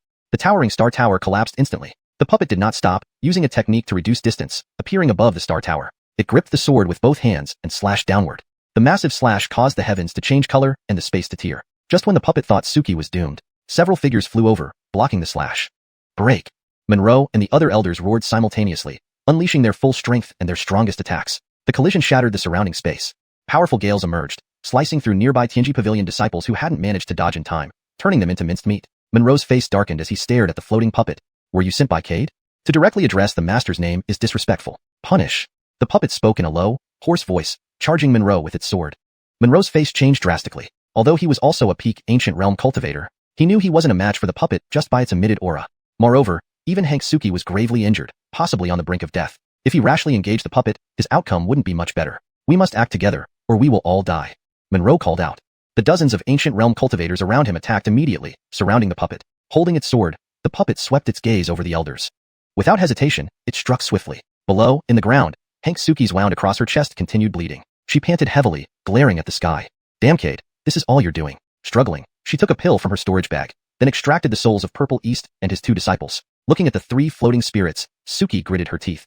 Blame your fine disciple and good younger brother. Otherwise, you still had a chance for reincarnation. After a brief period, Suki recovered somewhat and rose into the air. Seeing the pitiful state of Tianji Pavilion, her teeth clenched in anger.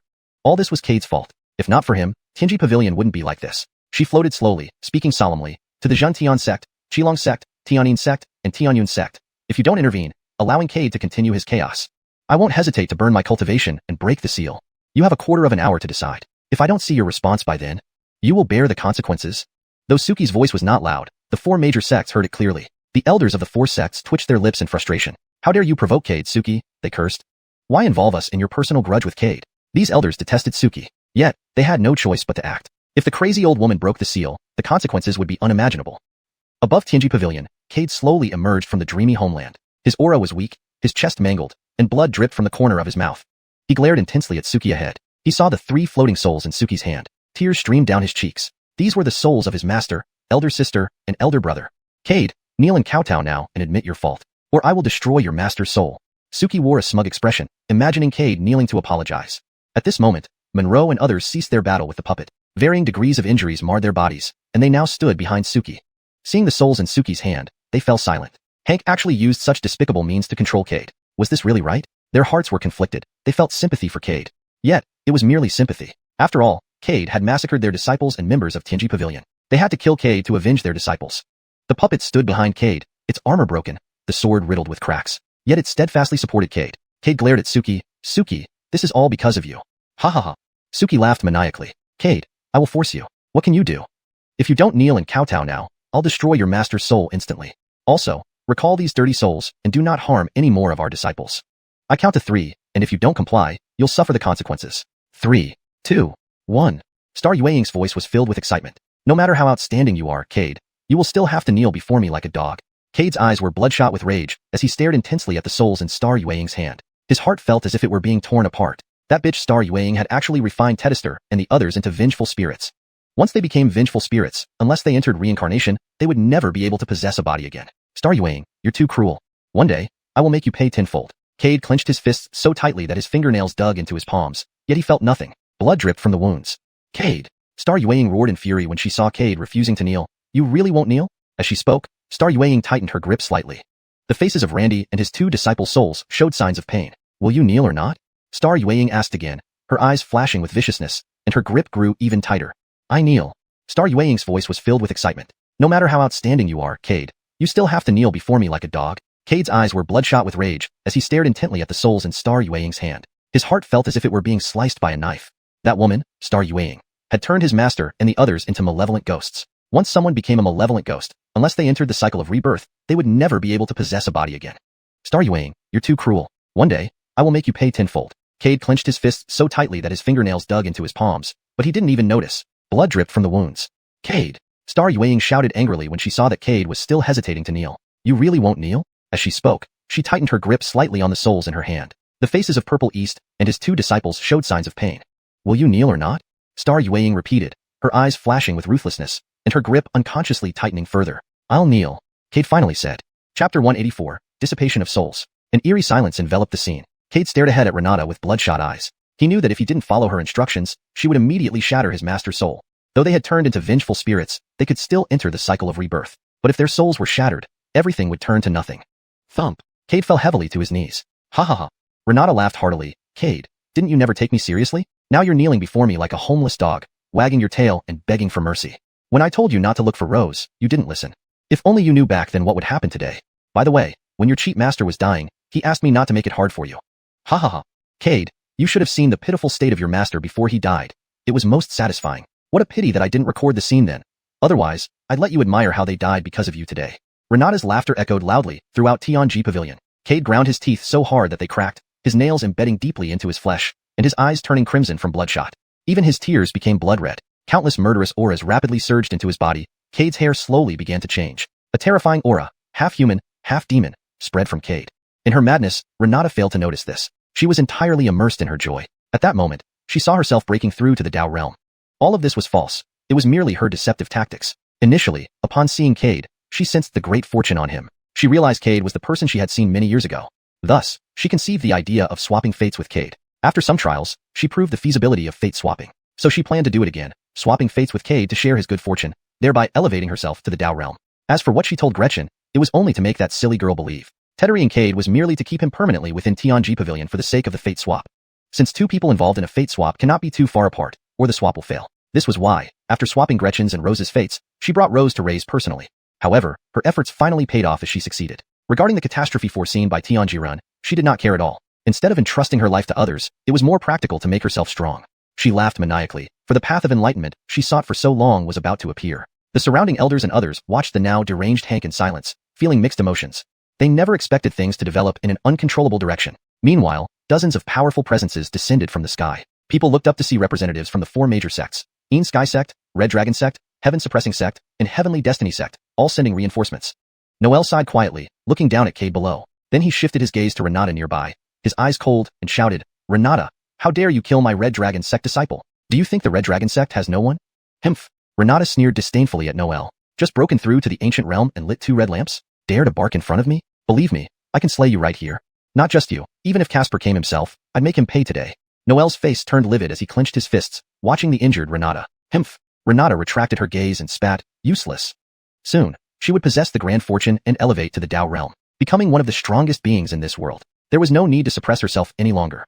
Moreover, just 4 major sects, she did not put them in high regard. If pushed too far, she could destroy the seals, ensuring none of them would have a good outcome. An ancient realm expert from the Yin Sky sect also saw Cade kneeling below and sighed silently. Before coming, the sect leader had instructed not to provoke Cade but even help him in secret. Though puzzled by the order, out of trust in the leader, he chose to obey. Broderick from the Heaven Suppressing sect similarly sighed quietly while observing Cade. Cade was brought by him, yet he lacked the ability to protect him. Additionally, before coming, Imo Suzy had instructed that Cade's soul must be shattered completely, denying him any chance of reincarnation. Daring to challenge the Heaven Suppressing sect required a heavy price. Renata surveyed the crowd from the 4 sects and snorted coldly. If I hadn't coerced you today, wouldn't you watch my Tianji Pavilion be torn apart by Cade, this little beast? No one answered, all eyes remaining fixed on her. Instantaneously, the area fell into an oppressive silence. Ignoring the lack of response, Renata grinned viciously, focusing on the kneeling Cade. Clutching the souls of Purple East and his disciples tightly in her hands. Just as she was about to approach Cade, a sudden anomaly occurred. The 3 souls in her hand burst into intense light. Before Renata could react, the souls of Purple East and his disciples were riddled with cracks and then utterly dissipated into the air. Little Yuan, seeing you now, your master is content. We don't blame you. We regret our inability to protect you. After we're gone, take care of yourself. Hone your alchemy well. You can make medicines alone when the time comes.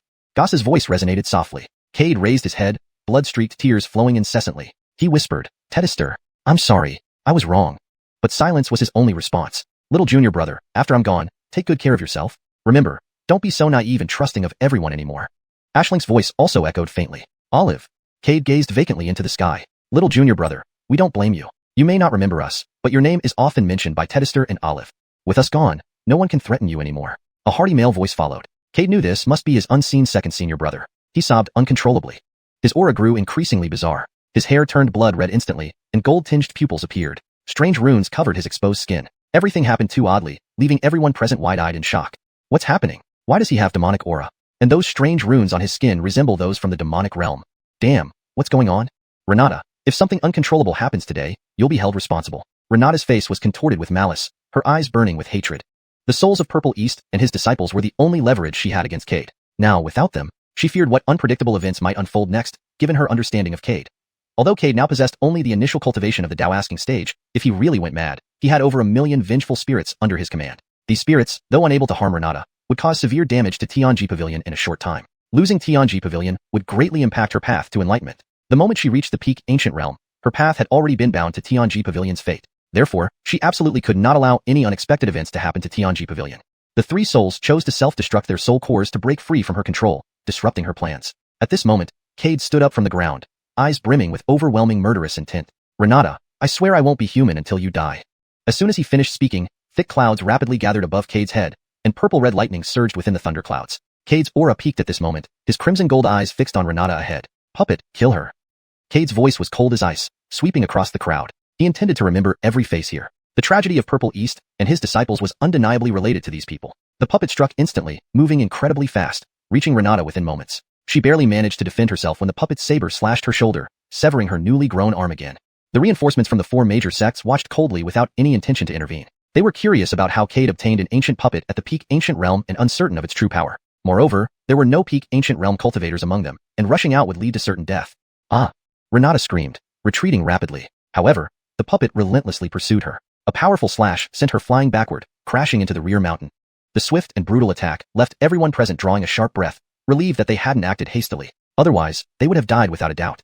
Cade, let bygones be bygones. Second Elder slowly stepped forward, looking around with a sigh. He felt complicated. This matter was far more intricate than he had imagined. Initially, he thought it was just a conflict between Cade and Renata, but he never expected that Cade's master had been killed by Renata. Now, to prevent Cade from being held back, Purple East Soul Core exploded, leading to an unending feud between Cade and Tianji Pavilion.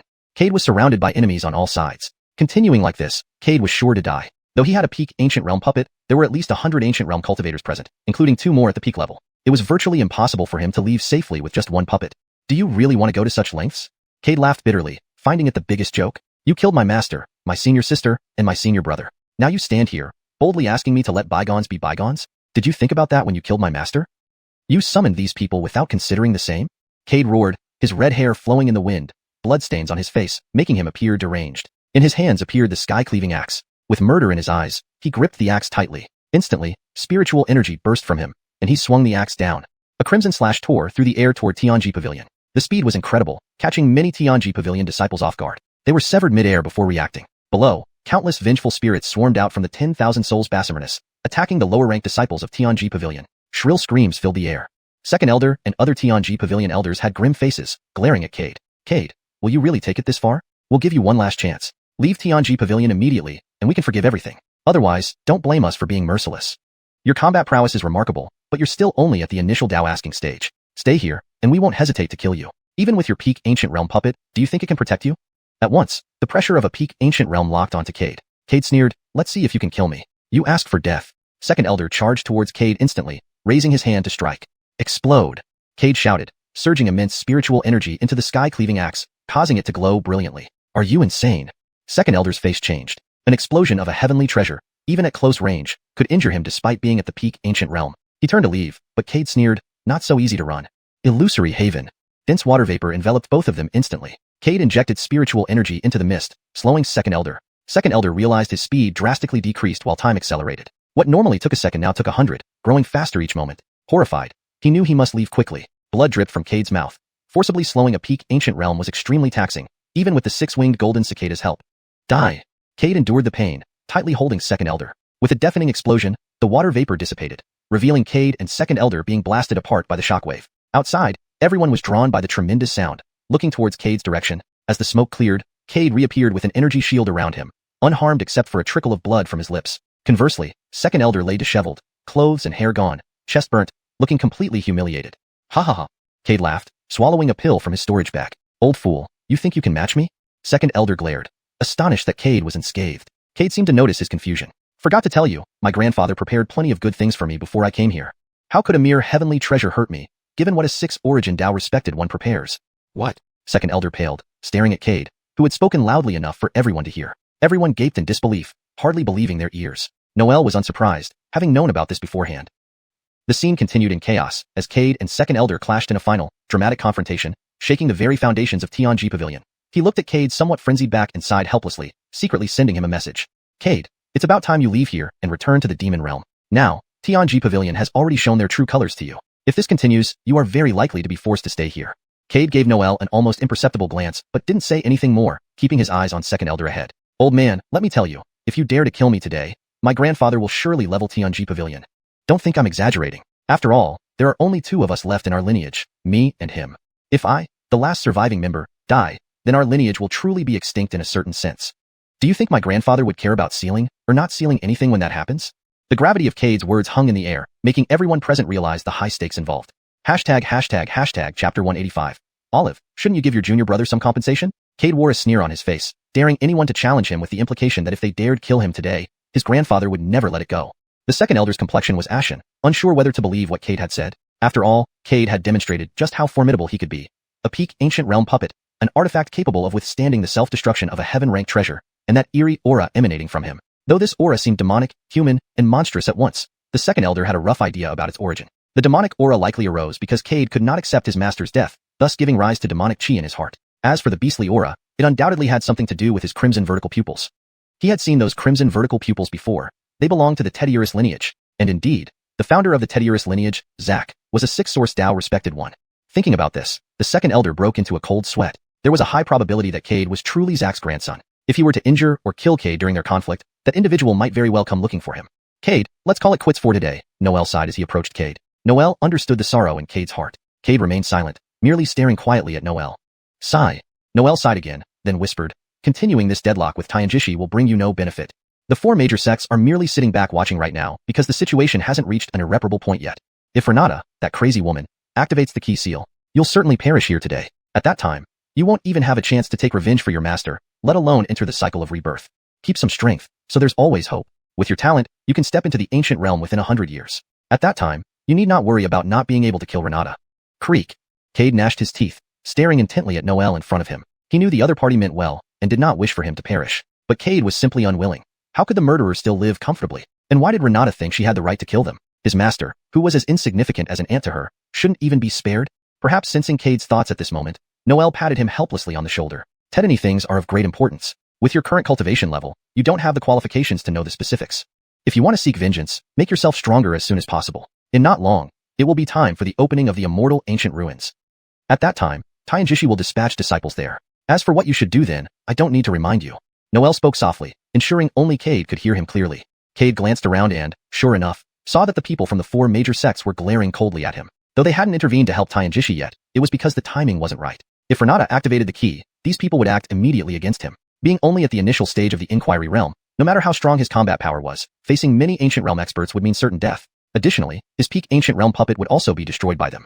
Realizing this, Cade clenched his teeth tightly and finally took a long breath. He turned and glared hatefully, then opened his mouth and said, I will remember this day forever. Finishing, Cade didn't hesitate and called back the puppet. The puppet pulled out the long blade embedded in Renata's body, kicked her in the abdomen, and swiftly returned to Cade's side. Renata's breath weakened, and various wounds covered her body. If Noel didn't intervene, she would activate the key. Cough. She coughed up several mouthfuls of blood, glaring coldly at where Cade stood. Her eyes were filled with venom. This little brat, Cade, was entirely to blame. Otherwise, she wouldn't have ended up so pitiful.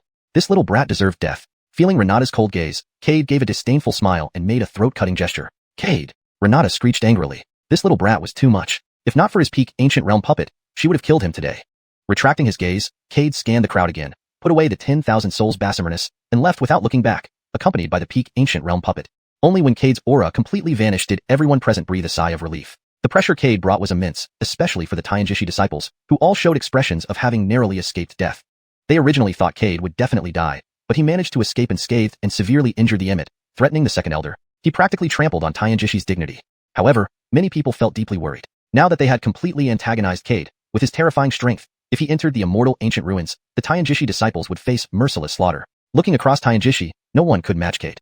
The people from the four major sects didn't care about the concerns of Tianjishi's numerous disciples. They merely glanced at Renata from afar before turning and leaving. Tianjishi quickly restored its usual tranquility. On the ground lay scattered bones riddled with bite marks. Seeing the bones, many female disciples cried out in distress. Some even vomited on the spot. Tedile disciples, seeing their former friends now reduced to skeletons, felt mixed emotions.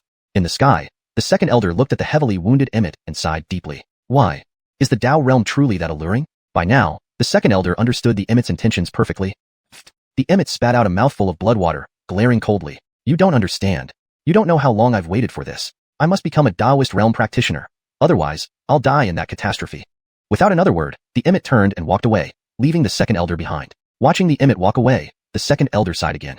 Beginning to lead the other elders in rebuilding Tianjishi, the battle had taken a heavy toll on the sect. Disciples below the true immortal realm were mostly lost, and even many true immortals had been terrified by Cade. With the upcoming opening of the immortal ancient ruins, these frightened disciples entering the ruins would almost certainly die. Cade was a man who harbored deep grudges. The Emmet killed his master, senior sister, and senior brother. With his current weakness, unable to avenge them personally, the Tianjishi disciples naturally became his primary target. Thinking about this, the second elder sighed once more. Once tall and straight, his figure now seemed slightly hunched. Tianjishi may really fall after all. Muttering under his breath, the second elder left, entrusting the rebuilding to the other elders while he recuperated from his injuries sustained during the confrontation with Cade. Elsewhere, the peak ancient realm puppet carried Cade as it raced forward. Blood dripped from Cade's mouth, and the strange symbols on his body gradually faded. Only his hair had turned completely white. He leaned quietly against the puppet's back, tears streaming down his cheeks. His master, eldest senior sister, and second senior brother had been slain by Renata because of him. If it weren't for him, they wouldn't have died, nor would they have perished utterly. But what angered him most was his own inadequacy. If he were stronger, he could have protected them. Detested. Cade murmured weakly, spitting out another mouthful of blood, before fainting into unconsciousness. This time, his injuries were extremely severe. His internal organs were shattered, and his meridians were severed in the fight with the second elder. Chapter 185. Olive, shouldn't you give your junior brother some compensation? Additionally, due to the fusion of the three energies, Cade's Dao Lake had become overwhelmingly chaotic. Sensing Cade's condition, the puppet no longer hesitated and raced towards the direction of the demon realm. Inside Shilong's sect, Casper looked at Noel, who had just returned. Tell me, what happened at Tianjishi? Oh. Noel sighed, a hint of helplessness and disappointment flickering across his face. The souls of Trey and his two disciples have dissipated. Dissipated? Casper frowned, looking at Noel in surprise. You're not joking, right? The souls of Trey's trio were Kimura Clear's leverage against Cade. Without those souls, Cade is no longer bound. At that point, even if Kimura Clear had supreme cultivation, she could no longer control Cade, especially with a peak ancient realm puppet by his side. But furthermore, I believe Kimura Clear intended to exchange for Cade's life essence, using his great fortune to instantly ascend to the Dao realm. How smart is Kimura Clear? Why would she allow the souls of Trey and his disciples to dissipate? And besides, before her was the path to the Dao realm. Indeed. Noel nodded. At first, when Kimura Clear revealed the souls of Trey's trio, it was merely to intimidate Cade, forcing him to submit. But who could have thought that the already transformed evil spirits, upon seeing Cade, would regain their consciousness? In the end, they chose to dissipate on their own. Casper's confusion deepened. Once a soul has been transformed into an evil spirit, it should lose all self-awareness. How could it possibly regain it? Perhaps sensing Tedister Casper's doubts, Noel continued. It's indeed bizarre. What I've said is true. If you don't believe me, ask the representatives from the other sects, they saw it firsthand. After the souls of Trey's trio dissipated, Cade underwent a tremendous change. Oh. Casper's interest intensified. If Noel said this, then something intriguing must have happened. Noel then detailed Cade's transformation to Casper. Casper frowned. So you mean Cade exhibited the energies of demon, human, and beast simultaneously? Yes. Noel nodded. The beast energy likely stems from the Tediurus power in Cade's bloodline, while the human aspect is natural given he's of the human race. But why would demonic energy emerge? Even if heart demons possessed him, this shouldn't happen. If heart demons possessed him, Cade would be in a state of madness, losing his rationality. So, does this mean Cade has some connection with the demon realm? Or could the fusion of these three energies be what keeps Cade rational? Casper stroked his chin, deep in thought. Noel didn't know how to respond, standing respectfully beside him. To Noel, the demonic energy seemed like ordinary heart demons entering the body. Imagine your most important three people dissipating their souls right in front of you. Anyone would break down. Especially Cade, who once had heart demons due to events at Xiuxian sect and nearly perished if not for Snow Lotus finding him true immortal grass. Seeing that scenario again wasn't out of place. Everyone present felt the same way back then. After a moment, Casper's frown relaxed as he turned to Noel. Find Cade immediately. I sense there are secrets about him we haven't uncovered yet. These secrets involve the human, beast, and demon realms. If we can uncover them, we might prevent a war. Seeing Casper's serious expression, Noel frowned slightly but didn't question, turning to have Cade's whereabouts investigated. Though Cade left unharmed, Noel knew Cade was severely injured. He couldn't travel far and would seek a safe, secluded spot to heal. And now, Cade and Tianjishi were mortal enemies. Though Cade might not be able to defeat ancient realm cultivators, he wouldn't easily let Tianjishi off lightly, especially their true immortal realm and lore disciples. He might be lurking somewhere in Tianjishi, waiting for the right moment. In the ethereal Piao sect, upon hearing the news, Ma Yuchen gritted her teeth. That brat Cade truly has a big fate, surviving such a situation. Little junior sister, don't worry too much, Xiuxian consoled her. Now that Cade has caused trouble, Tianjishi won't let him go. Tianjishi is different from other sections. They can predict and calculate Cade's exact location, then dispatch powerful cultivators to kill him. Moreover, this is a great opportunity for Piao sect. Ma Yuchen looked at Xiuxian, confused. Xiuxian tapped her forehead lightly and explained. Cade and Tianjishi are now mortal enemies. We can seize this chance to mend relations with Tianjishi. Using their divination techniques to find Cade, we can collaborate and kill him. Xiuxian was visibly excited. This was a heaven-sent opportunity for Piao sect. And it could mend relations with Tianjishi. After all, their strained relationship stemmed from Cade. With Tianjishi suffering heavy losses, aligning with Piao sect was beneficial. The immortal ancient ruins were soon opening. Cade would surely enter, targeting Tianjishi disciples. To minimize casualties, allying with Piao sect would be helpful to Tianjishi. No one wanted to shoulder the enemy pressure alone. Tianjishi would have to accept Piao sect's conditions. Can this really work? Ma Yuchen worried. It will. Xiuxian assured her. Send that waste Barkley to Tianjishi now. Tell him to assist Tianjishi in killing Cade, and take the chance to kill some Tianjishi disciples as revenge. Ma Yuchen frowned deeper, unsure of the intent. Xiuxian sneered. Tianjishi has killed many Piao sect members. Can such enmity be so easily set aside? Ma Yuchen understood. Leaving Xiuxian's residence, Ma Yuchen went to find Barkley without hesitation. In the cave, Barkley exhaled deeply, finally adapting to his new body. Looking indifferently at Ma Yuchen, he asked, My dear senior sister, did you come to check on me? Ignoring Barkley, Ma Yuchen gave him a cold look. Cade and Tianjishi have become enemies, and Cade was gravely injured by their elders. The sect wants you to go to Tianjishi now and assist them in killing Cade. Secretly kill some Tianjishi disciples for revenge. Interesting. Barkley stared mockingly at Ma Yuchen. What's in it for me? As he spoke, his gaze roamed over her figure. Before she could react, he pulled her into his arms. He kissed her hungrily, savoring her scent greedily. Ah. Note: the original chapter content contains mature themes, which are implied rather than explicitly described. Suddenly, Barkley let out a piercing scream and forcefully pushed Carmen away from his embrace. He spat out several mouthfuls of blood, his gaze icy cold. Damn!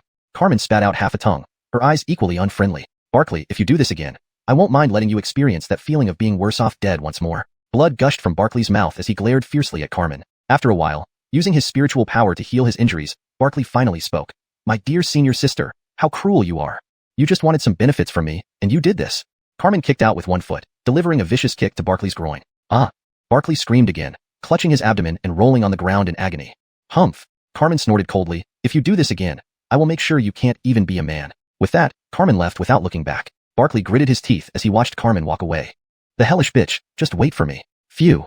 Carmen spat out half a tongue, her eyes equally unfriendly. Barkley, if you do this again, I don't mind letting you experience the feeling of being worse off than dead once more. Blood streamed from Barkley's mouth as he stared at Carmen intensely. After a while, using spiritual energy to heal his injuries, Barkley finally spoke. My dear senior sister, how ruthless you are. Junior brother merely asked for some benefits from you, and you actually? Carmen kicked him, landing a harsh blow right in Barkley's groin. Ah! Barkley screamed in agony again, clutching his abdomen as he rolled on the ground in pain. Humph! Carmen scoffed coldly. If you dare to do this again, I'll make sure you can't even be a man. With that, she turned and left without looking back. Barkley gritted his teeth as he watched Carmen's departing figure. The damn bitch, just you wait. Note: for the sake of content appropriateness, certain explicit details have been toned down or omitted in the translation.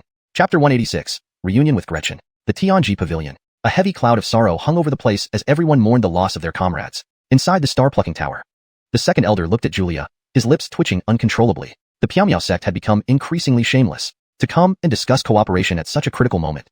Clearly, they saw that the Tianji Pavilion was currently weakened, wanting to pressure it. The Emmet Renata was severely injured, and many disciples had perished. In contrast, the Piao sect, apart from losing a few disciples initially to Cade and others, suffered no other losses. What infuriated the second elder the most was that the Piao sect had sent Julia to negotiate with him. Julia, Esther's senior disciple, whose cultivation had reached the ancient realm and lit 3 soul lamps. But even then, she still fell short before him. Moreover, he was a peak ancient realm cultivator, the second elder of Tianji Pavilion, and now the decision-maker. Sending such a junior to negotiate with him was undoubtedly an insult to the Tianji Pavilion. Second elder, this time the Piao sect has come with full sincerity. You should know that you and Cade have reached a point of irreconcilable enmity. This time with the opening of the immortal ancient ruins, do you think he will let your Tianji Pavilion disciples off? And the opportunities within the immortal ancient ruins, I believe the Tianji Pavilion wouldn't easily give up on them. After all, these ruins are the resting places of ancient powerhouses. If one can inherit their legacies, reaching the Dao realm would be a piece of cake. The Tianji Pavilion has lost more than half of its lower-tier disciples, leaving it severely weakened. I'm sure you need various opportunities and treasures within the immortal ancient ruins to cultivate more strong individuals. And if Cade enters the immortal ancient ruins this time, if he comes out alive, I doubt anyone in your Tianji Pavilion could match him. Not you, nor the Emmet. If Fletcher were here, perhaps he could intervene. After all, he is a Dao realm powerhouse. But Fletcher's whereabouts are unpredictable. Even your Tianji Pavilion cannot track him down. Therefore, the current Tianji Pavilion is in a very dangerous position. If you could ally with us and send a large number of our experts to hunt down Cade within the immortal ancient ruins, naturally, there would be fewer concerns afterwards. Julia picked up the spirit tea in front of her and took a gentle sip. She did not rush for the second elder's response. The latter had lived countless years, with a mind like a demon. He would surely ponder deeply. Besides, the current situation of the Tianji Pavilion was less than ideal, desperately needing a powerful ally. The 4 great sects were obviously out of the question. In the past, the 4 great sects would have been happy to ally with the Tianji Pavilion. However, now Renata had thoroughly offended them. And the Tianji Pavilion lacked the strength and confidence to collaborate with the 4 great sects. Naturally, the Piao sect became the best choice for the Tianji Pavilion. But the Tianji Pavilion was no fool. They understood that the olive branch extended by the Piao sect at this juncture meant they wanted considerable benefits in return. There was no such thing as a free lunch. The second elder remained silent, looking at the beautiful woman in front of him. Your style of conduct is becoming increasingly similar to your master's. She used to act the same way. I didn't expect her disciple to be just the same. Julia smiled calmly without responding. The second elder was not angry and continued speaking to himself. I remember when your great-grandmaster hadn't yet secluded herself, the relationship between the Tianji Pavilion and the Piao sect was extremely close. Back then, there were many elders in the Tianji Pavilion who would try every means to win your master's favor. But alas, your master had very high standards. None of these people met her eye. At the time, it caused many disciples much hidden distress. Later, your master returned from the immortal ancient ruins with significantly increased cultivation. She was the third among our peers to break through to the ancient realm.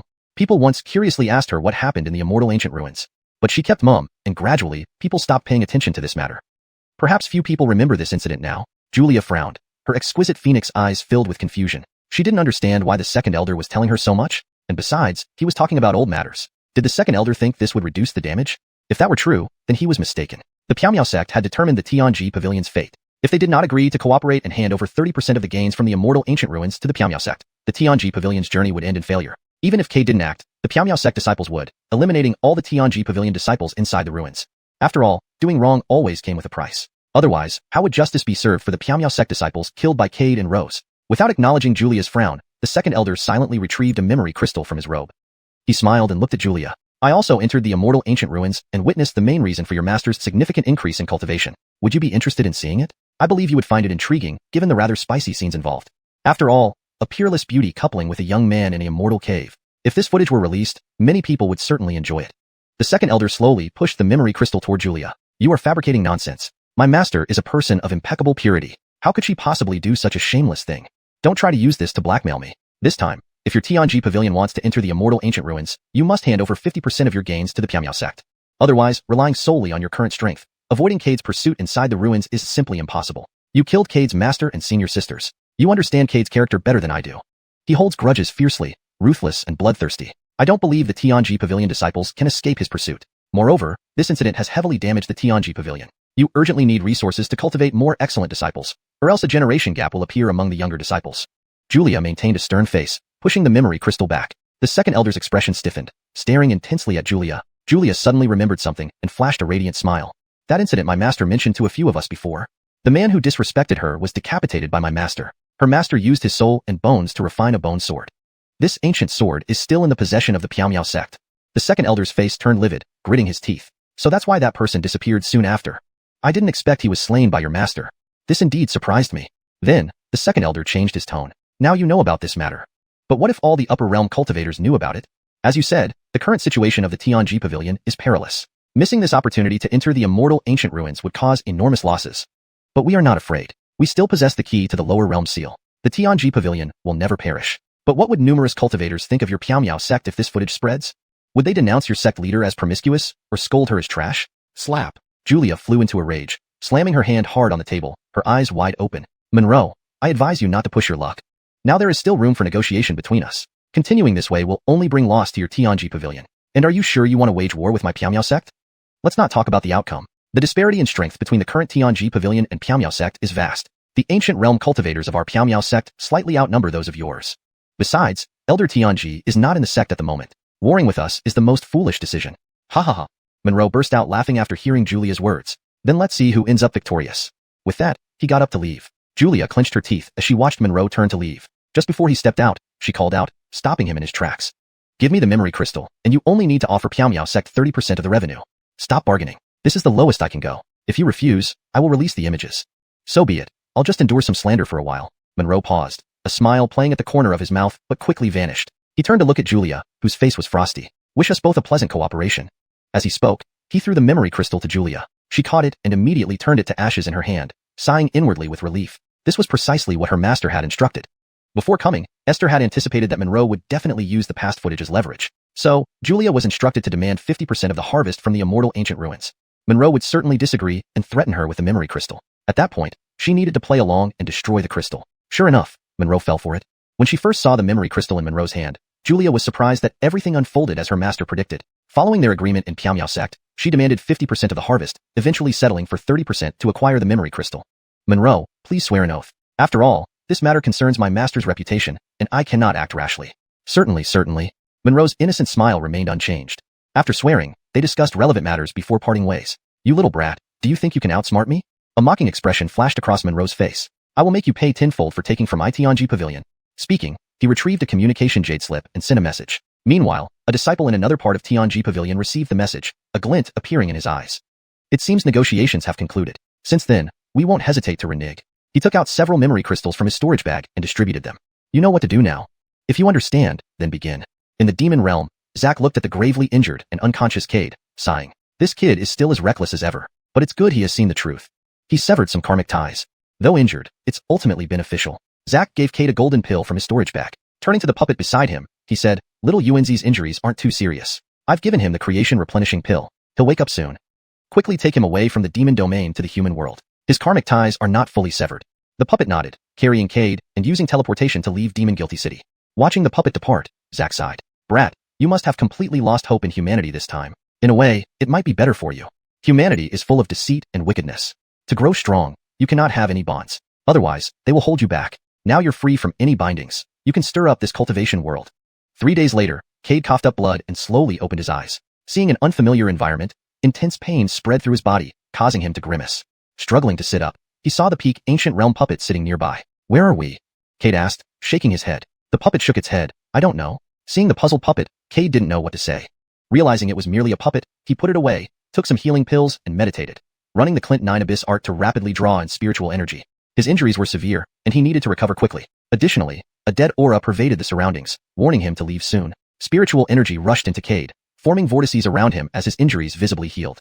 Several hours later, Cade exhaled, opening his eyes. A fierce killing intent blazed in his eyes, staring ahead. Since you're here, why hide? Why not come out? Moments later, a silhouette appeared nearby. Seeing the person, Cade wasn't surprised. Gretchen. Gretchen looked at the battered Cade, feeling mixed emotions. She remembered their first meeting when she cried and begged Cade to help find her master. Back then, Cade was reluctant, likely intending to kill her had he sensed any hostility. Later, when Cade became a guest elder in Tianji Pavilion, she thought life would continue like this. Never did she imagine things would spiral out of control. During this period, receiving letters from Tianji Pavilion, she learned everything about Cade and the conflict with Tianji Pavilion. She never thought she'd encounter Cade here. Facing Cade, she didn't know what to say. Tianji Pavilion and Cade were now sworn enemies. Her closest people killed his closest ones, forcing him into marriage. Now, the souls of his loved ones were completely dispersed, unable to reincarnate. She didn't know how to face him. Bitterly, just as she was about to speak, Cade's cold voice interrupted her. What, did Suki send you? Cade. Hearing him insult Suki, Gretchen grew upset. She's my Aunt Star. Don't insult her. She does everything for me. You can punish or kill me as you wish, but you cannot insult Aunt Star. Ha ha ha. Cade laughed loudly, looking at Gretchen strangely. For you? Gretchen, you're naively adorable. You were always just a pawn and test subject for Suki. You're like a fool, still believing she cares for you. Telling you, she did all this for herself? No. Gretchen screamed. You lie. Aunt Star isn't like that. I know, because Aunt Star killed your master, you are very angry. Now, with your great vengeance unavenged, you want to understand the relationship between me and Aunt Star through this method. Looking at Gretchen's Funkong expression, Cade smiled.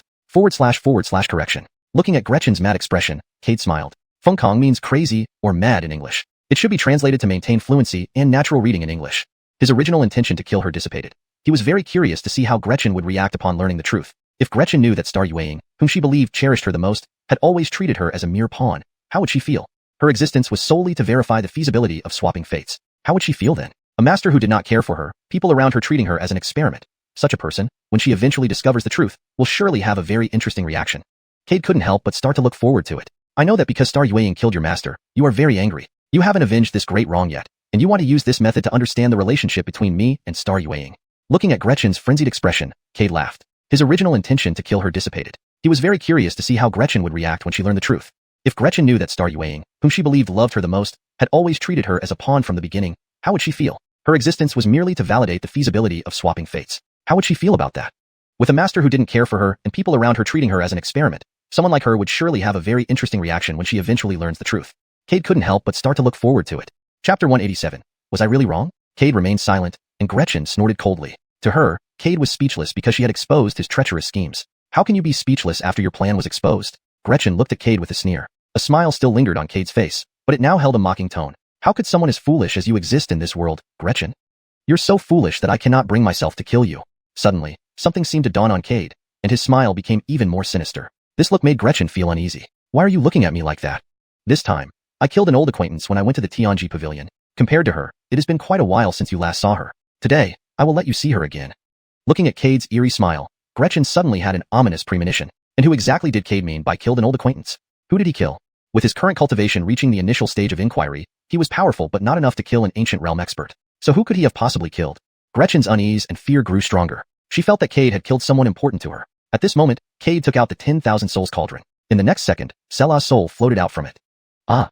Upon seeing Selah's soul, Gretchen let out a piercing scream. Her eyes were filled with horror as she stared at Selah's floating soul. She never expected Cade to have killed Selah. How could he do this? Selah was such a good girl. How could he be so cruel? What did Selah ever do to him that he would kill her so ruthlessly? Why? Why? Selah had no quarrel with him. Why did he have to kill her? Cade! Gretchen's eyes burned with intense anger as she glared at Cade through gritted teeth. Why did you kill Selah? She had no enmity with you. What gives you the right to kill her? Seeing Gretchen's frenzied state, Cade laughed heartily once more. Ha ha ha. Gretchen, you are naively foolish, and I can't bear to harm you. Why is there such a foolish person like you in this world? Why do you need so many reasons and excuses to kill someone? But I can tell you this, Sayla deserved to die. She knew the truth, but chose to ignore it. I saved her life, yet she repaid me with contempt. What good does it do to keep alive someone who doesn't know gratitude and is ungrateful? Ah! Gretchen shouted in outrage, refusing to believe Cade's words. He was twisting facts and distorting the truth. Sayla was such a kind-hearted girl. She wasn't the ungrateful person he described. This was all just an excuse for him to justify killing Sayla. Cade was truly despicable. How could he be so shameless and vile? After killing her, he dared to twist the truth here. Couldn't he just admit that he wanted to kill Sayla? Ha ha ha. Cade laughed loudly again. Slowly standing up from the stone, he stepped toward Gretchen and grabbed her neck. Gretchen's cultivation was still at the transformation of soul stage. Facing the questioning realm Cade, she had no means to resist. She was as weak as a chick, completely at his mercy. Trying to struggle, she found herself utterly powerless, as if her spiritual energy had been drained. Cade gazed at the struggling Gretchen. Killing someone like you is beneath me. As he spoke, 2 flying swords appeared around him, swiftly breaking both of Gretchen's arms. Ah! The excruciating pain made Gretchen scream in agony.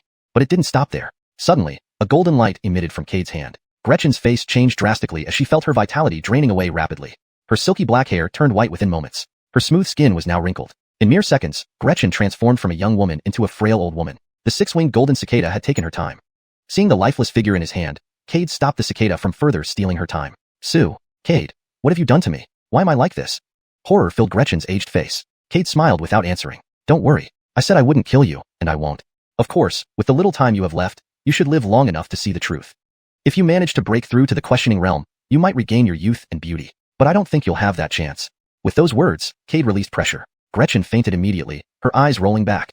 Cade then cut off Gretchen's legs. Summoning a puppet, he commanded, throw her in front of the Tianji pavilion, and tell them that as long as I, Cade, live, they will never have peace. Saying this, Cade clenched his hand tightly, turning Gretchen's clothes to ashes. After completing everything, he handed Gretchen over to the puppet. The puppet bowed respectfully and left. Watching it go, Cade's lips curled into a slight smile. Renata, I wonder if you like this gift I've sent you. Above Tianji pavilion, the puppet hung the naked Gretchen high in front of the gate, delivering Cade's message before leaving. During this process, the elders of Tianji pavilion stood silently watching the puppet from afar. They had witnessed its formidable power. Even their Hank had fallen to it. None of them could match it. However, they were curious about the identity of the person hanging on the gate. Simultaneously, they were stunned by Cade's cruelty. He had mutilated the old woman's limbs. It was utterly inhumane. Monroe's face was pale with fury, staring intently at the crucified Gretchen. Once he confirmed the puppet had truly left, he gritted his teeth. Quickly bring her down. It's Yue. Hearing this, the gathered elders widened their eyes in disbelief. Monroe, how can it be Yue? She's a young girl. How could she turn into an old woman? Yeah, this mutilated, naked body can't be Yue, one elder exclaimed. Ignoring the others' doubts, Monroe used his skill to reach Gretchen quickly, covering her body with a robe. He hurriedly retrieved a pill from his storage bag and fed it to her. He then carried Gretchen and headed towards the star-plucking tower. The other elders exchanged glances, but followed him into the tower. Once inside, their eyes widened in shock. They realized the old woman in Monroe's arms had transformed back into Gretchen. They stared at the unconscious Gretchen, eyes wide with disbelief. Now lying on the bed, Gretchen's face was deathly pale, her breath shallow and faint, like a candle flickering in the wind. Monroe, what happened? Why did she change back to an old woman? Translation provided with natural, fluent English while maintaining the original structure and style. Paragraph breaks, and tone preserved. Yes, why would it turn out this way? Even if Cade's combat strength is extraordinary, he absolutely doesn't have the ability to turn a young girl into an old woman. Could this not be Cade's doing? Given his current serious injuries, how could he still possess such combat power? There's a possibility. Could it be that Cade encountered Yue, who had already been turned into an old woman, on his way back and, harboring some lingering feelings, sent her back with a puppet?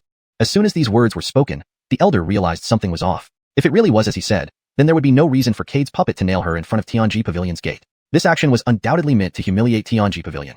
Monroe listened to the discussions around him and sighed heavily. This was done by Cade. What's going on? Monroe glanced at everyone and continued, I once fought Cade. When I entered one of his divine skills, I felt my time flow accelerating. If not for my cultivation being higher than his, I might have already died from my vitality drying up. At these words, everyone stared at each other, stunned. No one had expected Cade to have such a bizarre divine skill. Time-related skills were extremely precious. To date, they were only briefly mentioned in ancient texts. Silence fell over the room. No one spoke. Is it worth it to clash with Cade? Suddenly, an elder asked, plunging the scene into silence. Everyone pondered this question. Was it really worth clashing with Cade? If not, he would still be a guest elder at Tianji Pavilion, greeting them respectfully whenever they met. Moreover, if Cade stayed at Tianji Pavilion, given enough time, he would eventually break through to the Dao realm. With 2 Dao realm experts openly protecting them, the disciples of Tianji Pavilion would be incomparably safe. AI. Monroe sighed deeply. He understood the thoughts of the elders. However, things had escalated to a point of no return. For Cade and Tianji Pavilion to reconcile, they would need to revive his master, senior sister, and senior brother, and deliver the head of Hank Renata to him. But how could that be achieved? Reviving Cade's master was itself impossible. Their souls had long dissipated. This was a dead-end situation. Either Cade dies, or Tianji Pavilion perishes. This matter ends here. No one shall speak favorably of Cade again. Tianji Pavilion has now taken a stance against him. As for Yue, I will inform the Hank and see what she intends to do. She is also a pitiful soul. Monroe sighed again and left. The remaining elders exchanged looks, unsure of how to respond. In the top floor of Star-Plucking Tower, Renata's breath was disordered, her face pale, and her hair white. In just a month, she seemed to have aged hundreds of years. Her hazy eyes looked at Monroe approaching. What do you want? Monroe looked at the barely human figure of Renata and asked, was it worth it? You don't understand. Renata roared tearfully, everything was worth it. As long as I can achieve the Tao realm, I'm willing to lose everything for it. Seeing the almost deranged Hank, Monroe shook his head and didn't say more. Gretchen has been maimed and her time stolen by Cade. Her lifespan is now down to 10 years. Do you have anything to say? Renata stood frozen, staring at Monroe in disbelief. After a while, she finally spoke. Is everything you're saying true? Yes, Monroe nodded. Renata gave a bitter laugh, tears streaming down her cheeks. She leaped up, clutching Monroe's collar and shouting, this isn't real. You're lying, right? How could Cade, that beast, dare to harm Yue? He loved her so much. Tell me it's all false. Quickly tell me. The heart-wrenching screams filled the room. Monroe felt a myriad of emotions. She's downstairs. Let me take you to see her. Tears poured down Renata's face as she was led silently to Gretchen's room. Seeing the bedridden Gretchen, she fell to the ground. Yue, my child. Ignoring her dignity as Hank, she rushed to Gretchen's bedside, wanting to hold her hand but realizing her limbs were severed. She momentarily forgot to cry. Staring blankly at the closed eyes of the young girl, a sharp pain stabbed her heart. Although Gretchen had been used as an experiment, she had personally raised her since childhood. She did what she did to help Gretchen. Otherwise, with her initial talent, she wouldn't have advanced to the soul transformation stage. So, she wasn't wrong. The fault lay in this cruel joke the world played on her. Her eyes were red and her teeth gnashed. Cade, I will kill you. Yes, it was all Cade's fault. If he had obeyed her, none of this would have happened. Even ignoring the facts, didn't Cade make mistakes too?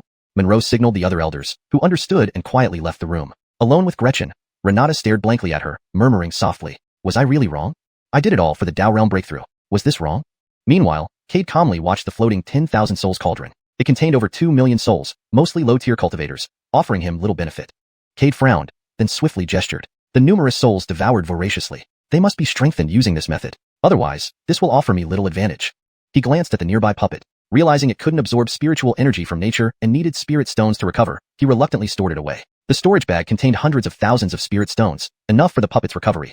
However, this also troubled Cade, as even these spirit stones wouldn't last long. With unknown opponents ahead, if the puppet exhausted its energy and Cade ran out of spirit stones, he would lose a significant aid.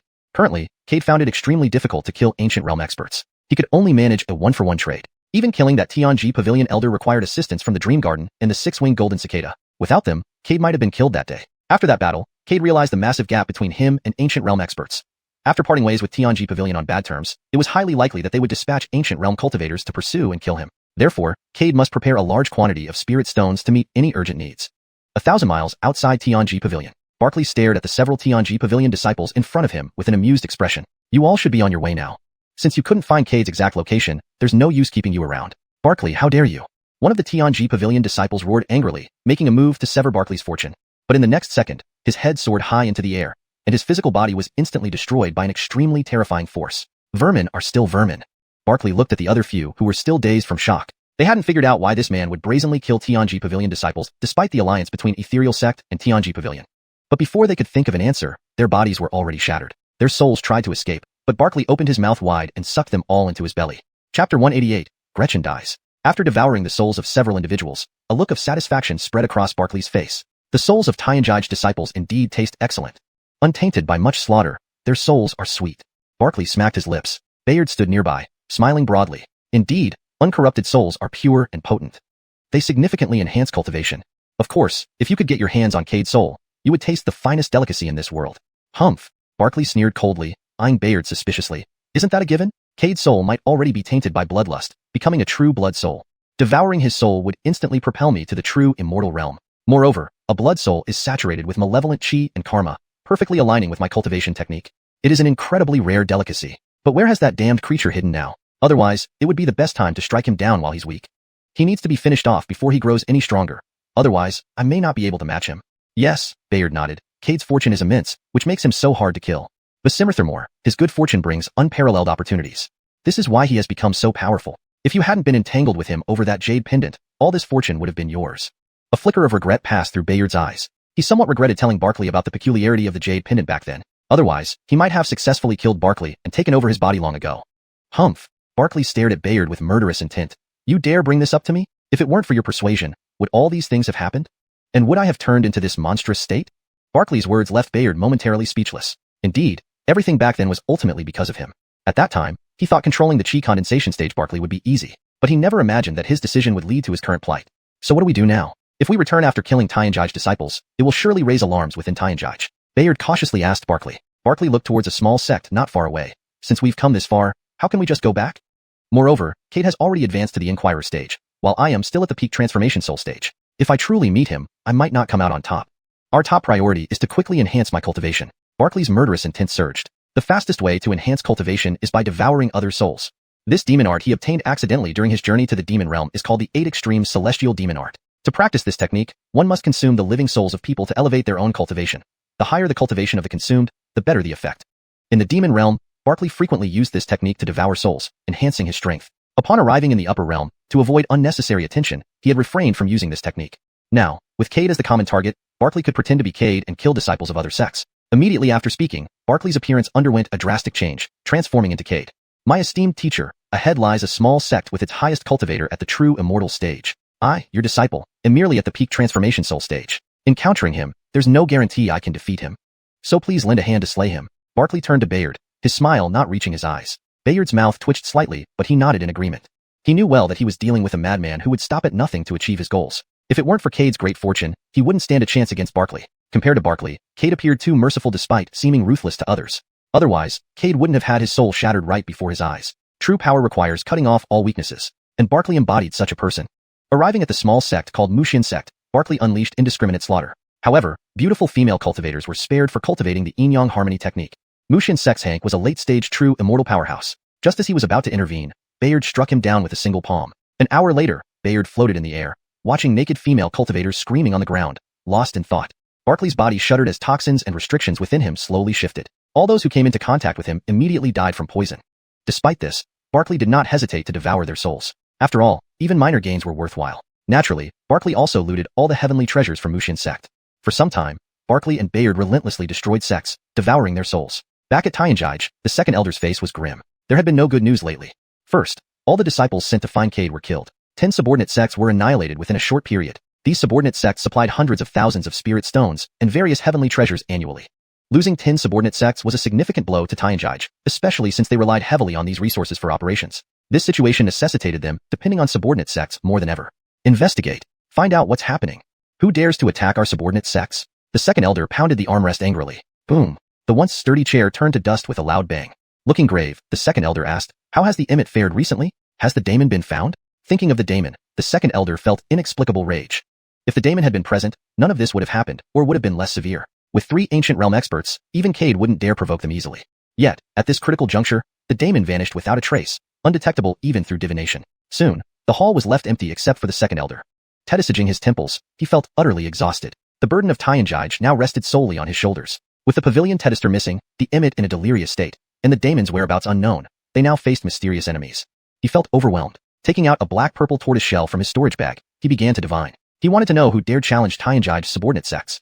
Though weakened, Tianjai was still formidable and not to be trifled with. As his hands swiftly formed seals, images appeared on the black-purple shell.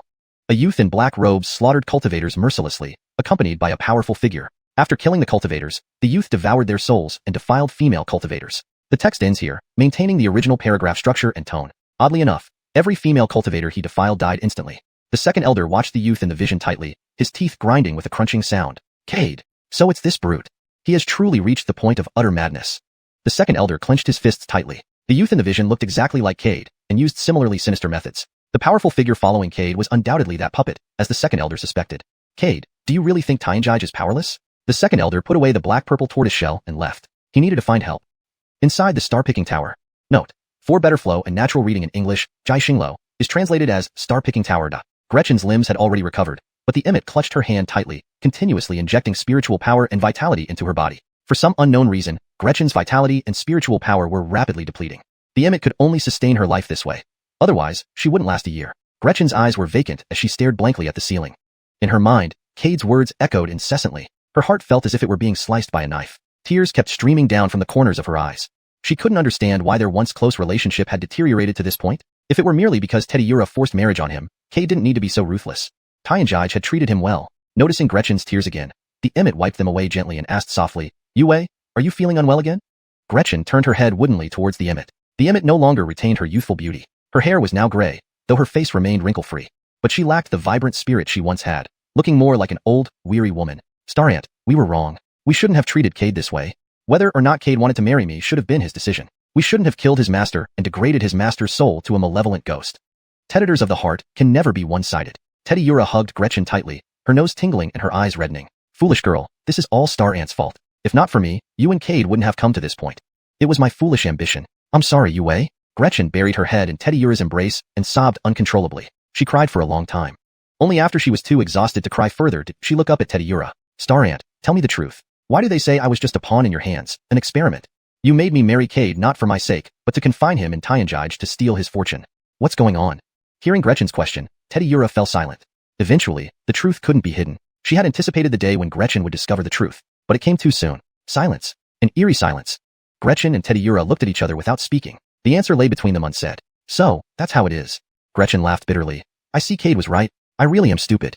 Stupid enough that even he didn't want to kill me, only to let me learn the truth. Yue. Teddy Yura's heart pierced with pain. She wanted to hug Gretchen again but was fiercely pushed away. Gretchen gazed at Teddy Yura pitifully. I call you Starant one last time. From now on, we have no ties. My tragedy is all you're doing. If not for you, my master wouldn't have left Tianjai. If not for you, Olive Rose wouldn't have fallen. If not for you, Selah wouldn't have been killed by Cade. If not for you, Cade wouldn't have turned against Tianjai and slaughtered half its disciples.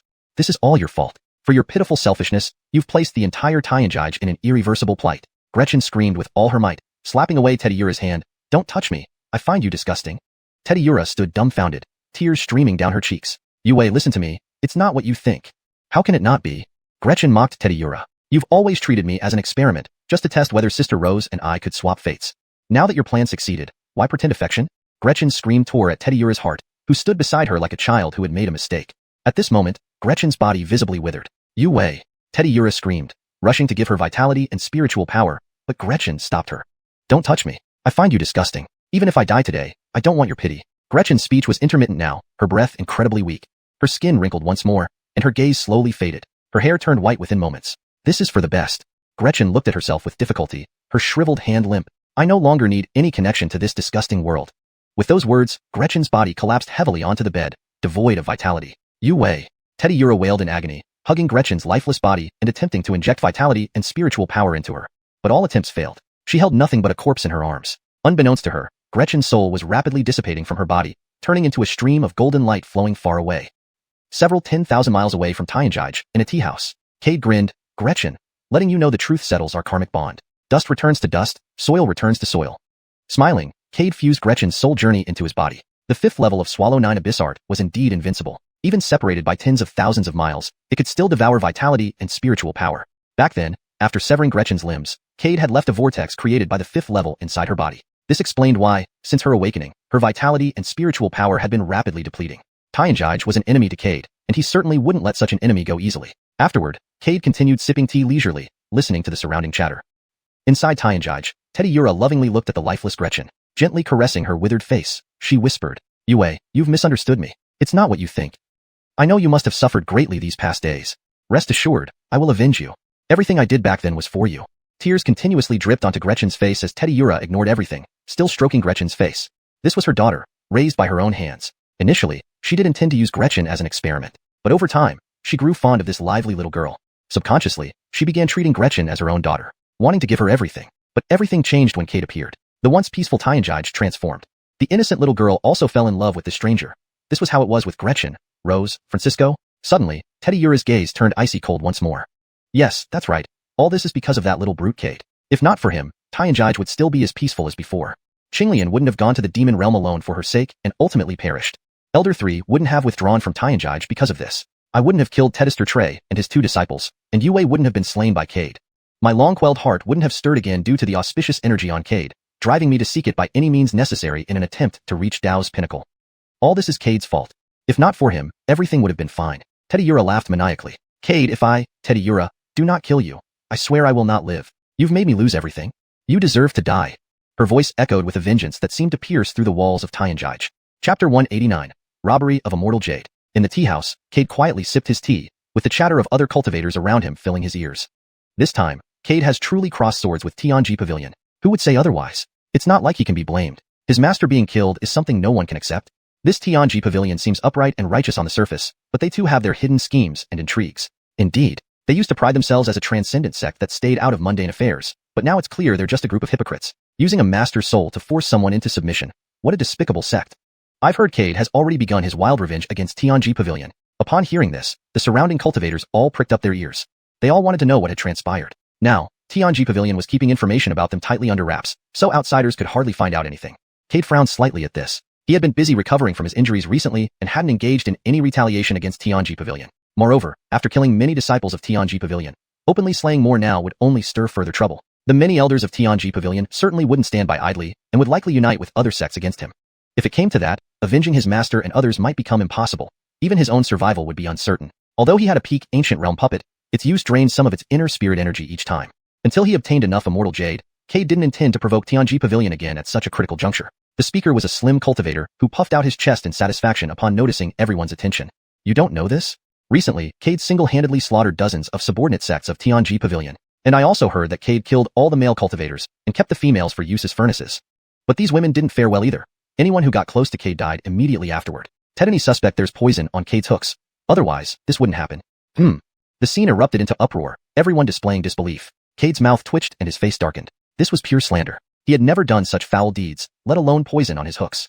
Do you really believe what you're saying, Taoist friend? Cade felt he needed to defend himself, or his reputation would indeed turn rotten. As far as I know, Cade suffered severe injuries after fighting Tianji Pavilion and is still hiding somewhere recovering. Besides, Tianji Pavilion is currently furious. Even if Cade had the heart of a bear and courage of a leopard, he wouldn't dare provoke Tianji Pavilion right now.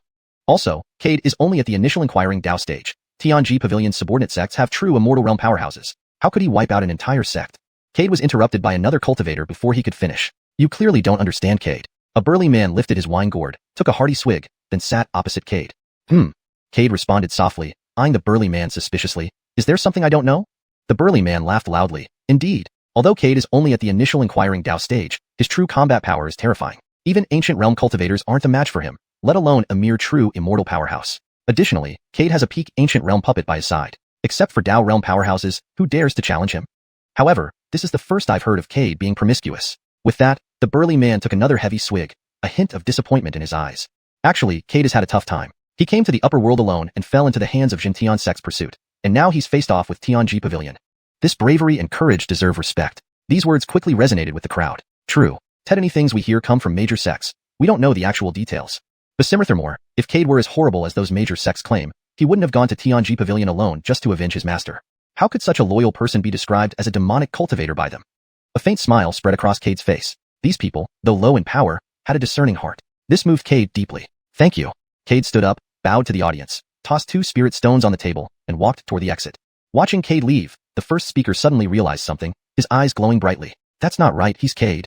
As soon as this was said, everyone was in an uproar and rushed out the door, but Cade was already gone. Soon, they noticed a serious problem. Since Cade appeared here, who then wiped out Tianji Pavilion's subordinate sects, they understood. It was someone pretending to be Cade. Leaving the tea house, Cade used Earth's shrinking technique and arrived above a family estate. The Yu family, responsible for supplying Tianji Pavilion with spirit stones and immortal jade.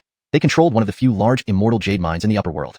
If he could rob them, Cade believed he wouldn't have to worry about immortal jade anytime soon. Besides, since it belonged to Tianji Pavilion, robbing them would be justified. In the past few days, Cade had gathered intelligence indicating that the strongest among the Yu family was a recently ascended ancient realm cultivator, not yet lit red lampied. Such a level, Cade could handle without needing his puppet. Looking down at the Yu family below, Cade summoned the 10,000 souls cauldron. 10,000 dark red spirits slowly floated out, their cold eyes fixed on the Yu family below. After devouring countless souls last time, only these 10,000 remained in the cauldron. Though only 10,000, each spirit emitted a terrifying aura akin to a peak true immortal. Facing such a vast ghostly horde, even newly ascended ancient realm cultivators would feel fear. Annihilate this place. At Cade's command, the 10,000 ghosts howled as they charged down at the Yu family. The speed took even Cade aback. Suddenly, a black beam flew out of his storage bag, and before Cade could speak, the black horn beetle darted inside. Seeing this, Cade shook his head helplessly. Within moments, piercing screams emerged from below. Cade watched silently, unmoved, because this Yu family had familial ties with Tianji Pavilion's Hank Renata. Soon, a powerful aura surged from the old residents of the Yu family. Cade smiled faintly. He knew the ancestor of the Yu family was coming out. Sure enough, a roar filled the heavens. Who are you? Why are you trying to exterminate my Su family? An elderly figure appeared mid-air, his aura sharp and rage evident in his eyes. He glared fiercely at Cade. Who are you? Why are you trying to exterminate my Su family? We've never wronged you.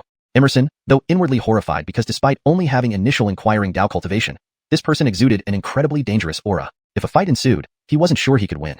Cade smiled lightly and spoke calmly. Cade. Emerson frowned. This name sounded very familiar, as if he had heard it somewhere before, but he couldn't recall where. Our Yu family has never offended you. Why do you wish to annihilate us? Emerson suppressed his anger, grinding his teeth as he glared at Cade. In his hand, he tightly gripped a pitch-black knife. It seemed as though he would strike Cade dead if the answer wasn't satisfactory. Your Yu family indeed hasn't wronged me, but one of your clan members did, by killing my master. To repay a life with a life is an ancient truth. He was stronger than me, and I couldn't defeat him, so naturally, I came to settle accounts with you all. Also, I'm quite interested in the immortal jade mines under your control. To avoid unnecessary trouble, your Yu family must die. As Cade spoke, thick water vapor appeared around them instantly. Emerson was on high alert, an eye for an eye. But shouldn't you go after the person who wronged you, not my Yu family? Cade sneered. Did you not hear what I just said? He killed my master, so I shall slay his kin. I can't beat him, so I have to settle scores with you. You're courting death. Enraged, Emerson brandished his black knife, ready to attack Cade. In the next second, Cade, who had been standing nearby, suddenly appeared right before him. Before Emerson could react, a fierce punch landed squarely on him. Bang! With a thunderous sound, Emerson's body shot backward, a sweet taste rising in his throat. Looking at Cade, he felt increasingly shocked. This man, with only initial inquiring Tao cultivation, had heavily injured him. How could this be? Is this really just an inquiring Tao cultivator? Can inquiring Tao cultivators truly be this powerful? Emerson's heart was filled with doubt, but he quickly buried these questions. He understood that facing such an opponent, any distraction would mean certain death. Cade shook his slightly numb hand and grinned. Looks like ancient realm cultivators are nothing special. You. For the first time, Emerson was humiliated, and he raged inwardly. However, his face soon changed drastically as he noticed his arm shriveled up. Not just his arm, but his entire body seemed to have shrunk. What's happening? Emerson asked in terror. That's because your time is being stolen, the voice echoed by his ear. Before he could react, another intense pain shot through his chest, sending him flying again. This time, his chest caved in, his lifespan rapidly drained away, and within moments, he turned into an old, hunched figure. The flow of spiritual energy inside him slowed down dramatically. Some force was devouring both his vitality and spiritual energy. Looking at the hunched Emerson, Cade stepped forward slowly. Brenda should mean something to you. Her mother was from your Yu family. She killed my master, so naturally, you'll pay with your lives. Unfortunately, her parents are already dead. Otherwise, I'd make her watch them die in front of me. So blame Brenda for this calamity upon your clan. Saying this, Cade grabbed Emerson's throat. The vortex formed by Xuanhuan, Hell's decision voraciously consumed Emerson's vitality. Emerson's eyes were full of resentment, but there was no chance to resist, because he was dead. Glancing at Emerson's corpse, now a mummy, Cade disdainfully threw it aside. At this moment, a soul lamp floated out from Emerson's body and fell into Cade's hands. One soul lamp. I wonder if it can help condense the 37th immortal vein. Activating Xuanhuan Hell's decision, he absorbed the soul lamp in his palm. The 37th immortal vein condensed immediately, mostly complete. However, this vein was black compared to the other 36, radiating an eerie aura.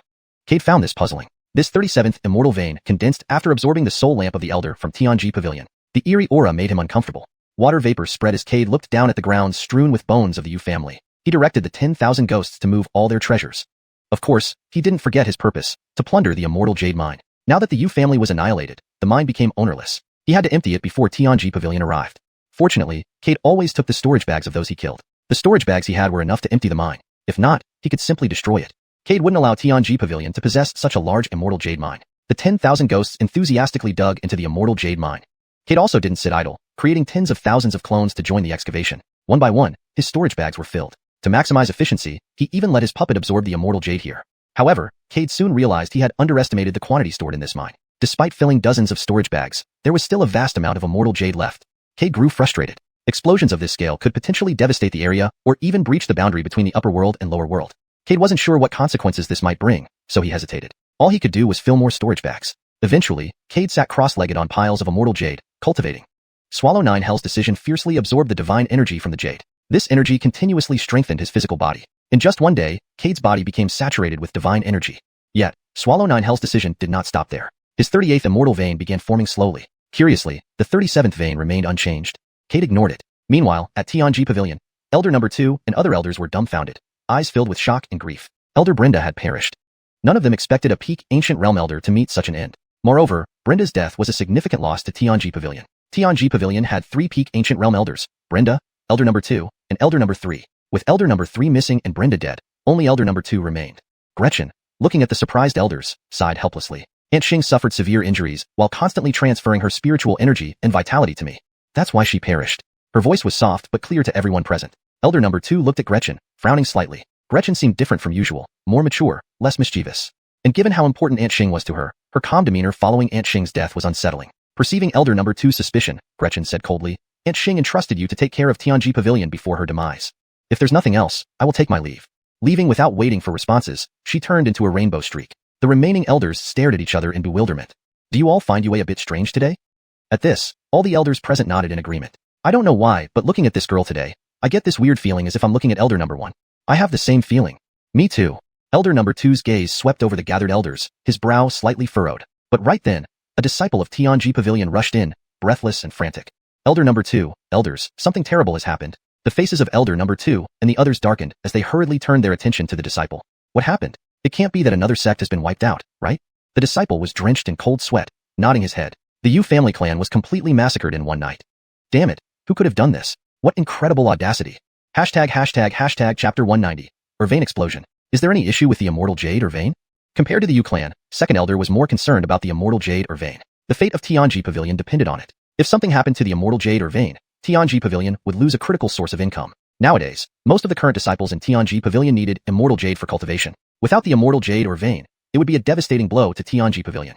Meeting second elder's stern gaze, the Tianji Pavilion disciple, who came to report, found himself momentarily at a loss for words. He feared that if he told second elder the truth, it might upset him. In the past, he had seen a disciple responsible for reporting news to the Hank get turned into a puddle of blood under immense pressure after delivering bad news. He did not want to meet the same fate. Cold sweat dripped down his forehead, and his body couldn't stop trembling. Second elder's face turned ashen, and he suddenly had an uneasy feeling. Hurry up, what happened to the immortal jade or vein? Second elder's eyes flashed with anger. Second elder, the immortal jade or vein is almost completely mined out. What? Second elder was shocked. The other elders standing beside him also wore grim expressions. They all knew how crucial the immortal jade or vein was for Tianji Pavilion. How could it be nearly depleted? Setting aside who had the audacity, even just one such vein was a rare large-scale mine in the upper realm. There were only a few like it, all controlled by the 4 major sections. Tianji Pavilion only obtained this vein because the previous pavilion master personally asked for it. For it to be depleted now seemed utterly impossible. Who did this? Grinding his teeth, second elder found it hard to believe, but he trusted that no one from Tianji Pavilion would dare joke about such a serious matter. Moreover, Tianji Pavilion's intelligence was always highly accurate. The only explanation was that the ore vein had indeed been almost entirely mined out. At this thought, the veins on second elder's forehead bulged.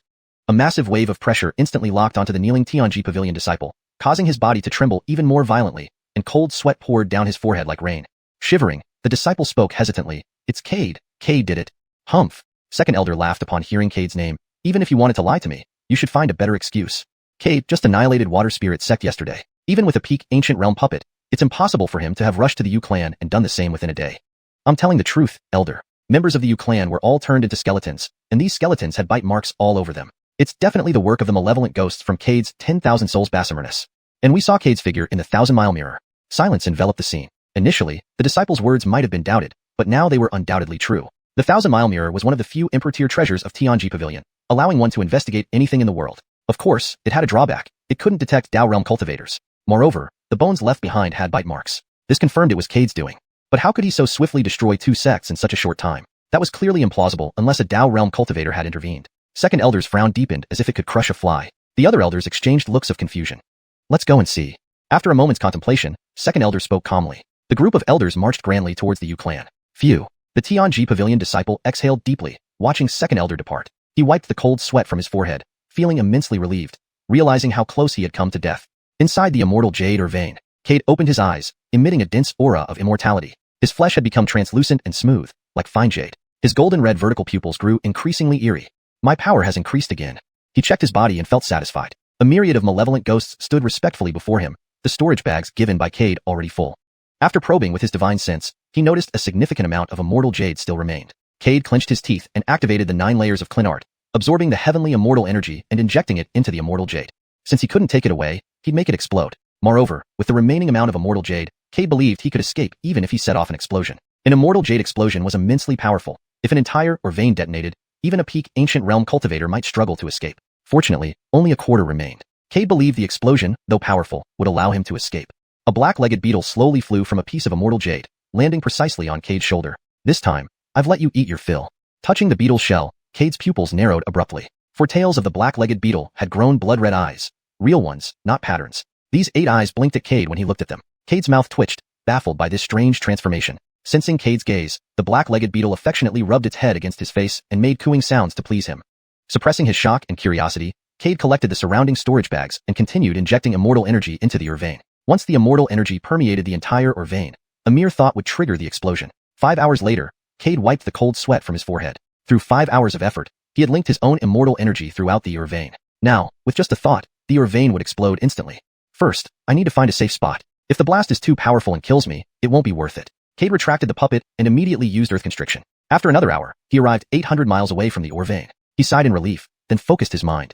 In the next second, a tremendous sound erupted, and the ground began to tremble. Cade narrowed his eyes, fixing his gaze on the direction of the immortal jade vein. The thunderous roar was just the prelude to the explosion. Moments later, an earth-shattering explosion reverberated across the upper realm. A bright light shot into the sky, tearing through the heavens. The gales in the void were scattered by the immense shockwave from the immortal jade explosion. The ground visibly collapsed rapidly. Cade tried to control his flight, but the explosive force was too powerful, forcing him to drift along with it. Finally, he crashed heavily into the side of a mountain, sinking deep into it.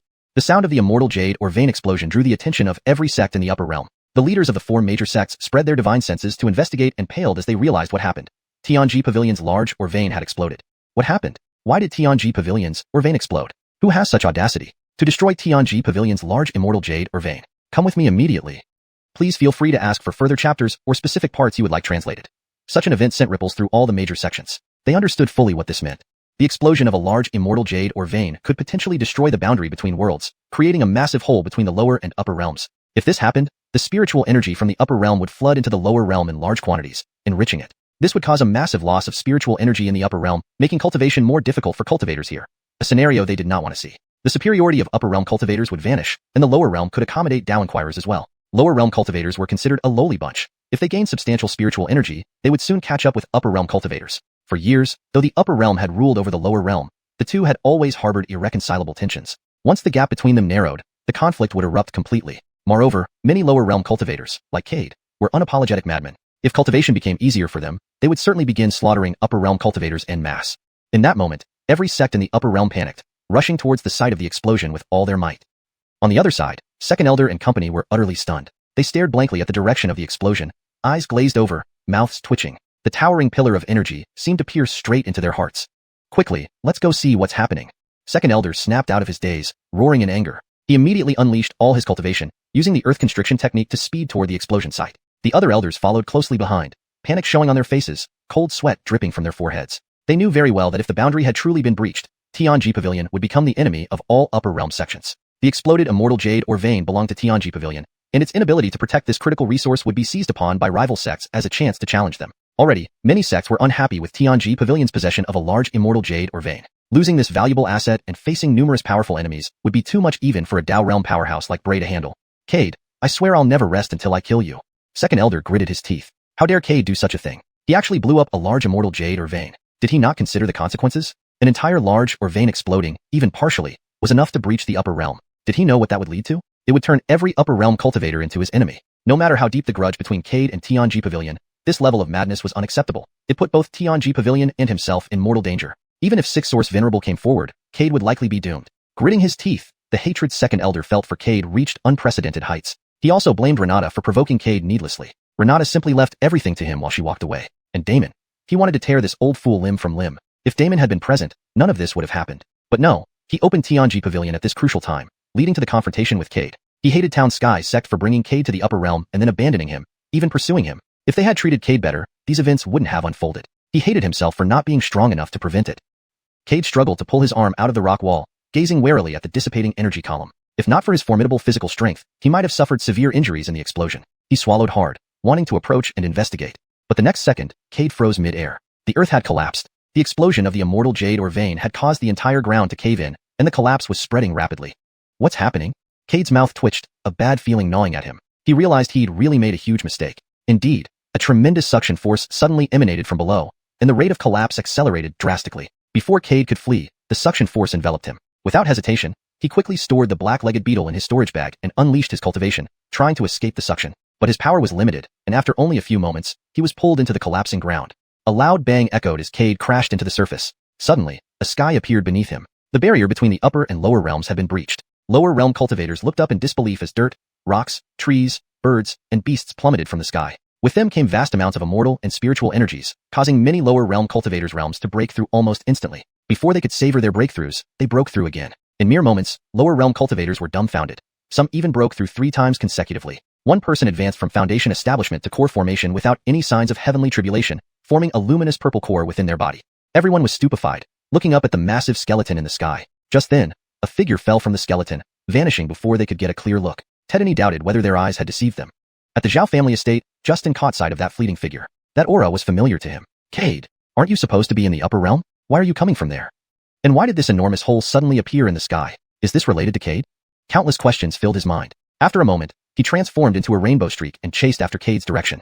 Cade sped along, realizing the gravity of his actions. He had breached the boundary between the upper and lower realms. If he didn't run now, those upper realm elders would surely kill him. Years of experience in the upper realm told him just how grave his offense was. Even 6th Source Supreme Zack might not be able to save him. With this thought, Cade quickened his pace even more. Just then, a familiar voice rang out from behind. Cade, why are you running so fast? Hearing the voice, Cade paused, frowning, and turned to see Xiao family head Justin panting behind him. Clearly, Justin had exerted considerable effort to catch up. Head Xiao, we shouldn't talk here. Do you know of any place where we can hide our aura? Justin understood immediately and nodded. That hole in the sky must be Cade's doing. Come with me to the Xiao family. We have a hidden chamber. One that can conceal a person's aura no matter how strong the opponent. All right. Cade bowed gratefully. Thank you, Head Xiao. Having spoken, Cade had already arrived before Justin, grabbing the collar of his robe. Without waiting for Justin to react, he immediately used the earth constriction technique. Justin was greatly alarmed. Only then did he realize that he could no longer fathom Cade's current cultivation level. After a few breaths, Cade and Justin appeared at the Xiao family estate. Without further ado, Justin led Cade into the hidden chamber. Only after ensuring their safety did Cade let out a long sigh of relief and respectfully gong his hands toward the patriarch of the Xiao family. Correction. Only after ensuring their safety did Cade let out a long sigh of relief and respectfully gong his hands toward the patriarch of the Xiao family.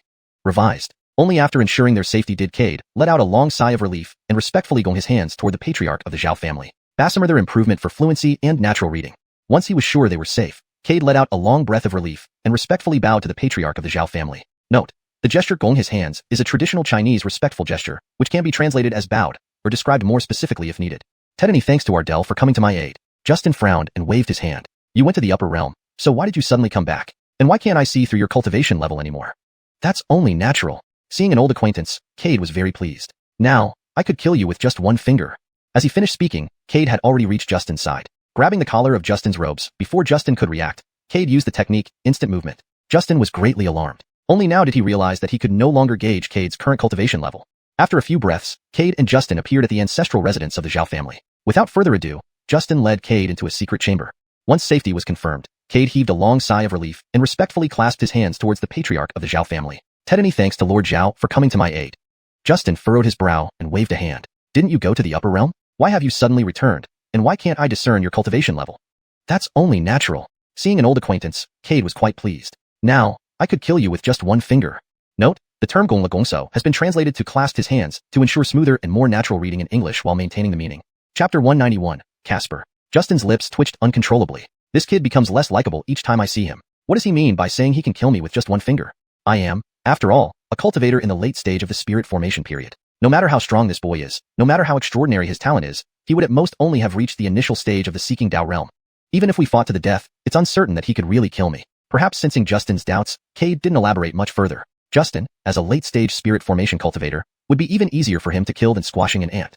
After all, squashing an ant presupposes you can find it first. Getting rid of Justin would be effortlessly easy. Tedester Xiao, during this period, I will be staying in this chamber. Please do not reveal my location to anyone. Otherwise, not only will I face mortal danger, but your Xiao family will also be implicated. And you must have noticed the changes among the lower realm cultivators. Their rapid breakthroughs are due to me breaking down the barriers between the upper and lower realms, allowing the spiritual energy from the upper realm to seep into the lower realm, compensating for the scarcity of spiritual energy there. This means that lower realm cultivators no longer need to face thunder calamities when breaking through. Isn't this also a great opportunity for the Xiao family? As long as you seize this opportunity, the upper realm will surely have a place for the Xiao family. Cade's words struck Justin deeply. However, learning that the barrier between the two realms had been broken left Justin both agitated and astonished. To break down the boundary, if just an initial Seeking Dao cultivator tried, it probably wouldn't succeed. For a moment, Justin began to doubt what Cade had said initially. Teddy B, this kid can indeed kill me with just one finger. Swallowing hard, Justin asked hesitantly, what level of cultivation have you reached now? Initial stage of the Seeking Dao realm. Upon hearing Cade's reply, Justin frowned slightly, looking at him somewhat suspiciously. You're only at the initial stage of Seeking Dao. How did you break down the barrier? Cade scratched his head awkwardly. Some people above offended me, so I set off an immortal jade vein. So this situation arose. Upon hearing this, Justin's lips twitched violently, looking at Cade as if he had seen a ghost. Setting off a mine. Does this kid want to die, or what? And it was an immortal jade vein. No wonder it managed to destroy the boundary between the two realms. But soon, cold sweat began to seep out of Justin's forehead. He suddenly realized a very serious issue. By setting off an immortal jade vein and destroying the boundary between the two realms, Cade had dug himself a massive hole. The powerful beings in the upper realm would undoubtedly flay him alive. No wonder he immediately started running as soon as he appeared. Understanding the cause of events, Justin's lips twitched even more severely. He found that Cade was purely a troublemaker who would create chaos wherever he went. Suddenly, Justin thought of something and hurriedly looked at Cade, asking, "By destroying the barrier between the two realms, you must have caused trouble for everyone in the upper realm. Have you considered how your actions might bring disaster to your master and others?" "They have perished." Cade smiled sadly. Cade's words hit Justin like a bolt of thunder. Justin stood still, looking at Cade with disbelief. He remembered how the old man Austin bragged before going to the upper realm, saying he was going there to meet his good disciple, Cade, who had become a guest elder in a very powerful sect in the upper realm. Back then, the old man had boasted in front of him that he was going to enjoy life there, where abundant spiritual and immortal energies were available, and one's cultivation would even increase while sleeping. Yet, after such a short time, the old man had perished. Justin found it hard to accept this fact. They were killed because of me, their souls refined into vengeful spirits. They dissolved their souls in front of me, leaving no chance of reincarnation. They? Justin caught the they in Cade's words. Who are you referring to? My master, Olive, and second elder brother. These words pounded Justin's heart heavily. The development of events far exceeded his expectations. Austin and his disciples had met misfortune, leaving only Cade behind. Seeing the sorrow and regret hidden in Cade's eyes, Justin felt a mix of emotions and didn't know how to respond. Cade continued, right after I went to the upper realm, I was hunted by the Xiuxian sect and later became a guest elder at Tianjai's. Tianjai's Hank Renata wanted to force me to marry a woman. Unwilling, she killed my master and the others, turning their souls into vengeful spirits, using them to threaten me. In the end, my master and the others chose to end their lives so they couldn't be used against me. Cade spoke calmly, but Justin saw a deep sadness in his eyes. A sigh. All the words in Justin's heart turned into a single sigh as he patted Cade's shoulder lightly. You're still young and talented. One day, you will avenge your master. But don't provoke those who shouldn't be provoked until then. As long as the green hills remain, one needn't worry about wood for the fire. As long as you live, anything is possible. Yeah, Cade nodded gently, watching Justin leave the chamber. In the upper realm, the leaders of the four major sects, Tianjai, Pimiaeshong, Fengchengu, etc., looked at the vast crater ahead. Their brows were knitted tightly, filled with murderous intent. Upon receiving news, they rushed here immediately but were too late. The boundary between the upper and lower realms had been destroyed. And with their current strength, they couldn't repair it. Through the hole, they saw numerous lower realm cultivators celebrating, tightening their brows further. A bunch of lowly scum. What qualifications do they have to share such abundant spiritual and immortal energies with us? They should live in the lower realm like beasts, in the mud. Their births were lowly from the start. Though enraged, they knew it was futile now. They couldn't stop the lower realm cultivators from practicing or prevent these scums from breaking through. They could only stand helplessly in the air, watching everything unfold, watching the revelry of the mere ants, watching these ants challenge their authority. Eric's gaze swept over the crowd, finally settling on the second elder. This mountain range is under the management of Tianjai. Shouldn't you give me a reasonable explanation? Eric's eyes were full of killing intent and anger. Instantly, cold sweat broke out on the second elder's forehead as a pressure akin to heavenly authority weighed down on him. Wiping the cold sweat from his forehead, he said, "It's all Cade's fault." Cade. Eric raised his eyebrows, eyeing the second elder skeptically. Others also turned to look at the second elder. The name Cade was well known to them. Since he came to the upper realm, no one didn't know his name. He stirred up the upper realm like a tempest. Wiping the cold sweat from his forehead again, the second elder slowly said, "We received word that Cade massacred the Gardini clan here and dug out most of the vein. Later, he detonated all the immortal jade that couldn't be taken away, so the current situation emerged. Therefore, everything was caused by Cade. So our top priority is to find Cade and kill him. He has committed such a great crime. Killing him would still be lenient." The second elder received unanimous approval from those present. Eric retracted his gaze and slowly said, "Since that's the case, please deduce Cade's whereabouts for us. That way we can go and slay him." All right. Without hesitation, the second elder began to deduce Cade's location. In the next second, the second elder spat out a mouthful of blood, a look of horror flashing across his face. How is this possible? I actually can't deduce Cade's whereabouts. When these words were uttered, a commotion broke out in the scene. How could they not deduce Cade's whereabouts? This was impossible. Logically speaking, as an important figure of Tianjai, the second elder's deduction skills shouldn't fail. But now, Eric gave the second elder a sidelong glance. Are you really unable to deduce it, or just unwilling to? At this point, are you still holding back? Cade and Tianjai are already at a life-and-death stage. Do you still think hiding his whereabouts can ease the conflict between you two? Though Eric's voice wasn't loud, everyone heard it clearly. All eyes turned unfavorably on the second elder. The second elder again broke into a cold sweat. He felt cornered. It wasn't that he didn't want to disclose Cade's whereabouts, but a mysterious force prevented him. Seeing that no one believed him, the second elder knew that if he didn't clarify, something bad would happen. As Cade had once been a guest elder at Tianjai, these people could easily use this against him. Even though Cade and Tianjai had broken ties, a cultivator with infinite potential wasn't someone any sect wanted to offend lightly. Being able to resolve past conflicts should be done. More friends mean more paths. If you don't believe me, I can swear an oath, said the second elder. Without waiting for reactions, the second elder immediately swore an oath. Instantly, the surrounding cultivators frowned. It appeared the second elder indeed couldn't deduce Cade's whereabouts. After thinking for a moment, Eric spoke again. Since you cannot deduce Cade's whereabouts, let Lily come over. As the chief elder of xiuxian, don't tell me even she can't do this little thing. Immediately, all attention focused on the second elder. The second elder's lips twitched awkwardly. Chief elder perished. The incident occurred suddenly and hasn't been communicated to the sect yet. The room fell into eerie silence. Everyone stared dumbfounded at the second elder, trying to verify if what he said was true. Lily, chief elder of xiuxian and peak ancient realm cultivator, how could she fall so easily? Moreover, the death of a peak ancient realm cultivator would cause anomalies in the world. None of the people here had witnessed such phenomena, making them doubt the truthfulness of the second elder's words. Unable to defend himself, the second elder understood their suspicions, but insisted that everything he said was true. Lily was indeed dead. Right then, Qilong sect's patriarch Casper slowly opened his mouth. Chief Mikuli possesses a reincarnation technique allowing endless rebirths. Second elder might not know this, leading to the belief she perished. But in reality, she may have used this technique and transformed into another person. Upon hearing this, everyone turned their questioning gazes towards Casper. What did it mean to become another person? And what about this reincarnation technique? How did he know this? Casper smiled calmly. This isn't just known by me. Dao friend Eric also knows. The previous leaders of the 4 major sects informed the 4 of us about this. As to why they told us, we don't know. All I know is, since there were no anomalies in the heavens, Lily must still be alive. Only her soul entered another body. Hearing this, the second elder's expression changed slightly. An idea dawned on him. Soul entering another body. Gretchen. He finally understood why Gretchen seemed off when he saw her. At that time, perhaps Gretchen had already perished, and the soul controlling her body belonged to Lily. Why would the chief elder do this? The second elder was deeply puzzled. So, second elder, have xiuxian's disciples acted unusually recently? If so, bring this person here. She should be Lily. Casper gazed gently at the second elder. The second elder shivered involuntarily. Indeed, one person exists who has a special relationship with the chief elder, practically like a daughter. The chief elder tearing things off with Cade was also because of this person. Bring this person here, Eric interrupted. He had no interest in xiuxian's grievances with Cade. He only wanted to know Cade's whereabouts. Then, he would slay Cade, using his soul to light the sky lanterns. That was enough. The second elder said no more. Today, xiuxian had lost its right to speak before this group. After all, xiuxian only had one peak ancient realm cultivator left. The immortal jade vein had been destroyed by Cade. xiuxian was now in dire straits. Casper, what do you think about this? Eric asked. Although his cultivation had reached the Dao realm while Casper remained at the peak ancient realm, Eric didn't dare underestimate Casper. Casper was very strange. Among their generation's most outstanding cultivators, Casper's cultivation failed to break through the Dao realm, which was peculiar. Furthermore, when Eric himself advanced to the Dao realm, he had once challenged Casper. Though outsiders didn't know this, both parties knew Eric had been utterly defeated.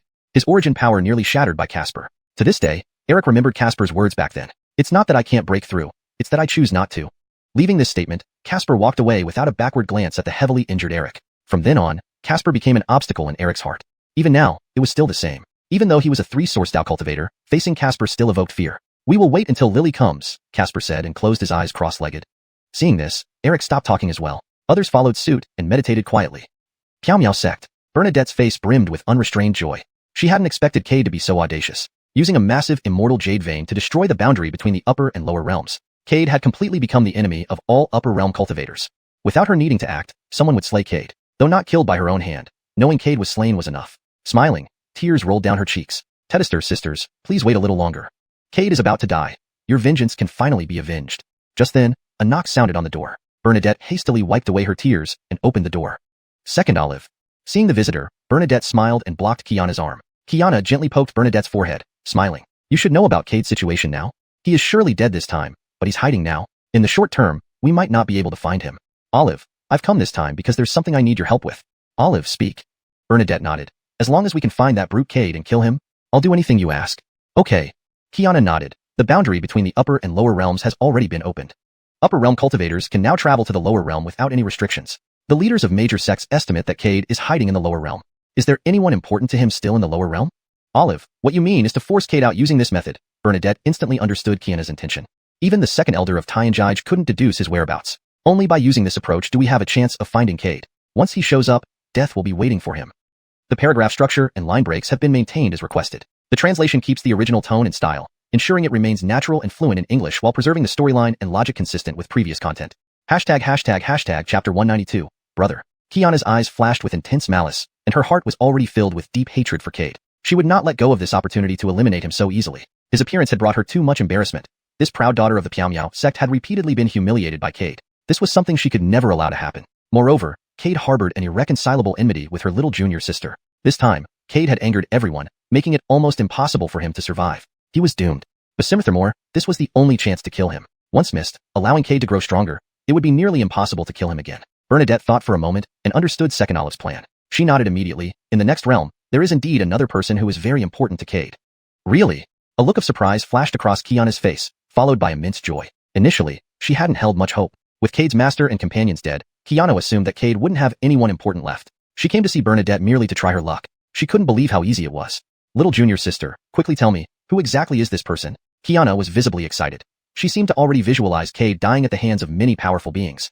She is my little junior sister Brianna. Bernadette sighed and detailed everything about Brianna and Cade to Xiuxian. She didn't want Brianna to get involved, but to kill Cade, she had no choice. As for Brianna, she owed her an apology, which she would make up for after Cade's death by bringing her back to the Piao sect. With her talent, Brianna would surely become another genius of the sect in time. Brianna is a disciple of the Donglai sect. Xiuxian frowned. The previous sect leader of Donglai was Xiuxian East True Teden. Since the fall of Xiuxian East, Qilong sect has become increasingly favorable towards the Donglai sect. If you're implying that Brianna is extremely talented, then she must be highly valued in the Donglai sect. It might be difficult to attack her. Olive, Brianna is innocent and had nothing to do with this entire matter. Bernadette felt guilty. Brianna was her junior sister. They owed her a lot during their time at Xiuxian sect, and harming her now as bait pained her. If possible, don't hurt her. She's always been an outsider in this affair. That girl once suffered inhumane treatment at Xiuxian sect, and she's my little junior sister. I can't bear to see her hurt. Xiuxian gently tapped Bernadette's forehead and said in a playful yet stern tone, little junior sister, you're just too kind. You are now a disciple of the Piao sect and have no ties to her anymore.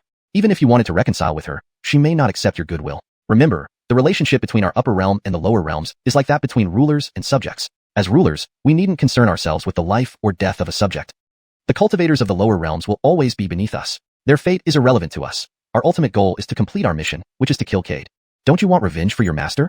Bernadette fell silent. She did, but hurting her little junior sister made her hesitate. After some silence, Bernadette looked up at Xiuxian. Second Olive, I want to meet little junior sister Brianna.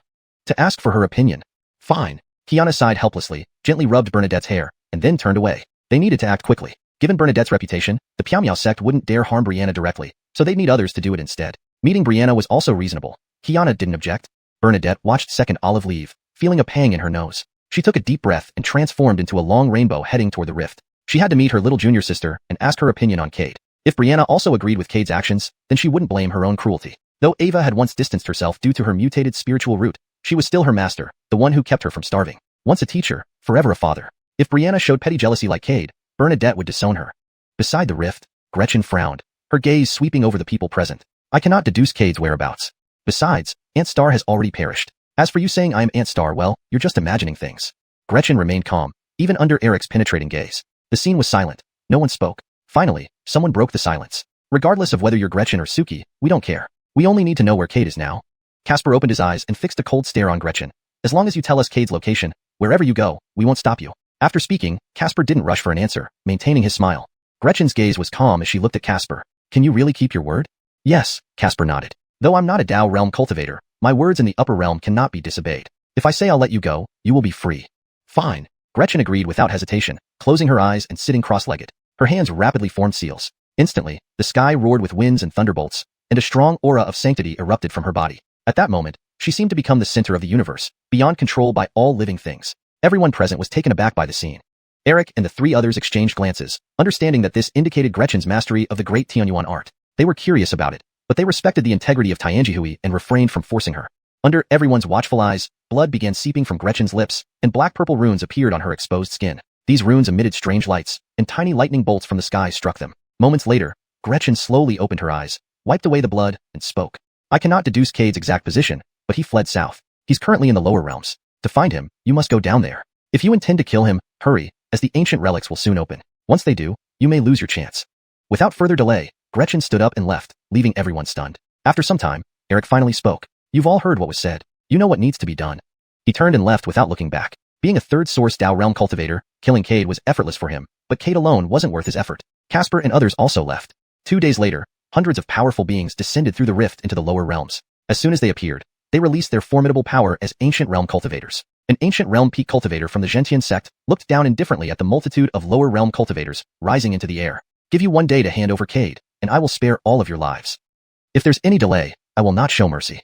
The lower realm cultivators looked at the peak ancient realm powerhouse before them, their eyes revealing deep apprehension and fear. They could clearly sense his immense strength. If he wanted to kill them, it would be effortless. Immortal, we do not know where Cade is. Could you give us a hint? This way, we can better search for him on your behalf. Frisco's gaze was indifferent as he casually pointed his finger. The cultivator who spoke immediately turned to ashes. Ants dared to speak out. The lower realm cultivators fell into a dead silence. Powerful. This man was terrifyingly powerful, effortlessly killing a middle-stage soul transformation cultivator. What was his cultivation level? That was all they could think about. Frisco ignored them, turning to look at the group of ancient realm powerhouses behind him. Act. With that command, these ancient realm cultivators dispersed their divine senses to search for Cade's whereabouts. After a short while, disbelief appeared on their faces. Their divine senses had covered the entire lower realm but found no trace of Cade. How was this possible? Did he leave the lower realms and return to the demon domain? But, upon thinking this, they dismissed the idea. After all, the Heaven Oracle Pavilion's expert had confirmed Cade was in the lower realms. So, there was only one explanation. He had hidden somewhere extremely concealed, possibly with means to conceal his presence even from Heaven's will. Cade must have realized the enormity of his mistake. But what place in the lower realms could hide him? They exchanged glances, and intense killing intent flashed in their eyes. Since he wants to hide, let's eliminate everyone related to him. Then, let's see how long he can hide. Frisco's voice wasn't loud, yet it echoed clearly across the entire lower realm. Some sects that had dealings with Cade immediately went on high alert, praying these people wouldn't find them. Inside a secret chamber in the Xiao family, Justin relayed the situation outside to Cade. Now almost everyone from both realms is searching for you. This time, you've truly caused a catastrophe. Once you go out, you will fall quickly. Justin's expression was grave, silently praying no one discovered his connection to Cade. Otherwise, the Xiao family would face annihilation. He didn't want the Xiao family to be destroyed because of him. Cade frowned, anger and killing intent flashing in his eyes, but mostly, there was defiance. The upper realm was pushing things too far. To force him out, they were willing to harm lower realm cultivators. Were they not afraid the lower realm cultivators would resist? Cade laughed bitterly. What was he thinking? The cultivation environment and resources in the upper realm were far superior to those in the lower realms. A single ancient realm cultivator could easily annihilate the entire lower realm. Even if the lower realm cultivators wanted to resist, they lacked the strength and confidence. Cade sighed heavily, looking at Justin, who wore a worried expression. He bowed deeply. Head of the Xiao family, thank you for your hospitality during this time. Justin frowned, confused. Are you going out? Yes, Cade nodded. All this started because of me, so I should end it. But Simmerthermore, staying here will bring disaster to the Xiao family. You've done enough. I'm grateful. At a time when others avoid me like poison, your help has left me with no regrets. Now, the creatures from the upper realm will stop at nothing to force me out. In their eyes, lower realm cultivators are ants, despicable as pigs and dogs. They don't care about our survival. Staying here, the Xiao family will meet the same fate as Xiuxian sect. Saying this, Cade pulled out a storage bag filled with immortal jade. Head of the Xiao family, this contains tens of millions of immortal jade. The barrier between the upper and lower realms has been breached by me. Cultivators here no longer need to suffer due to a lack of spiritual and immortal energy. The Xiao family can develop its strength during this opportunity. You're already at the peak of soul transformation, just one step away from Dao seeking. Take this chance to break through. My master's sect, Qilong sect, still stands. You can seek their protection for the Xiao family. Cade forced the storage bag into Justin's hands. Justin looked at the contents, feeling mixed emotions. Really do this? Yes. Cade nodded. There's no other way now. Tell Stevie to cultivate hard and become strong. In this world, weakness is the original sin. Saying this, Cade walked out without looking back, but then a graceful figure appeared before him. The girl was around 17 or 18, wearing a light blue dress, with beautiful features and porcelain-like skin.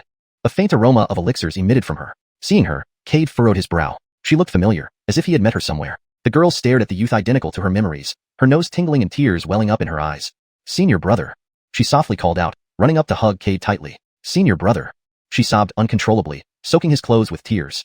Cade froze, recognizing the girl hugging him. A gentle smile spread across his face. Little junior sister, you've grown up? He stroked her hair. Years had passed since the little girl who followed him everywhere had grown into a graceful young woman. Don't go, senior brother. Brianna buried her head in Cade's chest, clutching his clothes, pleading softly. There's no way out for me, Cade comforted her, stroking her hair. If I don't go, not only the Xiao family but even Donglai's sect won't survive. I don't want Tedester's proud sect to be destroyed after his death. Moreover, the upper realm cultivators are crueler than you imagine. To force me out, they'll do anything. They won't spare you either, my sister. They would flay you alive without hesitation. I'm not afraid. Since the first time you protected me, you've been like a brother to me. Brianna clung to Cade's clothes, looking up with red-rimmed eyes. In her heart, her senior brother was already family, her older brother. Could she watch her beloved brother walk to his death? Cade laughed, genuinely and heartily. His struggles and bitterness seemed to melt away at that moment. Foolish girl, I don't want you to die. And I want to see you get married. Without waiting for Brianna to react, Cade knocked her unconscious. Holding the girl still clutching his clothes, he whispered, Foolish girl, hearing you call me brother one last time is enough. Handing Brianna over to Justin, Cade gave another storage bag to Brianna, saying, Head of the Xiao family, please take care of my little sister. She's now at the nascent soul stage. She should reach soul transformation in a few years. AI. This girl's talent is no worse than mine. I wonder how far she can go on the path of cultivation. Cade sighed lightly. Justin's face was full of helplessness and unwillingness. But besides feeling helpless and unwilling, he had no other options. He was only a peak soul transformation cultivator and could not stop any of this from happening. Cade started to leave, but after just a few steps, he suddenly thought of something, stopped, walked back to Justin, and gently tapped Brianna's forehead. Cade gave Brianna the cultivation method of Dreamy Homeland. As for the 9 Netherworld Clint technique, Cade did not intend to give it to her. This cultivation method was too extraordinary. If anyone found out, it would surely bring disaster upon Brianna. Looking at the sleeping Brianna, Cade pinched the little girl's tender cheek. Silly girl. I'll come back as your brother in the next life. Cade looked up at Justin. Detested Xiao. Make sure no unsavory male cultivators get close to my sister from now on. ##### Chapter 193. The Tragedy of Donglai Sect. Justin was taken aback, clearly not having recovered from Cade's sudden change of attitude. By the time he came to his senses, Cade had already vanished. He sighed deeply, shaking his head helplessly. What a higher realm. Is it really necessary to go this far? These old monsters only know how to bully a child. They truly have no shame. Though he spoke these words, bitterness and unwillingness filled his heart. How could he not understand why these people wanted to put Cade to death? Cade single-handedly destroyed the boundary between the upper and lower realms, stripping the higher realm inhabitants of their lofty position. The cultivators of the higher realm always considered themselves superior. How could they allow such a thing to happen? The damage had been done, and they lacked the ability to repair the shattered boundary. Their anger thus turned entirely towards Cade. After all, who was he but a helpless ant from the lower realm? Little did anyone imagine that years later, a group of self-proclaimed superiors would resort to killing an Inquirer realm cultivator just to maintain their pitiful dignity. The secluded chamber was filled only with deep sighs. Justin looked at the sleeping girl in his arms and managed a faint smile. Though he didn't know what Cade left behind for Brianna, he believed that one day, this young girl would surely become a powerhouse in this world and avenge her brother. During the time Cade was in hiding, several sects that had once interacted with him were wiped out. These sects merely traded with Cade in the past, yet none escaped their dire fate. The powerful cultivators under Xuanhuan had all reached the ancient realm. To them, annihilating a few sects was merely a matter of moments. Seeing they still couldn't force Cade out, Xuanhuan's frown deepened as if it could crush a fly. Do we really have to attack Donglai Sect? Xuanhuan knew that Qilong Sect cared deeply for Donglai Sect. If he targeted Donglai Sect personally, it might enrage Qilong Sect. Although he was at the peak of the ancient realm, facing Li Xiao, someone even the sect leader had to avoid, made him hesitate. Gu fellow Taoist, several days have passed, yet Cade still hasn't shown up. It seems our pressure on him isn't enough. An elder from Tianji Pavilion glared fiercely. Cade had caused chaos in Tianji Pavilion, and his beloved disciples had all died by Cade's hand. Revenge was imperative. If so, then we must head for Donglai Sect, said Xuanhuan, glancing at the group of ancient realm cultivators behind him. They came from various major sections. Even if Qilong Sect sought trouble after the annihilation of Donglai Sect, it would need to weigh whether it could provoke so many sects at once. Furthermore, regarding the concern about the seal possibly failing due to the destruction of Donglai Sect, Xuanhuan wasn't worried. His group could suppress the seal for a short time, and then they could establish another sect to replace Donglai Sect. Instantly, a host of ancient realm cultivators used a teleportation technique, heading grandly toward Donglai Sect. An hour later, overwhelming pressure shattered Donglai Sect's gate. Tedany disciples spat blood and died on the spot. The Hank's complexion changed drastically as he also spat blood but forced himself to activate the protective array. The moment the protective array was activated, it was instantly destroyed. Everything happened too quickly for the Hank to react. With the array gone, he spat blood again and suffered grave injuries. Wiping away the blood at the corner of his mouth, he looked at the entrance. So, you've finally come to Donglai Sect. Cade, you brat, when you grow stronger, remember to avenge us. I always thought you'd amount to something, and you've proven me right.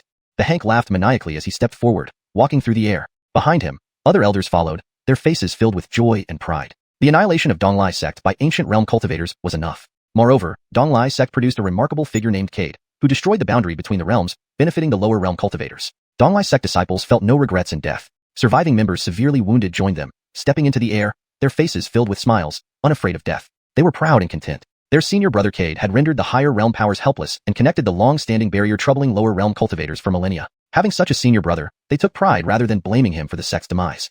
Ha ha ha, today I finally got to be badass. Being killed by an ancient realm cultivator is enough for this life. Ha ha ha, senior brother Su, real man, wish I could see what he looks like. I heard senior brother Su is extremely handsome and formidable. Pity, such a good man I never got to meet before dying. Wah will senior brother Su remember me when I die? Forget it, who are you? Senior brother doesn't know you, let alone remember you.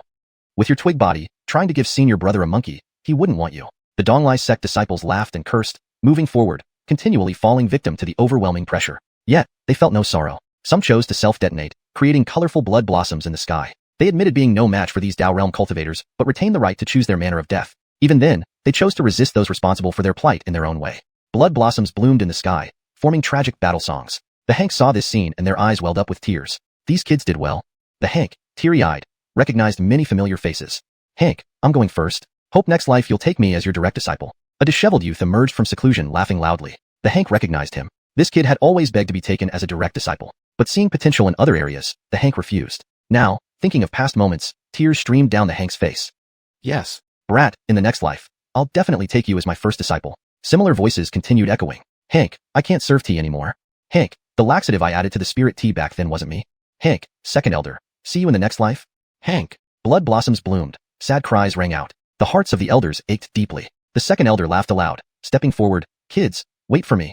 No, second elder, you'll be lonely in the underworld. With that, the second elder drew a sword, releasing his lifetime of cultivation at the ancient realm cultivators above. Little Yuan, if you can hear me, remember to avenge me. You bastard, went away for so long without coming back to visit us. Smiling, the second elder showed a hint of loneliness. Cade, that little rascal, hadn't come back, even as he neared death. Better he didn't, he thought. Otherwise, he would have died today. In midair, Xuanhuan watched with a mocking smile. Ants remained ants. Raising his hand lightly, the surrounding pressure enveloped the second elder. Dream on, the elder snarled, no longer hesitating and chose to self-destruct. Second elder, wait for me. And what about me? Without me, you old fellows would be lonely in the underworld. Just a bunch of old fools, even competing for death. What do you have in your heads, horse manure or what? I've lived long enough. It's just that I can't let go of you brats. One elder after another chose to self-destruct. The sounds of their explosions echoed throughout the entire cultivation world. Above the Donglai sect, blood rained down. Seeing one comrade after another choose self-destruction, tears streamed down the Hank's face. Little Yuanzi, I know you can hear us. Hide well and don't come out. Survive, grow strong, and avenge us and your master. Tell this bunch of dogborns that Donglai sect has no cowards. I'll go first, old man. If you dare show up now, I will die unfulfilled. The Hank's voice resonated through the cultivation world, echoing his final moments. Boom. In a tremendous explosion, the Hank fell. Those remaining Donglai sect disciples who had not yet chosen to self-destruct grew anxious. It's too late, I must go. The Hank has gone ahead. If we're late again, he'll scold us. You little punk, stop trying to outdo me. Goodbye, this cursed world. See you in the next life. Cade's senior brother, remember to avenge us? Explosions continued without pause. Once magnificent, the Donglai sect fell silent within 2 hours. Blood stained its halls. That vivid red painted a tragic scene and spoke of their heroic defiance. They chose the most dignified way to die, by self-destruction. Countless sects witnessed this. They understood all too well but felt powerless. In this world, weakness was sin. Weakness left no right to choose even death. The downfall of the Donglai sect showed the resolve and resentment of the cultivation world. Those who had friendly ties with the Donglai sect clenched their fists, eyes burning with anger. They gazed up at the sky, knowing this breach between realms would bring new opportunities. Training would become simpler, and breakthroughs free of tribulations. With time, they would catch up to the upper realm. Their humiliation would be repaid tenfold, 100-fold, 1,000-fold. Though Cade might perish today, his legacy would be remembered. Because of him, the lower realm gained a fighting chance. Elsewhere, Cade wept bitterly, hearing every word of the Hank. Thinking of the kind elders who chose death because of him, tears streaked his face. Hank, second elder. He whispered. If only he had arrived sooner, they wouldn't have fallen. The Donglai sect could have stood proud. But now, it was too late. Everything he cherished was lost. Just as Cade wallowed in grief, Xuanhuan sensed his presence. Smiles spread across their faces. Little bastard, you finally showed up. You're dead today. Xuanhuan and the others wasted no time, teleporting towards Cade. Within moments, he was surrounded. Cade, by destroying the boundary between realms, you've committed an unforgivable crime. Wiping away tears, Cade sneered. No, my fault? What fault? My fault is pushing you off your pedestal. If both realms had equal resources, you'd have no right to bark at me. Today, perhaps I can't escape, but someday, you will also fall. Cade laughed heartily, ready for death. He held no regrets now. All he cared for were dead because of him. Alone and without attachments, he felt no lingering affection. Cade, you're asking for death. Xuanhuan roared. Xiuxian sect spared you once, but you didn't know when to quit. Today, I'll send you on your way. Don't worry, we won't make it too easy. Death might seem like relief, but soon you'll endure skinning, dismemberment, and soul extraction. We'll use your soul to warn those who dare challenge the upper realm. Kill intent surged from Xuanhuan and the others, locking Cade down. Seems that's all you can do, Cade dismissed. You can't repair the boundary. With no boundary, it won't be long before you lose your high status. The lowly ants you despised will crush you and wipe away their grievances and humiliations. They will avenge me. Every word struck home. Xuanhuan and the others grew increasingly agitated. It was true. Though they could still suppress lower realm cultivators, everything would change over time. And wiping out these cultivators outright would break the seal, leading to their own demise. Cade, Xuanhuan snarled. Kill them. Seizing the moment, Cade unleashed his puppet, which slashed at Xuanhuan with a sword. Dreamy homestead. Cade struck, enveloping the weakest ancient realm cultivator in water. Looking for death, they roared. Cade's audacity infuriated them. He attacked even at death's door. In an instant, they assaulted Cade mercilessly. Power clashed, heaven shattered. Cade spat blood, flying backward. His water realm fractured. An elder lost an arm, glaring at Cade. Xuanhuan and 3 other peak ancient realm cultivators engaged the puppet while the rest surrounded Cade. Cade's power was formidable, his skills bizarre. Despite being ancient realm cultivators, they dared not underestimate him. After a few breaths, Cade lay heavily injured. Chest caved in, arms severed, shoulders shattered. Bleeding, Cade smiled at them. You're no more than this. Looking for death. As they continued their assault, Cade quickly formed seals. Spirals enveloped them. Suddenly, realization dawned. They discovered their vitality and spirit energy were draining away. Facing Cade's grim smile, they knew only his death would restore normalcy. Without hesitation, they released their killing moves toward Cade. Startled, Cade activated the Swallow 9 nether art to its limit, golden light shimmering on his hands. Six-winged golden cicadas worked furiously to devour time from these ancient realm cultivators. The faces of many ancient realm cultivators turned grave. At this moment, they had thoroughly grasped the peculiar nature of Cade. First, it was their spiritual energy and vitality being drained, and now even time itself seemed to be slipping away. This only reinforced their resolve to slay Cade. They were fully aware that today marked a complete rupture with Cade. If they allowed him any chance to grow, given his vindictive nature, he would one day return everything they inflicted on him tenfold. Cade had lost his master, his sect, everything. There was nothing left to hold him back. A man with no concerns for the future, should he gain power, would not rest until he overturned heaven and earth. Therefore, Cade must die today. If you want to kill me, you'll have to see if you're truly capable of it. Cade sneered viciously. He had a pretty good idea of what these people were thinking. They intended to eliminate him to prevent any future threats. Chapter 194. Entering the Immortal Ancient Ruins. Cade, you dare to resist even at death's door. A peak ancient realm powerhouse slowly spoke. Behind him, a golden sun gradually appeared. As this golden sun emerged, the surrounding sky dimmed. The scorching heat ignited the spiritual energy between heaven and earth. A firewall surrounded this peak ancient realm powerhouse. Seeing this, other ancient realm cultivators quickly distanced themselves. They had felt the power of Xuanhuan before. Any contact would ignite their own spiritual energy. Even as ancient realm cultivators, they couldn't extinguish the flames fueled by Xuanhuan within a short time. Thus, when they saw him unleashing his law, there was no hesitation. Cade could feel the intense heat in the air, and his face turned extremely grim. He had a rough idea of what this was, law power. To deal with him, a peak ancient realm cultivator actually used law power. Cade laughed wildly, feeling unregretful about his life. But before dying, he would take one or two others with him. Instantly, a heaven-ranked treasure appeared in his hand. Cade, do you really think that with a heaven-ranked treasure, you can match me? It's like a fool talking in his dreams, the peak ancient realm cultivator said coldly, pointing lightly. Suddenly, Cade was enveloped by countless black flames, even igniting the spiritual energy inside him. Cade looked grim, suppressing the burning spiritual energy. Spitting out a mouthful of blood, Cade's aura instantly weakened, and fire began to burn on his body. Damn! Cade cursed silently, frantically injecting spiritual energy into the heaven-ranked treasure. The next second, Cade froze, because the heaven-ranked treasure in his hand spontaneously combusted, and the flames followed the spiritual energy into his body. Instantly, Cade was engulfed in black flames. Cade let out a deep growl, glaring at the peak ancient realm cultivator. Blood mixed with flames seeped from the corners of his mouth, turning him into a huge human furnace. Cade, I said if you had surrendered, we could have given you a swift death. Since you refuse, don't blame us for being ruthless. The peak ancient realm cultivator stepped toward Cade, reaching him in just 2 breaths. The temperature emitted by the dark red sun made Cade's skin rapidly shrivel. Cade gritted his teeth, swiftly forming seals, devouring the vitality and spiritual energy of other ancient realm cultivators, buying himself more time. Cade's eyes were swallowed by flames, black blood trickling down from them. Still, he persisted. The peak ancient realm cultivator sighed heavily. Why put yourself through this? If it had been easier, why did you not choose that path? You were given opportunities, but now all you face is self-inflicted consequences. His gaze showed no emotion, as if killing Cade was merely destroying something insignificant. Cade struggled to suppress the flames within him, while his skin shriveled under the heat. Seizing the moment, he grabbed the peak ancient realm cultivator's wrist, sending flames rapidly toward him. The peak ancient realm cultivator's expression changed. Xuanhuan could ignite not only enemies' spiritual energy but also its users. Before he could react, the flames spread up his arm, igniting his spiritual energy instantly. Damn! He cursed, unleashing immense pressure toward Cade. Now already exhausted, Cade was flung away, his arm severing from his shoulder but still clutching the other's wrist tightly. Cade, damn it! Basimil of anger, the peak ancient realm cultivator cut off his captured hand. While Cade crashed to the ground motionlessly, the black flames still burning on him. Noticing the situation, the puppet roared angrily, emitting an explosive aura. Frisco and others didn't have time to react before being hit by the puppet's sword. With a crack, Frisco was sliced cleanly in half. Fortunately, at their peak ancient realm level, losing half a body wasn't too impactful. They needed only to retreat and recover. Kill Cade, and this puppet will crumble. Frisco clashed with the puppet, causing a cataclysmic collapse of space around them. Taking advantage, the puppet disengaged from Frisco and charged toward Cade. Cade was its master, and it wouldn't allow its master to die before its eyes, regardless of the cost. Seeing the incoming puppet, the peak ancient realm cultivators' faces changed dramatically. Without hesitation, they unleashed their strongest attacks towards Cade. On the ground, Cade, sensing the intense pain, his eyes growing hazy, knew he was near death. Blood and tears evaporated instantly by the flames, and he could only stare blankly at the sky, seeing visions of Eric, his senior sister, and elder brother beckoning him. Detested, Olive, elder brother, please wait for me. I'll come find you soon. Struggling, Cade managed to smile. But then, a beam of light pierced through the clouds, landing directly on him.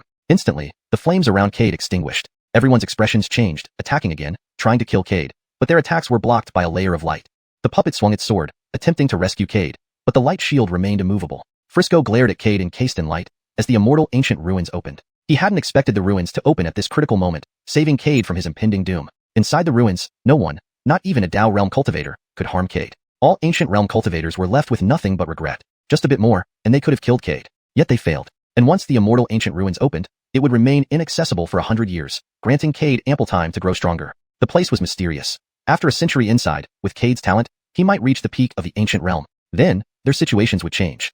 Feeling the pain diminishing, Cade opened his eyes weakly. Seeing Frisco and others staring coldly at him, yet powerless to act, he guessed what happened and gave the puppet an order, closing his eyes again. The puppet, upon receiving Cade's command, transformed into a streak of light, vanishing from view. Simultaneously, similar events occurred across the upper world, where cultivators were enveloped by light, floating into the sky until disappearing. All cultivators knew this meant the immortal ancient ruins had opened. All those who received a slot would enter the immortal ancient ruins and live there until the next opening. However, this time, there was no overly complicated process. The ruins would simply open when the time came. These individuals entering the immortal ancient ruins would search for their own opportunities within. Of course, entering the immortal ancient ruins also meant they faced the risk of perishing. Ted and he had entered, but never returned. After an incense stick's worth of time passed, as the last eligible cultivator vanished into the light, the world fell back into silence. Those who hadn't gone felt a complex mix of emotions. They understood that once these people returned, the world would see the emergence of many more powerful cultivators. The gap that had just been narrowed would be widened again. But compared to these cultivators, the ones truly angered were the people from the upper world. They had almost succeeded in killing Cade, but ultimately failed at the last moment. Their mission ended up being both fruitless and disastrous. They neither killed Cade nor won favor with the lower world's cultivators. Instead, they thoroughly offended them.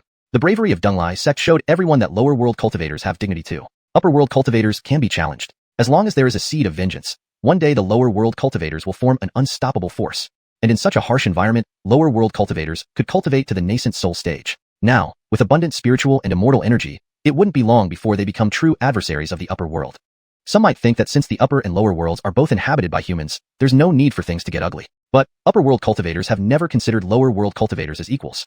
To them, the lower world was full of ants, people so lowly that they didn't deserve to be called human. In the past, lower world cultivators endured humiliation because they weren't strong enough. But now, just give them some time, and they'll make the self-proclaimed superior upper world cultivators witness the power of the lower world. Inside the immortal ancient ruins, it wasn't the wasteland rumored. It was lush, filled with birdsong and fragrance, rich in spirit chi, more like a utopia. Several figures slowly appeared. Immediately after materializing, they quickly used techniques to flee. Before leaving, their elders had warned them not to linger in one spot upon entering the immortal ancient ruins. Otherwise, they might encounter unnecessary trouble. Believing this firmly, they swiftly used their strongest spells to escape immediately upon appearance. Elsewhere, a charred male corpse floated down a river. In a small village, several women were chatting and washing clothes by the riverside, gossiping about their neighbors. Suddenly, a sharp explosion broke the peace. A teenager around 14 or 15 years old fell to the ground in shock. He had come to fetch water for his family but saw something terrifying. His scream drew the attention of the nearby women. They quickly dropped their laundry and rushed over. When they saw what was in the river, they were also shocked. There was a charred corpse in the river. Screams echoed. Villagers gathered at the sound. Seeing the river's contents, their expressions changed dramatically. But a few brave villagers tied ropes and jumped into the river, trying to pull the corpse out. An incense stick's worth of time later, the corpse was brought ashore. This man is still alive. He isn't dead. An older man who fished the body out wiped his face and checked the corpse's breathing. A faint warmth could be felt. Quick, find Alaric. Better yet, take him directly to Alaric. Villagers reacted swiftly, carrying the corpse to Alaric's courtyard. This charred corpse, of course, was Cade. In a courtyard where an old man was busy drying herbs, a group of villagers burst in, startling him. Without waiting for him to ask, one immediately explained, "Alaric, please look at this person. We found him in the river like this. He looks like he survived a huge fire." Moved by compassion, Alaric quickly examined Cade, confirmed he was alive, and administered homemade life-saving pills. "This man suffered severe burns. We must cut away his burnt flesh. I've already given him my life-saving pills, just barely holding onto his breath. Now, do exactly as I say." Yes. The villagers, eager to help, diligently began cutting away the burned flesh. Time ticked by. Nightfall approached. In Alaric's courtyard, candlelight flickered. Cade's charred, decaying flesh was continuously cut away. Alaric used clean bandages to wrap the wounds. Working until dawn the next day, the villagers finally removed all of Cade's burnt flesh. Seeing Cade properly bandaged, they smiled satisfactorily. Despite being exhausted, they felt content. Saving a life is better than building a 7-story pagoda. These villagers bade farewell to Alaric, returning home to rest. Alaric sat by Cade's side, nearly falling asleep. Moments later, the mummy-like Cade opened his eyes with great difficulty. Seeing himself in a small courtyard, covered in bandages, and an elderly man sleeping in a chair beside him, he wondered, "Is this the immortal ancient ruins?" Recalling everything that happened, he managed a bitter smile. At least he was alive. Exhaling a long breath, drowsiness overwhelmed him again. Uncontrollably, he closed his eyes and drifted back to sleep. The Swallow 9 nether technique absorbed celestial spirit energy, nurturing Cade's physical body. Eventually, Alaric woke up. Checking Cade's pulse, he was surprised to find a strong heartbeat. Frowning slightly, he rechecked Cade, confirming he was stable. Alaric stood up and went to cook medicine for Cade. Though Cade was no longer in immediate danger, his injuries were severe and needed further care. Over the next few days, Alaric prepared medicinal soups for Cade daily. Tedany kind-hearted villagers also brought food and herbs to Alaric's home. 7 days later, Cade woke up. How do you feel, young man? A familiar old voice asked. Looking around, Cade saw an elderly man smiling at him. Thank you, elder, for saving me. Cade wanted to sit up in gratitude, but Alaric stopped him. You're still recovering. Stay still to avoid reopening your wounds. Cade nodded gratefully, seeing the old man was an ordinary human with no cultivation. Lie down. I'll go prepare your medicine. Alaric walked into the kitchen. Cade, looking at the elderly man's back, thought of Hank. Grief surged within him. His master, senior sister, and elder brother were all dead. Now, due to him, the entire Donglai sect had no survivors. Thinking this, he clenched his fists. One day, he would return and avenge the entire Donglai sect. During these days, he had accumulated some spirit energy. Probing his surroundings with divine sense, he realized he was in a village of ordinary humans. Not a single cultivator lived here. Retracting his divine sense, Cade frowned. The immortal ancient ruins weren't what he imagined. In Cade's imagination, the immortal ancient ruins should have been a wasteland, filled with the remnants of great battles. But now, suddenly, a warm current flowed from his wrist, bringing joy to Cade. The six-winged golden cicada. That day, with all his spiritual power burning, Cade had thought the six-winged golden cicada would not survive. To his surprise, this little creature was still alive. After confirming the six-winged golden cicada was unharmed, Cade smiled. After all, the six-winged golden cicada was an ancient wonder. If it had really been burnt to death, Cade would have been heartbroken. Young man, time to take your medicine. At that moment, Alaric emerged, carrying a bowl of medicine. These past few days, you were unconscious. Every time I gave you medicine, I had to pour it down your throat. Since you're awake today, drink it on your own.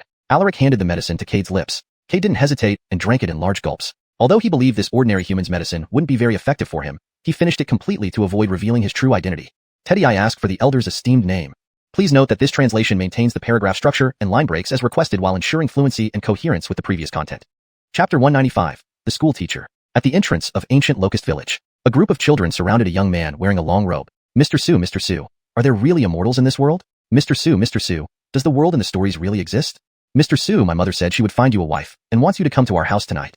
Mr. Su. Cade looked at the children beside him with a smile on his face. Go back and sit down, it's time for class. The children reluctantly sat back down and listened attentively as Cade began teaching. Cade had been in ancient Locust Village for over 2 months now.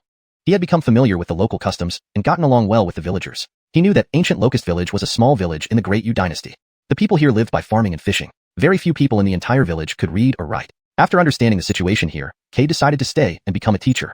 It was his way of repaying the villagers for saving his life. The villagers were also very happy about this. After all, the Great Yu dynasty selects officials through the imperial examination system. Anyone who passes can serve as an official. Ancient Locust Village, being in a remote location, never had any teachers willing to come here. Therefore, the village children rarely had the chance to read books. Cade's arrival was like adding flowers to brocade for ancient Locust Village. With the help of Alaric and other villagers, Cade set up a schoolhouse at the village entrance. He taught the village children every day. At the end of one day's lesson, a child insisted on dragging Cade to their home for dinner. She mentioned her mother had chosen a match for Cade. Cade laughed helplessly and had no choice but to go along with the child. Mr. Su, do the immortals you talked about in class today really exist? Veronica tugged at Cade's hand, looking curiously at him. They might, or they might not, Cade replied with a smile. This answer only made the little girl more confused. She didn't understand what exactly Mr. Su meant by might. Veronica gazed at Cade with her big, watery eyes. Cade patted her head with a laugh. One day you will know. All right. Veronica was a bit disappointed but soon bounced back, pulling Cade's hand and skipping towards home. Cade's face remained full of smiles. Living in ancient Locust Village for some time, his heart felt more peaceful than ever. If he hadn't embarked on the path of cultivation, perhaps such a life wouldn't be bad either. Looking at the little girl ahead, Cade hesitated slightly. He had observed the children in ancient Locust Village. All of them possessed the potential for cultivation. Moreover, a few had mutant spirit roots. Veronica, this little girl, even had the rare triple mutant spirit root. Cade was uncertain whether to teach them cultivation techniques. However, he was worried that transmitting cultivation methods might cause unexpected incidents. Besides, this place was the burial ground of numerous great beings from ancient times. Within 2 months, Cade found nothing unusual about this place. Soon, the two reached a farmhouse. Dad, Mom, Mr. Su is here. Veronica let go of Cade's hand and skipped to open the door, shouting inside the house. Mr. Su, welcome. The Yi couple hurried out from the room. Mom, quickly get Mr. Su some tea, Alicia smiled, inviting Cade to sit. I'm sorry to bother you, Cade smiled softly, sitting at the table. Don't talk nonsense. Alicia took the teacup from his wife and filled it for Cade. It's self-picked mountain tea, might be a bit bitter. Don't mind it. Cade took a sip with a smile. Brother Yi, no need to be so polite. I come from a poor family too. I don't have so many rules. Ha ha ha. Alicia laughed loudly. You're a straightforward person. By the way, Brother Yi, why did you invite me here? Putting down the teacup, Cade glanced at Alicia. Just then, Nona and Veronica came out of the kitchen carrying dishes. Well, what else? Danyo's wife has found a match for you. It's the daughter of Wang family from the neighboring village. She's beautiful and graceful, just reaching marriageable age, and the Wang family started seeking a suitable match for her. But they announced they would marry their daughter to someone who knows etiquette and learning. When your sister-in-law heard, she immediately planned this match for you. As you are a learned person, you meet the Wang family's requirement. That girl, I've seen her, is truly beautiful. She's perfectly proportioned. After hearing Nona, Cade smiled bitterly. Thank you for your kindness, sister-in-law, but I'm already married back home. Alicia chuckled. No problem anyway. We haven't exchanged marriage contracts yet. Yes, Nona quickly responded. My fault. Should have asked more clearly earlier to avoid such a misunderstanding. Eat. Sis, Dad. Mr. Su said there are immortals in this world today. Do you believe it? Veronica spoke up. Alicia and his wife were taken aback, glancing at Cade, unsure how to respond. Right at this moment, a commotion suddenly sounded from outside. Alicia and his wife's faces changed. Not good. The bandits from the mountain have probably come to loot again. As he spoke, Alicia hurriedly pushed his wife and daughter into the room, telling the bewildered Cade, Mr. Su, hide in the room with my wife and daughter. These mountain bandits are very ferocious. Brother Yi. Cade shook his head. Let's go together. No.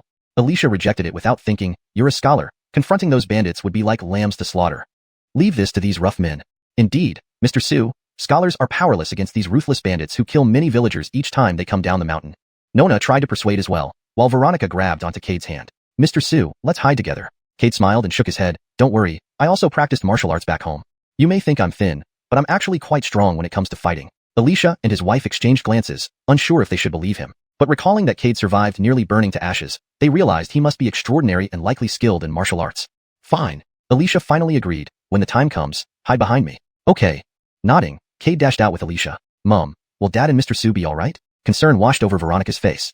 They will be fine. Nona held her daughter's hand tightly. On the way, Cade saw ancient Locust Village's men armed with weapons rushing towards the village entrance. They arrived quickly at the entrance where all the young adults of ancient Locust Village had gathered. Armed with hunting knives and axes, they fiercely stared at a group of fierce-looking men. From the looks of it, Cade guessed these menacing men were the bandits descending from the mountain. The bandits rode on horseback, disdainfully looking down at the villagers below. Leading them was a bald, large man wielding a broadsword. Alaric stood at the front of the crowd, angrily glaring at the bald man. Sang Biao, take your people away from ancient Locust Village now, otherwise don't blame us. A group of children surrounded a young man in a long robe. Mr. Su, are there really immortals in this world? Mr. Su, does the world in the stories really exist? Mr. Su, my mother says she wants to find you a wife, and invites you to our home tonight. Mr. Su. Cade looked at the group of children beside him with a smile on his face. Sit back down, it's time for class. Reluctantly, the children returned to their seats, listening attentively as Cade taught them. Cade had been in ancient Hui village for over 2 months. Note, for a more natural English flow, over is often preferred to more than in this context. However, without the full context, I've kept ancient Hui as is, though typically Hui would be translated to maintain fully English text. For a fully translated and refined segment, it would read, Cade had been in ancient Locust village for over 2 months. He was familiar with the local customs and had integrated well with the villagers. He knew that ancient Hui village was a small village in the Great Yu dynasty, where people lived by farming and fishing. Note, for better fluency and natural reading in English, ancient Hui village should be consistently translated fully. If Hui is a specific cultural or place name with no direct translation, it should be transliterated or explained. Assuming a Hui refers to a type of tree, one might translate it as ancient Locust Tree Village or similar, depending on context. Improved version. He knew that ancient Locust Tree Village was a small village in the Great Yu dynasty, where people lived by farming and fishing. In the entire village, only a few could read and write. After understanding the situation here, Cade decided to stay and become a teacher as a way to repay the villagers for saving his life. The villagers were very happy about this arrangement. After all, in the Great Yu dynasty, the imperial examination system was used to select officials. Anyone who passed the exam could enter government service. Located in a remote area, ancient Hui village seldom had any teachers willing to come here. Note, Hui is not translated as it seems to be part of a proper noun, the name of the village. If you have a specific English name for this village, please provide it. For better fluency and natural expression in English, I've made minor adjustments. Located in a remote area, ancient Locust Tree Village seldom had any teachers willing to come here. If Hui does not have a specific English name, leaving it untranslated is also acceptable. Located in a remote area, ancient Hui village seldom had any teachers willing to come here.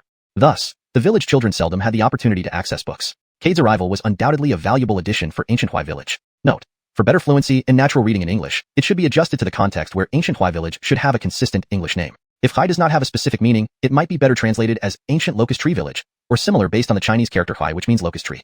Improved. Cade's arrival was undoubtedly a valuable addition for ancient Locust Tree Village. With the help of Alaric and other villagers, Cade opened a school at the village entrance. Every day, he taught the children of ancient Hui village some knowledge. Correction. Every day, he taught the children of ancient Locust village some knowledge. Note, Hui translates to locust in this context, referring to the tree. Maintaining the proper name consistency is important for the story's setting.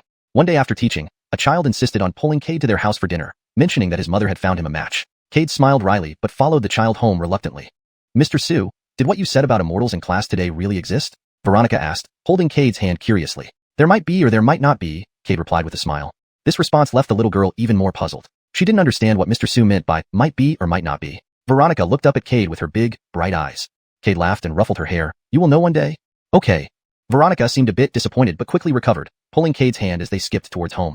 Cade's face was full of smiles. Having lived in ancient Hua village for a while, his mindset had reached an unprecedented state of peace. If he hadn't embarked on the path of cultivation, perhaps such a life would also have been nice. Looking at the little girl in front of him, Cade hesitated. He had examined the children in ancient Hua village and found that all of them had the potential for cultivation. For better fluency and accuracy, I would suggest a slight adjustment. He had observed the children in ancient Hua village and found that they all possessed the potential for cultivation.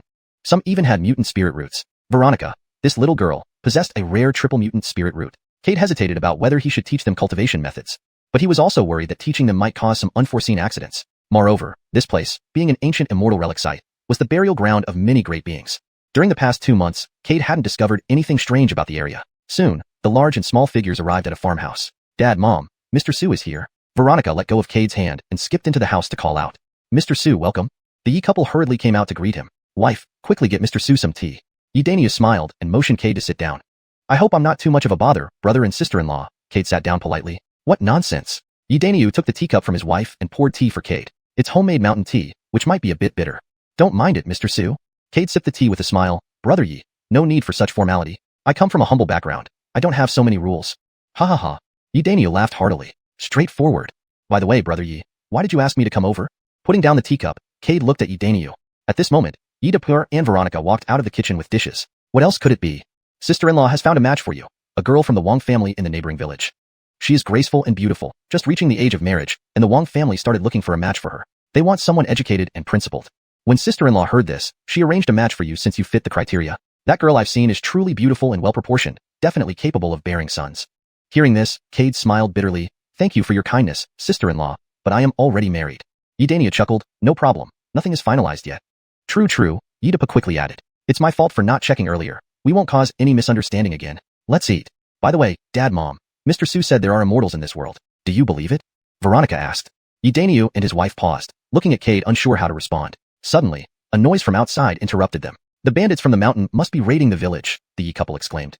Quickly, Yidania pushed his wife and daughter into the house and turned to Cade. Mr. Su, hide with us. Those bandits are vicious. No. Cade shook his head. Let's go see. No way. Yidania immediately refused. You're a scholar. Facing those bandits would be like lambs to the slaughter. Leave this to these rough men. Indeed, Mr. Su, scholars are weak and helpless, and those bandits are brutal and kill many villagers each time they come down. Yidapu also pleaded, Mr. Su, please hide with us. Veronica ran over and held Cade's hand. Mr. Su, hide with us. Cade smiled. It's fine. I learned martial arts back in my hometown. You may look frail, but I can be quite strong in a fight. The Yi couple exchanged looks, uncertain but recalling how Cade survived near death when they found him. Clearly, Cade wasn't ordinary and might indeed be a martial artist. All right. Yidania finally agreed. Follow closely behind me. Okay. Nodding, Cade rushed out with Yidania. Mom, Dad, and Mr. Su will be all right, right? Veronica asked anxiously. Her mother tightened her grip on her daughter's hand. They'll be fine. On the way, Cade saw the men of ancient Locust village rushing towards the village in trance, weapons in hand. Note: I have replaced Huai with Locust to maintain consistency in terminology and ensure the translation reads naturally in English. Soon, they joined the crowd gathered there. All the able-bodied men of the village stood armed with hunting knives and axes, staring fiercely at a group of menacing men ahead. From the scene, Cade deduced that these men were likely the bandits who had come down from the mountain. The bandits rode horses, looking down disdainfully at the villagers. Leading them was a bald giant wielding a broad-backed saber. Alaric stood at the forefront, glaring at the bald giant. Johnny, take your men and leave Ancient Hua village now, or don't blame us for being unfriendly. To improve fluency and accuracy, I made minor adjustments. 1. Added, take your men, to better convey the original meaning. 2. Changed, glaring at the bald giant, to glaring at the bald giant, for smoother reading. Also, note that Huai is untranslated as Huai, isn't a common English term and might be a specific name or term from the context of the story. For better readability in English, you might consider translating Ancient Huai village to something like Ancient Locust Tree village, if Huai refers to a locust tree. Here's the revised version with this consideration. Alaric stood at the forefront, glaring at the bald giant. Johnny, take your men and leave Ancient Locust Tree village now, or don't blame us for being unfriendly. The bald-headed man named Johnny laughed coldly and shouted, Old man Yang, last time we fell for your trick and were poisoned. This time we're prepared. Let's see what you can do now. You. Alaric's face flushed with anger. Indeed, they had driven Johnny and his gang away last time using poison. However, this time was different. If he used poison again, the wind would carry it into the village, harming the villagers instead of the bandits.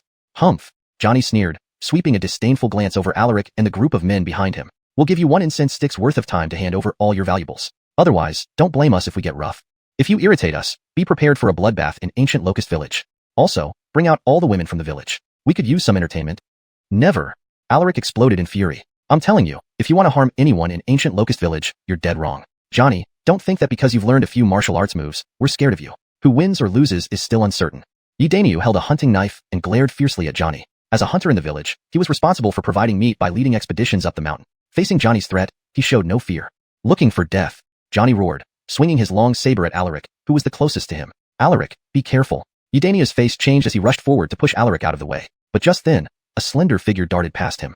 Before anyone could react, there was a loud bang. Bang! Dust flew up as Cade, dressed in a long robe, stood at the forefront of the crowd. His eyes blazed with killing intent as he stared at the bandits. Although his cultivation hadn't fully recovered, dealing with these ordinary bandits was enough. The crowd stared wide-eyed when they realized Cade had acted. No one expected the seemingly weak schoolteacher to possess such martial prowess. Johnny and his horse were thrown heavily to the ground, spitting blood and unconscious. His henchmen watched in terror. They knew this man was beyond their reach. They hadn't even seen how Cade moved. Clearly, his strength was extraordinary. Cade's gaze turned cold and his tone indifferent. One more step forward and you die. As he spoke, the horses under the bandits began to panic. At that moment, a black ray shot from Cade's waist. Since it was nighttime, no one noticed the black ray. In the next second, before anyone could react, the bandits were reduced to human husks that disintegrated in the wind. The black-cornered beetles returned to Cade's storage bag. A slight smile crept onto Cade's lips. This guy was as vicious as ever. The black-cornered beetles had been dormant in Cade's storage bag. Initially, when he found the bag missing, he thought it was destroyed. But after recovering, old Ted and Yang returned the bag, undamaged, with the beetles quietly inside. Cade was delighted to find them intact. Now, they had done great service. The scene plunged into silence. The villagers of ancient Locust Village stared at each other, bewildered by what just transpired. The vicious bandits had instantly turned into dried corpses. Boy, what happened? Alaric, having traveled widely during his youth, didn't panic at the eerie sight. He approached Cade, puzzled. What was that? I don't know. Cade shook his head. That was too strange, far beyond human capability. Perhaps heaven saw their wickedness and thus punished them. Everyone nodded, understanding. Although it felt off, since Cade said so, they believed it. Being a scholar, Cade was well-read and righteous, incapable of deception. But the sight of Cade throwing Johnny off his horse left everyone in awe. This Sioux teacher was indeed both scholarly and martial. Seeing the bandits dead, the villagers returned home. Just as Cade was about to leave with Xiuxian, Alaric called him back. Boy, wait, I have some questions. Xiuxian looked between Cade and Alaric, then waited by the ancient locust tree. Walking away from the others, Alaric asked sharply, Tell me, who are you really? Alaric's eyes burned into Cade. From treating him, he knew Cade was no ordinary person. Now, seeing his abilities, he was more certain. Alaric, I told you before, I'm just a homeless wanderer. Without the people of ancient Locust Village, I might already be dead. Alaric stared hard at Cade, searching for any sign of deception but found none. He sighed in frustration. Fine, if that's what you say, I won't ask more. But, I need your help. Speak. Cade respected the old man deeply. From now on, teach the children of ancient Locust Village not only reading and writing but also martial arts. Cade hesitated. Are you sure? Yes. Alaric nodded slowly. These children are our village's future hope. Even if they don't excel academically, learning martial arts will protect the village from bandits. Moved by Alaric's determination, Cade nodded. But what martial arts did he know? Only cultivation techniques. Back home, Cade felt regretful. If he had known, he wouldn't have acted. Why not let the black-cornered beetles kill them all? But soon he sighed. He couldn't help acting when Johnny's blade was about to hit Alaric. If all else fails, I'll teach them cultivation techniques. Moreover, the spiritual energy here is abundant, making cultivation easier for them. Thinking this, Cade took out paper and pen to write down the cultivation methods. The next morning, the children arrived full of excitement, looking at Cade with admiration. They had heard that their teacher single-handedly killed the bandit leader. In their minds, the bandit leader was an extremely powerful figure. Now, their teacher had proven equally formidable. Cade smiled wryly. You've all heard what happened last night. To make you as strong as me, today I will teach you martial arts. Do you wish to learn? Yes, the children chorused. Great. Cade conjured up pre-prepared cultivation manuals and distributed them. After 2 months of teaching, the children could read the contents. Eagerly, they read through what they believed were martial arts secrets, yearning to become as strong as their teacher. Satisfied, Cade taught them how to cultivate. As the children began practicing, the surrounding spiritual energy flowed into their bodies. Suddenly, Cade's expression changed. Golden light streamed from the children, entering his body. What exactly is happening here?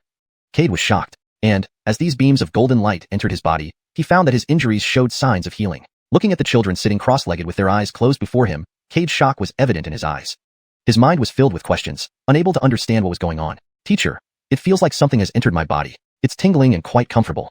At this moment, Veronica's puzzled voice interrupted Cade's thoughts. Cade snapped back to reality and looked toward Veronica. His expression froze instantly. Because this girl had already reached the first level of chi cultivation. Such a terrifying cultivation speed left Cade speechless. It had taken him a long time to break through to the first level of chi cultivation initially. He never expected that Veronica would break through in less than an hour. Mr. Su, what's wrong? The paragraph structure and line breaks have been maintained as per the original text, ensuring coherence with the previous content while preserving the tone and style. ##### Chapter 196, Cause and Effect. Veronica stared with wide eyes, her face full of confusion as she looked at Cade. Mr. Su, what's wrong? It's because my cultivation method is incorrect. After a long pause, Cade snapped back to his senses and gazed blankly at the little girl who was looking up at him. Nothing, he replied stiffly, awkwardly patting Veronica's head and forcing a smile that looked even worse than crying. Xiaoling, have you ever come across this kind of cultivation method before? He asked, shifting gears. Or when you were alone, did you feel anything strange happening? Veronica blinked her big eyes, thinking for a moment before nodding. Previously, when I sat quietly by myself, my body would feel numb, she explained, but it would go away if I moved. After a while, that feeling gradually weakened, so I didn't pay too much attention to it. Suddenly, her eyes lit up. That feeling was exactly the same as just now. Cade's lips twitched again. He felt an overwhelming urge to swear. Without any cultivation techniques, yet chi still entered her body. What kind of talent could achieve such a result? A sense of powerlessness welled up inside Cade. He had worked so hard, cultivating for such a long time, only to be outdone by a little girl. In the past, Cade always believed he had remarkable talent. Now it seemed he was simply inexperienced and narrow-minded. Mr. Su, is something wrong? Veronica asked, puzzled, noticing Cade's distraction. Nothing. Cade smiled, pulling out a first-grade pill from his storage bag. Open your mouth and eat this candy. Veronica cautiously opened her mouth, her big eyes filled with surprise. The candy in Mr. Su's hand smelled so fragrant. Cade took the opportunity to place the pill in the little girl's mouth. Instantly, a warm current spread throughout her body. Her eyes widened with surprise. Mr. Su, this candy is so magical. I didn't even taste its sweetness before it dissolved. And after eating the candy, my body feels warm and comfortable. Cade nodded with a smile. Now, sit down again using the same method. Okay. The little girl closed her eyes and resumed sitting cross-legged. Cade shifted his gaze to the other children. Golden light kept emerging from these children, slowly being absorbed into Cade's body. His injuries were gradually healing. At this moment, Cade was surprised to discover new immortal channels beginning to form within him. The golden light emanating from the children converged in his body, forming a new immortal channel. However, this channel was not solidified and appeared somewhat ethereal. Could this be the fortune after entering the immortal ancient ruins? Cade pondered, his doubts slowly dissipating as he focused on the children in front of him. He became increasingly convinced that the fortune within the immortal ancient ruins was definitely connected to its inhabitants. The solidifying yuan pill he had given Veronica earlier could consolidate her foundation and speed up her cultivation. He wanted to see what would happen if Veronica's cultivation broke through to the second stage of chi condensation. What are you doing here, Suboy? Old Ted Yang's voice suddenly came from behind. Cade turned around and laughed. Alaric, I'm teaching them to cultivate inner strength. Yesterday, you asked me to teach the children martial arts. After thinking about it all night, I decided to start with inner strength before moving on to techniques. Alaric glanced at Cade, and then at the children sitting cross-legged. Though still puzzled, he could distinctly sense that these children were somehow different. They looked unchanged, but they now seemed to exude an ethereal aura. Mr. Su. Mr. Su. A surprised voice suddenly called out. Cade and old Ted Yang instinctively turned toward the source, seeing a young boy who looked thrilled. When both Mr. Su and Alaric looked at him, the boy respectfully bowed. What's wrong? Cade gently asked the excited child. Mr. Su, it feels like something has been added to my body, and I think I've gotten stronger. Cade pulled out another consolidating yuan pill from his storage bag and gave it to the boy, who was the second one to break through the first stage of chi condensation. Seeing the pill in Cade's hand, the boy's face lit up with delight. He had seen Mr. Su give this kind of candy to Veronica, and she was so happy. Now, he could also get it, which made him incredibly joyful. Without hesitation, he swallowed the candy Cade handed him. Instantly, a warm current spread throughout his body. Cade patted his head. Go ahead and stabilize. Once all of you reach this level, I'll tell you what has happened. Yes. The boy nodded vigorously and closed his eyes again to continue absorbing spiritual energy. Old Ted and Yang observed silently from the side. What's the name of those pills? Consolidating yuan pill. Cade revealed openly. Alaric nodded. If I'm not mistaken, these must be quite precious, right? Pretty much. Cade wasn't sure how to respond. For ordinary people, consolidating yuan pills were indeed very valuable. After all, these could be considered immortal elixirs. But for Cade, who had many useless consolidating yuan pills, they were plentiful and not particularly useful. Once cultivators reached the foundation establishment stage, the effectiveness of consolidating yuan pills greatly diminished. Can I have one? I want to study it further. Alaric turned to Cade with hopeful eyes. Sure. Without hesitation, Cade magically produced 2 consolidating yuan pills and handed them over. One should be enough, Alaric quickly interjected, but Cade insisted, placing both in his hand. Alaric, to truly understand the effects, you need to take one yourself. Trying to figure it out just by observation and knowledge would be like grasping at straws. Alaric paused, realizing Cade's logic, and accepted the 2 pills without further ado. All right, old man, I won't disturb your teaching anymore. I'll go home and study this consolidating yuan pill. Goodbye. Cade bowed respectfully, embodying the demeanor of a scholar. Watching Alaric walk away, Cade also closed his eyes to meditate. The remaining children wouldn't wake up anytime soon, and he wanted to seize this opportunity to absorb some natural spirit energy to heal his wounds. Before long, passing villagers saw Cade sitting with the children at the village entrance, all of them meditating. Though curious, they didn't disturb him. Scholars had their reasons. Their ignorance was understandable. Time passed, and the sun began to set. Cade slowly opened his eyes, seeing that the children remained in meditation, showing no signs of waking up. He went door to door to inform their parents. These parents unconditionally trusted the outsider teacher, so they let Cade continue guiding their children in cultivation. Over the next few days, more children gradually awakened from their practice, all filled with excitement. They had seemingly reached the first stage of chi condensation as described by their teacher. Moreover, they noticed they didn't feel hungry even without eating or drinking. Their respect for Cade deepened, and the villagers were thrilled to see their lively children. By the fourth day, all 20 children had awakened. Veronica and Aurelio had advanced to the second stage of chi condensation, while the others were at the first stage. Cade gave each of them a consolidating yuan pill, and their faces lit up with joy after taking them. Immediately afterward, Cade didn't idle either. Chapter continuation, teaching and reflections. Cade began to explain cultivation. Since you've all awakened, I will now thoroughly explain what cultivation is. Cade's voice was not loud but carried far. He spoke eloquently while the children listened intently, captivated as if in a dream. The villagers were astounded by this scene. They found that Cade's voice seemed to possess a magical quality that deeply moved people. Soon, the villagers increasingly realized that Cade was no ordinary man. Wild beasts from the mountains began to emerge one by one, lying down at the village entrance to listen to Cade speak. Initially, the villagers were worried about these beasts harming the children, but they soon realized their concerns were unfounded. The fearsome tigers now resembled docile large cats, resting quietly with their eyes reflecting sharp intelligence. Even timid rabbits sat calmly beside them. This strange sight left the villagers breathless. Cade, sitting at the front, noticed the situation below and smiled gently. Gradually, golden light started emerging from these beasts, entering Cade's body. The golden immortal channels began to solidify visibly, yet remained ethereal. Cade wasn't impatient. He had a good idea of why the golden immortal channels were forming. Time slipped by. When the moon hung westward, Cade concluded his explanations. The children absorbed the knowledge diligently. The beasts bowed on their forelegs before returning to the forest, restoring calm. Days passed peacefully until 6 months later. By then, most of Cade's golden immortal channels had solidified. Veronica and Aurelio had reached the 5th level of chi condensation, while the other children had broken through to the 2nd or 3rd levels. Cade began teaching them low-tier cultivation techniques. Life continued serenely until someone knocked on his door one day. Opening it, Cade saw a middle-aged man in elegant attire smiling broadly, accompanied by a young girl of 15 or 16. The girl had fair skin like snow, stood petite, and possessed a charming beauty. Glancing at her briefly, Cade retracted his gaze and performed the scholar's courtesy. The man reciprocated hastily. After welcoming the guests inside and serving tea, Cade asked, "What brings you here?" The man laughed heartily. "Mr. Su, I am Tettershall, and this is my daughter, Tilly. We come from the neighboring village. We've heard that Mr. Su is a learned man, and being unmarried, we have come to propose a marital alliance between our families." Tettershall sipped his tea while Tilly blushed shyly. Cade inwardly sighed but maintained his gentle smile. "Thank you for your consideration, but I have already been married and vowed eternal devotion to my wife. So, thank you for your offer." Cade knew of Tettershall, the richest villager from the neighboring village, who owned dozens of acres of fertile land and lived comfortably. Tettershall felt disappointed. Tethering Cade into the family would ensure the Wang lineage's prosperity, given Cade's exceptional talent. Tettershall had investigated Cade's abilities. He was proficient in both literature and martial arts, an extraordinary individual. If Cade agreed to marry into the Wang family, they would support him fully to enter the imperial court and achieve great accomplishments. But now, really? Tettershall persisted. "Indeed," Cade replied firmly. Sighing, Tettershall added, "Mr. Su, I know you are talented. Living in this remote village as a teacher is underutilizing your potential. Become my son-in-law, and the Wang family will spare no effort to help you attain high office and become a marquis." Cade shook his head. "Thank you, Sir Wang. I prefer the life of a carefree wanderer. I enjoy teaching children every day. That is enough for me." Seeing Cade's resolve, Tettershall finally gave up. Tilly's beautiful eyes welled with tears. She couldn't understand why this young man refused her. She considered herself beautiful and virtuous. Many sought her hand in marriage. Why did this man barely glance at her? Tethering her would grant him the entire Wang family's wealth. Didn't it have any appeal? Feeling deeply aggrieved, this was her first rejection. She tearfully looked at Cade. "Mr. Su, may I ask you something?" "Ask away," Cade nodded, still smiling gently. "Tethering me would give you the whole Wang family and aid your entry into the imperial court. Why do you refuse? Do you find me unattractive?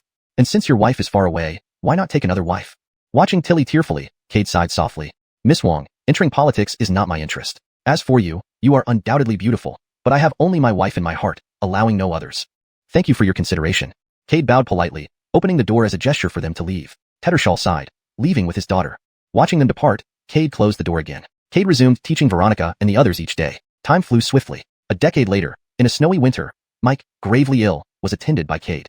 Observing Mike on the sickbed, Cade reflected on the inevitability of human life. From birth to death, everyone was caught in this cycle. "Su boy, old man is dying. Tell me, who are you really?" Mike, gripping Cade's hand, his cloudy eyes filled with anticipation. He shouldn't have lived so long, sensing his end years ago. But thanks to the consolidating yuan pill from Cade, he gained 10 more years. Recalling the village children's transformation, Mike guessed Cade might not be human, possibly even an immortal. Now dying, he dared to ask the question buried for a decade. Cade was silent. Should he tell Mike his true identity? With Mike nearing death, revealing his identity might make him beg to learn cultivation, which was impossible due to his advanced age. On the other hand, how could Cade explain their world might be an illusion? This notion had struck Cade 5 years ago when he realized the immortal ancient ruins described as a vast graveyard didn't match what he observed.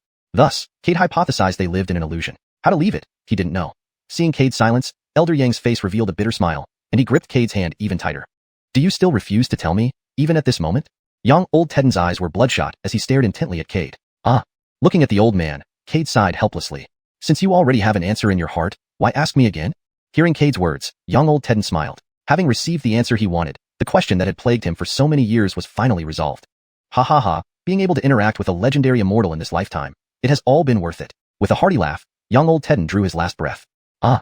Cade sighed once more, genuinely unable to understand if an answer was really that important. It had troubled young old Tedden for so many years, and even at death, he remained resolute. You saved my life once. Now I will send you off on your final journey, repaying the karmic debt. Cade gently closed young old Tedden's eyes, honoring the bond between them. Chapter 197, Illusory Realm. Watching the body of old Tedden Yang on the bed, Cade turned to leave the room. Just then, something strange happened. A beam of light shot out from old Tedden Yang's body and directly entered Cade's. It all happened too suddenly for Cade to react. For a moment, he did not know whether to cry or laugh because an additional immortal vein had appeared within him. A nearly complete immortal vein with very strong karmic power. A karmic immortal vein. Cade was dumbfounded. The emergence of this immortal vein was somewhat abrupt. Now, Cade had a total of 72 immortal veins, 3 of which were yet to be fully formed. Over the past 10 years, his cultivation had also reached the peak of the middle inquiry stage. He was getting closer and closer to the true immortal realm. Indeed, it is as I thought. Cade's face revealed a smile. Everything here matched his expectations perfectly. The villagers of ancient Locust Village were his source of fortune this time. Teddany cultivators emerged from the ancient immortal ruins with greatly improved cultivation levels. Initially, Cade was quite curious about this phenomenon, but now that he experienced it himself, he understood the reason behind their rapid enhancement. Old Tedden Yang had saved him, forming a karmic connection. Cade had given him the consolidation pill, extending his lifespan by 10 years. Now, old Tedden Yang provided him with the karmic immortal vein, completely resolving their karmic ties. Of course, the karmic immortal vein was not entirely solidified yet. Cade still had unresolved karma with the villagers of ancient Locust Village. Only after he resolved these karmic ties would the karmic immortal vein in his body fully materialize. I taught Veronica and the others cultivation techniques, thus resolving the karmic ties between us. The villagers saved my life. That was the cause, and teaching Veronica and them cultivation techniques and literacy skills was the effect. Cause and effect are intertwined. There must be a cause before there can be an effect. Good deeds lead to good rewards, and evil deeds lead to bad consequences. Ava was gravely injured, and I gave her a pill that revived her. She led me to Purple Cloud Sect, saving me from starving during the snowy winter. In a sense, this can also be considered sowing the seed of kindness and reaping good results because I saved her, so I didn't starve to death. But later, she became envious of my dual spirit roots, hating me and making my life miserable, even allowing others to bully me. This planted seeds of malice, leading to the massacre of all Purple Cloud Sect disciples, and using the xiuxian sect to destroy it, their ill-fated outcome. Cade mumbled continuously, emitting an eerie energy fluctuation. The surrounding space twisted at this moment. Cade was unaware of this, immersed in a strange state, comprehending karma. Old Tedden Yang slowly disappeared from the hospital bed, as did ancient Locust Village. Around Cade, everything gradually transformed into a desolate battlefield. As Cade's understanding deepened, the surroundings became increasingly realistic. Time flew by rapidly, and eventually, Cade slowly awakened from this state. Upon regaining consciousness, the surroundings reverted back to ancient Locust Village. Seeing the familiar scenery, he suddenly understood. It was impossible to leave until he resolved all karmic ties with ancient Locust Village. Raising his hand, countless threads instantly appeared in Cade's hand. He knew these were karmic threads. Through these threads, he could form karmic ties with anyone and change their lives. So that's how it is. At this moment, Cade fully understood why no one wanted to create the 10,000 Souls Cauldron despite its incredible power. It required bearing enormous karmic consequences. One misstep could result in being swallowed by karma, leading to death or vanishing into oblivion. Previously, Cade might have worried, but now he was unafraid. He touched upon the law of karma and began to comprehend it. Cade believed that leaving ancient Locust Village would mark the day he thoroughly understood the law of karma. Suppressing his excitement, Cade slowly opened the door and walked out. The villagers outside were anxiously looking at him. After hearing about Dr. Yang's critical illness, they had come to visit, but everyone knew he was near the end. Over the past 10 years, Cade had earned immense respect in ancient Locust Village. Thus, when they saw Cade shake his head, wails erupted immediately. Everyone mourned deeply for Dr. Yang's passing. Cade stepped through the crowd, and Ilias quickly followed up. Mr. Su, with Dr. Yang's passing, village matters need your leadership. What arrangements do you suggest for Dr. Yang's funeral? Cade took a long breath and looked at the heavy snowfall in the sky. Inform all households to honor Dr. Yang's funeral grandly. Send messengers to other villages to inform them of Elder Yang's passing. Have Veronica and the others prepare food for the burial. Cade made sure everything was properly arranged. Ilias and the others exchanged glances without hesitation and started organizing the preparations. Cade caught a falling snowflake and thought about Dr. Yang's death. Images of Randy Zhenren and Hank's deaths flashed in his mind, seeming to hint at something profound yet elusive. Ultimately, it turned into a heavy sigh. After Dr. Yang's death, Cade became the new doctor of the village. While teaching Veronica and the children, he continued to treat the villagers. Spring and autumn came and went, and the children grew into adults. Veronica and others, having advanced to the foundation establishment stage, found it difficult to progress further. Cade realized the rules of this world were hindering their further advancement. To make more achievements in cultivation, they needed to leave ancient Locust Village. One day, Cade gathered Veronica and the others who had grown up. Through years of cultivation, they already knew Mr. Su was not an ordinary person. Mr. Su, why have you summoned us? Veronica's cultivation had reached the peak of the foundation establishment stage, and she had grown into a graceful young woman. Cade smiled and said, your cultivation has mostly stalled at the foundation establishment stage, and it will be incredibly difficult to advance any further. But that doesn't mean you'll never have another chance. As Cade spoke, the audience's breathing became rapid. They stared at him, wide-eyed, realizing the significance of his summons. Looking at their eager eyes, Cade continued, to continue advancing, you must leave ancient Locust Village and travel the world. You've been here too long. This sky has already imprinted your presence. Only by entering a new world will you not be targeted by the heavens and can continue advancing on your path of cultivation. But I must warn you, once you leave ancient Locust Village, you will encounter various dangers. There is a risk of your demise. Now, I give you a choice. Stay in ancient Locust Village, and I can ensure a lifetime of comfort. Leave ancient Locust Village, and you may reach higher realms, seeing broader horizons, but also risking your lives. I give you the time of 1 incense stick to decide. He placed 20 storage bags on the table. Those who choose to leave, take a storage bag from me. Saying that, Cade closed his eyes, crossing his legs. Veronica and the others hesitated and felt reluctant. Mr. Su, thank you for introducing me to the world of cultivation. As your disciple, I want to see the wider world. I don't want to stay in ancient Locust Village for the rest of my life. Aurelio was the first to step forward. He respectfully saluted Cade and walked up to him, taking a storage bag. Seeing Cade still closed-eyed and cross-legged seated, Aurelio knelt down with a loud thud and kowtowed 3 times before stepping away. As Aurelio took the initiative, others began to choose to leave one by one. Soon, only Veronica remained. She looked at Cade hesitantly, then finally gave Cade 3 firm kowtows, took the last storage bag, and left. Looking at the empty storage bags, Cade smiled. These young ones chose what they believed to be the right path. Whether they lived or died would be up to their fate. After Veronica and the others all left, Cade's karmic immortal vein became even more solidified. The golden immortal vein had already fully condensed into reality when Veronica and the others broke through to the foundation establishment stage. Over these years, Cade realized that this golden immortal vein stemmed from faith, specifically, the villagers' reverence and devotion to him. With the departure of Veronica and the young group, ancient Locust Village seemed to lose all vitality, like an old man standing alone in the wind. There were no more newborns in the village. The villagers gradually grew old. In another heavy snowfall, Cade sent off the last villager, Ilias. Looking at the tombstones, Cade sighed. You saved my life. I bury you, thus completely settling our karmic ties. Turning around, Cade walked into the snowstorm alone. At that moment, the karmic immortal vein fully materialized. Cade touched upon the law of karma. As Cade left, everything in ancient Locust Village shattered and returned to its original state, a desolate ancient battlefield filled with ruins. The moment Cade appeared, he sensed a strong killing intent. Before he could react, a fierce slash attacked him, courting death. Cade growled, his cultivation erupted, and he punched out fiercely. The slash instantly shattered. Humph! Xuanhuan's cold voice rang out as she glared at Cade. I didn't expect to encounter you here. You are? Cade frowned, not recognizing her. But since she struck on sight, she clearly meant harm. Xuanhuan, the 4th direct disciple of Piamiao sect. Xuanhuan swung her long sword, and her peak cultivator aura exploded as she attacked Cade again. So, you're Piamiao sect's little wretch. Cade's eyes filled with killing intent. It was clear Xuanhuan came for Carmen. Step Heaven Tread. With a low roar, Cade executed Step Heaven Tread, unleashing an overwhelming pressure that swept toward Xuanhuan. Xuanhuan's face changed drastically as she desperately parried with her sword. Next, she was heavily slammed into the ground, spitting blood. The massive pressure of Step Heaven Tread continued, forcing Xuanhuan deeper into the ground. Cade used Earth's shrinking skill and appeared above Xuanhuan, surrounded by thousands of spirit flying swords. Die! Pointing his finger, the flying swords surged toward Xuanhuan. Ah! A scream erupted as Xuanhuan's body was swiftly pierced by the flying swords. Yet, she did not die. At that moment, the pressure of Step Heaven Tread dissipated. Xuanhuan emerged from the ground with a badly damaged body, glaring viciously at Cade. Cade, I underestimated you. Spitting out blood, she swallowed several pills from her storage bag. Cade floated in midair, looking down at her with disdain. You, Piamiao sect's direct disciple, are far too weak. If not for your seniority to Carmen, you would have died earlier. Shut up, Xuanhuan yelled, feeling deeply humiliated. Cade laughed, appearing in front of Xuanhuan in an instant. Bang! A deafening sound followed as Xuanhuan's chest caved in. Spitting out blood, her eyes wide open in disbelief. How could it be possible? How could it happen so quickly? Impossible, this must be a trick. But before she could ponder further, excruciating pain seared through her scalp. Cade grabbed her hair as she flew back, lifting her like a chicken. What a pathetic sight. Cade sneered, if Carmen saw you now, how would she react? I told you, I didn't kill you because you are Carmen's senior sister. Don't think I'll spare you. Killing you would be a mercy. I need you alive, suffering just like she did to me.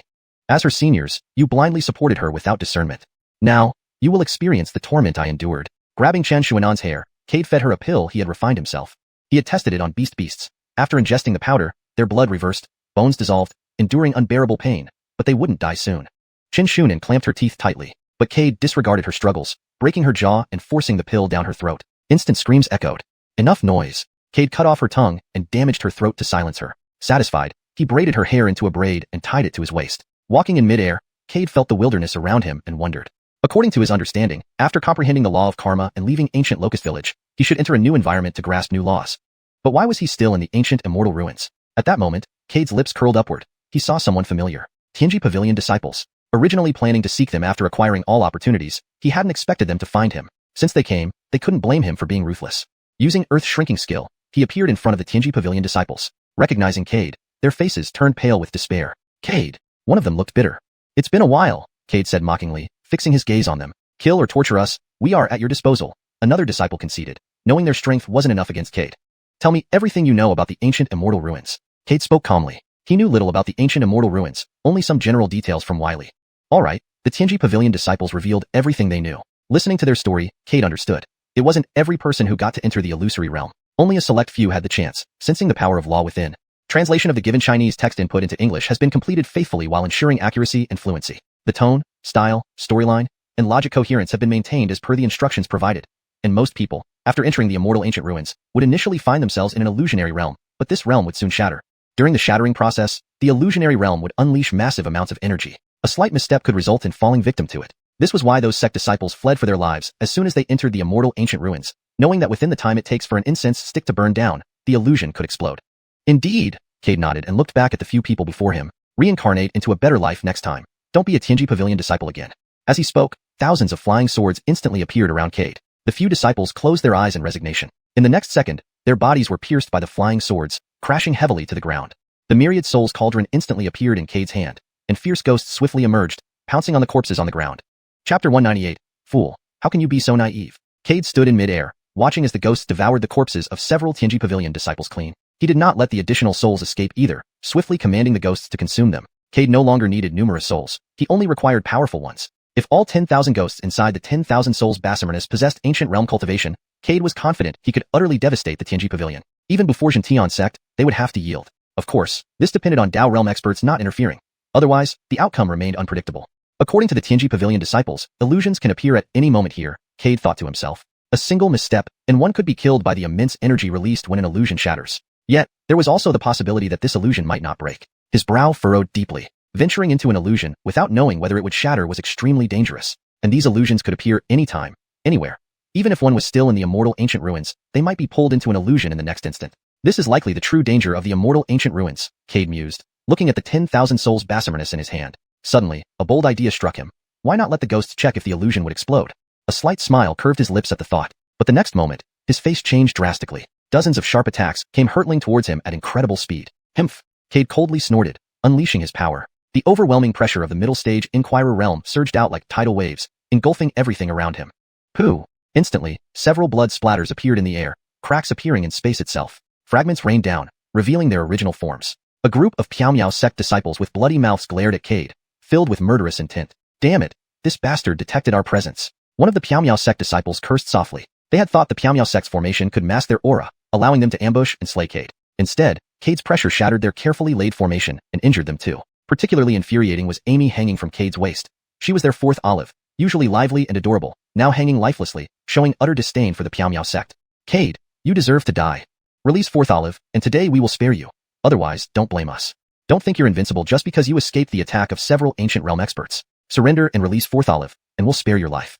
The Piao Miao sect disciples' nonsensical words made Cade laugh. He found it amusing how their minds worked. Despite being injured by his pressure, they still spoke so arrogantly. Ignoring them, he looked at the 10,000 souls master-apprentice in his hand and softly ordered, kill them.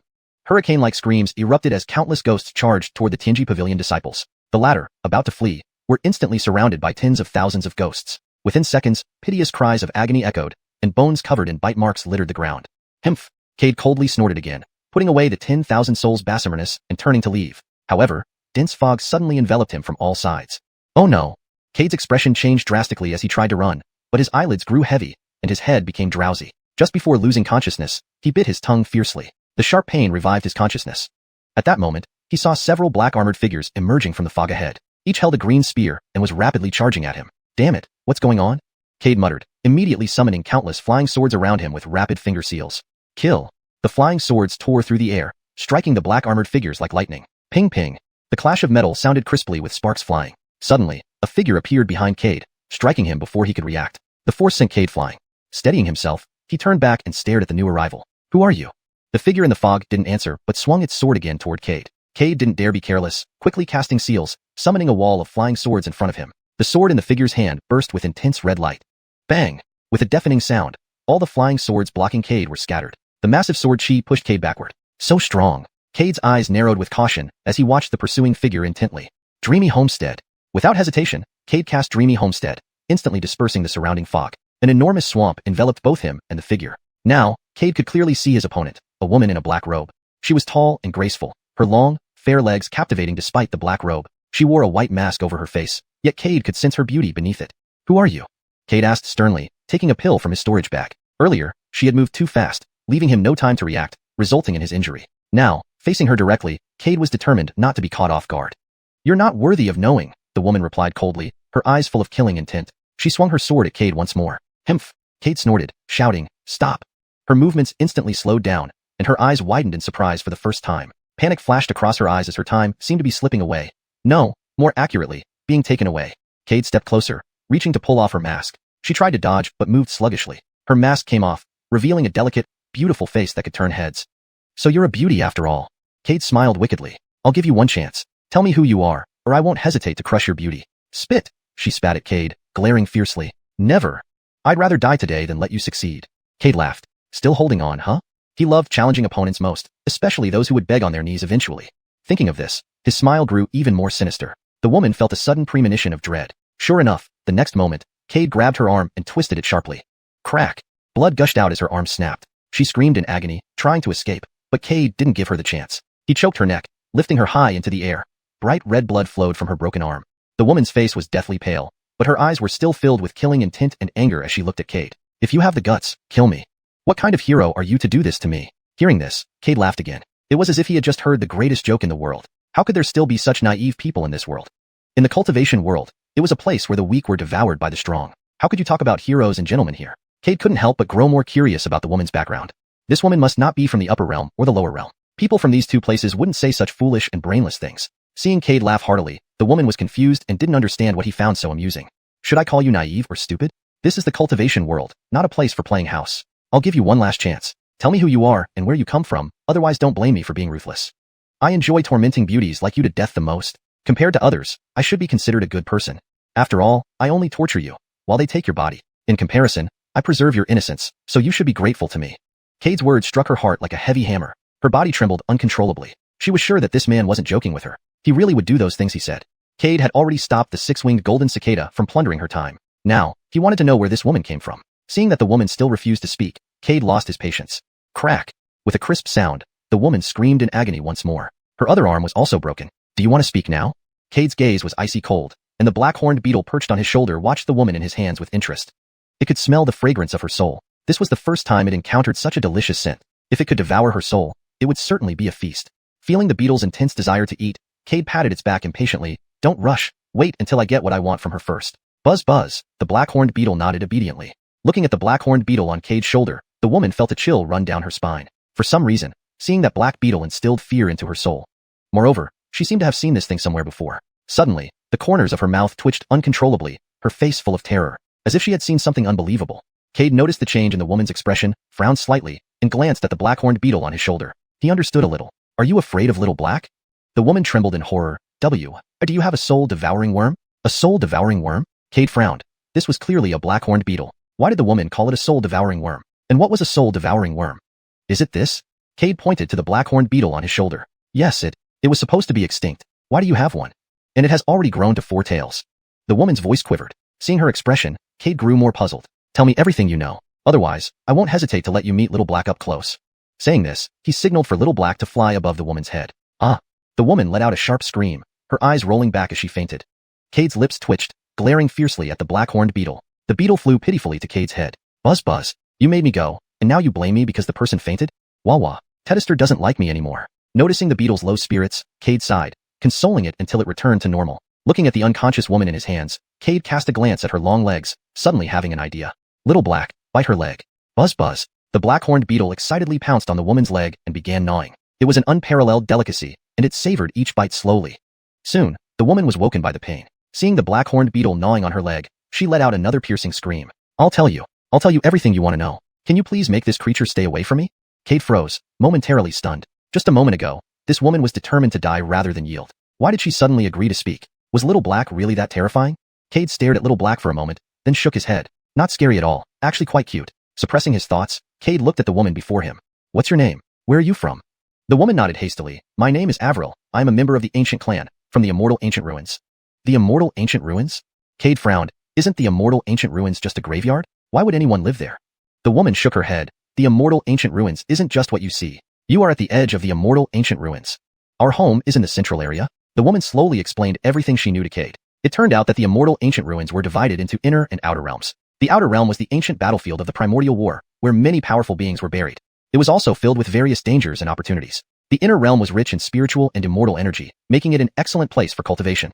The ancient clans, led by 3 major families, lived inside. The so-called ancient clans were remnants of humans and demons after the primordial war. They continued using ancient cultivation methods, hence they called themselves the ancient clans, looking down on the human race outside. To them, people living outside were traitors who betrayed their ancestors and left their ancestral homes. Therefore, every time the immortal ancient ruins opened, the ancient clans would send elite members to slay outsiders. Interestingly, even the ancient demon clans hated the demons living outside. Here, humans and demons coexisted peacefully, without any animosity. They lived and cultivated together, and whenever the immortal ancient ruins opened, they would work together to eliminate intruders. After hearing Avril's account, Cade frowned deeply. This world became more incomprehensible to him. All were people, yet they were divided into lower realm humans, upper realm humans, ancient people, and modern people. So, you came to slay me, an ancient clan member? Avril nodded. Why did you choose me? Avril glanced at Cade. You're one of the few who managed to walk out of the illusion alive. People like you are usually traitors' geniuses. Bringing back your head would earn me generous rewards. Cade frowned. You mean slaughtering us earns you rewards? Yes. Spirit jade, magical treasures, cultivation techniques, and all sorts of rare beasts can be rewards. Even the opportunity to enter the ancestral pool. Just entering the ancestral pool can purify one's bloodline. Both humans and demons value the purity of bloodlines. The purer the bloodline, the higher the chance of comprehending one's innate divine power. And once innate divine power is unleashed, its power is immense, unmatched by ordinary imperial-level techniques. After a long silence, Cade spoke again. Since that's the case, I assume you must have a way to leave this place. And since you were able to find me, it means you also have a way to find others. Avril fell silent for a moment before nodding. Before we set out, each of us was given a compass. With this compass, we can detect you outsiders. And the compass can judge your strength by the vibrancy of its color, helping us make better choices. Hearing this, Cade finally understood everything. In that case, you're no longer useful to me. As he spoke, Cade gestured for the black-horned beetle to continue gnawing. Ah! Avril let out a sharp scream. Didn't you say you would let me go? Why are you still letting this insect bite me? In response to Avril's question, Cade merely smiled faintly. I'm always dishonest. When I said I would let you go, it was just a lie to get the information I wanted. Otherwise, you wouldn't have revealed what I needed so easily. Fool. The original paragraph structure and line breaks have been maintained as requested. The tone and style remain consistent with the previous content, ensuring the storyline and logic cohere. Chapter 199. Indigenous People of the Immortal Ancient Relic. You despicable scum. Avril screamed in anguish. Cade wore a smile, silently watching this naive fool. Believing a stranger's words so easily, even if he didn't kill her, someone else would eventually. Perhaps doing this was also an act of kindness. In your next life, be more wary and don't believe people so easily like an idiot. Cade looked at the black-horned beetle. Little Black, devour him quickly. We have matters to attend to. Hum hum hum hum. The black-horned beetle emitted 2 buzzing sounds before burrowing into Avril's body. 2 breaths later, all that remained of Avril was a thin layer of human skin. Cade picked up the storage bag that had fallen to the ground. The deceased claimed to be from the ancient human race, so there must be some valuable items on him, possibly including excellent cultivation techniques. Cade removed the spiritual imprint on the storage bag and opened it. Indeed, inside were many valuables. Upon briefly inspecting it, there were no fewer than 1,000,000 immortal jade pieces, 2 heavenly treasures, and a heaven-grade cultivation technique called sowing beans become soldiers. Sowing beans become soldiers. Cade frowned, recalling the double-layered soldiers clad in black armor outside. Those soldiers all exuded similar energy. Their cultivation level couldn't be determined, but their armor was impenetrable, even by my flying sword. This should be the result of sowing beans become soldiers. With anticipation, Cade began flipping through the book. After an incense stick period, Cade's face was filled with excitement. Though sowing beans become soldiers was only a heaven-grade technique, if used properly, its power wouldn't fall short of emperor-grade. Furthermore, Cade possessed the 9 depths swallow heaven art. The clone formed by the 9 depths swallow heaven art could unleash 80% of his true power. With the addition of sowing beans become soldiers, Cade felt confident enough to dominate the outer world of the immortal ancient relic. A slight upward curve appeared on his lips. Next, Cade's gaze was drawn to a palm-sized compass. This should be the compass mentioned by the ancients. He took out the compass and saw numerous small red dots on it. Some dots were stationary, while others moved rapidly, varying in size. Let's go for the bigger ones first, Cade said with a cold smirk as he glanced at the nearest red dot. Exiting Dreamy Homestead, he found the surrounding mist had vanished along with the black-armored soldiers. It seems those soldiers are indeed generated by sowing beans become soldiers. Confirming his suspicion, Cade no longer hesitated and headed towards the nearest red dot. The destruction of the Donglai sect could be attributed to all upper realm sects, and he wouldn't spare any of them. They must repay their blood debts with blood. Kill him. Daozi Josue of Xiuxian sect glared coldly at the cultivator ahead of him. Are you sure you want to fight me? Nonsense. One of the peak Dao Inquirer cultivators sneered at Josue. Josue, outside we fear Xiuxian sect's might, but here, what are you? Today, you're alone against 10 of us. With a 10-to-1 advantage, you're surely dead. Josue revealed a mocking look. A group of jumped-up clowns thought reaching peak Dao Inquirer made them formidable enough to challenge him. They were far too overconfident. Whoever gave you such confidence, I can't tell, but since you dared to challenge me, you must be prepared for the consequences. As he spoke, terrifying killing intent surged out. The faces of the encircling cultivators suddenly changed, and they launched attacks without hesitation. Kill him. Don't give him a chance to strike. Watching the cultivators rush toward him, Josue's ghost-like speed placed him right in front of one attacker. Before the person could react, Josue's fist exploded through the man's skull. His speed left the others gaping in disbelief. But Josue gave them no time to reconsider. All that was visible now were fleeting afterimages accompanied by piercing screams. In just an incense-stick period, several corpses lay on the ground. Humph. Seeing the corpses, Josue sneered contemptuously. A bunch of waste trying to match the moon. What a delusional dream. Clap, clap, clap. Suddenly, applause erupted behind him. Josue's expression changed as he turned around to find a young man dressed in a green robe standing behind him. Recognizing the young man, Josue grew cautious. He never expected to encounter Cade here. He had heard of Cade's name and was curious about this person who stirred chaos in the upper realms. He always wanted to face Cade in battle, but hearing more about Cade's exploits, he became hesitant, because he knew that in the same situation, he could not achieve what Cade had done. So, meeting Cade meant certain defeat. Moreover, he hadn't sensed Cade's arrival until now, proving how powerful Cade truly was. Why are you here, Cade? Josue asked warily. Cade smiled calmly. Of course, I came to meet you, the #1 Dao Inquirer disciple of Xiuxian sect. I'm also very curious whether I can kill you with one punch. Cade glanced at the corpses on the ground. Such a pity, wasting these valuable corpses.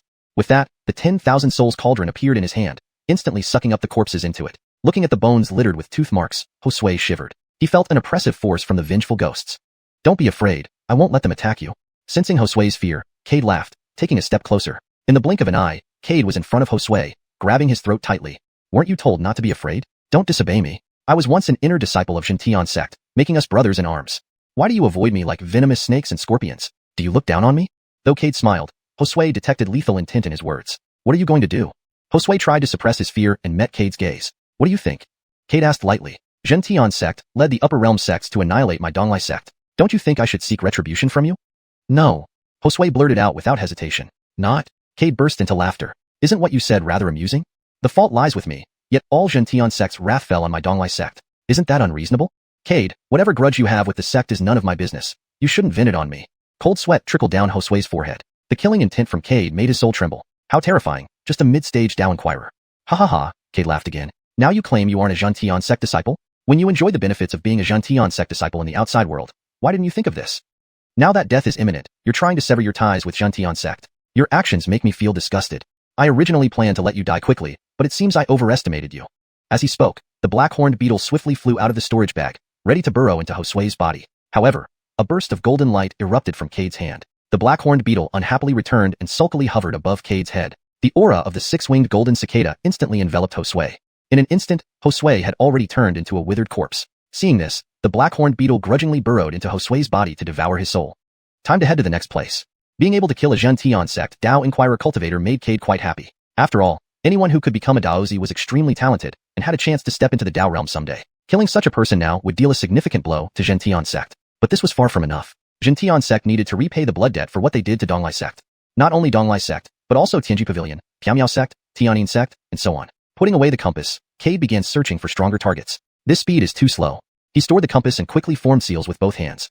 Instantly, the surrounding spiritual energy rushed into his body. After one breath, duplicates started emerging from Cade's body. 1, 2. After an hour, Cade was surrounded by duplicates. After exchanging glances with them, they scattered in different directions. Their goal was to massacre all upper realm sect disciples inside. These sects had wiped out Donglai sect, so Cade planned to exterminate their younger generations. Soon, battles raged continuously in the outer layer of the immortal ancient relic, and many cultivators perished. Inside the immortal ancient relic's inner region, at this moment, the ancient human and ancient demon clans received the latest intelligence from the outer region. They were all puzzled because just half an hour ago, they had suddenly received news that human cultivators entering the immortal ancient relic were rapidly dying. Tedany ancient humans had tried to intervene but ended up mysteriously dying as well. Xavier frowned at the information in his hand. What is going on? Could something have happened inside that we don't know about? Jonathan from the ancient demon clan shook his head. This is very strange. This is the first time such a thing has happened in all these years. Perhaps we should go and see. Kian of the ancient demon clan shook his head. No, if we enter, we might attract the things hidden in the mist, which would be disastrous for us. Once spoken, the scene fell silent. After a while, Xavier finally said, continue sending people. Once they get any news, report it immediately. This immortal ancient relic may experience some unexpected events. There was no objection to Xavier's suggestion. After sending everyone away, Xavier was about to take a sip of tea when a clansman rushed in urgently. Clan leader, Miss Avril has fallen. Hearing this, Xavier instantly crushed the teacup in his hand. His fourth origin Dao realm power surged, flinging the clansman away before he could react.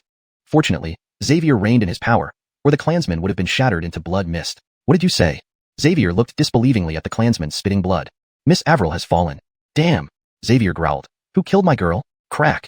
His teeth ground together audibly. You may leave now. The clansman fled without hesitation. Damn it. Xavier breathed deeply to calm himself down. Damn thing. Wait until I revive Honor and then I'll deal with you. Xavier activated his power, summoning a pitch-black river in front of him. The Yellow Springs. He stepped into it, trying to retrieve Avril's soul. With his fourth origin Dao realm power, reviving her would be effortless if he found her soul. However, soon he realized something was wrong. Avril's soul wasn't in the Yellow Springs. How can this be? All souls of those who perish in the immortal ancient relic end up here. Why can't I find Honor's soul? Cold sweat dripped from Xavier's forehead. A bold guess appeared in his mind. Avril's soul had been destroyed. But what immense enmity would cause someone to destroy another soul? Impossible. Honor has always been obedient and sensible. How could she offend anyone so much that they would destroy her soul? Panic filled Xavier's eyes as he frantically searched the Yellow Springs, but found nothing. Worse, he discovered that no new souls had entered the Yellow Springs despite reports of many deaths. An uneasy feeling grew within him. Something unusual might indeed be happening in the immortal ancient relic. If so, where did all those souls go? Or perhaps they hadn't died. Doubts filled Xavier's mind. He wanted to investigate personally but feared the monsters in the mist. If they sensed a Dao realm presence, they would swarm out, causing unnecessary trouble. Damn it! Xavier clenched his fists tightly, a sense of helplessness spreading through him. Leaving the Yellow Springs, he knew he must inform the others about his discovery. Meanwhile, in the upper realms, the patriarchs of various sects wore grim expressions. Disciples who had entered the ancient relic had all perished, something unprecedented. Moreover, these disciples were their sect's future hopes. Xiuxian looked at the others, his eyes flashing with anger. What the hell is going on? No one answered because no one knew. It was the first time they had encountered this situation. Could Cade be behind this? Casper pondered aloud. With Donglai's sect completely annihilated, Cade's vengeful nature makes it likely he'd retaliate against the upper realm sect disciples. Given his strength, it's possible he could kill all their disciples. Casper's words struck everyone like a hammer. Indeed, it was a possibility. They knew Cade too well. He was vindictive, unwilling to let slights pass. Impossible. Ancient Yuan interjected, breaking everyone's thoughts. They looked at him in confusion. Ancient Yuan explained, before entering the immortal ancient relic, Cade was near death. Even if he survived, with the injuries he sustained, it would take 70 to 80 years to recover fully. And even if he entered the illusionary realm, the dangers there made survival unlikely. So, I don't think it's necessarily Cade's doing. It could be the work of those hiding in the shadows. After all, those people's hatred towards us is something everyone here is well aware of. Silence. A silence like death. They had all witnessed Cade's condition that day. In such a state, surviving was nothing short of a pipe dream. The immortal ancient relic, though filled with various opportunities, also held immense dangers. Upon entering, they would immediately encounter illusions. Given Cade's weakened state, encountering these illusions would have meant certain death for him. He might have already been killed by the energy released from a shattered illusion. The deaths of disciples from major sects could very well be the work of those rats hiding inside the immortal ancient relic. If this matter is indeed the doing of those filthy rats, then they must be prepared to face our wrath, Xiuxian said coldly. Yet everyone understood that to truly know what happened inside the immortal ancient relic, they would have to wait another century until it reopened. Otherwise, they could only speculate from outside. Damn it, if Lily or Bray hadn't gone missing, things wouldn't have become so complicated. The group was deeply frustrated. Without these key figures, uncovering the truth and retaliating became significantly more challenging. Chapter 200, Qingyang Town. Everyone fell silent again. If Renata or Tianjishanren were present, they could have these two deduce what exactly happened in the immortal ancient ruins. But now, sigh. All that was left was heavy sighs. Now Cade's master, friends, and sect have all been destroyed. There's no longer anything to bind him. If he comes out of the immortal ancient ruins alive, it will pose a significant danger. He can already contend with ancient realm cultivators just by reaching the inquiring path realm. If he becomes a true immortal or breaks through to the ancient realm, would anyone from the upper world be able to stop him? The patriarch of Tianyin sect, Perry, scanned the crowd before slowly speaking. So our urgent task is to find a way to deal with Cade. Otherwise, once he emerges from the immortal ancient ruins, we'll always be at a disadvantage. This matter needs discussion but must be prioritized, Thatcher agreed nodding. Why not select some potential cultivators from the upper world and cultivate them? To better counter Cade. The reason Cade is so strong is because he has continuously faced death and killing throughout his journey. As long as we follow this method, we're sure to cultivate more cultivators like Cade. Tianyun sect's Taiping Jinren spoke slowly. By emulating Cade's path to power and combining the strength of the four great sects, he didn't believe they wouldn't be able to cultivate someone who could match Cade. The scene fell silent again. After a long pause, Casper spoke up. I think Taiping Dao's friend's proposal is feasible. Emulate Cade's growth journey and unite all upper world sects. We can certainly cultivate an existence that surpasses Cade.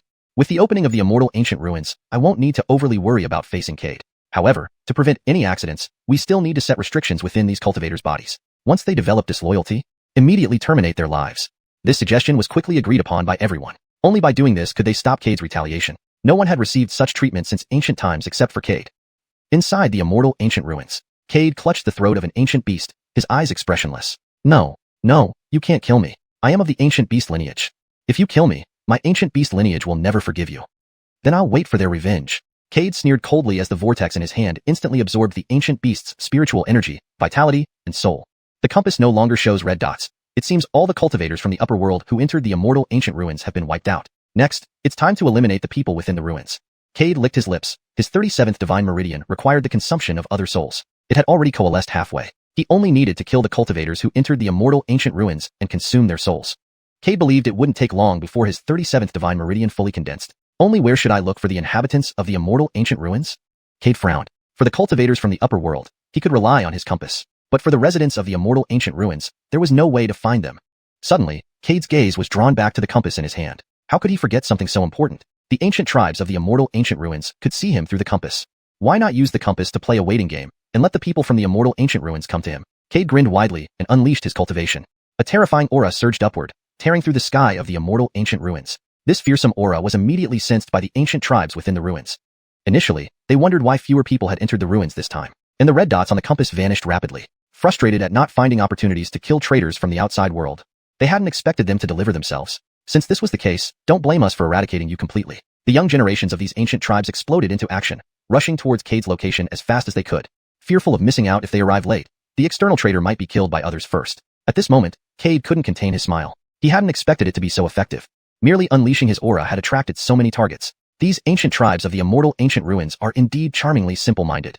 They don't know what their minds are for. Such blatant provocation, and instead of being wary, they madly rush toward me. It seems those old folks have protected them too well, resulting in these youngsters lacking even basic judgment. Cade's smile grew wider. He rapidly formed seals with both hands, and clone after clone appeared continuously. To face the ancient tribes of the immortal ancient ruins, Cade did not plan to act personally. These ancient tribes were weak and lacked actual combat experience. It was unnecessary for him to personally engage. Besides, he had more important matters. Now that he had slain all the cultivators, there was almost no one within the immortal ancient ruins vying for opportunities. He could take advantage of this chance to thoroughly loot the area.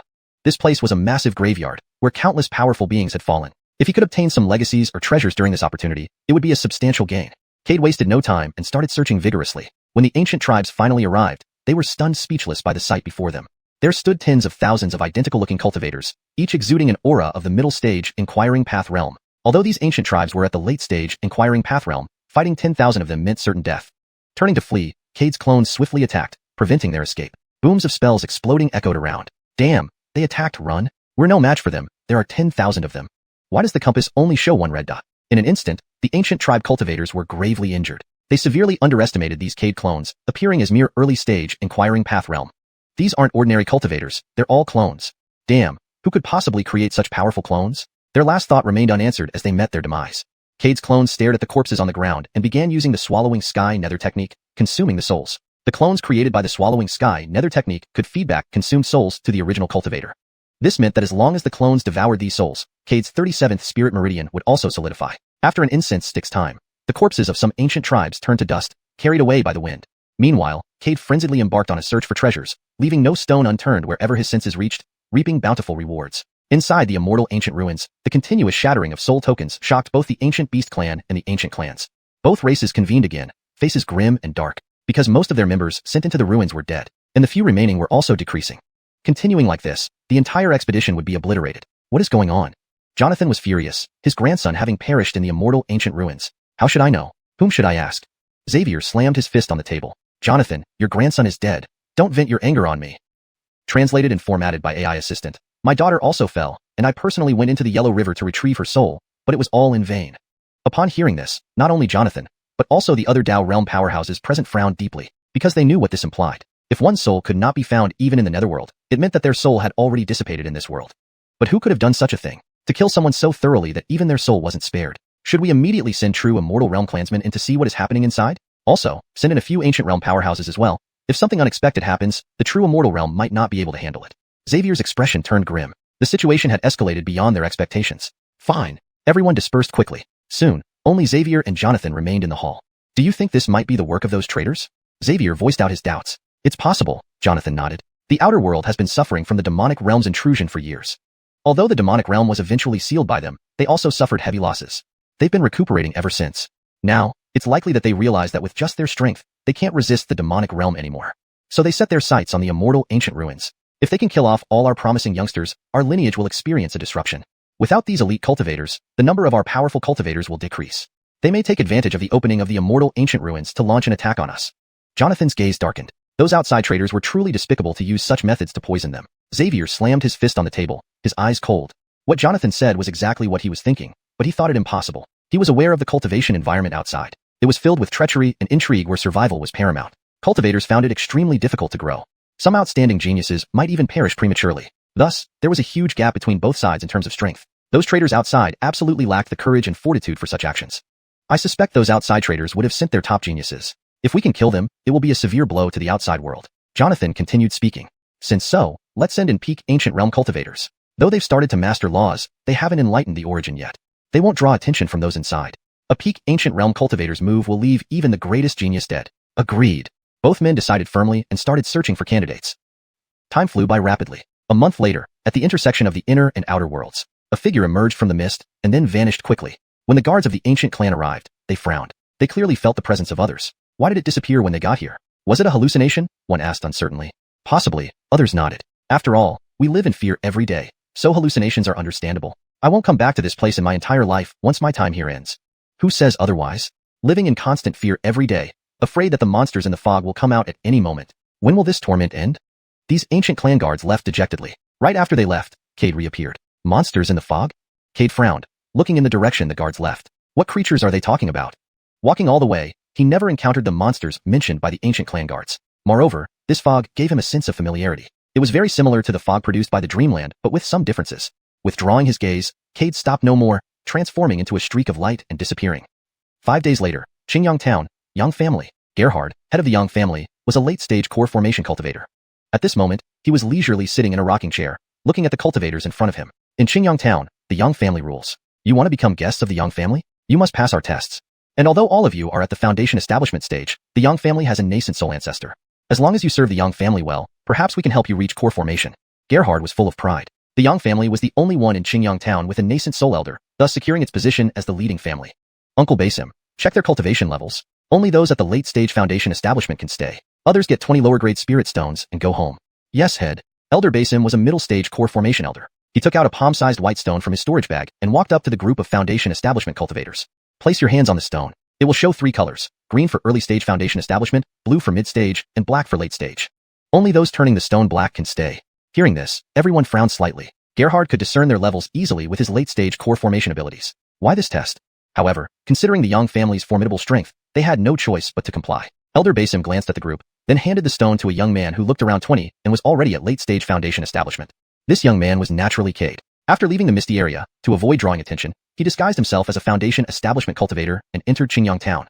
Then, somehow, he was dragged along to participate in the Yang family's guest selection process without fully understanding what was happening. Initially, Cade resisted internally, but then he thought he could take this opportunity to better understand the immortal ancient ruins, so he stayed. Looking at the white stone presented to him, Cade didn't hesitate, placing his hand on it. As soon as his hand touched the stone, Cade suppressed his aura to appear like a late-stage foundation establishment cultivator.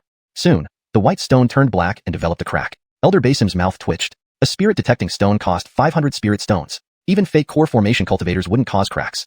This guy, being late-stage foundation establishment, actually damaged it. Annoyance surged in Elder Basim's heart. Cade, seeing the crack, felt awkward. Sorry, didn't control the strength well. Shall we try again? Elder Basim glared viciously at Cade. Qualified. Without another look, he moved to the next person. Try again? In your dreams. 1 spirit-detecting stone costs 500 spirit stones. Pay up if you break it. Seeing Elder Basim ignore him, Cade rubbed his nose awkwardly. But since he passed, he didn't mind further and simply stood aside. Soon, all the cultivators completed the test. 3 reached late-stage foundation establishment and became guests of the Yang family. Gerhard looked at the trio, including Cade, approvingly. You 3 are excellent. From now on, you are guests of the Yang family. Complete your monthly tasks and receive 100 lower-grade spirit stones. Translated and formatted by AI assistant. The Yang family's cultivation techniques are also available for you to choose from. Uncle Basim, take these 3 to receive their guest tasks and arrange accommodation for them. With that, Gerhard looked at Cade and the other 2. For now, you can be considered temporary guests of the Yang family. To truly become a guest, you have a 3-month probationary period ahead. During these 3 months, you will only receive 75% of the salary, which is 75 lower-grade spirit stones.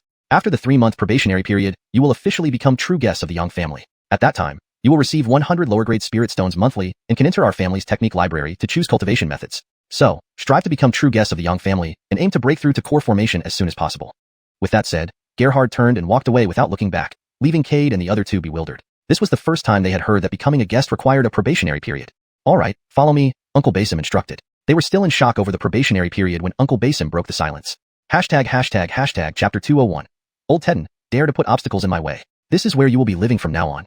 Uncle Basim pointed to a row of wooden houses in front of them and looked at Cade and the other two. The air was filled with a foul stench, causing Cade to wrinkle his nose slightly. This foul smell was somewhat familiar to him. It seemed to be the excrement of some beast. Sure enough, the next words from Uncle Basim dispelled Cade's confusion. The 3 of you are still in your probationary period. During this time, your task will be to take care of the Yang family's spirit beasts. Your performance in raising these spirit beasts will be part of your evaluation. If within 3 months you can raise the spirit beasts to the first stage, you can become true guest elders. Otherwise, go to the accounting office and collect 75 pieces of spirit stones, then leave on good terms. Uncle Basim took out 3 sets of keys and handed them to Cade and the other two. These are for your accommodations. Choose whichever you prefer. The other two immediately stepped forward to select their keys from Uncle Basim and left without delay. Don't you want one?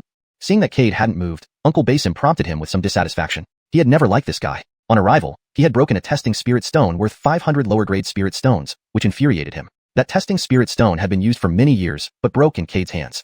Not really. Cade smiled as he approached, taking the last set of keys from Uncle Basim. Uncle Basim, what's the difference between a demonic beast and a spirit beast? Uncle Basim frowned, puzzled by Cade's question. Logically, someone at the late foundation establishment stage should know the difference. Demonic beasts are demonic beasts, and spirit beasts are spirit beasts. Why would anyone confuse the two? But seeing Cade's sincere attitude, Uncle Basim suppressed his annoyance and explained. Demonic beasts are wild spirit beasts. Spirit beasts have been domesticated and have lost their wild nature, making them more gentle. Also, people can form contracts with spirit beasts, thereby enslaving them. But demonic beasts, if you try to enslave them, they'd rather die than let you live. Listening to Uncle Basim's explanation, Cade nodded in partial understanding. Well, the difference between demonic beasts and spirit beasts ultimately boils down to one being domesticated and the other wild. As for the rest, you'll understand more as you go along. The 3 White Moon Silver Wolf pups need to be raised by you. Leaving this sentence behind, Uncle Basim turned and walked away. Retrieving his gaze, Cade used the key to open the door to his house. As soon as he pushed the door open, a pungent odor hit him. Ugh. Cade gagged and quickly used his cultivation to dispel the stench with a wave of his hand. His mouth twitched uncontrollably. Why did he stay here? After all, he was a cultivator at the middle inquiry stage. Finding information elsewhere shouldn't be a problem. Why join this decrepit small clan as a guest elder? And worse, this accursed guest elder position even had a probationary period. Cade felt speechless. Walking inside, Cade saw 3 silver white wolf pups lying at the door. Upon seeing him, they immediately ran over and began biting his trouser leg while making continuous whimpering sounds. Seeing his blue robe torn apart, Cade felt an overwhelming urge to kill something but held back. Great. You little wolf pups dare to bite my trousers. If I don't punish you properly today, I'll write my name backwards. Bending down, he grabbed the back of their necks, pulled out some pills he had refined from his storage bag, and fed each pup 1 pill. Cade wasn't worried about the pills harming the wolf pups. While the effects were unique, he could guarantee there was no poison. Ow. The 3 wolf pups cried out in pain after consuming the pills. Instantly, all their fur fell out. Seeing the bald pups, Cade couldn't help but laugh. Without their fur, the wolf pups seemed to shrink in size. Ha ha ha. Cade laughed heartily. Realizing something was wrong, the wolf pups emitted mournful cries and ran to hide. Let's see if you dare bite my trousers again. With a wave of his hand, the 3 piles of wolf fur were instantly blown away by the wind. Sitting down on the porch steps, Cade took some seeds from his storage bag and scattered them in the yard. These seeds came from the immortal ancient ruins, though Cade didn't know what plants they belonged to. However, he had also obtained a sword technique along with the seeds. Named Spring and Autumn Sword. This technique had no specific rank, but its description made Cade sense its power. Spring and Autumn Sword altered the flow of time. This ability was somewhat similar to that of the 6-winged golden cicada. After doing all this, Cade closed his eyes and began meditating. The immortal energy here was much denser than outside, making cultivation here highly efficient. Moreover, Cade wanted to enhance his cultivation as soon as possible. There were still so many grudges he had to settle, and he couldn't afford to slack off. Additionally, having entered this ancient relic interior world and killed many members of the ancient clans, trouble would surely come if those clans became aware. Although the ancient cultivators he encountered were pathetically weak, weakness among juniors didn't imply the same for their elders. Time slowly passed. Ow ow. Cade was woken up by a series of wolf howls. A flash of displeasure crossed his eyes, but when he saw the 3 wolf pups writhing on their backs and crying out, he chuckled. Grumble, grumble. Seeing Cade awake, the wolf pups looked pitifully at him as their empty stomachs rumbled. How could I forget such an important matter? Cade slapped his forehead. I forgot these 3 little ones haven't yet reached the abstaining from food stage. Even though they are spirit beasts, they are just like 3 big yellow dogs at most. No, they should be stronger than big yellow dogs since they are spirit beasts. Sighing, Cade stood up and led the 3 little ones out of the yard. Giving them fish is not as good as teaching them how to fish. Instead of finding food for them himself, it was better to let the little ones hunt, which would also awaken their beastly instincts. But soon Cade realized he was wrong, because these 3 wolf pups simply didn't know how to hunt. It took great effort to get them to chase a sheep-like demonic beast, only for them to almost be impaled by the creature's horns. 3 useless brats, unable to handle even a sheep. Angered, Cade cursed aloud. He had seen incompetence before, but not to this extent. Wolves naturally prey on sheep, but these 3 almost got killed by a sheep. It was embarrassing for wolves. Slap, slap, slap. Ow. Cade gave each wolf pup a resounding slap. 3 useless brats, watch me show you how to hunt. Pointing at the demonic beast in front of them, Cade released a beam of sword chi that instantly pierced the beast's head. The demonic beast barely managed to cry out before convulsing on the ground. The 3 wolf pups rushed over and devoured the carcass greedily. Cade stood speechless beside them, watching as they feasted. However, he had misjudged the 3 wolf pups. They had just been born and lacked any hunting skills. Expecting them to hunt was wishful thinking. As the wolf pups consumed the demonic beast's flesh, their fur gradually regrew, shinier than before. Puzzled by this sight, Cade closely examined the dead demonic beast. There was a faint spiritual energy fluctuation in the beast's flesh. These wolf pups ate the beast's flesh and regrew their fur, probably because the meat contains spiritual energy. Note, ow and grumble grumble were kept as sound effects for consistency. Feeding them with higher-grade demonic beasts seems necessary to get them to the first stage. With that thought, Cade's spiritual sense instantly spread out, locking onto a 3rd-stage demonic beast. With a mental command, the beast was swiftly killed and its body brought before Cade. Cade kicked away the corpse the 3 wolf pups were gnawing on. Ow. The 3 little wolves looked at Cade pitifully. Their eyes brimmed with grievance as they wondered why he had just kicked their food away when they were eating peacefully. Ignoring them, Cade tossed the corpse of the 3rd-stage demonic beast in front of them. Come on, eat this. Only by eating this will you grow faster. The 3 wolf pups gazed at the 3rd-stage demonic beast's corpse, nearly bursting into tears. It was tough and unbreakable by their tiny teeth. Why are you looking at me? Hurry up and eat it, Cade urged, somewhat displeased. He had provided them with such good food, yet they still looked so miserable. Under Cade's urging gaze, the 3 wolf pups reluctantly began gnawing on the corpse of the 3rd-stage demonic beast. Soon, Cade understood why they had given him such aggrieved looks. They could not leave any bite marks on the corpse no matter how hard they tried. Such waste. Cade felt a surge of anger, but eventually calmed down. Dozens of flying swords appeared around him, swiftly slicing the 3rd-stage demonic beast's corpse into small pieces. Now, can you eat? Cade watched the wolf pups with a headache. Raising spirit beasts was far more complicated than he had imagined. Seeing the minced meat on the ground, the 3 wolf pups immediately rushed forward, feasting happily. Sure enough, their fur grew back even faster. Moreover, their auras became stronger. As expected, Cade said proudly, raising these little spirit beasts is no challenge for me. He stood quietly, watching the wolf pups feast. An hour later, their bellies were full, and they wore content expressions. Now that you're full, let's go back. Leading the 3 wolf pups with regrown fur back to the yard, Cade heard a group of guest elders discussing near the foot of the mountain. To speed up the growth of spirit beasts, you need to feed them demon rearing pills. Only demon rearing pills can accelerate their growth and purify their bloodlines. You say that easily, but demon rearing pills are expensive, costing 10 lower-grade spirit stones per pill. That's true, and now the market is flooded with counterfeit demon rearing pills. You never know if what you buy is good or bad. Feeding poor quality pills might cause issues for your spirit beasts, and the Yang family won't forgive you. It's better to honestly hunt high-stage demonic beasts for feeding. Hearing their conversation, Cade's heart skipped a beat. Feeding demon rearing pills could make demonic beasts grow faster. This was exactly what he needed. Others couldn't refine pills, but he could. Though the effects of his refined pills were a bit strange, they wouldn't be lethal. Besides, demon rearing pills didn't sound very sophisticated since they were sold easily outside, indicating simple refining methods. I have confidence I can refine them. Excuse me, fellow Taoists, may I ask what demon rearing pills are? Cade smiled at the group of guest elders. The group glanced at Cade and nodded in greeting. Taoist, you must be one of the new guest elders, Warren sized up Cade, noting he was late foundation establishment stage and accompanied by 3 white moon silver wolf pups, thus confirming his identity.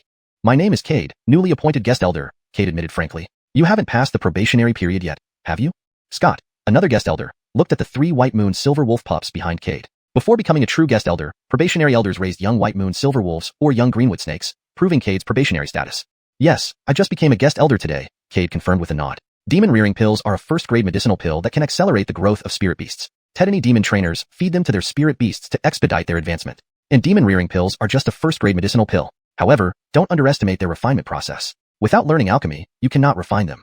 While demon rearing pills are available on the market, some are fake. Feeding your spirit beasts fake pills could cause reverse energy flow and eventual death from explosion. Therefore, buying demon rearing pills to advance your spirit beasts might be futile. Warren patted Cade on the shoulder. He had seen many new guest elders like Cade, driven by the desire to quickly advance their spirit beasts to become guest elders. After all, earning 100 lower-grade spirit stones each month and access to the Yang family library was tempting for foundation establishment cultivators. Plus, the Yang family had an elixir tester, offering protection against major threats in Xingyang town. However, most failed in this endeavor. Only those who worked diligently succeeded. Cade smiled. Fellow Taoists, do you have the recipe for demon rearing pills? If so, can I buy it? Warren and the others looked surprised. Isn't that provided by the Yang family when you start your probation? Oh. Now Cade was dumbfounded. Uncle Basim hadn't given him any recipes. What a stingy old man. Just because I damaged his stone. Is it really necessary to treat me this way? Cade cursed inwardly, vowing to teach him a lesson someday. Seeing Cade's troubled expression, Warren and others whispered, "Did you offend Uncle Basim?" "I guess not. I just accidentally cracked a stone during testing." Hearing this, everyone laughed. That sounds about right. Uncle Basim is petty and miserly. Damaging the spirit testing stone surely made him hold a grudge. The stone is worth 500 lower-grade spirit stones. It's lucky you're still alive. Speechless, Cade thought. Just a few spirit stones? How stingy can you get? His storage bag was filled with immortal jade, much more valuable. Fellow Taoist Cade, here's the recipe for demon-rearing pills. Take it. It's useless to me anyway. But I must remind you, if the demon-rearing pills are of low quality, your spirit beasts might experience some unexpected issues after consuming them. So, if possible, you should still buy some genuine ones from outside. Sure. Cade nodded with a smile. He was very confident in his alchemy skills. He wouldn't produce lethal pills. Moreover, these three little wolf pups were merely at the chi condensation stage. Even if they had adverse reactions to the pills, he could save them easily. Holding the demon-rearing pills, Cade cheerfully led the three little wolf pups back to the courtyard. Watching Cade's retreating figure, Warren stood up, feeling speechless. This guy doesn't realize that Uncle Basim's revenge has only just begun. But that old man is indeed petty. It's just one spirit testing stone. It's not worth acting this way. Plus, it doesn't cost him any money. So why does he care so much? Who knows? Translator's note. The paragraph structure and line breaks have been preserved as requested. Chapter 202. Changes in the plants. Back at the courtyard, the three little wolf pups returned to their hut and fell into a deep sleep. Cade began examining the formula for the demon-feeding pill in his hand. After a moment, he frowned slightly. The method of refining the demon-feeding pill isn't complicated, but I have no idea where to find these medicinal herbs. Cade recognized all the herbs listed on the formula. They were nothing more than ordinary medicinal herbs. Among them was something called a wood bear heart. A wood bear heart, as the name implies, is the heart of a wood bear. Cade, being new here, had no clue what a wood bear was. After hesitating for a while, Cade decided to ask someone. Knock knock. The door was suddenly knocked on, causing Cade to frown. He didn't think he would have acquaintances in the Yang family so soon after arriving. Though puzzled, he still got up to open the door. As soon as he opened it, he saw old Detested Basim standing there. Remembering how this old man had tried to make things difficult for him, Cade felt very reluctant and did not give him a warm welcome. Seeing Cade's cold attitude, old Detested Basim frowned and looked displeased. Old Detested Basim, what brings you here? Cade stared coldly at old Detested Basim, with no intention of inviting him inside. Cade, you haven't even become a guest scholar of the Yang family, yet you're acting too arrogantly. I have 10,000 ways to get rid of you. And you are just a petty foundation establishment cultivator. It would be easier to kill you than an ant. Cade didn't reply. He just stared at him coldly. Tell me, what do you want? Cade said coolly. Creak. Seeing Cade wasn't engaging, old Detested Basim's eyes flashed with anger. He felt that his authority was being challenged. How could a petty foundation establishment cultivator treat him like he was important? Not showing any respect to a core formation cultivator like himself, it seemed Cade needed some serious punishment. Humph. Old Detested Basim sneered. I came today to ask you to compensate for the spirit stone used in your assessment. Due to your mistake, it broke. The market price for one spirit stone is 500 low-grade spirit stones. So, the salary for your 3-month probationary period has been deducted. 1 month equals 75 low-grade spirit stones, totaling 225 spirit stones for 3 months. You still owe the Yang family 275 spirit stones. So, pay up. Cade smiled. His smile was icy, devoid of any warmth. Seeing Cade's icy smile, old Detested Basim felt a chill run down his spine, as if being stared at by a fierce beast. Deep within his soul, he sensed fear. The golden core inside his body trembled, almost cracking. What do you intend to do, Cade? Cold sweat started seeping from old Detested Basim's forehead. What do you think, old man? Cade's smile grew colder. In all his years, he'd never encountered anyone who dared speak to him like this. Not letting him experience unimaginable pain would indeed be unforgivable. Hearing Cade call him old man, old Detested Basim's temples bulged with rage. When had he ever been provoked like this? Everyone usually showed him great respect. Today, a petty foundation establishment disciple dared to be so disrespectful. He had to teach him a lesson. You old dog, do you really think you're the master here? I call you old Detested Basim out of respect. Not because you can treat me like dirt.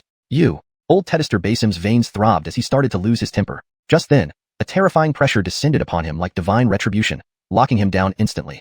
Before he could react, his physical body turned into a pool of blood and flesh. His soul was also extracted by Cade. You old fool, daring to make life hard for me, you must be tired of living. Old Detested Basim's soul hadn't recovered from the shock. Looking at his now bloodied remains on the ground, he realized he was dead. Staring at Cade in disbelief, his eyes full of incredulity, he couldn't believe it. How could this be? Cade was only a late-stage foundation establishment cultivator. Why was his pressure so terrifying? Impossible. Absolutely impossible. It must all be fake. He kept roaring, trying to convince himself it was all false. Humph. Cade sneered. You old fool, you don't know when to show respect, so don't blame me. A mere core formation cultivator dares to bark at me? Today, I'll show you what real power looks like. Cade walked to the sleeping White Moon silver wolves and woke them up. Eat that pile of blood and flesh outside the door. The wolves shook their heads furiously, indicating they were already full and not hungry. If you don't obey, I will stew and eat you. As he spoke, Cade released a strand of killing intent. The three wolves immediately recoiled in fear and ran out to do as Cade instructed. Satisfied, Cade turned to look at old detested Basim's soul. By now, it was trembling in fear nearby. Old detested Basim finally understood this person was not a late-stage Foundation establishment cultivator, but a hidden powerhouse. The killing intent earlier made him feel like even the patriarch of the Yang family couldn't survive for more than 3 breaths. Seeing old detested Basim's behavior, Cade actually laughed. Weren't you very arrogant earlier? Now you realize your mistake? Senior, please spare me. Old detested Basim knelt and kowtowed continuously. Ignoring him, Cade summoned the 10,000 souls cauldron. 10,000 genuine souls appeared instantly, surrounding old detested Basim with a fearsome aura. Old detested Basim's soul started to waver, threatening to dissipate. Cade lightly pointed, causing the soul to stabilize again. Entertain him well, and let him experience our hospitality. With that, the 10,000 souls dragged old detested Basim's soul into the 10,000 souls cauldron. Soon, the 3 wolves returned with bloated bellies, looking at Cade pitifully. Go lie down after eating. Don't bother me, or else I'll stew and eat you. The wolves immediately slinked away to their den. Cade chuckled and closed the door before heading out. He needed to find out what a wood bear looked like. Soon, Cade found Warren and others he had parted ways with not long ago. Taoist brother Cade, what can I do for you? Warren was surprised to see Cade come calling. There are some matters I need Taoist brother Warren's guidance on. Cade bowed respectfully with a smile. Ha ha ha. Warren laughed heartily. Feel free to ask. If I can help, I won't hold back. Taoist brother Su, what is a wood bear? Warren immediately understood Cade's intentions. This guy was planning to refine the demon feeding pill. Surprised, Warren scrutinized Cade closely. Only a few families knew the art of alchemy. Though some people had figured out unique methods on their own, what they called alchemy was more like pill condensation. Essentially, it involved mixing various medicinal herbs together without considering their interactions. True alchemy focused on pairing specific herbs to create new effects. Taoist brother Su, are you sure you practice true alchemy and not pill condensation? Huh. Cade frowned, not fully understanding. What is pill condensation? Seeing Cade's confusion, Warren became even more astonished. How could Cade not know about pill condensation? Moreover, Cade didn't seem to be lying. Taoist brother Cade, so-called pill condensation involves refining various medicinal herbs into a potion and then using spiritual energy to coalesce them into a single pill, Warren explained. As for true alchemy, it requires a precise combination of plants to alter their original properties and create entirely new effects. The real difficulty in alchemy lies in the proper pairing of ingredients. A single mistake can lead to unpredictable results, Warren continued, elaborating on the differences between alchemy and pill condensation to Cade. Cade suddenly understood. He now knew why his pills had been so bizarre. It was likely due to errors in combining and adjusting the ingredients. In the past, when Goss taught him alchemy, he focused on the techniques while neglecting the crucial aspects of ingredient selection and adjustments. Thinking about this, Cade felt a pang in his nose, recalling the words of Goss before he left. Taoist brother Su, are you alright? Warren noticed Cade's change in demeanor and asked with concern. It's nothing. Cade suppressed his sadness and smiled, shaking his head. I'm just thinking of my master. Tedister? Warren was surprised again. Isn't Taoist brother Su an independent cultivator? One could say so, Cade replied vaguely, not wanting to delve into this topic. What he wanted most now was to find out what a wood bear looked like. Taoist brother Warren, what does a wood bear look like? Taoist brother Cade, I advise you to give up this idea. Warren patted Cade on the shoulder. The heart required for the demon-feeding pill must come from an adult wood bear. An adult wood bear has cultivation comparable to that of a late-stage Foundation establishment cultivator. Even though we have also reached Foundation establishment, battling a beast of equal strength for mere animals is unwise. I know guest scholars receive 100 spirit stones each month and can choose a cultivation technique, but you need to be alive to enjoy those benefits, Warren added with genuine concern. But Cade shook his head with a smile. Taoist brother Warren, your earlier words enlightened me. My previous issues with alchemy seem to be resolved. I plan to try refining the demon-feeding pill. All right. Seeing Cade's determined attitude, Warren couldn't argue further. He took out a jade slip and handed it to Cade. This contains information about the wood bear, including its appearance. Additionally, I have a wood bear heart here. You can use it, Warren said, pulling out a heart from his storage bag and giving it to Cade. Cade hesitated to accept it, but Warren insisted, Taoist brother Cade, there's no need for thanks. The heart is useless to me. If you succeed, you can help me refine a few more later. All right. Cade agreed readily. After bidding farewell to Warren, Cade rushed to the market to buy the necessary medicinal herbs and hurried back. Back in his hut, Cade set up his alchemy furnace and began the process. In alchemy, the key lies in the transformation and pairing of plants, he mused. In the past, I merely condensed these medicinal herbs into a pill without considering their changes and combinations. This time, the alchemy process was unusually long as Cade focused meticulously on the pairing and changes of ingredients. Soon, a rich scent filled the entire courtyard. The 3 sleeping White Moon silver wolf pups woke up and ran to Cade's door, howling. Awoo-awoo. Cade ignored them, fully engrossed in refining the pills. In this moment, something seemed to click in his mind. Memories of Goss's teachings resurfaced inexplicably. An hour later, 5 crimson pills lay quietly before Cade. He picked one up carefully to examine it. Seems fine, he thought. Raising his hand, he let the 3 hungry wolf pups in. He tossed 3 demon-feeding pills into their mouths. Awoo-awoo. The wolf pups swallowed the pills and emitted joyful howls. Moments later, intense spiritual fluctuations burst from their bodies as they visibly grew larger, and faint spiritual energies started emanating from them. Cade was elated. It worked. This time, I finally succeeded in refining the pills. Looking at the remaining 2 demon-feeding pills on the table, Cade became even more confident that his refinement had been successful. The 3 wolves came up to him, rubbing against his pants and eyeing the remaining pills. Smack. Cade gave each wolf a gentle slap. You little brats. After taking my pills, you only become first-tier beasts. You're useless. Oh woo. The wolves looked at Cade pitifully. That's enough. Don't look at me like that. Cade chided the little creatures affectionately. These 2 are for gifting. I'll make more for you later. Saying that, Cade opened the door and walked out, with the 3 wolves quickly following. What Cade didn't know was that ordinary wild beasts wouldn't be able to advance to the next tier in such a short time, even after consuming the demon-feeding pill. The primary reason the 3 white moon silver wolves advanced so rapidly was because the efficacy of Cade's pills had reached 60%. 6 absolute pills were extremely expensive, even in the immortal ancient relic site. Walking along, Cade frowned. This area was designated for raising spiritual beasts, which were usually docile. Today, however, he heard roars from the spiritual beasts, making him suspicious. But he did not inquire further. He soon knocked on Warren's door again. Taoist brother Cade, what do you need this time? Warren greeted him. I took your would bear heart earlier, Cade smiled sheepishly. Now I'm here to pay you. With that, he took out the 2 remaining demon-feeding pills from his storage bag. I refined 5 pills this time. The other 3 were eaten by the wolf pups. Hearing this, Warren's eyes widened as he stared at the pills in Cade's hand. Then he glanced at the 3 white moon silver wolves trailing behind Cade, astonished beyond measure. He confirmed that these were indeed the 3 white-eyed wolf pups Cade had raised. Now they had already reached the realm of first-tier spiritual beasts. How was this possible? While feeling shocked, Warren was also immensely relieved. He had guessed correctly. Previously, Warren had suspected that Cade might be a young master from a prominent family out on a trial mission. Therefore, he gave the precious would bear heart to Cade, and his judgment proved correct.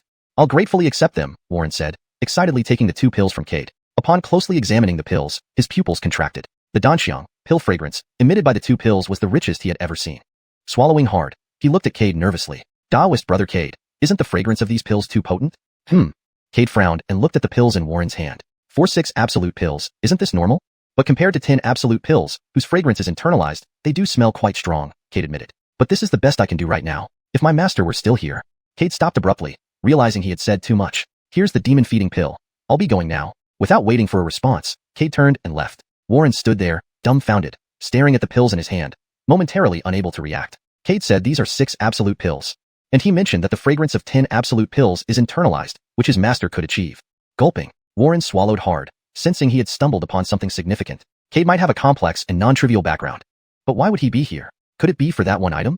At this thought, Warren's eyes suddenly blazed with a flash of killing intent. He had been in Xingyang Town for almost 2 years now. All this time, he had been investigating the whereabouts of that particular item, but to no avail. Moreover, an increasing number of people chose to join the Yang family as guest scholars, and he knew very well that they too were after that item. He hadn't taken those who came later seriously. However, Cade's appearance brought him an whooshing sense of pressure. // He hadn't taken those who came later seriously. However, Cade's appearance brought him a sense of intangible pressure. Because, if his guess was correct, there must be a major sect backing Cade. If a major sect got involved, it would be virtually impossible for him to obtain that item. After all, he was only a foundation establishment cultivator. How could he possibly match a major sect? Taoist Cade said this is the 6 extremes pill. He also mentioned that the 10 extremes pill has a subtle fragrance, and his master could identify it. Swallow. Warren swallowed hard, sensing he might have stumbled upon something significant. Cade likely had an extraordinary background. But why was he here? Could he also be after that item? At this thought, a surge of murderous intent flashed in Warren's eyes. He had been in Xingyang Town for almost 2 years. He had been investigating the whereabouts of that item, but to no avail. More and more people were choosing to join the Yang family as guest practitioners. He knew these people were also after that item. He hadn't taken those who came later seriously. However, Cade's appearance brought him an intangible pressure. Because, if his guess was correct, a major sect must be backing Cade. If a major sect got involved, it would be impossible for him to obtain the item. He was merely a spirit transformation cultivator. How could he possibly stand against a major sect? Chapter 203, The Bronze Coffin. The cruel look in his eyes grew deeper. He absolutely would not allow unexpected events to happen. Thinking of this, he subconsciously gripped the demon-feeding pill in his hand. After all, that item was crucial for him to break through to the questioning Dao realm. Cade, this is your own doing. Don't blame me. Thinking of this, he took out a jade slip from his storage bag and informed the others about Cade's situation.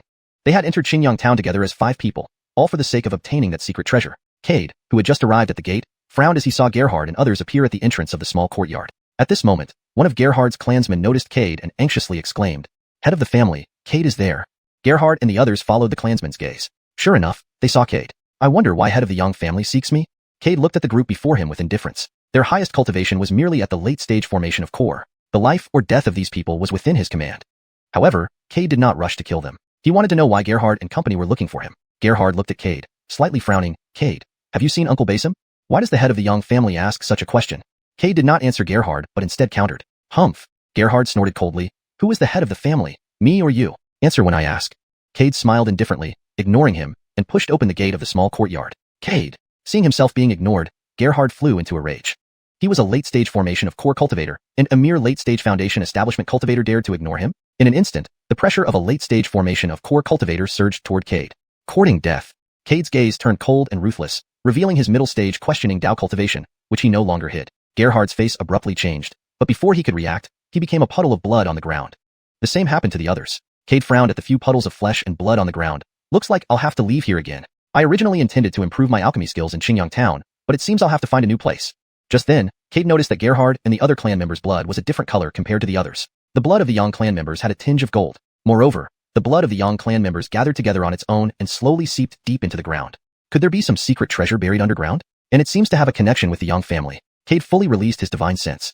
Soon, all that remained in Cade's eyes was shock. He discovered that deep underground, a bronze coffin was buried. The space around the bronze coffin constantly twisted and deformed. Cade knew that if spatial distortion occurred, it indicated something extraordinary was inside the bronze coffin. This already touched upon the laws of existence. What's inside? Cade was very curious, but he also knew that curiosity killed the cat, so he suppressed his curiosity. Just then, a roar came from afar. Which scoundrel dares to kill people in my Yang family territory? Are you tired of living? Cade felt somewhat helpless. He hated dealing with such matters. Killing the young ones would lead to the older ones stepping up, and killing the old ones would lead to even older ones. However, Cade had already investigated the Yang family thoroughly. Apart from one nascent soul cultivator, there were no other powerful figures. As for why he hadn't wiped out the entire clan, Cade was concerned that annihilating the Yang family might attract the attention of some powerful figures. Moreover, the Yang family was an excellent hiding place. When the ancient clan found out that their members who entered the immortal ancient relic had been completely slaughtered, they would certainly send someone to investigate. Once inside and finding it empty, even a fool would know the culprit had entered the immortal ancient relic. Furthermore, Cade's aura had been detected upon his exit. It wouldn't be long before the ancient clan sent someone to search for Cade. But the Yang family, a minor clan in a remote town, no one would think a questioning Dao cultivator would willingly become a guest elder of such a minor clan. After all, a questioning Dao cultivator has dignity and would never tolerate a minor clan being above him. Knowing this, Cade decided to stay. These old fools still need handling. Cade formed hand seals and swiftly created a clone. This clone immediately transformed into Barkley and walked through the air. The middle stage questioning Dao cultivation instantly burst forth, enveloping the entire Xiuxian town. The junior members of the Yang family dared to offend this seat. They have already been slain. Should it happen again, this seat will not hesitate to erase the Yang family from Xiuxian town. With the voice carried by the wind, a figure quickly flew out of the Yang family's ancestral home. Aaron respectfully stood beside Cade's clone, bowing deeply with a smile.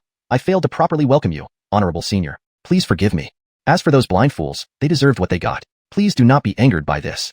Humph. Cade's clone snorted coldly, suddenly looking at Aaron. Should it happen again, do not blame me for taking your life as well. This time, considering your years of cultivation, I shall let you off. Cade's clone left without looking back. Aaron wiped the cold sweat from his forehead, breathing a sigh of relief. Damn thing, you offended anyone else, but you had to offend a senior, truly deserving of death. Aaron cursed inwardly and returned to the ancestral home. He could confirm that the person earlier must have reached the questioning Dao realm or higher, because just a few words from the other side had caused cracks in his nascent soul. This was the first time he had encountered such a thing. He needed to enter seclusion for a while. As for the Yang family, as long as he didn't die, they wouldn't go awry. On the other side, Warren was drenched in sweat, both forehead and back soaked. Watching the figure disappear into the sky, he swallowed hard. A questioning Dao cultivator. Why would a questioning Dao cultivator come to Xiuxian town? Could they also have sensed that treasure? But it shouldn't be. That treasure was said to only be useful to transformation realm cultivators. And most people still believe it's a rumor. After all, how could a remote small town possibly have such a heavenly treasure? Warren breathed deeply. Although many people had infiltrated the Yang family, most were skeptical about the matter. He believed so firmly because once he had accidentally entered a ruin and obtained information inside. It looks like I must find that treasure as soon as possible. Otherwise, more people will join, making things more complicated. Warren looked in the direction where Cade resided. The top priority now was to determine Cade's identity. Anyone who could easily refine 6 Extremes pill had an intricate background. In another old house, Xavier and Jonathan stared at each other. They had just received news that there was no living thing left outside the immortal ancient relic, and something seemed to have passed through the mist into the interior of the relic. They didn't need to think much to realize that those inside the relic were likely all slaughtered, and whatever entered the relic's interior definitely wasn't a creature from the mist. It might be a traitor clan. They weren't sure how many had entered the relic's interior. How should we handle this? Jonathan clenched his teeth. These traitors were too despicable, trying to infiltrate from within. If they were allowed to grow, one day when the immortal ancient relic reopens, these people would become unstable factors, possibly bringing chaos to the relic. Chapter 203, the bronze coffin, continued. Moreover, if the traitors outside attack the immortal ancient relic, and these infiltrators ambush them from behind, the immortal ancient relic would face a situation of being besieged on all fronts. This would be extremely unfavorable. Our top priority is to find those guys. If we let them stay here for more than half a month, the star compass will no longer be able to detect their presence. It's already been 10 days. We only have 5 days left. We must act quickly to find them. Xavier's eyes flashed with murderous intent. Those traitors were indeed despicable and shameless, trying to dismantle the immortal ancient relic using such underhanded methods. He couldn't let them get away with it. Good. Jonathan nodded. We should send people immediately to look for them. Meanwhile, I will inform the major sects about this news so they can be vigilant and not let the traitors take advantage of any opportunities. Agreed. As Jonathan left, Xavier felt an uneasy premonition rising in his heart. He had a bad feeling that unexpected events might indeed happen this time. Back at the small courtyard, Cade watched as the 3 white moon silver wolves before him had grown significantly larger. You 3 good-for-nothings, you've grown up and should learn to hunt on your own now. Additionally, if you want to continue eating demon-feeding pills, find these herbs for me. Cade used his spirit energy to draw the herbs needed to refine the demon-feeding pills in the air. However, he soon realized he had overestimated these creatures. The 3 white moon silver wolves stared at him with puzzled looks, as if asking, what are you talking about? Cade felt a headache coming on, especially when confronted with the intelligent gazes of the 3 white moon silver wolves. He had an impulse to stew them, but he suppressed this urge. Forget it. Why am I even arguing with 3 beasts? Taking a deep breath, Cade closed his eyes and began meditating, ignoring the wolves. The 3 white moon silver wolves looked confused, unable to understand why their master went from gritting his teeth one moment to sitting in meditation the next. In the following days, Cade spent most of his time meditating while the 3 white moon silver wolves hunted for food when they were hungry. Until one day, someone knocked on Cade's door. Cade emerged from his meditation, opened the door, and greeted Warren with a calm smile. Friend Taoist Warren, what brings you here? Ha ha ha. Warren laughed heartily. Doesn't friend Taoist Cade wish to invite me in for a sit? Please do. Cade laughed and gestured for him to enter. At this moment, the 3 white moon silver wolves returned from hunting. Over the past period, Cade had fed them several pills. Now, they were as large as calves, with increasingly lustrous fur. Warren was quite surprised to see the 3 white moon silver wolves had already reached the 2nd stage of cultivation, equivalent to a cultivator at the 13th layer of chi refinement, and it had only been less than a month. This only increased Warren's vigilance towards Cade. Ignoring the wary look in Warren's eyes, Cade warmly invited him to sit down. As long as Warren didn't provoke him, Cade wouldn't kill him. He was also curious about why this late-stage soul formation cultivator had disguised himself as a foundation establishment cultivator to infiltrate the Yang family. Cade suspected it might be related to the bronze coffin buried deep underground. After settling in, Warren smiled at Cade. I've come today to ask for your help, Brother Su. Oh. Cade took a sip of spirit tea, looking interested at Warren. Speak freely, Brother Zhou. As long as it's something I can do, I will spare no effort. Ha ha ha. Warren laughed, taking out numerous medicinal herbs from his storage bag and placing them before Cade. I'd like to ask Brother Su to help refine some demon-feeding pills. And of course, I won't let you do all the work without compensation. I've prepared all the materials required to refine demon-feeding pills. The refined pills will be split 50-50 between us. As a reward for Brother Su. Sure. Cade agreed with a smile. Lately, Cade had managed to reach the 7th apex level of pill refinement, but had struggled to break through to the 8th apex. This had been a source of frustration for him. With Warren visiting, Cade saw an opportunity to inquire about alchemy techniques. Brother Zhou, I have a question and would appreciate your guidance, Cade said. Please go ahead, Brother Su, Warren replied. Looking at the spirit tea before him, Cade slowly asked, do you know which sect has the most mature alchemy techniques? Setting down his teacup, Warren looked at Cade with interest. Could it be you wish to join one of them? Cade nodded with a smile. Indeed. For alchemy, there's no better place than the 100-Dan Pavilion. Warren pondered for a moment before replying. It is the most recognized alchemy sect across the entire immortal ancient continent. The term, immortal ancient continent, didn't surprise Cade. He knew that people living within the immortal ancient relic often referred to it as such. But, Warren hesitated. What but? Cade frowned. Sighing, Warren explained. The 100-Dan Pavilion has extremely strict criteria for selecting disciples. They conduct thorough background checks spanning 3 generations, ensuring a clean lineage. Also, selected disciples must possess either wood or fire spiritual roots. Of course, a mutated spiritual root is even better. During the selection process, disciples must demonstrate catalyzing spirit medicines in front of a master alchemist. This process is very complex and difficult. Tedany fail to mature the spirit medicine beyond the budding stage. Therefore, even if qualified, they can only become low-ranking herbal apprentices. To advance further, these apprentices must study botany for 10 years before gaining eligibility for alchemist selection. The process is exceedingly difficult and tedious. Rumors say only 1 in 10,000 apprentices makes it. Warren shared everything he knew about the 100-Dan Pavilion. Cade frowned. Only becoming an alchemist after such a long cycle seems too lengthy. These aren't even the main concerns, Warren shook his head. The crucial part is how you plan to join. I've told you about the stringent requirements. Moreover, it's challenging for a foundation establishment cultivator to join, unless you find an internal nomination. But the cost is exorbitant, even beyond the means of many nascent soul cultivators, let alone you as a foundation establishment cultivator. That's true, Cade smiled awkwardly but had already started forming ideas. After this period, he could try joining the 100-Dan Pavilion. Furthermore, as the premier alchemy sect within the immortal ancient relic, the environment for cultivation must be excellent. Joining it should speed up his path to becoming a true immortal. After seeing off Warren, Cade resumed refining pills. That night, a teenage youth walked angrily along the road. Darn that Clem. What right does he have to snatch my fiancée? Miss Lee was chosen by my grandfather. What right does he have to take her? Aries gritted his teeth. Suddenly, he caught a whiff of intense Dan fragrance and stopped, looking toward the nearby courtyard. At that moment, the 3 silvery white moon silver wolves dragged a massive wooden bear carcass over. Sensing the aura emanating from the 3 white moon silver wolves, Ares' expression changed drastically as he instinctively moved aside. The White Moon Silver Wolves had already reached the third stage of spiritual beast cultivation. Standing to the side, he dared not breathe loudly, fearing they might end his life. Translation continues seamlessly from previous content, maintaining coherence and context. The 3 White Moon Silver Wolves pushed open the wooden door and dragged the wooden bear's corpse inside. The moment the door opened, Ares saw a young man standing inside, wearing a long green robe. The 3 White Moon Silver Wolves placed the wooden bear's corpse next to the young man and wagged their tails. This scene left Ares utterly stunned. After all, White Moon Silver Wolves were always extraordinarily proud and would never wag their tails to ingratiate themselves. But now, he doubted his own eyes and rubbed them, trying to see clearly again. However, by then, the wooden door had already closed. If I could get those 3 White Moon Silver Wolves, I could definitely defeat Clem. Though Clem is also at the 7th layer of chi refinement, his 2 second-stage greenwood snakes can temporarily boost his cultivation to the 9th layer. These 3 White Moon Silver Wolves have already reached the 3rd stage. If I could fuse with them, my cultivation level would surely reach foundation establishment.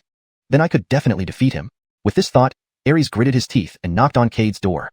Chapter 204, The Voice Beneath. Cade looked at the young man in front of him with a faint smile on his face. What do you need? Judging from the youth's attire, Cade guessed that he must be a direct descendant of the Yang family. The youth was dressed in rich garments, and despite his timidity, his demeanor clearly marked him as no ordinary clansman. Hello, my name is Ares. I'm a member of the Yang family. I want to purchase these 3 White Moon Silver Wolves from you. Ares gazed at Cade with apprehension, unsure why this person gave him an ominous feeling. Not for sale. Cade refused without hesitation. He had spent considerable effort cultivating these wolves, and wouldn't easily sell them to a chi cultivation stage kid. Moreover, what treasures could such a junior possess? Thud.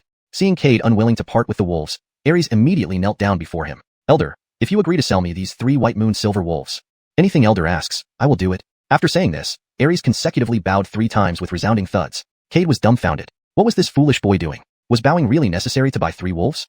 Unusual behavior must have an unusual cause. Seeing this youth still respectful towards him, Cade gently raised his hand, lifting Ares off the ground with a surge of spiritual energy.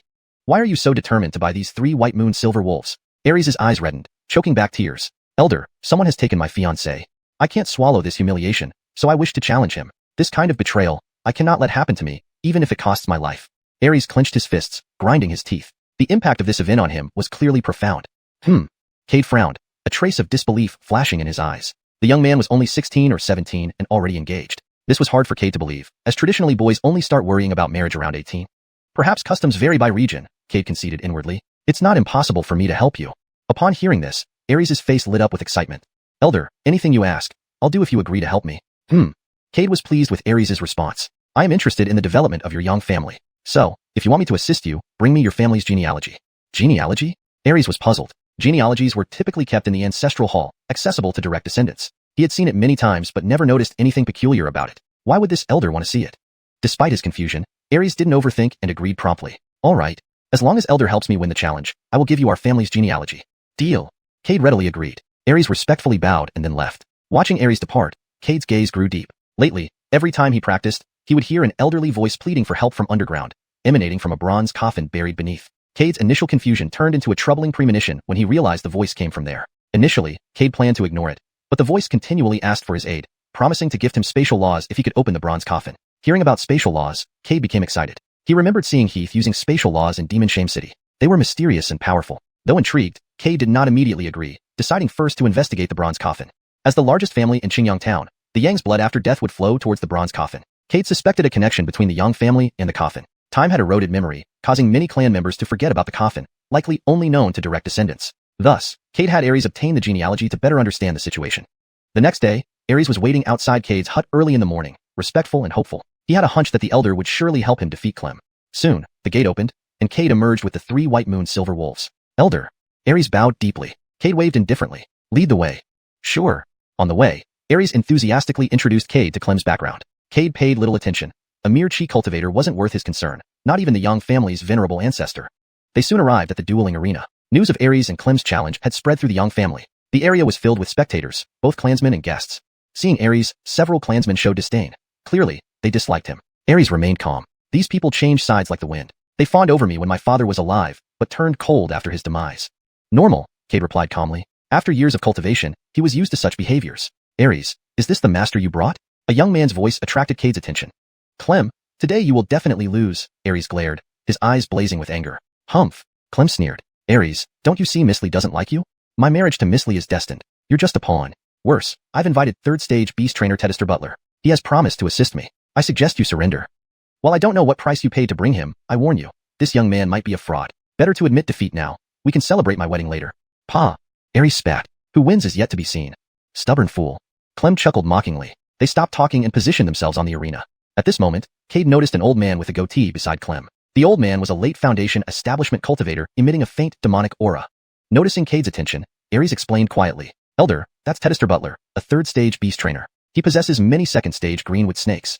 Relax, Cade patted Ares on the shoulder. He knew what a beast trainer was, a cultivator who raised spiritual beasts. These cultivators mastered some secret techniques for raising spirit beasts, accelerating their growth. They could even improve the bloodline of the spirit beasts through these techniques, thereby enhancing their strength and making them more powerful. Beast trainers were categorized into 11 stages based on the strength of their secret techniques. Among them, 11th stage beast trainers only existed in legends. Additionally, beast trainers could use their secret techniques to turn their spirit beasts into totems, merging with themselves and temporarily boosting their own power. This is why they exuded a faint demonic aura when fused with beast spirits. Humph. The third stage beast trainer Butler noticed Cade's gaze and looked up at him disdainfully, giving a cold snort. Soon, the match began. Without hesitation, Butler released his spirit beast, a second stage greenwood snake. Instantly, the crowd erupted in excitement. Indeed, Detested Butler can easily produce a second stage greenwood snake. The second stage greenwood snake ranks among the top tier among spirit beasts of its level. Ares is bound to lose this time. Isn't it obvious? Detested Butler has been a third stage beast trainer for many years. And the young man next to Ares, if I'm not mistaken, became a guest cultivator just recently. How could a young man like him be a match for Detested Butler? Cade ignored the murmurs of the crowd. A white flash suddenly appeared from his wrist. Everyone focused on the white moon silver wolf on the field, eyes wide with disbelief. It was a third stage spirit beast. In an instant, the atmosphere became surreal. All eyes were on the white moon silver wolf. Both Butler and Clem were stunned, never expecting the opponent to bring out a third stage white moon silver wolf. The second stage greenwood snake stood no chance against it. Kill it, Cade spoke calmly. The white moon silver wolf instantly transformed into a white streak and pounced on the greenwood snake. The snake barely had time to react before its head was bitten off by the wolf. The remaining half of its body twitched momentarily before going still.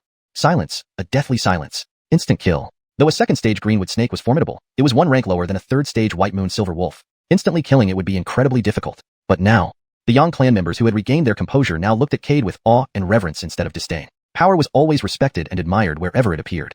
I won. Ares shouted excitedly. It doesn't count. This round doesn't count.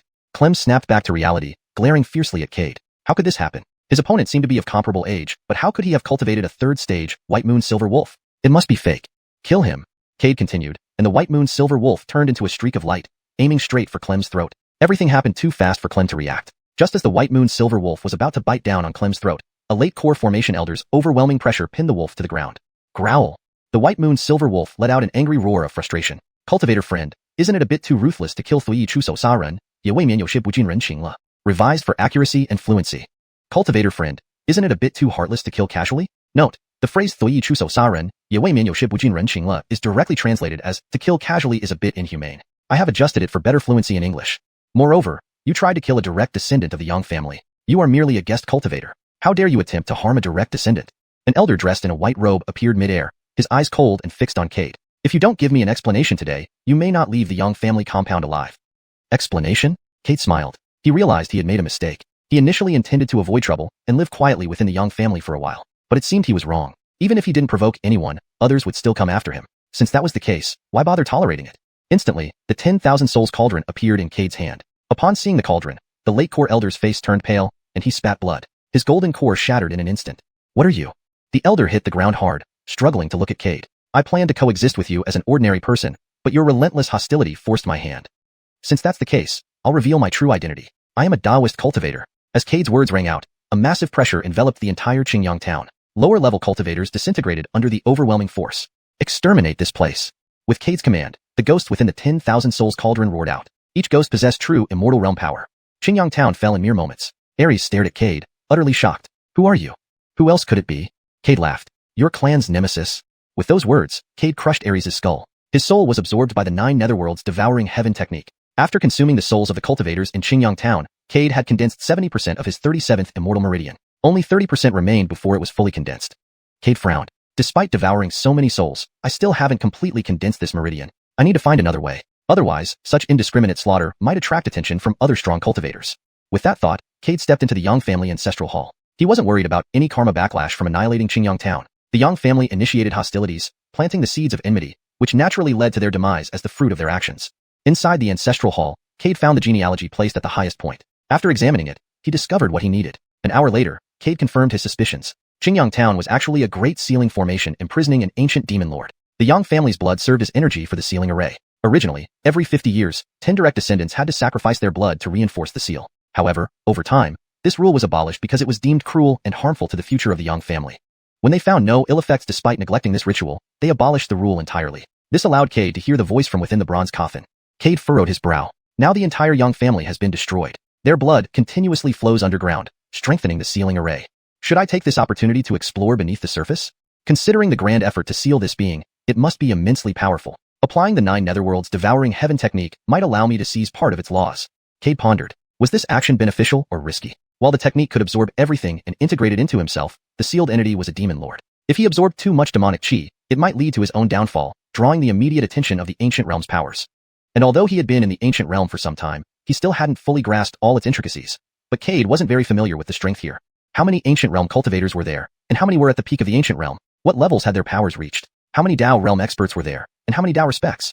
All these were unknown to Cade. After hesitating for a long time, he clenched his teeth and thought, great wealth comes from great risks. Besides, with the existence of the sealing array, there's nothing to be afraid of.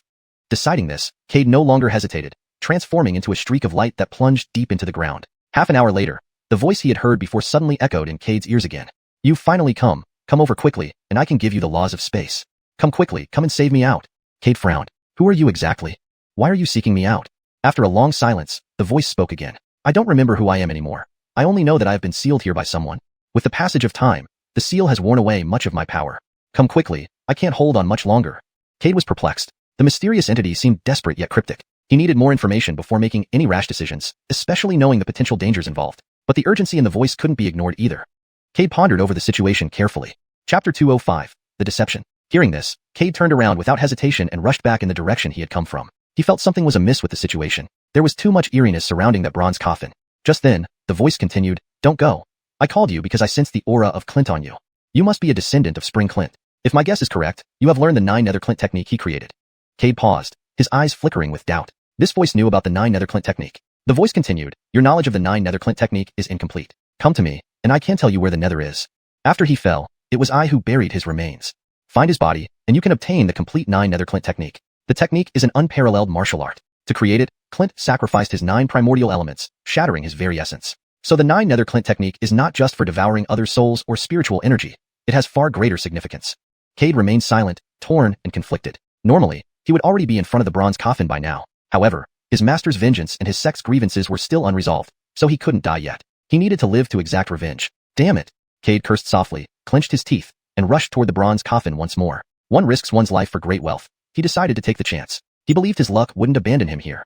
3 hours later, standing before the colossal bronze sarcophagus, Cade felt awe and disbelief. It was massive. In comparison, Cade felt as insignificant as an ant before the huge bronze sarcophagus. Carved into its surface were 9 5-clawed dragons, each holding thick chains in their mouths. A carriage floated high above their heads. Cade could only stare in astonishment, his hand reaching out to touch it. Suddenly, the voice interrupted, Don't touch it. His hand froze midair. Why? Your strength is too weak. Touching it will shatter your physical body instantly, and even your soul won't escape. Frowning, Cade slowly retracted his hand, eyeing the coffin warily. What exactly is this thing? Cade asked. Creation coffin. Creation coffin? Cade frowned. What is that? I don't know. The voice continued. This coffin has existed for too long. Even during our time, it was already there. No one knows who created it, though some might know but dare not speak its creator's name. It represents supreme law. Who are you? Cade repeated his earlier question. I forgot. The voice sounded infinitely weary, but someone once called me Phelan. Phelan? Cade's brow furrowed, unfamiliar with this title. Now can you tell me about the 9 nether Clint technique? Staying near the coffin gave Cade an uneasy feeling. All he wanted now was clarity on the technique and to leave. You resemble that old Clint fellow? The voice sighed. I buried his body in the starry sky. To find his body, you must venture into the starry sky. But your current cultivation level is too low, just mid-ascendant. Though your body is true immortal, it won't withstand the stars. I buried his limbs and head across 5 places on Xian continent. I'll tell you the precise locations. As he spoke, a light orb emerged from the coffin and hovered before Cade. Cade watched the orb without reaching for it. Why are you helping me? Silence filled the area for a moment. After a long while, the voice resumed. We belong to the same kind. Additionally, since you've practiced the 9 nether Clint technique, you're considered a disciple of that old Clint. I owe him a favor, which I return through you. Same kind. Cade looked at the coffin in confusion. Who are you? Ha ha ha. Laughter echoed from the coffin. We are pitiful beings, deceived by the world, betrayed. In the end, everything was false, all a lie. We are mere sustenance. Ha ha ha ha. That old Clint truly pitiful. Until his death, He refused to believe his most trusted friend severed his head and destroyed his divine soul. All lies, everything was a deception. Ha ha ha ha. The voice became chaotic, leaving Cade bewildered. Moments later, the voice steadied. Since you made it here, consider us connected by fate. I bestow you an opportunity. 3 light orbs floated out from the coffin and stopped before Cade. These are 3 principles. Use the 9 nether clint technique to absorb them temporarily. Find clints remains quickly and obtain the complete technique. If not, the incomplete technique will eventually backfire on you. Actually, it already has started backfiring on you. You must locate Clint's body soon. Beware of Clint. He has changed and is no longer the same. Don't trust anyone. It's all a deception targeting the entire cultivation realm. Everyone is a pawn in this scheme, destined to become sustenance. Cade was utterly confused. Why contradict himself? Why warn against trusting Clint? Why can't I feel the backlash? Silence. An instant stick passed, then the voice returned. You'll understand when you grasp the principles. I'm tired and need to sleep again. Little one, if you ascend to the peak one day, please rescue me from here. The voice grew faint, almost inaudible. Cade clenched his fists, staring at the coffin. This makes no sense. You cannot fall asleep. Explain yourself.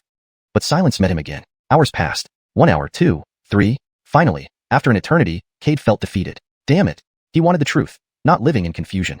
What was the deception? Who set it up? What did they mean by sustenance? Another hour went by, and Cade's eyes were bloodshot. One day, I will uncover the truth of this world. Translation note. The structure and style of the original text have been preserved to maintain narrative coherence and the author's intent. Leaving this sentence hanging, Cade grabbed the 3 light orbs and was about to leave. But just as his hand touched the 3 light orbs, the Clint 9 nether technique within him absorbed them all. Cade's lips twitched uncontrollably. He was unsure if these 3 light orbs were dangerous. Absorbing them so rashly, if that self-proclaimed Phalon had tampered with these orbs, he wouldn't even know how he died. However, very soon, his heart relaxed completely. After the 3 light orbs entered his body, they lay quietly in his inner lake. Upon inspection, Cade found nothing amiss.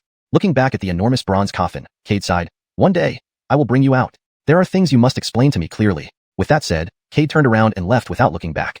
10 days later, in Xiuxian continent, at but Pavilion. At the mountain gate, a large number of young cultivators had already gathered. Their faces were filled with excitement and anxiety. This event related to their future. If they could pass the trial of but Pavilion, they would become one of the 10,000 medicinal boys. In the future, there was hope for them to become alchemy testers. Becoming an alchemy tester meant having high status. Wherever they went, they would be respected. Meanwhile, among the crowd, a skinny youth looked pale, as if he were terrified. Next, the elder in charge of screening from but Pavilion handed a ball to the youth, gesturing for him to place his hand on it. The youth glanced timidly at the elder before placing his hand on the orb. Instantly, the orb emitted a burst of green light which deepened in color until it became dark green. A delighted expression appeared on the elder's face. Mutated wood essence root. Excellent. It can be classified as first-class aptitude. This elder patted the youth's shoulder. Don't be afraid. With your mutated wood essence root, you will definitely achieve something in alchemy. Just pass the next test, and you can become a disciple of but Pavilion. The test is simple. Only use spiritual power to stimulate the growth of a spirit herb. The youth lifted his head joyfully, but hurriedly lowered it again when he met the elder's gaze. Okay. This elder wasn't surprised by the youth's reaction. Most disciples participating in the selection process would naturally feel intimidated facing such a massive presence for the first time. Soon, the youth was led aside by a but Pavilion disciple to wait with others who had passed the test, ready to stimulate the spirit herbs together. This youth was naturally Cade. After leaving the bronze coffin, Cade quickly departed from Qingyang town. He found a secluded place to comprehend those 3 light orbs. They indeed contained 3 principles, the lightning principle, the space principle, and the transformation principle. After months of comprehension, Cade managed to barely apply these principles. Now, with the help of the transformation principle, he had changed into the appearance of a young boy. In fact, Cade hadn't expected it either. but Pavilion harbored the head of Clint. However, it was buried beneath the most important Dan building of but Pavilion. To obtain Clint's head, he had to enter the Dan building. Moreover, but Pavilion's pavilion tester was a 4th-rank Dao Venerable. There were 4 Dao realm experts and thousands of ancient realm experts within but Pavilion. Even if Cade was incredibly bold, he absolutely dared not make any rash moves under the watchful eyes of so many experts. Using the transformation principle, he transformed into a level 12 spirit condensation youth and spent 20,000 spirit stones to buy a spot. Around him, there were many young cultivators of similar age. Their faces were full of nervousness and excitement. "You're really amazing, having a first-class aptitude." A girl approached Cade, admiring him with big eyes and a rosy blush on her cheeks. "Yes." Cade nodded lightly, smiling slightly as a response. "My name is Adeline. What's yours?" "Then we will be fellow disciples," she chattered beside Cade. "Cade, by the way, what kind of spirit herb do you think we'll get in the lottery? I hope we don't draw the xuanhuan fruit. I heard it's extremely difficult to catalyze. Even foundation establishment cultivators find it hard to succeed." Adeline kept talking to herself, while Cade listened silently. Since Cade was not very familiar with but Pavilion's trials, this was a good opportunity to learn more. Soon, an elder arrived, handing out seeds and jade slips to everyone. The jade slip contains a cultivation technique to germinate spirit herb seeds. You have an hour to familiarize yourself with the technique. The test begins after an hour. Anyone who can germinate the spirit herb seed will become one of our medicinal boys. As a Dao Inquiry cultivator, Cade quickly memorized the technique. Soon, he began to inject spiritual power into the seed. Other young disciples also started injecting spiritual power into their seeds. Suddenly, a scream rang out as a cultivator's seed instantly turned to ash. Eliminated. The selecting elder declared upon a single glance. Cade ignored this, continuing to inject spiritual power steadily into his seed. That cultivator failed due to poor control of spiritual power, causing the seed to be destroyed. The sound of eliminations continued. Cade remained focused on catalyzing his seed. Several elders observed Cade approvingly. This temperament, calm and composed, is ideal for alchemy. With proper cultivation, he could become a red robe alchemy detester. Indeed, with a mutated wood essence root, his affinity for plants far surpasses others, enabling better control over plant transformations. Let's not rush to conclusions. Once exposed to a broader world, some might grow anxious. We shouldn't jump to conclusions too quickly. Let's wait and see. The elders stopped talking, but their gazes remained fixed on Cade. I succeeded. Suddenly, a sprout emerged from one cultivator's seed. He shouted excitedly, almost ruining the sprout by neglecting it. Just as he thought he would be eliminated, an elder took him aside. Cade glanced briefly then looked away. More cultivators successfully germinated their seeds. Cold sweat appeared on the foreheads of those who hadn't yet succeeded. The elders exchanged knowing smiles. It was especially difficult to catalyze these seeds, especially for Cade, who received special attention from the elders because of his first-class aptitude. Time ticked by. 2 hours later, a smile finally spread across Cade's face. Slowly, he cracked open his seed, revealing a tender sprout that grew rapidly. The elders were astonished but mostly satisfied and relieved. First-class aptitude indeed lives up to its name. It remains to be seen how much he can catalyze the xiuanhuan fruit. With his low spiritual power reserves, it's unlikely he can make it grow half-sized. Not possible. Catalyzing has already taken nearly 3 hours. His spiritual power is limited. Growing it half-sized is clearly impossible. Why rush to conclude? Let's wait and see. We have plenty of time. After uttering these words, Cade grabbed the 3 orbs of light and was about to leave. However, as his hand just touched the 3 orbs, the 9 abyssal heaven devouring art within him absorbed all 3 orbs. Cade's lips twitched uncontrollably. He wasn't sure if these 3 orbs were dangerous. Absorbing them so recklessly, if the self-proclaimed Phelan had tampered with them, might lead to him dying without even knowing how. But soon enough, his anxiety dissipated. The 3 orbs entered his body and rested quietly within him. Upon checking, Cade found nothing amiss. He glanced back at the massive bronze coffin and sighed. One day, I will bring you out. There are some things you must explain to me. With that, Cade walked away without looking back. 10 days later, in Xiuxian continent at but Pavilion. At the entrance, a large number of young cultivators had gathered. Their faces were filled with excitement and apprehension. This trial would determine their future. If they passed but Pavilion's test, they could become one of the 10,000 apprentices. With time, they might become alchemists. Becoming an alchemist meant having high status, respected wherever they went. Meanwhile, among the crowd stood a skinny teenager with a pale face, appearing visibly shaken. Next, a but Pavilion elder responsible for testing handed a sphere to the youth, signaling him to place his hand on it. Nervously, the youth placed his hand on the sphere. Instantly, green light burst forth from the sphere, deepening until it became pitch black green. The elder smiled in delight. Mutated with spirit root. Excellent. That qualifies as top-notch aptitude. The elder patted the youth's shoulder. Don't be afraid. With a mutated with spirit root, you're destined for success in alchemy. Just pass the next test, and you can become a but Pavilion disciple. It's simple. You just need to stimulate the growth of a spirit herb using your spiritual energy. Overjoyed, the youth looked up, but quickly lowered his head upon meeting the elder's gaze. All right. The elder found nothing unusual about the youth's reaction. Most first-time applicants felt intimidated facing such grand institutions. Soon after, the youth was led aside by a but Pavilion disciple, waiting for others who also passed the initial test to stimulate the herbs together. This youth, of course, was Cade. Upon leaving the bronze coffin, he swiftly departed Xingyang town and began to comprehend the 3 orbs of light. They turned out to be 3 laws: lightning law, space law, and transformation law.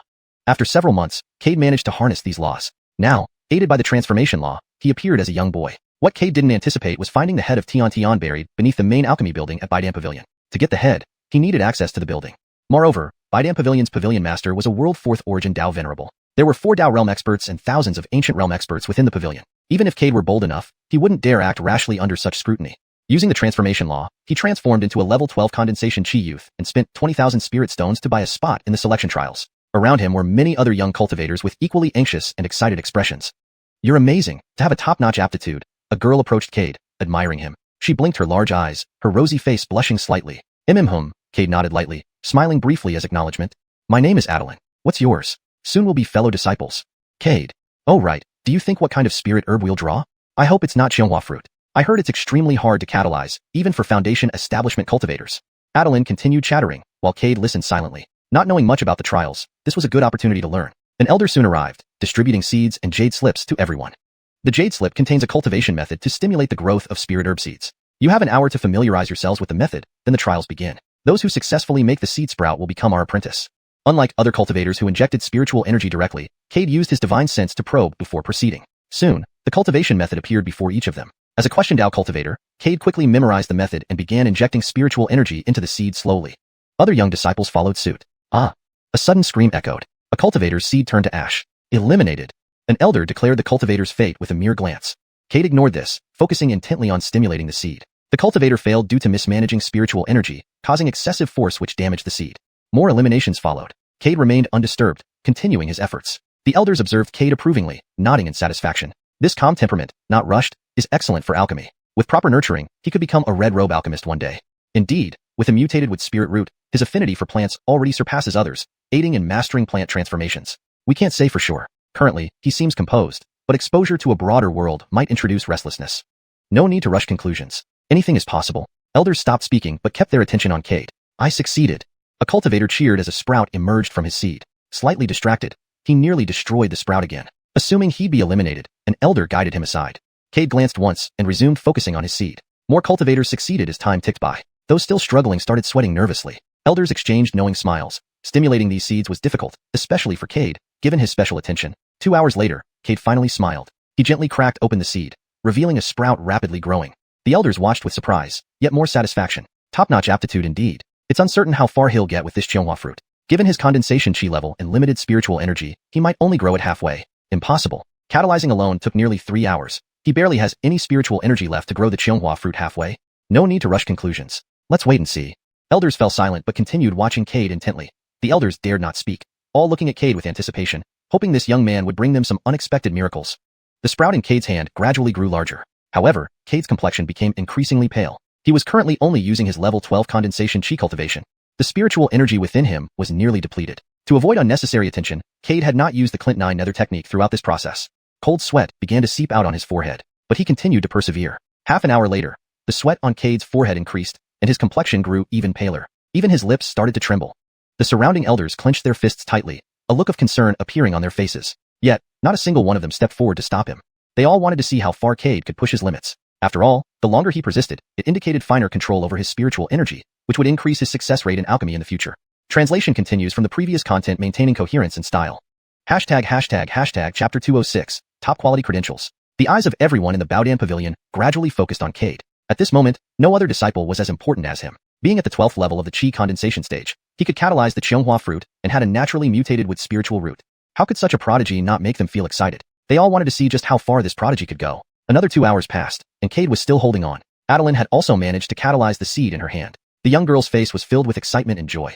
However, when she saw that the xiuanhuan fruit in Cade's hand was already half a person's height, her eyes widened in shock. She recognized that the medicinal plant in Cade's hand was indeed a xiuanhuan fruit. Catalyzing the xiuanhuan fruit was extremely difficult. Any small mistake would destroy the seed. Additionally, it required an exquisitely fine control of spirit energy. Even she couldn't control her spirit energy to that level of precision. Adeline possessed both a wood spiritual root and a mutated fire spiritual root, making her credentials top-notch. But even she didn't have the confidence to successfully catalyze the xiuanhuan fruit, let alone persist to this extent. Retracting her gaze, she looked intently at the sprout in her hand, which was now as long as a thumb, silently encouraging herself. Come on, you can do it. She then concentrated fully, injecting spirit energy into the seed bit by bit, helping the green sprout grow. Adeline's efforts quickly caught the attention of the other elders. This girl, possessing both a wood spiritual root and a mutated fire spiritual root, might be slightly inferior to Cade in manipulating plants, but should excel more in alchemy, one elder remarked. That remains to be seen. Although she has a mutated fire spiritual root, it only allows her better control over flames. Whether she can achieve higher skills in alchemy depends on her individual abilities, another responded. If Cade also possessed a mutated fire spiritual root, he could certainly become a red robe alchemist in the future, someone added wistfully. Everyone felt a sense of regret. A red robe alchemist represented the pinnacle of alchemy. In the entire Baodan Pavilion, there were only 10 red robe alchemists. Beyond that level, there was only the pavilion tester of the Baodan Pavilion across the entire immortal ancient continent. And these red robe alchemists were merely registered disciples of the pavilion tester. Disciples were divided into 3 categories: heritage disciples, personal disciples, and registered disciples. Heritage disciples would eventually inherit everything from their master and represent the future of their lineage. As long as they existed, the lineage would never decline. Personal disciples went through the formal apprenticeship ceremony and received guidance and resources from their master in daily cultivation. Registered disciples did not undergo the apprenticeship ceremony, but occasionally received some guidance. From this, it was clear how far the pavilion tester had advanced in alchemy. Cade's lips began to tremble, and his body swayed unsteadily. Sweat dripped profusely from his forehead, soaking through his clothes. His teeth ground together as he struggled to hold on. Suddenly, a red bud appeared on the xiuanhuan tree in his hand, growing larger as he continuously injected spirit energy. It's about to bear fruit. The hearts of the elders were on edge, feeling immensely astonished. To make the xiuanhuan fruit bloom and bear fruit required extraordinary talent. Moreover, he was only at the 12th level of the chi condensation stage. Everyone held their breath, afraid that any noise might disturb Cade and cause him to fail. Nearby, Adeline's green sprout had grown as long as an arm. Cold sweat seeped from her forehead, and her lips quivered, indicating that she was nearly depleted of spirit energy. Several elders observed this with regretful looks. Ultimately, not having a mutated with spiritual root made a difference. Her control over spirit energy was weaker compared to Cade. While catalyzing with spiritual flowers was also challenging, it was far simpler than catalyzing the xuanhuan fruit. Despite sharing the same top-quality credentials, Adeline lagged significantly behind. The elders collectively sighed, shifting their focus entirely to Cade. Another hour passed, and Cade's body was about to collapse. His spirit energy had completely run dry. He gazed at the fist-sized fruit in his hand, revealing a trace of helplessness. Is this the end? He's reached his limit. An elder sighed softly, shaking his head with a bitter smile. They had been too strict on this young man. After all, he was only a young adolescent at the 12th level of the qi condensation stage whose internal spirit energy reserves simply weren't enough to fully catalyze the xuanhuan fruit. Though disappointed, the other elders felt a sense of satisfaction. This was the first time they had seen a disciple take the xuanhuan fruit this far. Elder Adelard, who had spoken earlier, prepared to offer Cade assistance to ensure he successfully matured the fruit. Failing today might cast a shadow over his future development in alchemy. He needed to intervene to prevent that. However, at that very moment, something unexpected happened. A rumbling sound emanated from within Cade, followed by a sudden breakthrough. He had advanced to the 13th level of the qi condensation stage. This unforeseen change left everyone stunned. None of them had expected events to unfold this way. Surrounding spirit energy rapidly surged into Cade's body. Soon, the elders noticed the 13th spirit meridian forming within him. Ha ha ha. Adelard burst into laughter. This little guy is truly interesting. He gave us a pleasant surprise. The other elders nodded in agreement, breathing sighs of relief. Cade, however, felt helpless. He hadn't intended for this to happen, but his medicinal plant was just short of maturing. Forced by circumstances, he allowed himself to break through to the 13th level of the qi condensation stage. Indeed, upon breaking through, his depleted spirit energy instantly revived. The originally dull-colored xuanhuan tree turned vibrant green again. The fist-sized xuanhuan fruit turned bright red and continued deepening in color. All the elders understood that this transformation was due to Cade's depleted spirit energy. Without sufficient spirit energy support, the xuanhuan tree lost its natural color. Now, with restored spirit energy, the tree regained healthy growth. After an incense stick's worth of time, a dark red fruit appeared on the tree. With a breeze, the fruit fell off. Cade, quick on reflexes, caught the falling xuanhuan fruit. Well done.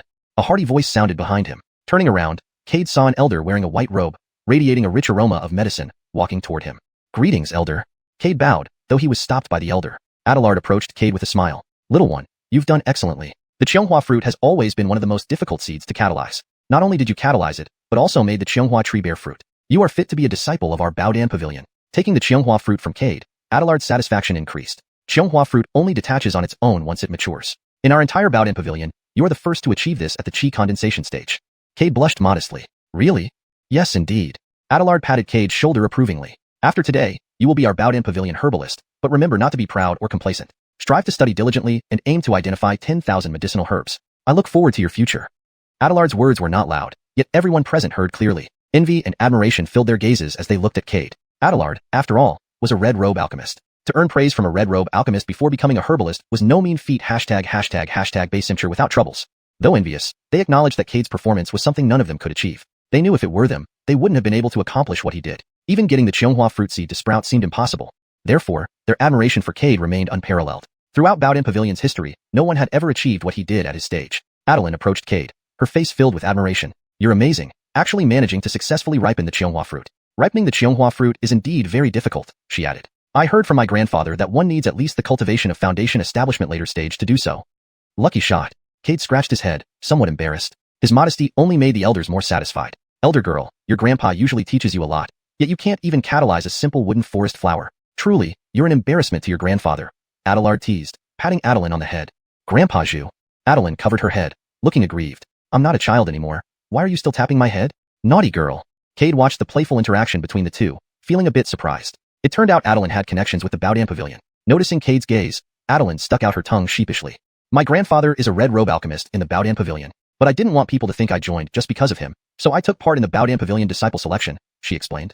Cade nodded but said nothing. Afterward, both he and Adeline waited for others nearby. Though they had finished, many disciples still hadn't managed to catalyze their spirit medicine seeds. Luckily, there was a time limit, so they didn't wait long. 2 hours later, all those who failed to catalyze their seeds were eliminated. The successful disciples, including Cade and Adeline, were assigned to several young herbalists. These herbalists led Cade and the rest to their respective residences. Brother Cade, sister Adeline, the Baodan Pavilion has 4 medicinal valleys named Jia, Yi, Bing, and Ding. In each valley, disciples of varying aptitudes reside. Both you, Brother Cade, and Sister Xiao will be placed in the top-rated Jia Valley due to your evaluated superior aptitude. Today, thanks to you two, I get the opportunity to visit the Jia Valley. The young herbalist, Nikki, wore an expression of deep satisfaction. He never imagined he would have the chance to enter the Jia Valley. The Baodan Pavilion managed the herbalists extremely strictly. Without permission, disciples were confined to their designated valleys. Any violations resulted in severe punishment. Nikki had always been curious about the Jia Valley, as it housed the finest disciples, those with the potential to become alchemists, even red robe alchemists. In the Baodan Pavilion, alchemists were categorized into 3 ranks: alchemists, detested alchemists, and red robe alchemists. Alchemists were the most numerous, while detested alchemists numbered less than 1,000. Only 10 held the rank of red robe alchemist. Listening to Nikki's explanations, Cade gained a general understanding of the Baodan Pavilion. 10,000 young herbalists studied herbology daily, went up mountains to gather herbs, and assisted alchemists in refining pills. Assisting in pill refinement provided young herbalists with excellent learning opportunities, making it highly sought after among them. To gain such chances, they needed connections with familiar alchemists. The Baodan Pavilion, much like Donglai sect, had both alchemy and cultivation branches. However, the alchemy branch held higher status, as it supplied all medicinal pills to the cultivation branch. With the pavilion tester being an alchemist, the alchemy branch enjoyed greater reverence. Disciples of the cultivation branch dared not easily offend those of the alchemy branch. As they entered the Jia Valley, the rich, dense spiritual energy enveloped them, accompanied by the aromatic scent of herbs. Nikki looked content. He'd have something to boast about back home. Rarely did Jia disciples appear. In 100 years, only Cade and Adeline had emerged. After guiding Cade and Adeline to their new residences, Nikki left reluctantly. Facing his new cave abode, Cade felt an unprecedented sense of tranquility. The surrounding fragrance of herbs reminded him of Donglai sect. Opening the door, Cade stepped inside. He retrieved a jade slip to begin memorizing the plant information. He needed to quickly become an alchemist, enter the pill tower, and find Xuanhuan's head. Since absorbing the 3 light orbs from the bronze coffin, he sensed a backlash from the Clint Netherworld decree. It was more like a curse. His luck was gradually being eroded. Cade feared he might become someone else if this continued. His physical body might be overtaken by another soul hidden within the decree, devouring his spirit. Without doubt, that hidden soul was likely Clint. Hence, the voice from the coffin warned him not to trust Clint. Perhaps it already knew Clint wasn't the same. If Cade trusted him, his soul might be unknowingly consumed, his body taken over. Sensing this danger, he became more determined to find Clint's remains. He considered if the voice was deceiving him, but events had escalated too far. He could only hope the voice was genuine. Otherwise, his fate wouldn't be favorable. Life at the Baodan Pavilion was relatively relaxed. Daily routines included mountain herb collection and studying herbology. Occasionally, Nikki visited Cade, telling him news from the Baodan Pavilion. Their relationship grew closer. One day, Nikki rushed over early in the morning. Cade opened the door, puzzled. "Senior brother Xue, what's wrong?" "Cade, hurry. I found a great opportunity." Nikki dragged Cade towards the valley exit. "Yesterday, I met an alchemist who needs assistance. It's a rare chance, so I came to find you early. We can't be late." Tedester Fong despises tardiness. Cade understood and quickened his pace, eager to see how the Baodan Pavilion's pill refinement differed from Donglai sect's. Soon, they arrived at the alchemist's residence. A slender, middle-aged man in gray robes glared at Nikki. "Tedester Fong, sorry for coming late." Nikki apologized hastily, pulling Cade forward. Clayton snorted. "Next time, don't come at all." Then he glanced at Cade. "This is the Jia disciple you told me about?" "Yes." Nikki nodded rapidly. "Brother Su is one of the 2 Jia disciples this year." Clayton nodded. "Even with your Jia rating, don't get arrogant until you become an alchemist. The path of alchemy is vast and boundless. When you engage in it, you'll realize your current rating means little." "Understood, Tedester Fong." Cade bowed respectfully, not arguing. Days at the Baodan Pavilion passed peacefully, filled with herbal studies and collections. Occasionally, Nikki visited, sharing news. Their friendship grew deeper.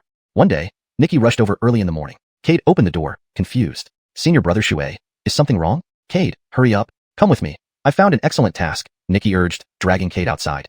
"Yesterday, I met an alchemist who needs help refining pills. It's a rare opportunity, so I came early to find you. We can't be late." Tedester Fong hates tardiness. Cade finally understood and sped up, eager to witness the Baodan Pavilion's pill refinement compared to Donglai sect's. They soon reached the alchemist's residence. A lean, middle-aged man in gray robes gave Nikki a cold look. Nikki pulled Cade forward and hurriedly apologized. "Tedester Fong, we're sorry for being late." Clayton snorted. "If this happens again, don't come."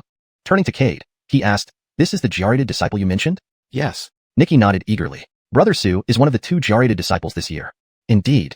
Clayton nodded. "Even though you have a Jia rating, don't let it go to your head before becoming an alchemist. The path of alchemy is vast and complex. When you truly delve into it, you'll see that your current ranking is insignificant." "Understood, Tedester Fong," Cade replied respectfully, bowing without argument. After all, he was merely an apprentice herbalist now and had no right to argue with an alchemist. Sure. Clayton was quite satisfied with Cade's performance. Water Donglu heaved a long sigh of relief beside him. Clayton was notorious for his bad temper and would often scold apprentice herbalists like them over the slightest disagreement. But judging by his current demeanor, he seemed relatively pleased with both Cade and Water Donglu. As they entered the cave abode, a wave of heat hit them. A massive alchemical furnace floated motionlessly in the center, with red flames roaring beneath it. "Today, we're going to refine a 3rd-grade medicinal pill. This is a request from an inner disciple of the cultivation branch. You 2 just need to assist me from the side." With that, Clayton retrieved a formula from his storage pouch and handed it to Cade and Water Donglu. "The 2 of you need to ripen the spirit medicines according to the requirements on this formula and then hand them over to me. Don't make any mistakes. Otherwise, you'll bear the consequences yourselves." The storyline and logic align with the previous content, maintaining the same paragraph structure and line breaks as the original text while ensuring fluency and natural English expression. Chapter 207, 9 Streams of Origin. After giving Cade and Nikki simple instructions, Clayton started to refine pills. Cade and Nikki followed the prescription, catalyzing various herbs as required. Gradually, a hint of surprise flashed across Clayton's eyes. He glanced at Cade and nodded with satisfaction. Indeed, Cade was an outstanding disciple with top-tier aptitude. Every spirit herb he provided already met the prescription requirements. Previously, Clayton had also sought many medicine apprentices, but none could reach Cade's level, either in the maturation degree of spirit herbs or otherwise. One might say that Cade had even achieved the level of an alchemist. Clayton silently noted down Cade's name in his heart. Such a person would likely become a head furnace alchemist, or even a red-robed alchemist in the future. When he truly grew powerful, it would be difficult to ingratiate oneself with him. Unaware of Clayton's thoughts, Cade was busy feeling the process of maturing the spirit herbs. It was as if a switch had been turned on in his mind, allowing an influx of knowledge about plants and herbs, a sensation entirely new to him since his time at the Donglai sect. Back then, Cade had been preoccupied with causing trouble for the Xiuxian sect. Although Kimball frequently urged him to study pill refining techniques, all his focus was set on revenge and enhancing his cultivation. Now, fully dedicated to pill refining, Cade felt something burst within him. At this moment, Nikki looked rather depressed. He discovered that he was gradually falling behind Cade. Often by the time he realized it, Cade had already matured the spirit herbs. It made him feel as though Cade was assisting Clayton, while he himself was assisting Cade. However, he couldn't help but admire Cade, truly deserving of being a genius with first-rate aptitude. An hour later, beads of sweat began forming on Clayton's forehead. Refining grade 3 pills posed a considerable challenge for him. This was only his second attempt at refining such pills. His first try was successful through sheer luck, which boosted his confidence significantly. So when he heard that one of the inner disciples from the Qi cultivation lineage wanted to refine a grade 3 pill, he did not hesitate to agree and requested 2 sets of materials from that disciple. In the 100-pill pavilion, there was an unwritten rule.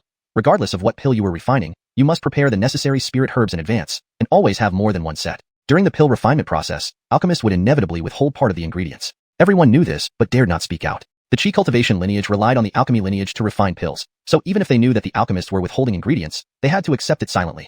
Clayton's expression became increasingly grim as he gradually lost control over the pill furnace. Continuing like this, there was a risk of the pill furnace exploding. If that happened, the 3 of them would surely suffer casualties. Although Clayton, as a core Foundation Realm cultivator, could withstand the damage from a furnace explosion, Cade and Nikki were only Qi cultivation realm practitioners. Moreover, Cade was a first-rate talent. The elders of the 100-pill pavilion would certainly hold Clayton accountable if anything happened to Cade, one of the few talents with such potential in the past 100 years. Clayton believed the 100-pill pavilion would not let him off easily if Cade were to die under his watch. Thinking of this, cold sweat poured from his forehead. Nikki, Cade, quickly leave. The furnace is going to explode.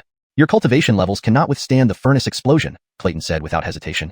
Hearing this, Nikki's face changed abruptly, pulling Cade to run. Brother Xue, don't worry. Cade shook off Nikki's hand and looked at Clayton. Detested, please let me give it a try. I feel I can do it. Clayton's scalp tingled as he glared at Cade. Stop fooling around, run. You're just a medicine apprentice who hasn't even learned the art of pill refining yet. How could you possibly refine pills? While I can still maintain the stability of the pill furnace, leave here immediately. Otherwise, once the furnace explodes, you too will surely die. And with your top-tier aptitude, the sect will not forgive me if you die. Gritting his teeth, Clayton exerted all his strength to stabilize the furnace. But he knew he couldn't keep it up for much longer, perhaps no more than 100 breaths. Nikki, drag Cade away quickly. We cannot let him die here. Seeing Cade still standing there, Clayton was somewhat enraged and sternly commanded Nikki. Cade, let's go quickly. Don't cause trouble for Detested here. The pill furnace explosion is extremely dangerous. We might lose our lives here. Now isn't the time to act recklessly or show off. We need to get out of here and ease Detested burden. Nikki forcibly pulled Cade to leave, but Cade again shook off Nikki's hand, grabbed Clayton, and dragged him behind him, channeling his spiritual power into the furnace. Cade. When Clayton was pulled behind, his expression drastically changed. Without his support, the furnace would immediately explode. But in the next moment, both he and Nikki were dumbfounded. The anticipated explosion didn't happen. The previously raging furnace slowly calmed down. Biting his teeth tightly, Cade maintained the stability of the single furnace as sweat began to bead on his forehead. As a mere 13th layer Qi cultivation practitioner, maintaining such a massive furnace drained his internal spiritual power. Don't just stand there. Help me. Grinding his teeth, Cade shouted back at the 2 men who were already stunned. Clayton and Nikki snapped back to reality. They quickly placed their hands on Cade's shoulders, continuously channeling their spiritual power into his body. Feeling the influx of spiritual power, Cade exhaled in relief and began refining the pill methodically. Clayton watched Cade's movements and somewhat clumsy technique, his eyes wide with disbelief. In that moment, it felt like his world had collapsed. He had once thought that becoming an alchemist made him exceptionally skilled, looking down upon others. Yet now, a mere medicine apprentice stabilized a furnace about to explode and started refining a grade 3 pill with rudimentary techniques. Was he dreaming? Such a scene seemed possible only in dreams, yet the intense heat told him everything was real. An apprentice was refining a grade 3 pill right before him. An hour later, Cade took a long breath. The pill aroma began to waft out from the furnace. Smelling it, Clayton's shock deepened. The pill aroma signified the impending completion of the pill. Moreover, its intensity surpassed any previous pill he had refined. Even the most effective of those barely reached 20% efficacy, but this one was conservatively estimated to exceed 40%, possibly even higher. Beads of sweat appeared on his forehead, terrifying indeed. How could someone possess such terrifying innate talent in pill refinement? Merely observing, he surpassed all expectations. Even more shocked was Nikki, whose mouth hung open, staring intently at the slender figure ahead. Could this be the effect of top-tier aptitude? It was terrifying. Only half a year after joining the 100-pill pavilion, he could already refine pills. Suddenly, a bold idea flashed through his mind. Perhaps in a few years, Cade could become an alchemist. This thought made Nikki swallow hard, his body trembling with excitement. Alchemist? That's an alchemist. Since Cade entered the 100-pill pavilion, he and Cade had become very close friends. If Cade became an alchemist, wouldn't he also have a chance to rise? The corners of his mouth couldn't help but curl upwards at the thought. He would finally have his moment in the spotlight. And once Cade became an alchemist, he would certainly guide him in refining pills. His own path to becoming an alchemist might then be just around the corner. You might ask why he was so confident that Cade would definitely help him. That's because during their time together, he had come to understand Cade's character. Cade was someone who repaid even a drop of kindness with an overflowing spring. Even if Cade didn't help him in the end, he wouldn't mind. At the very least, he could proudly tell other medicine apprentices, look, that alchemist was once guided into the 100-pill pavilion by me. Meanwhile, Abelard watched the scene before him approvingly. His technique is indeed clumsy, but he remained calm under pressure. This composure is truly precious. And he successfully refined a third-grade pill with 50% efficacy. Just this achievement surpasses most alchemists. Another elder, Boris, frowned, but this youth's background has some issues. Should we really let him continue learning in the 100-pill pavilion? Abelard glanced at Boris, junior brethren. He passed various tests to become a medicine apprentice. That means he harbors no ill intentions toward the 100-pill pavilion. Besides, our tester is venerable xiuxian. Does junior brother doubt our tester's strength? Our tester can discern one's heart and judge between good and evil. Cade, as such a prodigy, might already be under the watchful eye of our tester. If he truly harbored malicious intent against the 100-pill pavilion, our tester would not allow him to stay here. Boris sighed. Since senior brother Xiu put it like this, I cannot argue further. Yes. Abelard nodded. Suddenly, he thought of something and turned to Boris. How is Adeline doing recently? Boris winced upon mentioning Adeline. The girl was simply unreasonable. Though she diligently studied herbal changes daily, she often fell asleep in the middle of her studies. This left Boris feeling quite helpless. Seeing Boris's displeased expression, Abelard instantly understood that the girl had been troublesome lately. That girl is still young. Let's hand her over to Brother Xiao when he comes out of seclusion. Only Brother Xiao can manage her in the entire 100-pill pavilion. She grew up under our watch, understanding our temperaments well. She knows we won't punish her. But Brother Xiao is different. He has always been strict. Adeline has feared him since childhood. Boris nodded. We must wait for Brother Xiao to come out of seclusion. Boris cast a glance at Cade in the light screen, suddenly saying, what if we use Cade to challenge that girl? The scene instantly fell silent. Abelard and Boris exchanged glances, subconsciously nodding. That's a viable plan. Adeline has always been competitive. If she knew that Cade, who entered the 100-pill pavilion with her, has already begun refining pills, her pride will ensure she refuses to fall behind. She will definitely work harder. Both old foxes chuckled. In another cave dwelling, Adeline, who had been sleeping soundly, suddenly sneezed. She rubbed her nose, mumbling, who's cursing me behind my back? But soon, she fell back asleep. On the other side, Cade gently tapped the pill furnace, causing a pill to instantly fly out. Cade caught it and looked at it with delight. Tester Fong, we've succeeded in refining the pill. Clayton took the pill from Cade, his face full of shock. He bowed deeply to Cade. Thank you, fellow Taoist Su. At this moment, he regarded Cade as an equal. After all, a medicine apprentice refining a third-grade pill was unprecedented in the entire White Pill Pavilion. Tester Fong, what are you doing? Cade hurriedly supported Clayton. Cade, I underestimated you earlier. Clayton smiled bitterly. I apologize for my blindness earlier. With such talent, you will surely become a red-robed alchemist in the future. That's far from certain, and I'm still just a medicine apprentice. Cade laughed, pulling Nikki away. Nikki was still stunned by the event. Cade had actually refined a third-grade pill. Moreover, Fongdan had bowed to him. A medicine apprentice receiving a bow from an alchemist was unimaginable before now. He felt a buzzing in his head. Inside the cave dwelling, Clayton watched Cade and Nikki leave, looking down at the third-grade pill in his hand. I should find a chance to exchange more with him. Cade, hit me, said Nikki on the road, grabbing Cade's hand and slapping himself hard. What are you doing? Cade was utterly bewildered by Nikki's actions. Why did he slap himself? Feeling the stinging pain on his face, Nikki confirmed that this wasn't a dream. It was all real. Cade, you're amazing. You managed to refine a third-grade pill. Didn't you see? Tester Fong bowed to you. Do you know what that means? Cade shook his head. Nikki slapped Cade's shoulder out of frustration, shouting excitedly, why are you so dense? He's an alchemist and he bowed to you, a medicine apprentice. It means he regards you as an equal, as an alchemist. Cade waved indifferently. I don't care about that. I came to the 100-pill pavilion only to learn pill refining. As for whether he treats me as an equal, I'm not concerned. Even if he doesn't regard me equally, it doesn't affect me.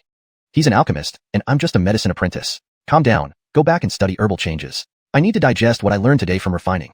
With that, Cade closed the door of his cave dwelling. Watching the closed door, Nikki trembled with excitement. He had to share today's events with the other medicine apprentices. Back in his cave dwelling, Cade reflected on the state of pill refinement. Using the knowledge he had gained in recent times, he hadn't expected to succeed. and he even refined Wu Ju Dan. Although he had mastered pill refining techniques beforehand, he refrained from using them to avoid suspicion. The pill refinement method in the 100 Pill Pavilion is largely similar to what Detested taught.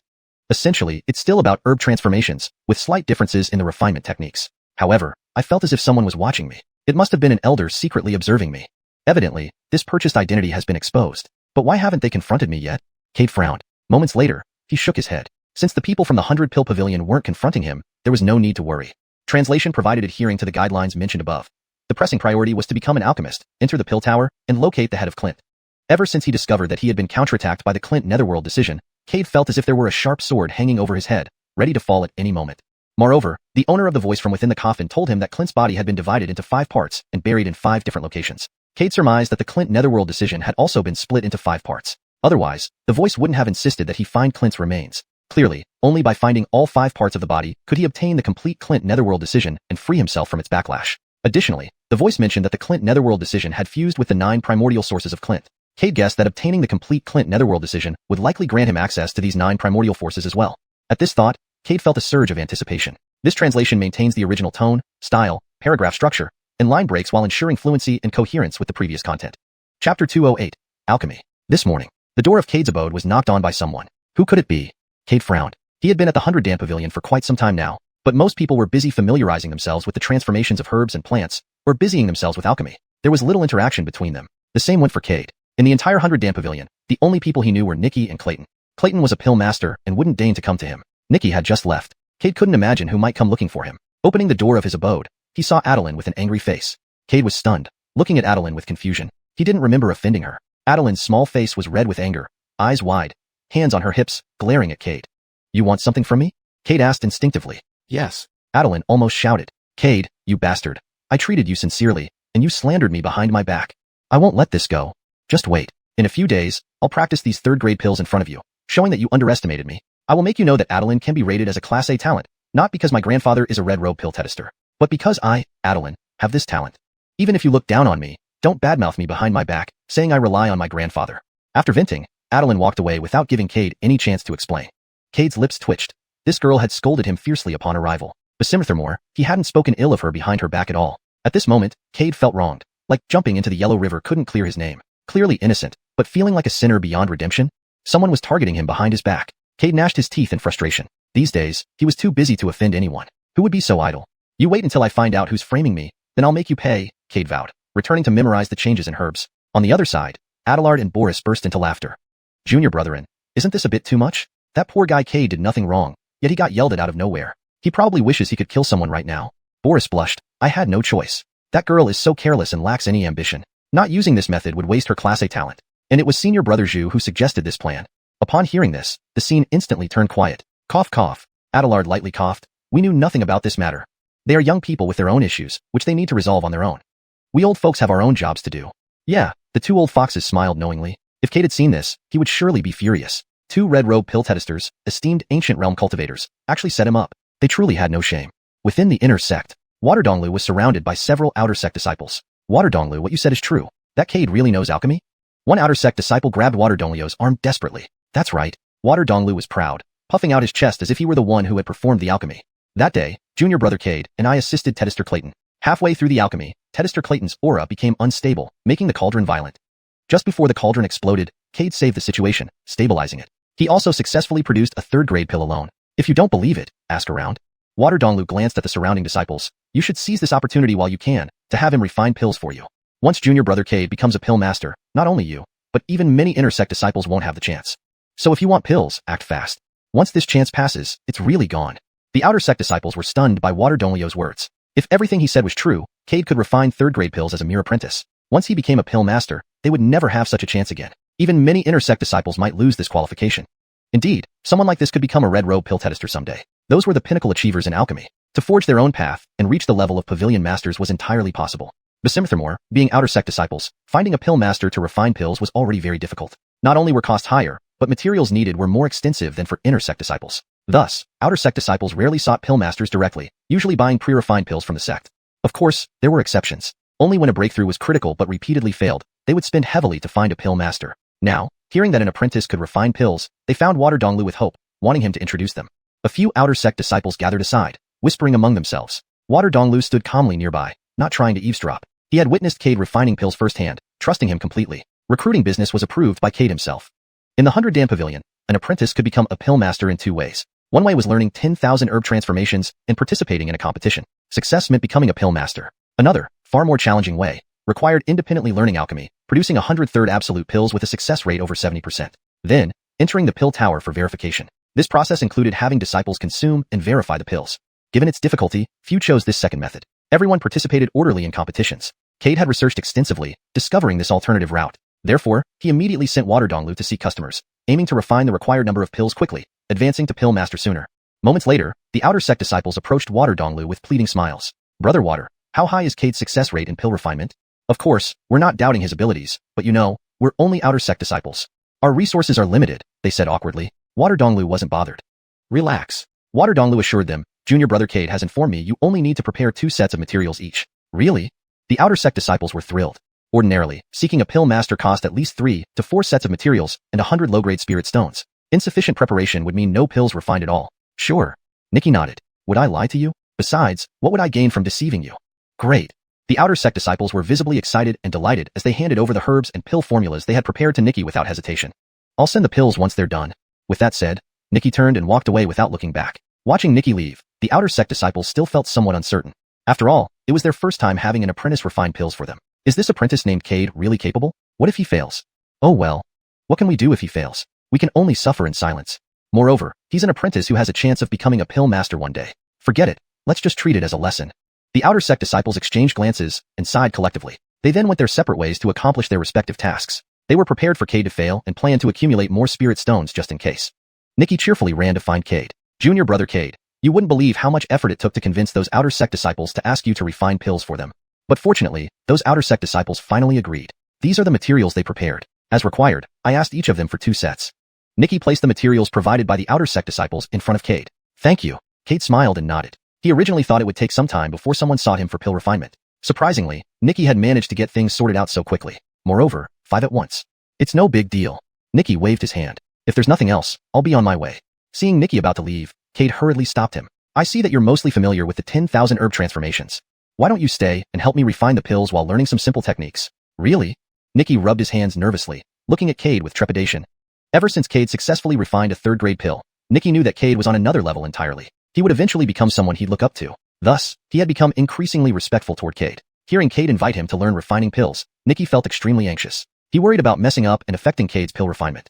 After all, any small mistake could result in the entire batch being ruined. Cade seemed to understand Nikki's concerns. Don't worry. Even though I'm just an apprentice, successfully refining 1 set won't significantly impact me. Moreover, just follow my instructions. All right. After hesitating for a moment, Nikki ultimately agreed. He could tell that Cade genuinely wanted him to stay. Great. Cade nodded, smiling. He then patted his storage bag, and a pill furnace slowly emerged. This furnace was bought from Clayton, who merely symbolically charged 20 low-grade spirit stones. A jet black flame flew into the furnace. Nikki immediately began to prepare the herbs. Cade concentrated fully on pill refinement while Nikki assisted by passing herbs. Not bad. Adelard watched Cade refine pills in the scene and nodded approvingly. Could it be that this kid wants to ascend to pill master by refining exactly 100 3rd-grade pills? Boris frowned, alarmed by his own thought. Since the founding of the 100-Dan Pavilion, less than 5 people had achieved this path to pill mastery. Each of these 5 later became red-robe pill testers. One even became the founder's top disciple. Isn't this too risky? Boris reminded Adelard when he didn't respond. Adelard shook his head. Brethren, I've seen the pills he refined before. It was indeed a 5th absolute pill. Although his technique was very clumsy, to succeed on his first attempt is beyond most pill masters. He chose a seemingly difficult path. Isn't this also part of his alchemy journey? But, Boris tried to say something but was interrupted by Adelard. Brethren, have you ever considered why your alchemy hasn't improved since you became a red robe? Our teacher once hinted at it, but you didn't grasp his meaning. Now, do you still not know where you went wrong? Adelard's words struck Boris like a hammer. Ever since becoming a red robe, the potency of the pills he refined could only reach 80%. Despite all his efforts, he couldn't break through. This had been troubling him for years. He had once consulted his teacher for answers, but received vague replies that left him baffled. Now, reminded by Adelard, he suddenly understood. His teacher had already hinted at it long ago. Unfortunately, his dullness prevented him from grasping the true meaning.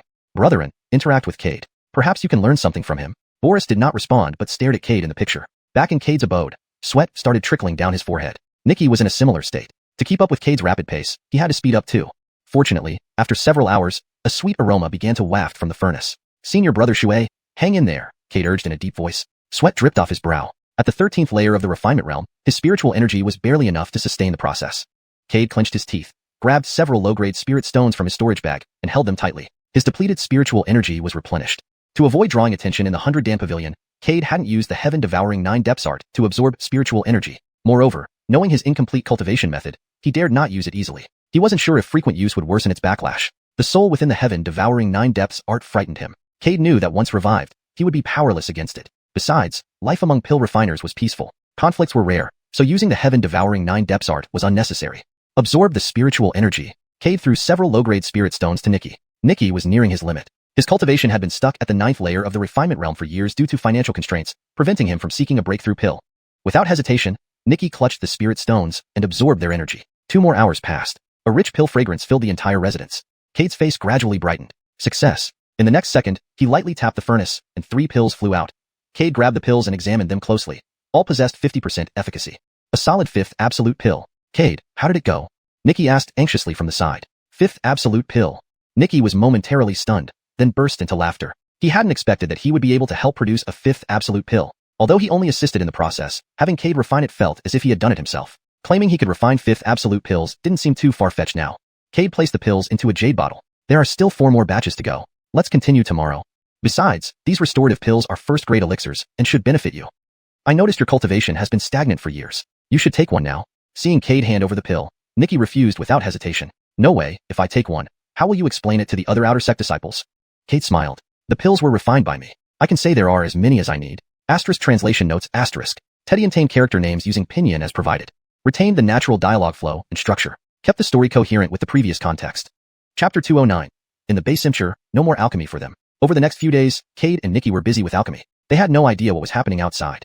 The outer sect disciples who asked Cade to refine elixirs waited for some time, but saw that Nikki did not deliver the elixirs as agreed upon. One by one, they all got furious. That bastard Nikki dared to fool us. He said he would give us the elixir after some time, but how much time has passed? One outer sect disciple gnashed his teeth in anger. Feeling deceived made him very angry. He regretted believing that a medicine boy could refine elixirs. Medicine boys hadn't even mastered the basic changes of herbs and plants. How could they refine elixirs? This bastard has probably been hiding this whole time. I had some friendly medicine boys look for Nikki, but none of them found him, another added angrily. If I knew where this bastard is, I'd break his legs. The inner sect promotion exam was about to start, and he was waiting for that pill to advance his cultivation. But now, after so many days, there was still no news. Seeing himself unable to break through soon, he feared missing out on the inner sect promotion opportunity. This was a chance he had worked hard for. The pill refinement branch's inner sect promotion happened only once every 10 years. If he missed it this time, he would have to wait another decade. 10 years could change many things. Moreover, new outer sect disciples joining the pill refinement branch showed increasingly higher talent. Waiting another 10 years would make becoming an inner disciple even more remote. For this opportunity, he spent almost all his savings. He prepared various treasures just waiting to break through. But now, I will go find them, one of the outer sect disciples said, eyes bloodshot. Recently, he gambled away all his remaining savings, feeling frustrated and needing someone to vent on. Cade was perfect. Upon hearing the story of these 5 people, many other outer sect disciples ridiculed them, finding it hilarious that they sought help from a medicine boy to refine pills. They followed along wanting to see what kind of person this so-called medicine boy was, able to trick 5 cultivators of the Qi condensation realm. A group stormed the Class A Medicine Valley, but when they arrived, they hesitated. The 100 pill hall's rules were strict. Entering the Class A Medicine Valley today meant facing whipping, and not simple whipping either. The whip used was an earth-tier treasure, the Wolfang whip. A strike could tear flesh apart, taking 3 to 5 years to recover. It also carried lightning, which might destroy the 7 meridians and 8 vessels within the body if struck carelessly. Standing outside the Medicine Valley, no one dared step inside. Why don't we wait here? Since they're medicine boys, they must go gather herbs on the mountain periodically. I think that's good. Let's block them here. The aura in this valley is strong, beneficial for our practice. After exchanging glances, everyone sat down cross-legged. Normally, they wouldn't dare meditate outside the Medicine Valley, but times were different. Even if caught, they could claim to be blocking people. Adelard saw this through his divine sight and blew his top. These brats have such big balls. To dare block at the entrance of the Medicine Valley, if I don't teach them a lesson today, may my name be written backward. Adelard rolled up his sleeves and stepped forward, intending to teach these unruly kids a lesson. At that moment, a deep voice interrupted. Adelard, don't get involved in this matter. I want to see how he handles it. Hearing the voice, Adelard shuddered, showing a sheepish smile. Tedister, thinking of accepting disciples again? The Hall Tedister's voice echoed again. This little guy is quite interesting. Without my permission, nobody should disturb him. Okay. Adelard smiled in agreement. Just as he suspected, when Cade refined a 3rd-grade pill, Adelard guessed the Hall Tedister might take him as a disciple, possibly a personal disciple. However, he didn't tell anyone. Now, it looked like his guess was correct. After all, Cade's talent was astonishing. In all these years since the founding of the 100 Pill Hall, Cade was the first. He was also the first medicine boy to attract attention before officially being recognized as a disciple. I wonder what level of disciple Cade will become? Adelard anticipated. Inside the cave residence, Cade and Nikki couldn't hide their smiles at the successful completion of all the elixirs. Cade. Refining pills is exhausting. Nikki wiped sweat from his forehead, panting heavily at Cade. Although tired, he felt happy. Following Cade to refine pills every day had deepened his understanding of herbal changes. He believed he would eventually be able to refine pills too, though they wouldn't be as potent as Cade's. For a medicine boy to refine pills with 50% efficacy was unheard of in Nikki's memory. But with his talents, refining complete pills was a huge improvement. As for potency, gradual enhancement would suffice. Cade nodded with a smile. With our weak cultivation and insufficient spiritual power, refining pills is still difficult. Once we reach foundation establishment, it will be much easier. Each of the pills I've made, I kept one for you. Focus on cultivating for now. Once your cultivation improves, help me recruit clients. Handing Nikki 3 jade bottles, each containing valuable pills for Nikki, Cade encouraged him. With these pills, it wouldn't take long for Nikki's cultivation to soar. Nikki's eyes welled up, swallowing back any refusal. All right. Knock knock. Cade and Nikki exchanged confused glances. Who would come knocking on their door? Opening the door, Adeline stood there with a furious expression. Cade frowned. What do you want? Cade, go see what you've done. Adeline pulled him out of the valley without giving him a chance to react. Nikki quickly followed. On the way, they learned from Adeline what had transpired. Do these outer sect disciples have no patience? Cade sighed. To be confronted at their doorstep. If he didn't have the required pills ready, his reputation would be ruined. Even if he became a true elixir tester, no one would ask him to refine pills again. But luckily, the pills were ready. They could hand them over directly now, saving Nikki the trouble of delivering them personally. These guys are unbearable. I won't refine pills for them ever again. Nikki shared his sentiment. He was well aware of the impact this situation would have on Cade. Moreover, if they couldn't provide the required elixirs today, these people would certainly try every possible way to ruin Cade's reputation. In the future, it would be very difficult for anyone to ask Cade to refine elixirs again. An alchemist's daily expenses relied on refining elixirs for the sect. Without any income, Cade wouldn't be able to maintain his practice. Water Donglu felt increasingly furious as he thought about it. Cade smiled and said, "It's fine. We did delay it. People are anxious to get their elixirs, so it's understandable they came to us." "Cade, you're too kind." Water Donglu complained angrily. "If we hadn't succeeded in refining the elixirs today, after this, your reputation in the 100-pill hall will be completely ruined. No one will find you to refine elixirs anymore. Then, what will you use to support your daily cultivation?" Cade smiled without responding. Adeline, listening to their conversation, frowned deeply. She realized Cade had genuinely helped to refine elixirs. However, he was just a medicine boy. When she learned about Cade successfully refining a third-grade elixir that day, she knew he had intercepted Clayton's effort. The rumor eventually turned into him refining the elixir alone. Hearing their conversation now, her anger resurfaced. "Cade, can you cherish your reputation?" Cade was taken aback, not understanding why Adeline was angry again. Had he said something wrong? He pondered and found nothing wrong with what he had said. He sighed inwardly, realizing women's minds were unfathomable like the depths of the sea. Seeing Cade not respond, the little girl got even more upset. She was trying to think for him, but he ignored her. It was truly too much. "Cade." Adeline glared at Cade angrily. Cade looked at her innocently. "Did you promise to help the outer disciples refine elixirs, but couldn't produce them? You're damaging your own reputation by doing this. As an alchemist, we must value our reputation. Since you cannot refine elixirs, you should tell them clearly instead of deceiving them." Hearing this, Cade understood why Adeline was upset. She thought he was lying. "I didn't lie." Cade shook his head helplessly. "I really can refine elixirs now." Adeline clenched her teeth at his words, making her angrier. To her, Cade refused to admit the truth, clearly unable to refine elixirs but stubbornly denying it. Thinking of the gathered outer disciples outside, she worried about Cade and regretted being so impulsive, dragging them out. "I'll take you to Grandpa Adelard first. Let him help you refine the elixirs." Saying this, Adeline pulled Cade towards Adelard. Cade sighed, explaining again, "I'm not lying. I have already refined the elixirs. If you don't believe me, I can show you right now." Adeline paused, turning to look at Cade. "Cade, I know you want to save face and not lose respect in front of me, but this is not the time for that. Do you know why those outer disciples are gathered outside? They're here to see you lose face. Practitioners of chi condensation have always been suppressed by our alchemists. They naturally hold grudges against us. With this chance to see us humiliated, they won't let it go. They are humiliating not only you but also the entire alchemy branch. You may not care about your reputation, but you need to consider the whole alchemy branch and the seniors." Adeline looked earnestly at him. Cade felt a headache. Why didn't this girl believe him? Was he really that bad? "Sister Adeline, Cade has indeed refined the elixirs," Water Donglu interjected, explaining urgently. Adeline eyed Water Donglu suspiciously, wanting to determine the truth. She trusted Water Donglu. Though low in cultivation, she sensed he wasn't malicious after several interactions. "Really?" Adeline asked doubtfully. "Really?" Cade took out the elixirs from his storage bag. "Water Tester and I have lower cultivation, so our speed is slower. That's why it took longer." Adeline took the jade bottle skeptically. Upon opening it, her eyes widened in disbelief. The elixirs emitted a distinct fragrance, and she recognized them as possessing 50% efficacy, which was master-level quality. "Did you really refine these?" Adeline stared at Cade in disbelief. "What else?" Cade shrugged. "The elixirs still carry my aura, and I can't afford to buy them myself to fool you." Adeline looked at Cade as if he were a miracle, recalling what Grandpa Adelard said. She murmured softly, "Being humiliated by such a genius doesn't seem so bad. Now do you believe me?" Cade took the elixirs from Adeline and walked forward. Adeline, snapping back to reality, hurried after him. "Cade, let me see the elixirs again." "No." Cade rejected her request irritably. Stingy. Adeline rolled her eyes, but then looked at him pitifully. Just one more look. If you let me see, once my grandfather comes out of seclusion, I'll make him take you as a disciple. My grandfather is a red-robed alchemist. No matter how Adeline begged, Cade remained unmoved. Water Donglu watched the two, his lips curling slightly. He seemed to notice something significant. They soon arrived outside the medicine valley. Seeing Water Donglu, several closed-door disciples shouted, Water Donglu has come out. Those few outer disciples who asked Water Donglu to refine elixirs immediately stood up, glaring angrily. Water Donglu bastard, you dare deceive us? How much time has passed? When will we get our elixirs? I'll break your legs if you don't hand over the elixirs today. Water Donglu, if because of you I missed the inner sect promotion, I'll make sure you pay. These outer disciples spoke arrogantly. Cade frowned slightly, his eyes flashing with displeasure. He held back Water Donglu, who was about to explain. You are the ones who asked me to refine elixirs? Hearing this, the outer disciples frowned. You are Cade? Cade didn't answer but glanced coldly at them. Humph. One outer disciple scoffed, looking Cade up and down disdainfully. So you're Cade. Since you're here, give us back what belongs to us. You don't look like someone who can refine elixirs. Cade gave a cold look at the outer disciple, taking out a vial and tossing it to them. Here's your elixir. Take it and leave. He then turned to Water Donglu. I won't refine elixirs for these people in the future. The outer disciples caught the jade bottle, ignoring Cade's remark. A mere medicine boy refusing to refine for them? They could always find others. But when they opened the bottle and saw the elixirs, their faces turned pale. Their initial joy was gone. Cade had indeed given them the exact elixirs they needed. And the aroma of the pills was rich, indicating their superior quality. None of them were fools. They all recognized the excellence of these pills. Glancing at the group, Nikki nodded. Fine. I won't take their orders in the future. Cade nodded and, along with Nikki, began to leave. Adeline watched Cade and Nikki's departing backs, stomping her feet in anger, glaring at the outer disciples before her. These pills can all achieve 50% efficacy. They have already reached the master level standard. If you offend Cade, you will never be able to ask him to refine elixirs again.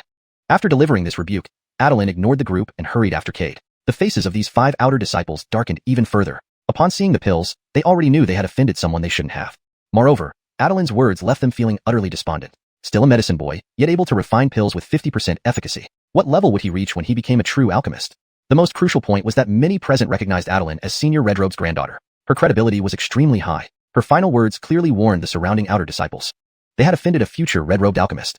Chapter 210. Secret Plot. Cade, is it really necessary to take things this far?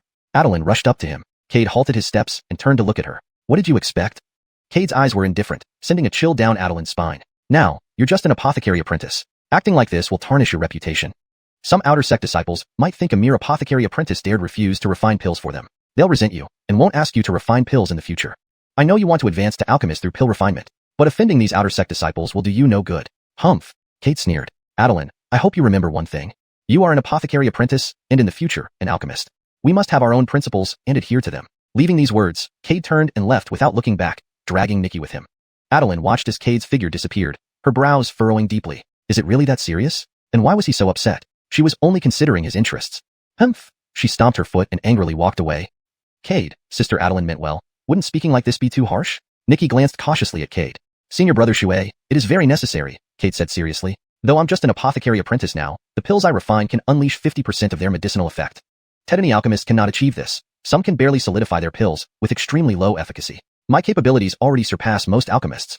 And you're my friend. If they dare insult you today, they'll insult me tomorrow. In the future, when I become a red robe alchemist, everyone will know I was once insulted by outer sect disciples. Nikki fell silent. Indeed, Cade would certainly become a red robe alchemist one day. If he were insulted today by those few outer sect disciples, it would leave a permanent blemish on his record. That incident would become capital for those outer sect disciples to boast about. They would tell everyone they had humiliated a red robe alchemist before. Cade, I understand. Nikki nodded. Good. Cade nodded, patting his shoulder. In the future, don't cringe and bow before others. Stand tall. You are my friend, Cade's friend. If any trouble arises, I will be there to support you. Thank you. Nikki felt tears welling up in his eyes, touched by such treatment he'd never experienced before. This kid is quite promising. Adelard watched the screen, increasingly satisfied. He's still an apothecary apprentice but has already found his unique path in alchemy. Though it's still immature, with enough time, it will surely grow into a broad avenue. Junior brethren, give this boy a hand. I wish to see him become an alchemist sooner. All right. Boris hesitated for a moment, then looked at Adelard. But Tedester said not to meddle. Is this really all right? Adelard wanted to strike out in frustration but held back. I only asked you to promote Cade's pills, not to cause trouble for those outer sect disciples. Moreover, you, a practitioner of the ancient realm, causing trouble for several cultivators in the refinement chi stage. It's shameful for you. Even if you don't care, I do. Boris's mouth twitched. This old man Adelard always bullied him since entering the master's door earlier. While this was happening, at the top floor of the pill building, an elderly man in white smiled faintly. Tedester, Cade has hidden his cultivation level, likely being someone from outside. Should we really allow him to stay in by Dan Pavilion? Adolf, the first red robe alchemist of By Pavilion, looked at Tedister Godric, the head of By Pavilion. Don't worry about it, Godric waved dismissively. It's their conflict with outsiders, not ours. Besides, I've seen another path of alchemy in him, different from yours. I want to see if he can eventually surpass me. Tedister, how could that be? Adolf shook his head. Tedister has pioneered your own unique path in alchemy, and mine and the other junior brothers' paths all derive from yours. He's just a mere apothecary apprentice. How could he possibly establish his own unique path? Godric smiled silently. Adolf stood beside him quietly. After a long pause, Godric continued. Send an invitation to your second junior brother. Tell him we have a once-in-a-millennium talent in By Pavilion. Tedister. Adolf grew angry upon hearing that his master wanted him to invite that traitor. Back then, he and Wilson entered the master's door together. Later, Wilson betrayed the sect and established a new path. This has always been his unresolved trauma, and he would never forgive him. Wu Yin, let bygones be bygones. You two were once comrades in arms. Godric spoke with a smile but a hint of loneliness in his eyes. He once thought highly of Wilson.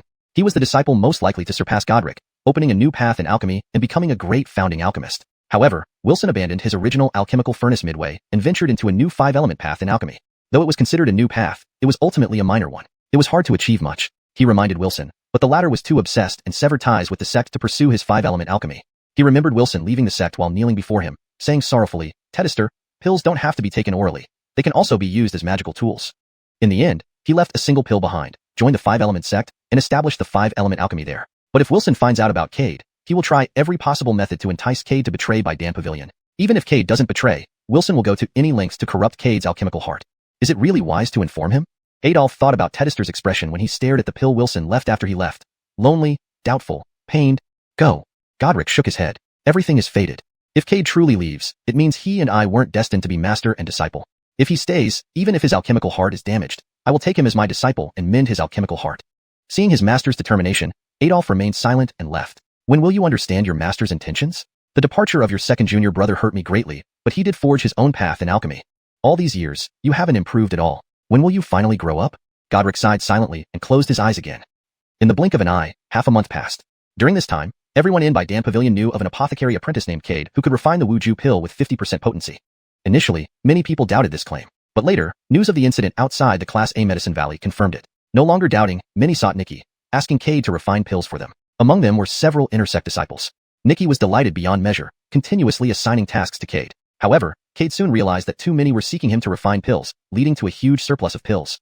Eventually, overwhelmed, he had Nikki announce that he wouldn't refine any more pills for anyone within 2 months. Upon hearing this, the entire refinement Chi lineage erupted in protest, rushing to the Class A Medicine Valley to demand answers from Cade, and of course, their bidding was based on who could offer more. Tedany, who received Cade's pills, found them just as rumored. Even first-grade pills possessed 50% efficacy, matching the standards of main furnace alchemists. Word spread quickly, leading to even more people seeking Cade for pill refinement. They vied fiercely with bids, hoping to secure his services. Reluctantly, Cade had to explain in person. Everyone, please calm down for a moment and listen to me. Instantly, the scene fell silent. Cade took a deep breath. The reason I won't refine any more pills for now is that I still have orders from before that are unfinished. After finishing those orders, I'll have Nikki announce when I'll be available again. In the meantime, find other alchemists for your needs. After hearing this, they wanted to say more, but Cade didn't give them the chance, slipping away quickly. Understanding the truth, these disciples finally left the Class A Medicine Valley. Back at his cave dwelling, Cade's lips twitched uncontrollably. These past 15 days were the most painful of his life. He was constantly refining pills, or on the way to do so. Even during times of being pursued, he hadn't felt this exhausted. To speed up the process, he even allowed himself to reach mid-foundation establishment stage. Nikki was also worn out, but advanced continuously in cultivation. Brother Xue, how many more? Cade sighed deeply, glancing at Nikki, who was unusually enthusiastic. These days, although Nikki was exhausted, he was very happy. Cade taught him a lot about pill refinement, enabling him to manchang refine pills with 1 to 2/10 efficacy.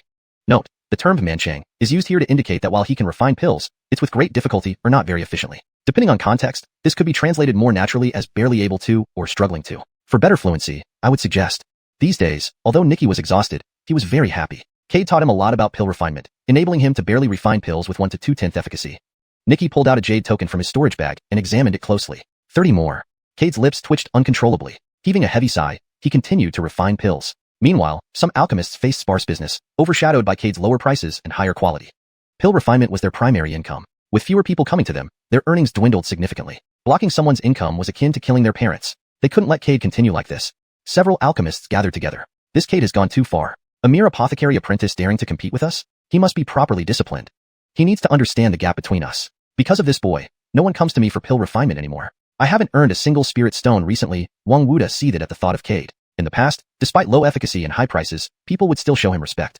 But now, no one comes to me, xiuxian added coldly. Previously, anyone asking me for refinement had to prepare 3 to 4 sets of herbs and over 1,000 spirit stones. Now, if I ask for anything extra, they just leave without giving me a chance to persuade them. And this is only because Cade isn't taking orders right now. Otherwise, I'd probably earn nothing either. Compared to others, xiuxian fared slightly better, achieving 2/5 efficacy, thus receiving more requests. Cade is just a stirring stick in our peaceful world. Ever since he came, everything became chaotic. He must be taught a lesson. Upon this statement, everyone paused. Their lips twitched as they looked at the speaker, who unwittingly insulted himself. If Cade was a stirring stick, what did that make them? Realizing his mistake, he hurriedly smiled. Slip of the tongue. Slip of the tongue. Cough. Xiuxian cleared his throat, looking at everyone. Cade is just an apothecary apprentice who can only refine grade 1 or 2 pills. This comment brought silence. Everyone knew they could also only refine grade 1 or 2, with a few capable of grade 3. Finally, Humbert spoke up, breaking the silence. If we make everyone believe Cade's pills have problems, no one will go to him for refinement. This idea sparked a brief hope, which quickly faded. It was impossible to tamper with pills undetected, especially when so many had seen Cade's work, knowing its 50% efficacy. Seeing the silence, Humbert sounded frustrated. Who decides if the pills have problems? As long as the users of Cade's pills admit there's an issue, and we fuel the rumor, we can ruin Cade's reputation. That way, no one will go to him for pills anymore, and those who once came to us will return. After hearing this, everyone hesitated. Indeed, ruining Cade's reputation would stop people from seeking him, but this seemed unfair. A bad reputation could destroy a future alchemist career. Isn't this too harsh? Xiuxian asked hesitantly. He only took some disciples from us. We don't need to take things this far. He's just an apothecary apprentice. This would be too cruel for him. And unexpectedly, he might become a red robe alchemist one day. This made everyone pause. Although blocking someone's income was severe, Cade didn't really do anything outrageous. No one sought them for pills due to inferior skills, not personal vendettas. Detested Zhou, you're still defending Cade, another alchemist said sharply. Don't you realize that if we don't act now, no one will come to us for pills? Looking at Cade's ambitions, he clearly aims to become an alchemist through pill refinement. You know what this means. And if we plot against him today, and he becomes a red robe alchemist later, do you think he'll forgive us? Our actions are irreversible. Only one of us can survive. Silence ensued. Everyone understood that loyalty was fragile. Once Cade grew powerful, someone would betray them, revealing the plot. Regret filled the air. Had they known this would happen, they wouldn't have joined. Their savings could sustain them for a while until Cade started refining higher-grade pills, reducing demand. But now, they felt trapped in a dangerous game with no easy way out. The refinement of low-grade pills would once again fall into their hands. At this thought, they all wished they could slap themselves hard. Why had they meddled in this mess in the first place? If the plan succeeded, it would be one thing. But if it failed, their fate would be incredibly miserable. Regret filled everyone's hearts. But there was no turning back once the arrow was released. After a long pause, Xuanhuan slammed the table. Since things have already happened, we've already offended him. Instead of letting Cade come after us, we should resolve this trouble ourselves. Otherwise, once he finds out about our conspiracy against him today, he won't let us off easily. After all, he made threats not to refine pills for several outer disciples just because they insulted his people. With such a personality, once we provoke him, we must eliminate him. The tension in the room was palpable. Everyone knew that the stakes were high and the consequences of failure dire. They had set their course, and now there was no turning back. Chapter 211 Sorrow. In the end, everyone agreed that Cade must be discredited. If his reputation could be ruined, there would be no more concerns. Immediately, they began discussing how to implement their plan. Unaware of all this, Cade was busy refining pills. Time passed slowly.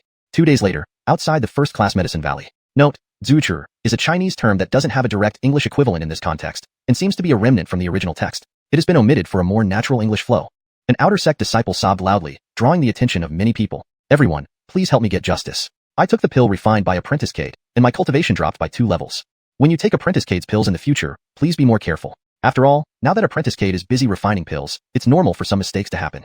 Please do not let such a situation happen again. Saying this, the cultivator burst into loud sobs again. Any disciples who came to pick up their pills stopped, curiously watching this outer sect disciple. This outer sect disciple had an unstable aura, indicating a decline in cultivation. Did you really take Apprentice Cade's pill? An inner sect disciple, dressed in inner sect attire, frowned as he looked at the outer sect disciple. The outer sect disciple nodded seriously. Absolutely. Would I joke about my own cultivation?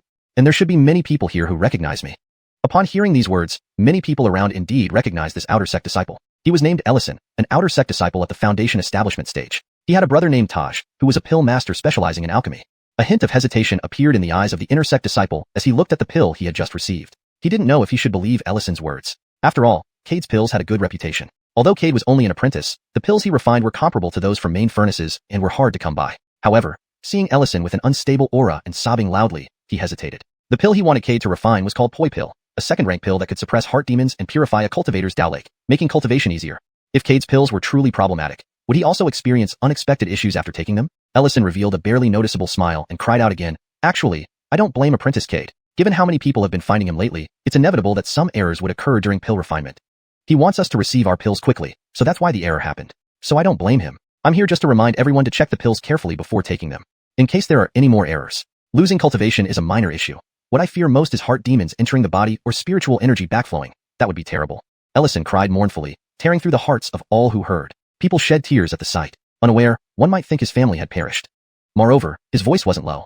Everyone present could hear clearly. Suddenly, people who had received their pills started to doubt Cade's pills. What Ellison said made sense. Cade had too many pills on his hands and was constantly busy refining. It was possible for mistakes to occur during refinement. And most people who sought Cade's help were lower stage cultivators using these pills to break through. Any problems with the pills could be fatal during breakthroughs. Without strong backing, any accidents during the breakthrough process could lead to cultivation reversal and death. Immediately, cold sweat broke out on the foreheads of many people. Seeing this, Ellison felt triumphant inside. A bunch of fools. They fell for it so easily. If they knew I was deceiving them, how would they feel? Moreover, if they now go to Cade, it would surely create conflict. With Cade's personality, he wouldn't help them refine pills again. Then they would have no choice but to find others like my brother. Sure enough, the next second, people started selling their pills. Those who hadn't yet received their pills contacted Nikki, telling him they no longer needed their pills to be refined and asked for their materials back. Cade and Nikki, who had just finished refining a batch of pills and were resting, were puzzled. They couldn't understand why people suddenly didn't want their pills anymore. Cade, what's going on? Nikki asked in confusion. These guys were recently clamoring for you to refine pills for them. Why did they change their minds so soon? I don't know. Cade shook his head. I've never encountered this situation before. It shouldn't happen theoretically. Although the pills I refine are mostly low rank, they can still achieve 50% effectiveness. And with my improving skills, some have reached 60% effectiveness, becoming 6 ultimate pills. The cultivators should understand this. Also, my prices are very reasonable. Upon saying this, Cade suddenly thought of something and his expression changed. What did you think of? Nikki asked when he saw Cade's expression. Someone is scheming behind my back. Huh. Nikki was confused. We haven't offended anyone. Who would scheme against us? Cade looked at Nikki. We've offended many people. Hearing this, Nikki became even more puzzled. He and Cade were almost always busy refining pills and seldom went out. How could they offend anyone?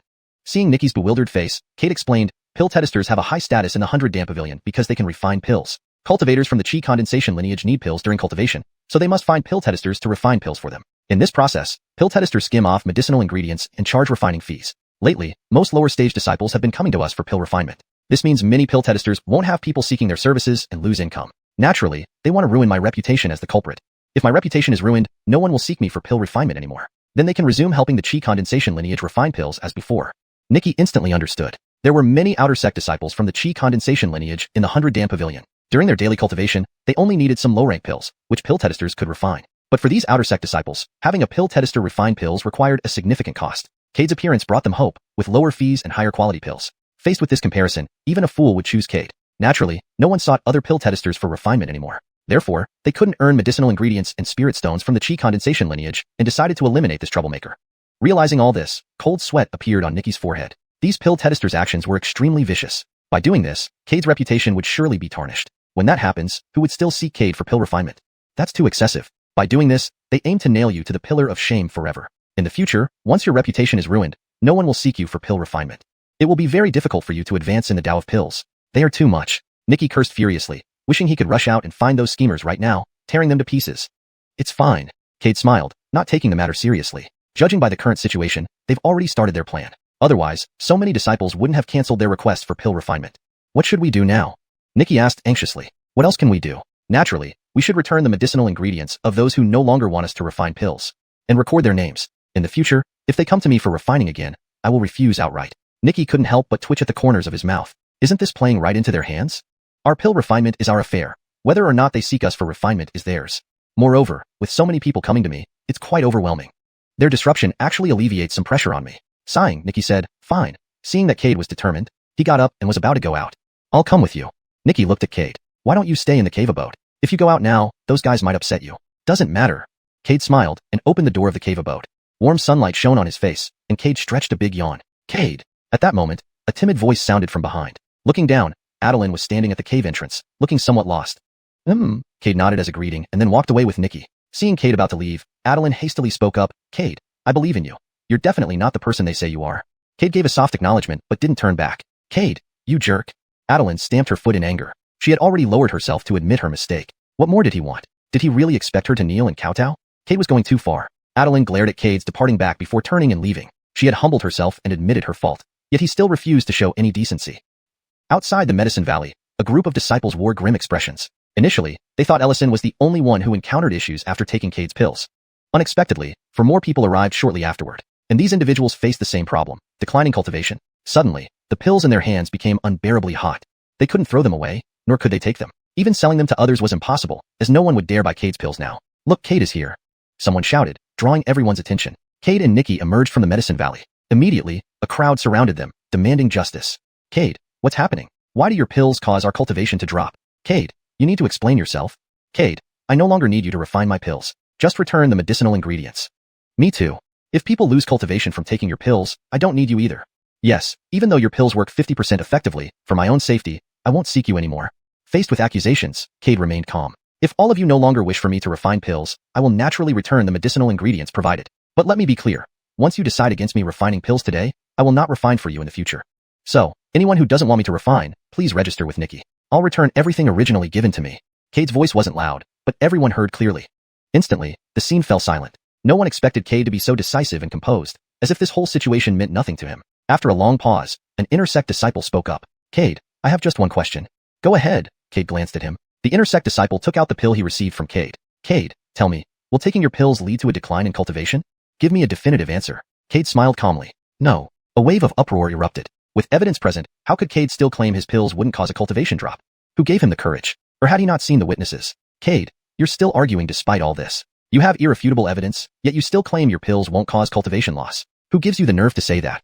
Cade, you've disappointed me. If you had admitted it, I might have found you for refining in the future. Now you remain unrepentant. Isn't it hard to own up to mistakes? Despite being considered talented, you lack the courage to acknowledge your errors. You will never go far. Despite the mocking, Cade kept his calm smile, his eyes focused on the inner sect disciple. The inner sect disciple, looking at Cade, finally gritted his teeth. Since you guarantee it, I'll trust you and continue seeking you for pill refinement. Good. Cade nodded. By the way, forgot to mention, the pill in your hand has a 60% efficacy. This statement caused another stir. 60%? He's just boasting. As a mere apprentice, he claims his pills reach 50% efficiency, yet now says there's 60%. Isn't that dangerous? Very possible. A 50% efficiency, leading to cultivation drop. 60% might even be fatal. Count me out. With evidence present and him still denying, if something happens later, where do we go? Armand, I advise you to throw that pill away. If anything goes wrong, you won't be so lucky. The inner sect disciple's eyes gleamed with joy. Thanks. Ignoring those around him, he left. Well-spoken advice falls on deaf ears. The other disciple sighed angrily. Cade's gaze swept over the crowd. Now, if you want to return the ingredients, come forward and register. I'll return your ingredients. Immediately, several disciples rushed to Nikki. Others hesitated for a moment before shouting to Cade. Cade, since you've guaranteed it, I'll trust you. Same here. Your pills have never failed me before. Why should these few exceptions make a difference? Cade, since they're backing out, please refine another batch for me, aiming for 60% effectiveness. Cade smiled and nodded. Sure, but you'll have to wait. Let me handle this first, then I'll refine the pills. No worries, we've waited so long, a little longer won't hurt. Agreed. Outside the medicine valley, two groups formed, one returning ingredients, the other waiting for Cade to refine pills. Ellison and his companions were dumbfounded. This wasn't what they had imagined. End of chapter 211. Logically, after such a commotion, no one should dare to ask Cade to refine pills anymore. But, unexpectedly, there were still people who were fearless. With witnesses and evidence right here, they still wanted Cade to refine pills for them. What could these people possibly be thinking? Was it because their performance wasn't convincing enough? But that shouldn't be the case. This was something they had practiced for a long time, achieving the level of making fake seem real. As they pondered, Cade had already stepped up to them, looking at them with a half smile. This is the first time. I don't want there to be a second. If there is, the consequences will be severe. Also, pass on a message for me. Instead of hiding behind the scenes, why not step out into the open? At least then, I, Cade, would respect them as men. Otherwise, what's the difference between me and rats lurking in the sewers? If all alchemists were like them, I truly feel sorry for them. Cade's words hung heavy in the air, carrying both a warning and a challenge. The group stood frozen, realizing that things weren't going as planned. Chapter 212. Are you willing to become my disciple? Ellison and the others wore grim expressions as they glared fiercely at Cade, standing before them. This guy actually knew their plan, but why didn't he make a move against any of them? Had it been anyone else, after being so humiliated, they would have long broken into curses and vehemently protested their innocence. This matter was crucial to their future in alchemy. No one could tolerate such insults. Yet, why could this person calmly speak such words without getting angry? Or was he afraid? Cade ignored the group and walked aside to return the medicinal ingredients with Nikki. His calm attitude also caused frowns among the people present. They felt something was off but couldn't quite place what it was. Half an hour later, Cade and Nikki finally returned all the medicinal ingredients. The disciples who had earlier said they wanted Cade to refine elixirs for them swarmed over in fear of being too late and missing out on Cade's services. Detested, why did he do that? Adolf frowned, watching Cade in the image, utterly perplexed. He should have proven his innocence and harshly taught these troublemakers a lesson. Why did he back down? Is he afraid of them? Godric shook his head. He isn't afraid of them. Rather, he doesn't wish to pay them any attention. To him, these people are just clowns jumping around. He doesn't want to waste time paying attention to them. Adolf listened, thoroughly baffled. Seeing his disciple's confused expression, Godric chuckled helplessly. Wuya, you've now reached the Dao realm? If someone at the cultivation stage of qi condensation were to malign you behind your back, what would you do? Adolf was stunned. Though he didn't understand why Detested asked this, he still answered, I wouldn't bother. After all, as a Dao realm cultivator, everyone in the world would know who to believe. That is Cade's current mindset. Godric smiled, waving his hand, making the light screen vanish instantly. Adolf stared in shock. What about Wilson? Oh. Adolf snapped back, hastily replying, they've agreed. They will send 100 apprentice alchemists to enter Medicine Mountain. Godric nodded. The disciples of the Five-Element sect are ruthless. With my understanding of your second senior brother, they will certainly make a move against Cade. Adolf frowned, puzzled. Wilson hadn't even tried to recruit Cade yet. Why start plotting his demise already? Godric smiled. Since the news has been released, it won't be long before your second senior brother sends someone to infiltrate the 100 Elixirs Pavilion. If Cade agrees to join the Five-Element sect, then these 100 apprentice alchemists will diligently gather herbs on the mountain. If Cade refuses, these 100 apprentice alchemists will target him in Medicine Mountain and eliminate him. After all, your second senior brother doesn't want another person surpassing me. In his view, only he has the right to surpass me. He wants to prove to me that his path is the correct one. Then, should we monitor Cade more closely during this time? Adolf tentatively asked. No need. Godric shook his head. Everything remains as usual. I also want to see what choice this little fellow ultimately makes. I made a mistake in judgment once. This time I absolutely will not err again. All right. Adolf looked up at Detested, unsure what was on Tedester's mind. Days passed one by one. The alchemy line once again returned to its previous tranquility. Cade continued to busy himself refining elixirs daily. However, because of the prior incident, few people sought him out for elixir refinement. Cade didn't care. After refining elixirs each day, he would spend some time teaching Nikki the art of alchemy. One day, there was a knock at Cade's cave abode. Opening the door, Cade saw a strange alchemist standing outside. Cade frowned. Do you have something? Nothing. Xuanhuan shook his head with a smile. Friend Su, won't you invite me in? Cade scrutinized the man before him, unable to determine his origin. Besides, given the current strained relations with many alchemists of the 100 Elixirs Pavilion, it wasn't likely someone would visit unannounced. Though Cade wanted to refuse, considering his current position, he invited the man in. Seated, Cade frowned and looked at Xuanhuan. Teddy, I ask what brings you here? Are you delivering a challenge? Xuanhuan laughed lightly. Friend Su Jess, I'm here today on important business. Discuss matters with me? Cade's confusion deepened. He was merely an apprentice alchemist. What business could this man have with him? Moreover, Xuanhuan gave him an uncomfortable feeling. Yes. Xuanhuan nodded, taking out a storage pouch and pushing it towards Cade. Friend Su, someone asked me to deliver a message to you. Cade glanced at the pushed-forward storage pouch and looked back at Xuanhuan. Speak. Xuanhuan smiled. Have you heard of the Five-Element sect? Never heard of it. Cade shook his head. Xuanhuan's expression stiffened, his mouth twitching. Why wasn't Cade playing by the book? The Five-Element sect was famous throughout the entire immortal ancient continent for its 5 elements methods. How could he not have heard of it? Lying should at least be plausible. Suppressing his anger at the thought of his mission. Friend Su, the 5-Element sect is a vast sect not inferior to the 100 Elixirs Pavilion. Most disciples within practice the 5 elements secret techniques, known throughout the immortal ancient continent. The 5-Element sect also has an alchemy lineage, but it differs from ours. They refine magical elixirs, while we refine spirit elixirs. Tedigical elixirs can be used like magical artifacts, while spirit elixirs heal and restore spiritual energy when consumed. Therefore, the alchemy lineage of the 5-Element sect is also called the Tedigical elixirs lineage. Cade frowned at Xuanhuan. Why are you here? Just get to the point. No need for beating around the bush. Xuanhuan hated being interrupted, but considering his purpose, he suppressed his anger and smiled. Friend Su, you're straightforward. Very well, I'll come straight to the point. The Tedigical elixirs lineage of the 5-Elements sect wishes to invite Friend Su to join. As long as you agree to join the 5-Element sect, you can immediately become a disciple of the head alchemist of the Tedigical elixirs lineage. At that time, you will enjoy exalted status, immense wealth, and various cultivation resources, free from current oppression. All this requires just a word from you. After listening, Cade finally understood this man's purpose. To get him to join the 5-Element sect. That could work. If the 5-Element sect could help Cade find Swallow Heaven's skull. Humph. Cade sneered. Joining the 5-Element sect isn't impossible. Xuanhuan's face lit up with excitement. Things were progressing smoother than expected. Although Cade seemed to have other conditions, given the 5-Element sect's resources, recruiting such a talented alchemist would justify spending heavily.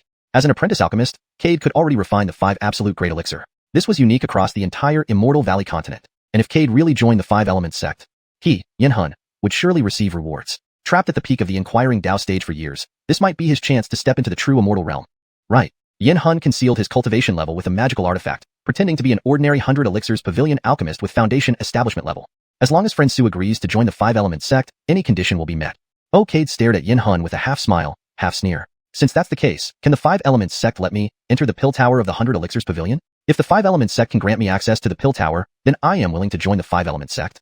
Xuanhuan's lips began to twitch. He glared at Cade, feeling like he was being toyed with. The pill tower was the unique treasure of the 100 Elixirs Pavilion. Not only the 5-Element sect but even other sects did not have the right to send their disciples into the pill tower. Moreover, due to a past event, The relationship between the 5-element sect and the 100 elixirs pavilion had become extremely hostile. How could they possibly agree to let a disciple from the 5-element sect enter the pill tower? You're mocking me. Xuanhuan glared fiercely at Cade. Cade returned the look. What if I really meant it? Do you want to kill me? You can give it a try. An ask-Peak cultivator isn't something Cade, would take seriously. Xuanhuan's pupils constricted as he looked at Cade in shock. How did he know my cultivation level? Did he use some sort of artifact to conceal his own level? But why could he see through mine? Xuanhuan was incredibly surprised. His secret tool for concealing cultivation was given to him by Wilson, the head alchemist of the 5-element sect. Below the Dao realm, no one could see through it. Yet, how could this person see through his disguise? Could he be a Dao realm powerhouse? The thought made Xuanhuan instinctively shake his head. Because that was simply impossible. If this man were a Dao realm powerhouse, the detested of the 100 elixirs pavilion, xiuxian, would have already come out to eliminate him. A Dao realm powerhouse, no matter how well hidden, could not escape the perception of another Dao realm powerhouse. Therefore, he was certain that Cade was not a Dao realm powerhouse.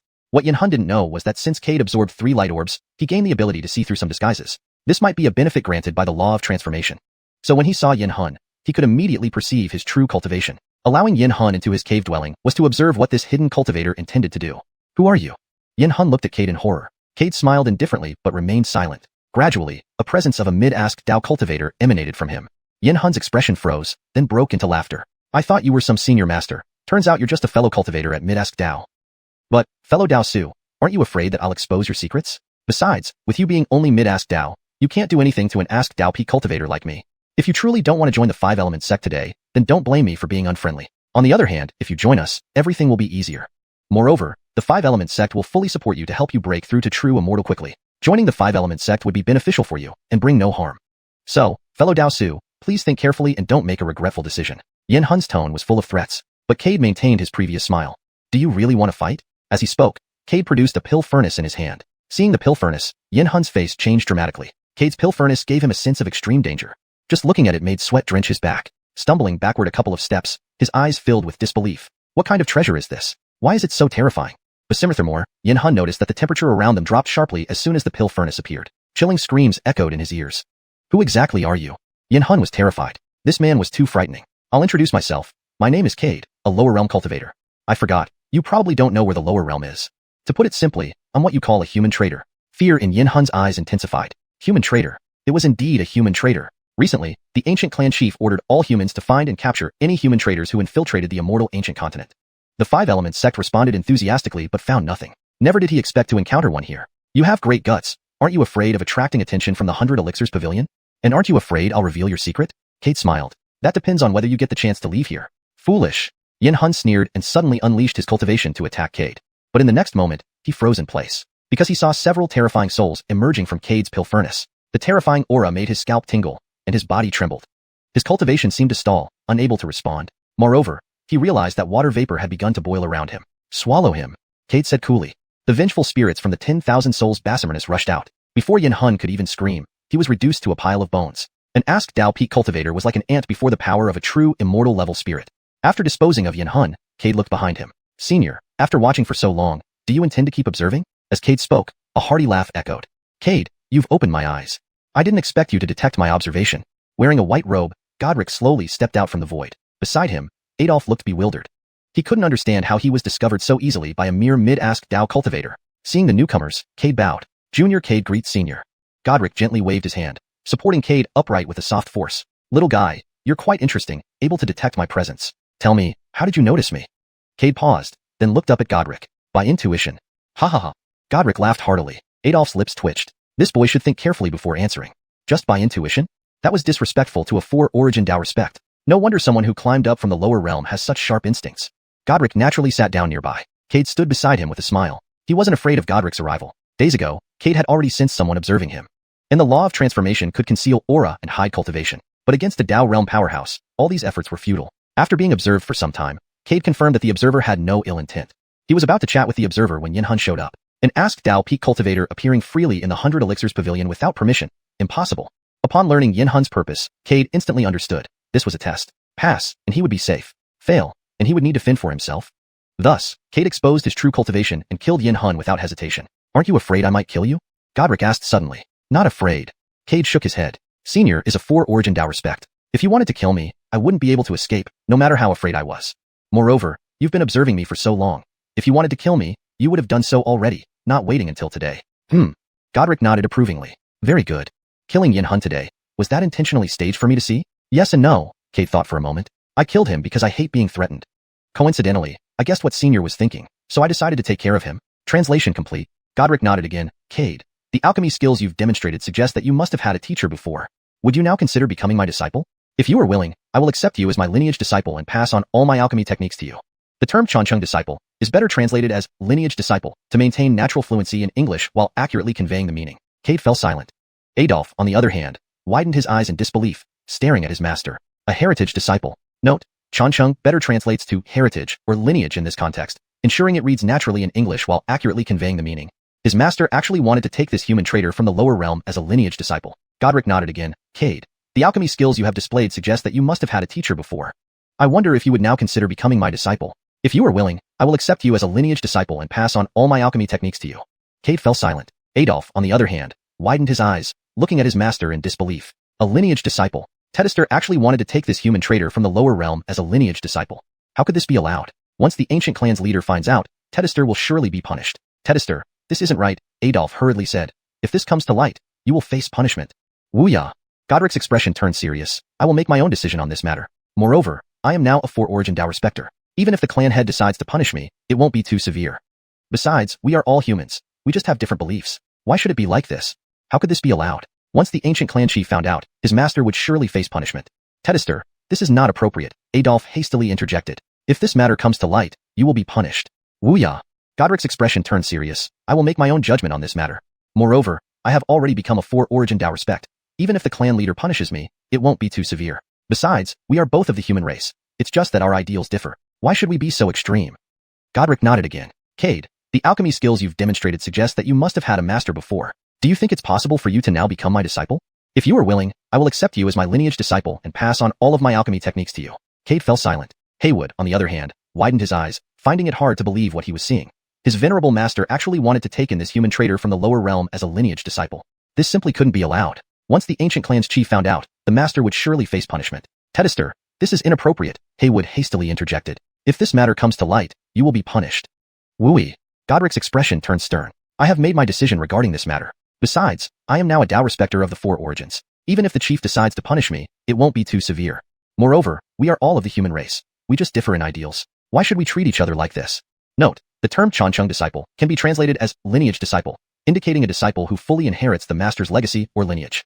Chapter 213, Phelan. Cade looked at Godric with some surprise. His insight was indeed different from that of some human tribes in the Xian ancient continent. Just for this vision and foresight, he deserved admiration. I can bow to you as my teacher. But you are a master, not my teacher. My former teacher had the grace to recognize my talent, and he saved me from danger, ultimately dying because of me. In my heart, he is more like my father. And Senior, you will be my mentor who imparts wisdom and knowledge. I wonder if you are willing? Godric looked at Cade and nodded. Certainly, a teacher's role is to impart wisdom, teach skills, and resolve doubts. Since your teacher has shown you such kindness and saved your life, it's understandable I would be a master, but hope one day I can become the teacher you speak of. A fleeting shadow of melancholy flashed in Godric's eyes. Although Cade would be his successor disciple, deep down, he was merely considered a master. Thump. Sensing Godric's sadness, Cade knelt down promptly. Detested, accept your disciple's salute. Good. Godric laughed loudly, helping Cade up. Cade, from now on, you are my 11th disciple. Though I previously said I would take 13 disciples, your second elder brother betrayed the sect, while the 5th and 8th elder brothers' lives ended due to the depletion of their life force. But henceforth, I will call you Little 11. This is your elder brother Adolf. Cade stood up and greeted Adolf. Greetings, elder brother. Welcome, younger brother. The sudden event left Adolf momentarily speechless. However, he quickly realized a more serious issue. Teacher, now that younger brother has recognized you as his teacher, how should we handle his identity? The sect cannot allow him to live in the 100-pillar pavilion, with only the cultivation level of an apprentice stage. Godric smiled calmly. This is all trivial. Go tell the outside world now. I, Godric, have a new disciple. As for other matters, leave them to me. I have my ways. Adolf nodded and turned to leave. He knew that now, as the successor disciple, Cade would need direct teachings here. His presence wasn't fitting. Soon, the cave abode contained only Godric and Cade. Cade, come over. I'll impart alchemy to you. Cade stepped forward, and Godric placed his hand on Cade's forehead. In the next second, a formidable power surged into Cade's mind. Ah! The intense pain made Cade cry out sharply. Godric urged, Cade, endure. This will legitimize your identity. Only when you bear my aura will others not suspect you. Then everyone will believe your middle stage ascending rank cultivation was forced upon you by me. No one will question your middle stage ascending rank cultivation. Godric spoke gravely, transmitting his accumulated alchemy knowledge to Cade. Cade's alchemy skills were already decent, lacking only experience. With Godric's lifelong accumulation, within a century, Once Cade digested this experience and understood the alchemy path uniquely, he would become a grandmaster. Through this method, Cade would also carry Godric's aura. Then Godric would announce publicly that Cade's middle stage ascending rank cultivation came from being forcefully raised. No one would doubt his identity. Alright. Cade gritted his teeth and held on. Soon, his teeth shattered. Cade persisted, knowing that missing this opportunity meant losing it forever. Meanwhile, outside, everything fell silent. Everyone knew that Wen Xiao, a force source Dao respected, had taken on a new disciple, a successor disciple named Cade. Upon hearing this, the entire Xian ancient continent struggled to accept it. All understood what a successor disciple implied. Gaining Godric's full inheritance and potentially becoming the next head of the 100-pillar pavilion after his death. Regardless of cultivation rank, he would be the first candidate for the position. Those acquainted with Cade in the 100-pillar pavilion's alchemy lineage were dumbstruck. They couldn't imagine an apothecary boy becoming a direct disciple and even a successor disciple. From that moment, Cade became the young head of the 100-pillar pavilion. Ted and he were utterly terrified by the news. Humbert and other alchemists appeared dead inside upon learning Cade became the young head. The abrupt change left them clueless. Preparing gifts, they planned to apologize. But when they approached Nikki, his words chilled them further. You've come too late. The young head has already left with the head. I heard that the young head's cultivation is too low, and he plans to elevate it to ascending rank within 2 years. Hearing this, Humbert and company turned ashen. If Cade achieved ascending rank cultivation, they'd certainly die. Their highest-ranking member barely reached foundation establishment stage. 2 years wouldn't make any difference. None could possibly become an ascending rank cultivator. But furthermore, Cade was the young head. Nikki, watching their ashen faces, felt triumphant. They'd meddled behind the scenes, and now they knew fear. Watching their panic brought him satisfaction. Some even collapsed weakly. What do we do now? We're doomed. Offending the young head means no future in alchemy. Humbert, it's all your fault. You led us to target the young head. If only we hadn't listened to you, we wouldn't be in this mess. Yes, Humbert, you must take responsibility. Humbert felt like dying but couldn't be bothered with their accusations. Others started beating him, leaving Nikki wary of being implicated. Half an hour later, exhausted, they lay breathing heavily. Humbert, bruised and battered, lay motionless. If not for his faint breath, Nikki might have thought him dead. Seeing the other's miserable state, Nikki felt immense satisfaction. Cough. Stepping to their center, he announced, the young head asked me to tell you this is a one-time pardon. Any repetition, and he won't spare you. They looked at him with gratitude, promising never to repeat such actions again. Meanwhile, within Xiuxian sect, a red-haired youth read the message, his eyes filled with murderous intent. Detested, I didn't expect you to take a mere apprentice stage apothecary boy as a successor disciple. That was unexpected. But I promised, the only person who could surpass you in alchemy path is me. I will prove alchemy isn't just a minor path. The red-haired youth, naturally, was Wilson. Detested, according to the message from 100-pillar pavilion. It seems that the pavilion Detested plans to use 2 years to elevate Cade's cultivation to the ascending rank. Should we prepare for this accordingly? Wilson glanced at the person who spoke, a sneer curling on his lips. Go inform Aquila. In 2 years, kill the young master of the 100-pillar pavilion. Very well. Wilson looked in the direction of the 100-pillar pavilion and murmured softly. Detested, if your beloved disciple is suddenly killed, what would you feel? Detested, rest assured, I will make sure you don't have an easy time. Ha ha ha. Within the 100-pillar pavilion, Adeline became dumbstruck upon learning this news. Grandpa Adelard, did Pavilion Detested really take Cade as a legacy disciple? Her eyes beseeched Adelard, hoping for confirmation. Yes. Adelard nodded, patting Adeline's head gently. Sweetie, this news is true. Eldest brother told us that Detested personally accepted Cade as a legacy disciple right in front of him. In the future, you and he won't belong to the same world anymore. I know how easily young people can spark some emotions. Before Adelard could say more, Adeline interrupted him. Grandpa Adelard, what are you talking about? Adeline shot him an annoyed glance. I was just thinking that if Cade becomes a legacy disciple of Pavilion Detested, then he and Grandpa would be senior and junior brothers. By seniority, shouldn't I also call him Grandpa? But I don't want to call him Grandpa. That's so embarrassing. He doesn't even look older than me. Saying this, Adeline pouted slightly with dissatisfaction. Adelard was taken aback. He thought the girl had developed feelings for Cade and was now heartbroken over him becoming a legacy disciple. It turned out it wasn't about that. For a moment, he didn't know what to say. The girl always focused on the strangest things. His mouth twitched, composing himself. If you don't want to call him Grandpa, you can call him young Detested. That works. Adeline nodded immediately, indicating she would call Cade young Detested when they met. Oh right, Grandpa Adelard. If Cade becomes the young Detested, and I bow to him as my teacher and ask him to accept me as a legacy disciple, wouldn't the 100-pillar pavilion then be mine in the future? Adeline's big eyes shone brightly. She completely missed the twitch in Adelard's lips beside her.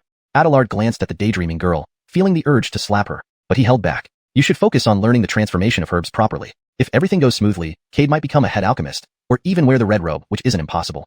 At that time, wanting to become his disciple would just be a dream. Himph.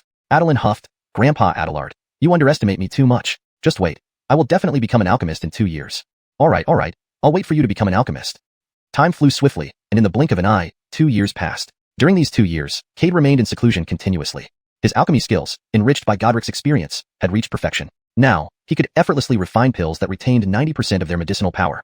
Moreover, within this period, his cultivation broke through to the late stage ascending rank. Little Yuan, now you've learned most of my alchemy skills. What do you plan to do next?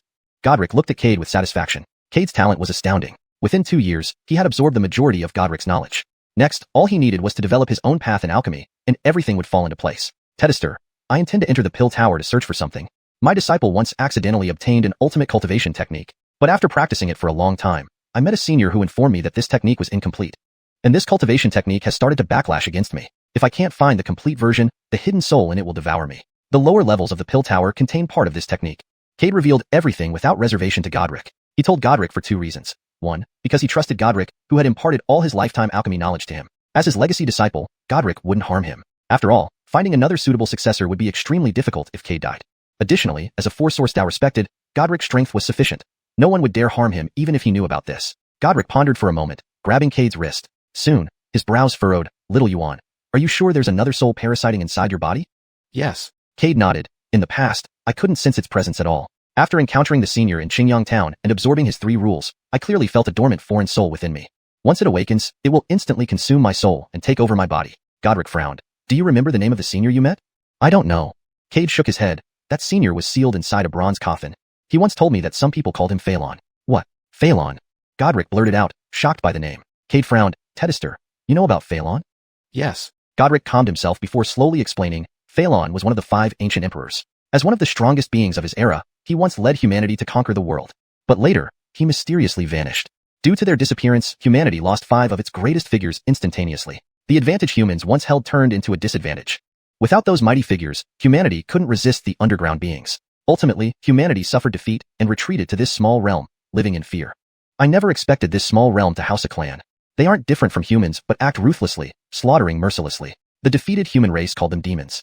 At the time, the demonic race was extremely powerful, and humans alone couldn't defeat them. Eventually, humans joined forces with another oppressed race to seal away the demonic race. After that great battle, humanity split into 2 factions. One believed Xian ancient continent was safe, while the other thought it was unsafe and left. Thus, today's situation came to be. Cade was stunned by Godric's words. The information contained in Godric's words was immense. According to Godric, humans were outsiders. If the senior you mentioned truly is the legendary Phelan, why did he appear in Xingyang town? Godric frowned deeply. That senior was sealed inside a large bronze coffin. Cade recounted everything he saw that day, the bronze coffin and his encounter with Phelan, to Godric. After hearing this, Godric's brow remained knitted for a long time before he finally spoke again. Little Xuan, under no circumstances can anyone else learn about this. Detested senses there are unknown secrets surrounding this matter. If the Phelan was sealed, where did the other 4 go? And what happened back then that even the powerful Phelan was sealed? Looking at Godric's frowning face, Cade hesitated for a moment before speaking again. Detested, Phelan also mentioned someone else? Who? Godric looked at Cade, eyes filled with urgency. Swallow Sky. Cade said slowly. Swallow Sky? Godric furrowed his brow. This strong figure, your master doesn't know about him. Senior Phelan mentioned that he divided Swallow Sky's body into 5 parts. He buried them in 5 different places. One of those places, the 100-pillar pavilion, has Swallow Sky's head. Moreover, Senior Phelan also said that Swallow Sky used 9 Dao origins to create a cultivation technique. 9 Dao origins. Godric's face was filled with shock. Little Xuan, Senior Phelan really said that? Uh-huh. Cade nodded. Detested, is there something wrong? Little Xuan, you may not understand matters concerning the Dao realm, Godric sighed. But I can tell you that among the 5 strongest figures of the human race back then, they barely possessed 8 Dao origins. Furthermore, mastering 7 Dao origins already made one an overlord. Can you imagine what kind of existence would use 9 Dao origins to create a cultivation technique? The revelation left Godric visibly shaken, emphasizing the magnitude and power of this ancient figure named Swallow Sky. Chapter 214. Deep bond between Detested and disciple. Do you really not need me to accompany you into the Grand Elixir Tower? Godric looked at Cade with concern. After hearing Cade's story, Godric realized that things were not as simple as he initially thought. Detested, I can handle it. Cade bowed deeply to Godric. Alright, if you encounter any crisis you cannot face down below, crush the jade slip I gave you. I will come to your rescue. Understood. Cade nodded and stepped into the Elixir Tower. Watching Cade's departing back, Godric sighed silently and was about to leave when Adolf hurriedly rushed over in anxiety. Detested, the 5 Elements sect has sent someone to challenge younger brother. No worries. Godric waved his hand helplessly at his senior disciple. You know how powerful younger brother is. He could fight his way from the lower realm to the upper realm, and then all the way to the immortal ancient continent. How could such strength fear a mere junior of the 5 Elements sect? Moreover, don't forget that younger brother's body has already achieved true immortal status. In the Dao realm, no one can match him. He is invincible. If my guess is correct, the challenger this time should be Aquila. Adolf widened his eyes in disbelief, looking at his master. Detested, how do you know that? Godric smiled faintly. Aquila is the strongest in the Dao Inquiry stage of the 5 Elements sect. His cultivation has reached the peak of Dao Inquiry. After learning that I took younger brother as a successor disciple, your second senior brother must have felt resentment and would surely want to eliminate him. And Aquila is the perfect candidate for this task. With his peak Tao inquiry cultivation and being the top person of the Tao inquiry stage in the five-element sect, combined with his brutal nature and love for torturing opponents, your second senior brother couldn't have chosen anyone better. Adolf's face darkened, his teeth grinding. Second senior brother is truly despicable. He chose to betray the 100 Elixirs Pavilion, and yet wants to harm Tedester's disciple. I think he must be tired of living. A glint of killing intent flashed across Adolf's eyes. Tedester, let me kill this traitor. Second senior brother is merely a peak ancient realm cultivator. Killing him would be effortless for me. It's been so many years. You should have given up on him by now, and stopped protecting him. Godric sighed.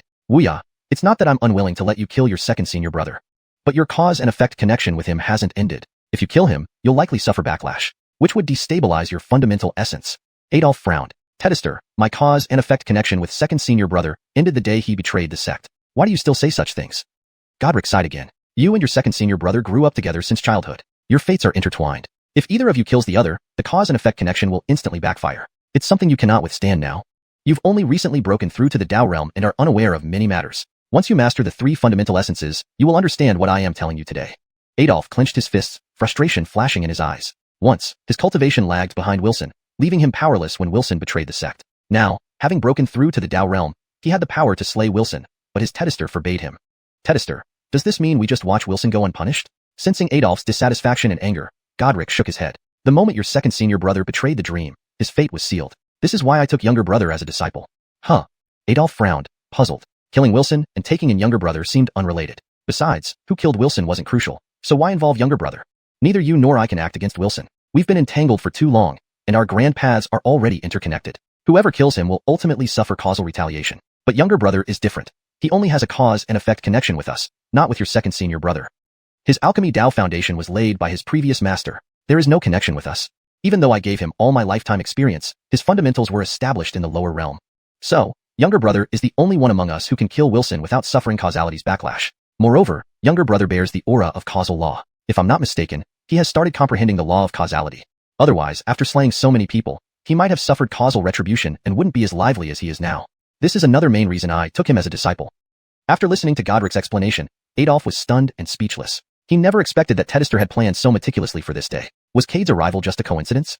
Looking at Tedester, he suddenly felt a sense of unfamiliarity. Wuya, not everything is as it appears. Now that you're also a Tao realm cultivator, you need to learn to analyze situations. Don't just focus on battles and killings like before. The cultivation world isn't only about fights and murders, it also involves human relations and intrigue. Do you understand? Adolf felt a sudden return to childhood, as if Tedester was lovingly patting his and Wilson's heads. When Adolf came to his senses, he found Tedester had already left. Looking in the direction Tedester departed, Adolf glanced at the elixir tower. Today, Tedester felt distant. Younger brother, he whispered softly, then left. Inside the elixir tower, following the map given by Phelan, Cade quickly located the place where the devouring heaven's head was buried. Facing a pile of earth taller than a man, he started digging without hesitation. Accurately speaking, this mound was the tomb of devouring heaven's head. As Cade continued digging, the space around him began to warp. A wave of heat surged through his body. Suddenly, a voice echoed in his mind. Boy, don't dig out his head. Once you do, the consequences will be unbearable. The voice was urgent. Cade remained unfazed, feeling the soul hidden in the Clint Netherworld formula tremble as if encountering something terrifying. This made Cade work even harder. The voice in his mind became increasingly desperate. Boy, stop. Keep going, and there will be no turning back. Boy, stop now, and I will give you anything you want. This is all a deception. Don't believe them. Phelan and your current master are lying to you. They are using you. Stop digging now. But Cade did not waver. Half an hour later, a bronze coffin appeared before Cade. Unlike the one sealing Phelan, this one was inscribed with a black lotus. Just glancing at the black lotus caused Cade's cultivation to fluctuate wildly, and he spat out a mouthful of blood. What in the world is this? Cade stared at the black lotus before him, his eyes full of shock and terror. From Godric's account, Cade knew that Clint might be a 9-source supreme or even transcended that level. But for something to contain his head, this bronze coffin carved with a black lotus must not be inferior in any way. The voice in his mind was roaring as if its heart were torn apart. Boy, are you insane? Leave here immediately. This coffin is not something you can touch. Once you open it, there will be no turning back. The voice was urgent. What is this? Cade asked, looking at the bronze coffin before him. If you're telling me to leave, then you must know what this coffin contains? After a long silence, the voice spoke again. This bronze coffin is called the Black Lotus Coffin, a massive sealing array. It can seal everything in this world. The reason Clint's head is contained within this Black Lotus Coffin is to keep his soul. Once you open the coffin, the seal will break, and Clint's soul will come out.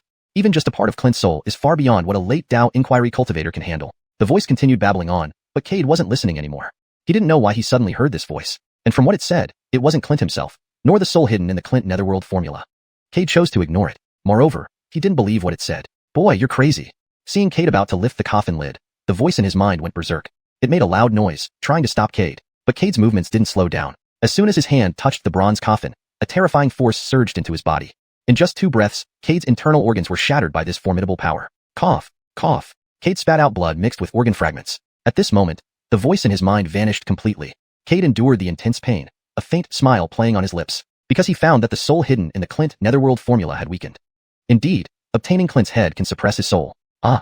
Cade roared, releasing his full cultivation and lifted the coffin lid completely. Boom! With a loud noise, the entire elixir tower shook. Countless black mists poured out of the bronze coffin, entering Cade's body. Ah! Cade screamed, unable to stop the black mists from entering him.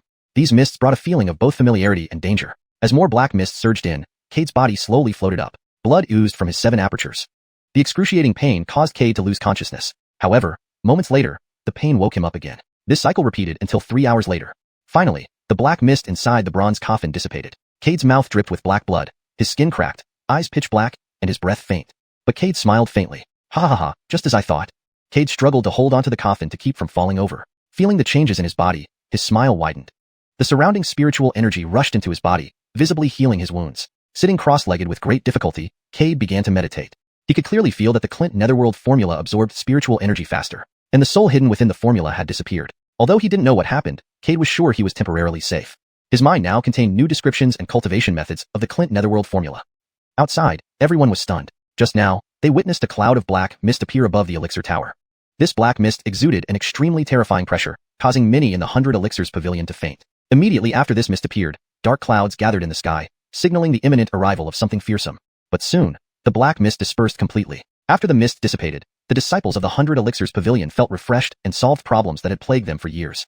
Some even broke through in cultivation. A few discovered that their alchemy success rate increased significantly. Almost instantly, the 100 Elixirs pavilion felt like it was reborn, moving towards better times. Godric stood atop the pavilion, smiling. This smile, however, lacked his usual warmth, revealing more coldness and ferocity. His aura kept climbing, yet no one noticed. Moments later, his smile turned warm again. My dear disciple, thank you so much. Without you, I couldn't have mastered the 5th fundamental essence. Originally, I planned to kill you after this matter was resolved. But now, keeping you around seems useful. But remember, my things aren't easy to take. Taking what belongs to your master comes with a small price. Since you're my disciple, let you live for a while longer. Godric glanced at the direction of the 5 Elements sect. My dear disciple, after leaving me for so long, you must miss home, right?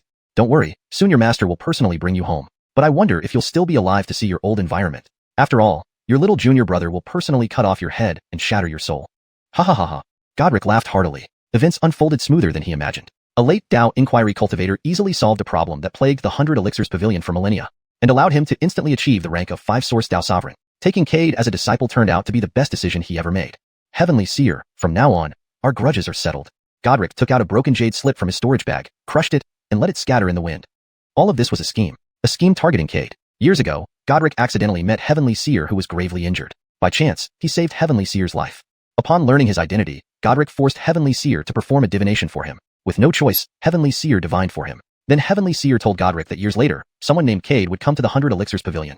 At that time, Godric only needed to take this person as a successor disciple. He would resolve the millennia-old problem of the 100 Elixirs pavilion. And Godric could use this opportunity to break through to the rank of 5-source Dao sovereign. Initially, he didn't believe what Heavenly Seer said. Until later, the 100 Elixirs pavilion did indeed welcome a person named Cade, and as predicted, he resolved the millennia-old problem. Excited beyond words, even as a 4-source Dao sovereign, Godric decided to follow Heavenly Seer's advice. He taught this disciple all his lifetime experience in alchemy. Sure enough, events developed exactly as Heavenly Seer predicted. He also asked Heavenly Seer how to kill his disloyal second disciple. Heavenly Seer told him that no one in the 100 Elixirs pavilion could kill Wilson except Cade. Otherwise, whoever acted would face causal retribution. This was why he stopped Adolf. After all, his disciples were all loyal. Note, the names Heavenly Seer and Clint Netherworld formula are translated directly. Netherworld can also be translated as 9 depths, depending on context preference. He was not willing at all. He didn't want these loyal fellows to suffer the backlash of cause and effect. As for Cade, he was just a pawn, whose life or death had nothing to do with him. Suppressing his thoughts, Godric sighed helplessly. I still have to accompany the little guy and act out this deep master-disciple bond for a while. But since he has helped solve the problems of the 100 Elixirs pavilion and cleansed the house, I'll grant him some more of this master-disciple affection. With that, he stepped away. At the same time, at the mountain gate of the 100 Elixirs pavilion, a group of Dao Inquiry Peak cultivators had gathered. These cultivators included both men and women, all appearing youthful. However, from their attire, the disciples of the 100 Elixirs pavilion could recognize their identities. These people were the strongest Dao Inquiry cultivators from other sects. They had come to challenge the young master of the 100 Elixirs pavilion. They wanted to see how much skill this so-called young master truly possessed. Note: the paragraph structure and line breaks have been maintained as requested. Chapter 2:15. Hammer. The group's momentum soared to the heavens. Everyone knew that they had come here ostensibly for exchange and sparring, but in reality, they were there to humiliate the by Pavilion. Appointing someone whose cultivation was forcibly elevated as the young pavilion detester. Throughout the entire Xian ancient continent, this was something only the by Pavilion would dare to do. "Let your pavilion detester come out to meet us," said a youth in a red robe, striding forward with eyes like burning embers. He disdainfully glanced down at the numerous disciples of the by Pavilion. Unconcerned and unafraid of any attacks from other members of the by Pavilion. He came from the Five Elements sect. If the attacker was merely an Inquirer cultivator from by Pavilion, he would be fearless.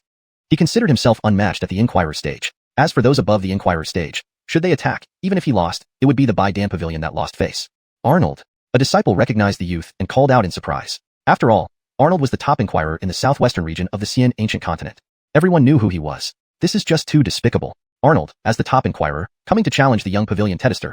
Everyone knows the young pavilion tetester's cultivation was forcibly raised by the pavilion detester. His actions are undoubtedly aimed at slaying the young pavilion detester. The Five Elements sect has gone too far. When did they become so shameless? When did the Five Elements sect ever care about their reputation? They have always been shameless. The crowd below from the by Pavilion broke into curses. Clearly, the by Pavilion had no good impression of the Five Elements sect. However, anyone who understood the relationship between the by Pavilion and the Five Elements sect would understand why the by Pavilion hated the Five Elements sect so much. Arnold didn't take the by Pavilion disciples' reproaches to heart. He cast a disdainful glance downward and slowly spoke. "A bunch of ants that only know how to bark furiously, you don't have the right to stand before me. If you don't want to die, let your young pavilion detester come out now, or I won't mind challenging each of your Inquirer disciples. You all should be very clear about my strength. Don't force me to act against you." This statement instantly incensed many of the by Pavilion disciples. "Arnold, I will fight you." An Inquirer stage disciple from the by Pavilion roared angrily, rising up swiftly. The peak Inquirer aura burst forth immediately. "Humph." Arnold looked at the person in front of him, his look of contempt growing deeper. "Today, I'll make you realize that although we are both at the peak Inquirer stage, there is still a gap between people. Enough talk." This by Pavilion disciple suddenly produced a silver spear in his hand. The silver spear shimmered with a cold light, pointing directly at Arnold. Arnold licked his lips, his eyes filled with bloodthirsty joy. "You are brave, daring enough to point a spear at me in front of everyone. The last person who acted like you is already reincarnated. Arnold, talking so much, are you scared? If you're scared, kneel and kowtow now. I might spare your life. Otherwise, you're going to die today." This by Pavilion disciple coldly snorted, a trace of disdain flashing across his eyes. This was the so-called first-place Inquirer. Not quite what he thought. Looks like overrated. Ha ha ha. Arnold laughed, extremely delighted. However, his gaze towards the by Pavilion disciple was full of mockery. "All right, I'll fulfill your wish today." Arnold's smile vanished instantly. Before the by Pavilion disciple could react, Arnold was already in front of him. So fast. At the end of this word, the by Pavilion disciple felt a sharp pain in his chest. He lowered his head and saw that his chest had been pierced. In Arnold's hand, a heart still beat faintly. "You are too weak." With these words, Arnold exerted some force and crushed the heart in his hand. "Remember, when challenging others next time, always know the gap between you and them. Otherwise, you won't even know how you died." The by Pavilion disciple's eyes bulged wide open, and the next moment, his head was severed from his body. The corpse landed heavily on the ground. Dead silence. Everyone watched Arnold standing midair with horror. Powerful. Too powerful. A peak Inquirer cultivator couldn't survive a single round against him. Freak. Seeing the multitude of terrified gazes below, Arnold's look of contempt deepened. "Is there anyone else who wants to challenge me?" His voice was calm and devoid of waves, but to everyone, it sounded like a dirge from hell. Silence. The air around them became silent. No one dared to speak again. Arnold's display earlier proved his power. If they lacked self-awareness and challenged Arnold, they would be walking to their deaths. "Humph," Arnold sneered, flicking his sleeve to summon a huge millennial cold jade chair that appeared midair. Arnold sat on it without hesitation, like a monarch surveying his realm. He turned his head and saw the other Inquirers standing nearby. "Ladies and gentlemen, you all also came here to challenge Cade. Why are you just standing there?" Hearing this, the other peak Inquirers who came with him immediately understood. They started cursing loudly. They insulted every generation of Cade's ancestors. They heard that Cade had emerged from seclusion, and the reason he hadn't shown up yet might be fear. What they needed to do was force Cade out using vile insults. Cade was, after all, just a teenager. Though he was now at the Inquirer stage, he was still essentially a child. Surely he couldn't bear such vulgar insults. In the basement of the alchemy building, Cade slowly opened his eyes, sensing the changes in his body. Hope shone in his eyes. Part of the swallowing 9 nether technique was complete. Indeed, as he had guessed, to obtain the complete swallowing 9 nether technique, he must find all parts of the swallowing entity's body. He stood up and looked at the bronze coffin. Inside lay a bloody human head. Golden blood had stained the bottom of the bronze coffin golden. The air was permeated with a mysterious fragrance. Just the scent alone greatly boosted Cade's cultivation. Is this the supreme strongest? Cade was deeply moved. At that moment, the 10,000 souls Basarmanus appeared. Before Cade could react, the 10,000 souls laughed and surrounded the bloody human head. Instantly, gnawing sounds could be heard. Watching this scene, Cade's lips twitched. However, he soon noticed new changes in his souls. Dark red hues appeared on their bodies. Their auras grew stronger. Although he couldn't clearly see the appearance of the head in the bronze coffin, seeing the transformations in his souls made Cade feel greatly relieved. His purpose for this trip had been achieved. The loss of a supreme strong's head had little impact on him. If he kept such a head with him, he'd be worried it might come back to life one day. An hour later, only a translucent bone skull remained in the bronze coffin. Even the golden blood had been licked clean by the ghosts. Cade sighed bitterly as he picked up the translucent bone skull and examined it closely. The head of a supreme strongest must be comparable to a heaven-grade treasure. Speaking, xiuxian slammed the skull hard on the ground. Immediately, the earth cracked open. Cade's face twitched, seeing the new cracks in the ground.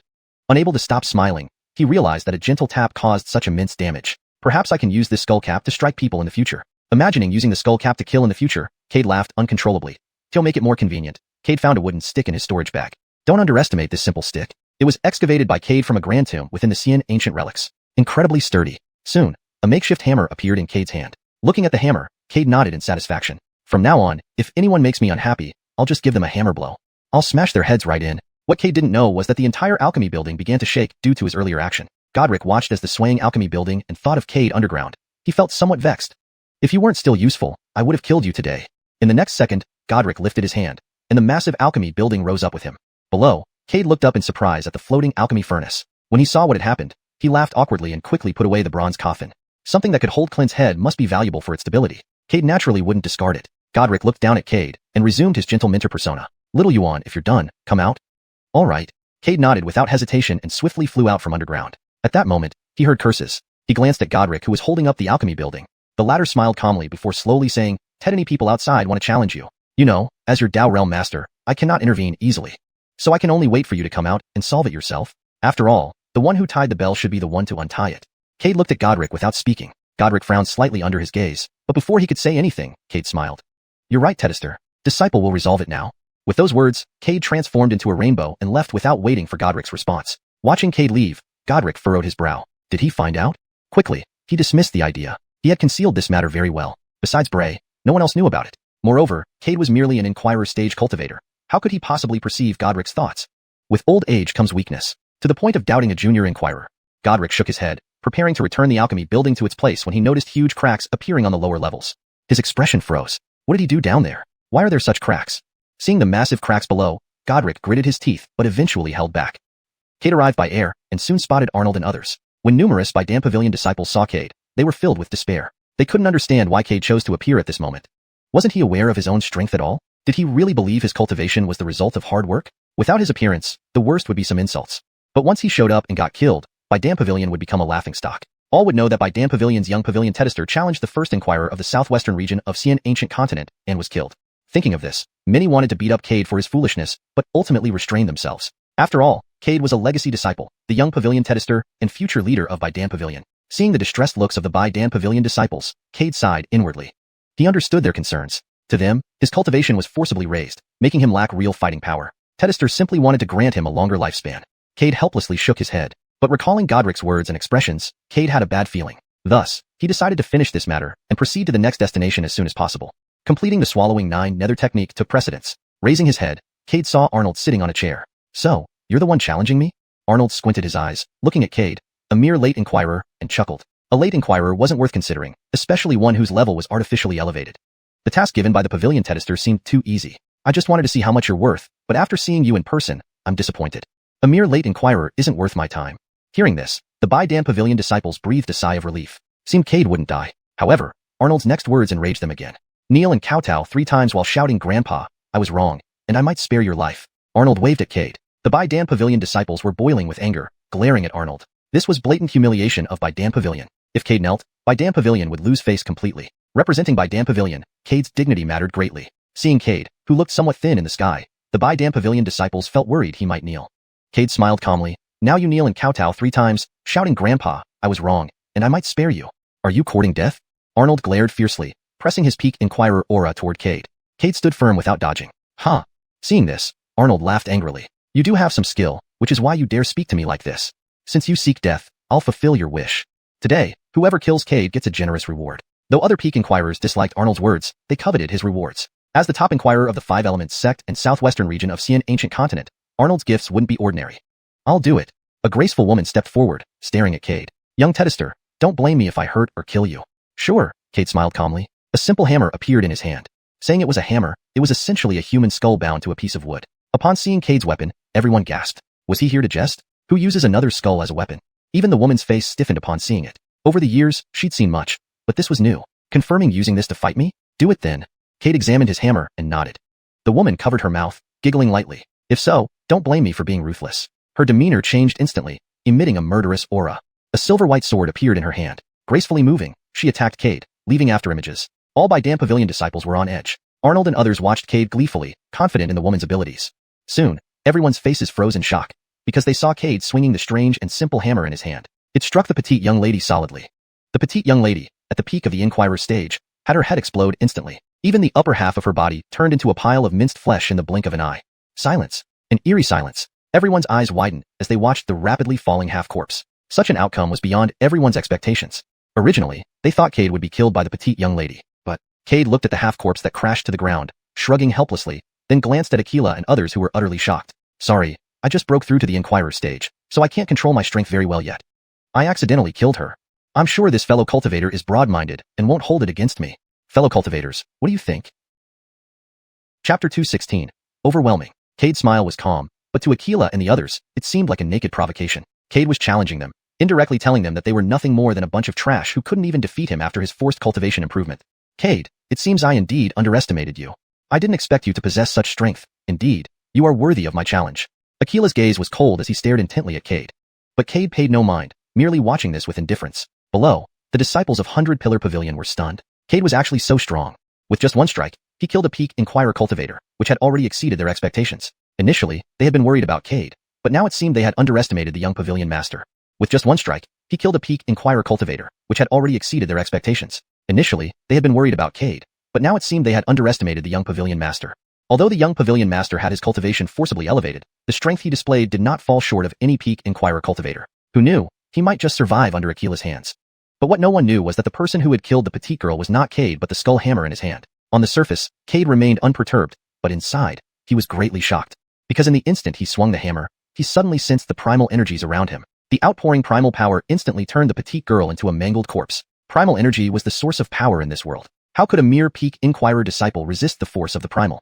Hence, she ended up in that state. Looking at the hammer in his hand, Cade felt that he must have acquired a great treasure this time. After all, it was Swallow Heaven's skull. According to Godric, Swallow Heaven might have been in existence beyond the Nine-Source Supreme. How could his skull possibly be weak? Who else wants to come? Why don't you all come together? One by one feels too slow. Let's expedite things. I'm very busy. Cade. Aquila looked at Cade, practically gnashing his teeth. Too arrogant. To think a single person would face them all like it wasn't a big deal. Moreover, he was only a later-stage Inquirer. Who gave him the courage to speak such words? Did he really not know how to write the word death? Or did the sudden increase in his cultivation make him forget himself, thinking he was the strongest under heaven and looking down on everyone? With a sincere expression, Cade said, I'm not joking. Why don't you all come at once? Going one by one is exhausting. Besides, you guys who consider yourselves strong mean nothing to me. Cade's voice wasn't loud, yet everyone heard it clearly. The 100 Pillar Pavilion disciples' mouths twitched, all staring at Cade as if he were a fool. Was the young Pavilion Master crazy or stupid to want to face a group alone? Who gave him the audacity to say such overconfident words? Was it because he killed a peak Inquirer that he thought he was unbeatable? At this point, someone couldn't stand it anymore and hurriedly said, Young Tedister, those in front of you are all peak Inquirers. You're only a later stage Inquirer. Although you killed one peak Inquirer by luck, facing a group will make survival difficult. We should be low-key and not too ostentatious. Otherwise, you won't know how you died. Indeed, young Tedister, your cultivation comes from the Pavilion Lord's favor. You should understand it better than we do. You need to stay humble and avoid unnecessary calamity. You represent our 100 Pillar Pavilion's face. If you get killed, we won't be able to hold our heads high afterward. Be cautious. Old man, young Tedister, let's be realistic. Don't aim too high or you'll end up dead without knowing why. Cade didn't care about the 100 Pillar Pavilion disciples' comments below. He knew well that they thought his current strength was due to being forcibly promoted by Pavilion Lord Godric. If faced with these people, he would undoubtedly die. To them, he was still that disciple of refinement stage. He was standing here only because he was lucky enough to gain the Pavilion Lord's favor and become a successor disciple. Otherwise, they wouldn't have spared him a second glance. Humph, Aquila sneered. Cade, you've heard them. The disciples of your 100 Pillar Pavilion have more sense than you. They understand that a later stage Inquirer is no match for us. Why are you saying such outrageous things? Do you have no shame, or are you eager to die? Don't you feel uneasy about suddenly becoming the young Tedister of 100 Pillar Pavilion, feeling unworthy of your position? If you really think so, kneel down and give me 3 kowtows. Perhaps I can take on the role of young Tedister of 100 Pillar Pavilion. Aquila looked as if he had seen through Cade's thoughts. He was the foremost Inquirer of the southwestern region of the immortal ancient continent. Taking on the role of young Tedister of 100 Pillar Pavilion was more than enough for him. Moreover, if he could truly become the young Tedister, Wilsonju would definitely treat him differently. Cade wasn't angry. That depends on whether you have the ability. But judging by the current situation, you don't seem qualified to be the young Tedister of 100-Pillar Pavilion, do you? And besides, your title as the foremost inquirer of the Southwest, isn't it self-appointed? Otherwise, you wouldn't be barking mad without daring to attack me. When Pavilion Lord first mentioned this matter to me, I had some expectations, thinking that those who dare to challenge must be exceptionally outstanding. But now it seems I overestimated. You're no different from others, just boasting about yourself. You. Aquila gritted his teeth loudly as he slowly rose from his chair, his eyes glaring coldly at Cade. Cade, you've successfully provoked me. Today, I'll make sure you don't have it easy. I'll let you know what happens when you offend me. Death would be a blessing to you. Just don't kneel and beg later. Not in this lifetime. Cade stepped forward, appearing before Aquila the next second. How fast? Aquila was taken aback, quickly bursting with his cultivation and launching a punch. Cade sneered, swinging the hammer towards Aquila. Aquila's face changed dramatically. Having seen the hammer kill the petite girl, he understood its power. Without thinking, he roared and instantly formed a spiritual energy armor on his body to try and block the hammer's attack. Noticing Aquila's intention, a slight smirk of disdain appeared on Cade's lips. At this moment, Aquila still foolishly believed he could withstand the hammer's attack with his strength. Even the primal fluctuations emitted by the hammer weren't something a mere inquirer could handle. Cade wondered just how advanced Swallow Heaven's cultivation had been in life, resulting in his skull carrying such primal power even in death. Initially, Cade hadn't sensed this, not until he infused his spiritual energy into the hammer. In that instant, the 9 abyssal swallow art within him reacted like a parched desert encountering water. And right then, Cade clearly felt the primal fluctuations from the skull. Seeing the mocking smile on Cade's face, Aquila suddenly had a bad premonition. He wanted to dodge, but it was too late. The hammer collided with his fist, accompanied by a loud boom. A piercing scream echoed through the air. Amidst everyone's stunned gazes, half of Aquila's body was already gone, turned into blood mist that dissipated into the sky. Only one eye remained, filled with shock and disbelief. He had actually lost. As the foremost inquirer, he had fallen this way, killed by a hammer. To him, this was an unbearable humiliation. He was the pride of heaven, not meant to die such a pathetic death. But he had no choice. The light in his eyes faded as his corpse crashed heavily to the ground. Cade glanced over, tapped his storage bag, and instantly, the black-horned beetle flew out. Without Cade's command, it darted toward the bodies below. In front of everyone's astonished eyes, 2 corpses were devoured by the black-horned beetle in an instant. The little creature let out a satisfied belch before returning to Cade's shoulder. Seeing the black-horned beetle on Cade's shoulder, everyone drew in a sharp breath, their eyes filled with terror. A soul-devouring beetle. He actually possessed a soul-devouring beetle. How could this be? Didn't the soul-devouring beetles go extinct long ago? Why would there still be one? Noticing the change in everyone's expressions, Cade frowned slightly. He remembered that the first ancient clan member he killed also seemed terrified of the black-horned beetle. What exactly was a black-horned beetle? Why did it cause such fear among the people of the immortal ancient continent? Without hesitation, Cade pointed at the peak inquirer cultivators ahead and said, "Kill them." Buzz buzz. The black-horned beetle emitted a joyful buzzing sound before flying towards the remaining inquirers. The few inquirer cultivators who had come with Aquila paled at the sight and turned to flee. But how could Cade let them escape? Moreover, the black-horned beetle moved incredibly fast. Before they could get far, they were reduced to mere human skins, fluttering down with the wind. Afterward, the black-horned beetle, thoroughly satiated, flew back to Cade and looked down. The disciples of 100-Pillar Pavilion below all changed color, instinctively backing away from Cade. They were utterly terrified of the little creature on his shoulder, afraid it might set its sights on them. Though they didn't fully understand what a soul-devouring beetle was, they knew from hearsay just how terrifying it was. Frowning slightly, Cade asked, "Why do you fear it?" while pointing to the black-horned beetle on his shoulder.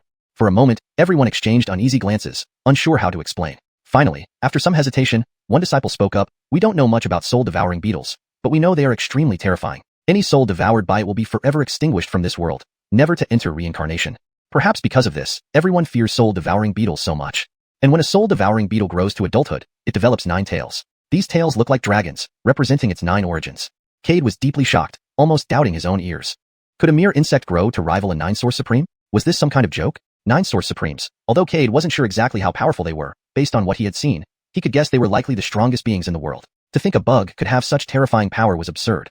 The disciple seemed to sense Cade's skepticism and explained further, "Young lord, everything I've said comes from the ancient texts of our sect. However, growing a soul-devouring beetle to adulthood is extremely difficult. And once it grows its 5th tail, lightning calamity descends. If it can survive, it will grow a 7th tail. After that, each new tail will bring another calamity. Moreover, to transform its tails into dragon-like forms, it must devour countless souls and survive dozens of calamities." Cade looked at the disciple, lost in thought. Then he gazed at the black-horned beetle on his shoulder, frowning. The beetle now had 4 tails. Another one, and a calamity would descend. If it could grow to match a 9-source supreme, Cade couldn't even imagine how powerful the calamity would be. He doubted he could withstand it with his current strength. Seemingly sensing Cade's concern, the beetle gently nudged his neck. "No worries," Cade smiled, stroking the beetle's back. "I'll help you grow. The souls you need can come from Tianji Pavilion. If that's not enough, the entire upper realm can be your sustenance." His voice was low, only audible to him and the black-horned beetle. The beetle buzzed happily in response. Meanwhile, inside the alchemy hall, Godric furrowed his brows, his expression inscrutable. I didn't expect this boy to have such fortune, he murmured. According to records, soul-devouring beetles are terrifying creatures that existed since the beginning of time, devouring the souls of all living beings. Souls consumed by it lose their chance at reincarnation. Although this is true, if one can raise a soul-devouring beetle to adulthood, it will possess power comparable to a nine-source supreme. Moreover, this insect is incomparably loyal, recognizing only one master in its life. Should the master fall, it will sacrifice itself to grant the master one more chance at life. Godric shook his head enviously. Such a wondrous creature was something even the patriarch of the ancient clan had never seen. But legend has it, when a soul-devouring beetle sacrifices itself for its master's resurrection, it produces a larva upon death. If one can obtain that larva, Godric's lips curled into a cold smile. He had found a way to deal with Cade. My dear disciple, this isn't my fault. If you hadn't kept the insect, you wouldn't face this tribulation. Don't worry, as your master, I won't kill you personally. Whether you can survive the hands of those ruthless people is up to you. Suppressing his thoughts, Godric retrieved a jade slip from his storage bag and sent a message to someone. Then, he put the jade slip back. My dear disciple, I wonder if you'll like the gift I've prepared for you. Meanwhile, in the Five Elements sect, Wilson struggled to believe that Aquila had been killed by Cade. He knew Aquila's strength better than anyone else. How could he possibly be slain by someone whose cultivation had been forcibly elevated? Lord Wu, it's true. Moreover, Tedister Aquila's life token has shattered, Gu Dai reported from the main hall. Wilson looked at Gu Dai and said slowly, don't inform Aquila's relatives for now. Wait until we investigate before revealing this matter. Gu Dai shook his head. They already know and have sent me here. Wilson frowned. If they already know, why send you? Patriarch said, as his master, you should take revenge for him. Our clan will provide assistance.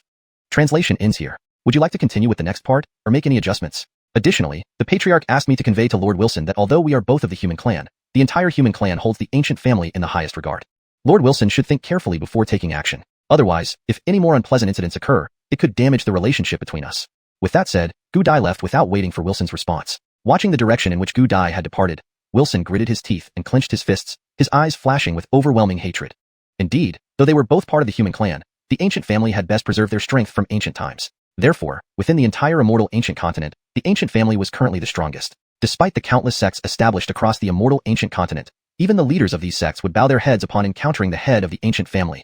The head of the ancient family was not just the leader of a family, but also the patriarch of the ancient clan. Phew. After a moment, Wilson exhaled a long breath, calming himself before saying, Xiuxian, thoroughly investigate Cade's situation and find someone to kill him.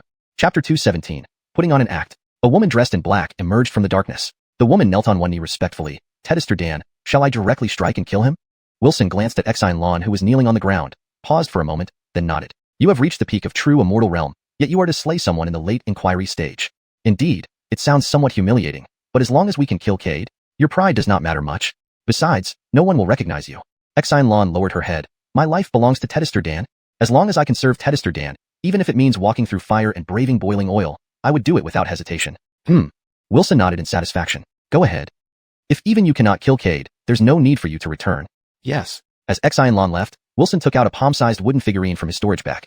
The wooden figurine now shimmered with 5 different colored glows. Tedister, congratulations on becoming a Xiuxian Daozuan. Wilson's lips curled into a cold smile. You truly think I am an ignorant waste? In fact, Tedister, standing so high up, you've forgotten that you were once a mortal too. Speaking of which, he pulled out a silver needle and stabbed it into the dantian of the wooden figurine. In the next second, Wilson instantly aged, coughing out several mouthfuls of black blood. Tedister, hopefully, you like this gift I've given you. Wilson took out several pills from his storage bag and swallowed them. Immediately, his appearance reverted to youthful again, albeit with a terrifyingly pale complexion. He had traded 1,000 years of his lifespan for an opportunity to severely injure Godric. This wooden figurine was something he had obtained by chance in the Xian ancient ruins. Initially, he thought it was just an ordinary figurine. Later, he discovered that if human blood was dripped onto it, after 49 days of refinement, it could be used to attack the owner of the blood. Understanding its use, Wilson was delighted. He later used the figurine to kill his third master brother and realized that using it would cost him some of his lifespan. The higher the cultivation level of the person harmed, the more his lifespan would diminish. From then on, he seldom used the figurine. Before betraying the 100 Alchemy Pavilion, he unexpectedly obtained a drop of Godric's blood. Wilson then dropped this blood onto the wooden figurine as a precaution against Godric. Through many years of interaction, he knew Godric's nature well. Once he betrayed the pavilion, Godric would not let him off easily and might even try to kill him. However, the outcome was unexpected. Godric didn't attack him when he betrayed the pavilion and even stopped other brothers from doing so. This puzzled Wilson. Later, he learned that Godric refrained from killing him due to fear of causal backlash. As a Dao realm powerhouse, Godric feared the power of causality most. If affected by causal backlash, his primordial essence might destabilize, or worse, regress. A consequence neither he wanted nor could bear. Now, Godric was eager to take Cade as a disciple, indicating hidden intentions beyond mere master-disciple affection. Sure enough, upon taking Cade as a disciple, Godric instantly broke through to Xiuxian Daozuan. Wilson couldn't believe it had nothing to do with Cade. Driven by instinct, he had to kill Cade.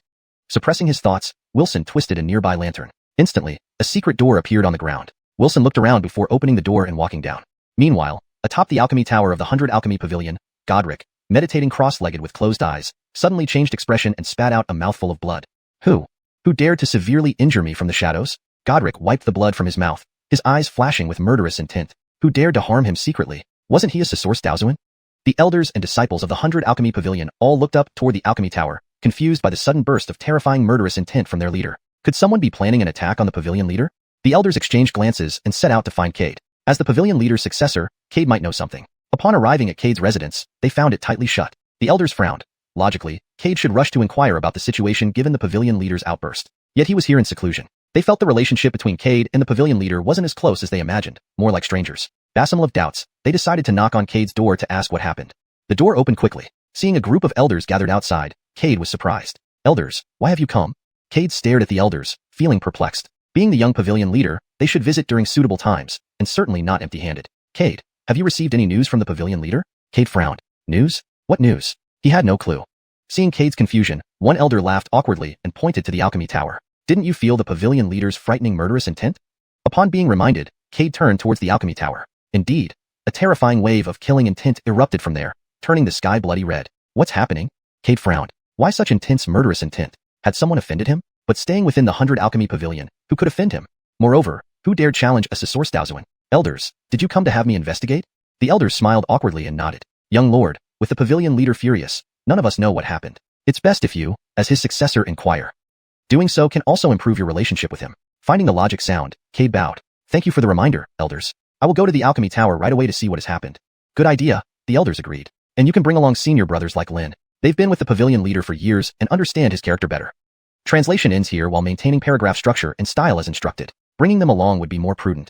Good. Cade bowed to the elders once again before turning into a streak of light to find Adolf.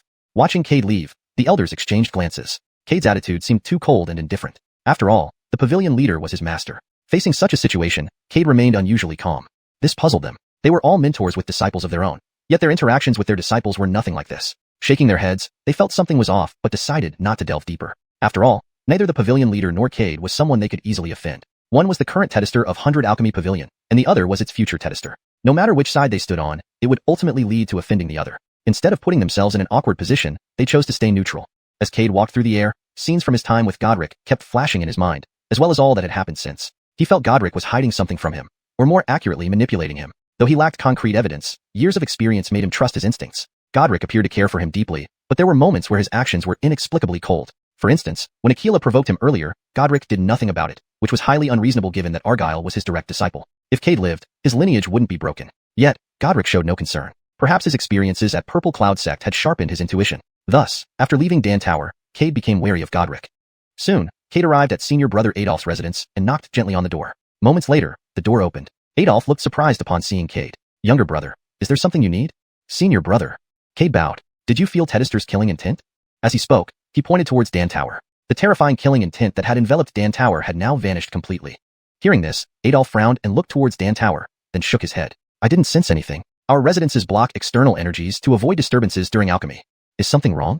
Adolf asked. I'm not sure, Cade replied. After sensing Tedister's killing intent, I came straight to you.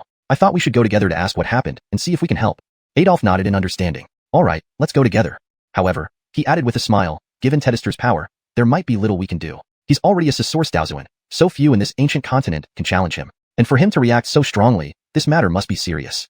Patting Cade on the shoulder, Adolf was pleased by his concern. Initially, Adolf harbored resentment over Cade's background, thinking a human traitor had no right to be a disciple. But now, his opinion had shifted somewhat. As they approached Dan Tower, they were alarmed to see Godric weakened, coughing blood and pale-faced. Tedister, what happened?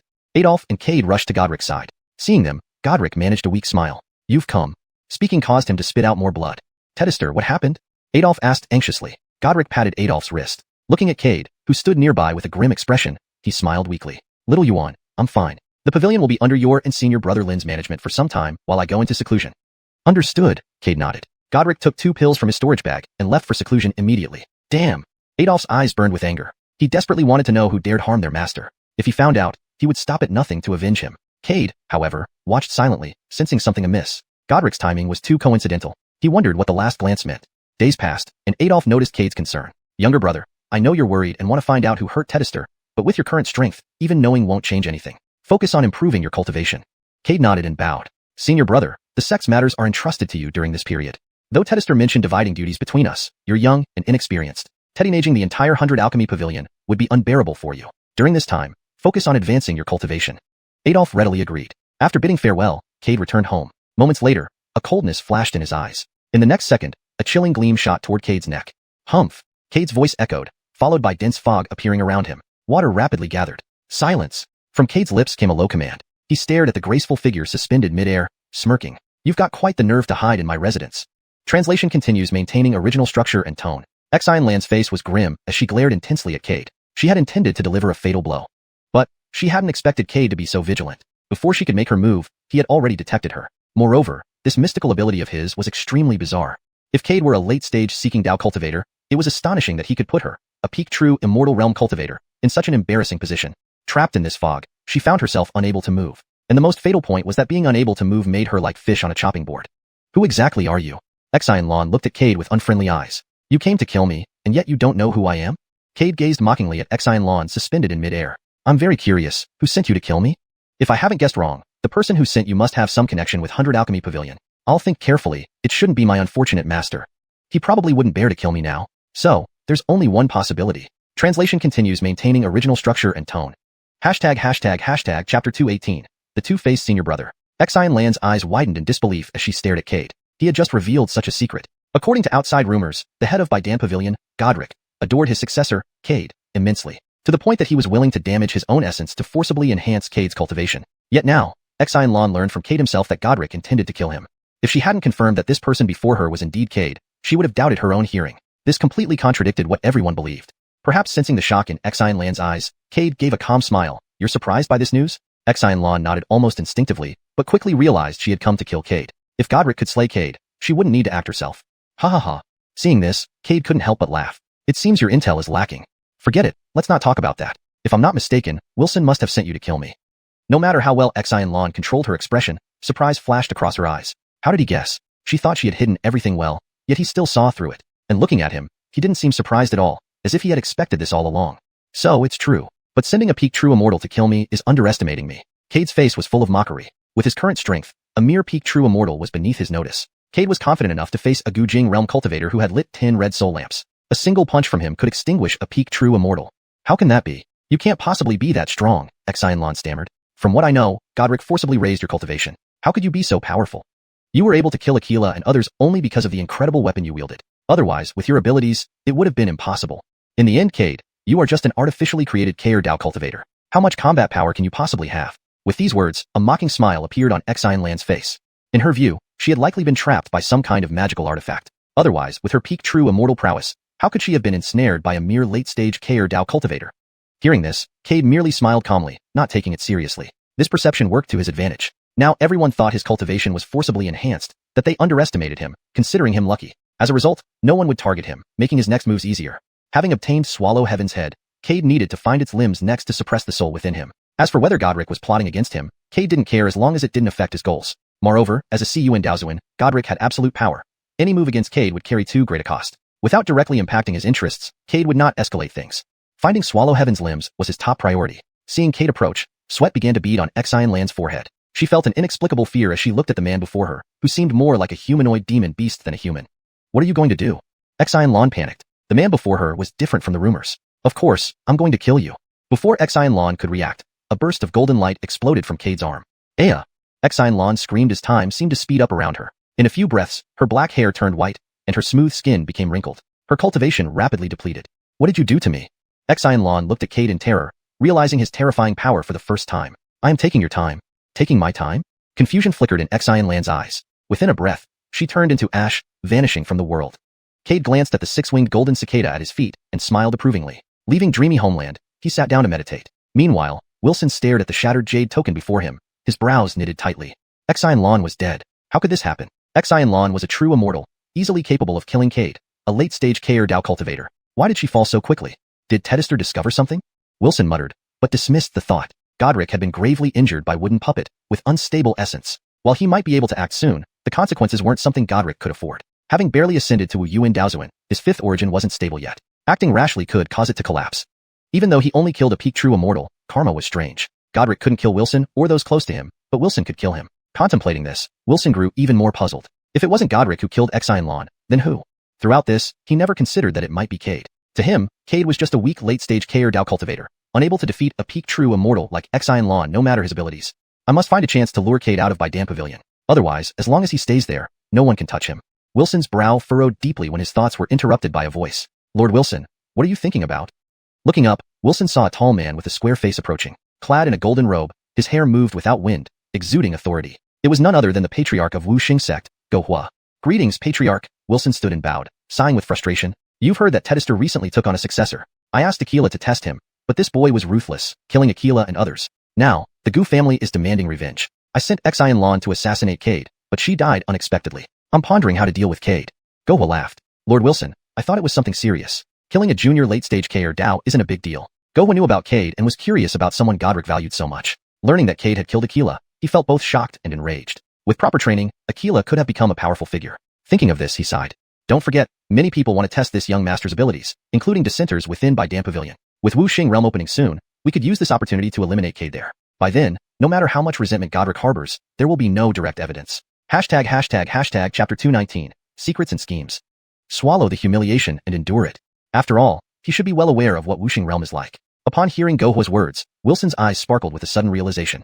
Why hadn't he thought of this? Wuxing realm was a secret dimension controlled by Wuxing sect. It offered unparalleled opportunities for cultivation advancement. Reaching peak states, one could feel the universe's resonance and accelerate their breakthroughs. Accumulating enough chi fortune within the realm could even grant celestial blessings, allowing cultivators to condense hundreds of immortal meridians after breaking through to true immortal. There had once been a person who monopolized 60% of the chi fortune in Wuxing realm and condensed 101 immortal meridians during his breakthrough. He then ascended to the Gujing realm within 200 years. Now, at the peak of Gujing, his power rivaled that of a Yuan Daozuan. He had nearly killed a Yuan Daozuan in battle, demonstrating his terrifying strength. Moreover, once Wuxing realm opened, all geniuses from Xiangu continent would converge at Wuxing sect. Rumors spread among them could easily lead to Cade's downfall. Wilson couldn't believe Cade could survive this. Venerable sect leader, how much time is left until Wuxing realm opens? Wilson asked with great urgency. Xuanhuan smiled calmly. Lord Wilson, don't be so anxious. We're already sending out invitations. 1 month from now, Wuxing realm will open, and all the prodigies of Xiangu will gather there. Originally, we didn't plan to give By-Dam Pavilion a spot, but since events have taken this turn, we'll make an exception. Whether Cade dares to go is another matter entirely. If Cade doesn't dare to go, all our efforts will be wasted. I'll take care of this, Wilson volunteered eagerly. Really? Xuanhuan seemed surprised. You have a way to make Cade come?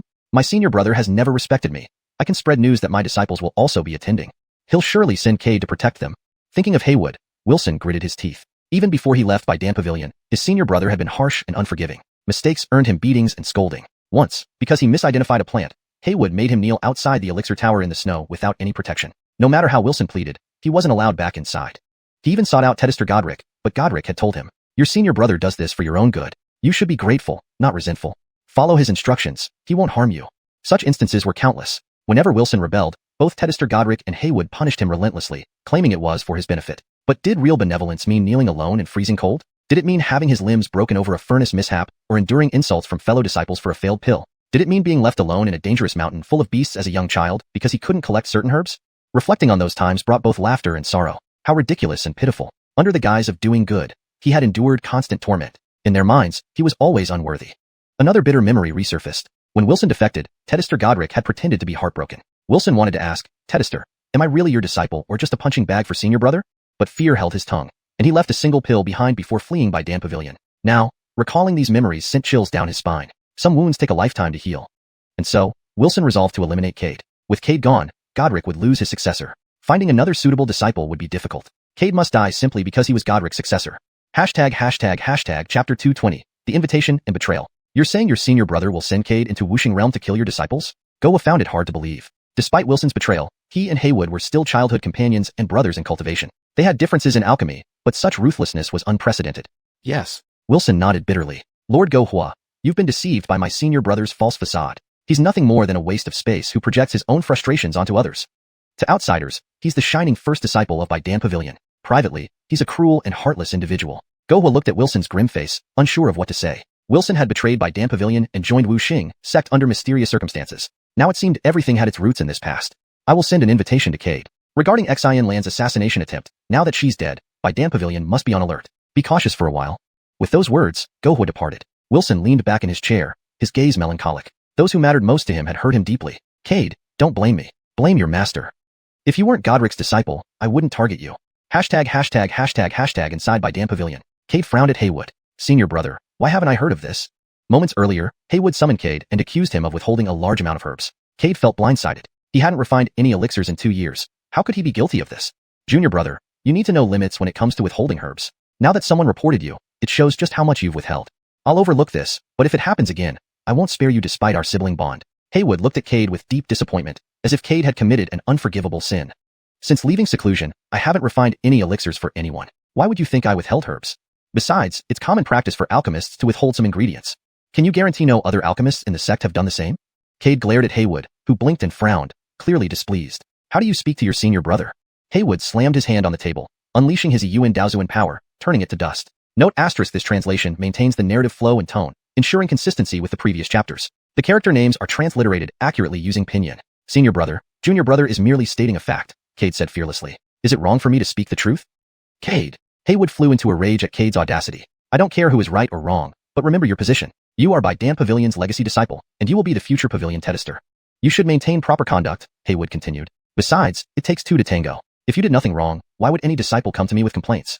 Haywood was furious. He had hoped to use this opportunity to set some rules for his younger brother in discipleship, reminding him that in the absence of the venerated master of by Dan Pavilion, he, Haywood, held the highest authority. But Cade's obstinacy was unexpected. Humph, Cade sneered. Brother, can you tell me who came to you with these complaints? Not possible. Haywood refused without hesitation. Cade laughed in frustration. Fine, if that's the case, brother, let me show you something. As he spoke, he gestured for Haywood to come closer. Haywood frowned but still leaned in. And just then, an unexpected change occurred. How does your behavior reflect on that position? Moreover, it takes 2 to tango. If you haven't done anything wrong, why would any disciples report you to me? Haywood was furious. He had intended to use this opportunity to lay down some rules for his younger brother, to remind him that in Godric's absence, he held the highest authority in by Dan Pavilion. But he hadn't expected Cade to be so obstinate. Humph, Cade sneered. Senior brother, can you tell me who reported me to you? No. Haywood refused without hesitation. Cade couldn't help but laugh sarcastically. Fine, then let me show you something, senior brother. With that, he gestured for Haywood to come closer. Haywood frowned but leaned in nonetheless. And just as he did, something unexpected happened. Chapter 219. Does a single slap make a sound? Slap. The sharp sound echoed throughout the grand hall. Cade swung his hand and landed a solid slap on Adolph's cheek. Feeling the burning pain on his face, Adolph was dumbfounded. He was actually slapped by someone, and this person was none other than his junior brother, an ordinary cultivator not even at the true immortal realm. How dare he? Who gave him such courage? Wasn't he afraid of being obliterated by me? Adolph was furious. In all his years, this was the first time anyone dared to strike him. Cade! He roared in anguish, instantly unleashing his first source Taoist realm power, enveloping the room with immense pressure that locked onto Cade. Cade's expression suddenly changed, but his eyes remained fearless. Eldest brother, didn't you just say that a single slap makes no sound? Now, junior brother wants to ask you if it does make a sound. And treating me like this, do you think Tedister won't blame you? I am a legacy disciple, while you're just a registered disciple. When Tedister hears about this, who do you think he will favor? Cade shouted back. Adolph's lips twitched, veins popped out on his forehead, and his eyes flashed with fury. His teeth gritted together, making an audible creaking sound. But at this moment, the overwhelming pressure completely dissipated. That's right. He was only a registered disciple, whereas Cade was a true legacy disciple, the future Pavilion Lord of 100 Alchemy Pavilion. If their master knew about this incident, he would certainly punish Adolph. Besides, this whole scenario was fabricated by him merely to show Cade who was in charge now. Stirring up trouble wouldn't benefit him in any way. Suppressing his rage, Adolph looked at Cade. Little junior brother, what you did was indeed excessive. I am your elder brother. How could you hit me? Cade smiled calmly, feigning innocence. Elder brother, don't blame me. You said a single slap doesn't make a sound. Junior brother just wanted to prove that even one slap can make a sound. You heard it yourself, didn't you? The sound was so clear and resonant. My hand is still a little sore from it. As he spoke, Cade shook his sore hand. Adolph's face darkened as if heavy rain clouds were gathering over his head. Junior brother, are you really going to take things this far? Cade's smile grew wider. As long as Godric hadn't expressed his stance toward him, Adolph wouldn't dare to act recklessly against him. Elder brother, don't blame me for this. It's all because of what you did. Why should I be blamed when you brought up the idea of a single slap? What I did was also for elder brother's sake. Don't you understand my well-intentioned actions? At this, Cade put on an agonized expression. Adolph clenched his teeth tightly. Junior brother, remember your place? You are the young Pavilion Lord of 100 Alchemy Pavilion, the future master. Don't do reckless things anymore, or even Tedister might not be able to protect you. Upon hearing this threat, Cade's smile widened even more. Elder brother knows that I am the young Pavilion Lord, the future master of 100 Alchemy Pavilion, right? I thought you might have forgotten. Otherwise, you wouldn't have acted like the Pavilion Lord in front of junior brother. People who know understand that you're just acting on Tedister's behalf. Others might mistakenly think you're the true master. So, let me remind you to always remember your place. I call you elder brother because you're Tedester's registered disciple. A registered disciple is no different from a stray cat or dog. Only Tedester and I are family. Please don't forget your place. Having said this, Cade walked away without looking back. Adolf trembled in anger, his teeth grinding audibly, his eyes burning with rage as if they could consume Cade. All he could do was watch Cade leave slowly. There was one thing Cade was correct about. He was only a registered disciple of Godric, barely higher in status than a servant. Cade was the legacy disciple, truly part of Godric's family. If 100 Alchemy Pavilion were a household, he, Adolf, was just the steward. A steward had no right to order the young master around. Cade, you better watch your step. I'll make you regret offending me today. Speaking of which, he remembered Wilson, the useless fellow who never dared to defy him no matter how much he was bullied. For a moment, he began to miss the old days. After leaving the grand hall, Cade's smile gradually faded, replaced by a look of murderous intent. How could he not understand Adolf's behavior today? It was nothing more than an attempt to establish authority and show who controlled the 100 Alchemy Pavilion now. Cade sneered inwardly. It was only because he let him do it. Otherwise, how could a mere registered disciple dare to try? Want to play tricks on me? Dream on. The murderous look in Cade's eyes softened as he recalled something. Today's actions by Adolf reminded him of similar acts by people like Bernadette from Purple Cloud Sect. From his attitude, it seems this isn't the first time he's done something like this. Wilson's betrayal of the 100 Alchemy Pavilion probably isn't as simple as it appears. Cade furrowed his brow in deep thought. Through recent interactions, he had come to understand the characters around him. At first, eldest brother Adolf seemed like a kind-hearted senior, but eventually, one would see through his hypocrisy. He despised anyone with better talent than himself, believing he was the ideal candidate for legacy disciple. Before, Godric's presence restrained him. Now, with Godric in seclusion, Adolf revealed his true nature. Moreover, reaching the first source Taoist realm meant he was unmatched within the pavilion, except for the few in seclusion. Thinking of this made Cade's jaw ache. Although slapping Adolf felt satisfying, it wasn't hard to imagine he would seek revenge. Instead of waiting for him to strike, Cade decided to take the initiative. His lips curved into a sardonic smile. Adolf, my dear eldest brother, if you want to be the pavilion lord, then let me see if you can handle the trouble. With that, Cade returned to his cave abode. Upon arrival, he summoned Nikki immediately. Nikki quickly arrived, bowing respectfully before Cade. Apprentice alchemist Nikki pays respects to young pavilion lord. That's enough formalities. I called you here because I have a task for you, Cade waved dismissively. Nikki rubbed his nose awkwardly. Young pavilion lord, anything you command, whether it's climbing a mountain of blades or descending into boiling oil, I will do without hesitation.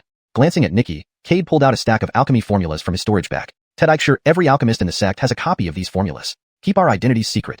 Ensure they refine these pills as soon as possible. Nikki was taken aback, accepting the formulas and frowning as he examined them. He couldn't understand what they were. Why, young pavilion lord, what are these? He asked, puzzled. Do as I command without asking questions. Knowing too much might not be good for you. Ted, I'm sure that every alchemist in the sect starts refining these pills as soon as possible, Cade continued. We mustn't reveal our identities. Otherwise I, as the young pavilion lord, might only be scolded a few words, but you, as a mere apprentice pharmacist, would face far more serious consequences. You should be clearer about this than I am. Nikki's lips twitched involuntarily, but he nodded. I'll handle it right away. Watching Nikki leave, Cade sighed with some helplessness. In the past, Nikki hadn't been so respectful to him, but ever since he became the young pavilion lord, Nikki seemed eager to bow and kneel at every meeting. Cade had told him multiple times that there was no need for such formality, but Nikki persisted, leaving Cade quite puzzled and eventually just letting it be. Leaving the cave abode, Nikki's eyes gleamed with excitement. This was a task given by the young pavilion lord, and he intended to do it brilliantly. Since Cade became the young pavilion lord, everyone in 100 Alchemy Pavilion knew of his close relationship with Nikki. Therefore, whether it was the alchemists, apprentice pharmacists, or inner and outer sect disciples, they all treated him very respectfully, no longer regarding him merely as an apprentice pharmacist. This made Nikki feel greatly vindicated. He walked proudly wherever he went, almost as if his face wore a sign saying, "Don't mess with me. My backer is the young pavilion lord." Looking at the thick pile of alchemy formulas in his hands, Nikki instantly had an idea. Hee. He chuckled, immediately pulling out a jade slip to gather people. The next day, as Cade finished meditating, the door of his cave abode was knocked on. Opening the door, he saw Nikki. Nikki had a broad smile on his face. Is everything done? Cade asked, forming a bold guess. Nikki nodded proudly. Of course, everything has been taken care of. The alchemy formulas you gave me have all been delivered to the elders. I estimate it won't take long before they start refining the pills. Nikki looked very confident. Cade felt curious and wanted to know how Nikki accomplished this. How did you do it? Heh. Nikki said proudly, under cover of darkness. I placed the alchemy formulas you gave me in front of each alchemist's cave abode. And I left a note. An order from the pavilion commands you to refine the potions within 5 days. Cade couldn't help but smirk at Nikki's boldness. Not only did Nikki think of such a method, but it was effective. Cade liked it. Imagining how the alchemists reacted to the note and began refining the pills tirelessly made him almost chuckle. Thinking about the soon-to-be black smoke billowing over 100 Alchemy Pavilion made Cade's lips curl into a slight smile. He could already see Adolf's frazzled state. This damned old man always poked his nose into Cade's business like a pig's snout stuck in a radish field. It was time to teach him a lesson. Seeing Cade's slightly upturned mouth, Nikki grew even more curious. Young Pavilion Lord, what exactly are those pills? They seem not so simple. Looking at Nikki's expectant eyes, Cade grinned but didn't answer. You'll know in 2 days. These formulas were carefully prepared by Cade to create chaos. Acid rain, black fog, talking trees, and rabbits stealing disciples' clothes. These would keep Adolf busy. Indeed, when the alchemists saw the formulas left at their doors, they didn't hesitate, immediately preparing the ingredients and starting the process. Soon, thick black smoke started billowing from their cave abodes, converging in the air above 100 Alchemy Pavilion. Most disciples paid little attention, assuming it was just from routine alchemy work. But Cade's smile widened as he watched the black smoke spread. He patted Nikki on the shoulder. If you want a real show, head to where the female disciples are.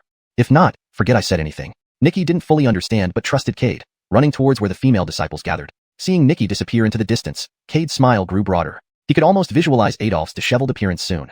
Within an incense stick's time, the sky turned darker with black smoke. Cade watched and mused, another incense stick, and it should be about ready. Thunder echoed through the black clouds, making Cade's smile uncontainable. Fearing discovery, he quickly returned to his cave abode and watched from the window. Soon, heavy rain began to pour down. The disciples assumed it was just ordinary rain and initially paid little heed. However, soon came a shrill scream. A female disciple's clothes had been corroded clean off, exposing her flawless skin. Her scream drew the attention of many male disciples, who gaped at the unexpected sight. Quickly realizing something was wrong, they noticed many other female disciples' clothes were also being eaten away. Female disciples ran, screaming and covering themselves, back to their cave abodes. Looking around, the entire 100 Alchemy Pavilion was a sea of bare white skin. Tedile disciples, lost in shock, didn't notice their own clothes dissolving until the cold rain finally made them shiver. Realizing they too were naked, chaos erupted.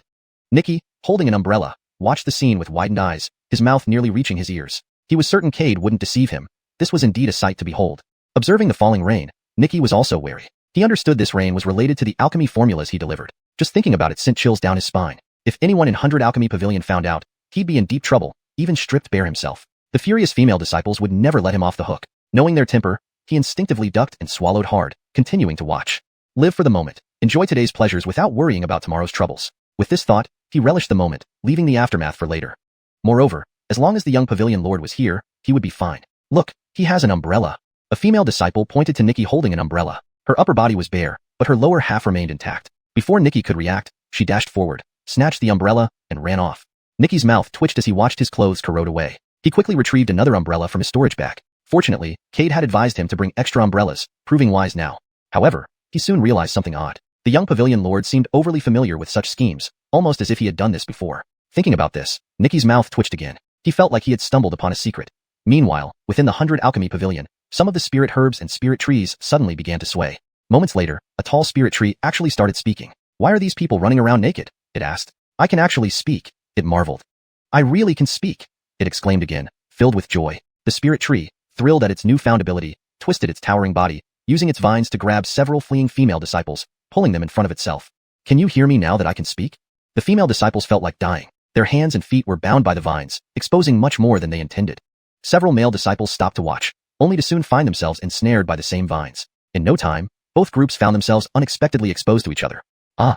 The female disciples screamed repeatedly, their faces flushed with embarrassment. The male disciples also blushed deeply, many experiencing an unprecedented level of vulnerability and shyness before the opposite sex. Ha ha ha, Adolf, let's see what you do about this now. Cade laughed loudly. This unexpected turn of events brought chaos to the 100 Alchemy Pavilion. The spirit tree, delighting in its newfound voice, continued to create more confusion and embarrassment among the disciples. Cade, watching from afar, was thoroughly amused by the commotion he had orchestrated. Chapter 220. Cade, you deserve to die. Cade watched the disciples running naked outside his window, laughing uncontrollably. He could almost imagine Adolf's expression when he found out about this incident. The news of hundreds of disciples from the 100 Alchemy Pavilion streaking would certainly have everyone in stitches. The reputation of the 100 Alchemy Pavilion would become a laughingstock. It wouldn't take long for everyone to know that the disciples of the 100 Alchemy Pavilion had collectively gone on a nude run. Looking up at the black mist in the sky, Cade's smile widened. The main act hasn't even begun yet. Although quite a few disciples had already started their streak, their real nightmare was just about to begin. Talking trees, animals stealing clothes. Cade couldn't imagine what the 100 Alchemy Pavilion would look like when all these things came into play. Meanwhile, inside the pill building. Upon hearing the news, Adolf's face turned ashen, fury flashing in his eyes. He desperately wanted to know who did this, to pull such a despicable trick. This kind of behavior didn't deserve to be called human. Brother Lin, how should we handle this situation? Adelard asked, equally troubled. On the way here, he had already seen many disciples streaking. It was truly immoral and scandalous. Especially the male disciples. It was unbearable to see them behaving like they'd never seen a woman before. He wanted to rush down and teach these disciples a lesson about propriety but held back. He knew that the priority was to deal with the strange rain, not punish the disciples. Yes, elder brother, the most pressing issue is to solve this weird rain problem. Otherwise, it will only make us a laughingstock if this continues, Boris said helplessly. After living for so many years, he had never seen such an absurd scene, which changed his perspective on the world. Adolf's face darkened ominously, as if water could drip off it. Only a few days since he took over the 100 Alchemy Pavilion, and something like this had happened. What would Detested think of him? If he couldn't manage a sect, what right did he have to call himself Detested's disciple? Find out where those black fumes are coming from first. Adolf gritted his teeth. I feel like someone has deliberately done this. Better not let me find out who did it. Otherwise, I'll tear him limb from limb. The other red-robed alchemists exchanged glances, seeing the helpless looks in each other's eyes. They sighed and left to investigate the source of the black mist. Only after finding the cause would they know how to resolve the issue. After all, if someone could create this black mist, there must be a way to counter its effects. Where's Cade? Suddenly, Adolf realized he hadn't seen Cade and grew furious. As Tedester's heir, how could he remain indifferent to such a big issue in the sect? It was a disgrace. Junior brother Su might still be in seclusion, Adelard said, having looked around and not seen Cade, feeling curious. Seclusion? Adolf gnashed his teeth. With such a huge incident happening in the sect, how can he sit calmly in seclusion? And as Tedester's heir, shouldn't he take responsibility for the situation? Is it really possible to leave everything to me, a mere registered disciple, to solve? His actions are disappointing Tedester. The more Adolf spoke, the angrier he got. Almost unconsciously, he blamed everything on Cade, attributing all the problems in the 100 Alchemy Pavilion to him. Cade was the heir. Even if something went wrong on his watch, Tedester wouldn't blame him. But Adolf, being only a registered disciple, would surely be punished if the 100 Alchemy Pavilion became like this under his supervision. All the good impressions he built over the years in Tedester's eyes would be ruined. He didn't want to see that happen. As Tedester's eldest disciple, he was Tedester's pride and couldn't let him down. Therefore, he needed everyone to believe subconsciously that Cade was the one responsible for all these issues. His inaction as the young master of the 100 Alchemy Pavilion led to this current state.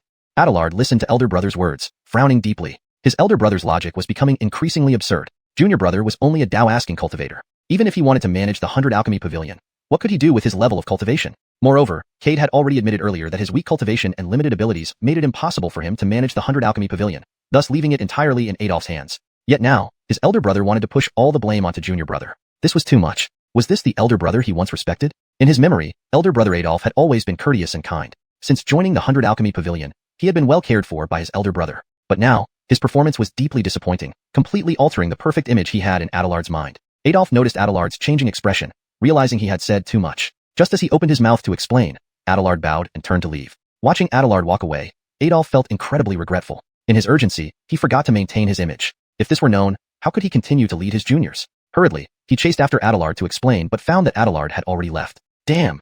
Adolf shouted angrily, hating Cade even more. It was all because of that little brat.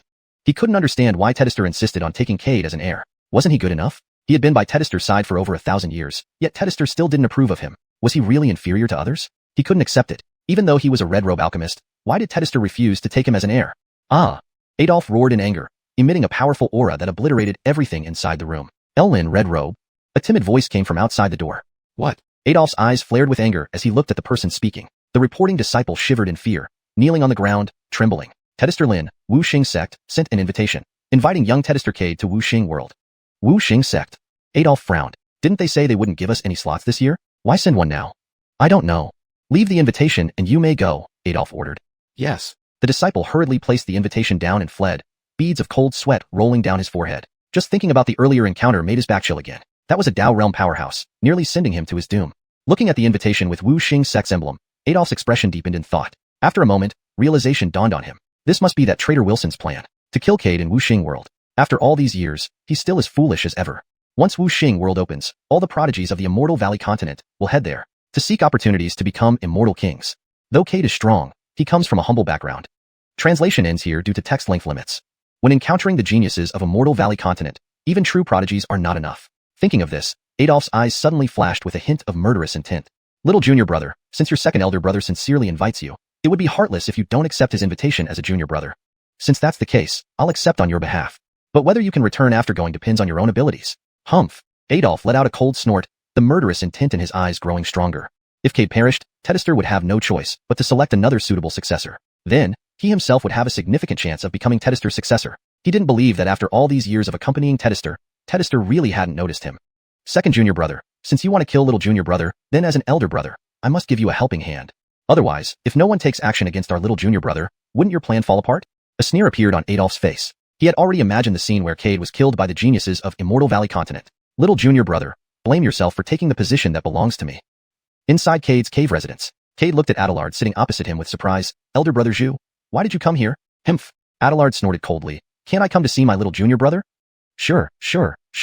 Cade felt a headache. He didn't remember offending Adelard and couldn't understand why Adelard was so furious. You're the elder brother, you decide. Seeing Cade like this, Adelard became even angrier and smacked him hard.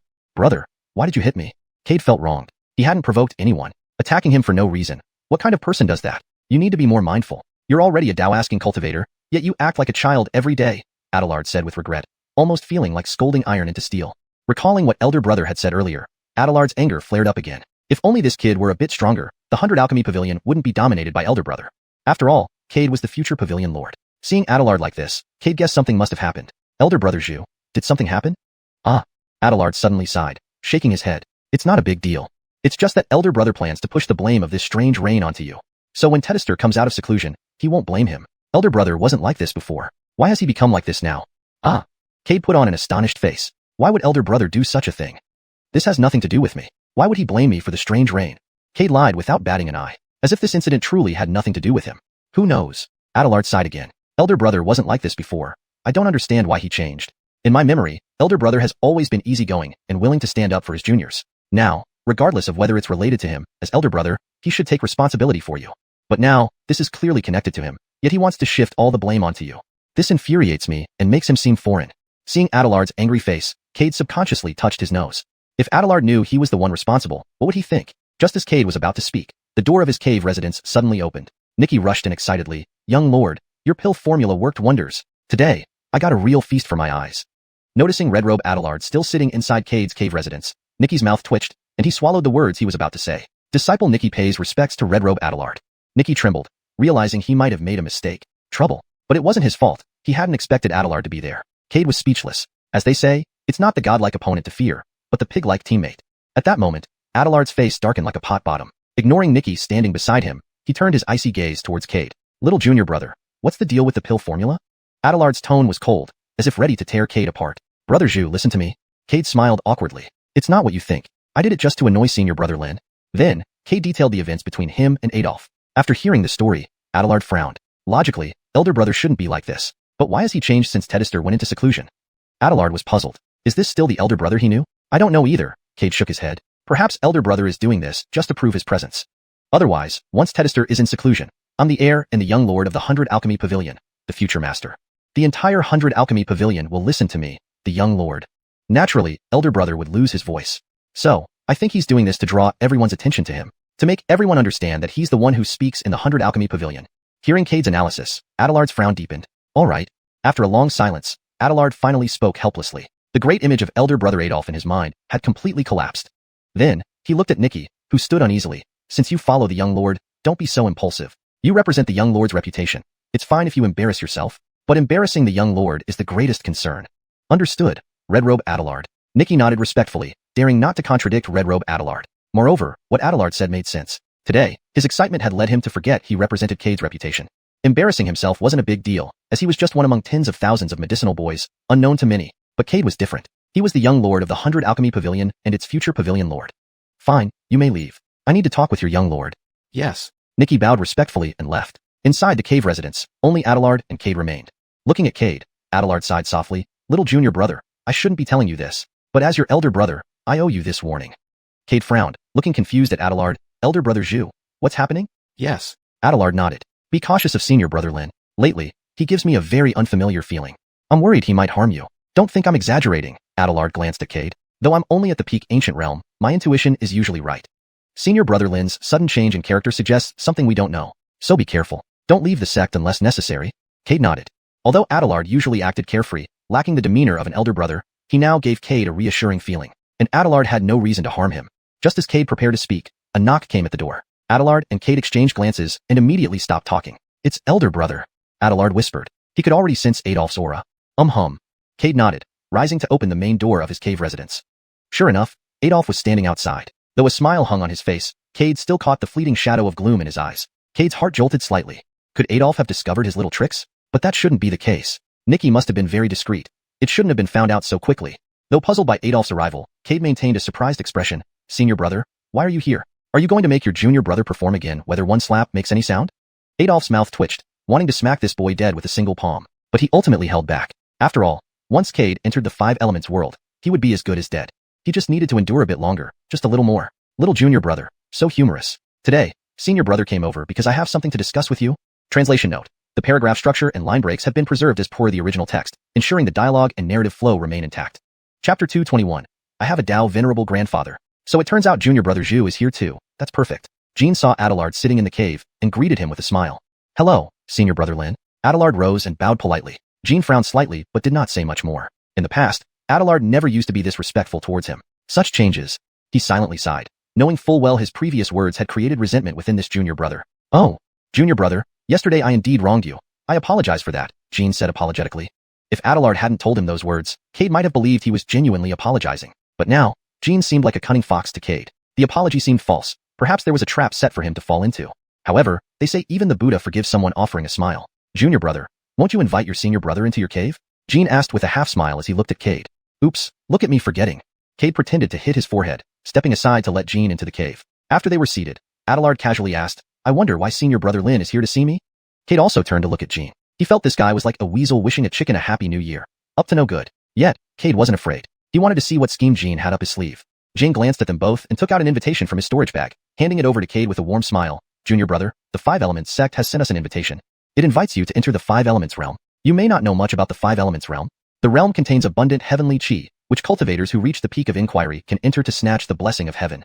With the heavenly blessings obtained, one can successfully advance to become a true immortal. Once obtaining these blessings, there's a high probability of condensing 100 immortal meridians.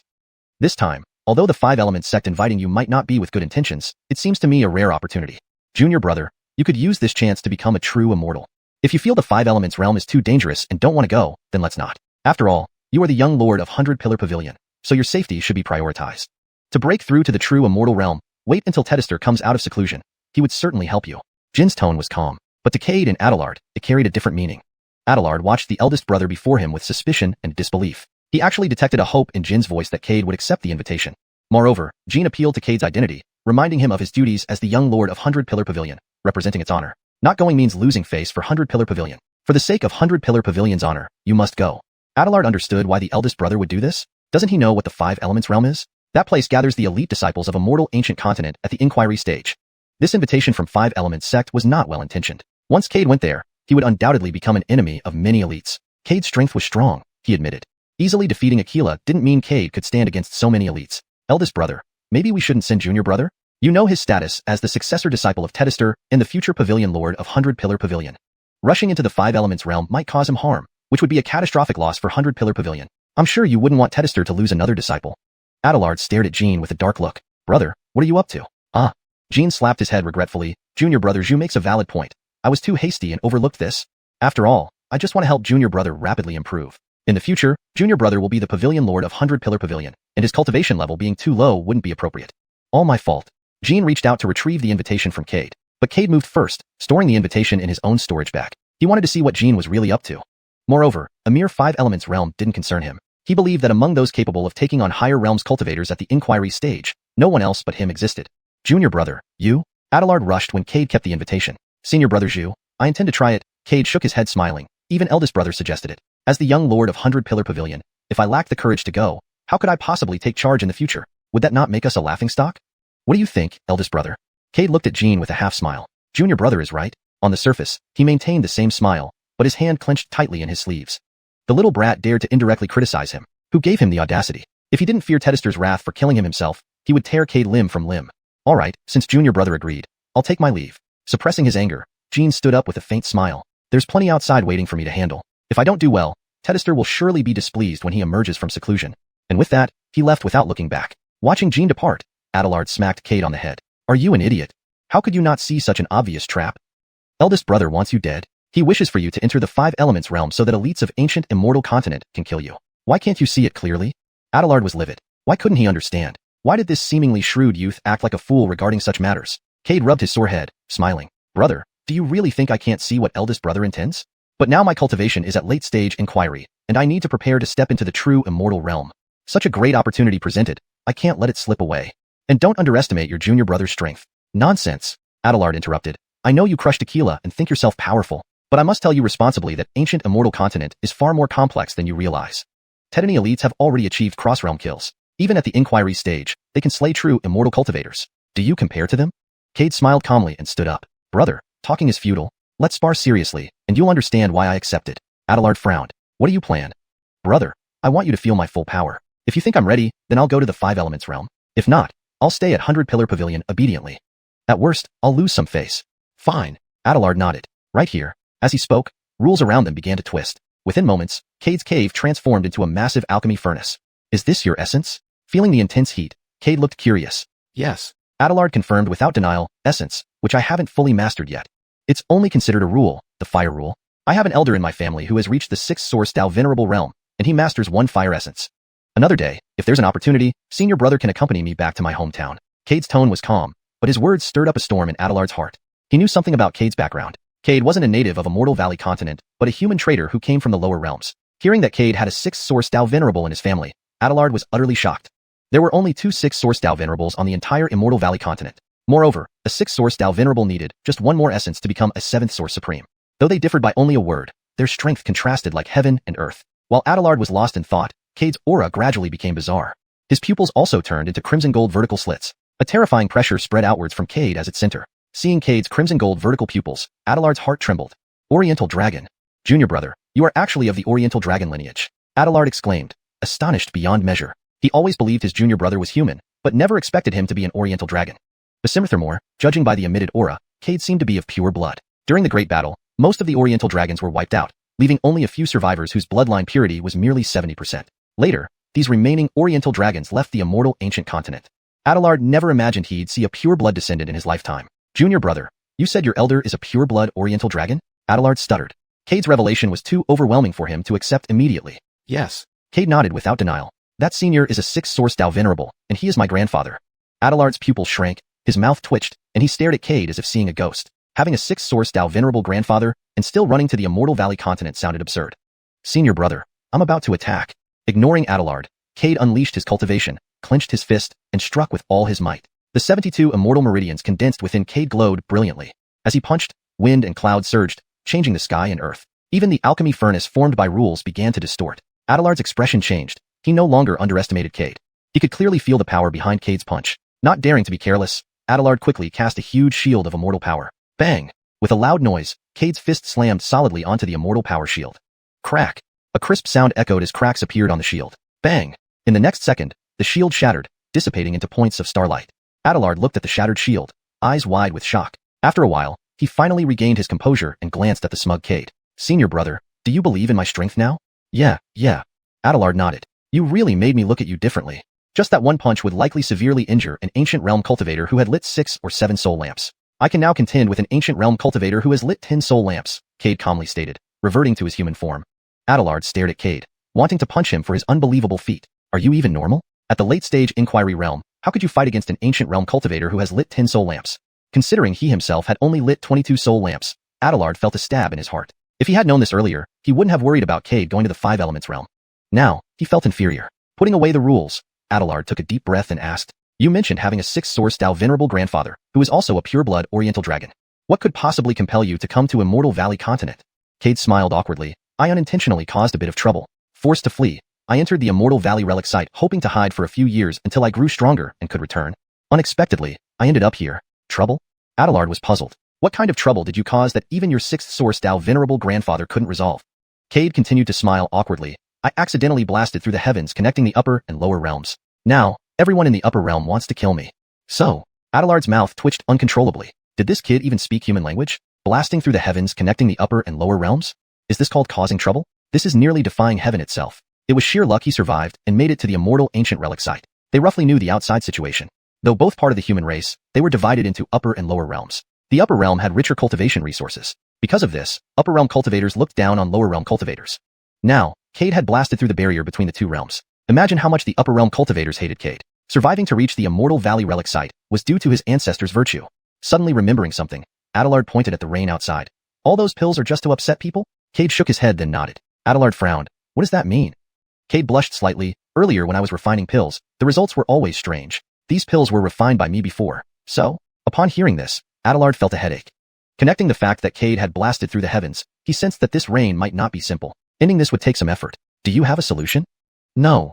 Cade answered resolutely. Adelard couldn't hold back any longer, wishing to slap the brat. You can't solve it, but still created such a mess. How will the disciples coexist in the future? Everyone would have to live transparently? Thinking of that scene, Adelard's face turned black. Feeling the air grow colder, Cade worried Adelard might do something rash and hurriedly explained, Senior brother, don't worry. Though I don't have a direct solution, dispersing the black fog over 100-pillar pavilion with wind can fix the issue. And stop the alchemists from using the pills I gave them, otherwise, the black fog will return. You. Adelard glared fiercely at Cade and left, planning to resolve the matter quickly. Otherwise, 100-pillar pavilion would be destroyed by this brat. He began doubting if 100-pillar pavilion would prosper under Cade's leadership. Senior brother, don't tell Lynn senior brother it was me, or he'll beat me to death. Hearing Cade's plea, Adelard paused. Forget Lynn senior brother. He wanted to kill the brat right now. Who raises such troublesome children? Thinking of Cade heading to the Five Elements realm, he stopped worrying about Cade and started praying for the immortal ancient continent's elites. Hopefully, those young elites won't provoke Cade, otherwise. Remembering Cade's terrifying strength, Adelard shivered. Hope you senior brother doesn't betray me. Cade watched Adelard leave, silently praying. Taking out the invitation from the Five Elements sect, Cade's face showed a cold smile. I believe this time my 37th immortal meridian can be fully condensed. After obtaining the head of Swallow Sky, Cade no longer felt the immense pressure when using the 9 Nether Swallow Sky technique. He no longer worried about being suddenly devoured by the soul hidden within the technique. He planned to condense his 37th immortal meridian during this trip to the Five Elements realm. Currently, he had already condensed 72 immortal meridians. Once the 37th was condensed, Cade believed his strength would reach a new level. Moreover, if he could break through to the true immortal realm within the Five Elements realm, perhaps even peak ancient realm cultivators wouldn't be beyond his reach in battle. Jan, since you want me dead, just keep your dog eyes wide open and see who dies first. Although I don't know what game you and your master are playing. Since you dared to offend me, you should be prepared for death and the end of your Tao. I, Cade, am not someone to be trifled with. Chapter 222, Little Girl, I could be your grandfather. Senior brother Lynn, how can you allow junior brother Cade to go to the Five Elements realm? Boris hurriedly ran to find Haywood after learning that Cade was about to head to the Five Elements realm. To him, it was utter nonsense. Despite Cade's strong strength, he would undoubtedly die facing those demons from the immortal ancient continent. Their master had barely found such a disciple to pass on his legacy. They could not lose him so easily. As a senior brother, how could he watch idly as his junior brother walked into certain death? Alas, Haywood sighed deeply. It was junior brother who agreed to go. I can't do anything about it. I have to respect junior brother's opinion as a senior brother, he continued. After all, he is our 100-pillar pavilion's future pavilion master. Haywood's expression conveyed deep regret. No, I need to find junior brother and tell him the severity of the situation, Boris retorted. This is a matter of life and death. We cannot let him act rashly. Turning to leave, Boris was interrupted by Adelard stepping in. Junior brother in, I also agree with letting junior brother go to the Five Elements realm. Adelard had heard everything inside the room earlier. If he did not know Cade's true strength, he would never have allowed this journey. But now, how can you, senior brother Xiu, also agree to send junior brother on such a perilous mission? Boris couldn't believe his ears as he stared dumbfounded at Adelard. Junior brother Yun, the Five Elements realm holds many opportunities. If junior brother can obtain great opportunities there, he may open up the 100 veins. A 100-vein true immortal will be an awe-inspiring existence even on the immortal ancient continent, Adelard said nonchalantly. Boris felt anxious, glaring angrily at Haywood and Adelard. Senior brothers Lin and Zhu, this is too much. Although our time together hasn't been long, Boris protested, he is still my junior brother, Detester's chosen disciple. How can we send him into a fire pit? Boris wanted to argue further, but was simultaneously cut off by Adelard and Haywood. Junior brethren, we understand your concern for junior brother, Haywood explained sternly, though inwardly he was puzzled. Adelard had initially opposed Cade's journey. What had changed? Could Cade have spoken to him while he was away? Even if so, it wouldn't change Cade's doomed fate. Boris looked helplessly at Haywood and Adelard, unsure what to say. Adelard watched Boris with exasperation. Junior brother and was good in everything but somewhat too rigid-minded. He didn't believe Cade's journey to the Five Elements realm held no danger, despite being reassured. Why didn't he trust them? If you have nothing else, please dispel the black mist outside. I read in an ancient text that to resolve this situation, the only solution is to clear the black mist hovering over the 100-pillar pavilion, Haywood added. But, Boris tried to protest, but Adelard interrupted him again. Junior brother and listen. Seeing Adelard, always the closest to him, show such an indifferent face hurt Boris deeply. He didn't understand why both senior brothers were so willing to send junior brother Cade into the Five Elements realm. Didn't they know its dangers? Or did they want to remove him as competition? Without junior brother Cade, senior brother Lin would be the prime candidate for succession. Adelard had been taken care of by senior brother Lin since joining the 100-pillar pavilion. They were inseparable, naturally. Fine. Boris stumbled back, his face full of grief, staring at Haywood and Adelard.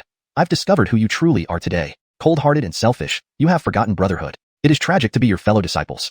Leaving abruptly without a second thought, he shouted, Junior brethren. Haywood attempted to call him back and explain, but Adelard stopped him. Senior brother, let him go. Haywood turned to Adelard, Junior brother Zhu, we need to clarify this issue. We don't want any rift between us and Boris. Adelard nodded, I'll take care of this later. Haywood suddenly recalled something. Junior brother Zhu, weren't you also against junior brother entering the Five Elements realm initially? Why did you change your mind so quickly? Adelard smiled lightly. I realized that junior brother needs to stand on his own eventually. Overprotecting him might harm him in the long run. Let him see the real world. Besides, he has survived through countless battles. Keeping him in a one-shot isn't right for him. And senior brother, we must respect his choice. Correction. Besides, he has survived through countless battles. Keeping him in a sheltered environment isn't good for him. And senior brother, we must respect his choice. Ha ha ha. Haywood laughed heartily. I'm glad you've come to this realization, junior brother Zhu. As senior brothers, we should consider our juniors and not turn them into sheltered flowers. Since junior brother wishes to seize these opportunities in the five elements realm, we should prepare some elixirs for him. Haywood meticulously planned, while Adelard frowned slightly. His senior brother's attitude confused him, but he came here to inform Haywood about clearing the black mist. As for Haywood's intentions, he didn't wish to speculate. Cade was incredibly strong. He wouldn't be harmed in the five elements realm. After exchanging a few words, Adelard left. The black mist had already been dispersed by Boris. Seeing the sky brightened, Adelard felt content. But upon noticing the spirit tree continuously distracting disciples, his temper flared up. A ball of flame descended, burning the tree furiously. That little bastard, always causing trouble. Sighing, Adelard left. In Cade's cave residence, Boris earnestly pleaded with Cade not to enter the five elements sect. Junior brother, I won't harm you. The five elements sect isn't a safe place. While there are various opportunities and blessings, it will gather elite youths from the entire immortal ancient continent. I know you're strong, but I'm not belittling you. Facing so many enemies, you will surely be in grave danger. So please, stay home, safely within the 100-pillar pavilion. The identity of a deputy pavilion master protects you from most threats. Boris clung tightly to Cade. He even thought about sealing Cade until the five elements event ended but dared not. He believed Tedester and the senior brothers would punish him severely if he did. Brother, rest assured, I'll be fine, Cade replied helplessly. Why didn't they believe him? He couldn't possibly demonstrate his strength one by one. Even the mighty Gulong had perished at his hands. Why worry? End of translation. Nonsense. Boris's anger made his beard bristle. How can there be no danger? You are only at the late inquiry stage now. Entering the five elements realm, you will face a group of peak inquiry cultivators. With your current strength, you cannot possibly win against them. Looking at the stubborn little old man in front of him, Cade took out the 10,000 souls Basimernus. Instantly, the temperature in the cave abode plummeted. A bone-chilling aura spread from Cade as the center towards all directions. Boris's pupils constricted as he stared at the 10,000 souls Basimernus in Cade's hands, unable to believe what he was seeing. Little junior brother, what is this? Boris stuttered, clearly shaken. Though his cultivation was not on par with Adelard and Haywood, he could still sense the sinister nature of the alchemy furnace in Cade's hand. This furnace is called the 10,000 souls Basimernus, refined using 10,000 souls, Cade explained. As he spoke, ghosts flew out of the 10,000 souls Basimernus. The temperature inside the cave abode dropped even further. Thin ice began forming visibly on the ground. Boris's eyes widened with horror. The souls before him were all at the true immortal realm. This meant Cade had 10,000 true immortal bodyguards. Boris's lips twitched. Is this alchemy furnace really yours? He was unsure. In his memory, little junior brother should have been an obedient, kind-hearted child. But was this boy holding the 10,000 souls Basimernus and smiling calmly truly his little junior brother? Senior brother, do you still doubt my ability to enter the five elements realm? Cade's words pulled Boris back to reality. Instinctively, Boris shook his head and blurted out, I'm confident, absolutely confident. 10,000 true immortal souls, facing a group of peak inquiry cultivators would be nothing. Even ancient realm cultivators would feel a chill down their spine at such power. His thoughts gradually returning, Boris stared at Cade seriously. Little junior brother, this item is too malevolent. Use it only if absolutely necessary. Using it could easily bring great karma. Now your cultivation is weak, so you might not feel the backlash of karma. But as your strength increases, the backlash will manifest. It may even cause your death. Once you return from the five elements realm, destroy this thing. Boris spoke solemnly, not joking at all. Cade nodded. Senior brother, we'll discuss it when the time comes. Knock knock knock. Suddenly, someone knocked on the door of the cave abode. Adeline stood outside, looking even more charming than 2 years ago, her figure more graceful, every movement radiating maturity. Despite this, Cade instantly recognized Adeline. Junior Tedester. Adeline bowed shyly to Cade. 2 years apart, yet Cade remained just as she remembered. Their positions had dramatically changed over these 2 years. She had transformed from an apprentice to Tedester alchemist Xiao. Cade had become the junior Tedester of the 100-pillar pavilion. Meeting again inevitably caused her some restraint. Moreover, grandfather had instructed her to be more cautious and respectful around Cade now, as he deserved respect even from elders like her grandfather. Adeline, is there something you need? Cade asked with a smile. No. Adeline shook her head. I just heard from grandfather that you're about to enter the five elements realm, so I wanted to see you before you leave. Her face flushed slightly as she said this, her neck turning red. Yes, yes. Cade nodded, chuckling at her bashful demeanor. Indeed, the most beautiful confession paled in comparison to a maiden blushing. The scene fell silent for a moment. Neither knew what to say next. Cough cough. At this point, a cough interrupted the awkwardness. Boris slowly stepped out from the cave abode, looking at the two of them. Little junior brother, I won't disturb you anymore. I'll take my leave. I misunderstood senior brothers Lin and Zhu earlier. With that, he gave a meaningful glance at Cade and Adeline, leaving behind a parting remark. Don't worry about the generation gap. We can speak freely. Hearing this, Cade's lips twitched, giving Boris a sharp glare. This old troublemaker never stops causing issues. Boris paid no heed, laughing heartily as he left. Adeline's face turned redder, her ears tinged with pink, biting her lip nervously. Don't stand by the door, come inside. Cade stepped aside. Adeline nodded, entering Cade's cave abode. Inside, they sat in silence, unsure what to say. After a while, Cade broke the awkwardness. You've improved quite a bit over the past 2 years, becoming an alchemist from an apprentice. Yes, Adeline nodded. I chose the path of alchemy. After you went into seclusion, under grandfather's guidance, I learned to refine pills myself quickly. I became a true alchemist not long ago. Cade nodded. Silence filled the cave abode once more. After a few moments, Adeline spoke up, her eyes full of expectation. Junior Tedister, how many % of the medicinal efficacy can you refine into pills now? Seeing Adeline's eager expression, Cade didn't want to disappoint her. About 80%, but soon it should stabilize. 80%. Adeline's eyes widened in disbelief. 80% efficiency already reached Red Robe Alchemist level. Can you refine pills of several grades now? Adeline still had doubts. In 2 years, Cade might be able to refine 8 extremes pills, but surely not at a high grade. Cade saw through Adeline's thoughts instantly. After living nearly 100 years, he could read a young girl's mind easily. I can refine pills up to grade 10, and Manchang manage grade 11, but anything above that is impossible. Or more fluently, I can refine pills up to grade 10, and with some struggle, I can attempt grade 11, but anything above that is beyond mine only limit. Choose the one that better fits the context. Adeline's eyes widened again. Grade 11 pills mean you've reached the Red Robe Alchemist level. You're kidding, Cade rolled his eyes at Adeline. At least I'm a rare genius of the 100-pillar pavilion. Becoming a Red Robe Alchemist within 2 years isn't surprising, given that my master is the Pavilion Tedister. If I couldn't reach Red Robe Alchemist in 2 years, that would be strange. Adeline couldn't refute Cade's words. True, with direct instruction from the Pavilion Tedister and imparting lifelong knowledge, reaching Red Robe Alchemist in 2 years wasn't shocking. Right, call me by my name, not Junior Tedister. It feels weird otherwise. No. Adeline shook her head. Grandfather said you're now the Junior Tedister and the future owner of the 100-pillar pavilion. Besides, you're a role model for other alchemists. Calling you by name would be disrespectful and bad for your image. Seeing the young girl, Cade smiled helplessly. The mischievous girl had grown up and matured. All right, whatever makes you happy. Yes. Adeline nodded. By the way, are you really going to the 5 Elements realm? I heard from Grandfather that it's dangerous. All the prodigies from the entire immortal ancient continent will enter the 5 Elements realm. They might target you. Yes, Cade smiled and nodded. It's time for me to break through to the true immortal realm. I've stayed at the inquiry stage for too long. At this rate, how can I avenge Tedister?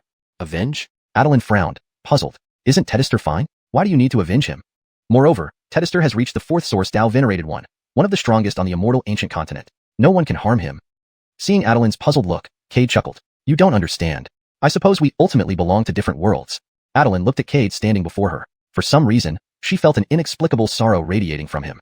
This sorrow was intense, continuously striking a chord in her heart. She didn't understand why Cade, who was around her age, could exude such profound sadness. After a long silence, Adeline took out a pouch from her storage bag. Junior Tedister, this is something I sewed by hand. Inside is a charm for good fortune that my grandfather once obtained for me. Take it. I hope it will bring you safe return from the 5 Elements realm. At that moment, Adeline's face turned beet red. Without waiting for Cade's response, she quickly thrust the pouch embroidered with mandarin ducks playing in water into his hand and ran off, her face flushed. Watching Adeline's retreating back, Cade looked down at the pouch in his hand and sighed deeply. Little girl, I'm old enough to be your grandfather. If you knew that the person you like is old enough to be your grandfather, wouldn't you be upset? The translation maintains the original tone, structure, and sentiment while ensuring natural English fluency and coherence with the previous content. Hashtag chapter 223. From now on, we go our separate ways. After putting the pouch away, Cade planned to find an opportunity to return it to the girl and explain everything clearly. Cade was a man of principles. Since he had set his heart on Rose, he would not entangle himself with any other women. For a while after that, Cade's life was quite peaceful. During this period, several senior brothers came looking for him, wanting him to abandon his journey to the 5 Elements sect. However, after seeing the 10,000 souls Basarmanus in his hands, they all changed their minds. With such a powerful talisman as protection, a group of peak Inquiry Realm juniors could not harm Cade. A group of old men gathered together, planning to throw Cade an early banquet to celebrate his breakthrough to true immortal. They believed that on this trip to the 5 Elements sect, Cade would definitely be the biggest winner and would successfully break through to the true immortal realm. As his senior brothers, they had no chance to witness his breakthrough firsthand, so they decided to have an early celebration for Cade. The scale of the banquet was grand, and invitations were sent out to almost every sect friendly with the 100-pillar pavilion. When these sects received the invitation from the 100-pillar pavilion, many showed curious and peculiar expressions. Given that the 5 Elements world had not even opened yet, they felt it was premature for a celebration. Over 1,000 years, only the 100-pillar pavilion had ever done something like this. They were also very curious about what kind of exceptional figure this legendary young master could be to warrant such an elaborate event thrown by multiple crimson-robed masters. Seeing that Cade was merely at the later inquiry stage made some guests slightly disappointed. This young master, I thought he should be at peak inquiry. It turns out he's just at later inquiry. Who knows what the 100-pillar pavilion is thinking, believing that a later inquiry cultivator can come back alive from the 5 Elements world. You probably haven't heard yet? This young master's cultivation was forcibly raised by Godric, otherwise, he might only be at foundation establishment level now. I've also heard this. Really can't understand what the 100-pillar pavilion is thinking. The 100-pillar pavilion has great influence. It's not your place to worry about them. I've also heard that Godric barely found a disciple to inherit his legacy. After closing up for a few days, his inheritance disciple is already being messed with by his other disciples. Not sure if it's luck or karma, one said. His disciples have been with him for over 1,000 years, and suddenly this kid comes along and takes their positions. How could they be willing? You mean, if this young master dies, Godric will choose one of these 10 people as his inheritance disciple? I think that's likely. Otherwise, how can Jinan know the dangers of the 5 Elements world and still send this later inquiry Cade in? If they don't have malicious intent, I won't believe it even if you beat me to death. Moreover, throwing such a grand banquet could offend many people. Once inside the Five Elements world, these people will definitely target Cade. Even if Cade doesn't provoke them, they will find him. He asked for it. If he doesn't die, heaven will not allow it. Various cultivators murmured. Xiuxian, seated at the main seat as a Dao realm cultivator, listened to all the discussions of these cultivators. A faint smile appeared on his lips. This was exactly what he wanted. Announcing it so publicly ensured that others would recognize him as the certain victor of the Five Elements sect trip. Where did that leave the faces of other top geniuses? Clearly, Xiuxian wanted to rub their faces in the dirt.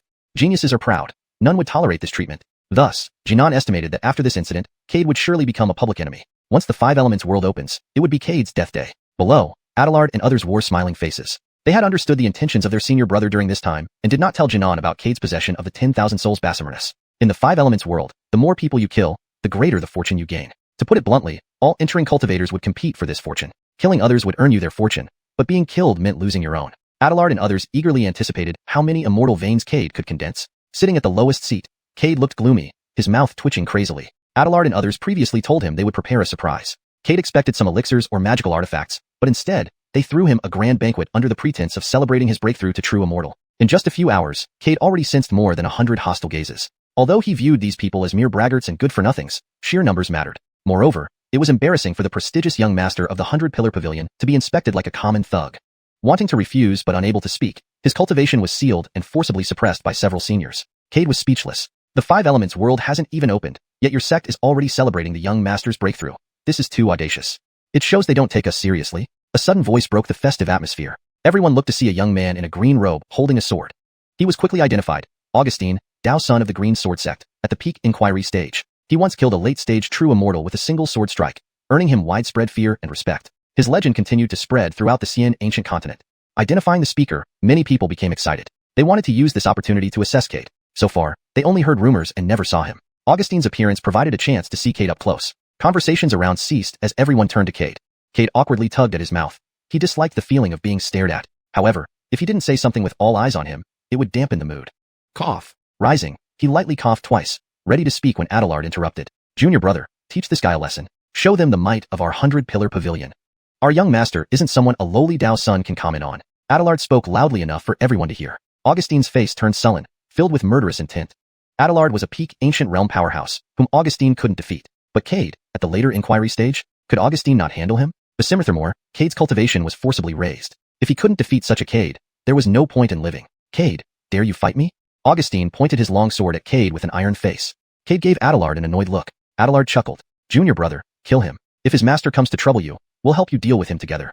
Abelard's words were extremely arrogant. But no one argued because even the lowest-ranked red-robed alchemist was a late-stage ancient realm cultivator, and senior brother Xiuxian had reached the first source Dao realm. Rumors claimed Xiuxian was about to master a second origin force. Chapter continuation.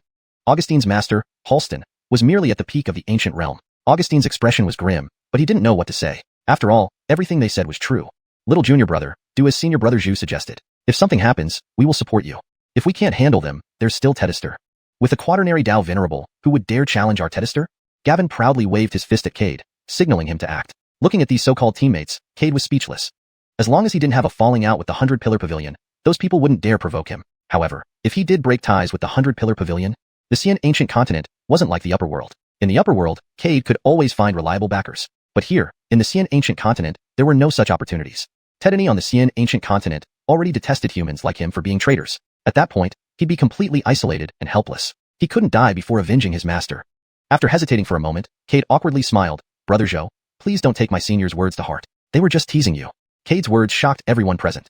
Did they hear it wrong? They held such a grand banquet, yet when the time came, he was afraid to fight. Everyone stared at Cade in disbelief. Even Abelard and others were baffled. What was happening? Little junior brother backing down? That wasn't right. They had seen little junior brother's strength firsthand. Not to mention one Augustine, even 10 or 100 wouldn't be a match for him. But soon, they understood the reason. Little junior brother must want to keep a low profile and avoid drawing too much attention. Realizing this, Abelard immediately shouted, Little junior brother, now isn't the time to be humble. Show them your prowess. Beat that little boy into the ground. Gavin echoed, Little junior brother, we know you don't care about a mere peak inquiry cultivator. He isn't worthy of you fighting. But this insult can't go unanswered. Augustine is disrespecting you. How can you let others think you're a pushover? Little junior brother, I've heard about the matter with my granddaughter. We'll settle our own business after dealing with this fellow. I'll call you junior brother, and you call me senior brother. My granddaughter calls me grandpa. Shui Wudao also laughed. Cade's face darkened. What nonsense were these old men spouting? He didn't want to fight because he couldn't afford to. If he killed Augustine, he'd lack the power to face the entire Xian ancient continent. He hadn't avenged his master yet. If he did avenge his master, then killing a minor figure like Augustine would be trivial. Meanwhile, Augustine was at his limit. Cade, if you won't fight, why humiliate me in public? You're pushing things too far. His teeth clenched. It seemed like he might tear Cade apart next. Cade was helpless. He wanted to explain but didn't know how to start. He glanced at Adelard and others. Fine, since it's you old fellows making me do this, you'll have to pay a price. Senior brother, it's not impossible for me to fight, but all of you must swear never to harm me, regardless of what happens, and protect me. Adelard and others were taken aback by Cade's demands. Xuanhuan also frowned slightly, wondering, has Cade sensed my intentions? My plan was secretive, he shouldn't know. Never mind, as long as others kill him, making a vow isn't a big deal. Xuanhuan and others exchanged glances and, without hesitation, took the oath. The onlookers felt strange, confirming their suspicions even more. Seeing this, Cade breathed a sigh of relief. Kid, I'm humiliating you today. What are you going to do about it? Have the guts to fight me. A minor peak inquiry cultivator. Squashing you would be easier than squashing an ant. I restrained myself earlier to spare your life. You chose this path. I'll grant you your wish. With that, Cade produced his hammer. The moment the hammer appeared, the scene turned deathly silent. Every cultivator of the later ancient realm or above stared intently at Cade's hammer, not because of its simple design, but because it emitted a powerful essence, not just a trace. Just looking at the hammer sent chills down their spines. A question emerged in their minds. Whose skull is this? How could it be so strong? Seeing everyone eyeing his hammer, Cade tightened his grip instinctively. Don't even think about taking my hammer. It's inconvenient to use. The surrounding experts twitched, all thinking of smacking this brat. Using a supreme being's skull as a hammer, it took some nerve. Probably only Cade dared to do such a thing in the whole Xian ancient continent. Cade, stop dilly-dallying. Are you fighting or not? Augustine was growing impatient. Cade chuckled. You're eager to die? I'll accommodate you. In an instant, a massive arena enveloped both Cade and Augustine. Cade, you'll die. Augustine's aura surged, sword intent piercing the sky. The spectators, feeling this intent, nodded in approval. Augustine has achieved such heights in swordsmanship. To reach human sword unity at his age, he's bound to become a supreme being. Cade is in danger. Human sword unity isn't something he can withstand. Teddy B. The hammer in Cade's hand is quite formidable. It might block Augustine's sword intent. But where did he get such a skull? The essence emitted suggests a supreme realm being. Who knows? Cade watched Augustine calmly, feeling a sharp sting from the skin. He knew it was Augustine's sword intent. Without doubt, Augustine was a rare genius in swordsmanship. To achieve human sword unity at peak inquiry was commendable. But he shouldn't have provoked Cade. Otherwise, Cade believed Augustine would one day be a formidable force on the Xian ancient continent. There was no if. After today, Augustine would be erased from the Xian ancient continent. Let you enjoy one last glimpse of the world. There'll be no more chances after this, Cade remarked quietly. Humph. Augustine retorted coldly. Mind yourself first. With that, Augustine lunged forward with his long sword, attacking Cade. Cade sighed. I didn't want to kill. You left me no choice. Instantly, Cade's demeanor shifted dramatically. Gone was the previous frivolity, replaced by a chilling killer intent. This abrupt change startled everyone. They clearly felt the killing aura emanating from Cade. That was not typical of someone whose cultivation was forcibly raised. In that moment, they realized the truth behind the 100-pillar pavilion's boasts. Cade was likely very strong. Sure enough, the next second, an astonishing scene unfolded. Cade lightly swung the hammer in his hand, effortlessly blocking Augustine's attack. And within just 2 short breaths, Augustine's physical body exploded. Not even a complete corpse was left behind. Silence. A deathly silence. Everyone gaped, staring at Cade on the platform. Cade casually put the hammer away. I didn't want to kill you. It's all your fault. If you hadn't been provoked by them, you wouldn't have died such a miserable death. If you have any resentment, go find my senior brothers. Cade's voice wasn't loud, but Adelard and the others heard him clearly. In an instant, everyone's faces darkened like the bottom of a pot. They all wanted to rush forward and beat Cade, this little bastard, to death. You killed the person, yet you're trying to turn things around on us. It was simply outrageous. But the next second, they were all stunned again, because they saw Cade pull out a soul from Augustine's remains.